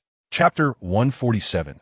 Revenge. Rian's eyes gradually lost their luster, and his body slumped softly to the ground. Xia Suli's hands trembled slightly.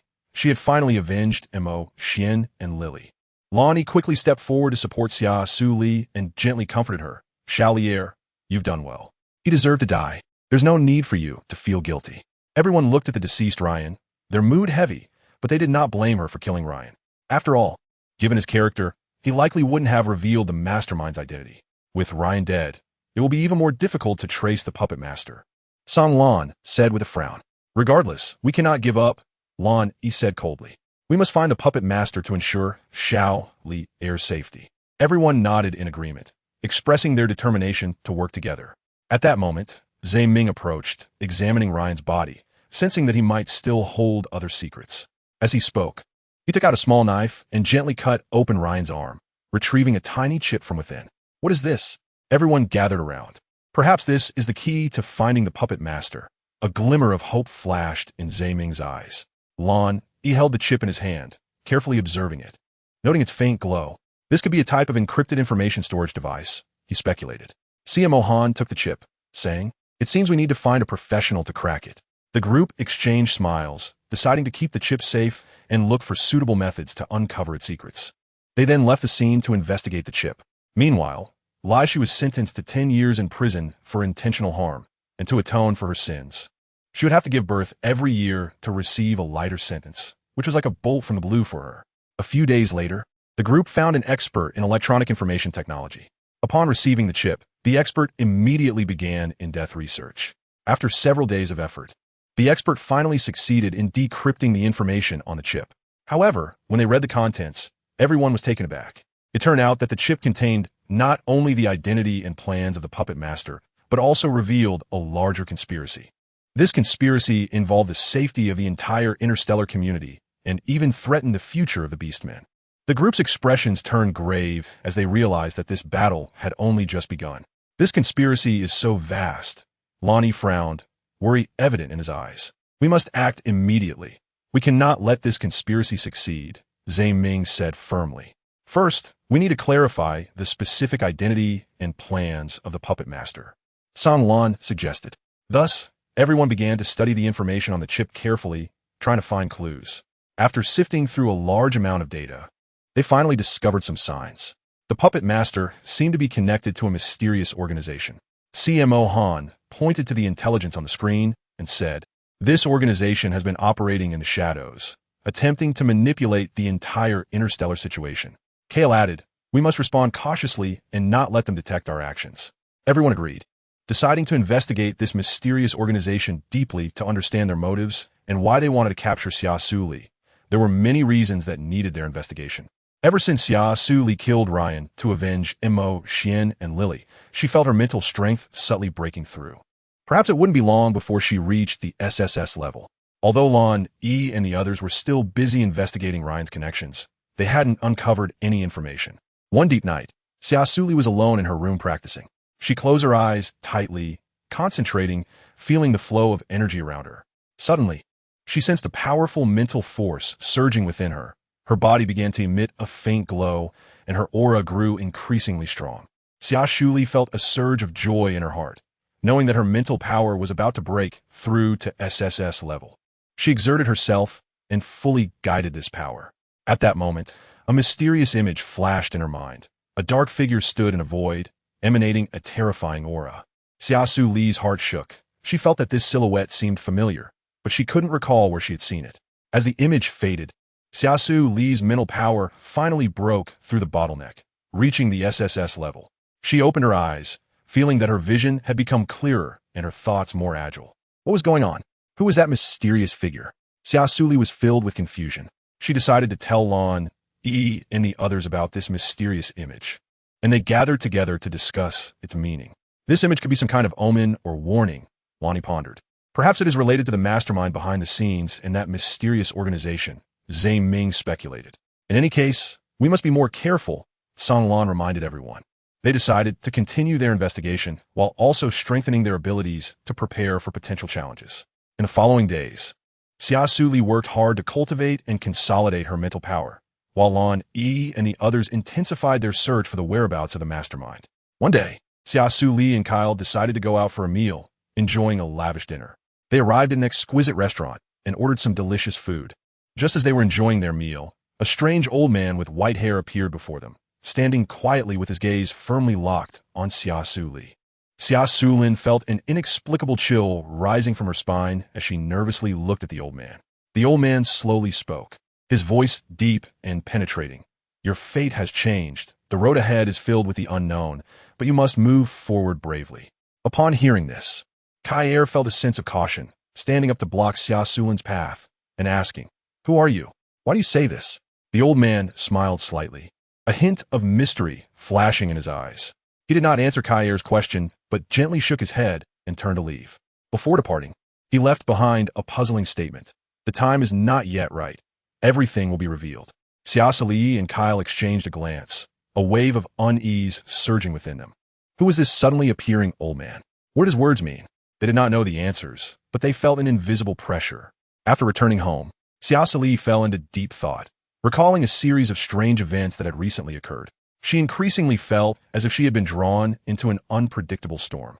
However, in the face of unknown danger, she did not shrink back, but secretly resolved to face it bravely.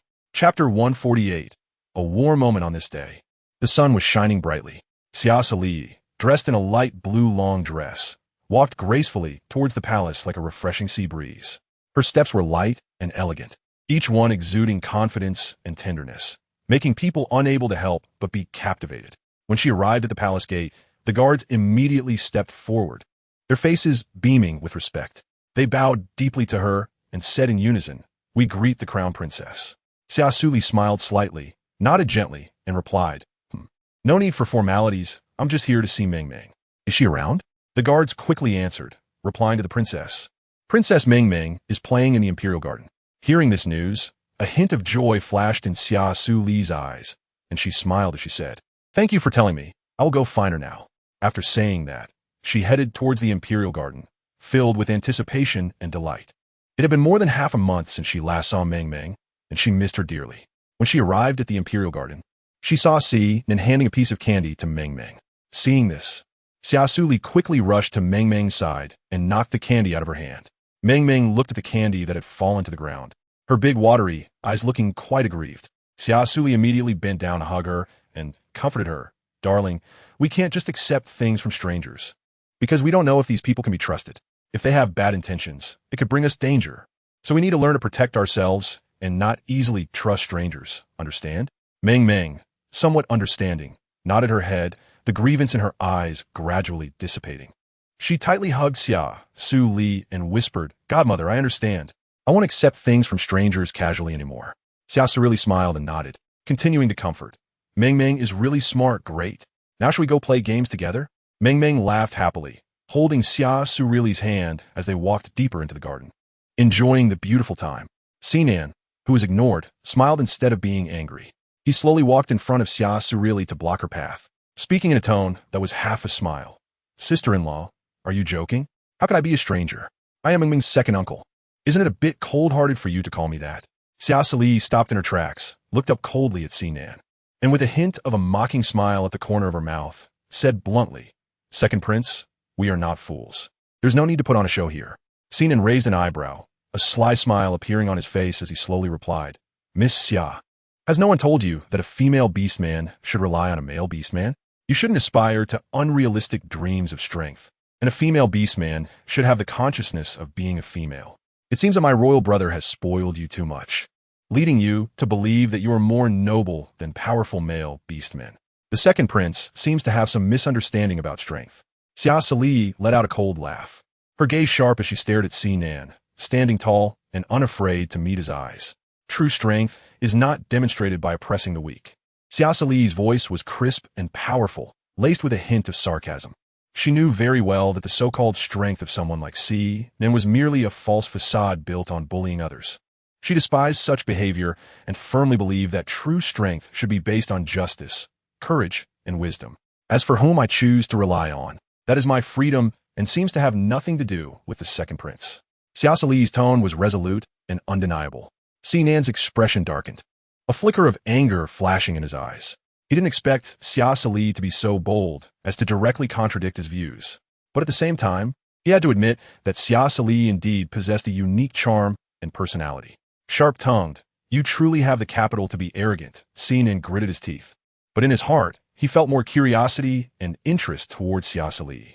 However, he quickly regained his indifferent expression and continued, "Don't forget, you, a female beastman, are ultimately just a tool for reproduction. You don't think my royal brother and those powerful male beastmen will always like you, a female, do you?" "That doesn't require the second prince to worry about," Xia Suli replied. "Good, very good." Sinan laughed angrily, his lips curling into a cold smile as he glared at Xia Suli, his eyes flashing with a threatening light. "I hope you can still be so stubborn when death is upon you." With that, he abruptly turned and left, his strides hurried, seemingly unwilling to waste any more words with Xia Suli. Watching his departing figure, she had nothing more to say.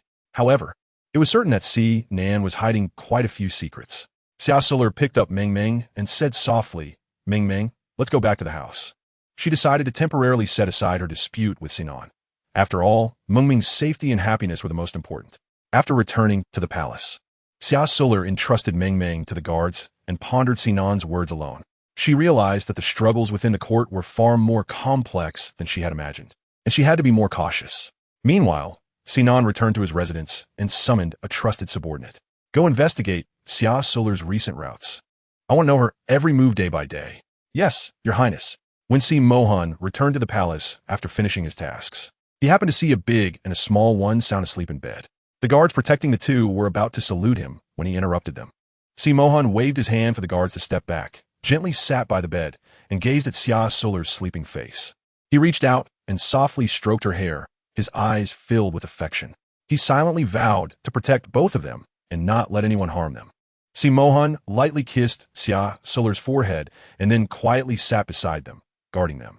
Xia Suli sensed something unusual beside her in her sleep. She slowly opened her eyes and saw Si Mohan's handsome face, revealing a happy smile. "You're back. Why don't you go rest?" Xia Suli's voice carried a hint of laziness. As if she had just woken up, Si Mohan opened his eyes and saw Xia Suli sitting by the bed, her face showing a gentle smile. And he gently embraced her.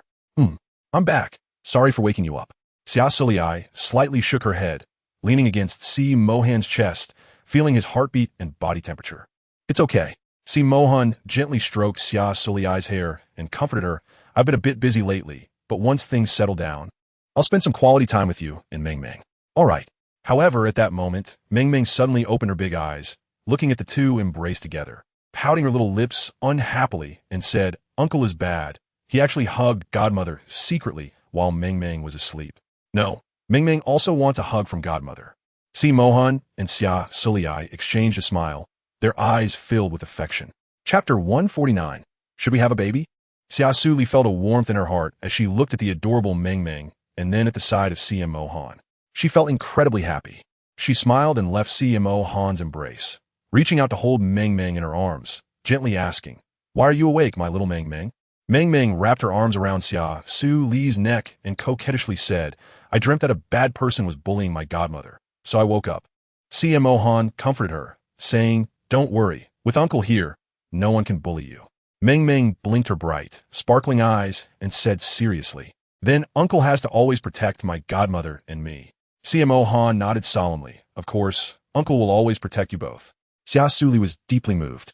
She gently kissed Meng Meng's cute cheek, and Meng Meng was really good. Her godmother liked her more and more. Hee. Meng Meng also super liked her godmother. Meng Meng nestled in her arms, smiling happily. Si Mohan watched their intimate interaction, and a warm feeling surged in his heart. At that moment, Meng Meng suddenly pointed out the window and said, "Godmother, Uncle, look quickly, there's a shooting star." Xia Suli and Si Mohan looked out the window together and indeed saw a shooting star streak across the sky. "Godmother, hurry and make a wish." Meng Meng exclaimed excitedly, then closed her eyes to start making a wish. Xia Suli and Si Mohan closed their eyes and silently made a wish. After making the wish, Xia Suli curiously asked Si Mohan, "Mohan, what did you wish for?" Si Mohan smiled and said, "I hope you and Meng Meng are always healthy and happy." Xia Suli listened, her heart filled with sweetness. She hugged Meng Meng tightly and gently said, "Thank you, Mohan." Meng Meng looked up and said in a sweet voice, "Meng Meng is so happy to have a godmother and such a great uncle." Si Mohan patted Meng Meng's hair, his eyes filled with affection. "We are a family, and we will always be so happy together in the future," he said softly. Xia Suli nodded slightly, feeling a surge of emotions. When she was about to head back, Meng Meng still looked reluctant. If it weren't for Si Mohan comforting her, she probably would have insisted on going back with her. On the way back, Si Mohan looked at her and slowly said, "Lear, do you have any plans to have a child to keep Meng Meng company?" After saying this, his ears turned slightly red. Xia Suli heard these words, and her steps suddenly halted. She looked up at Si Mohan in surprise. Have a baby? This thought left her somewhat at a loss. Then she remembered something, and her face immediately turned red. She shyly lowered her head, wondering how to respond. Even if they really were to have a child, whose child would it be? This question made her feel very embarrassed. Si Mohan took her hand and said softly, "I know this might be a bit sudden for you, but I think we can consider it. If we have our own child, Meng Meng would definitely be very happy." Xia Suli bit her lip lightly. In fact, she had thought about it too, but it was just a passing thought. She looked up at him, her eyes shimmering with a hint of expectation. "Let's discuss this again later. I want to hear what Lan Yi and the others think." Si Mohan smiled and said, "It's fine. No matter who your first child is born to, we will treat him as our own." She had never considered this question. After all, they had just gotten married not long ago, and everything was still very new. But just the thought of Meng Meng's adorable appearance made Xia Suli's heart flutter. If they had their own child, would he be as cute as Meng Meng? Seeing that she didn't respond, Si Mohan thought she was unwilling and hurriedly explained, "I was just asking. If you don't want to have a child so soon, we can wait and talk about it later. Xia Suli shook her head and shyly replied, Actually, I quite like children too, but I'm afraid it's too early to have kids now. I'm afraid I won't be a good mother. Si Mohan gently stroked her hair and said softly, It's okay, we still have time. We can plan slowly. As long as you're willing, it's never too late. Xia Suli nodded, feeling warm inside. She knew that the five of them had always respected her wishes, so she wasn't worried that they would force her. After returning to their shared residence, Lan Yi, Zhe Ming, Song Lan, and Kyle were already sitting on the sofa. When they saw her come back, they quickly put down their teacups and looked at her with smiles on their faces. Li Er is back. How was your day? Xia Suli walked over and sat down beside the sofa, smiling as she replied, It's pretty good, how about you? What are you talking about? Zhe Ming picked up the teacup from the table and took a sip, slowly saying, Nothing special, just discussing some matters about children.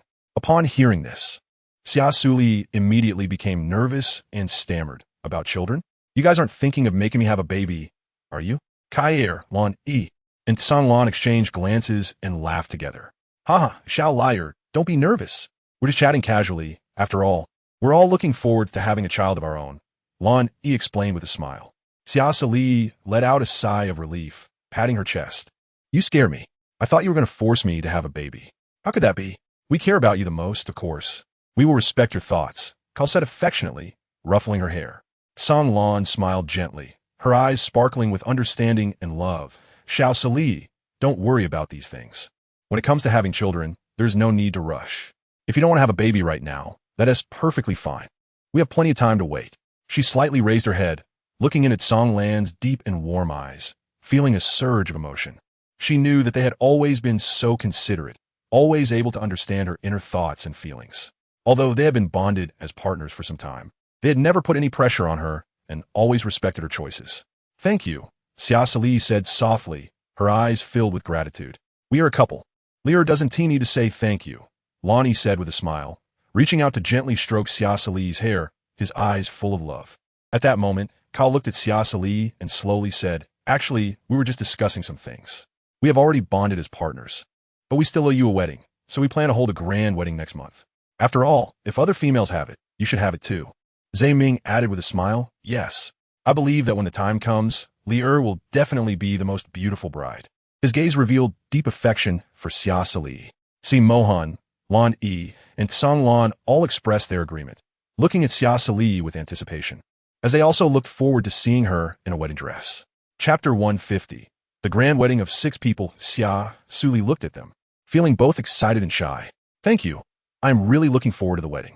In the following days, everyone began to prepare for the wedding, carefully planning every detail in hopes of giving Xia Suli a perfect wedding. Xia Suli was busy selecting her wedding dress and designing the wedding decorations, preparing with great care, hoping that this wedding would become a witness to her beautiful memories with them. Finally, the day of the wedding arrived, and the entire Xingyue Empire was filled with joy and romance, as if every inch of air was filled with sweetness and happiness. People wore smiles on their faces, eagerly anticipating this grand wedding. Xia Suli wore a magnificent wedding dress, the pristine white skirt light as a cloud, shimmering with sparkling brilliance. The dress was adorned with countless dazzling gems, resembling the twinkling stars in the night sky, breathtakingly beautiful. Her long, jet-black hair was meticulously woven into an elegant updo, embellished with pearls and flowers, resembling a fairy descending to the mortal realm. Her skin was as fair as snow, radiating a captivating glow, so beautiful that no one could look away. Her eyes sparkled with happy tears, the corners of her mouth lifted in a gentle and sweet smile. In that moment, she became the most beautiful and happiest bride in the galaxy. Amidst the blessings of the crowd, Si Mohan, dressed in a well-tailored white suit, showcased smooth lines that highlighted his noble and elegant demeanor. Every detail exuded refinement and luxury, as if he were the ruler of this world. Meanwhile, Kyle was dressed in a sharp black suit, the crisp cut perfectly outlining his tall and slender figure, the dark tone adding a touch of mystery and depth that captivated onlookers. Lonnie chose a deep blue suit that made him appear particularly handsome, with carefully selected fabric and style that highlighted his unique taste and flair. Zhe Ming wore a navy blue suit, the color calm and understated yet elegant, making him appear exceptionally refined, exuding an intellectual aura. Finally, Songlan donned a dark gray suit that accentuated his cold yet noble features, his eyes revealing determination and decisiveness, imparting an undeniable sense of strength. As the wedding march began to play, Xia Suli, holding a bouquet of flowers, slowly walked towards the center of the hall, beginning their journey of happiness. CMO Han, Kyle, Lan Yi, Ming, and Songlan stood there, their gazes filled with love and anticipation. When Xia Suli reached them, CMO Han gently took her hand, and they exchanged smiles. Then, Kyle, Lan Yi, Ming, and Songlan also stepped forward. Sounding Xia Suli. The pastor began to read the vows, and Xia Suli and the others gazed into each other's eyes, passionately proclaiming their love vows. In the end, the six of them embraced each other, each leaning in to kiss her. The venue erupted in warm applause and cheers as people offered their blessings to the special couple. After the wedding, the six of them held hands and boarded a beautifully decorated flower car, which paraded through the city, attracting attention and admiration wherever it went. Their wedding became a legendary tale throughout the entire Starjoy Empire, passed down through the ages. After the flower car parade, they arrived at a seaside villa to spend their wedding night together. Under the moonlight, they walked on the beach, enjoying the tranquil moment. The sea breeze gently brushing against their cheeks, bringing a touch of coolness. The stars were truly beautiful tonight. Xia Suli looked up at the starry sky, her eyes sparkling with happiness. Just like you, little Ear, so beautiful, they softly said. They found a flat rock to sit on, admiring the beautiful scene of the waves crashing against the shore. Will we always be happy? Xia Suli asked curiously. Yes, we will create more wonderful memories together. Lonnie agreed. The others remained silent, but their eyes reflected their hopes for the future. At that moment, a shooting star streaked across the sky. It's a shooting star. Quick, make a wish. Xia Suli exclaimed joyfully, then closed her eyes to make a wish. Seeing this, the others reluctantly closed their eyes and silently made their wishes. May this happiness last forever. May their love withstand the test of time. As night deepened, they returned to the villa. Xia Suli walked into the bathroom to take a shower. As she turned on the faucet, hot water poured down and steam filled the entire bathroom. She closed her eyes, feeling the warm water cascading over her body, relaxing her tired muscles. After finishing her shower, Xia Suli put on loose pajamas and walked out of the bathroom. She saw the five of them waiting for her in the living room, their eyes revealing a hint of anticipation. Her heart involuntarily raced, and a blush crept onto her face. They approached Xia Suli, each of them filled with tenderness in their gaze. Kyle gently lifted her chin and kissed her. Following that, Kyle, Lan Yi, Ming, and Songlan took turns kissing her cheeks. Then, they all walked into the bedroom together, where the bed was strewn with rose petals and candlelight flickered, creating a romantic atmosphere. The six of them lay on the 6-meter-wide bed, closely nestled together, but no one touched her. On this beautiful night, their love deepened, and their future was filled with infinite possibilities. In the warm atmosphere, they gradually fell asleep, with Xia Suli in the middle, still wearing a happy smile on her face. The next morning, just as dawn broke, the light of dawn streamed through the curtains into the room. Xia Suli woke up from her dream. She opened her eyes and sat up dazedly, rubbing her sleepy eyes in an attempt to dispel her drowsiness. As her gaze swept across the bed, she suddenly noticed 5 shirtless men lying beside her, quietly resting with deep and even breaths. She was instantly captivated by their strong muscles, especially their perfect abs, which were well-defined, firm, and powerful. She couldn't help but marvel at how great their bodies looked. However, at that moment, she suddenly felt a warmth in her nose, as if a surge of heat was rising in her nasal cavity. Instinctively, she reached up to touch her nose, only to find her fingers covered in blood. It turned out that her nose had started to bleed unconsciously. This was quite embarrassing. She hurriedly covered her nose with her hand, trying to stop the bleeding, but it was too late. Blood flowed down between her fingers, dripping onto the pristine white sheets and forming bright red blooms. Xia Suli felt secretly frustrated, wondering why she was so useless. It was really embarrassing. At that moment, Mohan and the others woke up one after another. They originally wanted to pretend to still be asleep to avoid making Xia Suli feel awkward. But when they saw her nosebleed, they couldn't hold back any longer. Why did you suddenly have a nosebleed? Ming asked, his voice filled with concern. Songlan handed her a tissue and said gently, Quick, wipe it off for Xia Suli. Ming took the tissue and wiped the blood from her face. Xia Suli's face flushed slightly, appearing a bit shy and embarrassed. If there were a hole in the ground, she would want to burrow into it immediately. Chapter 151, Taken Away. It was probably because she was too tired yesterday that she had a nosebleed. I'm fine.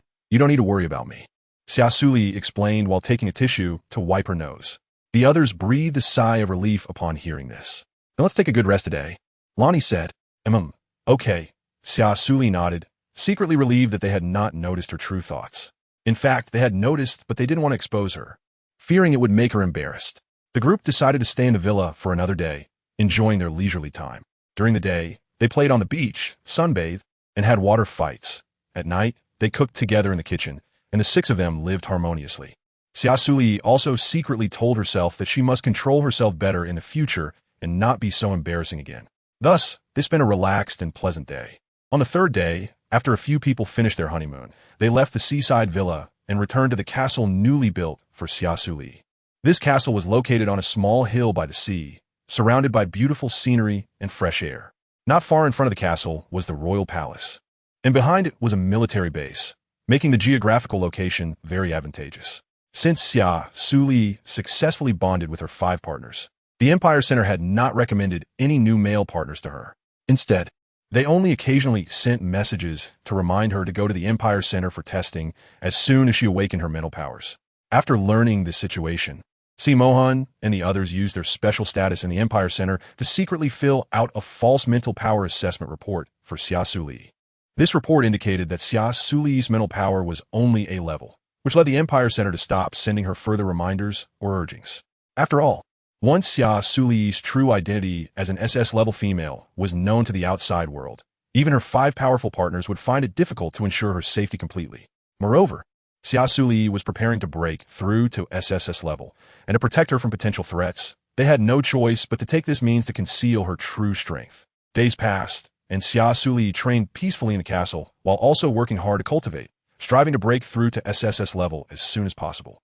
Mohan and the others silently protected her, eliminating all distractions. However, they were unaware that a huge crisis was quietly approaching. The Empire Center received a mysterious piece of information revealing Xia Suli's true identity.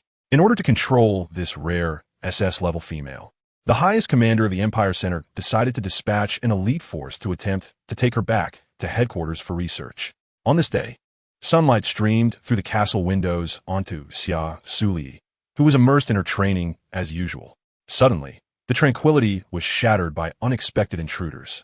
A group of people in black uniforms rushed in, their expressions stern and their eyes sharp. "Who are you? Who allowed you to barge in here?" The guards immediately reacted, quickly positioning themselves in front of Xia Suli, their eyes coldly glaring at the uninvited guests, weapons tightly gripped, ready to respond to any potential conflict. The leader presented a document, speaking firmly. "We are sent by the Empire Center, ordered to take Miss Xia Suli away." The guard captain took the document, examined it carefully, and saw the Empire Center's seal clearly stamped on it, confirming their identity and purpose. But he did not back down. Instead, he said more resolutely, "You can't take the lady away, even if you are from the Empire Center. No one can take her away from here without the Crown Prince's permission." The leader sneered, saying that even if the Crown Prince came, he could not stop the Empire Center from taking the female they wanted.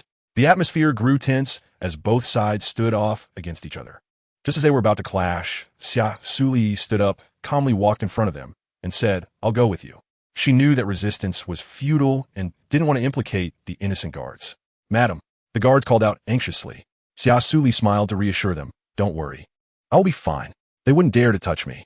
After all, everyone knew she was the maid of the Crown Prince and the matriarch of the Halid family, with 3 SS-class male partners, so the Imperial Center wouldn't easily harm her. At most, they would want to study her.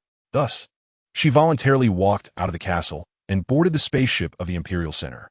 The spaceship took off and quickly disappeared into the sky. After learning of this, Mohan and the others were furious and hurried to the Imperial Center to find her. They stormed into the Imperial Center and directly questioned the commander about why he had taken her without permission. The commander, however, replied sternly, "Xia Suli is an SS-class female, an important resource for the Empire. We at the Imperial Center have the right to manage and study her." When Kair heard this, he let out a cold laugh, exuding a powerful aura that made everyone present gasp in shock. He said coldly, "She is our mate, not your experimental subject." Following his words, Mohan, Lan Yi, Tsanglan, and Ming also released their own pressure, showing their stance. Seeing this situation, the commander's expression turned grim. After all, if it came to a fight with the five of them, even all the strong fighters of the Xing Luo Empire combined might not be able to defeat them. However, despite facing immense pressure, the commander was still unwilling to easily give up on the precious female resource that was Xia Suli. He knew well that such an opportunity, once missed, might never come again. Just when both sides were at a stalemate, an unexpected person appeared, His Majesty the Emperor. Everyone hurriedly bowed to him. "We greet your Majesty." No need for formalities. Today I am here for Xia. I have long granted her autonomy. No organization or individual can force her to do anything. Upon hearing this, everyone at the Imperial Center was immensely shocked because it meant that His Majesty the Emperor valued Xia Suli far more than they had imagined. "Your Majesty, the females of the Empire are managed by our Imperial Center, and with her being such a rare high-level female, not studying her would be a waste. For the purpose of breeding higher-level female beastmen and offspring, we cannot miss this opportunity." The commander of the Imperial Center still clung to his hopes. His Majesty the Emperor frowned slightly. "Are you instructing this king on what to do?" "I wouldn't dare."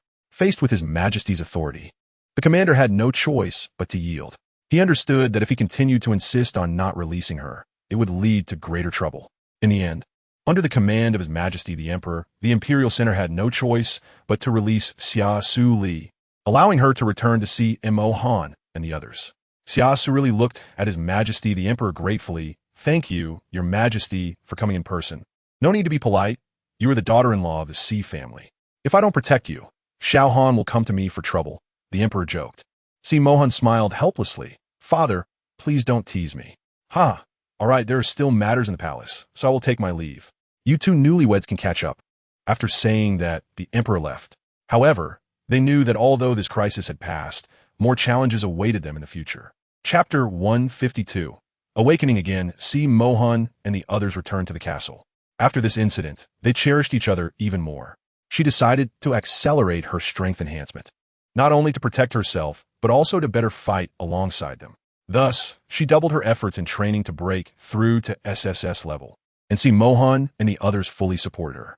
During her training, Xia Suli discovered an ancient manual that recorded a mysterious technique. With her talent and understanding, she gradually comprehended its intricacies. As time passed, Xia Suli's strength continued to rise, and her mental power became increasingly formidable. Due to the incident at the Empire Center, Han directly arranged for a troop of soldiers to protect her in the castle, to prevent any similar occurrences. In the private office of the Empire's Center, a mysterious figure in black sat on the sofa, while the commander-in-chief smiled obsequiously as he poured tea for him. "Sir, what brings you here today?" "I came to remind you not to forget your mission," the mysterious figure said in a deep voice, carrying an undeniable authority. The commander-in-chief nodded repeatedly. "I understand. I will do my utmost to fulfill the tasks assigned by my master." The mysterious figure nodded slightly. Also regarding Xia Suli, she is someone a master wants. There must be no mistakes. You must ensure her safety while closely monitoring her every move." "Yes, sir," the commander-in-chief replied respectfully. However, the Crown Prince Han and the head of the Heller family, Kyle, along with her other 3 SS-level male beastmen, are not easy to deal with. The mysterious figure sneered. "It doesn't matter. If necessary, they can be eliminated. We cannot let them obstruct the master's great undertaking. Remember, our goal is to obtain it. Everything else is secondary." "Understood, sir." After that, the mysterious figure disappeared from the room, leaving the commander-in-chief deep in thought. To expedite the implementation of the plan, the commander-in-chief quickly summoned his capable subordinates. Xia Suli was unaware that danger was approaching. She focused on her cultivation, aiming to break through to the SSS level as soon as possible. One day, as usual, Xia Suli was cultivating the laboratory when suddenly, she felt a strong wave of energy, and the light in the secret chamber began to distort. A black rift in space appeared, and a group of mysterious individuals dressed in black robes emerged from it, launching a fierce attack on her without saying a word. Xia Suli quickly reacted, employing her learned skills to counter the mysterious attackers. However, these individuals were exceptionally powerful, and she gradually found herself at a disadvantage. Just at a critical moment, the guards and soldiers, alerted by the commotion, rushed to help, engaging in a fierce battle with the mysterious figures. "Kill them. Protect the lady." Both sides exchanged blows, with flashes of blades intertwining, making it difficult to determine the victor. However, the enemies were simply too strong, and the guards and soldiers were no match for them. Ah! A guard screamed as he fell, a knife wound in his chest, blood staining the ground. No! Xia Suli widened her eyes, looking at the tragic scene before her, filled with sorrow and anger. She gripped her sword tightly, ready to join the battle once more. My lady, it's dangerous. The soldiers beside her quickly stopped her. They couldn't allow the lady to be harmed. Xia Suli watched as her companions fell one by one, the figures of Mo, Xian, and Lily constantly appearing in her mind. She recalled the words that Mo, Xian, and Lily had said to her. Those words echoed in her ears, as if they gave her endless strength. Don't worry, I won't let you down, Xia Suli murmured to herself, her eyes shining with determination. She took a deep breath, transforming all her sadness and anger into strength, then gripped her sword tightly and charged towards the mysterious figure. D! She yelled, swinging her sword at the leader of the mysterious figures. The leader of the mysterious figures sneered and easily dodged her attack, then kicked her in the stomach. Xia Suli let out a muffled grunt and flew backward, landing heavily on the ground. Madam! The soldiers exclaimed in surprise, quickly gathering around to help Xia Suli up. Xia Suli wiped the blood from the corner of her mouth and gritted her teeth to stand up. I'm fine, let's continue fighting. She swung her sword and charged towards the mysterious figure again. This time, she unleashed all her strength, and each strike was accompanied by a fierce sword energy, making the mysterious figure wary. Seeing this, the leader of the mysterious figures had no choice but to take action personally to deal with her. The two engaged in a thrilling duel, and the air around them seemed to be torn apart. Bang, bang, bang! Xia Suli and the mysterious leader's swords clashed continuously, producing a crisp sound. The mysterious leader gradually felt a bit strained. He didn't expect this female to be so tenacious, and her strength exceeded his expectations. Damn it! I can't lose to a female beastman. The mysterious leader shouted angrily and unleashed his final move. A beam of black light shot out from the tip of his sword, heading straight for her.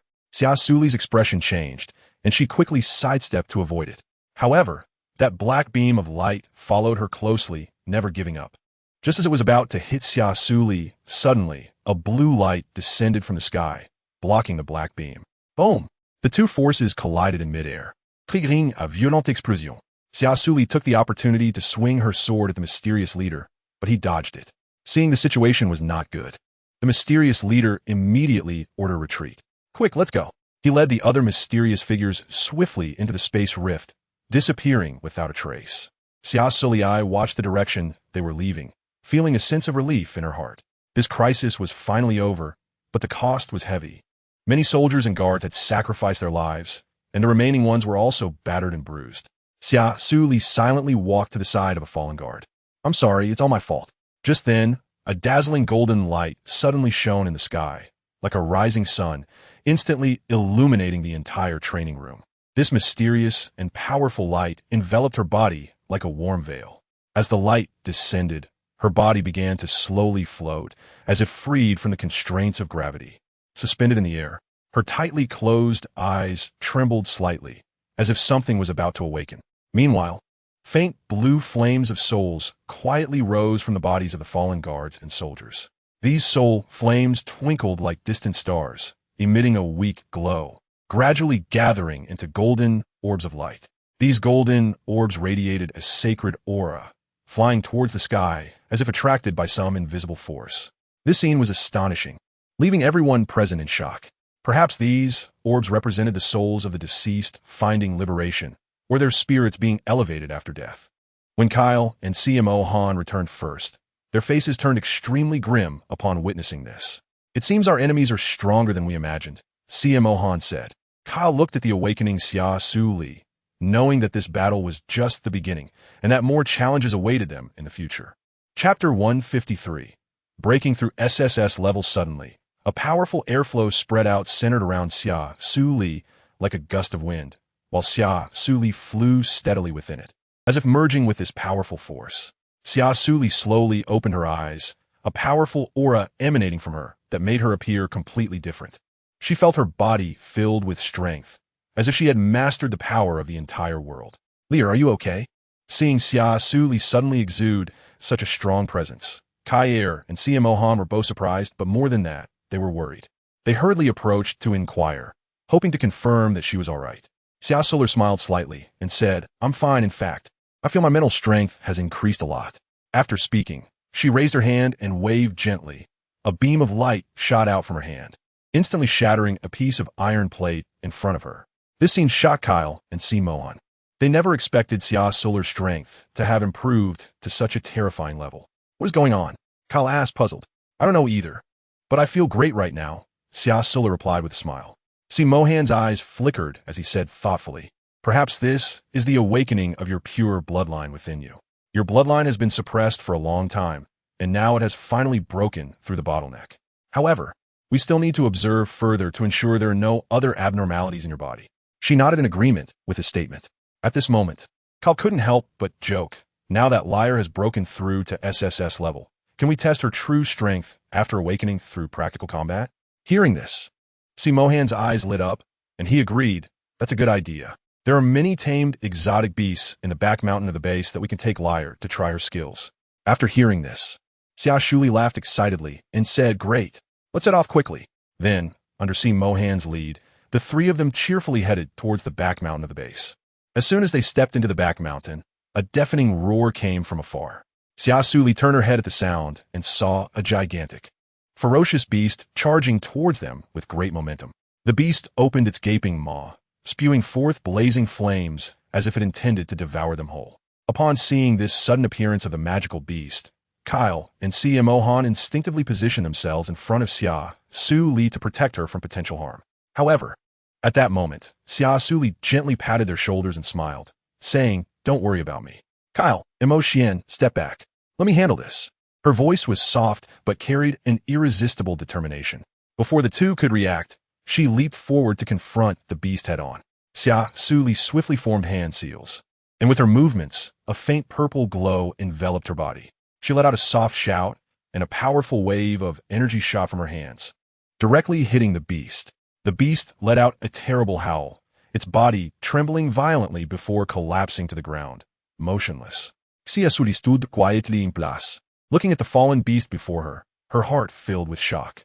She knew that after acquiring all of Xian's power, and with her cultivation during this time, her strength had significantly increased, but she never expected her power to have risen to such a terrifying level. At that moment, she truly felt this change. Facing the beast's attack, she could easily defeat it, which undoubtedly proved her growth. Kyle and C. Mohan exchanged a glance, both showing a hint of surprise. They had not anticipated that her strength could directly annihilate an A-grade beast. Lier, your strength has become so powerful. Simon exclaimed, fully aware that Xia Suli's abilities were not solely due to inheriting Xian's power, but also from her efforts in the gambling arena and her hard work over the years. Xia Suli smiled slightly, her heart filled with joy.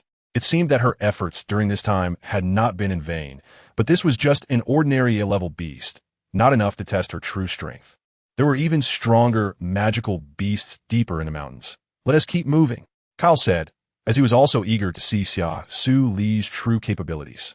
The three continued to delve deeper into the back mountain, encountering increasingly powerful magical beasts, but Xia Suli easily defeated them all. In each battle, she showcased her exceptional skills and immense strength. Her power left both Kyle and C. Mohan in awe. They realized that Xia Suli had become an undeniable presence, not just in strength, but also in mentality and courage. As time passed, Xia Suli gradually adapted to fighting magical beasts and began to experiment with new skills and strategies. Her rapid growth astonished both Kyle and C. Mohan, filling them with pride. After defeating numerous magical beasts, Xia Suli arrived at the deepest part of the back mountain, where an S-level king beast resided, the ruler of the entire back mountain. The king beast sensed the human presence, awakening from its slumber, and let out a roar that shook the mountains. Charging towards Xia Suli at high speed, she faced it without fear, her figure darting forward like lightning as the two clashed in an intense battle, causing the skies to change. Kyle and C. Mohan watched nervously from a distance, silently sweating for Xia Suli. Finally, Xia Suli unleashed her ultimate move, defeating the magical beast in one fell swoop. She panted heavily, but her face radiated a victorious smile. Kyle and C. Mohan hurriedly ran over, carefully supporting her as she swayed unsteadily. Their faces were filled with uncontainable excitement and exhilaration as they exclaimed in unison, "Lier, you were amazing." CMO Han gazed intently at Xia Suli, his eyes reflecting endless love and tenderness. Li Er, you're probably close to surpassing my current strength. If that's the case, we could be a little more at ease in the future. Xia Suli felt their heartfelt care and love, and a warm current surged in her heart. She nodded slightly and confidently replied, "Let us work together to become even stronger." That is undoubtedly the case, after all. If we don't give our all to strive, we have to rely on the air to protect us in the future, CMO Han said with a smirk, jokingly. Indeed, we'll have to count on the air to back us up in the future. Haha, Xia Suli laughed recklessly, her laughter echoing in the air as if to throw all worries behind her. This proposal is pretty good. CMO Han and Kai Er exchanged glances and laughed in unison. Since Mo Xian and Lily left, this was the first time they had seen Xia Suli laugh so genuinely and joyfully. Chapter 154. The Second Prince's Conspiracy. When Xia Suli and the others returned to the castle, Lan Yi, Ming, and Lan had already rushed back from other planets. Upon learning that Xia Suli had successfully broken through to SSS level, they were genuinely happy for her. Little Li Er is amazing. It seems we need to work hard to break through to SSS level as well, Lan Yi said, his handsome face brimming with joy. Ming pretended to look sad. Alas, Lan and I have just broken through to SS level, and Li Er is already at SSS level. If this news gets out, the entire universe will be shocked and crazy. Lan echoed. Exactly, I always thought I was hardworking and strong enough. But now compared to Xia Suli, my confidence has taken a hit. He pretended to look dejected, as if he had lost all hope. Xia Suli couldn't help but chuckle at their teasing, saying, "Don't joke around. I only managed to break through by luck. Besides, we are family, and everyone is important." Lan, he said seriously, Li Er is right. We are a family, and we will face more challenges together in the future. However, now that Li Er has broken through to SSS level, we need to work even harder. We can't let little Li Er protect us. Ming nodded, yes. From now on, we must train harder to improve our strength, and we must keep Li Er's SSS level breakthrough a secret to avoid unnecessary trouble. Everyone agreed and decided to continue their low-profile cultivation while protecting Xia Suli's identity. Although the commander at the Imperial Center knew her strength, the protection provided by CMO Han and the other four was so thorough that no one could get close to her, let alone capture her. After all, CMO Han and the others were all S-level experts, and they had specially assigned a team of elite soldiers and guards to her, composed of the Empire's finest soldiers, all of whom underwent rigorous training and assessment. It could be said that each of them was very powerful among male beastmen, making it nearly impossible to capture her now. In the private office of the Imperial Center, Sinan sat on the sofa, looking displeased as he exploded with anger. Useless. So many people can't even handle one female. He slammed the table, damn it. Now that she has been given the highest noble status by the Emperor, capturing her will be even harder. He continued, if you had taken her blood and eggs earlier, we could have developed more high-level females and cultivated powerful embryos.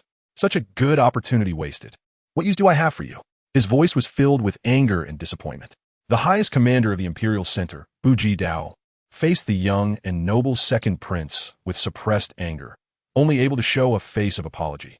If it weren't for the master's grand cause, he wouldn't have to endure this humiliation just because of a mere second prince. He then sincerely explained, Your Highness, this matter is indeed not our fault. After all, the force behind her is too powerful. Even though I have the authority to manage all females at the Imperial Center, His Majesty has already ordered me not to force any research on her. He sighed, it's really a pity. We were so close to obtaining her blood and eggs.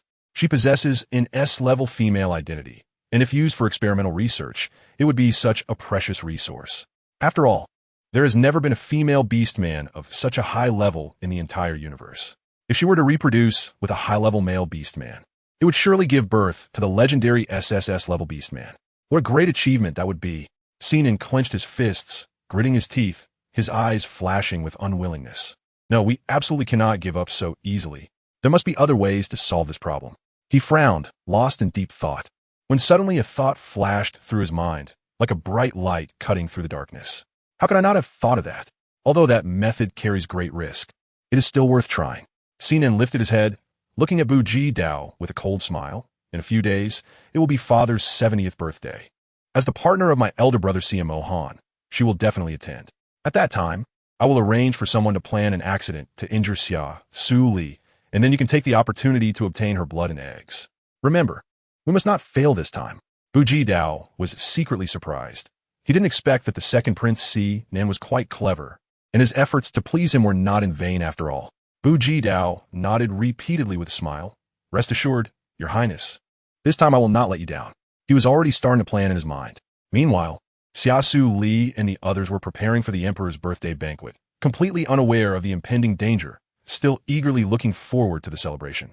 CMO Han was also busy, secretly strengthening security measures to ensure Xia Suli's safety. However, he was unaware of his brother Xinan's schemes. On the day of the banquet, Xia Suli, dressed in a gorgeous gown, entered the palace with CMO Han and the others. The atmosphere in the court was filled with joy and laughter. Halfway through the banquet, someone suddenly shouted, "There's an assassin." The scene immediately fell into chaos. Several black-clad assassins charged towards Xia Suli, and CMO Han, who was closest, immediately stepped in front of her to engage in a fierce battle with the assassins. Just then, one of the assassins took advantage of the chaos to throw a dagger directly at Xia Suli. CMO Han sensed the danger and instinctively turned to push Xia Suli away, but he accidentally got stabbed in a fatal spot by the dagger. Xia Suli was stunned. She quickly supported the injured CMO Han, her eyes filled with worry and anxiety. "Mohan, how are you?" Xia Suli asked anxiously. Mohan forced a smile. "Don't worry. I'm fine. Just take care of yourself. They are all SS-level beastmen, and I suspect they have injected themselves with berserk agents. So their strength has far surpassed SS level. Lier, don't worry. We'll hold them off." Lieutenant Han's wounds first. Kai Lan Yi, and Song Lan flew over to block them. Meanwhile, Zhe Ming was invited by the kings of other empires, so he did not participate in His Majesty the Emperor's 60th birthday banquet today. Okay, Xia Sulin quickly cast a healing spell, swiftly treating M.O. Han's wounds. Meanwhile, the black-clothed assassins, seeing their mission fail, began to retreat. "Don't let them get away," she shouted angrily. Kyle, Lan Yi, and Song Lan immediately pursued, engaging the assassins in a desperate battle. Ultimately, all the assassins were subdued, but unfortunately, the captured ones instantly bit down on the poison hidden in their mouths, dying on the spot. Chapter 155. Cosmic-class planet Emperor C hurriedly rushed to M.O. Han's side, his face filled with deep concern, urgently asking, "Honor, are you okay?" "Father, don't worry, I'm fine," M.O. Han replied, forcing himself to remain calm. "Your Majesty, please rest assured, I am healing M.O. Han," she said, her expression focused as she poured all her energy into the healing spell. The Emperor looked at her, surprised that she was also skilled in medical arts, and he gained a new understanding and appreciation for her. "From now on, you can call me Father Emperor just like Honor does. There's no need to be so formal," the Emperor said kindly, his words full of warmth. Xia Suli did not refuse his kindness any longer. "All right, Father." A satisfied smile appeared on Emperor Xi's face as he went to handle other matters. After all, he had to catch the mastermind behind the trouble caused at his grand birthday celebration. Moments later, the wounds on Si Mohan began to heal gradually under the effect of the healing spell, and his pale face slowly regained its color. "Thank you, liar." Just then, Kyle and the others hurried back, informing Xia Suli and Si Mohan, all the assassins have committed suicide. The lead was cut off again. Si Mohan's brows furrowed tightly, his expression extremely grave. Who sent the assassins? They could even break into the palace. Everyone fell silent, each person secretly speculating about the hidden hand behind it all.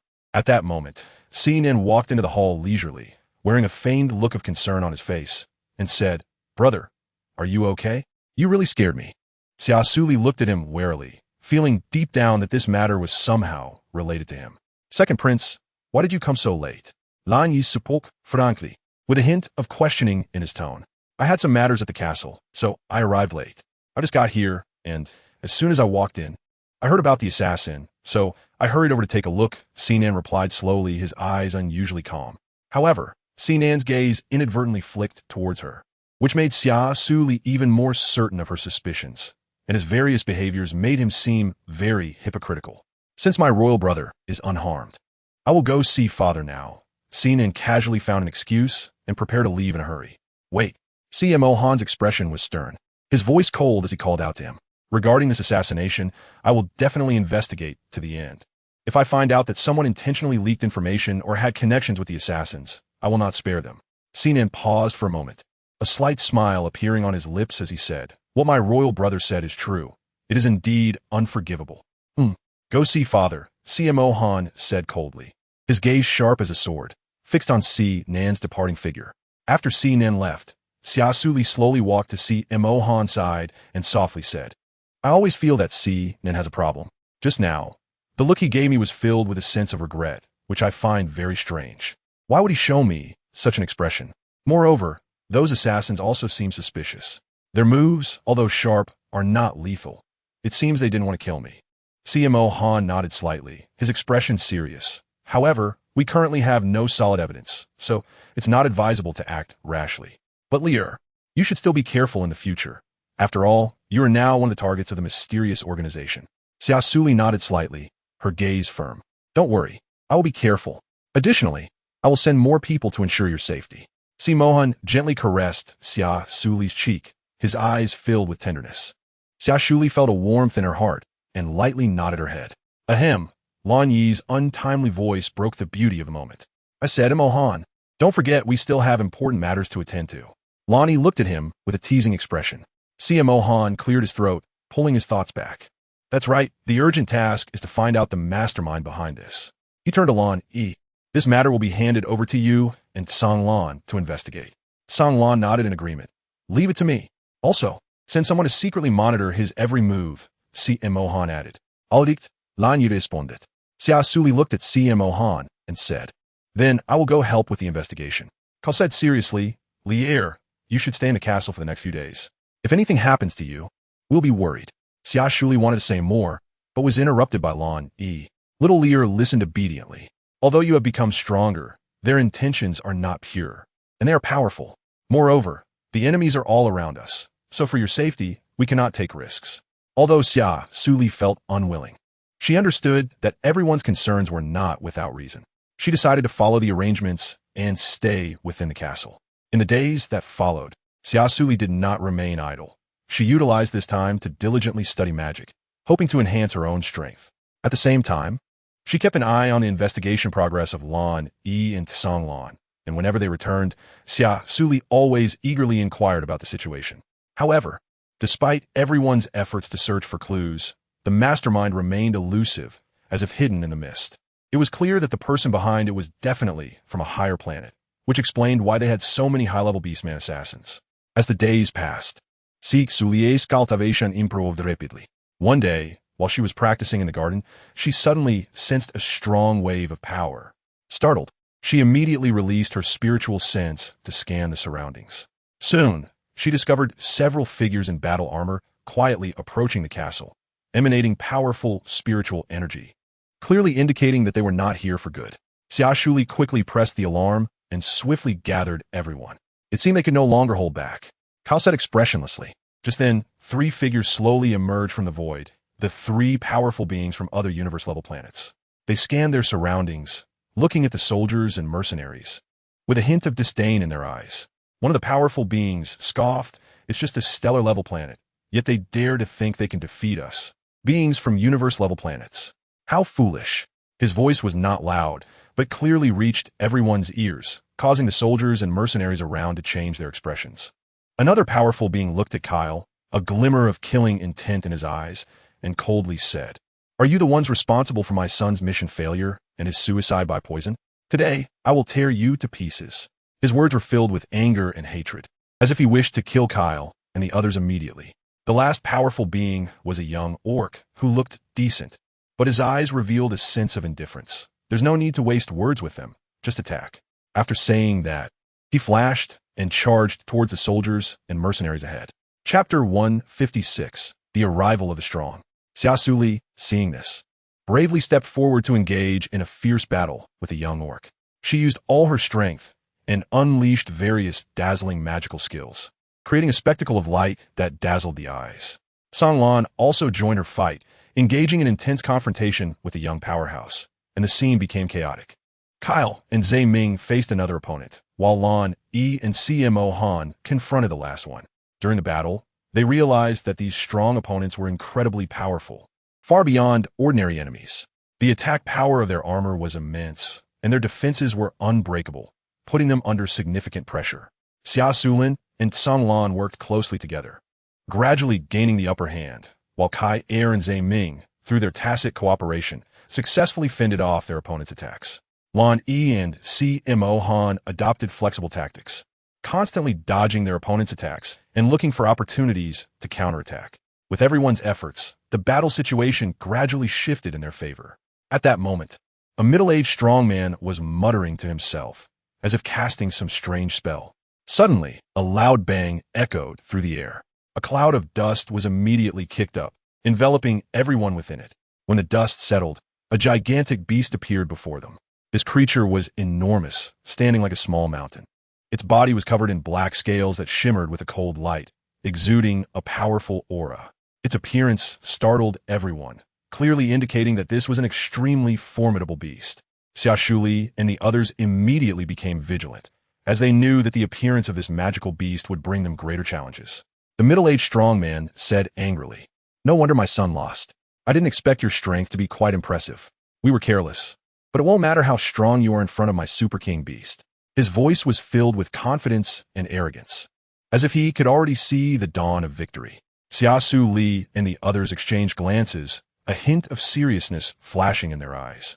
The Super King beast opened its massive mouth and roared as it lunged towards Xia Suli and the others. Xia Suli quickly cast the light shield, forming a solid protective barrier in an attempt to block the Super King beast's attack.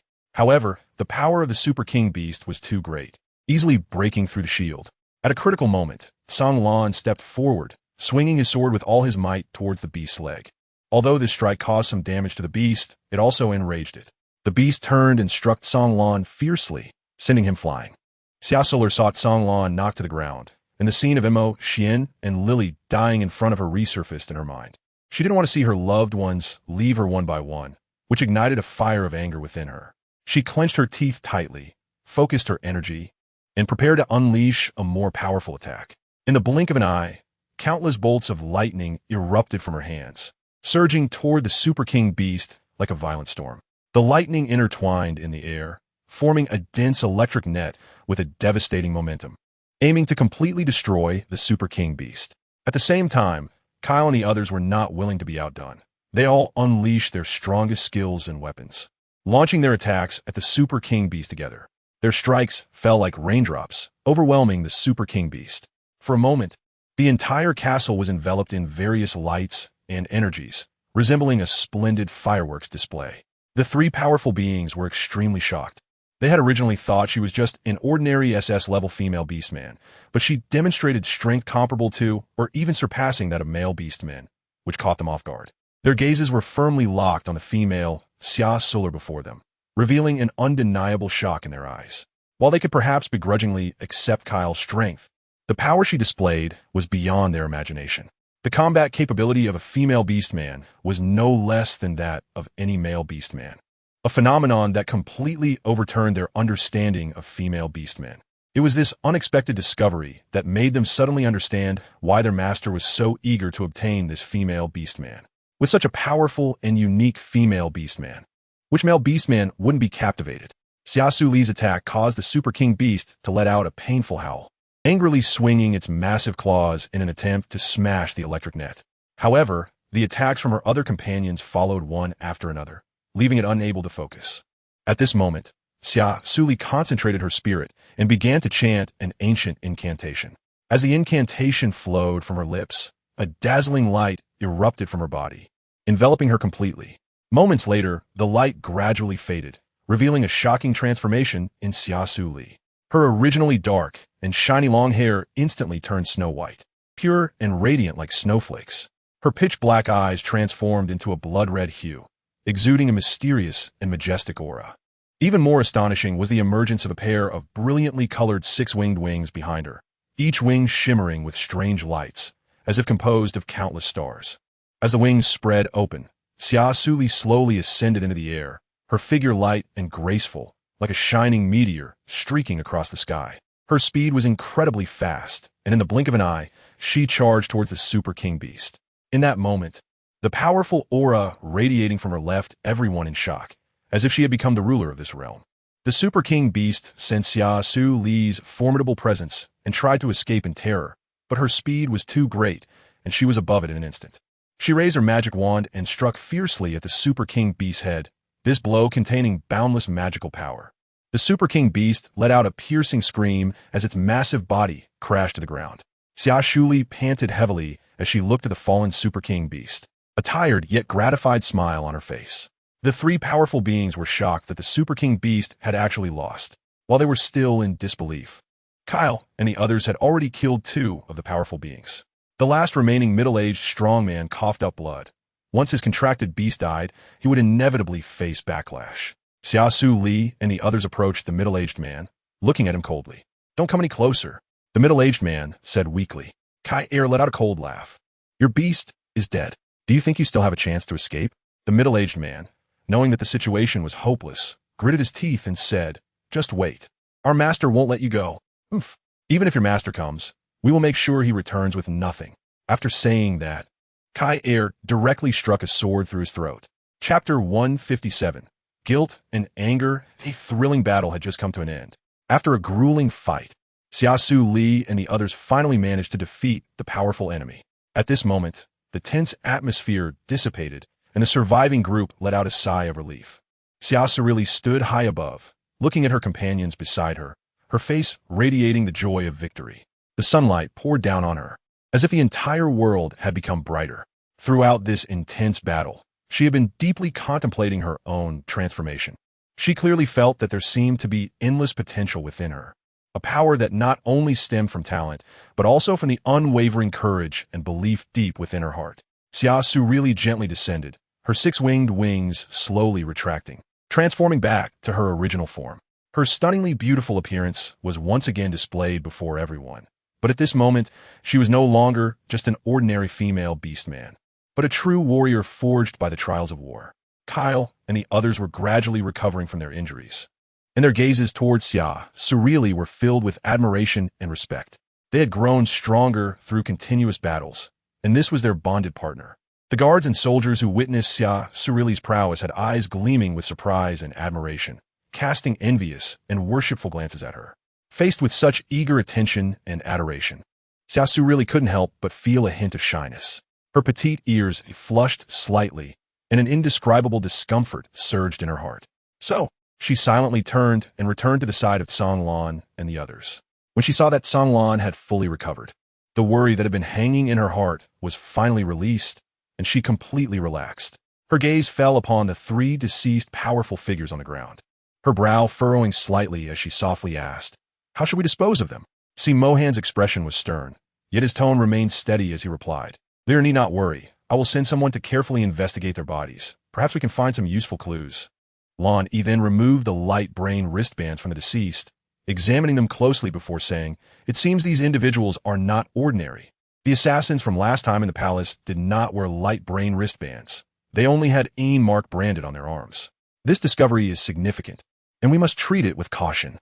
Kyle's expression was serious. Someone capable of controlling a Super Beast King must have a true mastermind whose strength far exceeds ours. However, we need not be afraid. As long as we unite as one, we can face any difficulties.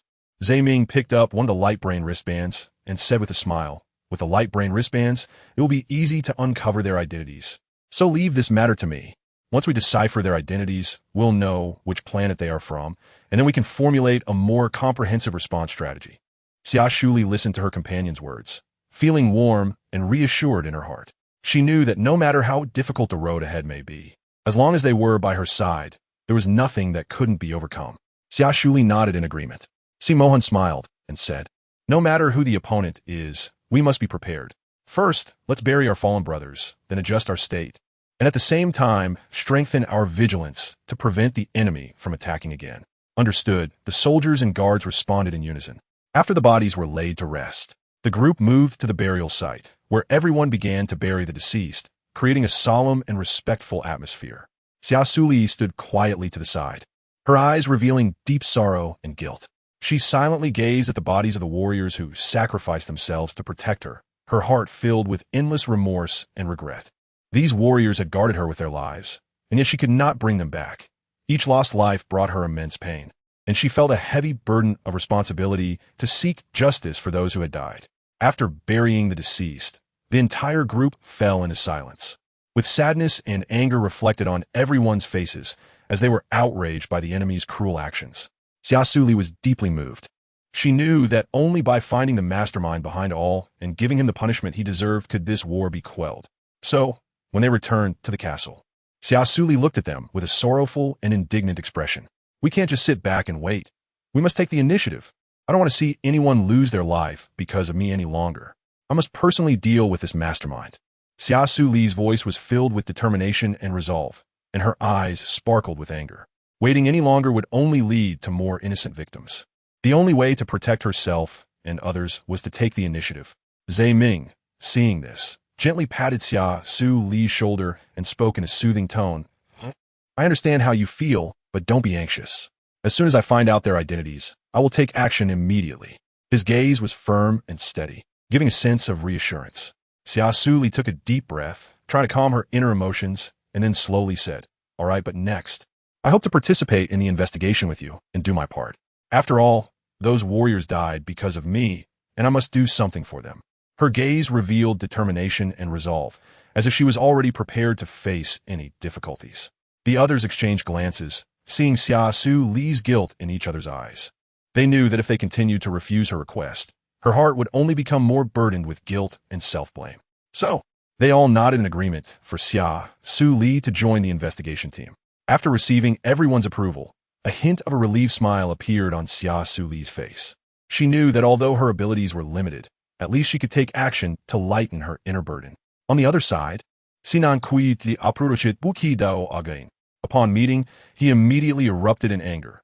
Buji Dao, are your people all brainless? Such a great assassination opportunity that day. And they failed. What use are you to me? Raising a pig would be better than you. Buji Dao had been harshly scolded by the middle-aged powerhouse for the previous incident, being told that he had caused the death of his son. Now, he heard that 3 powerful individuals sent by the master had also died. Because he provided incorrect information, resulting in the deaths of his people, the master was furious. He had already been heavily punished, and if he could not complete the task, a harsher punishment awaited him upon his return.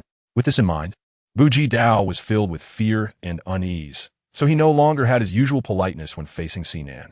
Chapter 158. The two schemes. Buji Dao looked at Sinan, who was constantly cursing him, and his expression darkened instantly. He said unhappily, Your Highness, didn't you say their highest level is only SS? How could they kill someone close to breaking through SSS? Because of your misinformation. Do you know how many powerful individuals I lost? Sinan glared at him angrily. What do you mean by that? Are you blaming this prince? Don't forget who you are working for. Without this prince, as an ordinary male beastman with no power, could you be the highest commander at the center of the empire? Upon hearing this, Buji Dao's face turned extremely gloomy, but he still held back his dissatisfaction and said, Your Highness, I certainly know your kindness towards me. But this operation has failed, and we must find a reason. If we can't resolve this issue, there will be more trouble in the future. Sinan snorted coldly. The reason is simple. They are too cunning. They must have used some schemes to kill our people. And that Kyle, I suspect he is hiding his strength. Otherwise, how can my royal brother, at SS level, possibly kill someone close to breaking through SSS? Buji Dao frowned, full of confusion. But we didn't discover that Kyle had such strength before. Could it be that they recently had a new breakthrough? Or obtained some powerful weapon or skill? He really couldn't understand how an SS level could be so formidable. Compared to weapons and armor, I believe my people would definitely not lose. Buji Dao was still very confident in his equipment. After all, they were cosmic-level beastmen, and how could S-level armor compare to SS-level armor and weapons? Sinan waved his hand impatiently, his tone icy. Don't worry about which weapons and armor are more powerful right now. The most important thing is to find a solution. I can't stand to see them continue to be arrogant. He was filled with anger and unwillingness, wishing he could defeat the opponent immediately. Yesterday, my father has already suspected me. We need to act quickly and eliminate my royal brother, Kyle, and the other 3 male partners of Xia Suli before they notice. Only then can I become the king of the Star Luo Empire. After saying this, a hint of murderous intent flashed in Sinan's eyes. He knew very well that if he didn't act soon, he would probably lose everything. What we need to do now is to hold back and wait for the opportunity. Buji Dao said after pondering for a moment. At the same time, we need to increase manpower to gather information about Kyle and the others. Wait again? Until when? Sinan slammed the table and stood up. Your Highness, please calm down. We need to formulate a detailed plan to ensure everything goes smoothly. The king of the Star Luo Empire will definitely be you. NineSuns. Having interacted with Xia, he knew his impatient character and that he must stabilize his emotions to better implement the master's tasks. Xia gritted his teeth, the anger in his heart difficult to quell, but he also understood that Bu Jidao was right. He glared fiercely at Bu Jidao, but eventually sat back down reluctantly. Fine, this time I will listen to you, but the action must be fast. My father is already investigating in secret, and we don't have much time left. Rest assured, Your Highness. Bu Jidao's mouth curled into a sly smile, as if everything was under his control. He understood Xia's desire for the throne and his urgency, and he was using this point to manipulate him. A cold light flashed in Xia's eyes. All right, let's do it this way. Also, personally capture Xia Suli for me. I want to see just how powerful she really is. Haha, then I will trouble Your Highness. After all, SS-level female beastmen are indeed very important for research. Bu Jidao laughed even more sinisterly, knowing that Xia Suli was crucial to his plan. If he could have her in his grasp, not only would his chances of success greatly increase, but the master would also reward him. Xia nodded, his eyes shining with determination. As long as he successfully ascended to the throne and became the new king of the Star Luo Empire, Xia Suli would eventually become a pawn in his hands, helping him achieve greater ambitions. Today you got lucky. If there's a next time, just wait to die. Xia said discontentedly. Bu Jidao nodded repeatedly. Yes, I will definitely complete the task as soon as possible. It better be like that, otherwise, you can forget about being the highest commander at the center of the empire. After Xia finished speaking, he swung his sleeves and left. Bu Jidao stood in place, feeling a sense of fear as he swallowed hard at the thought of his master's demeanor. He knew he could not fail again, or the consequences would be unimaginable. He decided to revise his plan. Bu Jidao turned back to the room, took out an unknown light brain wristband, and sent several messages. Soon, a smug smile appeared on his face.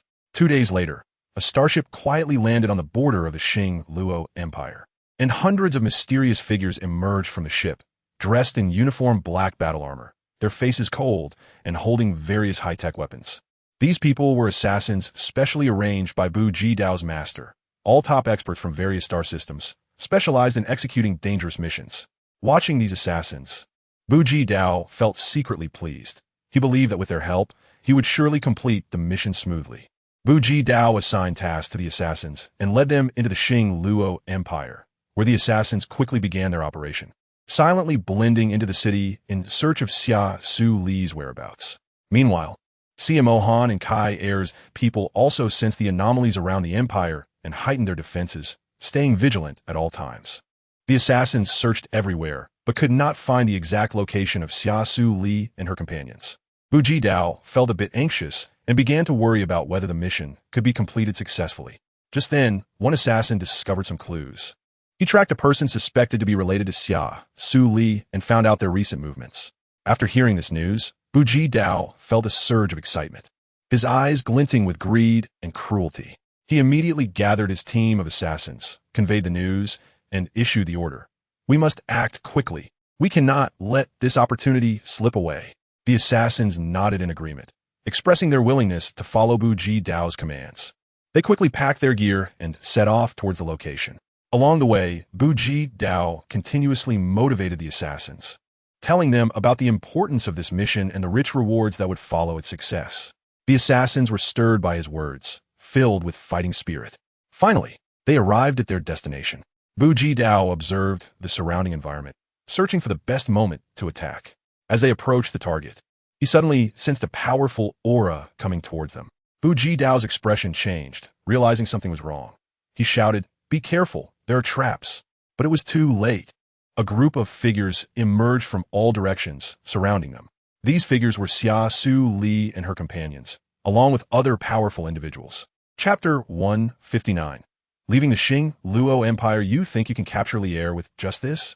The powerful allies of Kai Air and Xia Mohan also displayed their strong presence. The atmosphere was tense, and an intense battle was about to erupt. Bu Jidao inwardly cursed, not expecting them to be prepared. But at this point, he could only grit his teeth and command the assassins to engage.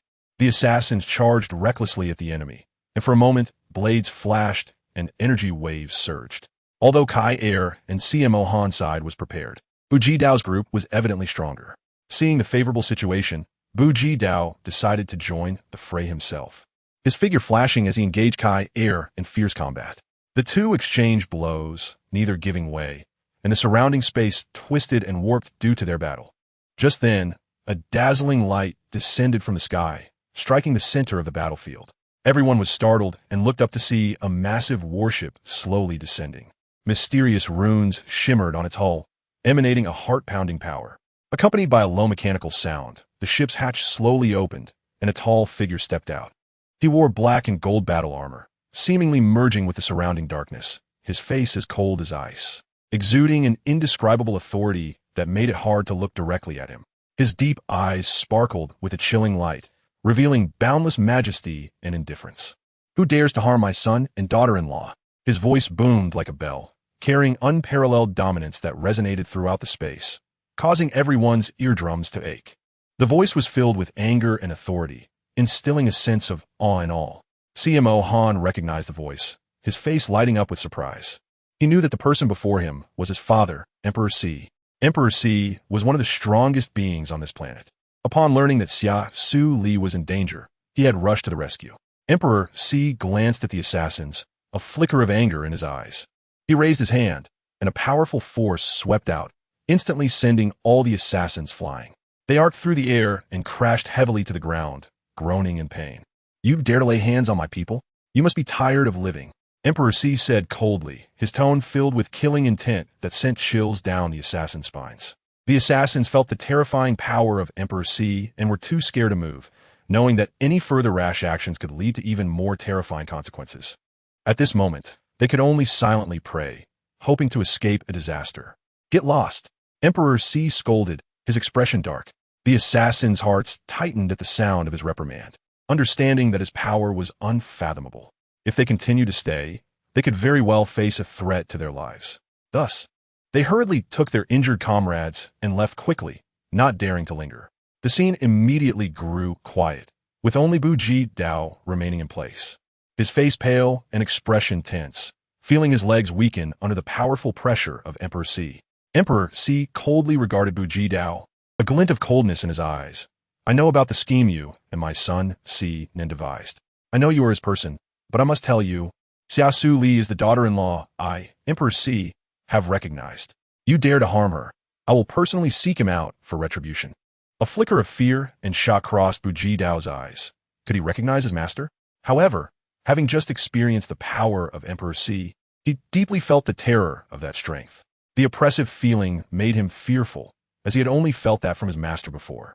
Thus, he realized that Emperor Xi was not an ordinary person and must not be underestimated.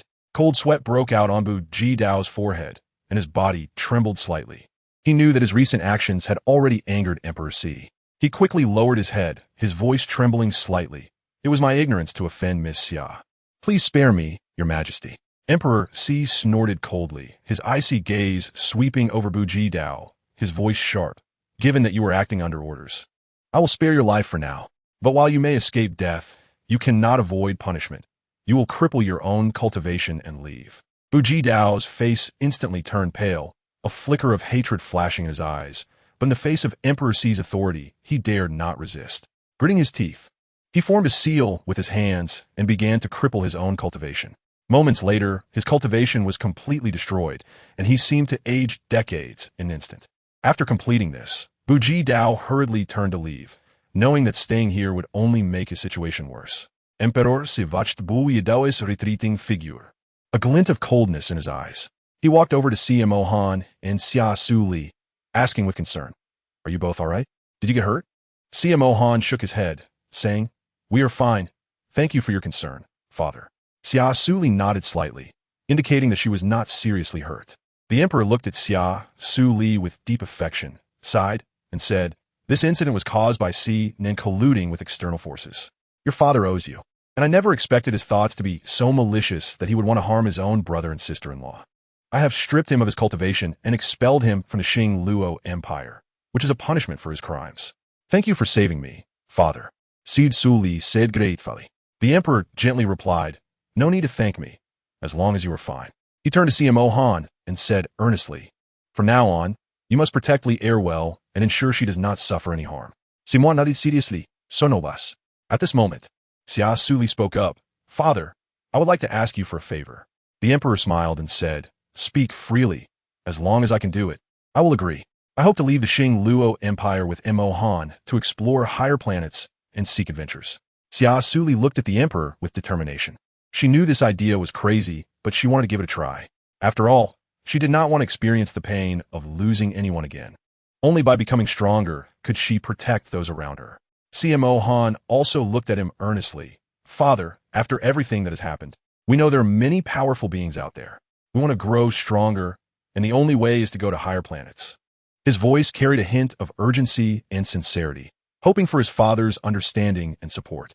The emperor pondered for a moment, and then smiled. Since you have this wish, I won't obstruct you too much, but outside the Xing Luo Empire, dangers abound, so you must be cautious. CMO Han and Xia Suli exchanged smiles. Thank you, Father, for your support. A few days later, CMO Han and Xia Suli bid farewell to the emperor, Siyu, Meng Meng, and others, and set off on a new journey with Kyle, Lan, Yi, Song Lan, and Zhe Ming. Due to CMO Han's departure, Siyu became the prince of the Xing Luo Empire, the next heir to the throne. They believed that the days ahead would surely be filled with happiness and beauty. Chapter 160. The spaceship is destroyed. The six of them were on the spaceship when it experienced severe turbulence while traversing a wormhole. The entire ship began to shake violently. Don't be afraid, it will be over soon, Kyle said, tightly holding her hand and comforting her gently. However, they had no idea that this journey through the wormhole would bring them unprecedented challenges and tests.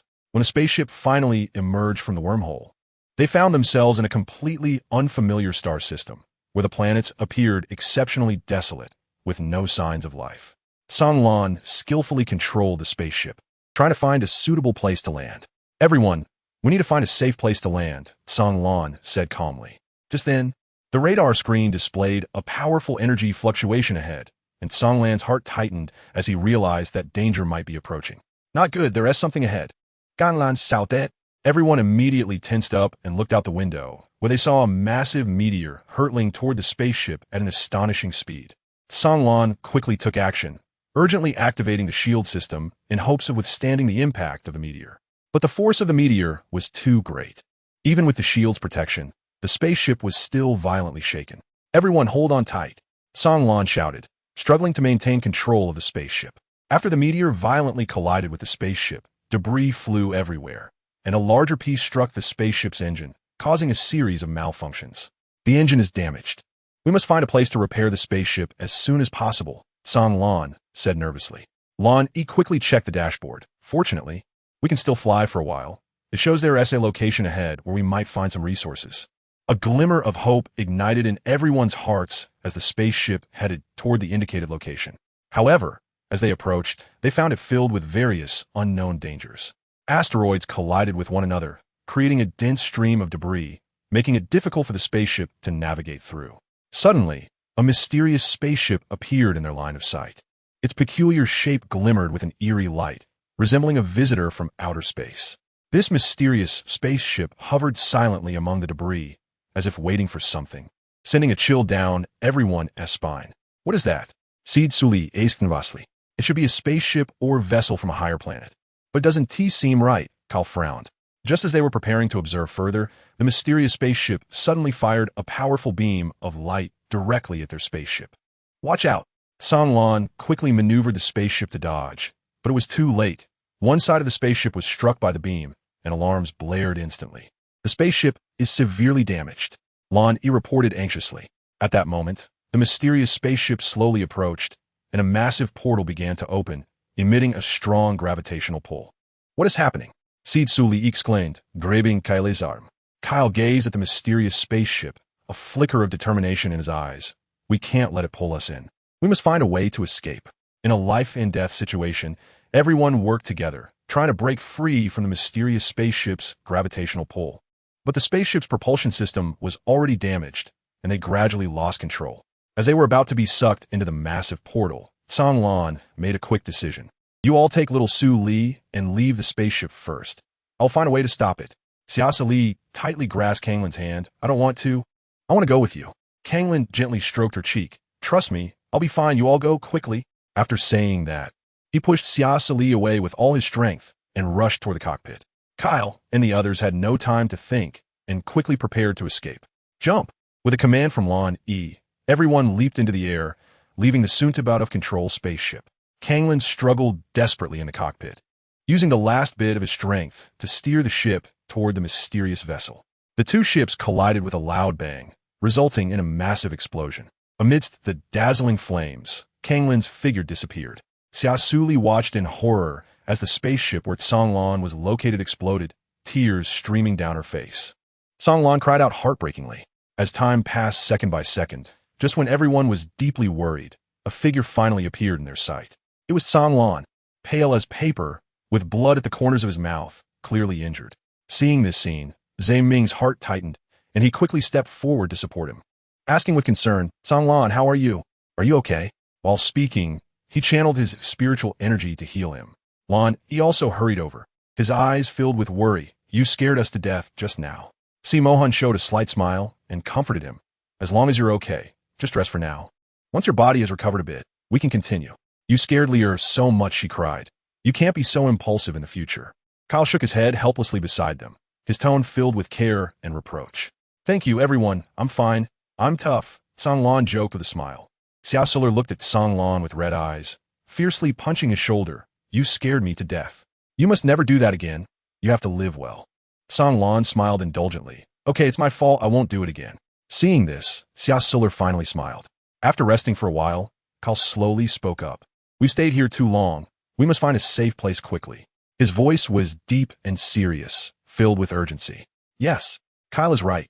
We just defeated that advanced spaceship, which will likely attract others here again. Si Mohan agreed, nodding, a hint of worry in his eyes. After a tough trek, they discovered a cave hidden behind an asteroid, the entrance blocked by a massive rock, leaving only a narrow gap. Look, there's a cave. Maybe it can serve as our hiding place, Xia Suli exclaimed excitedly.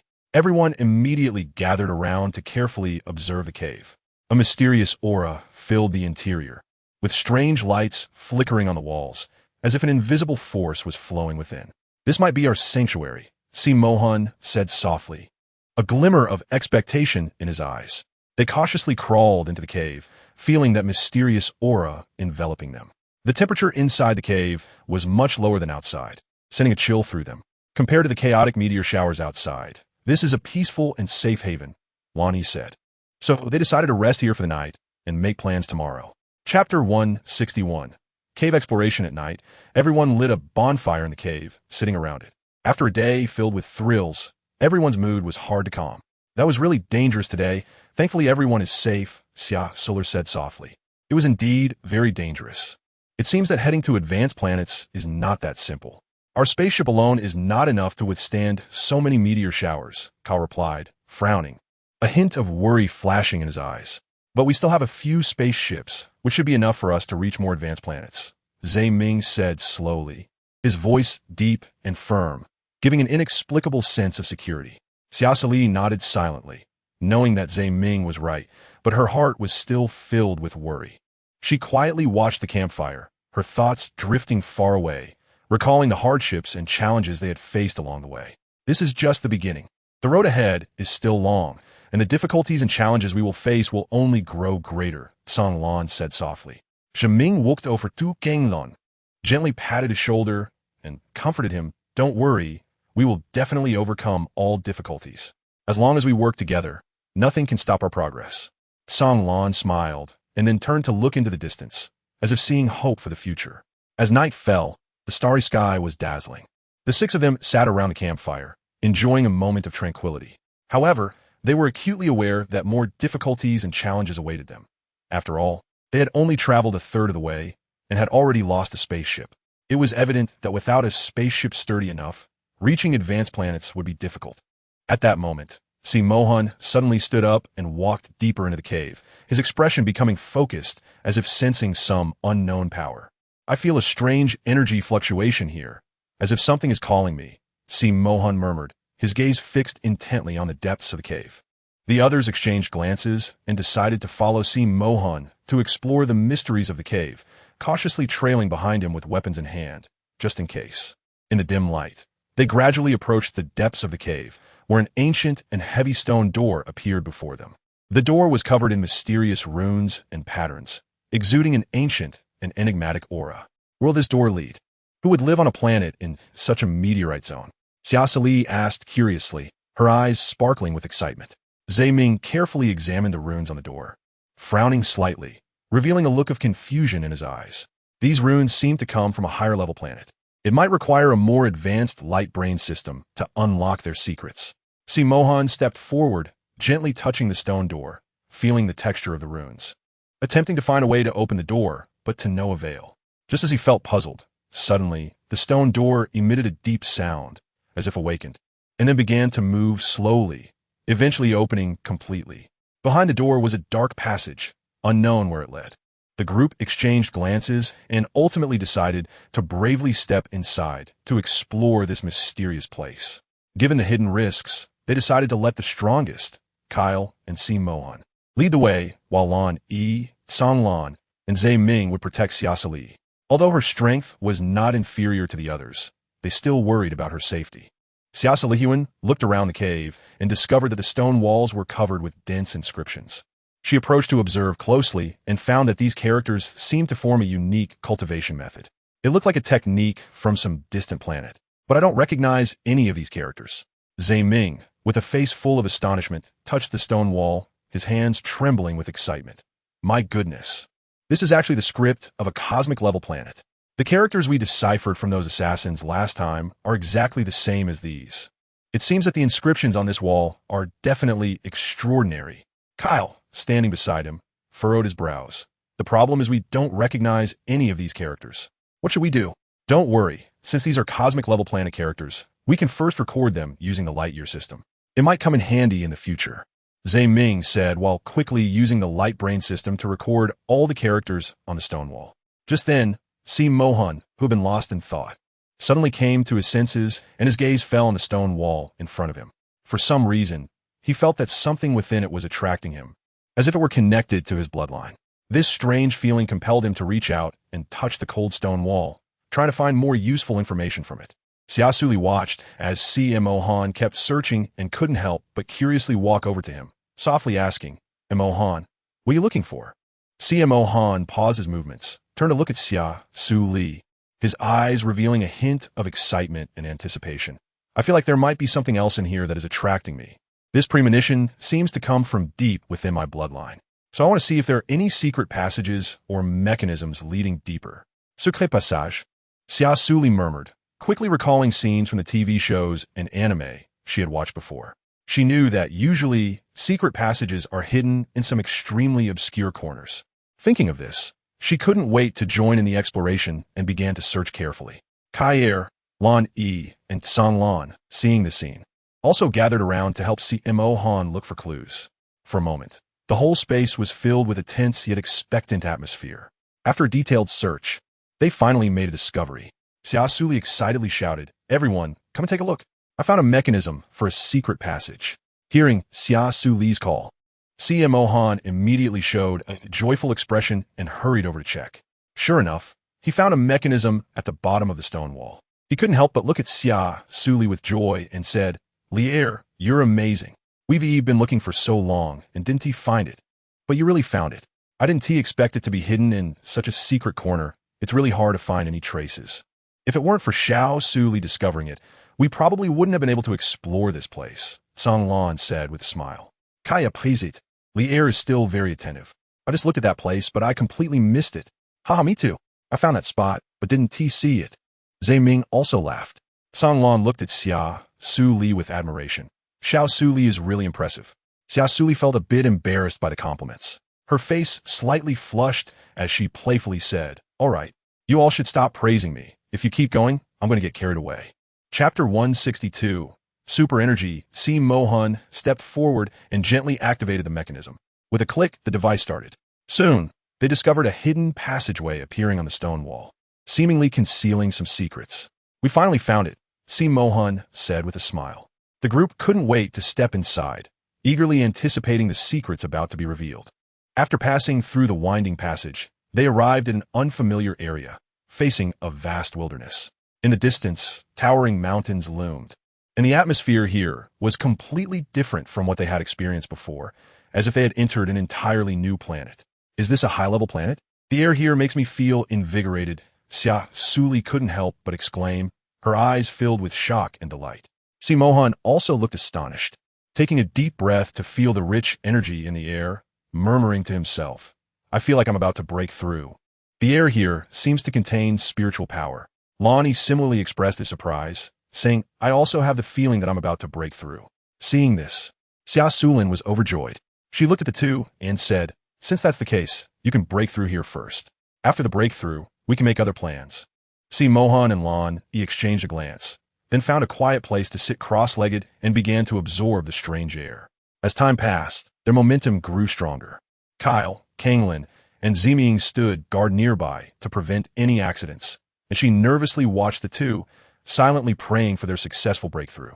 A powerful aura radiated from Mohan. He had successfully broken through. He opened his eyes, a glimmer of joy flashing in them as he achieved a higher realm. Soon after, Lon also opened his eyes, a delighted smile on his face. The two stood up, stretched their bodies, and felt the surging power within, filled with confidence. Seeing this, Xia Suli happily said, that's great. You've all broken through. Congratulations. Ming smiled and said. Mohan and Lon were also very happy, and they gratefully glanced at Xia Suli, saying, if it weren't for you, we might not have been able to break through. Xia Suli smiled and shook her head, saying, this is all the result of your own efforts. But now that we have arrived at the advanced planet, what should we do next?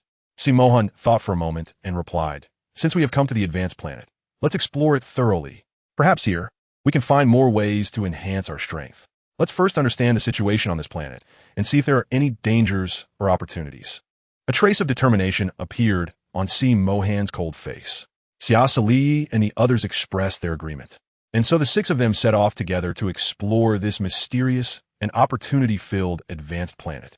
They piloted their spaceship deeper into the planet, ready to unveil the secrets of this enigmatic world. After flying for a while, they discovered a vast city ruin, filled with an aura of decay and mystery, clearly having suffered a terrible disaster in the past. It appeared to be the remnants of an ancient civilization. Xia Suli said softly. Mohan cautiously surveyed the surroundings, saying, be careful, there might be dangers lurking. The group carefully entered the city, discovering that although it was in ruins, the former splendor was still evident. Tall buildings stood on either side of the streets, with peculiar runes and patterns carved into their walls.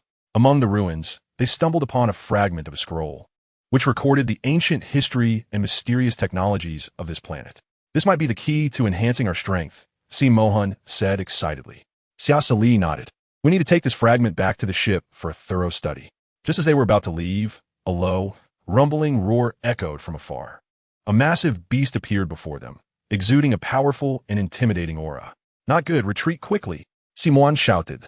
Everyone hurriedly turned to flee, but the beast was incredibly fast, lunging at them with bared fangs and claws, spewing forth searing flames.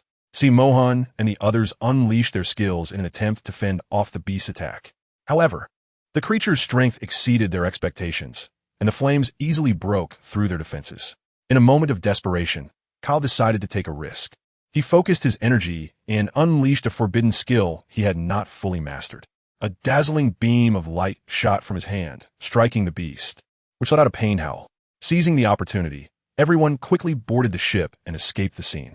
Back on the ship, they panted heavily, still shaken. That was too close, Xia Suli said. Mohan looked at the fragment in his hand, his gaze resolute, but we also gained an important clue. From his fragment, we might find information about this world. He opened the fragment, which recorded that this planet once thrived, but fell into decline due to a mysterious disaster. It mentioned an ancient energy source believed to be the key to the planet's prosperity. However, this energy source lost control during the disaster, leading to the planet's downfall. Lon furrowed his brow in contemplation. If we can find this energy source and control it, we might discover a way to enhance our powers. Everyone nodded in agreement, feeling that this could be a significant clue. They decided to further study the fragment and continue exploring the mysterious city ruins for more clues and opportunities. In the following time, they not only delved into the ancient civilization of this planet, but also uncovered secrets that could help enhance their strength. However, the dangers on this planet did not diminish. Attacks from the beasts became more frequent and fierce, and they remained vigilant to avoid being ambushed. The ruins of the city concealed many unknown dangers, and they had to explore cautiously to avoid traps. While searching for clues in the ruins, they suddenly encountered an attack from a group of unknown creatures, which had bizarre appearances, immense strength, and a unique ability to absorb and control the surrounding energy. Faced with such opponents, they attempted to use the ancient tactics and techniques learned from the fragment for the first time. Although they successfully repelled the creatures, they sustained considerable injuries. This battle made them realize that every corner of this planet might hide unknown dangers. After several perilous adventures and battles, they gradually understood that every corner of this planet could conceal unknown risks. They not only learned to coexist with the beasts, but even began to try communicating and cooperating with these peculiar creatures. During their exploration, they discovered an ancient laboratory hidden deep underground, filled with various bizarre experimental devices and unknown energy fluctuations. More shockingly, the laboratory contained a secret diary that revealed the truth behind the planet's decline, a runaway super energy source. Chapter 163. Diamond Core. The diary mentioned that this planet once had a highly developed civilization that mastered a powerful energy source, establishing a vast empire based on it. However, at some point, this energy source suddenly went out of control, leading to the planet's destruction and the decline of civilization.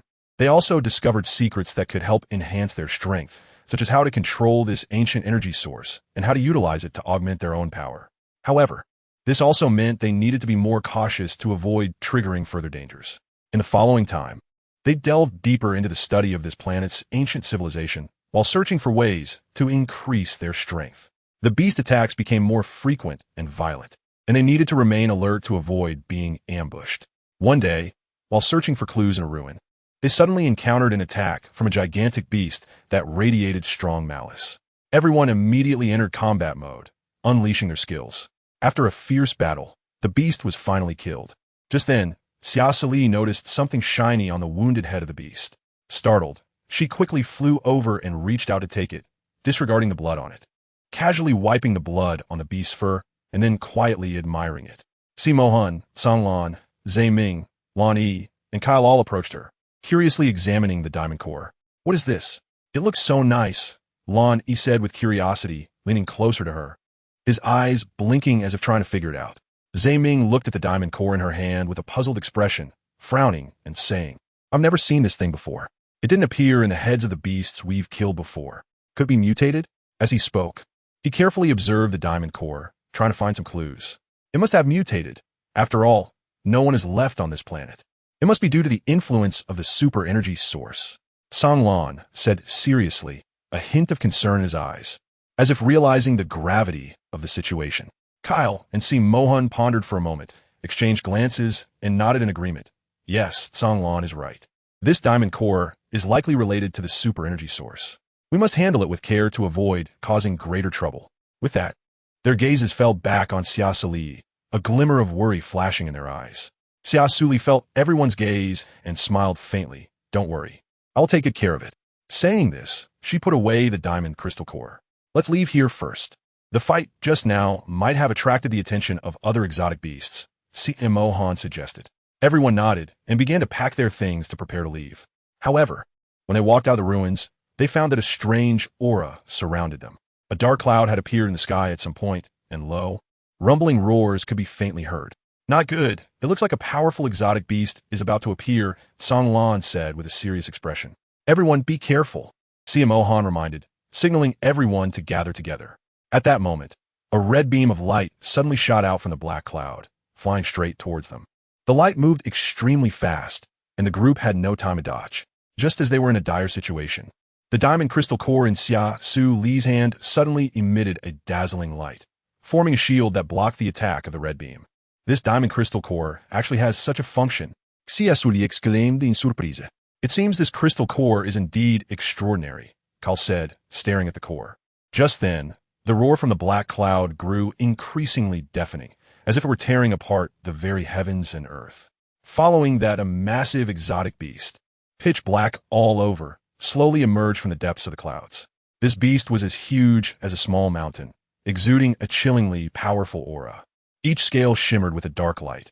Its sharp claws glinted with a cold sheen, and a pair of curved, Sharp horns grew from its menacing head. It emitted billowing black smoke from its mouth, and its eyes burned like flames, revealing boundless ferocity and brutality. "It's the dark demon dragon," Simon exclaimed in shock, nearly losing his voice. He had read about the dark demon dragon in ancient texts and knew that they had existed since ancient times, being an extremely powerful beast. According to legend, the dark demon dragon possessed the terrifying power to destroy worlds, capable of easily obliterating a planet and even contending with deities. Witnessing such a giant beast appear before him filled Simon with awe. The dark demon dragon fixed its greedy gaze on the diamond crystal core in Xia Suli's hand, its desire growing stronger. It opened its massive jaws, and a powerful suction force emanated from its mouth, attempting to draw the crystal core towards it. Xia Suli tightly gripped the crystal core, unwilling to let go, but she felt her body gradually being pulled into the mouth of the dark dragon. Kyle and the others tried to hold her back, but they were powerless. In this critical moment, Xia Suli concentrated her mind and attempted to communicate with the diamond-shaped crystal core. Suddenly, the crystal core emitted a dazzling light, breaking free from Xia Suli's hand and soaring into the air. The light released by the crystal core formed a massive light shield, enveloping Xia Suli and the others, instantly counteracting the dark dragon's pull. The dragon, furious, slammed against the light shield but could not break through. Seizing the opportunity, Xia Suli shouted, "Everyone, quickly look for an exit nearby. We must escape from here as soon as possible." The others, snapping out of their daze, began to search for an escape route. Meanwhile, the dark dragon continued to frantically attack the light shield, which had already developed cracks. Under the dragon's ferocious assault, the shield was on the verge of collapsing. "This won't work. The energy of the crystal core will eventually be exhausted," Xia Suli said anxiously. At this moment, Simon calmly analyzed. "This crystal core seems to have some connection with the dragon. Perhaps we can use this to get out of our predicament." Xia Suli's eyes lit up. "That's right. How did I not think of that?" She concentrated and communicated with the crystal core again, trying to control its power.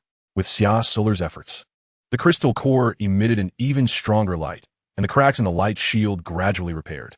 However, her forehead was already covered in sweat, clearly exhausting a significant amount of energy. "I'll lend you a hand." Kyle stepped forward, placing his hand on Xia Suli's back, transferring his power to her.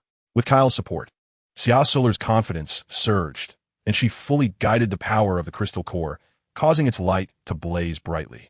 The dark magic dragon sensed the threat, roaring as it attacked the light shield with all its might. At a critical moment, the light shield suddenly shattered, turning into countless fragments that flew toward the magic dragon, which was struck by the shards and let out a painful howl. "Now's the time. Hurry." Simon led everyone to take the opportunity to escape through the passage, distancing themselves from the threat of the dark magic dragon. The crystal core circled in the air for a moment before disappearing. Chapter 164. Dark Demon Empire after successfully escaping. The group found a safe place to rest for a while. They were panting, their faces showing signs of exhaustion and relief.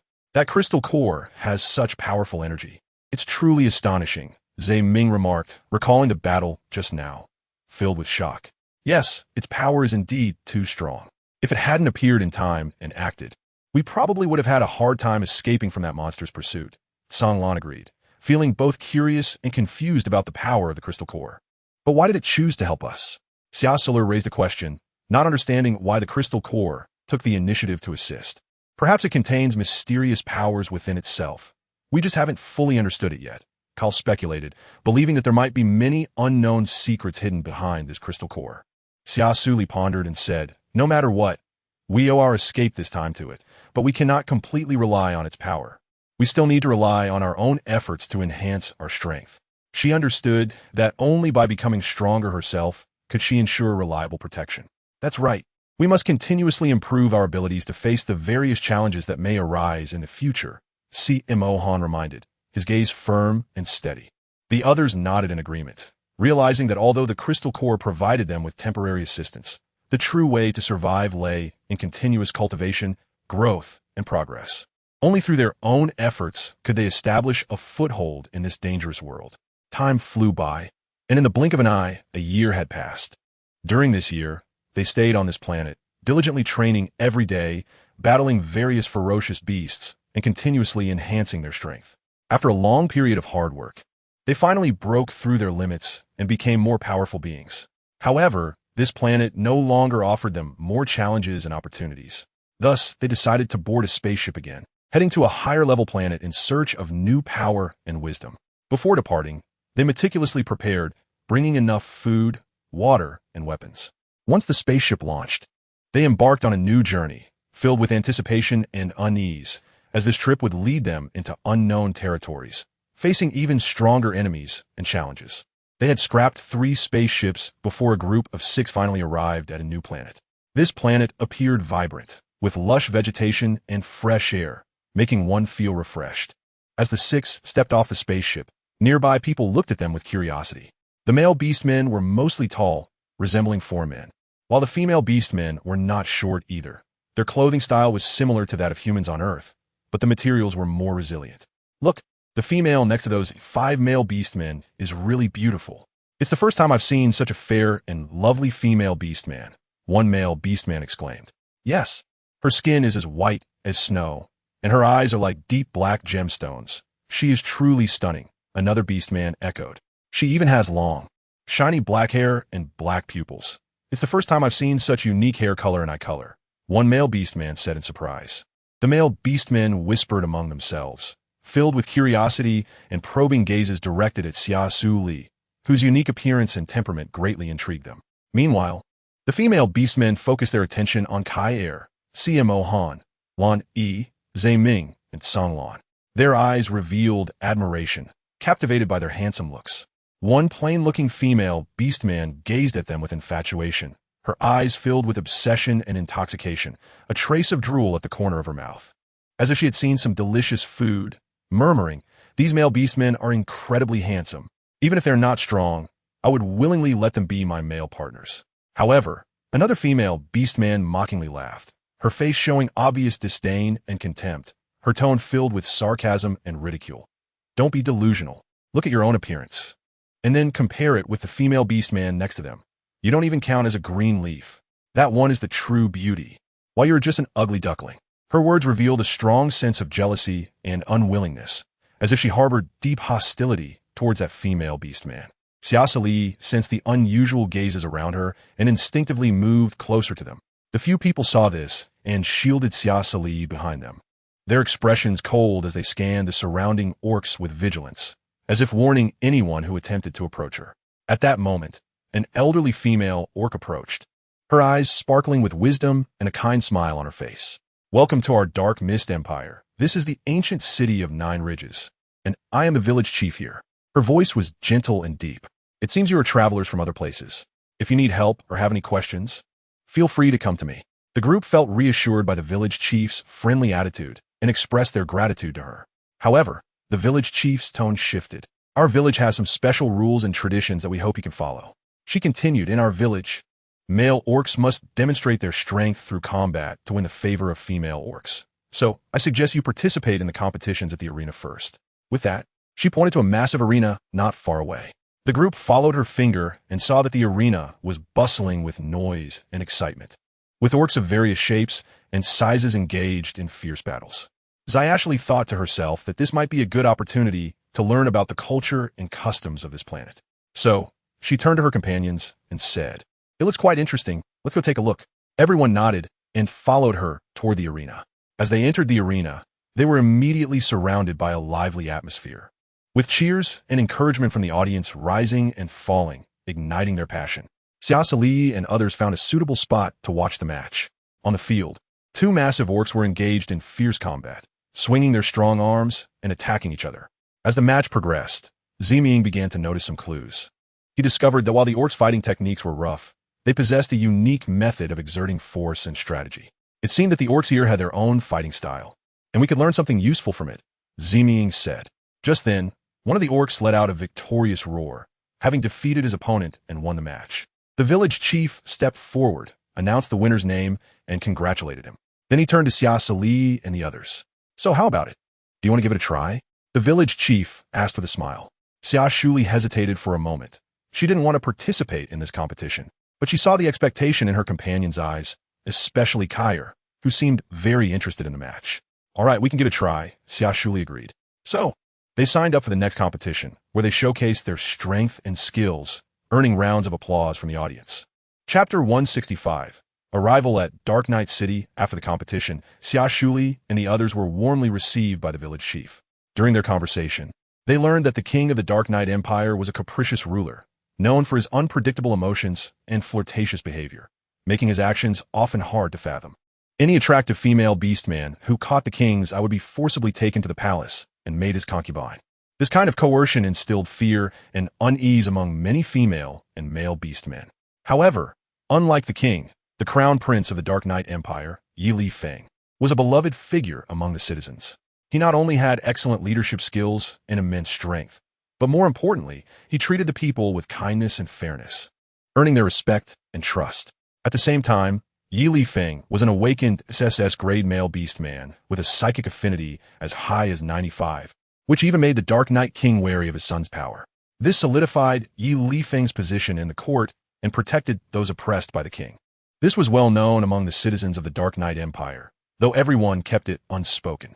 Although the king's behavior was unsatisfactory, Yi Li Feng's presence gave people hope and a sense of security. In this tumultuous era, Yi Li Feng became a pillar in the hearts of the people, leading the Dark Knight Empire toward prosperity. Oh, I see. After listening to the village chief's account, Xia Suli and the others gained a deeper understanding of the Dark Knight Empire. Through their conversation with the chief, they learned that the Dark Knight Empire, as a dominant force among cosmic-level planets, had an incredibly vast territory and immense power.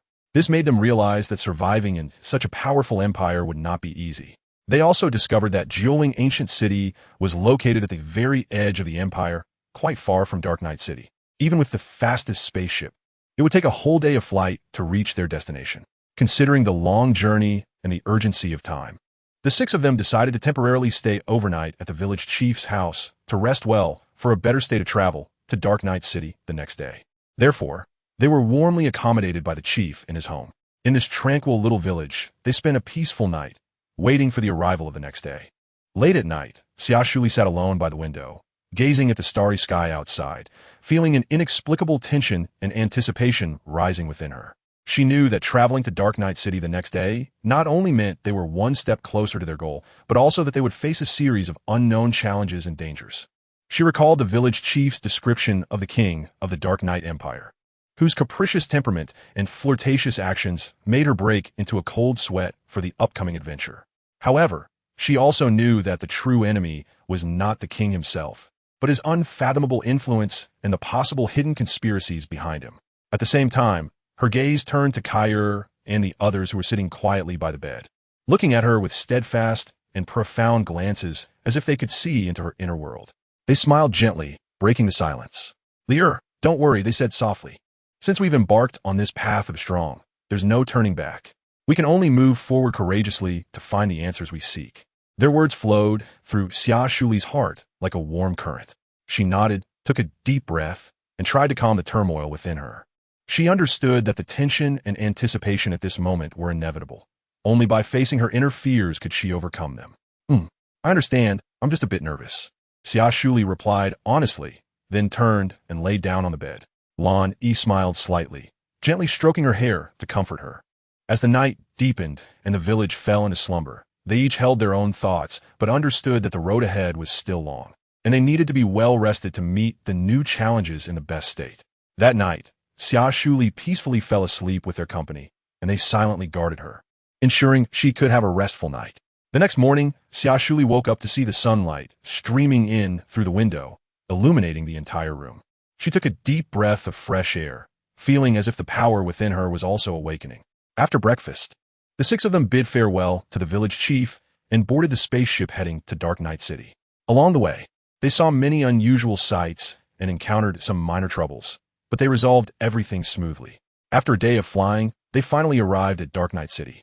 Looking at the magnificent and mysterious city, Xia Suli and the others stepped inside, ready to begin their new adventure.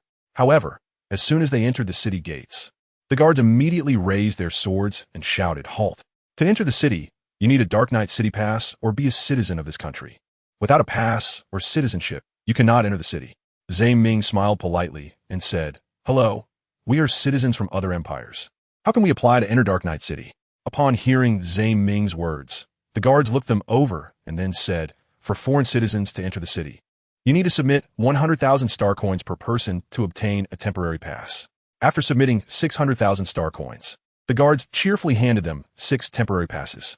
After receiving the temporary passes, Zhang Ming thanked the guards and led Xia Suli and the others into the city. Once inside Dark Night City, Xia Suli curiously looked around. The city's architecture was unique, the streets bustling with activity, and various peculiar shops dazzled the eye. They walked and looked, arriving at a tavern called the Adventurer's House. The tavern was filled with lively chatter, looking like a place full of information. Xia Suli and the others decided to take a break and inquire about the Dark Knight Empire. After sitting down in a corner, they ordered some food and drinks. Before long, a burly man walked over and sat down next to them. "A few new friends? Are you from out of town?" the man asked with a smile. Xia Suli nodded and politely replied, "Yes, we just arrived in Night City and are not very familiar with it yet." The man clapped his chest heartily and said, "No problem. Feel free to ask me anything. I'm an old hand in Night City." The group exchanged smiles and began to ask the man about the Night Empire. He shared everything he knew, providing them with a wealth of useful information. Through their conversation with him, Xia Suli and the others gained a deeper understanding of the Night Empire and clarified their next course of action. Chapter 166. Taking action to save after careful consideration. They ultimately decided to stay in Night City for a short while to explore various aspects of this mysterious empire more comprehensively and deeply. After a full night of rest, the next morning, the 6 members of Xia Shuli's group were all dressed in traditional attire of the Night Empire and split into 2 teams to begin their activities. One team consisted of Lan Yi, Zhang Ming, and San Lan, who would conduct an in-depth investigation of the internal situation of Night City. The other team included Xia Suli, Si Mohan, and Kyle, who chose to stroll around Night City, enjoying the city's scenery while learning about various affairs within the city. Xia Suli and the others were walking down the street when they suddenly saw a crowd gathered ahead. Curious, they walked over and found a vendor selling a strange fruit. "What kind of fruit is this?" Xia Suli asked, pointing at the fruit on the stall. "This is the unique spirit fruit of our Night City. Eating it can enhance one's divine power," the vendor enthusiastically explained. "Spirit fruit, divine power? This sounds just like something out of a cultivation novel," she murmured to herself. Seeing this, Si Mohan also expressed curiosity, saying, "Spirit fruit enhances divine power?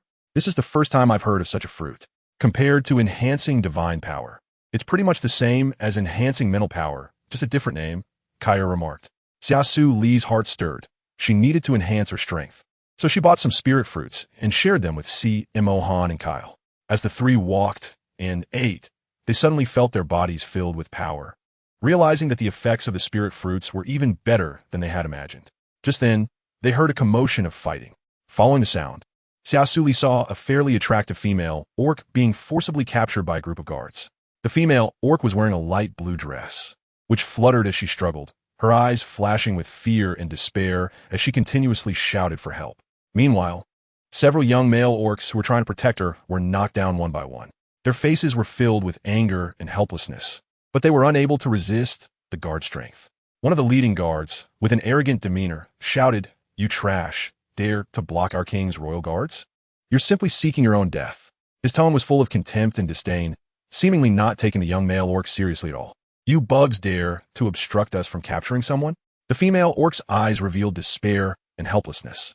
At that moment, Xia Suli suddenly witnessed this scene and felt a surge of righteous anger. She decided she could not stand by and do nothing, so she rushed forward without hesitation. "Let her go," Xia Suli shouted loudly, her voice clear and firm. The guards turned to look at Xia Suli, initially taken aback, clearly attracted by her beauty. However, they quickly regained their composure, showing shock, but more so mockery. "Ha! Where did this pretty little female come from, daring to meddle in our affairs? But since you're so beautiful, I'll let you off this time. After all, presenting you to the king will surely earn me a great reward." One guard laughed loudly. After saying that, he waved his hand and ordered, "Come, take this beauty back to the palace." The royal guards behind him immediately sprang into action, their faces twisted with malice as they prepared to capture Xia Suli. Kyle and CMO Han showed no hesitation. They moved in an instant, appearing in front of Xia Suli, and without saying a word, they directly took action. Their movements were swift, and in the blink of an eye, they engaged the royal guards in fierce combat. Within a few minutes, all the royal guards were on the ground, howling in pain. They had thought they could easily capture Xia Suli, but did not expect to encounter such powerful opponents. Kyle and CMO Han coldly looked at these people, a hint of anger flashing in their eyes. The leader of the guards clutched his chest, angrily saying, You dare to attack us? We are the king's royal guards. If you dare to fight us for a female orc, just wait and see. Humph, you worthless scum think you can threaten us? Kyle said disdainfully. After saying that, he kicked the leading guard away, sending him flying and causing him to spit blood and lose consciousness. The remaining royal guards, seeing this, hurriedly carried their unconscious leader away, making sure to leave with a parting threat. The female orc walked up to Xia Suli, gratefully saying, Thank you for saving me. My name is Ailon. These people are the king's royal guards. They often commit atrocities in the city, forcibly abducting female orcs. No need to thank me. I just can't stand them bullying the weak. This king is truly incompetent. Xia Suli said discontentedly. You should leave here quickly. They won't let this go easily. Ailan wuna ansi oli. It's okay. We're not afraid of them, Xia Suli said firmly. You're outsiders, right? This is the Night Empire, and they're the king's royal guards. They often bully us ordinary citizens, another male orc said indignantly. You see, Xia Suli nodded thoughtfully. I am Ailan's male partner, Liao, a healer. If you need any treatment, you can come find me. Liao handed over his business card. All right. Xia Suli took the card, saying, If we need anything, we will definitely come to find you. Then we will take our leave. Ailon and Liao nodded slightly to Xia Suli and the others, then turned to leave. Kyle and Mohan, let's go. Kyle and CMO Han nodded in agreement and left with her. Xia Suli and the others continued walking in the night city, discussing what had just happened. The king actually condones his personal guards running rampant in the city. It seems the rule of this country is quite unstable, C. Mohan analyzed. That's right. We need to be cautious in our actions, Kyle said with a serious expression. Just then, they arrived in front of a magnificent building, where dozens of soldiers armed with energy guns were stationed at the entrance. What place is this? Xia Suli asked, pointing at the building. It looks like the royal palace, Simon replied. At that moment, a luxurious carriage slowly approached and stopped at the palace entrance. The door opened, and a handsome man dressed in splendid attire stepped out. He had a noble demeanor and a cold gaze. Meanwhile, Xia Suli sensed a powerful aura emanating from the young man, and her heart trembled as she realized that he was no ordinary person. That person feels so strong, Xia Suli said. Yes, he definitely feels more powerful than me. He might be a member of the royal family, Kyle replied. Chapter 167. Crown Prince Yi Li Feng, just as Xia Suli and the others were turning to leave. A deep voice came from behind them. Stop. They turned around to see the elegantly dressed man standing in place, his piercing gaze fixed on them. We greet the Crown Prince, the soldiers said in unison, bowing. Xia Suli's heart tightened. She didn't expect that this man in traditional Chinese attire was actually the Crown Prince. Who are you? Why are you lingering here? The Crown Prince asked coldly. Xia Suli swallowed nervously, fully aware that she could not reveal her true identity. We are tourists from out of town, full of curiosity about the capital, so we're just wandering around to take a look, she replied respectfully. The Crown Prince looked Xia Suli up and down, his eyes flashing with a hint of amazement. He had never seen such a beautiful and captivating female beastman. And for a moment, he was somewhat dazed. Do you know that trespassing into the forbidden areas of the royal palace is a serious crime? The Crown Prince snapped back to reality and said in a still serious tone. Xia Suli sincerely said, Your Highness, please forgive us. We have just arrived in Dark Knight City and are not familiar with the rules here. We did not mean to offend. Please have mercy. The Crown Prince, seeing Xia Suli's good attitude, slightly raised the corners of his mouth. In that case, I will let you go this time and not hold you responsible. However, remember not to casually intrude into the forbidden areas of the palace in the future. Thank you, Your Highness. We will definitely remember this, they replied.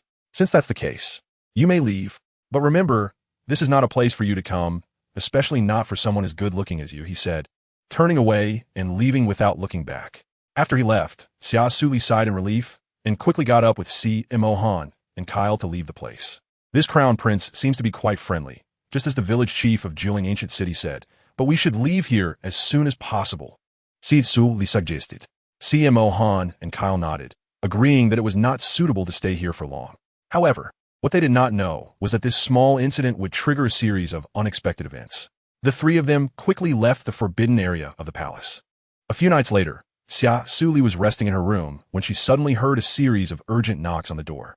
She opened the door to find dozens of royal guards standing at the entrance, led by a stern-looking middle-aged beastman. "Come with me. Your Majesty has ordered me to bring you back," he said with a serious expression. Xia Suli was startled, not knowing what had happened. She looked towards CMO Han and Kyle, both of whom also had confused expressions. "What's going on?" "Simon give. This is an order from His Majesty. I advise you not to defy the royal command," the middle-aged beastman said calmly as he looked at them. "And what if we do defy it? If you want to take Lear away, you better see if you have that capability," Kyle said, standing in front of Xia Suli, his eyes flashing with a hint of killing intent. The middle-aged beastman sneered. "With just the two of you, you dare to oppose the Night Empire?" CMO Han snorted coldly. "We are not here to oppose the Night Empire, but we will not let you take Lear away easily. Lear is our female partner, and we cannot let her come to any harm. If you want to take her, you must defeat us first," Kyle said, looking at him coldly. Xia Suli gently patted Kyle's shoulder, signaling him to calm down, and then said to the middle-aged orc, "I can go with you to see His Majesty. But please tell me what exactly happened." The middle-aged orc hesitated for a moment, but ultimately decided to tell her the truth. "Someone reported that you stole precious treasures from the royal treasury." Xia Suli's eyes widened in disbelief as she said, "How is this possible? I absolutely did not do such a thing." Her gaze was filled with anger, unable to understand why someone would wrongfully accuse her. Mohan furrowed his brows, tightly grasping Xia Suli's hand, and comforted her. "Don't be afraid. You've always been by our side. I believe you wouldn't do such a thing. Someone must have deliberately framed you, wanting you to bear the blame." His gaze swept over the people around them, his eyes flickering with anger. The middle-aged beastman looked at them expressionlessly and said in a serious tone, "His Majesty has ordered a thorough investigation into this matter and requires you to return to the palace for questioning. If you are unwilling to cooperate, you will bear the consequences, but if she truly did not do it, His Majesty will clear her name." His words carried a hint of authority that made it difficult for anyone to easily defy. Xia Suli took a deep breath, raised her head, and said firmly, "All right, I am willing to return to the palace with you to cooperate with the investigation. I believe the truth will eventually come to light, and my innocence will be proven." Her eyes revealed determination and courage, which moved those around her. Kyle and Mohan exchanged glances, both showing concern on their faces, but they could only nod helplessly. They knew that the most important thing now was to find evidence to prove Xia Suli's innocence. Otherwise, she would face severe punishment. Thus, the group followed the middle-aged orc back to the palace. Xia Suli underwent strict questioning in the palace, but she insisted on her innocence. Meanwhile, CMO Han and Kai Er secretly conducted their investigation and discovered that the informant was actually the head of the royal guards they had previously beaten up. It turned out that ever since the last time they had encountered him, he had harbored resentment against her. We learned that CMO Han and Kai Er's female partner was Xia Suli. Jealousy consumed him, prompting him to orchestrate this wrongful case. The king of the Dark Knight Empire, upon seeing Xia Suli's beauty, was deeply attracted to her and felt a strong desire to possess her. He decided to use his power and status to try to claim Xia Suli for himself. However, CMO Han and Kai Er did not sit idly by. They were secretly gathering evidence to expose the royal guard's conspiracy. After much effort, they finally collected enough evidence and presented it to Crown Prince Yilifeng. Upon carefully reviewing the evidence, Yilifeng realized the seriousness of the issue, felt anger towards the guard's actions, and disappointment in his father's behavior. Thus, Yilifeng decided to take action to protect Xia Suli's safety and expose the guard's conspiracy. In the end, with Yilifeng's help, CMO Han and Kai Er successfully revealed the guard's scheme, saving Xia Suli from harm. The King of the Dark Knight was left in shock and immediately ordered the guard to be thrown into prison, restoring Xia Suli's innocence. After proving her innocence, Xia Suli thanked Crown Prince Yilifeng along with CMO Han and Kai Er before leaving the palace. "It's finally over. You all have worked hard during this time," Xia Suli said gratefully, looking at CMO Han and Kai Er. "It's what we should do, after all. You're our female partner," CMO Han replied with a smile. "However, this incident has also revealed the true nature of the Dark Knight King, so we must remain vigilant of him in the future," Kai Er pondered. Xia Suli nodded. Chapter 168. His invitation. The next morning, sunlight poured through the clouds and illuminated the earth, casting a golden glow. At that moment, a luxurious carriage slowly drove into the villa where they were staying. The decorations on the carriage were exquisite, clearly a vehicle only royal family members could possess. Moments later, a man dressed in splendid attire stepped down from the carriage. He was tall and imposing, with a handsome and dignified appearance, exuding an air of nobility. This person was none other than the current crown prince, Yi Lifeng. Yi Lifeng walked in with steady steps, followed by a group of attendants and guards who respectfully trailed behind him, always on alert. When Xia Suli learned of the crown prince's visit, she was quite surprised. She hurried to the living room and saw Yi Lifeng sitting there, his expression serious as he awaited her. "Your Highness, why have you suddenly come?" Xia Suli asked, somewhat puzzled. Yi Lifeng stood up, slightly bowed in greeting, and then said, "Miss Xia, I have come today specifically to apologize. Last night, we caused you trouble, and I feel deeply remorseful. I hope you can forgive us." After hearing this, Xia Suli couldn't help but feel a surge of shock in her heart. She didn't expect the crown prince to personally come to apologize, which changed her impression of him somewhat. "Your Highness, you overstate things. What happened last night was just a misunderstanding," Xia Suli replied with a smile. Yi Lifeng nodded and continued, "In any case, I should be responsible for you. If you need any help or support, just let me know, and I will do my best to meet your requests." Xia Suli glanced at Yi Lifeng with gratitude, but she had no intention of accepting his help, as she knew that relying on others was not the best way to solve problems. "Thank you, Your Highness, for your kindness, but I believe I can handle everything on my own. However, if the opportunity arises, I would also like to cooperate with you, Your Highness," Xia Suli said firmly. A hint of appreciation flashed in Yi Lifeng's eyes, and he nodded in agreement. In the end, Yi Lifeng stood up to take his leave, leaving behind a precious gift as an apology, which Xia Suli gladly accepted and expressed her thanks. She accompanied Yi Lifeng to the door and watched him leave. As Yi Lifeng departed, Kyle and the others returned, and upon learning that these precious items were sent by Crown Prince Yi Lifeng, they all showed a wary expression. Xia Suli carefully put away these precious gifts. She understood that these gifts not only represented the Crown Prince's apology, but also served as a gesture of goodwill. "It seems we need to be more cautious." Kyle frowned and said thoughtfully, "Why? Didn't he come to apologize?" Suud Suli asked, Basalt. "The actions of the royal family often carry deeper meanings. Perhaps this is a kind of test from them," Kyle analyzed. Xia Suli fell into deep thought. She felt that Kyle was right. The royal family's actions were indeed difficult to decipher. "All right, I will be more cautious." Xia Suli decided to observe for a while before making any decisions. In the following days, Xia Suli continued to focus on her research work. Meanwhile, the Crown Prince was secretly watching Xia Suli's every move, and he developed a strong interest in this unique female beastman, not just because of her beauty and intelligence, but also due to her strong and independent personality. Soon after, an unexpected opportunity arose when the royal family hosted a grand banquet, inviting elites from various fields to attend. Xia Suli sat by the window, holding the invitation sent by Yi Lifeng. The invitation was elegantly written, inviting her to attend a banquet and hinting that it would be an excellent opportunity to learn about the Night Empire. Filled with curiosity about this mysterious and powerful nation, Xia Suli knew this could be her chance to gain more information about the Night Empire. After careful consideration, she decided to accept Yi Lifeng's invitation. Meanwhile, Kai and the other four were busy with their own affairs. When they learned that Xia Suli had received an invitation from Yi Lifeng, they all expressed their willingness to accompany her. However, Xia Suli refused them. She did not want to always rely on others for protection. Despite this, Kai and the others were still worried about her safety. In the end, after Xia Suli's insistence, they chose to respect her decision and let her go to the banquet alone. Before departing, Xia Suli dressed casually, putting on a simple yet elegant gown and a low-key luxurious necklace, and she applied delicate makeup.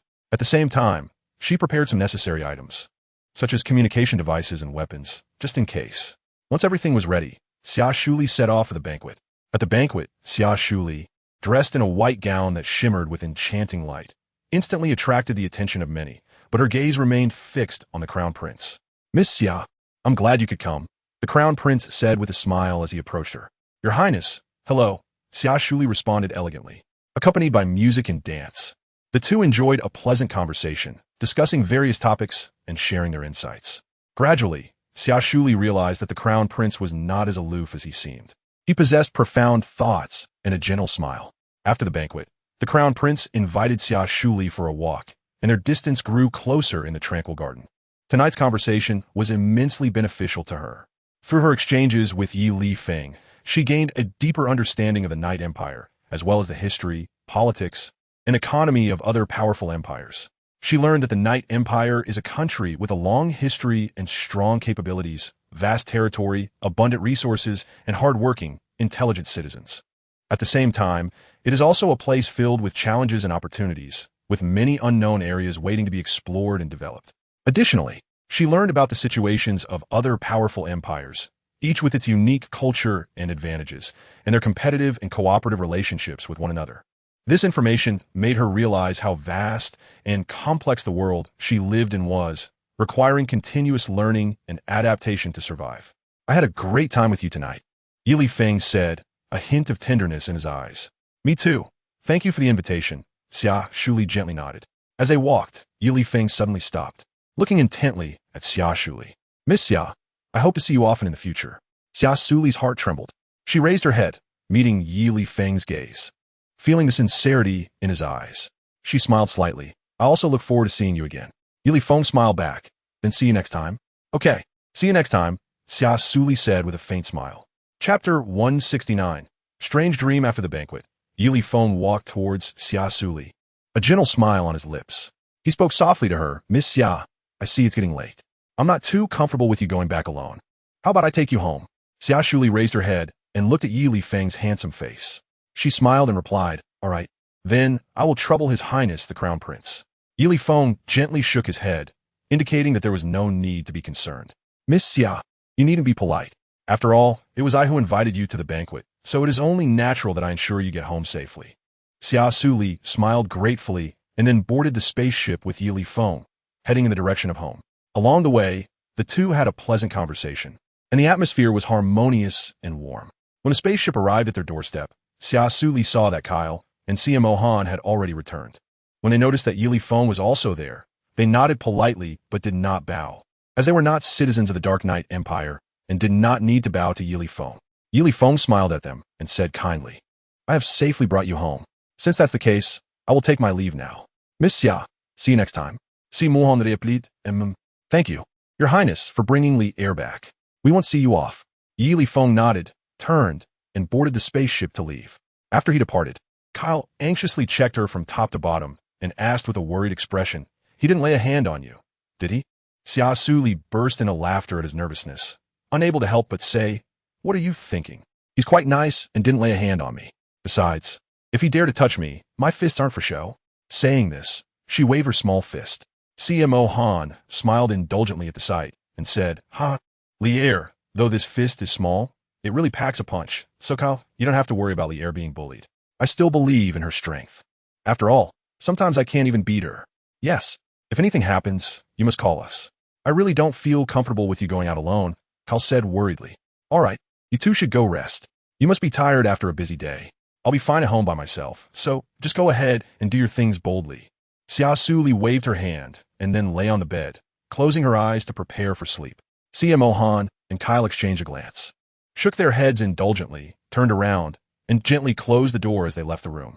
Once they were gone, Xia Suli opened her eyes, a faint smile on her lips. She knew that CMO Han and Kyle were just worried about her, and this feeling warmed her heart.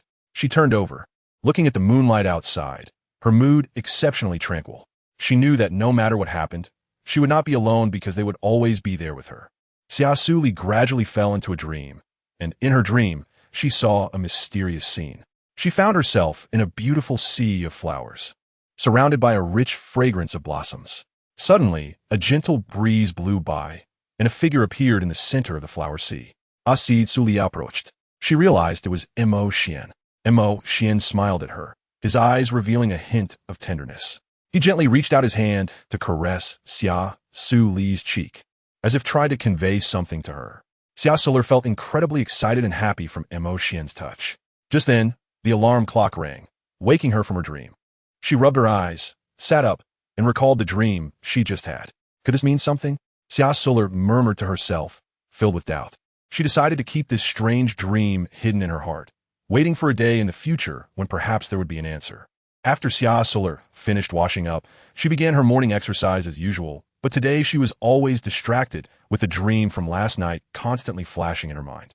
After finishing her morning workout, she sent Lan Yi, Zhe Ming, and Song Lan off on a long journey. During breakfast, Si Mohan and Kyle noticed that Xia Suli was acting differently and asked with concern, What's wrong? Do you have something on your mind? Xia Suli lowered her head, fiddling with the utensils in her hand, feeling anxious, but still mustered the courage to say, "Last night, I had a dream.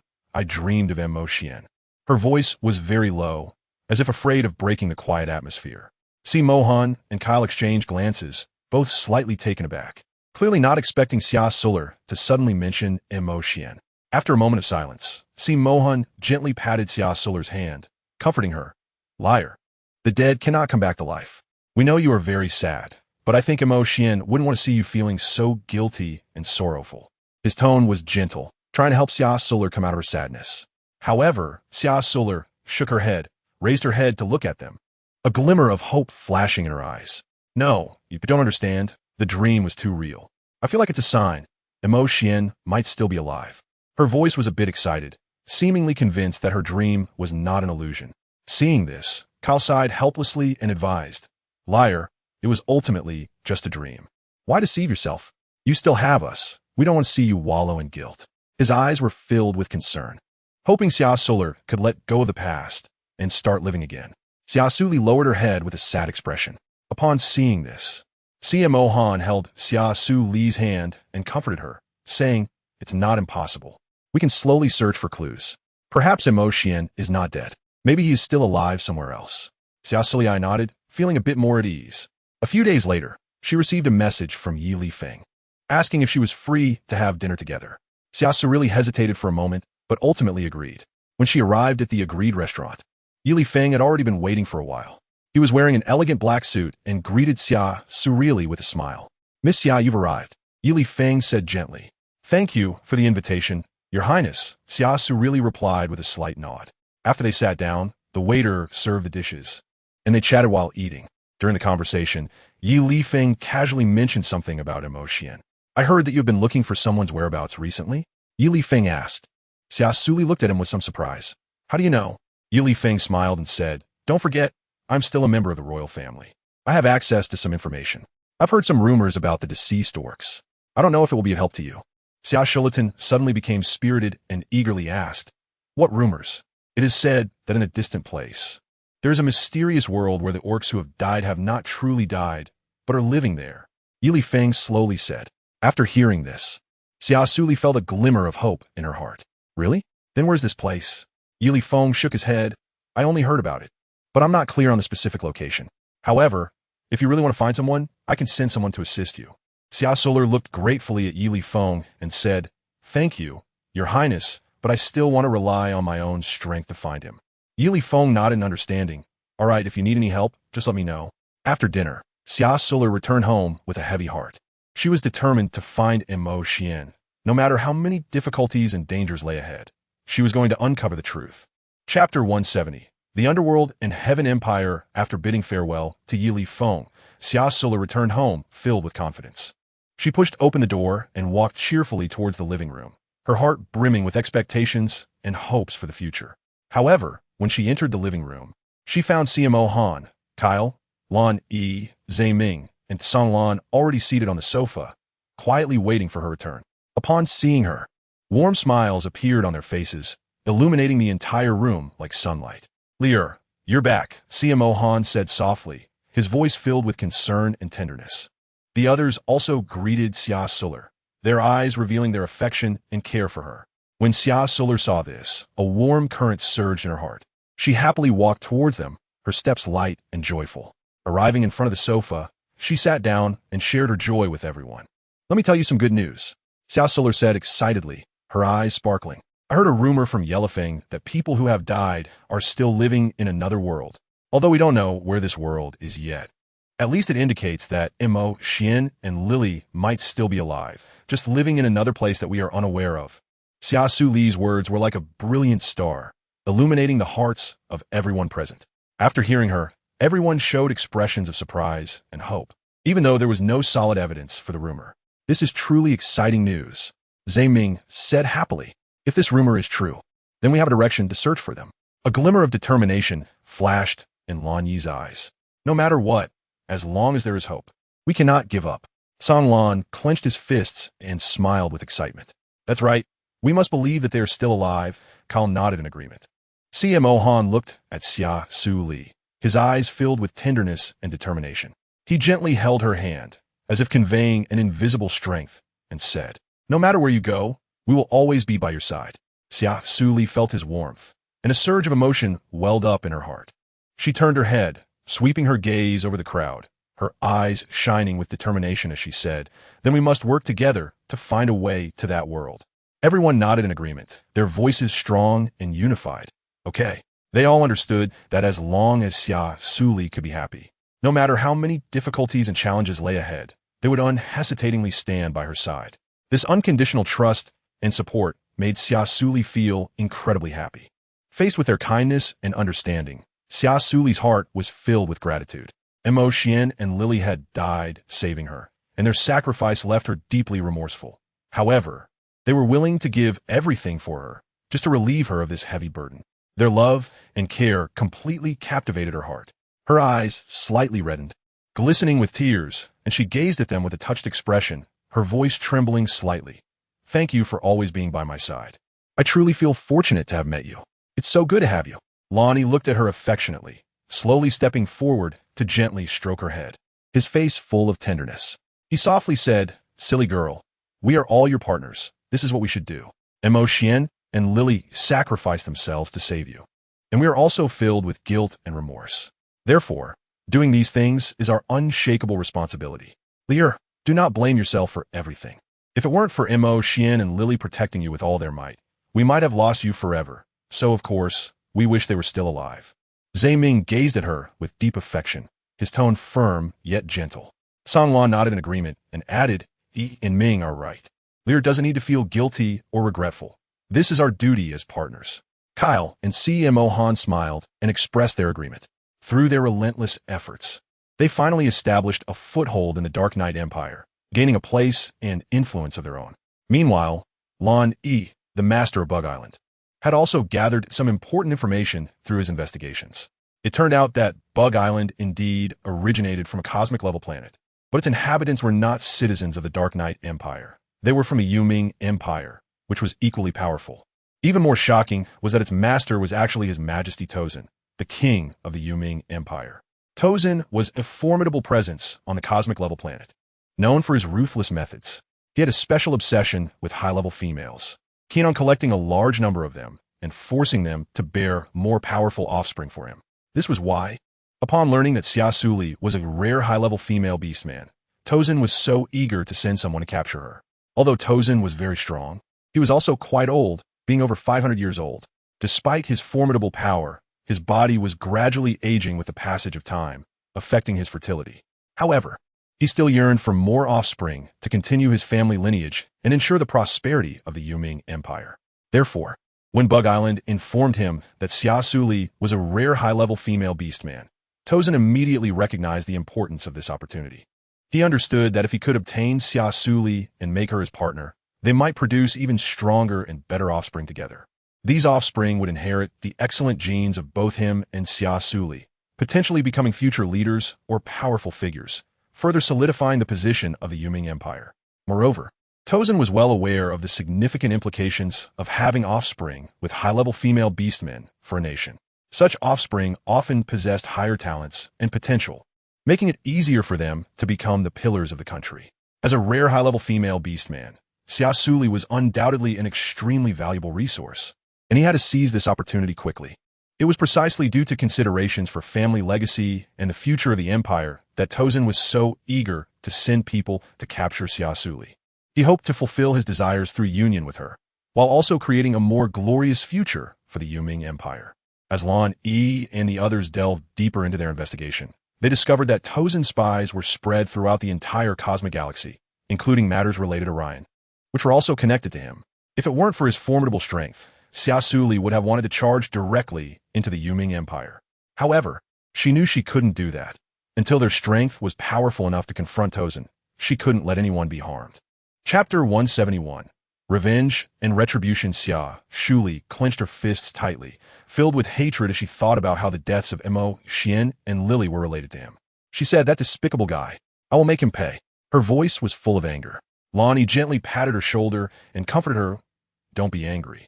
We will find a way to deal with him." Xia Suli took a deep breath. "I know. but we can't let him continue to do as he pleases. Mohan pondered for a moment and said, "We need to understand his weaknesses and plans better. Only then can we formulate effective countermeasures." Everyone nodded in agreement. So they decided to continue the investigation and gather more intelligence about Tawasan. Meanwhile, Xia Suli was constantly improving her strength. She knew that only by becoming stronger could she kill Tawasan and avenge Imo, Xian, and Lily. In the following days, Xia Suli trained hard and worked together with her companions. After a while, Xia Suli and the others finally collected some important intelligence about Tawasan. According to reliable sources, Tawasan would soon head to the dark forest to search for a mysterious treasure. Lonnie said, "This might be our opportunity." Simon analyzed, "If we can stop him before he obtains the treasure, we might be able to defeat him. But the dark forest is fraught with danger. We must be fully prepared." Kaya reminded Iveliona. Thus, they began to prepare intensively, getting various weapons and equipment ready and formulating a detailed battle plan. Xia Suli was filled with fighting spirit, firmly believing that she would succeed this time and seek justice for Mo, Xian, and Lily. Finally, the day of action arrived, and the sky was overcast, as if foreshadowing an impending fierce battle. Xia Suli and her companions carefully stepped into the dark forest, carrying their backpacks and holding weapons, their expressions solemn and determined. Along the way, they encountered various attacks from strange beasts. These creatures were large, with sharp fangs and fierce eyes. However, Xia Suli and her group did not retreat. With their outstanding strength and harmonious teamwork, they successfully resolved crisis after crisis. Just as they were about to reach their destination, they discovered that Tawasan had already obtained the mysterious treasure. He stood in an open space, holding a glowing artifact in his hands, a smug smile on his face. "Ha ha ha, you are too late. I knew you had been investigating me for a long time, so I deliberately lured you out. Indeed, the heavens do not disappoint me. I shall graciously take this high-ranking female and the treasure." Tawasan laughed triumphantly, his voice echoing in the air. Xia Suli gloated et Tawasan, her eyes flashing with angry sparks, as if she wanted to burn him to ashes. "Tawasan, today is your day of death. Come and take your life." She gritted her teeth and said, her voice filled with determination and resentment. Before her words fell, she charged forward like an arrow released from a bow, her weapon shining with a cold light, unleashing endless killing intent as she engaged Tawasan in a thrilling battle. Kai and Mohan, who had been guarding her side, were anxious and worried, their faces filled with urgency as they shouted in unison. They then rushed forward without hesitation to help Xia Suli fight against the formidable enemy. The two sides exchanged blows, neither giving way, with each attack carrying immense power and each defense showcasing unwavering will. Tawasan's strength was indeed as formidable as rumored. Faced with the combined attacks of Xia Suli and her companions, he showed no signs of panic. He moved agilely through the crowd, each strike infused with fierce killing intent that sent chills down people's spines. Lan Yi, Ming, and Lan also joined the fray, turning the scene into utter chaos, with blades flashing and swords clashing. At that moment, the guards hiding in the shadows saw their master struggling a bit and sprang into action, joining the battle. These guards were powerful, and their appearance made the situation even more complicated. Xia Suli knew that this battle was of great importance. She used all her strength to bring her swordsmanship to the extreme. Her sword techniques were like a sudden storm, with every move containing endless power that was hard to resist. Gradually, Tawasan began to feel overwhelmed. He realized he could no longer withstand the fierce onslaught from Xia Suli and the others. Finally, after a fierce exchange, Xia Suli found Tawasan's flaw. Without hesitation, she thrust her sword forward, accurately striking his vital point. Tawasan's eyes widened in disbelief as he looked at Xia Suli, a trickle of blood spilling from the corner of his mouth. As Tawasan fell, his subordinates were thrown into chaos, fleeing in all directions. But their fate was already sealed. Kair led everyone in a swift pursuit, taking them down one by one. After the battle, Xia Suli breathed heavily, her body swaying as if she would collapse at any moment. Yet her gaze was filled with the joy of victory, a kind of indescribable light that moved others. She slowly walked to the center of the battlefield, firmly holding Tawasan's head, placing it in the northern direction. Her movements were slow but resolute, as if she were conveying something to someone. Mo Xian, Lili, I have avenged you, Xia Suli said softly, her voice trembling with sadness, tears blurring her eyes as they flowed down her cheeks, dropping to the ground and splashing into crystalline droplets. Seeing this, Kai Er and the others stepped forward, gently patting Xia Suli's shoulder, comforting her. Li Er, you have done very well. Now you can let go of the past pain and start your life anew. Xia Suli raised her head, looking at the crowd with tears glistening in her eyes, and smiled as she said, "Thank you, my friends. Without your support and help, I might never have been able to step out of this shadow." Everyone responded that there was no need to be polite, as they were all her backing. And this was what they should do. However, the death of Tua's son plunged the entire Yuming Empire into panic, as all the orcs were uncertain about what the future would hold. Fortunately, Tua's son Tuazhan successfully ascended to the throne with the support of the ministers, becoming the new king of the Yuming Empire. Tuazhan knew the heavy responsibility he bore. He was determined to lead the Yuming Empire towards prosperity and strength. Under his leadership, the Yuming Empire gradually regained calm, and the lives of all citizens began to return to normal. Once everything settled down, Xia Suli decided to live well with Kyle and the others. Under their care, her mood gradually became relaxed and joyful, although she never forgot Mo Xian and Li Li. Whenever the night was quiet, she would always think of them, filled with longing. But she knew they would always be with her, forever. Chapter 172. Pregnancy and childbirth with the great revenge achieved, Xia Suli's life gradually returned to peace. However, she did not know that a significant transformation was quietly brewing. In just 3 years, Kyle and the other 5 had built a brand new empire for her, the Xianxia Empire. This empire rose rapidly, becoming a cosmic-level force on par with the Dark Knight Empire. When Xia Suli learned this news, her heart was filled with shock and emotion, realizing that her previous view of them might have been too narrow.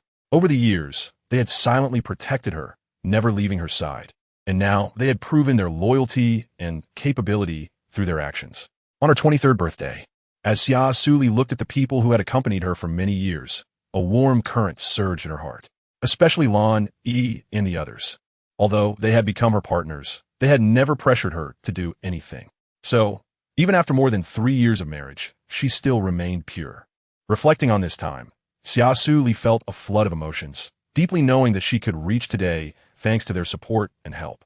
Thus, she decided to let go of her past thoughts and truly accept them.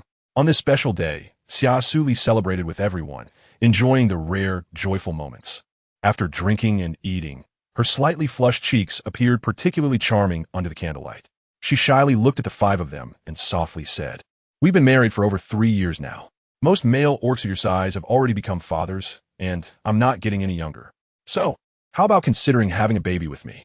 After speaking, she lowered her head, her face flushed, but her gaze remained on them, as if waiting for their response. Upon hearing Xia Suli's words, Kyle and the other 5 exchanged smiles, their eyes flashing with surprise. "Is this true, Lier?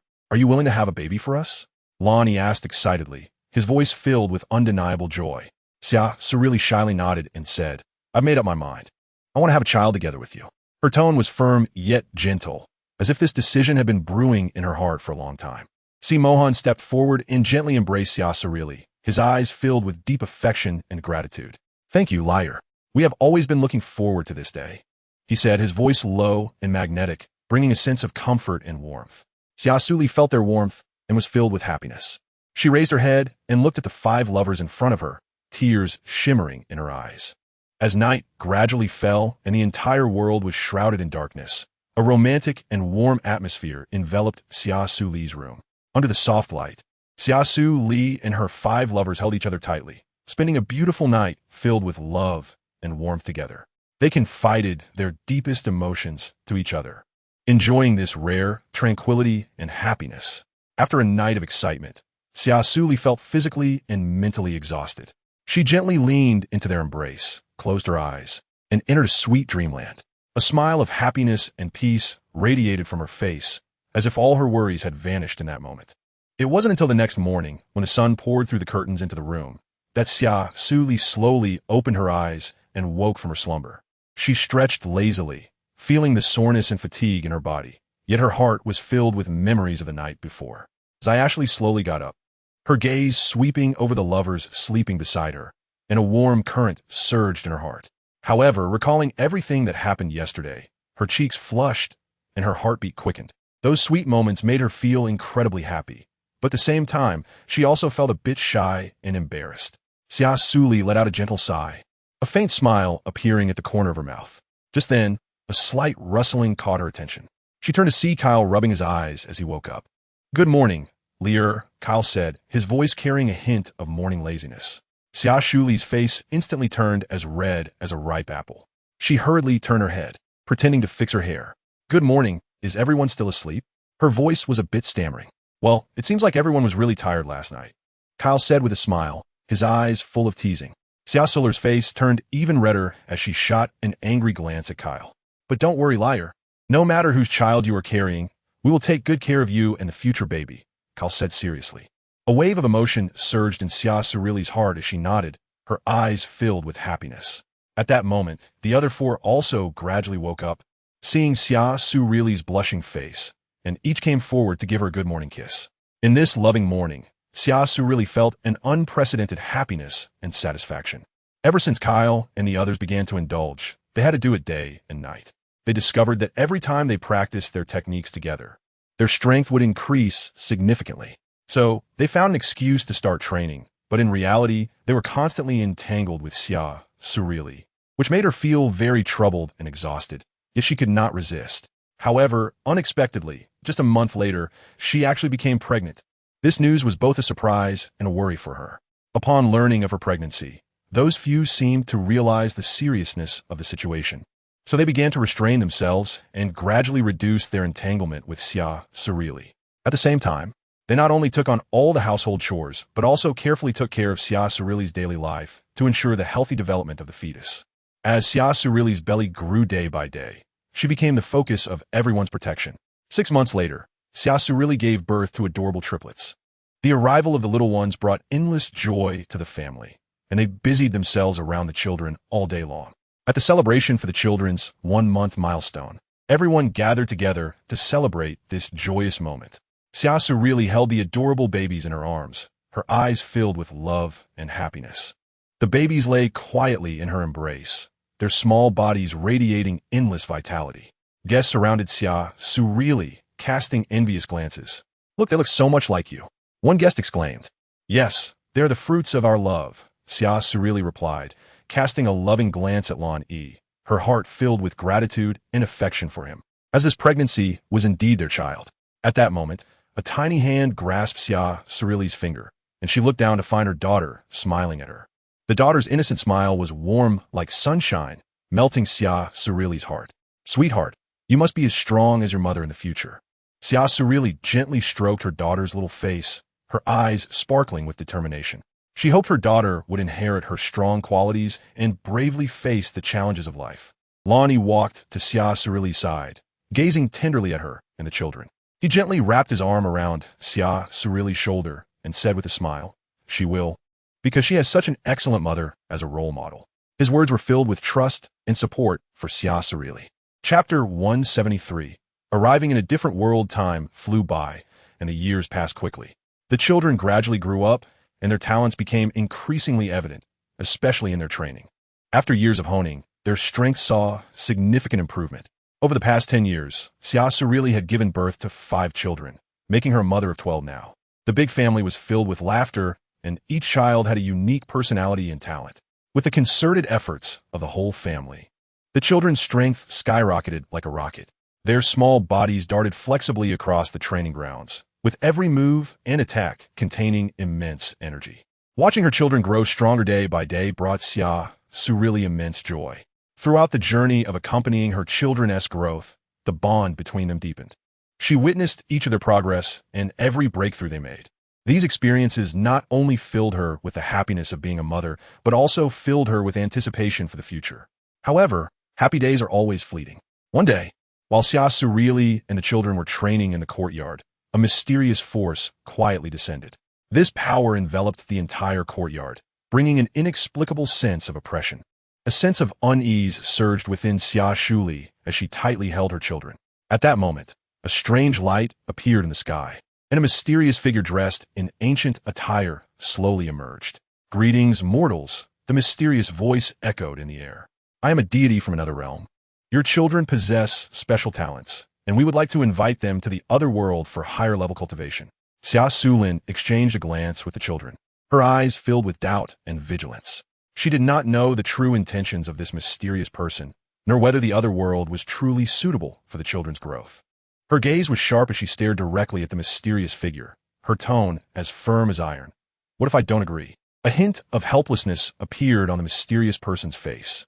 He sighed lightly, looking at her with a serious expression, and slowly said, "You do not have the right or ability to refuse. This is for your own good, as well as for your children's.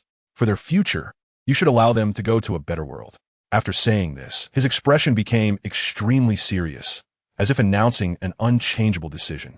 "I can allow the children to follow you to the other world, but I must ensure their safety, so my companions and I must go as well," Xia Suli said firmly, her eyes revealing a resolute determination. "They are beastmen. To enter the other world, one must break through to the highest level of power. Allowing you, a mere mortal, to accompany them is already the greatest honor." The divine messenger unhesitatingly rejected her request. She frowned, a surge of dissatisfaction rising within her. Why can't it be done? This is the order of the divine lord. Even if you disagree, I will take them away today. I will give you 15 minutes to consider. Either leave with your children or stay here. Xia Suli looked at the children. Today, Lan Yi and the 5 others had something to attend to, so she didn't have much time left. She couldn't leave the children alone in another world. So she used her light brain to record a video informing Lan Yi, Kai Er, CMO Han, Zhe Ming, and San Lan to cultivate well and break through to their strongest abilities. She and the children would be waiting for them in the other world. After finishing everything, Xia Suli slowly said, "We can go now." The mysterious person nodded slightly, and a ball of light appeared in their hands, enveloping Xia Suli and the children. This ball of light felt like warm sunlight, gently brushing over their bodies, bringing an inexplicable sense of reassurance. At that moment, the mysterious person's figure flickered, and Xia Suli and the children instantly disappeared from their original location. In the blink of an eye, they had arrived in another world. This world was completely different from the one they were familiar with, surrounded by rich spiritual energy, as if they were in a fairyland. Xia Suli and the children looked at everything in front of them with surprise, their hearts filled with curiosity and anticipation. The mysterious person smiled and said to them, "Welcome to the other world. This is the place for your cultivation." He led Xia Suli and the children to an ancient palace, which exuded an aura of antiquity and solemnity. Upon entering the palace, the children immediately felt a powerful spiritual energy rushing toward them. They excitedly began to absorb this spiritual energy, striving to enhance their own strength. Xia Suli silently guarded them from the side, giving them encouragement and support with her gentle gaze.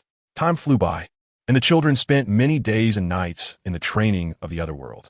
They practiced diligently every day, constantly breaking through their limits and gradually mastering more powerful abilities. However, just when they thought everything would go smoothly, a huge crisis was quietly approaching.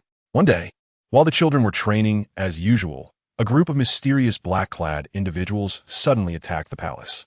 The deity, seeing this, quickly protected Xia Suli and the children. "I will teleport you away. You must take the children and leave here quickly. Remember not to trust anyone, and let the children continue their training." After saying this, he waved his hand, and Xia Suli and the children were teleported away.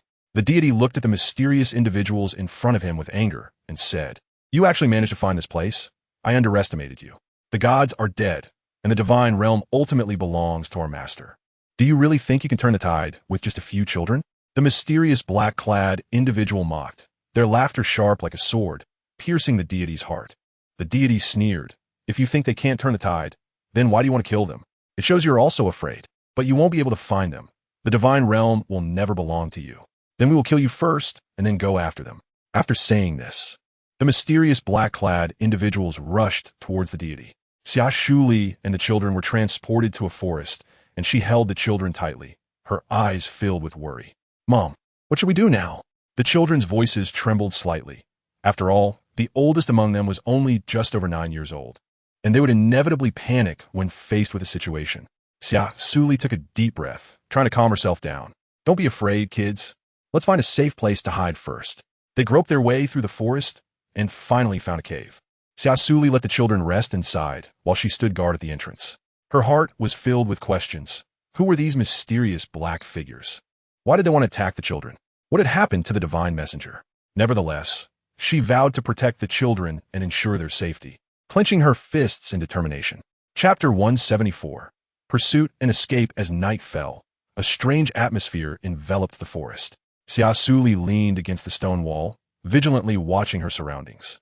Suddenly, she heard a faint sound, like footsteps, and her heart tightened. She whispered to the children to stay quiet. The footsteps grew closer, and her palms became sweaty with tension. Finally, she saw several shadows appear at the cave entrance. They were tall and exuded a dangerous aura. "We finally found you," one of the shadows said, his voice cold and piercing. Xia Suli looked solemnly at the group of mysterious figures, quietly contemplating her countermeasures. She knew that the strength of these mysterious men in black should not be underestimated, but to protect her children, she had to give it her all. At that moment, she suddenly remembered the last life-saving talisman and the teleportation talisman that the divine messenger had given her. The life-saving talisman contained powerful energy that could help her escape from dire situations at critical moments, while the teleportation talisman could ensure her child's safe departure. She tightly grasped both talismans, a hint of determination flashing in her eyes. "My babies, your mother is by your side, and you must live well. Our family will surely be reunited," she whispered, her voice filled with love and hope for her children. Upon hearing Xia Suli's words, the children showed sad expressions, tightly hugging her legs with tears welling in their eyes. "Mother, we don't want to leave you," they choked out, filled with reluctance. Xia Suli gently stroked the children's heads and comforted them, saying, "Babies, don't be afraid. Your mother will find you." After saying this, she activated the teleportation talisman without hesitation, sending the children to a safe place. After the children disappeared, she took a deep breath and turned to leave the cave. She knew that the upcoming battle would be exceptionally fierce, but she was fully prepared. She would make those who harmed her family pay the price. The mysterious man in black watched Xia Suli's back with a hint of disdain in his eyes and sneered, "The divine messenger is dead. Do you really think you can protect them?" Xia Suli turned around and looked firmly at the mysterious man in black. Whether she could defend herself would be known after a fight. After saying that, she assumed an attack stance, ready to face the upcoming battle. A long sword appeared in Xia Suli's hand. She swung it forcefully, sending a beam of light towards a man in black, who easily dodged the attack. They mocked. "Is that all you've got?" Xia Suli did not back down. She dashed towards the man in black. However, the strength of the man in black was far beyond her expectations. They quickly struck, and in just a few moves, Xia Suli was knocked to the ground. "Give up. You are no match for us," the man in black said coldly. Xia Suli struggled to stand up, a trace of fresh blood spilling from the corner of her mouth. She gritted her teeth and launched another attack. But this time, the men in black showed no mercy. They all struck together, and Xia Suli was knocked away, crashing heavily against a tree. She fell to the ground, the faces of children appearing in her mind. "I can't fall down," she thought, using the last bit of her strength to raise her hand and activate the life-saving talisman. A strong light enveloped her, unleashing an immense power that severely injured the mysterious men in black, causing them to fall to the ground. Xia Suli quickly escaped. "Damn it, it's actually the power of the gods. Hurry, chase after her. We absolutely cannot let her get away," the mysterious man in black cursed angrily, disregarding his injuries as he got up to pursue her. Xia Suli covered her chest and ran forward desperately. She didn't know how much longer she could hold on, but she knew she had to escape from here. The footsteps of the black-clad pursuers behind her were getting closer and closer. Suddenly, she noticed a river ahead, the water rushing violently. A thought crossed her mind, and she decided to take the risk and cross the river. She jumped into the water and swam hard toward the opposite bank. The mysterious black-clad figures reached the riverbank, looking at the surging water, and helplessly stopped in their tracks. "She can't escape. Even if she crosses the river, our people are waiting for her ahead," one of the black-clad men said. Xia Suli swam to the opposite shore and climbed up exhaustedly. She gazed at the distant mountains, her heart filled with hope. She believed that as long as she kept going, she would definitely find the children. However, not long after, she felt dizzy and her body swayed. The battle and escape had worsened her injuries. "No, I can't pass out." Xia Suli forced herself to stay awake, but her body refused to obey, as if it had lost all its strength. She gritted her teeth, using all her might to support herself, taking one step at a time. Her steps grew heavier, each one feeling like it came at great cost, but she dared not stop, knowing that once she did, she might never be able to stand up again. Just as she stumbled forward, she suddenly stepped into empty space, and in an instant, her body lost balance and toppled forward. She widened her eyes in terror. trying to grab onto anything around her to stop her fall, but it was all in vain. She felt as if she were being dragged into an endless abyss by a powerful force, plummeting downward rapidly. The wind howled in her ears, darkness enveloped her vision, and her consciousness began to blur, filled with unwillingness. After an unknown amount of time, Xia Suli slowly opened her eyes, finding herself in a strange cave. She struggled to sit up and checked her body, discovering that her wounds had healed and her strength had recovered somewhat. She looked around, noticing the dim light in the cave, with strange glimmers flickering on the walls. Just as she was puzzled, a gentle voice entered her ears. "You're awake?" Xia Suli was startled. Following the direction of the sound, she saw a figure walking out of the shadows. Looking at the young man in a white robe with long hair in front of her, she watched him cautiously and asked, "Who are you?" The man smiled slightly and said, "There's no need to be nervous. I won't hurt you. I am a guardian here. When you fell off the cliff just now, I happened to see you and saved you." Xia Suli listened. Her vigilance remained unrelaxed. "Why do you want to save me?" The man walked in front of Xia Suli and crouched down. "Because you have the aura of a divine messenger." The man extended his hand and gently placed it on Xia Suli's forehead. A warm power transmitted through, and Xia Suli instantly felt an incredible comfort in her body. "Do you know the divine messenger?" Xia Suli asked in surprise. A hint of sadness flashed in the man's eyes. "The divine messenger once saved my life. So when I sensed the aura on you, I didn't hesitate to save you." Xia Suli looked at the man gratefully and said, "Thank you for saving me. But those men in black are still chasing me. I must find my children as soon as possible." The man stood up and replied, "I can help you escape. After all, there are many dangers hidden in this forest, and it's difficult for a mortal like you to handle it alone." Xia Suli hesitated for a moment, then finally nodded, "Okay, then I'll trouble you." Chapter 175. Sealing the demon god. The man led Xia Suli out of the cave, avoiding various dangers along the way. Soon, they arrived at the edge of the forest. "I'll take you this far. It should be safe outside for now," the man said. "Thank you. May I ask your name?" "I will definitely repay you in the future," Xia Suli said gratefully. "No need to thank me. My name is Wuhan," the man replied with a smile. "If you encounter difficulties in the future, you can come back here to find me." Xia Suli nodded, then turned and left. Her mind preoccupied with the safety of the children, her steps involuntarily quickening. Wu Hen watched Xia Suli's retreating figure, lost in thought. He took out a jade pendant, gently stroking it, and murmured to himself, "I hope you can find your children safely. The divine realm depends on you." Wu Hen put away the pendant, a hint of worry flashing in his eyes. He turned and walked deeper into the cave, where a mysterious formation awaited. Wu Hen activated the formation and instantly vanished from spot. Meanwhile, Xia Suli emerged from the forest and arrived at a strange ancient city. She inquired everywhere about the children's whereabouts, but found no clues. Just as she felt despair, an old man appeared, handing her a note with the children's location written on it. Her heart leaped with joy, and she hurriedly followed the instructions on the note. However, she was unaware that this was all part of a grand conspiracy. Xia Suli followed the instructions on the note and arrived at a desolate valley. She was filled with doubts, but decided to approach and take a look. As she got closer to the valley, she suddenly felt a powerful force enveloping her. She struggled to escape, but found that her body was unable to move. At that moment, a mysterious voice sounded. "You have finally arrived. Who are you? What do you want?" The mysterious voice laughed and said, "Who I am is not important. What matters is that your children are in my hands. If you can help me accomplish one thing, I will let them go." Xia Suli's face turned pale. She didn't know what the other party wanted her to do, but for the safety of the children, she could only agree. "Okay, I agree." The mysterious person nodded in satisfaction. "Very good. What you need to do is simple. Just enter the ancient tomb ahead and pull out the artifact inside." After speaking, the mysterious figure disappeared. Xia Suli looked at the ancient tomb in front of her, but she had no choice. She took a deep breath and resolutely walked into the tomb. Xia Suli walked cautiously into the ancient tomb, where a sense of antiquity enveloped her. She moved along the narrow passage, her heart filled with tension.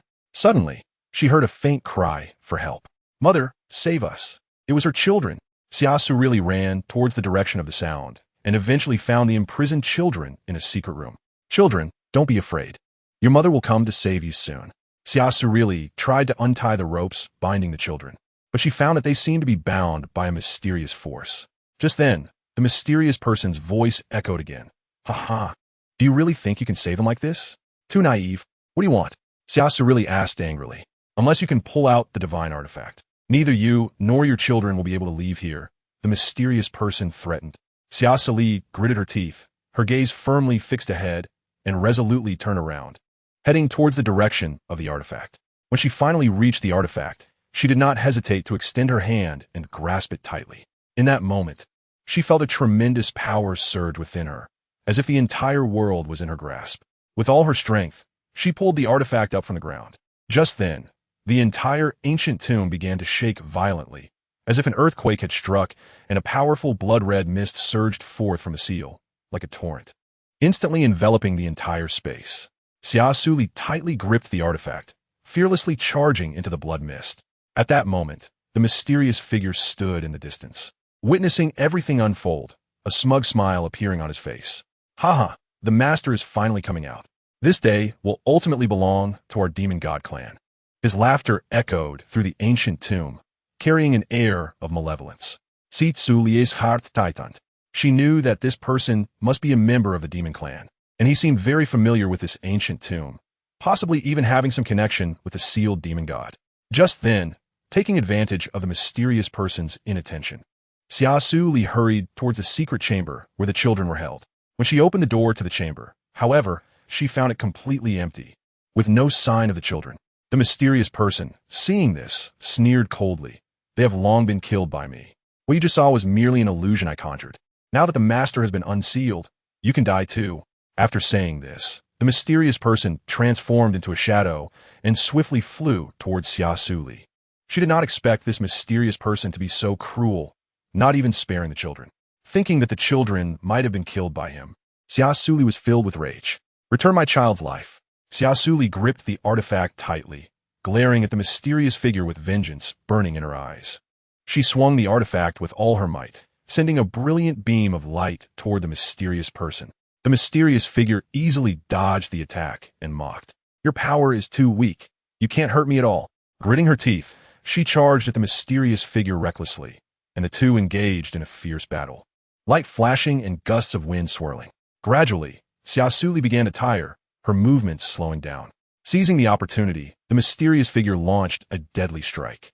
At the critical moment, Wu Hen suddenly appeared, standing in front of Xia Suli and taking the brunt of the attack. Xia Suli stared in shock at the fallen Wu Hen. Seeing this, the mysterious figure took the chance to flee the scene. Xia Suli helped Wu Hen up and asked with concern, "How are you?" Wu Hen struggled to open his eyes and weakly said, "Don't worry about me. He deceived you. Your child is fine. You must hurry to stop the demon god from being born and put the sword of God back." Xia Suli nodded, picked up the divine artifact, and rushed towards the direction of the demon god's seal. When she arrived at the seal, she saw that the cracks on it were getting larger, and the aura of the demon god was becoming increasingly powerful. Without hesitation, she plunged the artifact into the seal, using the last bit of her strength to activate it. As the power of the artifact was released, the seal shone with dazzling light, and the roar of the demon god echoed through the heavens and the earth. Exhausted, she collapsed to the ground, watching the seal gradually return to calm, feeling a sense of relief in her heart. Wu Hen covered his chest, enduring the intense pain as he approached her, his face filled with seriousness and determination. Your children have already been sent to the lower realm. They are the last hope of our divine clan. After all, the celestial gods have disappeared, and Lord Divine Messenger has already died. The divine realm is likely in chaos now, and there is no one left to suppress the demon race.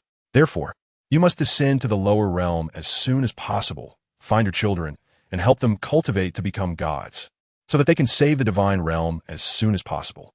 Chapter 176, Journey to the Lower Realm. Wu Hen's voice was deep and powerful, as if carrying endless responsibility and pressure. His eyes sparkled with steadfast determination, yet seemed to hide deep helplessness and sorrow. Xia Suli's eyes widened in confusion and disbelief, her heart filled with anger and dissatisfaction. Why did these people want to kill her child? And why did the divine messenger bring them to another world? What was going on? Why did the divine messenger bring us here? And who are the celestial beings? What about the demon god? Why did they take my child to this dangerous place? Xia Suli asked emotionally, unable to comprehend everything, just wanting a reasonable explanation. Wu Hen let out a deep sigh, a hint of helplessness flashing in his eyes. He understood Xia Suli's anxiety and urgency, but some things could not be revealed to her just yet. I know you are confused, but there is no time for a long explanation now. The more you know, the worse it will be for you. I must take you down immediately. Remember, only when you become strong enough can you save the divine realm and reunite your family, Wu Hen said seriously, his gaze firm and sincere. Xia Suli was stunned, her eyes revealing despair and helplessness. She couldn't accept this fact, but had to face reality. Wu Hen gently placed a space ring in her soft palm, his gaze showing concern and comfort. This is a space ring containing cultivation methods, elixirs, and various useful items for you. When the time is right, I will tell you all the truth, but for now, you must leave here as soon as possible and return to the lower realm to cultivate. Xia Suli tightly gripped the spatial ring, her eyes shining with determination as she took a deep breath, trying to calm herself. All right, I'll listen to you, but you must ensure the children's safety. They are my everything, and if they come to any harm, I won't spare anyone. Her voice carried a hint of resolve. Wu Hen nodded, understanding Xia Suli's worries and determination. Don't worry, there's somewhere in the upper realm where there is no danger to their lives. If they are ever in danger, I will step in to save them, Wu Hen said softly, his gaze gentle yet firm. Xia Suli gritted her teeth. She needed to quickly enhance her strength to protect the children from those bad people in this other world. After all, Lan Yi and the others were still waiting for her and the children to come home. I hope you can keep your promise and take good care of my children, Xia Suli said softly, her eyes reflecting deep trust. Wu Hen nodded and promised to do his utmost to ensure the safety of her children. Xia Suli adjusted her emotions and turned to walk towards the spatial crack behind her. Her steps were heavy yet determined, filled with anticipation and resolve for the future. Wu Hen silently watched her departing figure, silently praying for their safe return to the divine realm. When Xia Suli opened her eyes again, she had arrived in an unfamiliar place. Surrounded by a dense forest, she noticed that the spiritual energy here was not as rich as that of the divine realm, indicating that she had truly arrived in the lower realm, as Wu Hen had mentioned. Xia Suli looked around, her heart filled with vigilance. She decided to first find a safe place to begin studying where she was. After passing through the forest, she discovered a cave. The walls inside were smooth, indicating that someone had lived there. She walked into the cave, tidied up a bit, and then sat down to begin studying the spatial ring that Wu Hen had given her, using her blood to recognize it as hers. Then, she cautiously opened the spatial ring and took out the precious books and cultivation techniques inside. She sat there quietly, fully engrossed in reading every page, as if the entire world contained only her and these words. As time passed, she gradually immersed herself in the world of the books, slowly understanding and absorbing the knowledge and wisdom within them. Through constant flipping and contemplation, she began to gain a deeper understanding of this other world. It turned out that this world was divided into 3 main levels: the lower realm, the upper realm, and the divine realm, each with its own unique rules and power systems. Cultivators chose different paths according to their own strength and opportunities to pursue higher realms. For cultivators in the lower realm, they yearned to break through their limits and ascend to the upper realm. However, this was no easy task. To achieve this goal, one must break through the highest realm to obtain the qualification for ascension. This process was filled with challenges and tests. But it was precisely for this reason that cultivators were filled with anticipation and passion. After understanding the basic situation of this world, Xia Suli became even more determined to become strong. Following the guidance of the cultivation method, she began to sit cross-legged and tried to draw the surrounding spiritual energy into her body. At first, progress was slow, but she remained undeterred and continued her training relentlessly. As time passed, day after day, Xia Suli's efforts gradually bore fruit. She could feel the increase of spiritual energy within her, and her cultivation level was steadily rising. However, she knew this was just the beginning. To truly become a powerful being, she needed to undergo more trials and challenges. Therefore, she decided to leave the cave, explore this mysterious world, and seek out more opportunities. Before setting off, she carefully concealed the cave, ensuring no traces were left behind, and then embarked on this unknown journey. Xia Suli walked into an ancient ruin, carefully traversing the dilapidated buildings and the pervasive miasma. Deep within the ruins, she discovered a secret chamber, which housed an ancient book radiating a mysterious aura. Curiously, she flipped through the pages, which recorded a rare cultivation method known as the ethereal technique. It is said that practicing this technique can accelerate the absorption and utilization of spiritual energy, reaching heights unattainable by ordinary people. Xia Suli's heart raced with excitement as she decided to try cultivating this technique. With her wholehearted dedication to the practice, The flow of spiritual energy within her became increasingly smooth, and her strength advanced by leaps and bounds without her even realizing it. Just as she reached a critical moment in her cultivation, a surge of killing intent suddenly rushed toward her. This killing intent was cold and fierce, carrying an endless pressure and hostility that made her instantly alert. Her tightly shut eyes flew open, revealing a glimmer of vigilance and determination. Without any hesitation, she swiftly made her move, her hands glowing as she instantly condensed a powerful energy shield. At the same time, her figure flickered, evading the impact of the killing intent like a ghost. As she moved, the surrounding air seemed to be torn apart, emitting a sharp, howling sound. Her aura grew even stronger, as if she were merging with the heavens and earth. Her gaze was resolute and cold, filled with the will to fight. Chapter 177. Determination. Xia Suli fixed her gaze and saw a middle-aged man in a black robe slowly materializing, exuding an aura of evil. The man's expression was gloomy, and his eyes revealed a hint of cunning and cruelty that sent shivers down one's spine. "Who are you? Why did you ambush me?"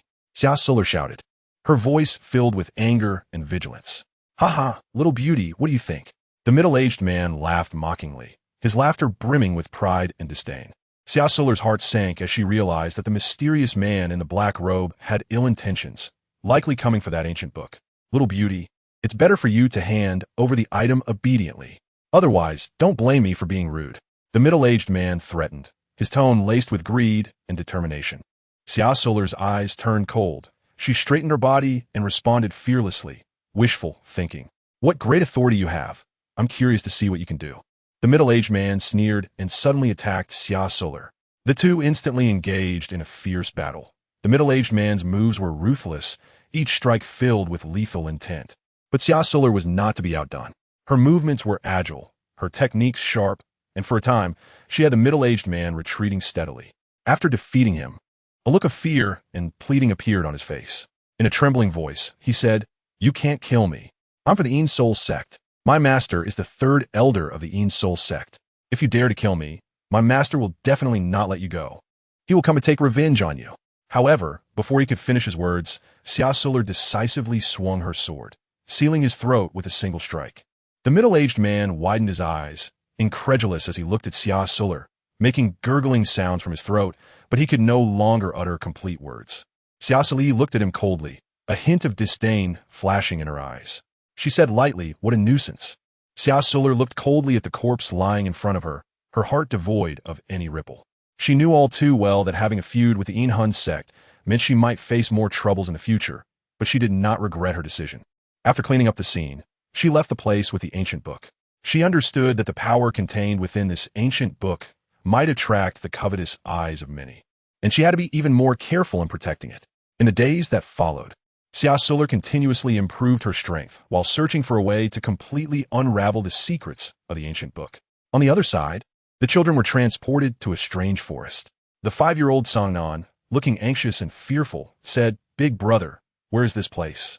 Tears streamed down his face like pearls from a broken string, as if he wanted to express all his grievances. As the second brother, Lanshin quickly hugged Songnan and gently comforted him. "Don't worry, mother and father will definitely find us. Don't cry."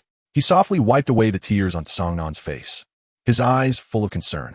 Meanwhile, the eldest brother, Lan Feng, quietly stood aside, silently observing everything.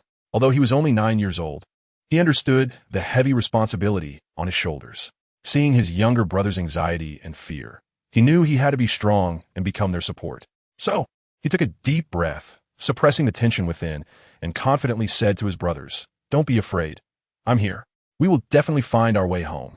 As the third brother, Lan Xing, agreed, "Big brother is right. We are powerful beastmen. As long as we grow stronger, we can find mother and then reunite with father." "Will father and mother really find us?" asked the 5-year-old Songbei, looking at Lan Xing and the others with hopeful yet uncertain eyes. "They will. Father and mother are so capable, so they will definitely find us," Lan Feng said firmly, his eyes shining with confidence. Hearing this, the children looked happy, filled with hope for the future. They tightly clenched their fists, silently vowing to train hard and become stronger. Lan Feng, watching them, showed a relieved smile, believing they would definitely achieve their goal and find their mother and father. At that moment, the sun shone through the clouds. illuminating their hopeful little faces as they continued to move forward, bravely facing all the challenges in life with their longing for their parents and dreams for the future. In the Xuanxiao Empire, Lan Yi, Kair, Si Mohan, Zhe Ming, and Kanglin sat together, their expressions serious as they stared at the screen in front of them. The screen was playing a video, the last footage left by Xia Suli. Who was this mysterious person, and why did they take Lier and the children? Kanglin's voice was filled with anger and unwillingness as he slammed his fist on the table, the immense force creating a deep dent in the surface. Lonnie quickly reached out, gently patting Kanglin's shoulder in an attempt to comfort him. We are all very worried about Lier, but anxiety won't solve the problem. Right now, we have no idea where that mysterious person took Lier and the children. Zhe Ming furrowed his brow, lost in thought, and slowly said, Lier asked us to quickly improve our cultivation and break through to the highest realm. Perhaps this is the only way to find Lier and the children. Si Mohan nodded heavily, speaking firmly. With our current strength, breaking through to the highest realm of the Divine King level will take at least hundreds of years. Can Lier and the children wait that long? Kair clenched his fists tightly, his eyes revealing a hint of unease and worry. No matter what, we must give it our all. Lan Yi gritted his teeth and said. The others nodded in agreement, their determination growing stronger. After all, their wives and children were in another world. In the years that followed, they practiced day and night, disregarding hardships. Finally, after 500 years, they successfully broke through to the Divine King level. With their profound cultivation, they found the passage to the other world. At the moment they stepped into the passage, they were filled with anticipation to reunite with Xia Suli and the children. Leaving the cave, Xia Suli rummaged through her spatial ring and found a silver mask and a set of black robes. Xia Suli quickly changed her clothes and put on a silver mask to conceal her appearance. She was well aware that this forest was full of dangers and needed to stay alert. Just as she was about to continue on her way, she suddenly sensed a powerful presence approaching. She immediately concealed her figure and observed the movements around her. After a moment, a huge python appeared in her line of sight, flicking its tongue and scanning the surroundings with sharp eyes. She understood that this python was no ordinary beast, but a spiritual demon beast. She tightened her grip on the sword in her hand, ready to face a fierce battle. Chapter 178, Encounter. At that moment, the python seemed to sense Xia Suli's presence. It quickly turned its head, its huge eyes fixed on her, then suddenly opened its massive mouth and lunged toward her. Xia Suli was taken aback, but she did not panic. With agile movements, she swiftly sidestepped, cleverly avoiding the attack of the python. However, just when she thought she had escaped danger, the python launched another assault on her. This time, it was faster and stronger. As she prepared to dodge again, suddenly a figure descended from the sky. A man dressed in white landed gracefully on the ground, like an immortal coming down to earth. He held a sharp, long sword in his hand, its blade glimmering with a cold light. The man executed agile movements, engaging the python in a fierce battle like a whirlwind. His swordsmanship was incredibly fierce, with each strike precisely hitting the python's vital points, causing it immense pain. After a fierce battle, the python ultimately fell into a pool of blood, completely losing its life. Miss, are you okay? The man asked with concern, looking at Xia Suli with a worried expression. Xia Suli looked at the handsome man of justice in front of her, a surge of gratitude welling up in her heart. She clasped her hands together and thanked him. Thank you for saving me. I am fine. The man smiled and shook his head, saying, No need to be polite. Helping those in need is our way of cultivation. After saying this, he lightly leaped and disappeared into the woods, leaving Xia Suli standing in place, gazing in the direction he had gone, filled with gratitude. Xia Suli came to her senses and decided to follow the man's footsteps, as she didn't know how to leave this place, and he could lead her out. So she cautiously entered the depths of the forest in the direction the man in white had left. Before long, she arrived at a mysterious valley, where clouds and mist swirled, resembling a fairyland. Xia Suli looked at the eerie forest ahead, feeling a bit hesitant about whether to continue forward. Suddenly, she heard a low voice behind her. Miss, are you looking for me? She was startled and quickly turned around, only to find it was the same man she had encountered before. He looked just as indifferent as last time, but his eyes revealed a hint of warmth. He smiled and explained, This place often has demonic beasts appearing, and I was worried you might be in danger, so I came to remind you. Xia Suli said gratefully, Thank you for your concern, but I really want to find a way out. If you know how to leave here, please tell me, okay? The man in white nodded, indicating that he understood her situation, and told her, "You're in the depths of Ghost Valley, where the terrain is complicated and it's easy to get lost. But don't worry, as long as you follow me, you can safely get out." Xia Suli felt a sense of calm upon hearing his words. So she followed the boy's footsteps, carefully making her way through the Ghost Valley. Along the way, it did not speak, only walking silently until they reached the mouth of a valley. The man in white stopped and pointed ahead, saying, "From here, just keep going north and you'll reach North Illusion City." Xia Suli looked at him gratefully and said, "Thank you. If it weren't for your guidance, I might never have found my way out. May I know your name?" "No need to be polite. My name is Bai Yi. Just remember to be a little more careful when you go out in the future." After saying this, he turned and left. Xia Suli watched his departing figure, a warm current rising in her heart. Although he appeared cold, he was warm-hearted and kind inside. She secretly resolved to repay him in the future. When she arrived at Beihuan City, it was already the next morning. The journey had left her somewhat drained of spiritual energy. Upon entering Beihuan City, she found an inn to rest and planned to recover her energy before considering her next steps. In her room at the inn, she practiced her breathing technique and gradually, her spiritual energy was restored. 3 days later, Xia Suli went to buy some clothes. After changing in her new outfit, she wandered around the city. The streets were bustling with shops on both sides, filled with people coming and going. Suddenly, she noticed a crowd gathered ahead. Out of curiosity, she squeezed in to see what was happening. It turned out that a wealthy young man was bullying a small beggar, and the onlookers dared not speak up. A girl in a pink dress saw this and immediately stepped forward to stop it, saying, "Stop. How can you bully someone like this in broad daylight?" The wealthy young man looked the girl up and down and disdainfully said, "Who does this filthy girl think she is, daring to meddle in my business? What kind of skill is it to bully the weak?" The girl was unafraid. "Oh, you little brat, you're quite bold. I'll teach you a lesson today." The wealthy young man, enraged, raised his hand to strike the girl. Just as his hand was about to hit her face, a hand suddenly reached out from the side, gripping his wrist like an iron claw. The crowd gasped and turned to see that the person intervening was Bai Yi, who had been standing by, watching coldly. What are you? How dare you meddle?" The wealthy young man shouted furiously, trying to break free from Bai Yi's grip, but Bai Yi's hand was as unyielding as steel. "Get lost." Bai Yi glanced coldly at the wealthy young man and uttered a single word. The young man felt a chill rise in his heart and involuntarily let go, fleeing in embarrassment. The girl, seeing this, immediately walked over to Bai Yi with a delighted expression, affectionately tugging at his sleeve and calling out, "Brother Yi." Bai Yi looked at her with indifference and calmly said, "If you don't have the strength, don't try to show off. Otherwise, if you encounter a cultivator, I can't protect you." "The only reason I intervened was because I felt sorry for that beggar." The girl in pink pouted, looking at him with a wronged expression. Bai Yi frowned tightly.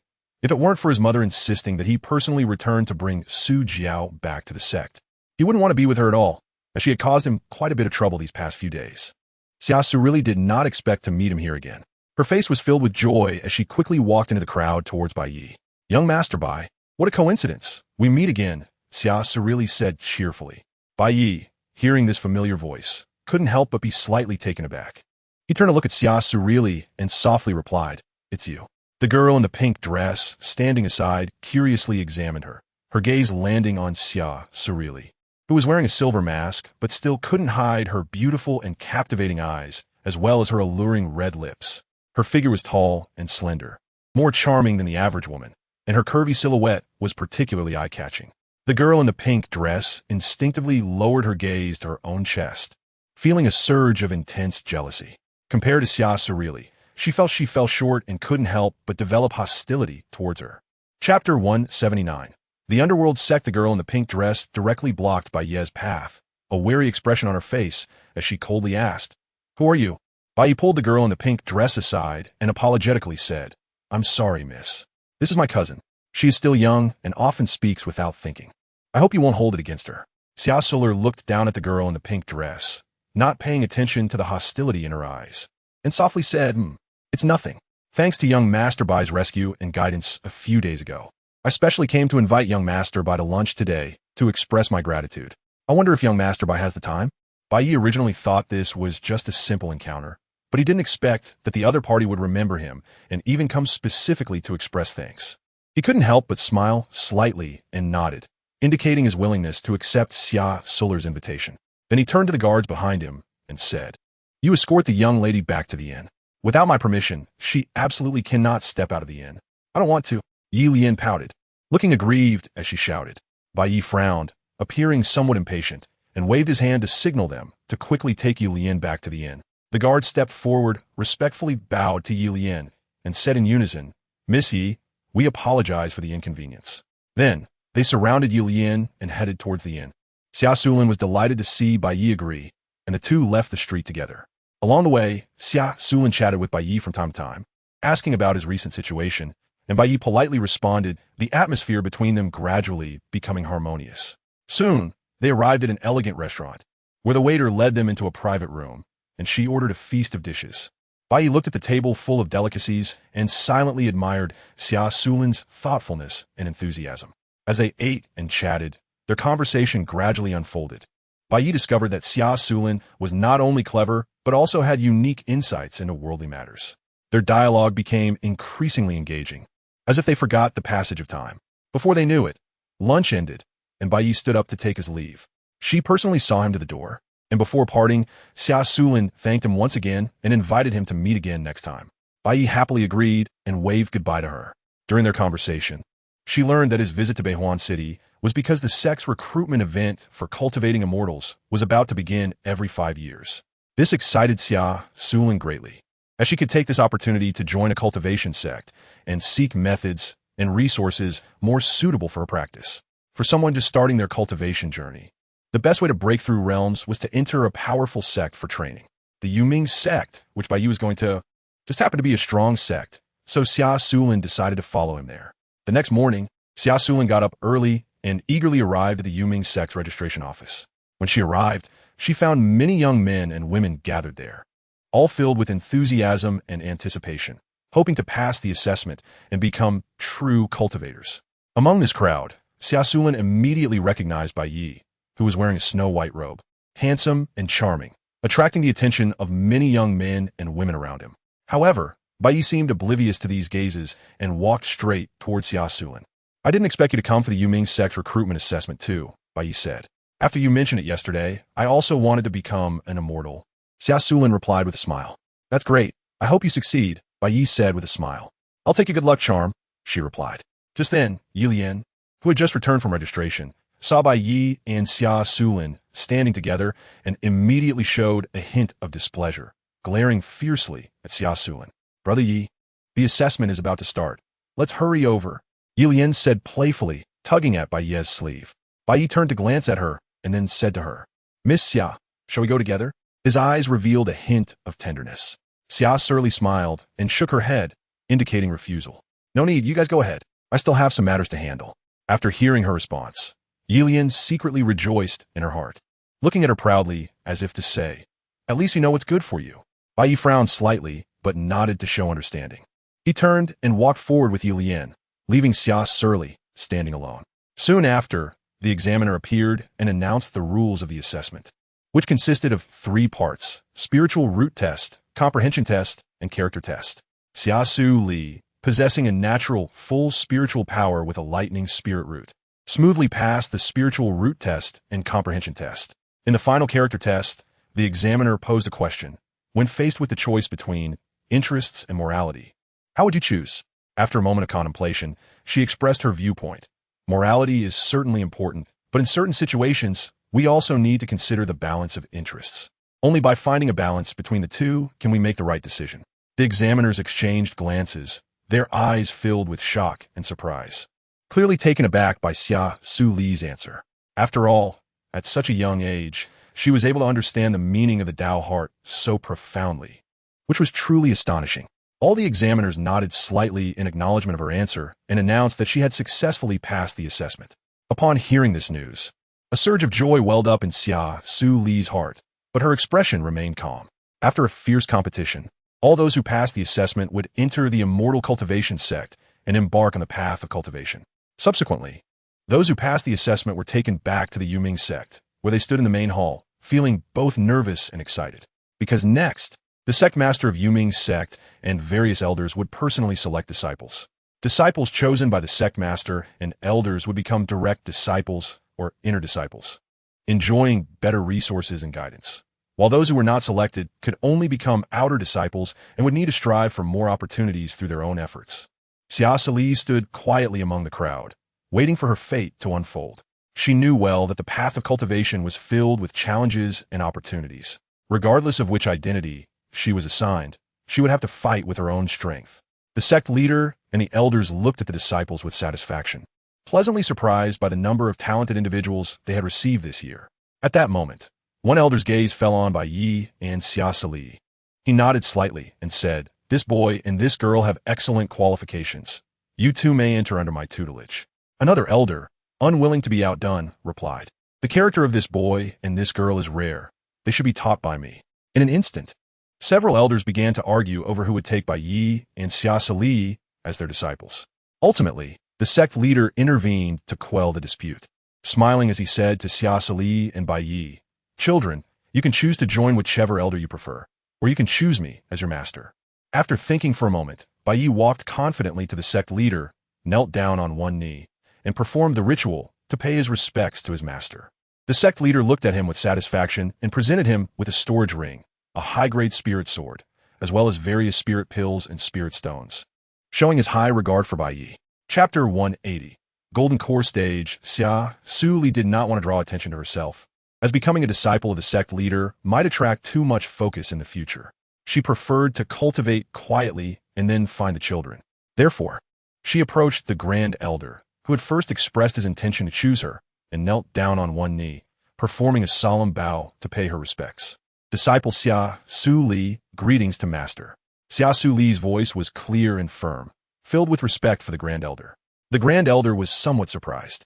He had originally thought that Xia Suli would choose the sect leader as her master, especially since the sect leader had already expressed a willingness to take her as a disciple.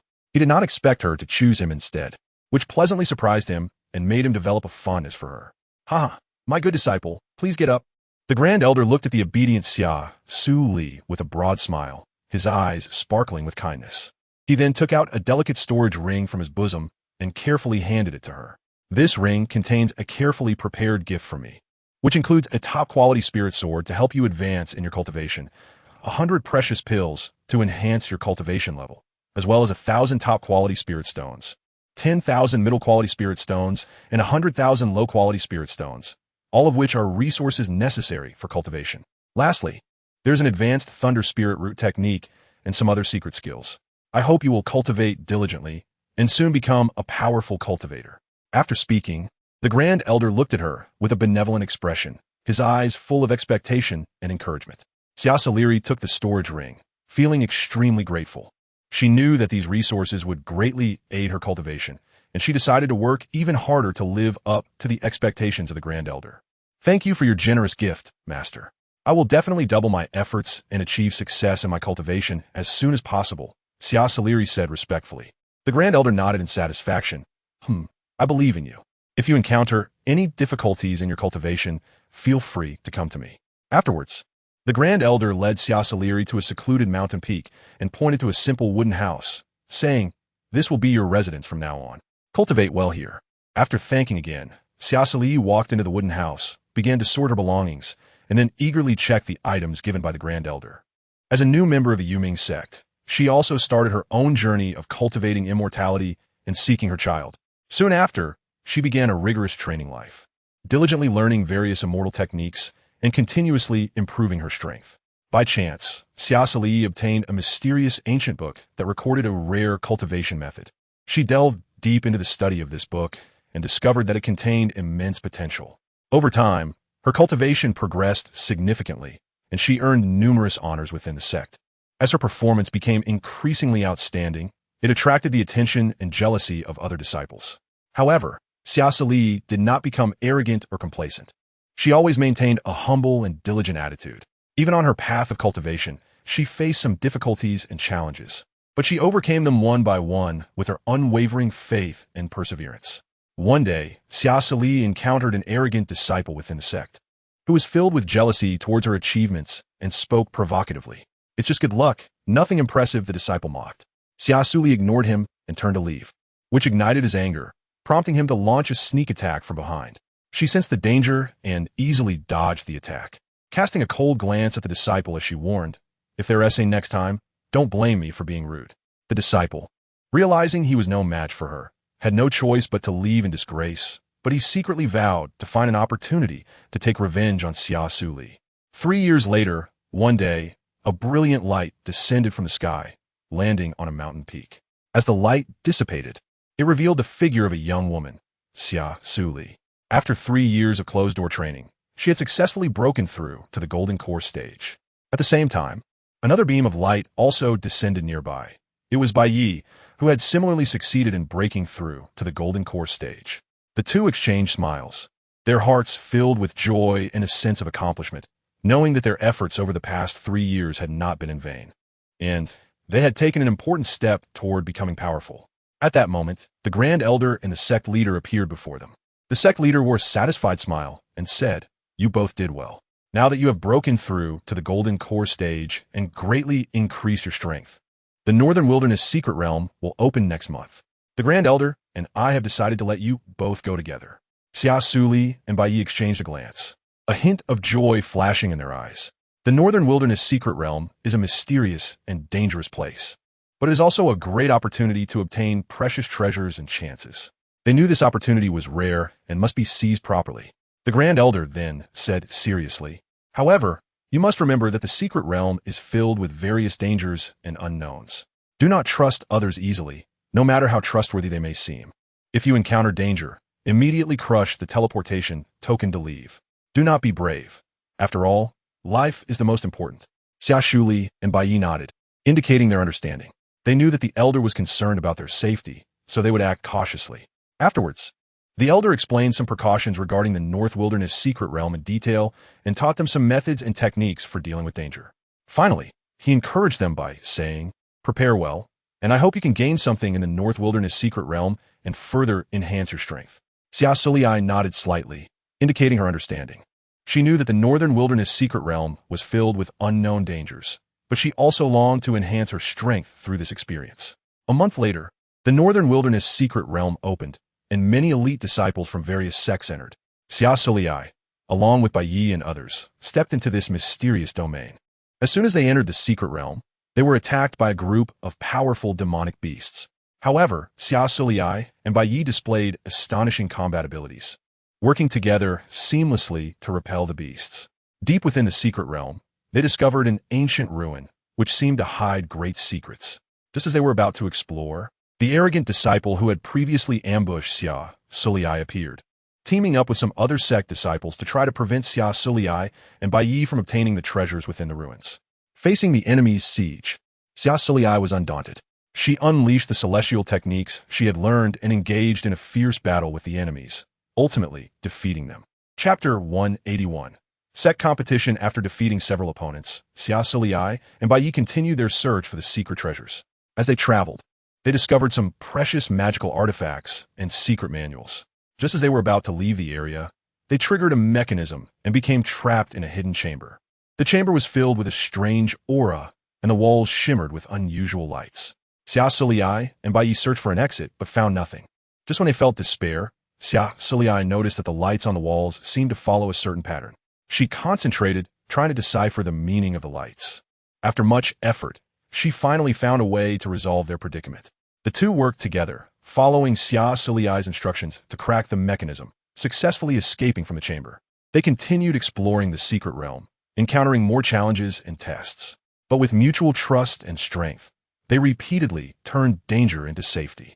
In the end, Xia Suli and Yi harvested greatly in the Northern Wilderness Secret Realm, not only enhancing their strength, but also improving their relationship. After leaving the secret realm, both of their strengths broke through to the late Golden Core stage, becoming outstanding talents in their sect, admired and envied by many. Xia Suli did not forget her goal of breaking through to the highest realm and ascending to seek her children. So she continued to work hard to cultivate and enhance her strength. One day, the sect competition was approaching, and all inner disciples above the foundation establishment stage needed to participate, including Xia Suli. Outside the main hall, Yi was surrounded by a group of female disciples, who were continuously praising him. However, Yi remained unmoved, indifferent to their compliments. He stood among the crowd, surrounded by many young female disciples, who chattered and asked him various questions, but he only smiled in response, showing little enthusiasm. Then, when he saw Xia Suli approaching from a distance, his smile became even brighter, and a hint of anticipation flashed in his eyes. He gently stepped out of the encirclement of the female disciples and walked towards Xia Suli, his steps light, as if carrying a special power that made people unable to resist. "Senior Sister Xia, you're here," he said softly, his voice revealing a hint of tenderness and warmth. Xia Suli smiled slightly and responded, "Good morning, Junior Brother Bai." Her eyes sparkled with kindness and friendliness, making people feel warm and comfortable. Yilian stood aside, tightly biting her lip as she watched Baiye's handsome face gradually turn red under Xia Suli's gaze. She was filled with jealousy and anger, unable to bear such a scene. She secretly gritted her teeth and clenched her fists, believing that she was not much inferior to Xia Suli. After all, she was also a talented girl with outstanding skills and abilities. Although her figure was not as perfect as Xia Suli's, she was younger.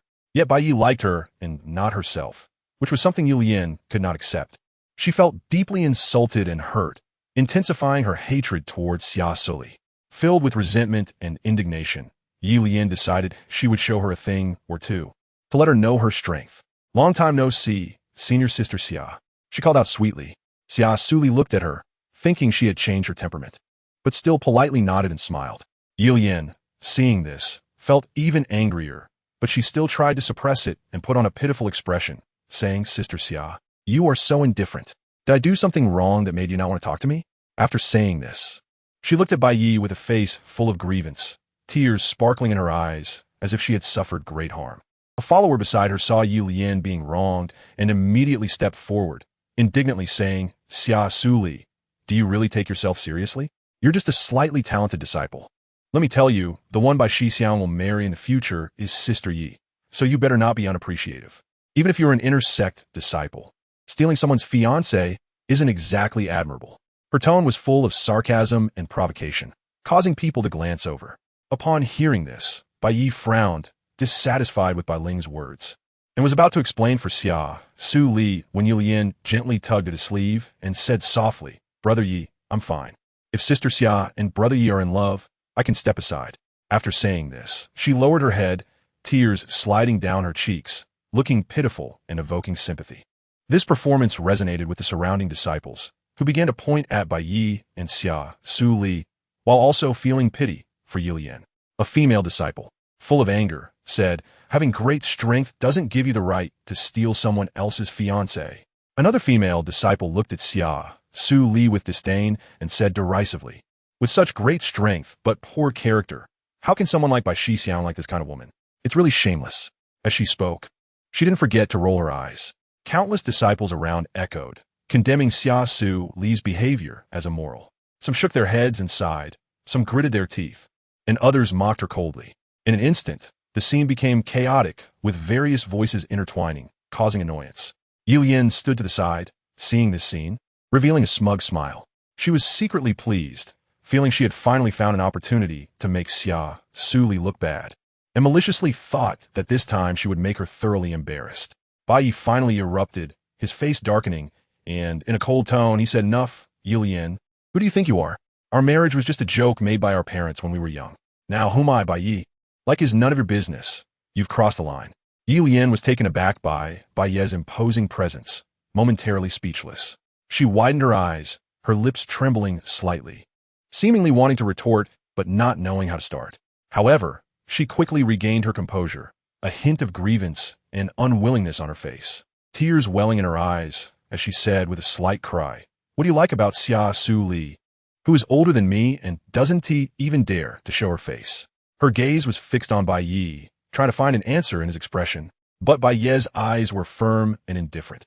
He was not swayed by Yi Lian's words. He took a deep breath and slowly said, "Who I like is none of your concern. This is my choice and my freedom." After saying this, he turned and left, leaving Yi Lian standing there alone, tears sliding down her cheeks. After seeing Bai Yi leave, Yi Lian no longer pretended, directly saying to Xia Suli, "Xia Suli, do you think I don't know? You're just jealous that I'm prettier and younger than you. A narrow-minded woman like you is not worthy of Brother Yi." Xia Suli sneered, "Yilian, don't go too far. This is my final warning to you. If you dare to speak nonsense again, I will definitely not let you off." As she spoke, The sword in her hand began to tremble slightly, as if it was ready to strike at any moment. Yi knew that as a mid-stage foundation establishment cultivator, she was no match for Xia Suli, who was at late-stage golden core. So, she stomped her foot in anger, glared fiercely at Xia Suli, and then turned to walk away. Chapter 182. Sorry. Xia Suli watched Yi Lian's departing figure, feeling speechless in her heart. She shook her head, put away her sword, and turned to leave the main hall. With the sect competition approaching, disciples from various factions intensified their training. Xia Suli understood the importance of this competition, so she practiced even harder, hoping to achieve good results in the contest. However, Yi Lian did not give up. She secretly allied with some dissatisfied disciples, attempting to create trouble for Xia Suli during the competition. But Xia Suli remained unaware of this, focusing entirely on her training, and her strength improved rapidly. On the day of the competition, Xia Suli shocked everyone with her outstanding performance, easily defeating her opponents and winning waves of applause from the audience. Meanwhile, Yi Lian and her accomplices' schemes were ultimately exposed and condemned by everyone. In the end, Xia Suli achieved her goal and emerged victorious, becoming the pride of the sect. Bai Yi looked at the spirited Xia Suli on stage, filled with pride and affection. To celebrate, the sect leader held a grand victory banquet, and it wasn't until the banquet ended that Xia Suli, slightly tipsy, prepared to leave. Just then, Bai Yi suddenly walked up to her, looking at her with deep affection. Senior sister Xia, please wait. It's you. Junior brother Bai, is there something you need? Xia Suli stopped and looked up at him in confusion. Bai Yi stared intently into her eyes, his voice trembling slightly. I have something I want to say to you. His face flushed slightly, revealing a hint of nervousness in his gaze. Xia Suli couldn't help but laugh upon seeing this, her smile as beautiful and captivating as spring flowers in bloom. Junior brother Bai, what's going on with you tonight? Just say what's on your mind. Bai Yi took a deep breath, seemingly trying to calm the excitement in his heart, but still couldn't help but tremble slightly. He gathered his courage and said softly, Sister Xia, I like you. From the moment I first saw you, my heart was deeply drawn to you. Every time I see your smile or hear your voice, my heart races uncontrollably. I know you're more outstanding than I am, but I will work hard to improve myself, hoping to be worthy of you. So, I want to ask if you would be willing to be with me, to be my partner, and walk through the days of the future together? Xia Suli listened to Bai Yi's words, her face showing a look of surprise. She didn't expect Bai Yi to confess to her at this moment, and her heart suddenly felt a bit flustered. However, she quickly regained her composure and smiled at Bai Yi, saying, Junior brother Bai, thank you for your feelings. But right now, I just want to focus on my cultivation and don't want to consider matters of the heart for the time being. Let's remain good friends like before. After saying this, she gently patted Bai Yi's shoulder and then turned to leave. Bai Yi watched Xia Suli's departing figure, feeling a sense of loss in his heart. But he did not feel discouraged. He decided to work even harder in his cultivation to become stronger, until one day he could truly touch Xia Suli's heart. As time passed, Bai Yi's cultivation continued to break through, while Xia Suli walked further down her path of cultivation. One day, Bai Yi led a group of disciples to the outside world for training, but unexpectedly encountered an invasion from external enemies. These enemies were exceptionally powerful, and Bai Yi fought fiercely against them to protect his disciples from harm. But in the end, he was outnumbered and sustained serious injuries. After Xia Suli learned about Bai Yi's injury, she was anxious and rushed to his side without regard for her own safety, doing her utmost to protect him and the other disciples. Through Xia Suli's relentless efforts, they successfully repelled the external enemies. Bai Yi gazed at Xia Suli, who stood among the crowd, and a powerful emotion surged within him. At that moment, he was deeply drawn to her, completely immersed and unable to extricate himself. However, he also realized that the gap between them was growing larger.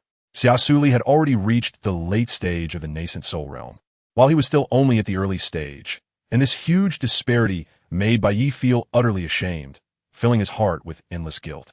Xia Suli looked at the dejected Bai Yi and hurriedly stepped forward to help him up.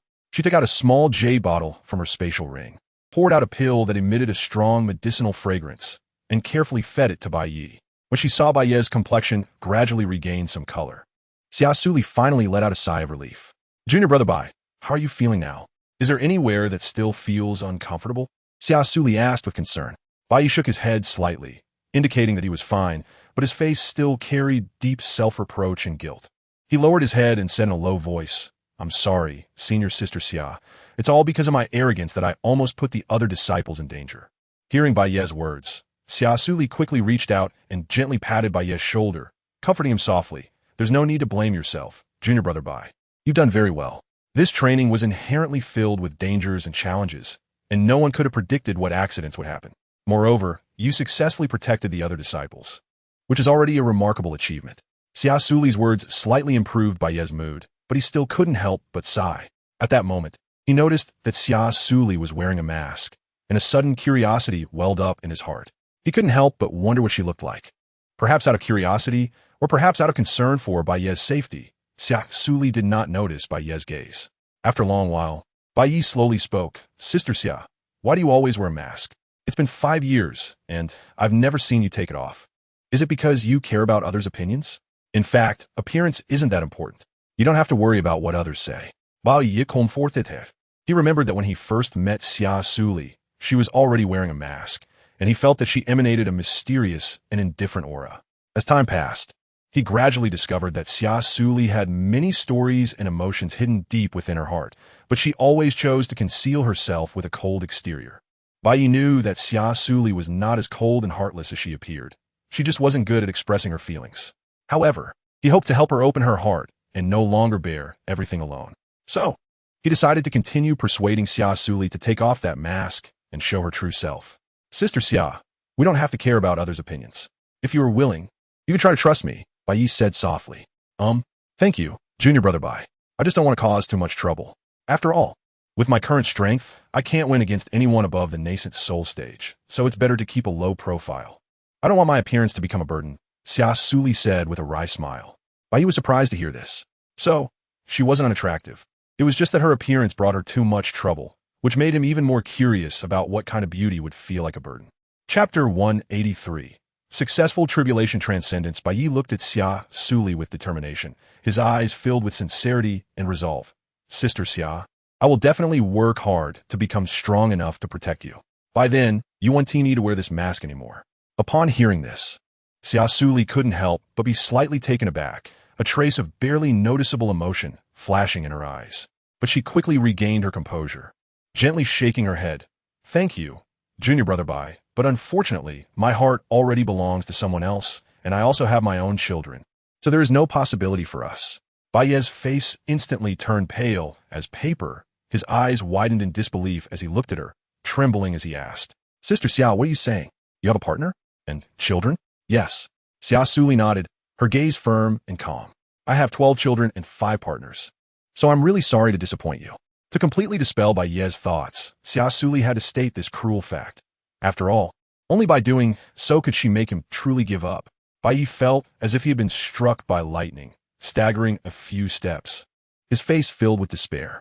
So that's how it is. No wonder you refused me, he murmured to himself, as if he had lost all his strength. Xia Suli felt a pang of reluctance in her heart, but she knew that short pain was better than long pain. Junior brother Bai, you are an excellent person, and you will definitely meet someone more suitable for you in the future, Xia Suli gently comforted. Baiye gave a bitter smile, turned, and slowly walked away, his back appearing incredibly desolate.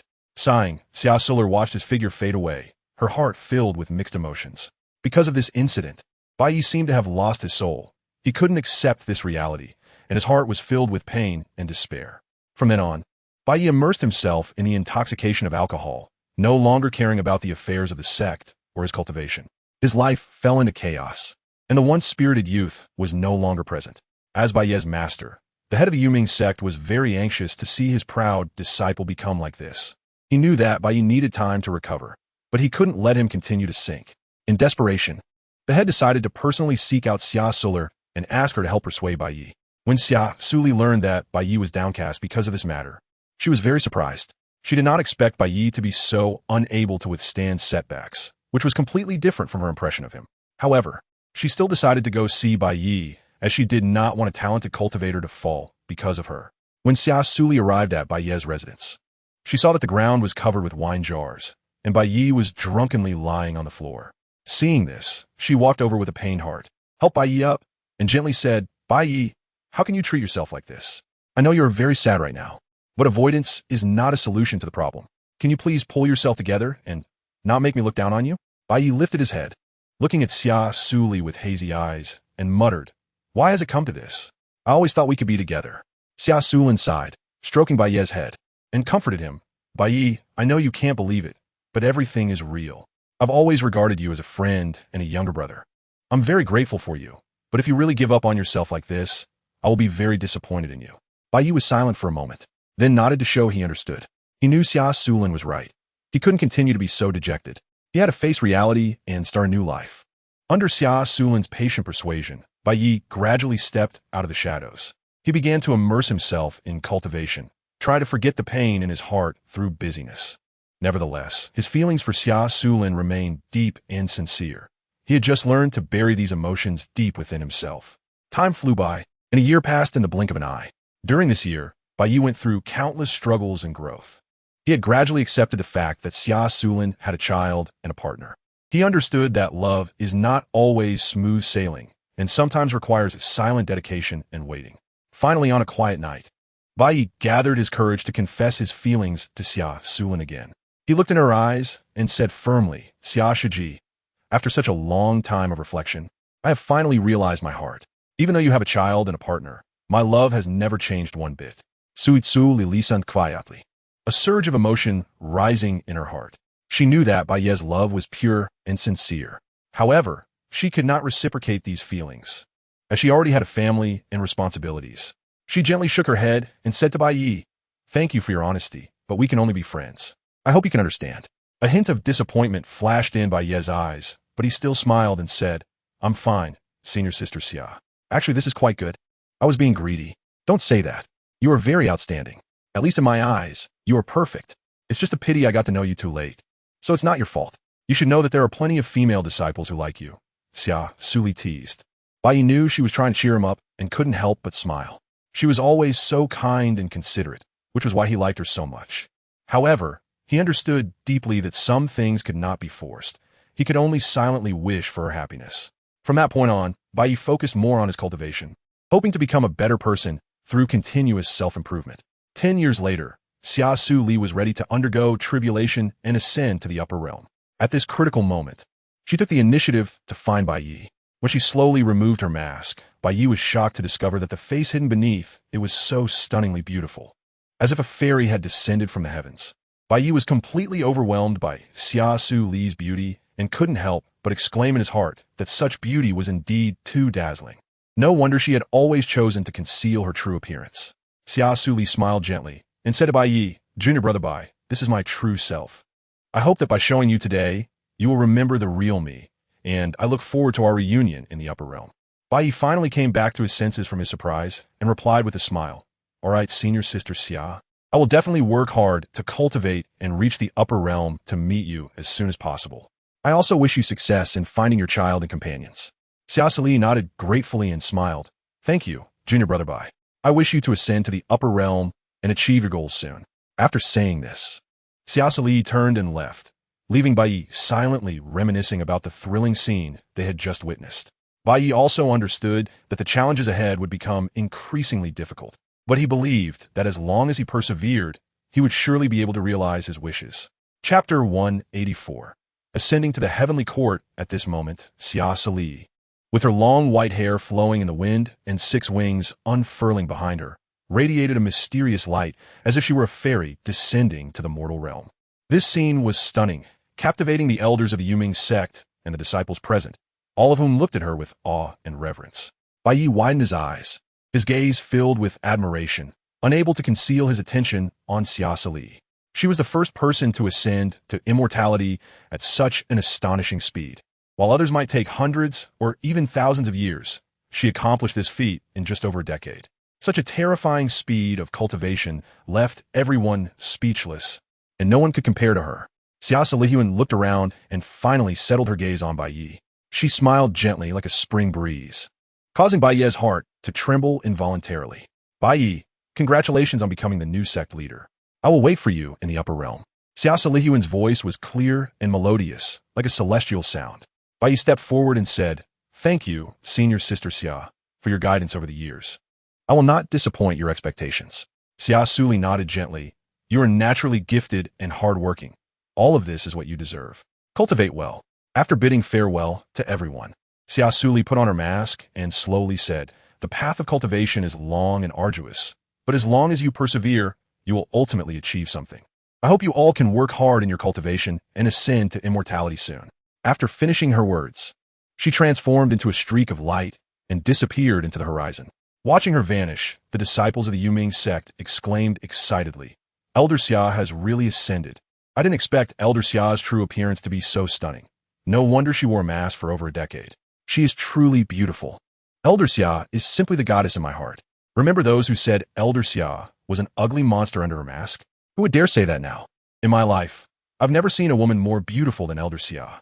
Sighing, they added, "No wonder sect leader Bai has liked Elder Xia for over a decade.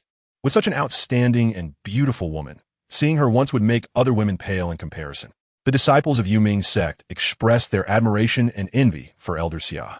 At that moment, a young disciple suddenly spoke up, "Do you think if we work as hard as Elder Xia, we could also ascend in the future?" His words resonated with the surrounding disciples, and everyone expressed their desire to take Elder Xia as their role model, striving to cultivate diligently in hopes of one day ascending to the immortal realm. At that moment, the entire Yuming sect was immersed in joy and excitement. They would forever remember this day, as they had witnessed Elder Xia's ascension. Xia Suli's legendary story would inspire every generation of Yuming sect disciples to continuously pursue higher realms. After ascending to the upper realm, Xia Suli felt a powerful force lifting her, as if it were going to take her to another world. When she opened her eyes again, the sight before her was astonishing. She found herself on a cloud as white as snow, surrounded by a mysterious and serene atmosphere. Not far ahead, there stood a gigantic, imposing gate, towering several dozen feet high and about 10 feet wide, covered in ancient and mysterious runes and patterns that shimmered with a faint glow. On either side of the gate stood 4 guards clad in silver armor, holding long spears. They stood tall and solemn, exuding an air of majesty and solemnity. These guards appeared formidable, clearly selected as experts through rigorous standards. Their presence instilled a sense of security while also evoking awe. When the gatekeeper at the north gate saw Xia Suli, he was somewhat surprised and pondered inwardly. There are very few people from the lower realm who can ascend now, and today it's a woman who has ascended. How rare! It should be known that no one had ascended from the lower realm for several thousand years. However, what shocked him even more was the radiant light that Xia Suli emitted upon her ascension. That dazzling brilliance nearly illuminated the entire heavenly court, leaving all immortals in awe. The gatekeeper took a deep breath to calm his inner shock, then approached Xia Suli with a respectful expression and asked, "Fairy, have you just ascended from the lower realm?" Xia Suli smiled slightly, nodded gently, and said, "Yes, I asked what I should do next, big brother. After all, it's my first ascension, and I don't know what to do." The gatekeeper laughed heartily and comforted her. "Haha, Fairy, there's no need to be afraid. Your ascension has already spread throughout the heavenly court, and the emperor and all the immortals are aware of it. It's understandable that you are unfamiliar with the heavenly palace as you are new here. I am willing to guide you." Sud Suli gratefully said. "Then I'll trouble you, big brother." The gatekeeper waved his hand grandly and signaled, "No need to be courteous. Let us go." After saying that, he turned around and led the way towards the heavenly palace. Xia Suli followed closely behind, her eyes sparkling with curiosity and anticipation, wondering where the children were now in the upper realm. Along the way, the gatekeeper enthusiastically introduced the various sights and rules of the heavenly palace to Xia Suli, who listened with great interest and occasionally nodded in response. Soon, they arrived in front of a magnificent palace adorned with gold and jade. The gatekeeper stopped and pointed at the palace, saying, "This is the palace where the emperor resides. Once the fairy enters, someone will be there to receive you." After thanking the gatekeeper, Xia Suli stepped into the palace, where clouds and mist swirled and celestial cranes danced, creating an enchanting scene. At that moment, a fairy dressed in splendid garments approached, smiling as she said, "Welcome, fairy, to the heavenly court. I am the attendant of the emperor, who is currently in seclusion for cultivation. I have been specially assigned to wait for you here. Please follow me." "All right, thank you for your trouble. You're too kind, fairy. This is my duty." As Xia Suli followed the fairy through the intricate corridors, they arrived at an elegant guest room. The fairy smiled and said, "Please rest here for a moment, and when the emperor finishes his seclusion, he will summon you. If you have any needs, feel free to let me know." Xia Suli nodded to express her gratitude, then quietly sat down in the side room, her mind filled with countless thoughts. Xia Suli was waiting in the chamber for the emperor's summons. She thought to herself, "I wonder what the emperor wants to see me about?" Just as she was pondering, A faint sound of footsteps came from outside the door. A fairy gently pushed the door open and entered, saying that the emperor had emerged from seclusion and requested the fairy to proceed to the main hall. Xia Suli followed the fairy to the main hall, where she saw the emperor sitting on the throne, exuding an aura of majesty. The emperor spoke. Xia Suli, do you know why I have summoned you? Xia Suli bowed and said, I do not know. Please enlighten me, your majesty. The emperor's lips curled slightly. The phenomenon when you ascended startled many immortals, and I am quite curious about you. Moreover, I have an important task in my hands that I need to assign to you to complete. Xia Suli did not expect that after ascending to the heavenly court, she would have to take on a task, causing her mouth to twitch. Chapter 185. It is actually emotion. After a moment of hesitation, Xia Suli slowly asked, May I ask what the task is that requires the emperor to personally assign it to me? The emperor smiled slightly and replied, The demon realm has been repeatedly invading the borders of the heavenly realm recently, causing quite a bit of trouble. I need you to lead a team of heavenly soldiers to the border to resist the demon clan. Xia Suli felt a tightness in her heart. She understood the importance of this mission, but she had just ascended to the upper realm and knew very little about the demon realm. Your Majesty, I have just ascended to the upper realm. I am afraid I may not be able to handle this heavy responsibility, Xia Suli said with a troubled expression. The emperor waved his hand, saying, There is no need to worry. I will send an experienced general to assist you. In addition, I will bestow upon you a magical treasure to aid you. As he spoke, the emperor took out a celestial sword, its blade shimmering with dazzling light in the sunlight. This sword is called Longyin, an ancient celestial artifact with immense power. I hope it will help you successfully complete your mission. After saying this, the emperor handed the celestial sword to Xia Suli. Xia Suli took the celestial sword with both hands, feeling the immense power contained within it, which instantly boosted her confidence. Your Majesty, I will not fail your trust, Xia Suli said firmly. She then took the ancient dragon's roar sword and went to the heavenly barracks to select celestial soldiers. She carefully observed each celestial soldier and ultimately chose an elite team. On the eve of the expedition, the emperor summoned Xia Suli once again. This task is arduous, but I believe you will succeed. If you encounter difficulties, use the dragon's roar sword in time. It will protect your safety, the emperor said earnestly. Xia Suli nodded. Her subordinate understood, and she reassured the emperor. The next day, Xia Suli led the heavenly soldiers on their journey to the border of the demon realm. Along the way, they encountered various attacks from demons, but all were easily repelled. Finally, they arrived at the border of the demon realm and faced the dark army of demons ahead. Xia Suli tightened her grip on the Longyin sword and charged forward with her companions. A fierce battle broke out between the two sides, and the sounds of shouting and killing filled the air. Xia Suli took the lead, wielding the Longyin sword and continuously striking at the demon army. However, the number of demons was overwhelming, pouring in endlessly, and Xia Suli gradually felt the strain. Just then, she suddenly noticed that a heavenly soldier behind her was being surrounded by demons. Without hesitation, she turned and rushed to the soldier, fighting fiercely to save him. Thank you, General, the heavenly soldier said gratefully. No need to be polite. We are a team, and we must support each other, Xia Suli shouted. The other heavenly soldiers, hearing this, were inspired and fought even more bravely. Encouraged by her, the heavenly soldiers united and resisted wave after wave of attacks from the demon army. At this moment, Xia Suli noticed that the leader of the demon army was watching from a distance, seemingly plotting something. She decided to capture the leader first. So she gripped the Longyin sword and charged towards the demon leader. The demon leader, seeing this, immediately summoned nearby demons to block her. Xia Suli found herself surrounded, but relying on her superb swordsmanship and formidable strength, she gradually fought her way through. Just as she was about to approach the demon leader, a powerful dark force suddenly struck from behind. Xia Suli had no time to dodge and was hit, sending her flying.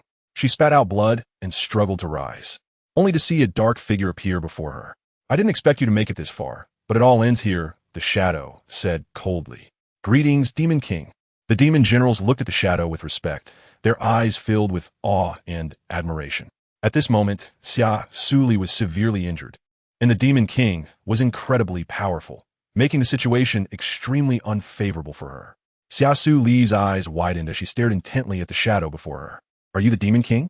She gritted her teeth, forcing herself to stand despite the pain. The demon king looked at her coldly, a glimmer of disdain flashing in his eyes. Yes, it is I. You, little girl, have some skill, but unfortunately, you should not have provoked my clan. She gripped the longing sword tightly. Facing a formidable enemy, she showed no signs of retreat and instead threw herself at the Demon King with all her might. The Demon King simply sidestepped her attack, then extended his finger, and a beam of dark light shot out, piercing straight through Xia Suli's chest. She felt a wave of intense pain coursing through her body, and she involuntarily collapsed. Her consciousness began to blur, and the scene before her became increasingly indistinct. Just before losing consciousness, Xia Suli felt everything around her becoming unclear, her body growing heavier, as if an invisible force was pulling her into an endless abyss of darkness. At that moment, a dazzling light pierced the sky, and then an incredibly familiar tall figure appeared in her line of sight. She struggled to open her eyes, trying to see who this figure was, and when she finally recognized him, a wave of shock and joy surged within her.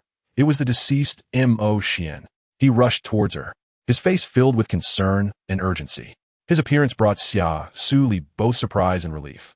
She knew that without Mo Xian's timely arrival, today could have ended in disaster. Mo Xian caught Xia Suli in his arms, holding her tightly, his eyes filled with care and worry. He gently stroked her cheek and asked softly, "Ali, how are you?" Xia Suli struggled to lift her head, looking at Mo Xian with a glimmer of joy in her eyes. She had never imagined that Mo Xian would truly be resurrected. However, due to her severe injuries, she ultimately couldn't hold on and fainted, darkness enveloping her.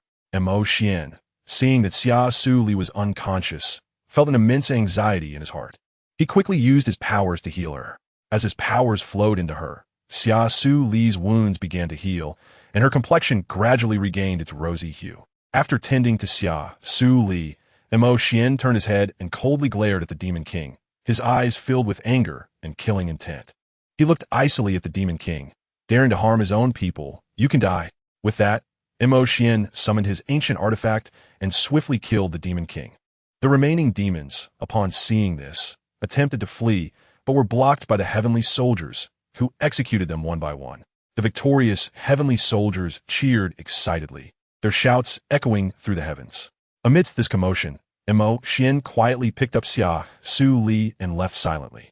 When the heavenly soldiers regained their senses and realized that Xia Suli was no longer there, they began to panic. They searched everywhere, leaving no corner unchecked. Yet they could not find any trace of Xia Suli. Time passed second by second, each moment filled with endless anxiety and worry. Eventually, the heavenly generals realized that the situation had exceeded their capabilities, and they made the difficult decision to lead the remaining heavenly soldiers back to the heavenly court to report Xia Suli's disappearance to the emperor. When they returned to the heavenly court, their moods were heavy and tense. Fully aware of the significant responsibility they bore to report this serious incident to the emperor honestly. The heavenly generals came before the emperor, respectfully kneeling, and then detailed the events to him. The emperor listened quietly to their report, his face showing a contemplative expression, his gaze deep and sharp, as if he could see through everything. After a moment of silence, the emperor gently waved his hand, signaling the heavenly generals to retreat, indicating that he would handle the matter personally. Chapter 186. Reunion. After a long separation, the emperor decided to send a capable general to search for Xia Suli's whereabouts. This general was named Ling Yun, known for his exceptional celestial powers and keen insight.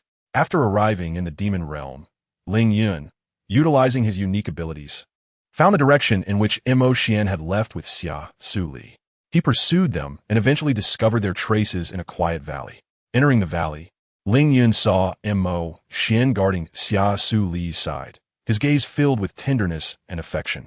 Ling Yun conveyed the emperor's will to him, and Mo Xian reluctantly entrusted Xia Suli to Ling Yun, urging him to take good care of her. After that, Mo Xian left the demon realm, and Ling Yun took Xia Suli back to the heavenly court to report to the emperor. The emperor, looking at the unharmed Xia Suli, felt a slight relief from his worries. Although her body was no longer in serious danger, her soul seemed to have sustained some form of trauma, remaining in a state of deep sleep. In order to save Xia Suli, the emperor decided to activate an ancient celestial technique. With everyone's combined efforts, the ceremony proceeded smoothly, and powerful celestial spiritual energy gathered together, seeping into Xia Suli's body. Finally, 3 days later, Xia Suli slowly opened her eyes. She looked at the people around her, a hint of confusion flashing in her eyes, before gradually regaining clarity. Xia Suli recalled what had happened before, her eyes slightly red. It seemed she saw Mo Xian. Was she dreaming? She shook her head vigorously, trying to wake herself up, but it was of no use. The emperor looked at her pale as paper face and slightly trembling body, furrowing his brow in worry and asking, "Is there anywhere you feel unwell, Immortal Xia?" He reached out his hand to support her, but hesitated and withdrew it. "There's nothing wrong with me. Thank you for your rescue, Emperor." Xia Suli knelt on one knee, bowing to the emperor, her voice slightly hoarse. She tried to conceal her weakness, but it was still impossible to completely hide it. "Get up. This is what I should do." Because Xia Suli successfully repelled the demon army, her achievements received widespread recognition, and she was promoted directly from a minor immortal to an immortal monarch, a rare accomplishment in the history of the immortal realm. For this, the emperor specially conferred upon her numerous precious rewards, including immortal spirit stones, immortal level techniques, and various elixirs, all of which would greatly aid her cultivation. Xia Suli naturally would not be polite and gladly accepted these gifts. After all, she had just arrived in the immortal realm not long ago, and her future cultivation path was still long, requiring a large amount of resource support. These immortal spirit stones were crucial for her cultivation, as they could accelerate her training speed. Moreover, the immortal grade techniques were rare treasures that would allow her to better master the spells and skills of the immortal realm, while various elixirs could enhance her physical quality and cultivation level, laying a solid foundation for her future breakthroughs. After Xia Suli thanked the emperor, she prepared to leave the celestial palace. "Wait," the emperor called her back. "Is there something else, your majesty?" Xia Suli turned around in confusion. "Do you know the ink demon?" The emperor hesitated to speak. Xia Suli's heart tightened. "Montak Yaotsun? Is it Mo Xian? So the person who was injured in the battle with the Demon King and saved me that day was really Mo Xian? He is really still alive. Where has he gone now? Why haven't I seen him?" The emperor sighed. "I heard the demon emperor say that in order to save you, the demon lord sacrificed half of his cultivation. Now he is missing." Her face turned pale. "How could this be?" The emperor continued. "Both I and the demon emperor have sent people to search everywhere, but so far there has been no news." The emperor looked at her, a trace of guilt flashing in his eyes. Xia Suli bit her lip. "I will go find him. You have just been promoted to immortal monarch, and your cultivation is still shallow. It's not advisable for you to go out at this time," the emperor advised. "No, I must find him," Xia Suli said firmly. The emperor was silent for a moment. "All right, if there's any news, I will inform you." Xia Suli nodded and turned to leave, secretly determined to find Mo Xian and the children. Upon returning to her residence, she began to pack her belongings, preparing to embark on her journey to find Mo Xian. A few days later, Xia Suli arrived at the border of the demon realm, the last place she had seen Mo Xian. She inquired everywhere about his whereabouts, but no one knew where he had gone. Just as Xia Suli felt despair, she encountered a mysterious old man, who told her that Mo Xian might be deep within the demon realm, where there was a mysterious ancient tower that only those fated could enter. Without hesitation, she headed deeper into the demon realm. Along the way, she faced many dangers, but she never gave up, and eventually, she found the ancient tower. The tower door was tightly closed, and Xia Suli used all her strength to push it open. Inside was darkness, and she cautiously walked in. Suddenly, a beam of light illuminated the space, and Mo Xian appeared before her. "Montak Suan." Xia Suli excitedly ran over and hugged him. Mo Xian gently stroked her hair, saying, "I finally waited for you, Ali." The two embraced and wept, tears of happiness flowing down. "Ali, you've suffered over the years," Mo Xian said, looking at her with deep concern. "As long as you're okay," Xia Suli replied, leaning in his embrace and feeling his warmth. "By the way, how did you end up in the upper realm? And how did you become the demon lord of the demon realm? What is going on? Where are the children?" Xia Suli asked anxiously, her heart filled with confusion and worry. "Don't worry, let me explain," Mo Xian said, looking at Xia Suli with a hint of tenderness in his eyes. He softly said, "The children are all well in a very safe place, so you don't need to worry. As for how I came to the upper realm and became the demon lord, it's a long story. Go ahead. I want to know the whole truth," Xia Suli said firmly, her gaze revealing an undeniable determination. Mo Xian sighed and slowly said, "After I died, when I opened my eyes again, I was reborn in another world. By a stroke of luck, I obtained the inheritance power of the demon god, which allowed me to wield great strength, and I eventually became a generation of demon lord in the demon realm. 1,000 years ago, I ascended to the ancient realm, but left this avatar in the demon realm. Upon hearing this, Xia Suli secretly admired Mo Xian's difficulties and felt proud of him. However, she still had some confusion. Then why didn't you come to find me sooner? Mo Xian smiled helplessly. After you ascended, my avatar sensed your aura and has been watching over you from the shadows, but for various reasons. I couldn't meet you directly until recently when I found the right opportunity to reunite with you. I see. Xia Suli nodded slightly, showing her understanding. Then, Mo Xian continued to explain, as for this body, it's actually not my true body, it's just an avatar. My true body is still in the ancient realm, dealing with some important matters. But rest assured, no matter what happens, I will protect you and the children. Xia Suli looked at Mo Xian with gratitude, feeling a warm current surge in her heart. Despite being apart for many years, their bond remained deep. Chapter 187. Wait for me to come back. Xia Suli nodded, and at that moment, a sudden burst of intense light emanated from within the ancient tower, enveloping them. After the light faded, Xia Suli and Mo Xian found themselves in a mysterious space, surrounded by rich spiritual energy.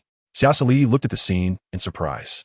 This is the inside of the ancient tower, which conceals great secrets and treasures, Mo Xian explained.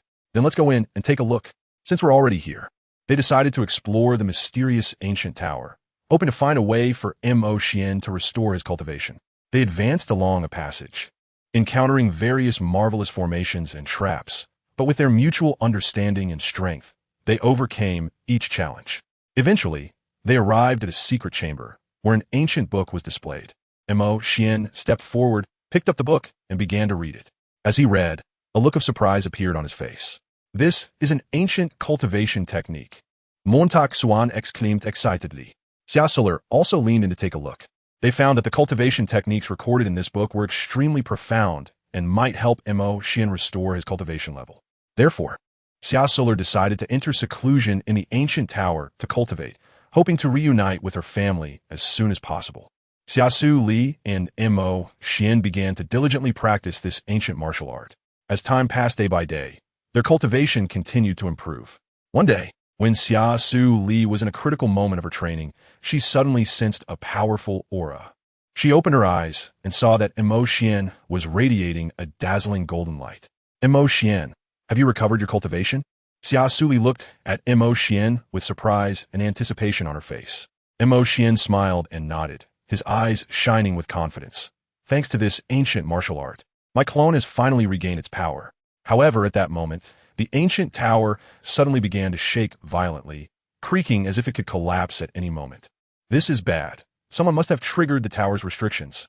Mo Xian's expression instantly became serious as he realized the situation was dire. If the restrictions inside the tower were triggered, the consequences would be unimaginable. The two exchanged glances and simultaneously made the decision to leave the ancient tower immediately. They dared not hesitate for a moment, their figures flashing like two bolts of lightning as they rushed toward the exit. Inside the ancient tower, time was of the essence. Every second could bring unexpected danger. Xia Suli and Mo Xian gave their all, rushing toward the exit at the fastest speed. They had to escape this dangerous place quickly. Otherwise, the consequences would be dire. Just as they were about to reach the exit, a huge rock suddenly fell from the sky, heading straight for Xia Suli. In a split second, Mo Xian didn't hesitate to reach out and forcefully push Xia Suli aside, then immediately struck out with his palm, shattering the massive rock into pieces. NineSuns. Seeing this, Xia Suli couldn't help but exclaim, "I'm fine, hurry up." Without any hesitation, Mo Xian grabbed Xia Suli's hand and continued to sprint toward the exit. Finally, they successfully escaped the ancient tower. However, when they stepped out of the tower, the scene before them left them stunned.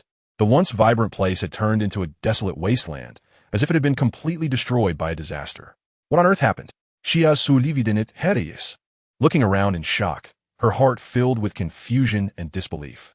Mo Xian frowned tightly, gazing solemnly into the distance, pondering to himself, could someone be trying to frame us? He couldn't help but recall various incidents that had occurred previously, and the thought became more resolute in his mind.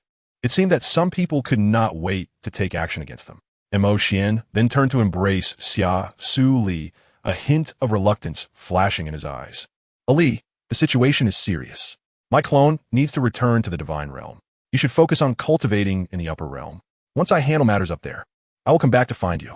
Xia Suli nestled in Mo Xian's arms, feeling very reluctant to part.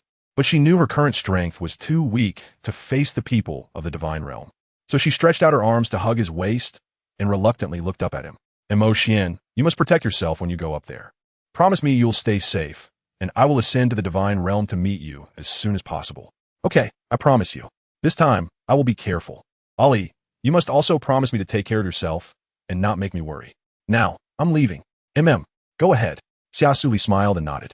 Mo Xian leaned down and kissed her forehead, looking at her with deep affection. Don't worry about me. I'll be back. After saying that, he disappeared from the spot. Xia Suli watched the direction in which Mo Xian left, unable to withdraw her gaze for a long time. In fact, this matter was related to the fate of the entire three realms, and the difficulty of this task was so great that it could even cost him his life. However, Mo Xian did not tell Xia Suli about this. He did not want her to worry. He believed that as long as he completed this task, he could completely solve the problem, and they would be able to be together forever. Meanwhile, Xia Suli also began her arduous path of cultivation. She knew that only by enhancing her strength could she better cope with unknown dangers and rescue the children. Thus, she practiced diligently every day, constantly breaking through her limits, hoping to ascend to the divine realm soon. As time passed, Xia Suli's strength grew stronger, but her longing for her family deepened. Whenever the night was quiet, she would silently miss them, looking forward to the day they would reunite. With Xia Suli's increasingly diligent cultivation, she not only absorbed the essence of ancient techniques, but also created her own unique skills. One day, while practicing, she suddenly sensed a strange energy fluctuation. Following the direction of the fluctuation, she discovered a mysterious ruin.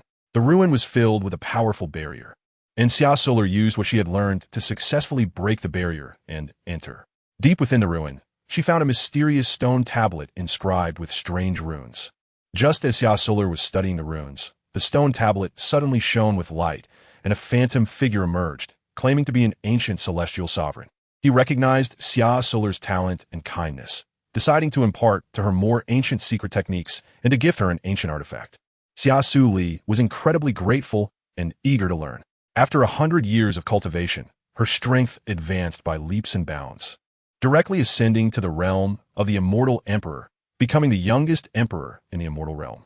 A few days later, the demon army invaded the immortal realm, and the people of the immortal realm fought back desperately.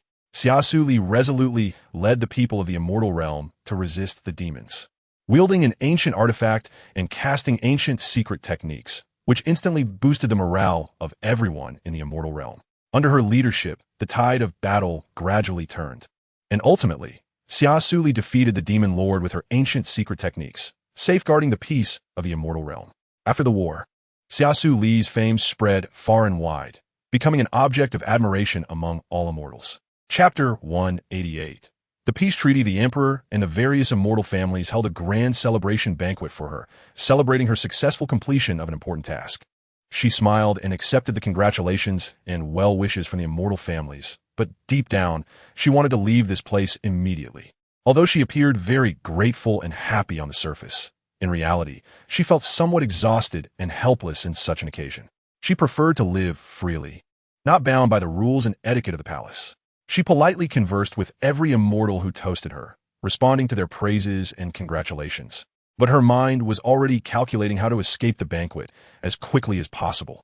When she finally found an opportunity to slip out of the banquet hall quietly, she breathed a sigh of relief, taking a deep breath of fresh air and feeling the essence of freedom. She quickly left the immortal palace, her steps light as she walked through the grand hall towards her sleeping quarters. Along the way, she encountered several fairies and immortals, all casting respectful gazes at her. She smiled slightly and continued on her way. Just as she was about to reach her quarters, she suddenly sensed an unusual aura. Stopping in her tracks and looking around warily, not far ahead, a shadow stood quietly. She squinted her eyes, trying to see the figure clearly. Gradually, the shadow revealed its true identity. It was the emperor.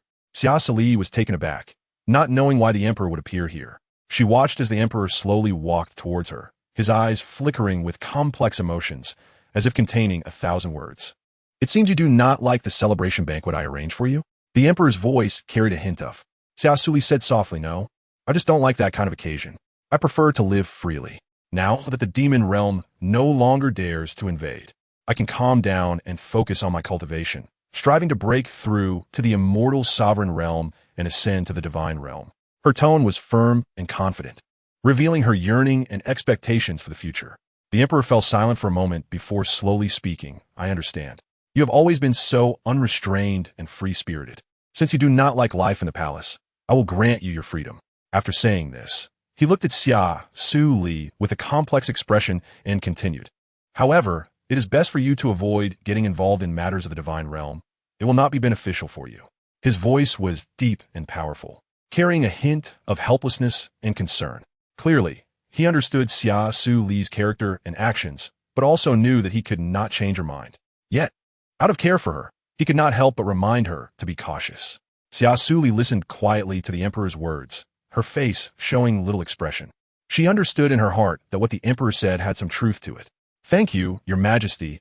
I will be mindful," Xia Suli replied. The emperor nodded slightly. You have always been this way, and I need not say much. If you need help in the future, you can come to me at any time." "Thank you, your majesty." After expressing her gratitude once more, Xia Suli turned and left. Watching her retreating figure, the emperor couldn't help but feel a sense of helplessness rise in his heart. It was undeniable that he had feelings for her, but he knew that they were destined to be impossible. Xia Suli returned to her palace, packed her belongings, and quietly left the heavenly court. She arrived at a secluded fairy valley, where the mountains were clear and the waters were beautiful, filled with abundant spiritual energy, making it an excellent place for cultivation. Xia Suli built a simple wooden house in the immortal valley and began her closed-door cultivation. Time flew by, and 100 years passed in the blink of an eye. Her cultivation had made great progress, having broken through to the late stage of immortal sovereign, just one step away from reaching the perfect immortal sovereign and ascending to the divine realm. Just when she was unable to break through the final bottleneck, Xia Suli felt quite distressed, but suddenly received a message from the emperor. The letter stated, "The demon realm and the monster realm have united, which may pose a threat to the immortal realm. Hurry back to the heavenly court to discuss countermeasures." After reading the letter, Xia Suli felt conflicted. On one hand, she didn't want to give up the opportunity for a breakthrough. On the other hand, she was worried that the demon realm and the monster realm would bring disaster to the immortal realm, thus affecting her ascension to the divine realm. In the end, she decided to go to the heavenly court. Xia Suli arrived at the heavenly court, where everyone was discussing countermeasures. The emperor looked at her, a hint of surprise flashing in his eyes, but he quickly regained his composure. "The demon realm and the monster realm are coming at us fiercely this time. We must unite to withstand their attacks," the emperor said. Xia Suli nodded in agreement, looking at everyone as she proposed her idea. "We can send envoys to try negotiating with the demon realm and the monster realm, seeking a peaceful resolution. Otherwise, continuing to fight is not a solution." The emperor pondered for a moment and felt this was a feasible plan.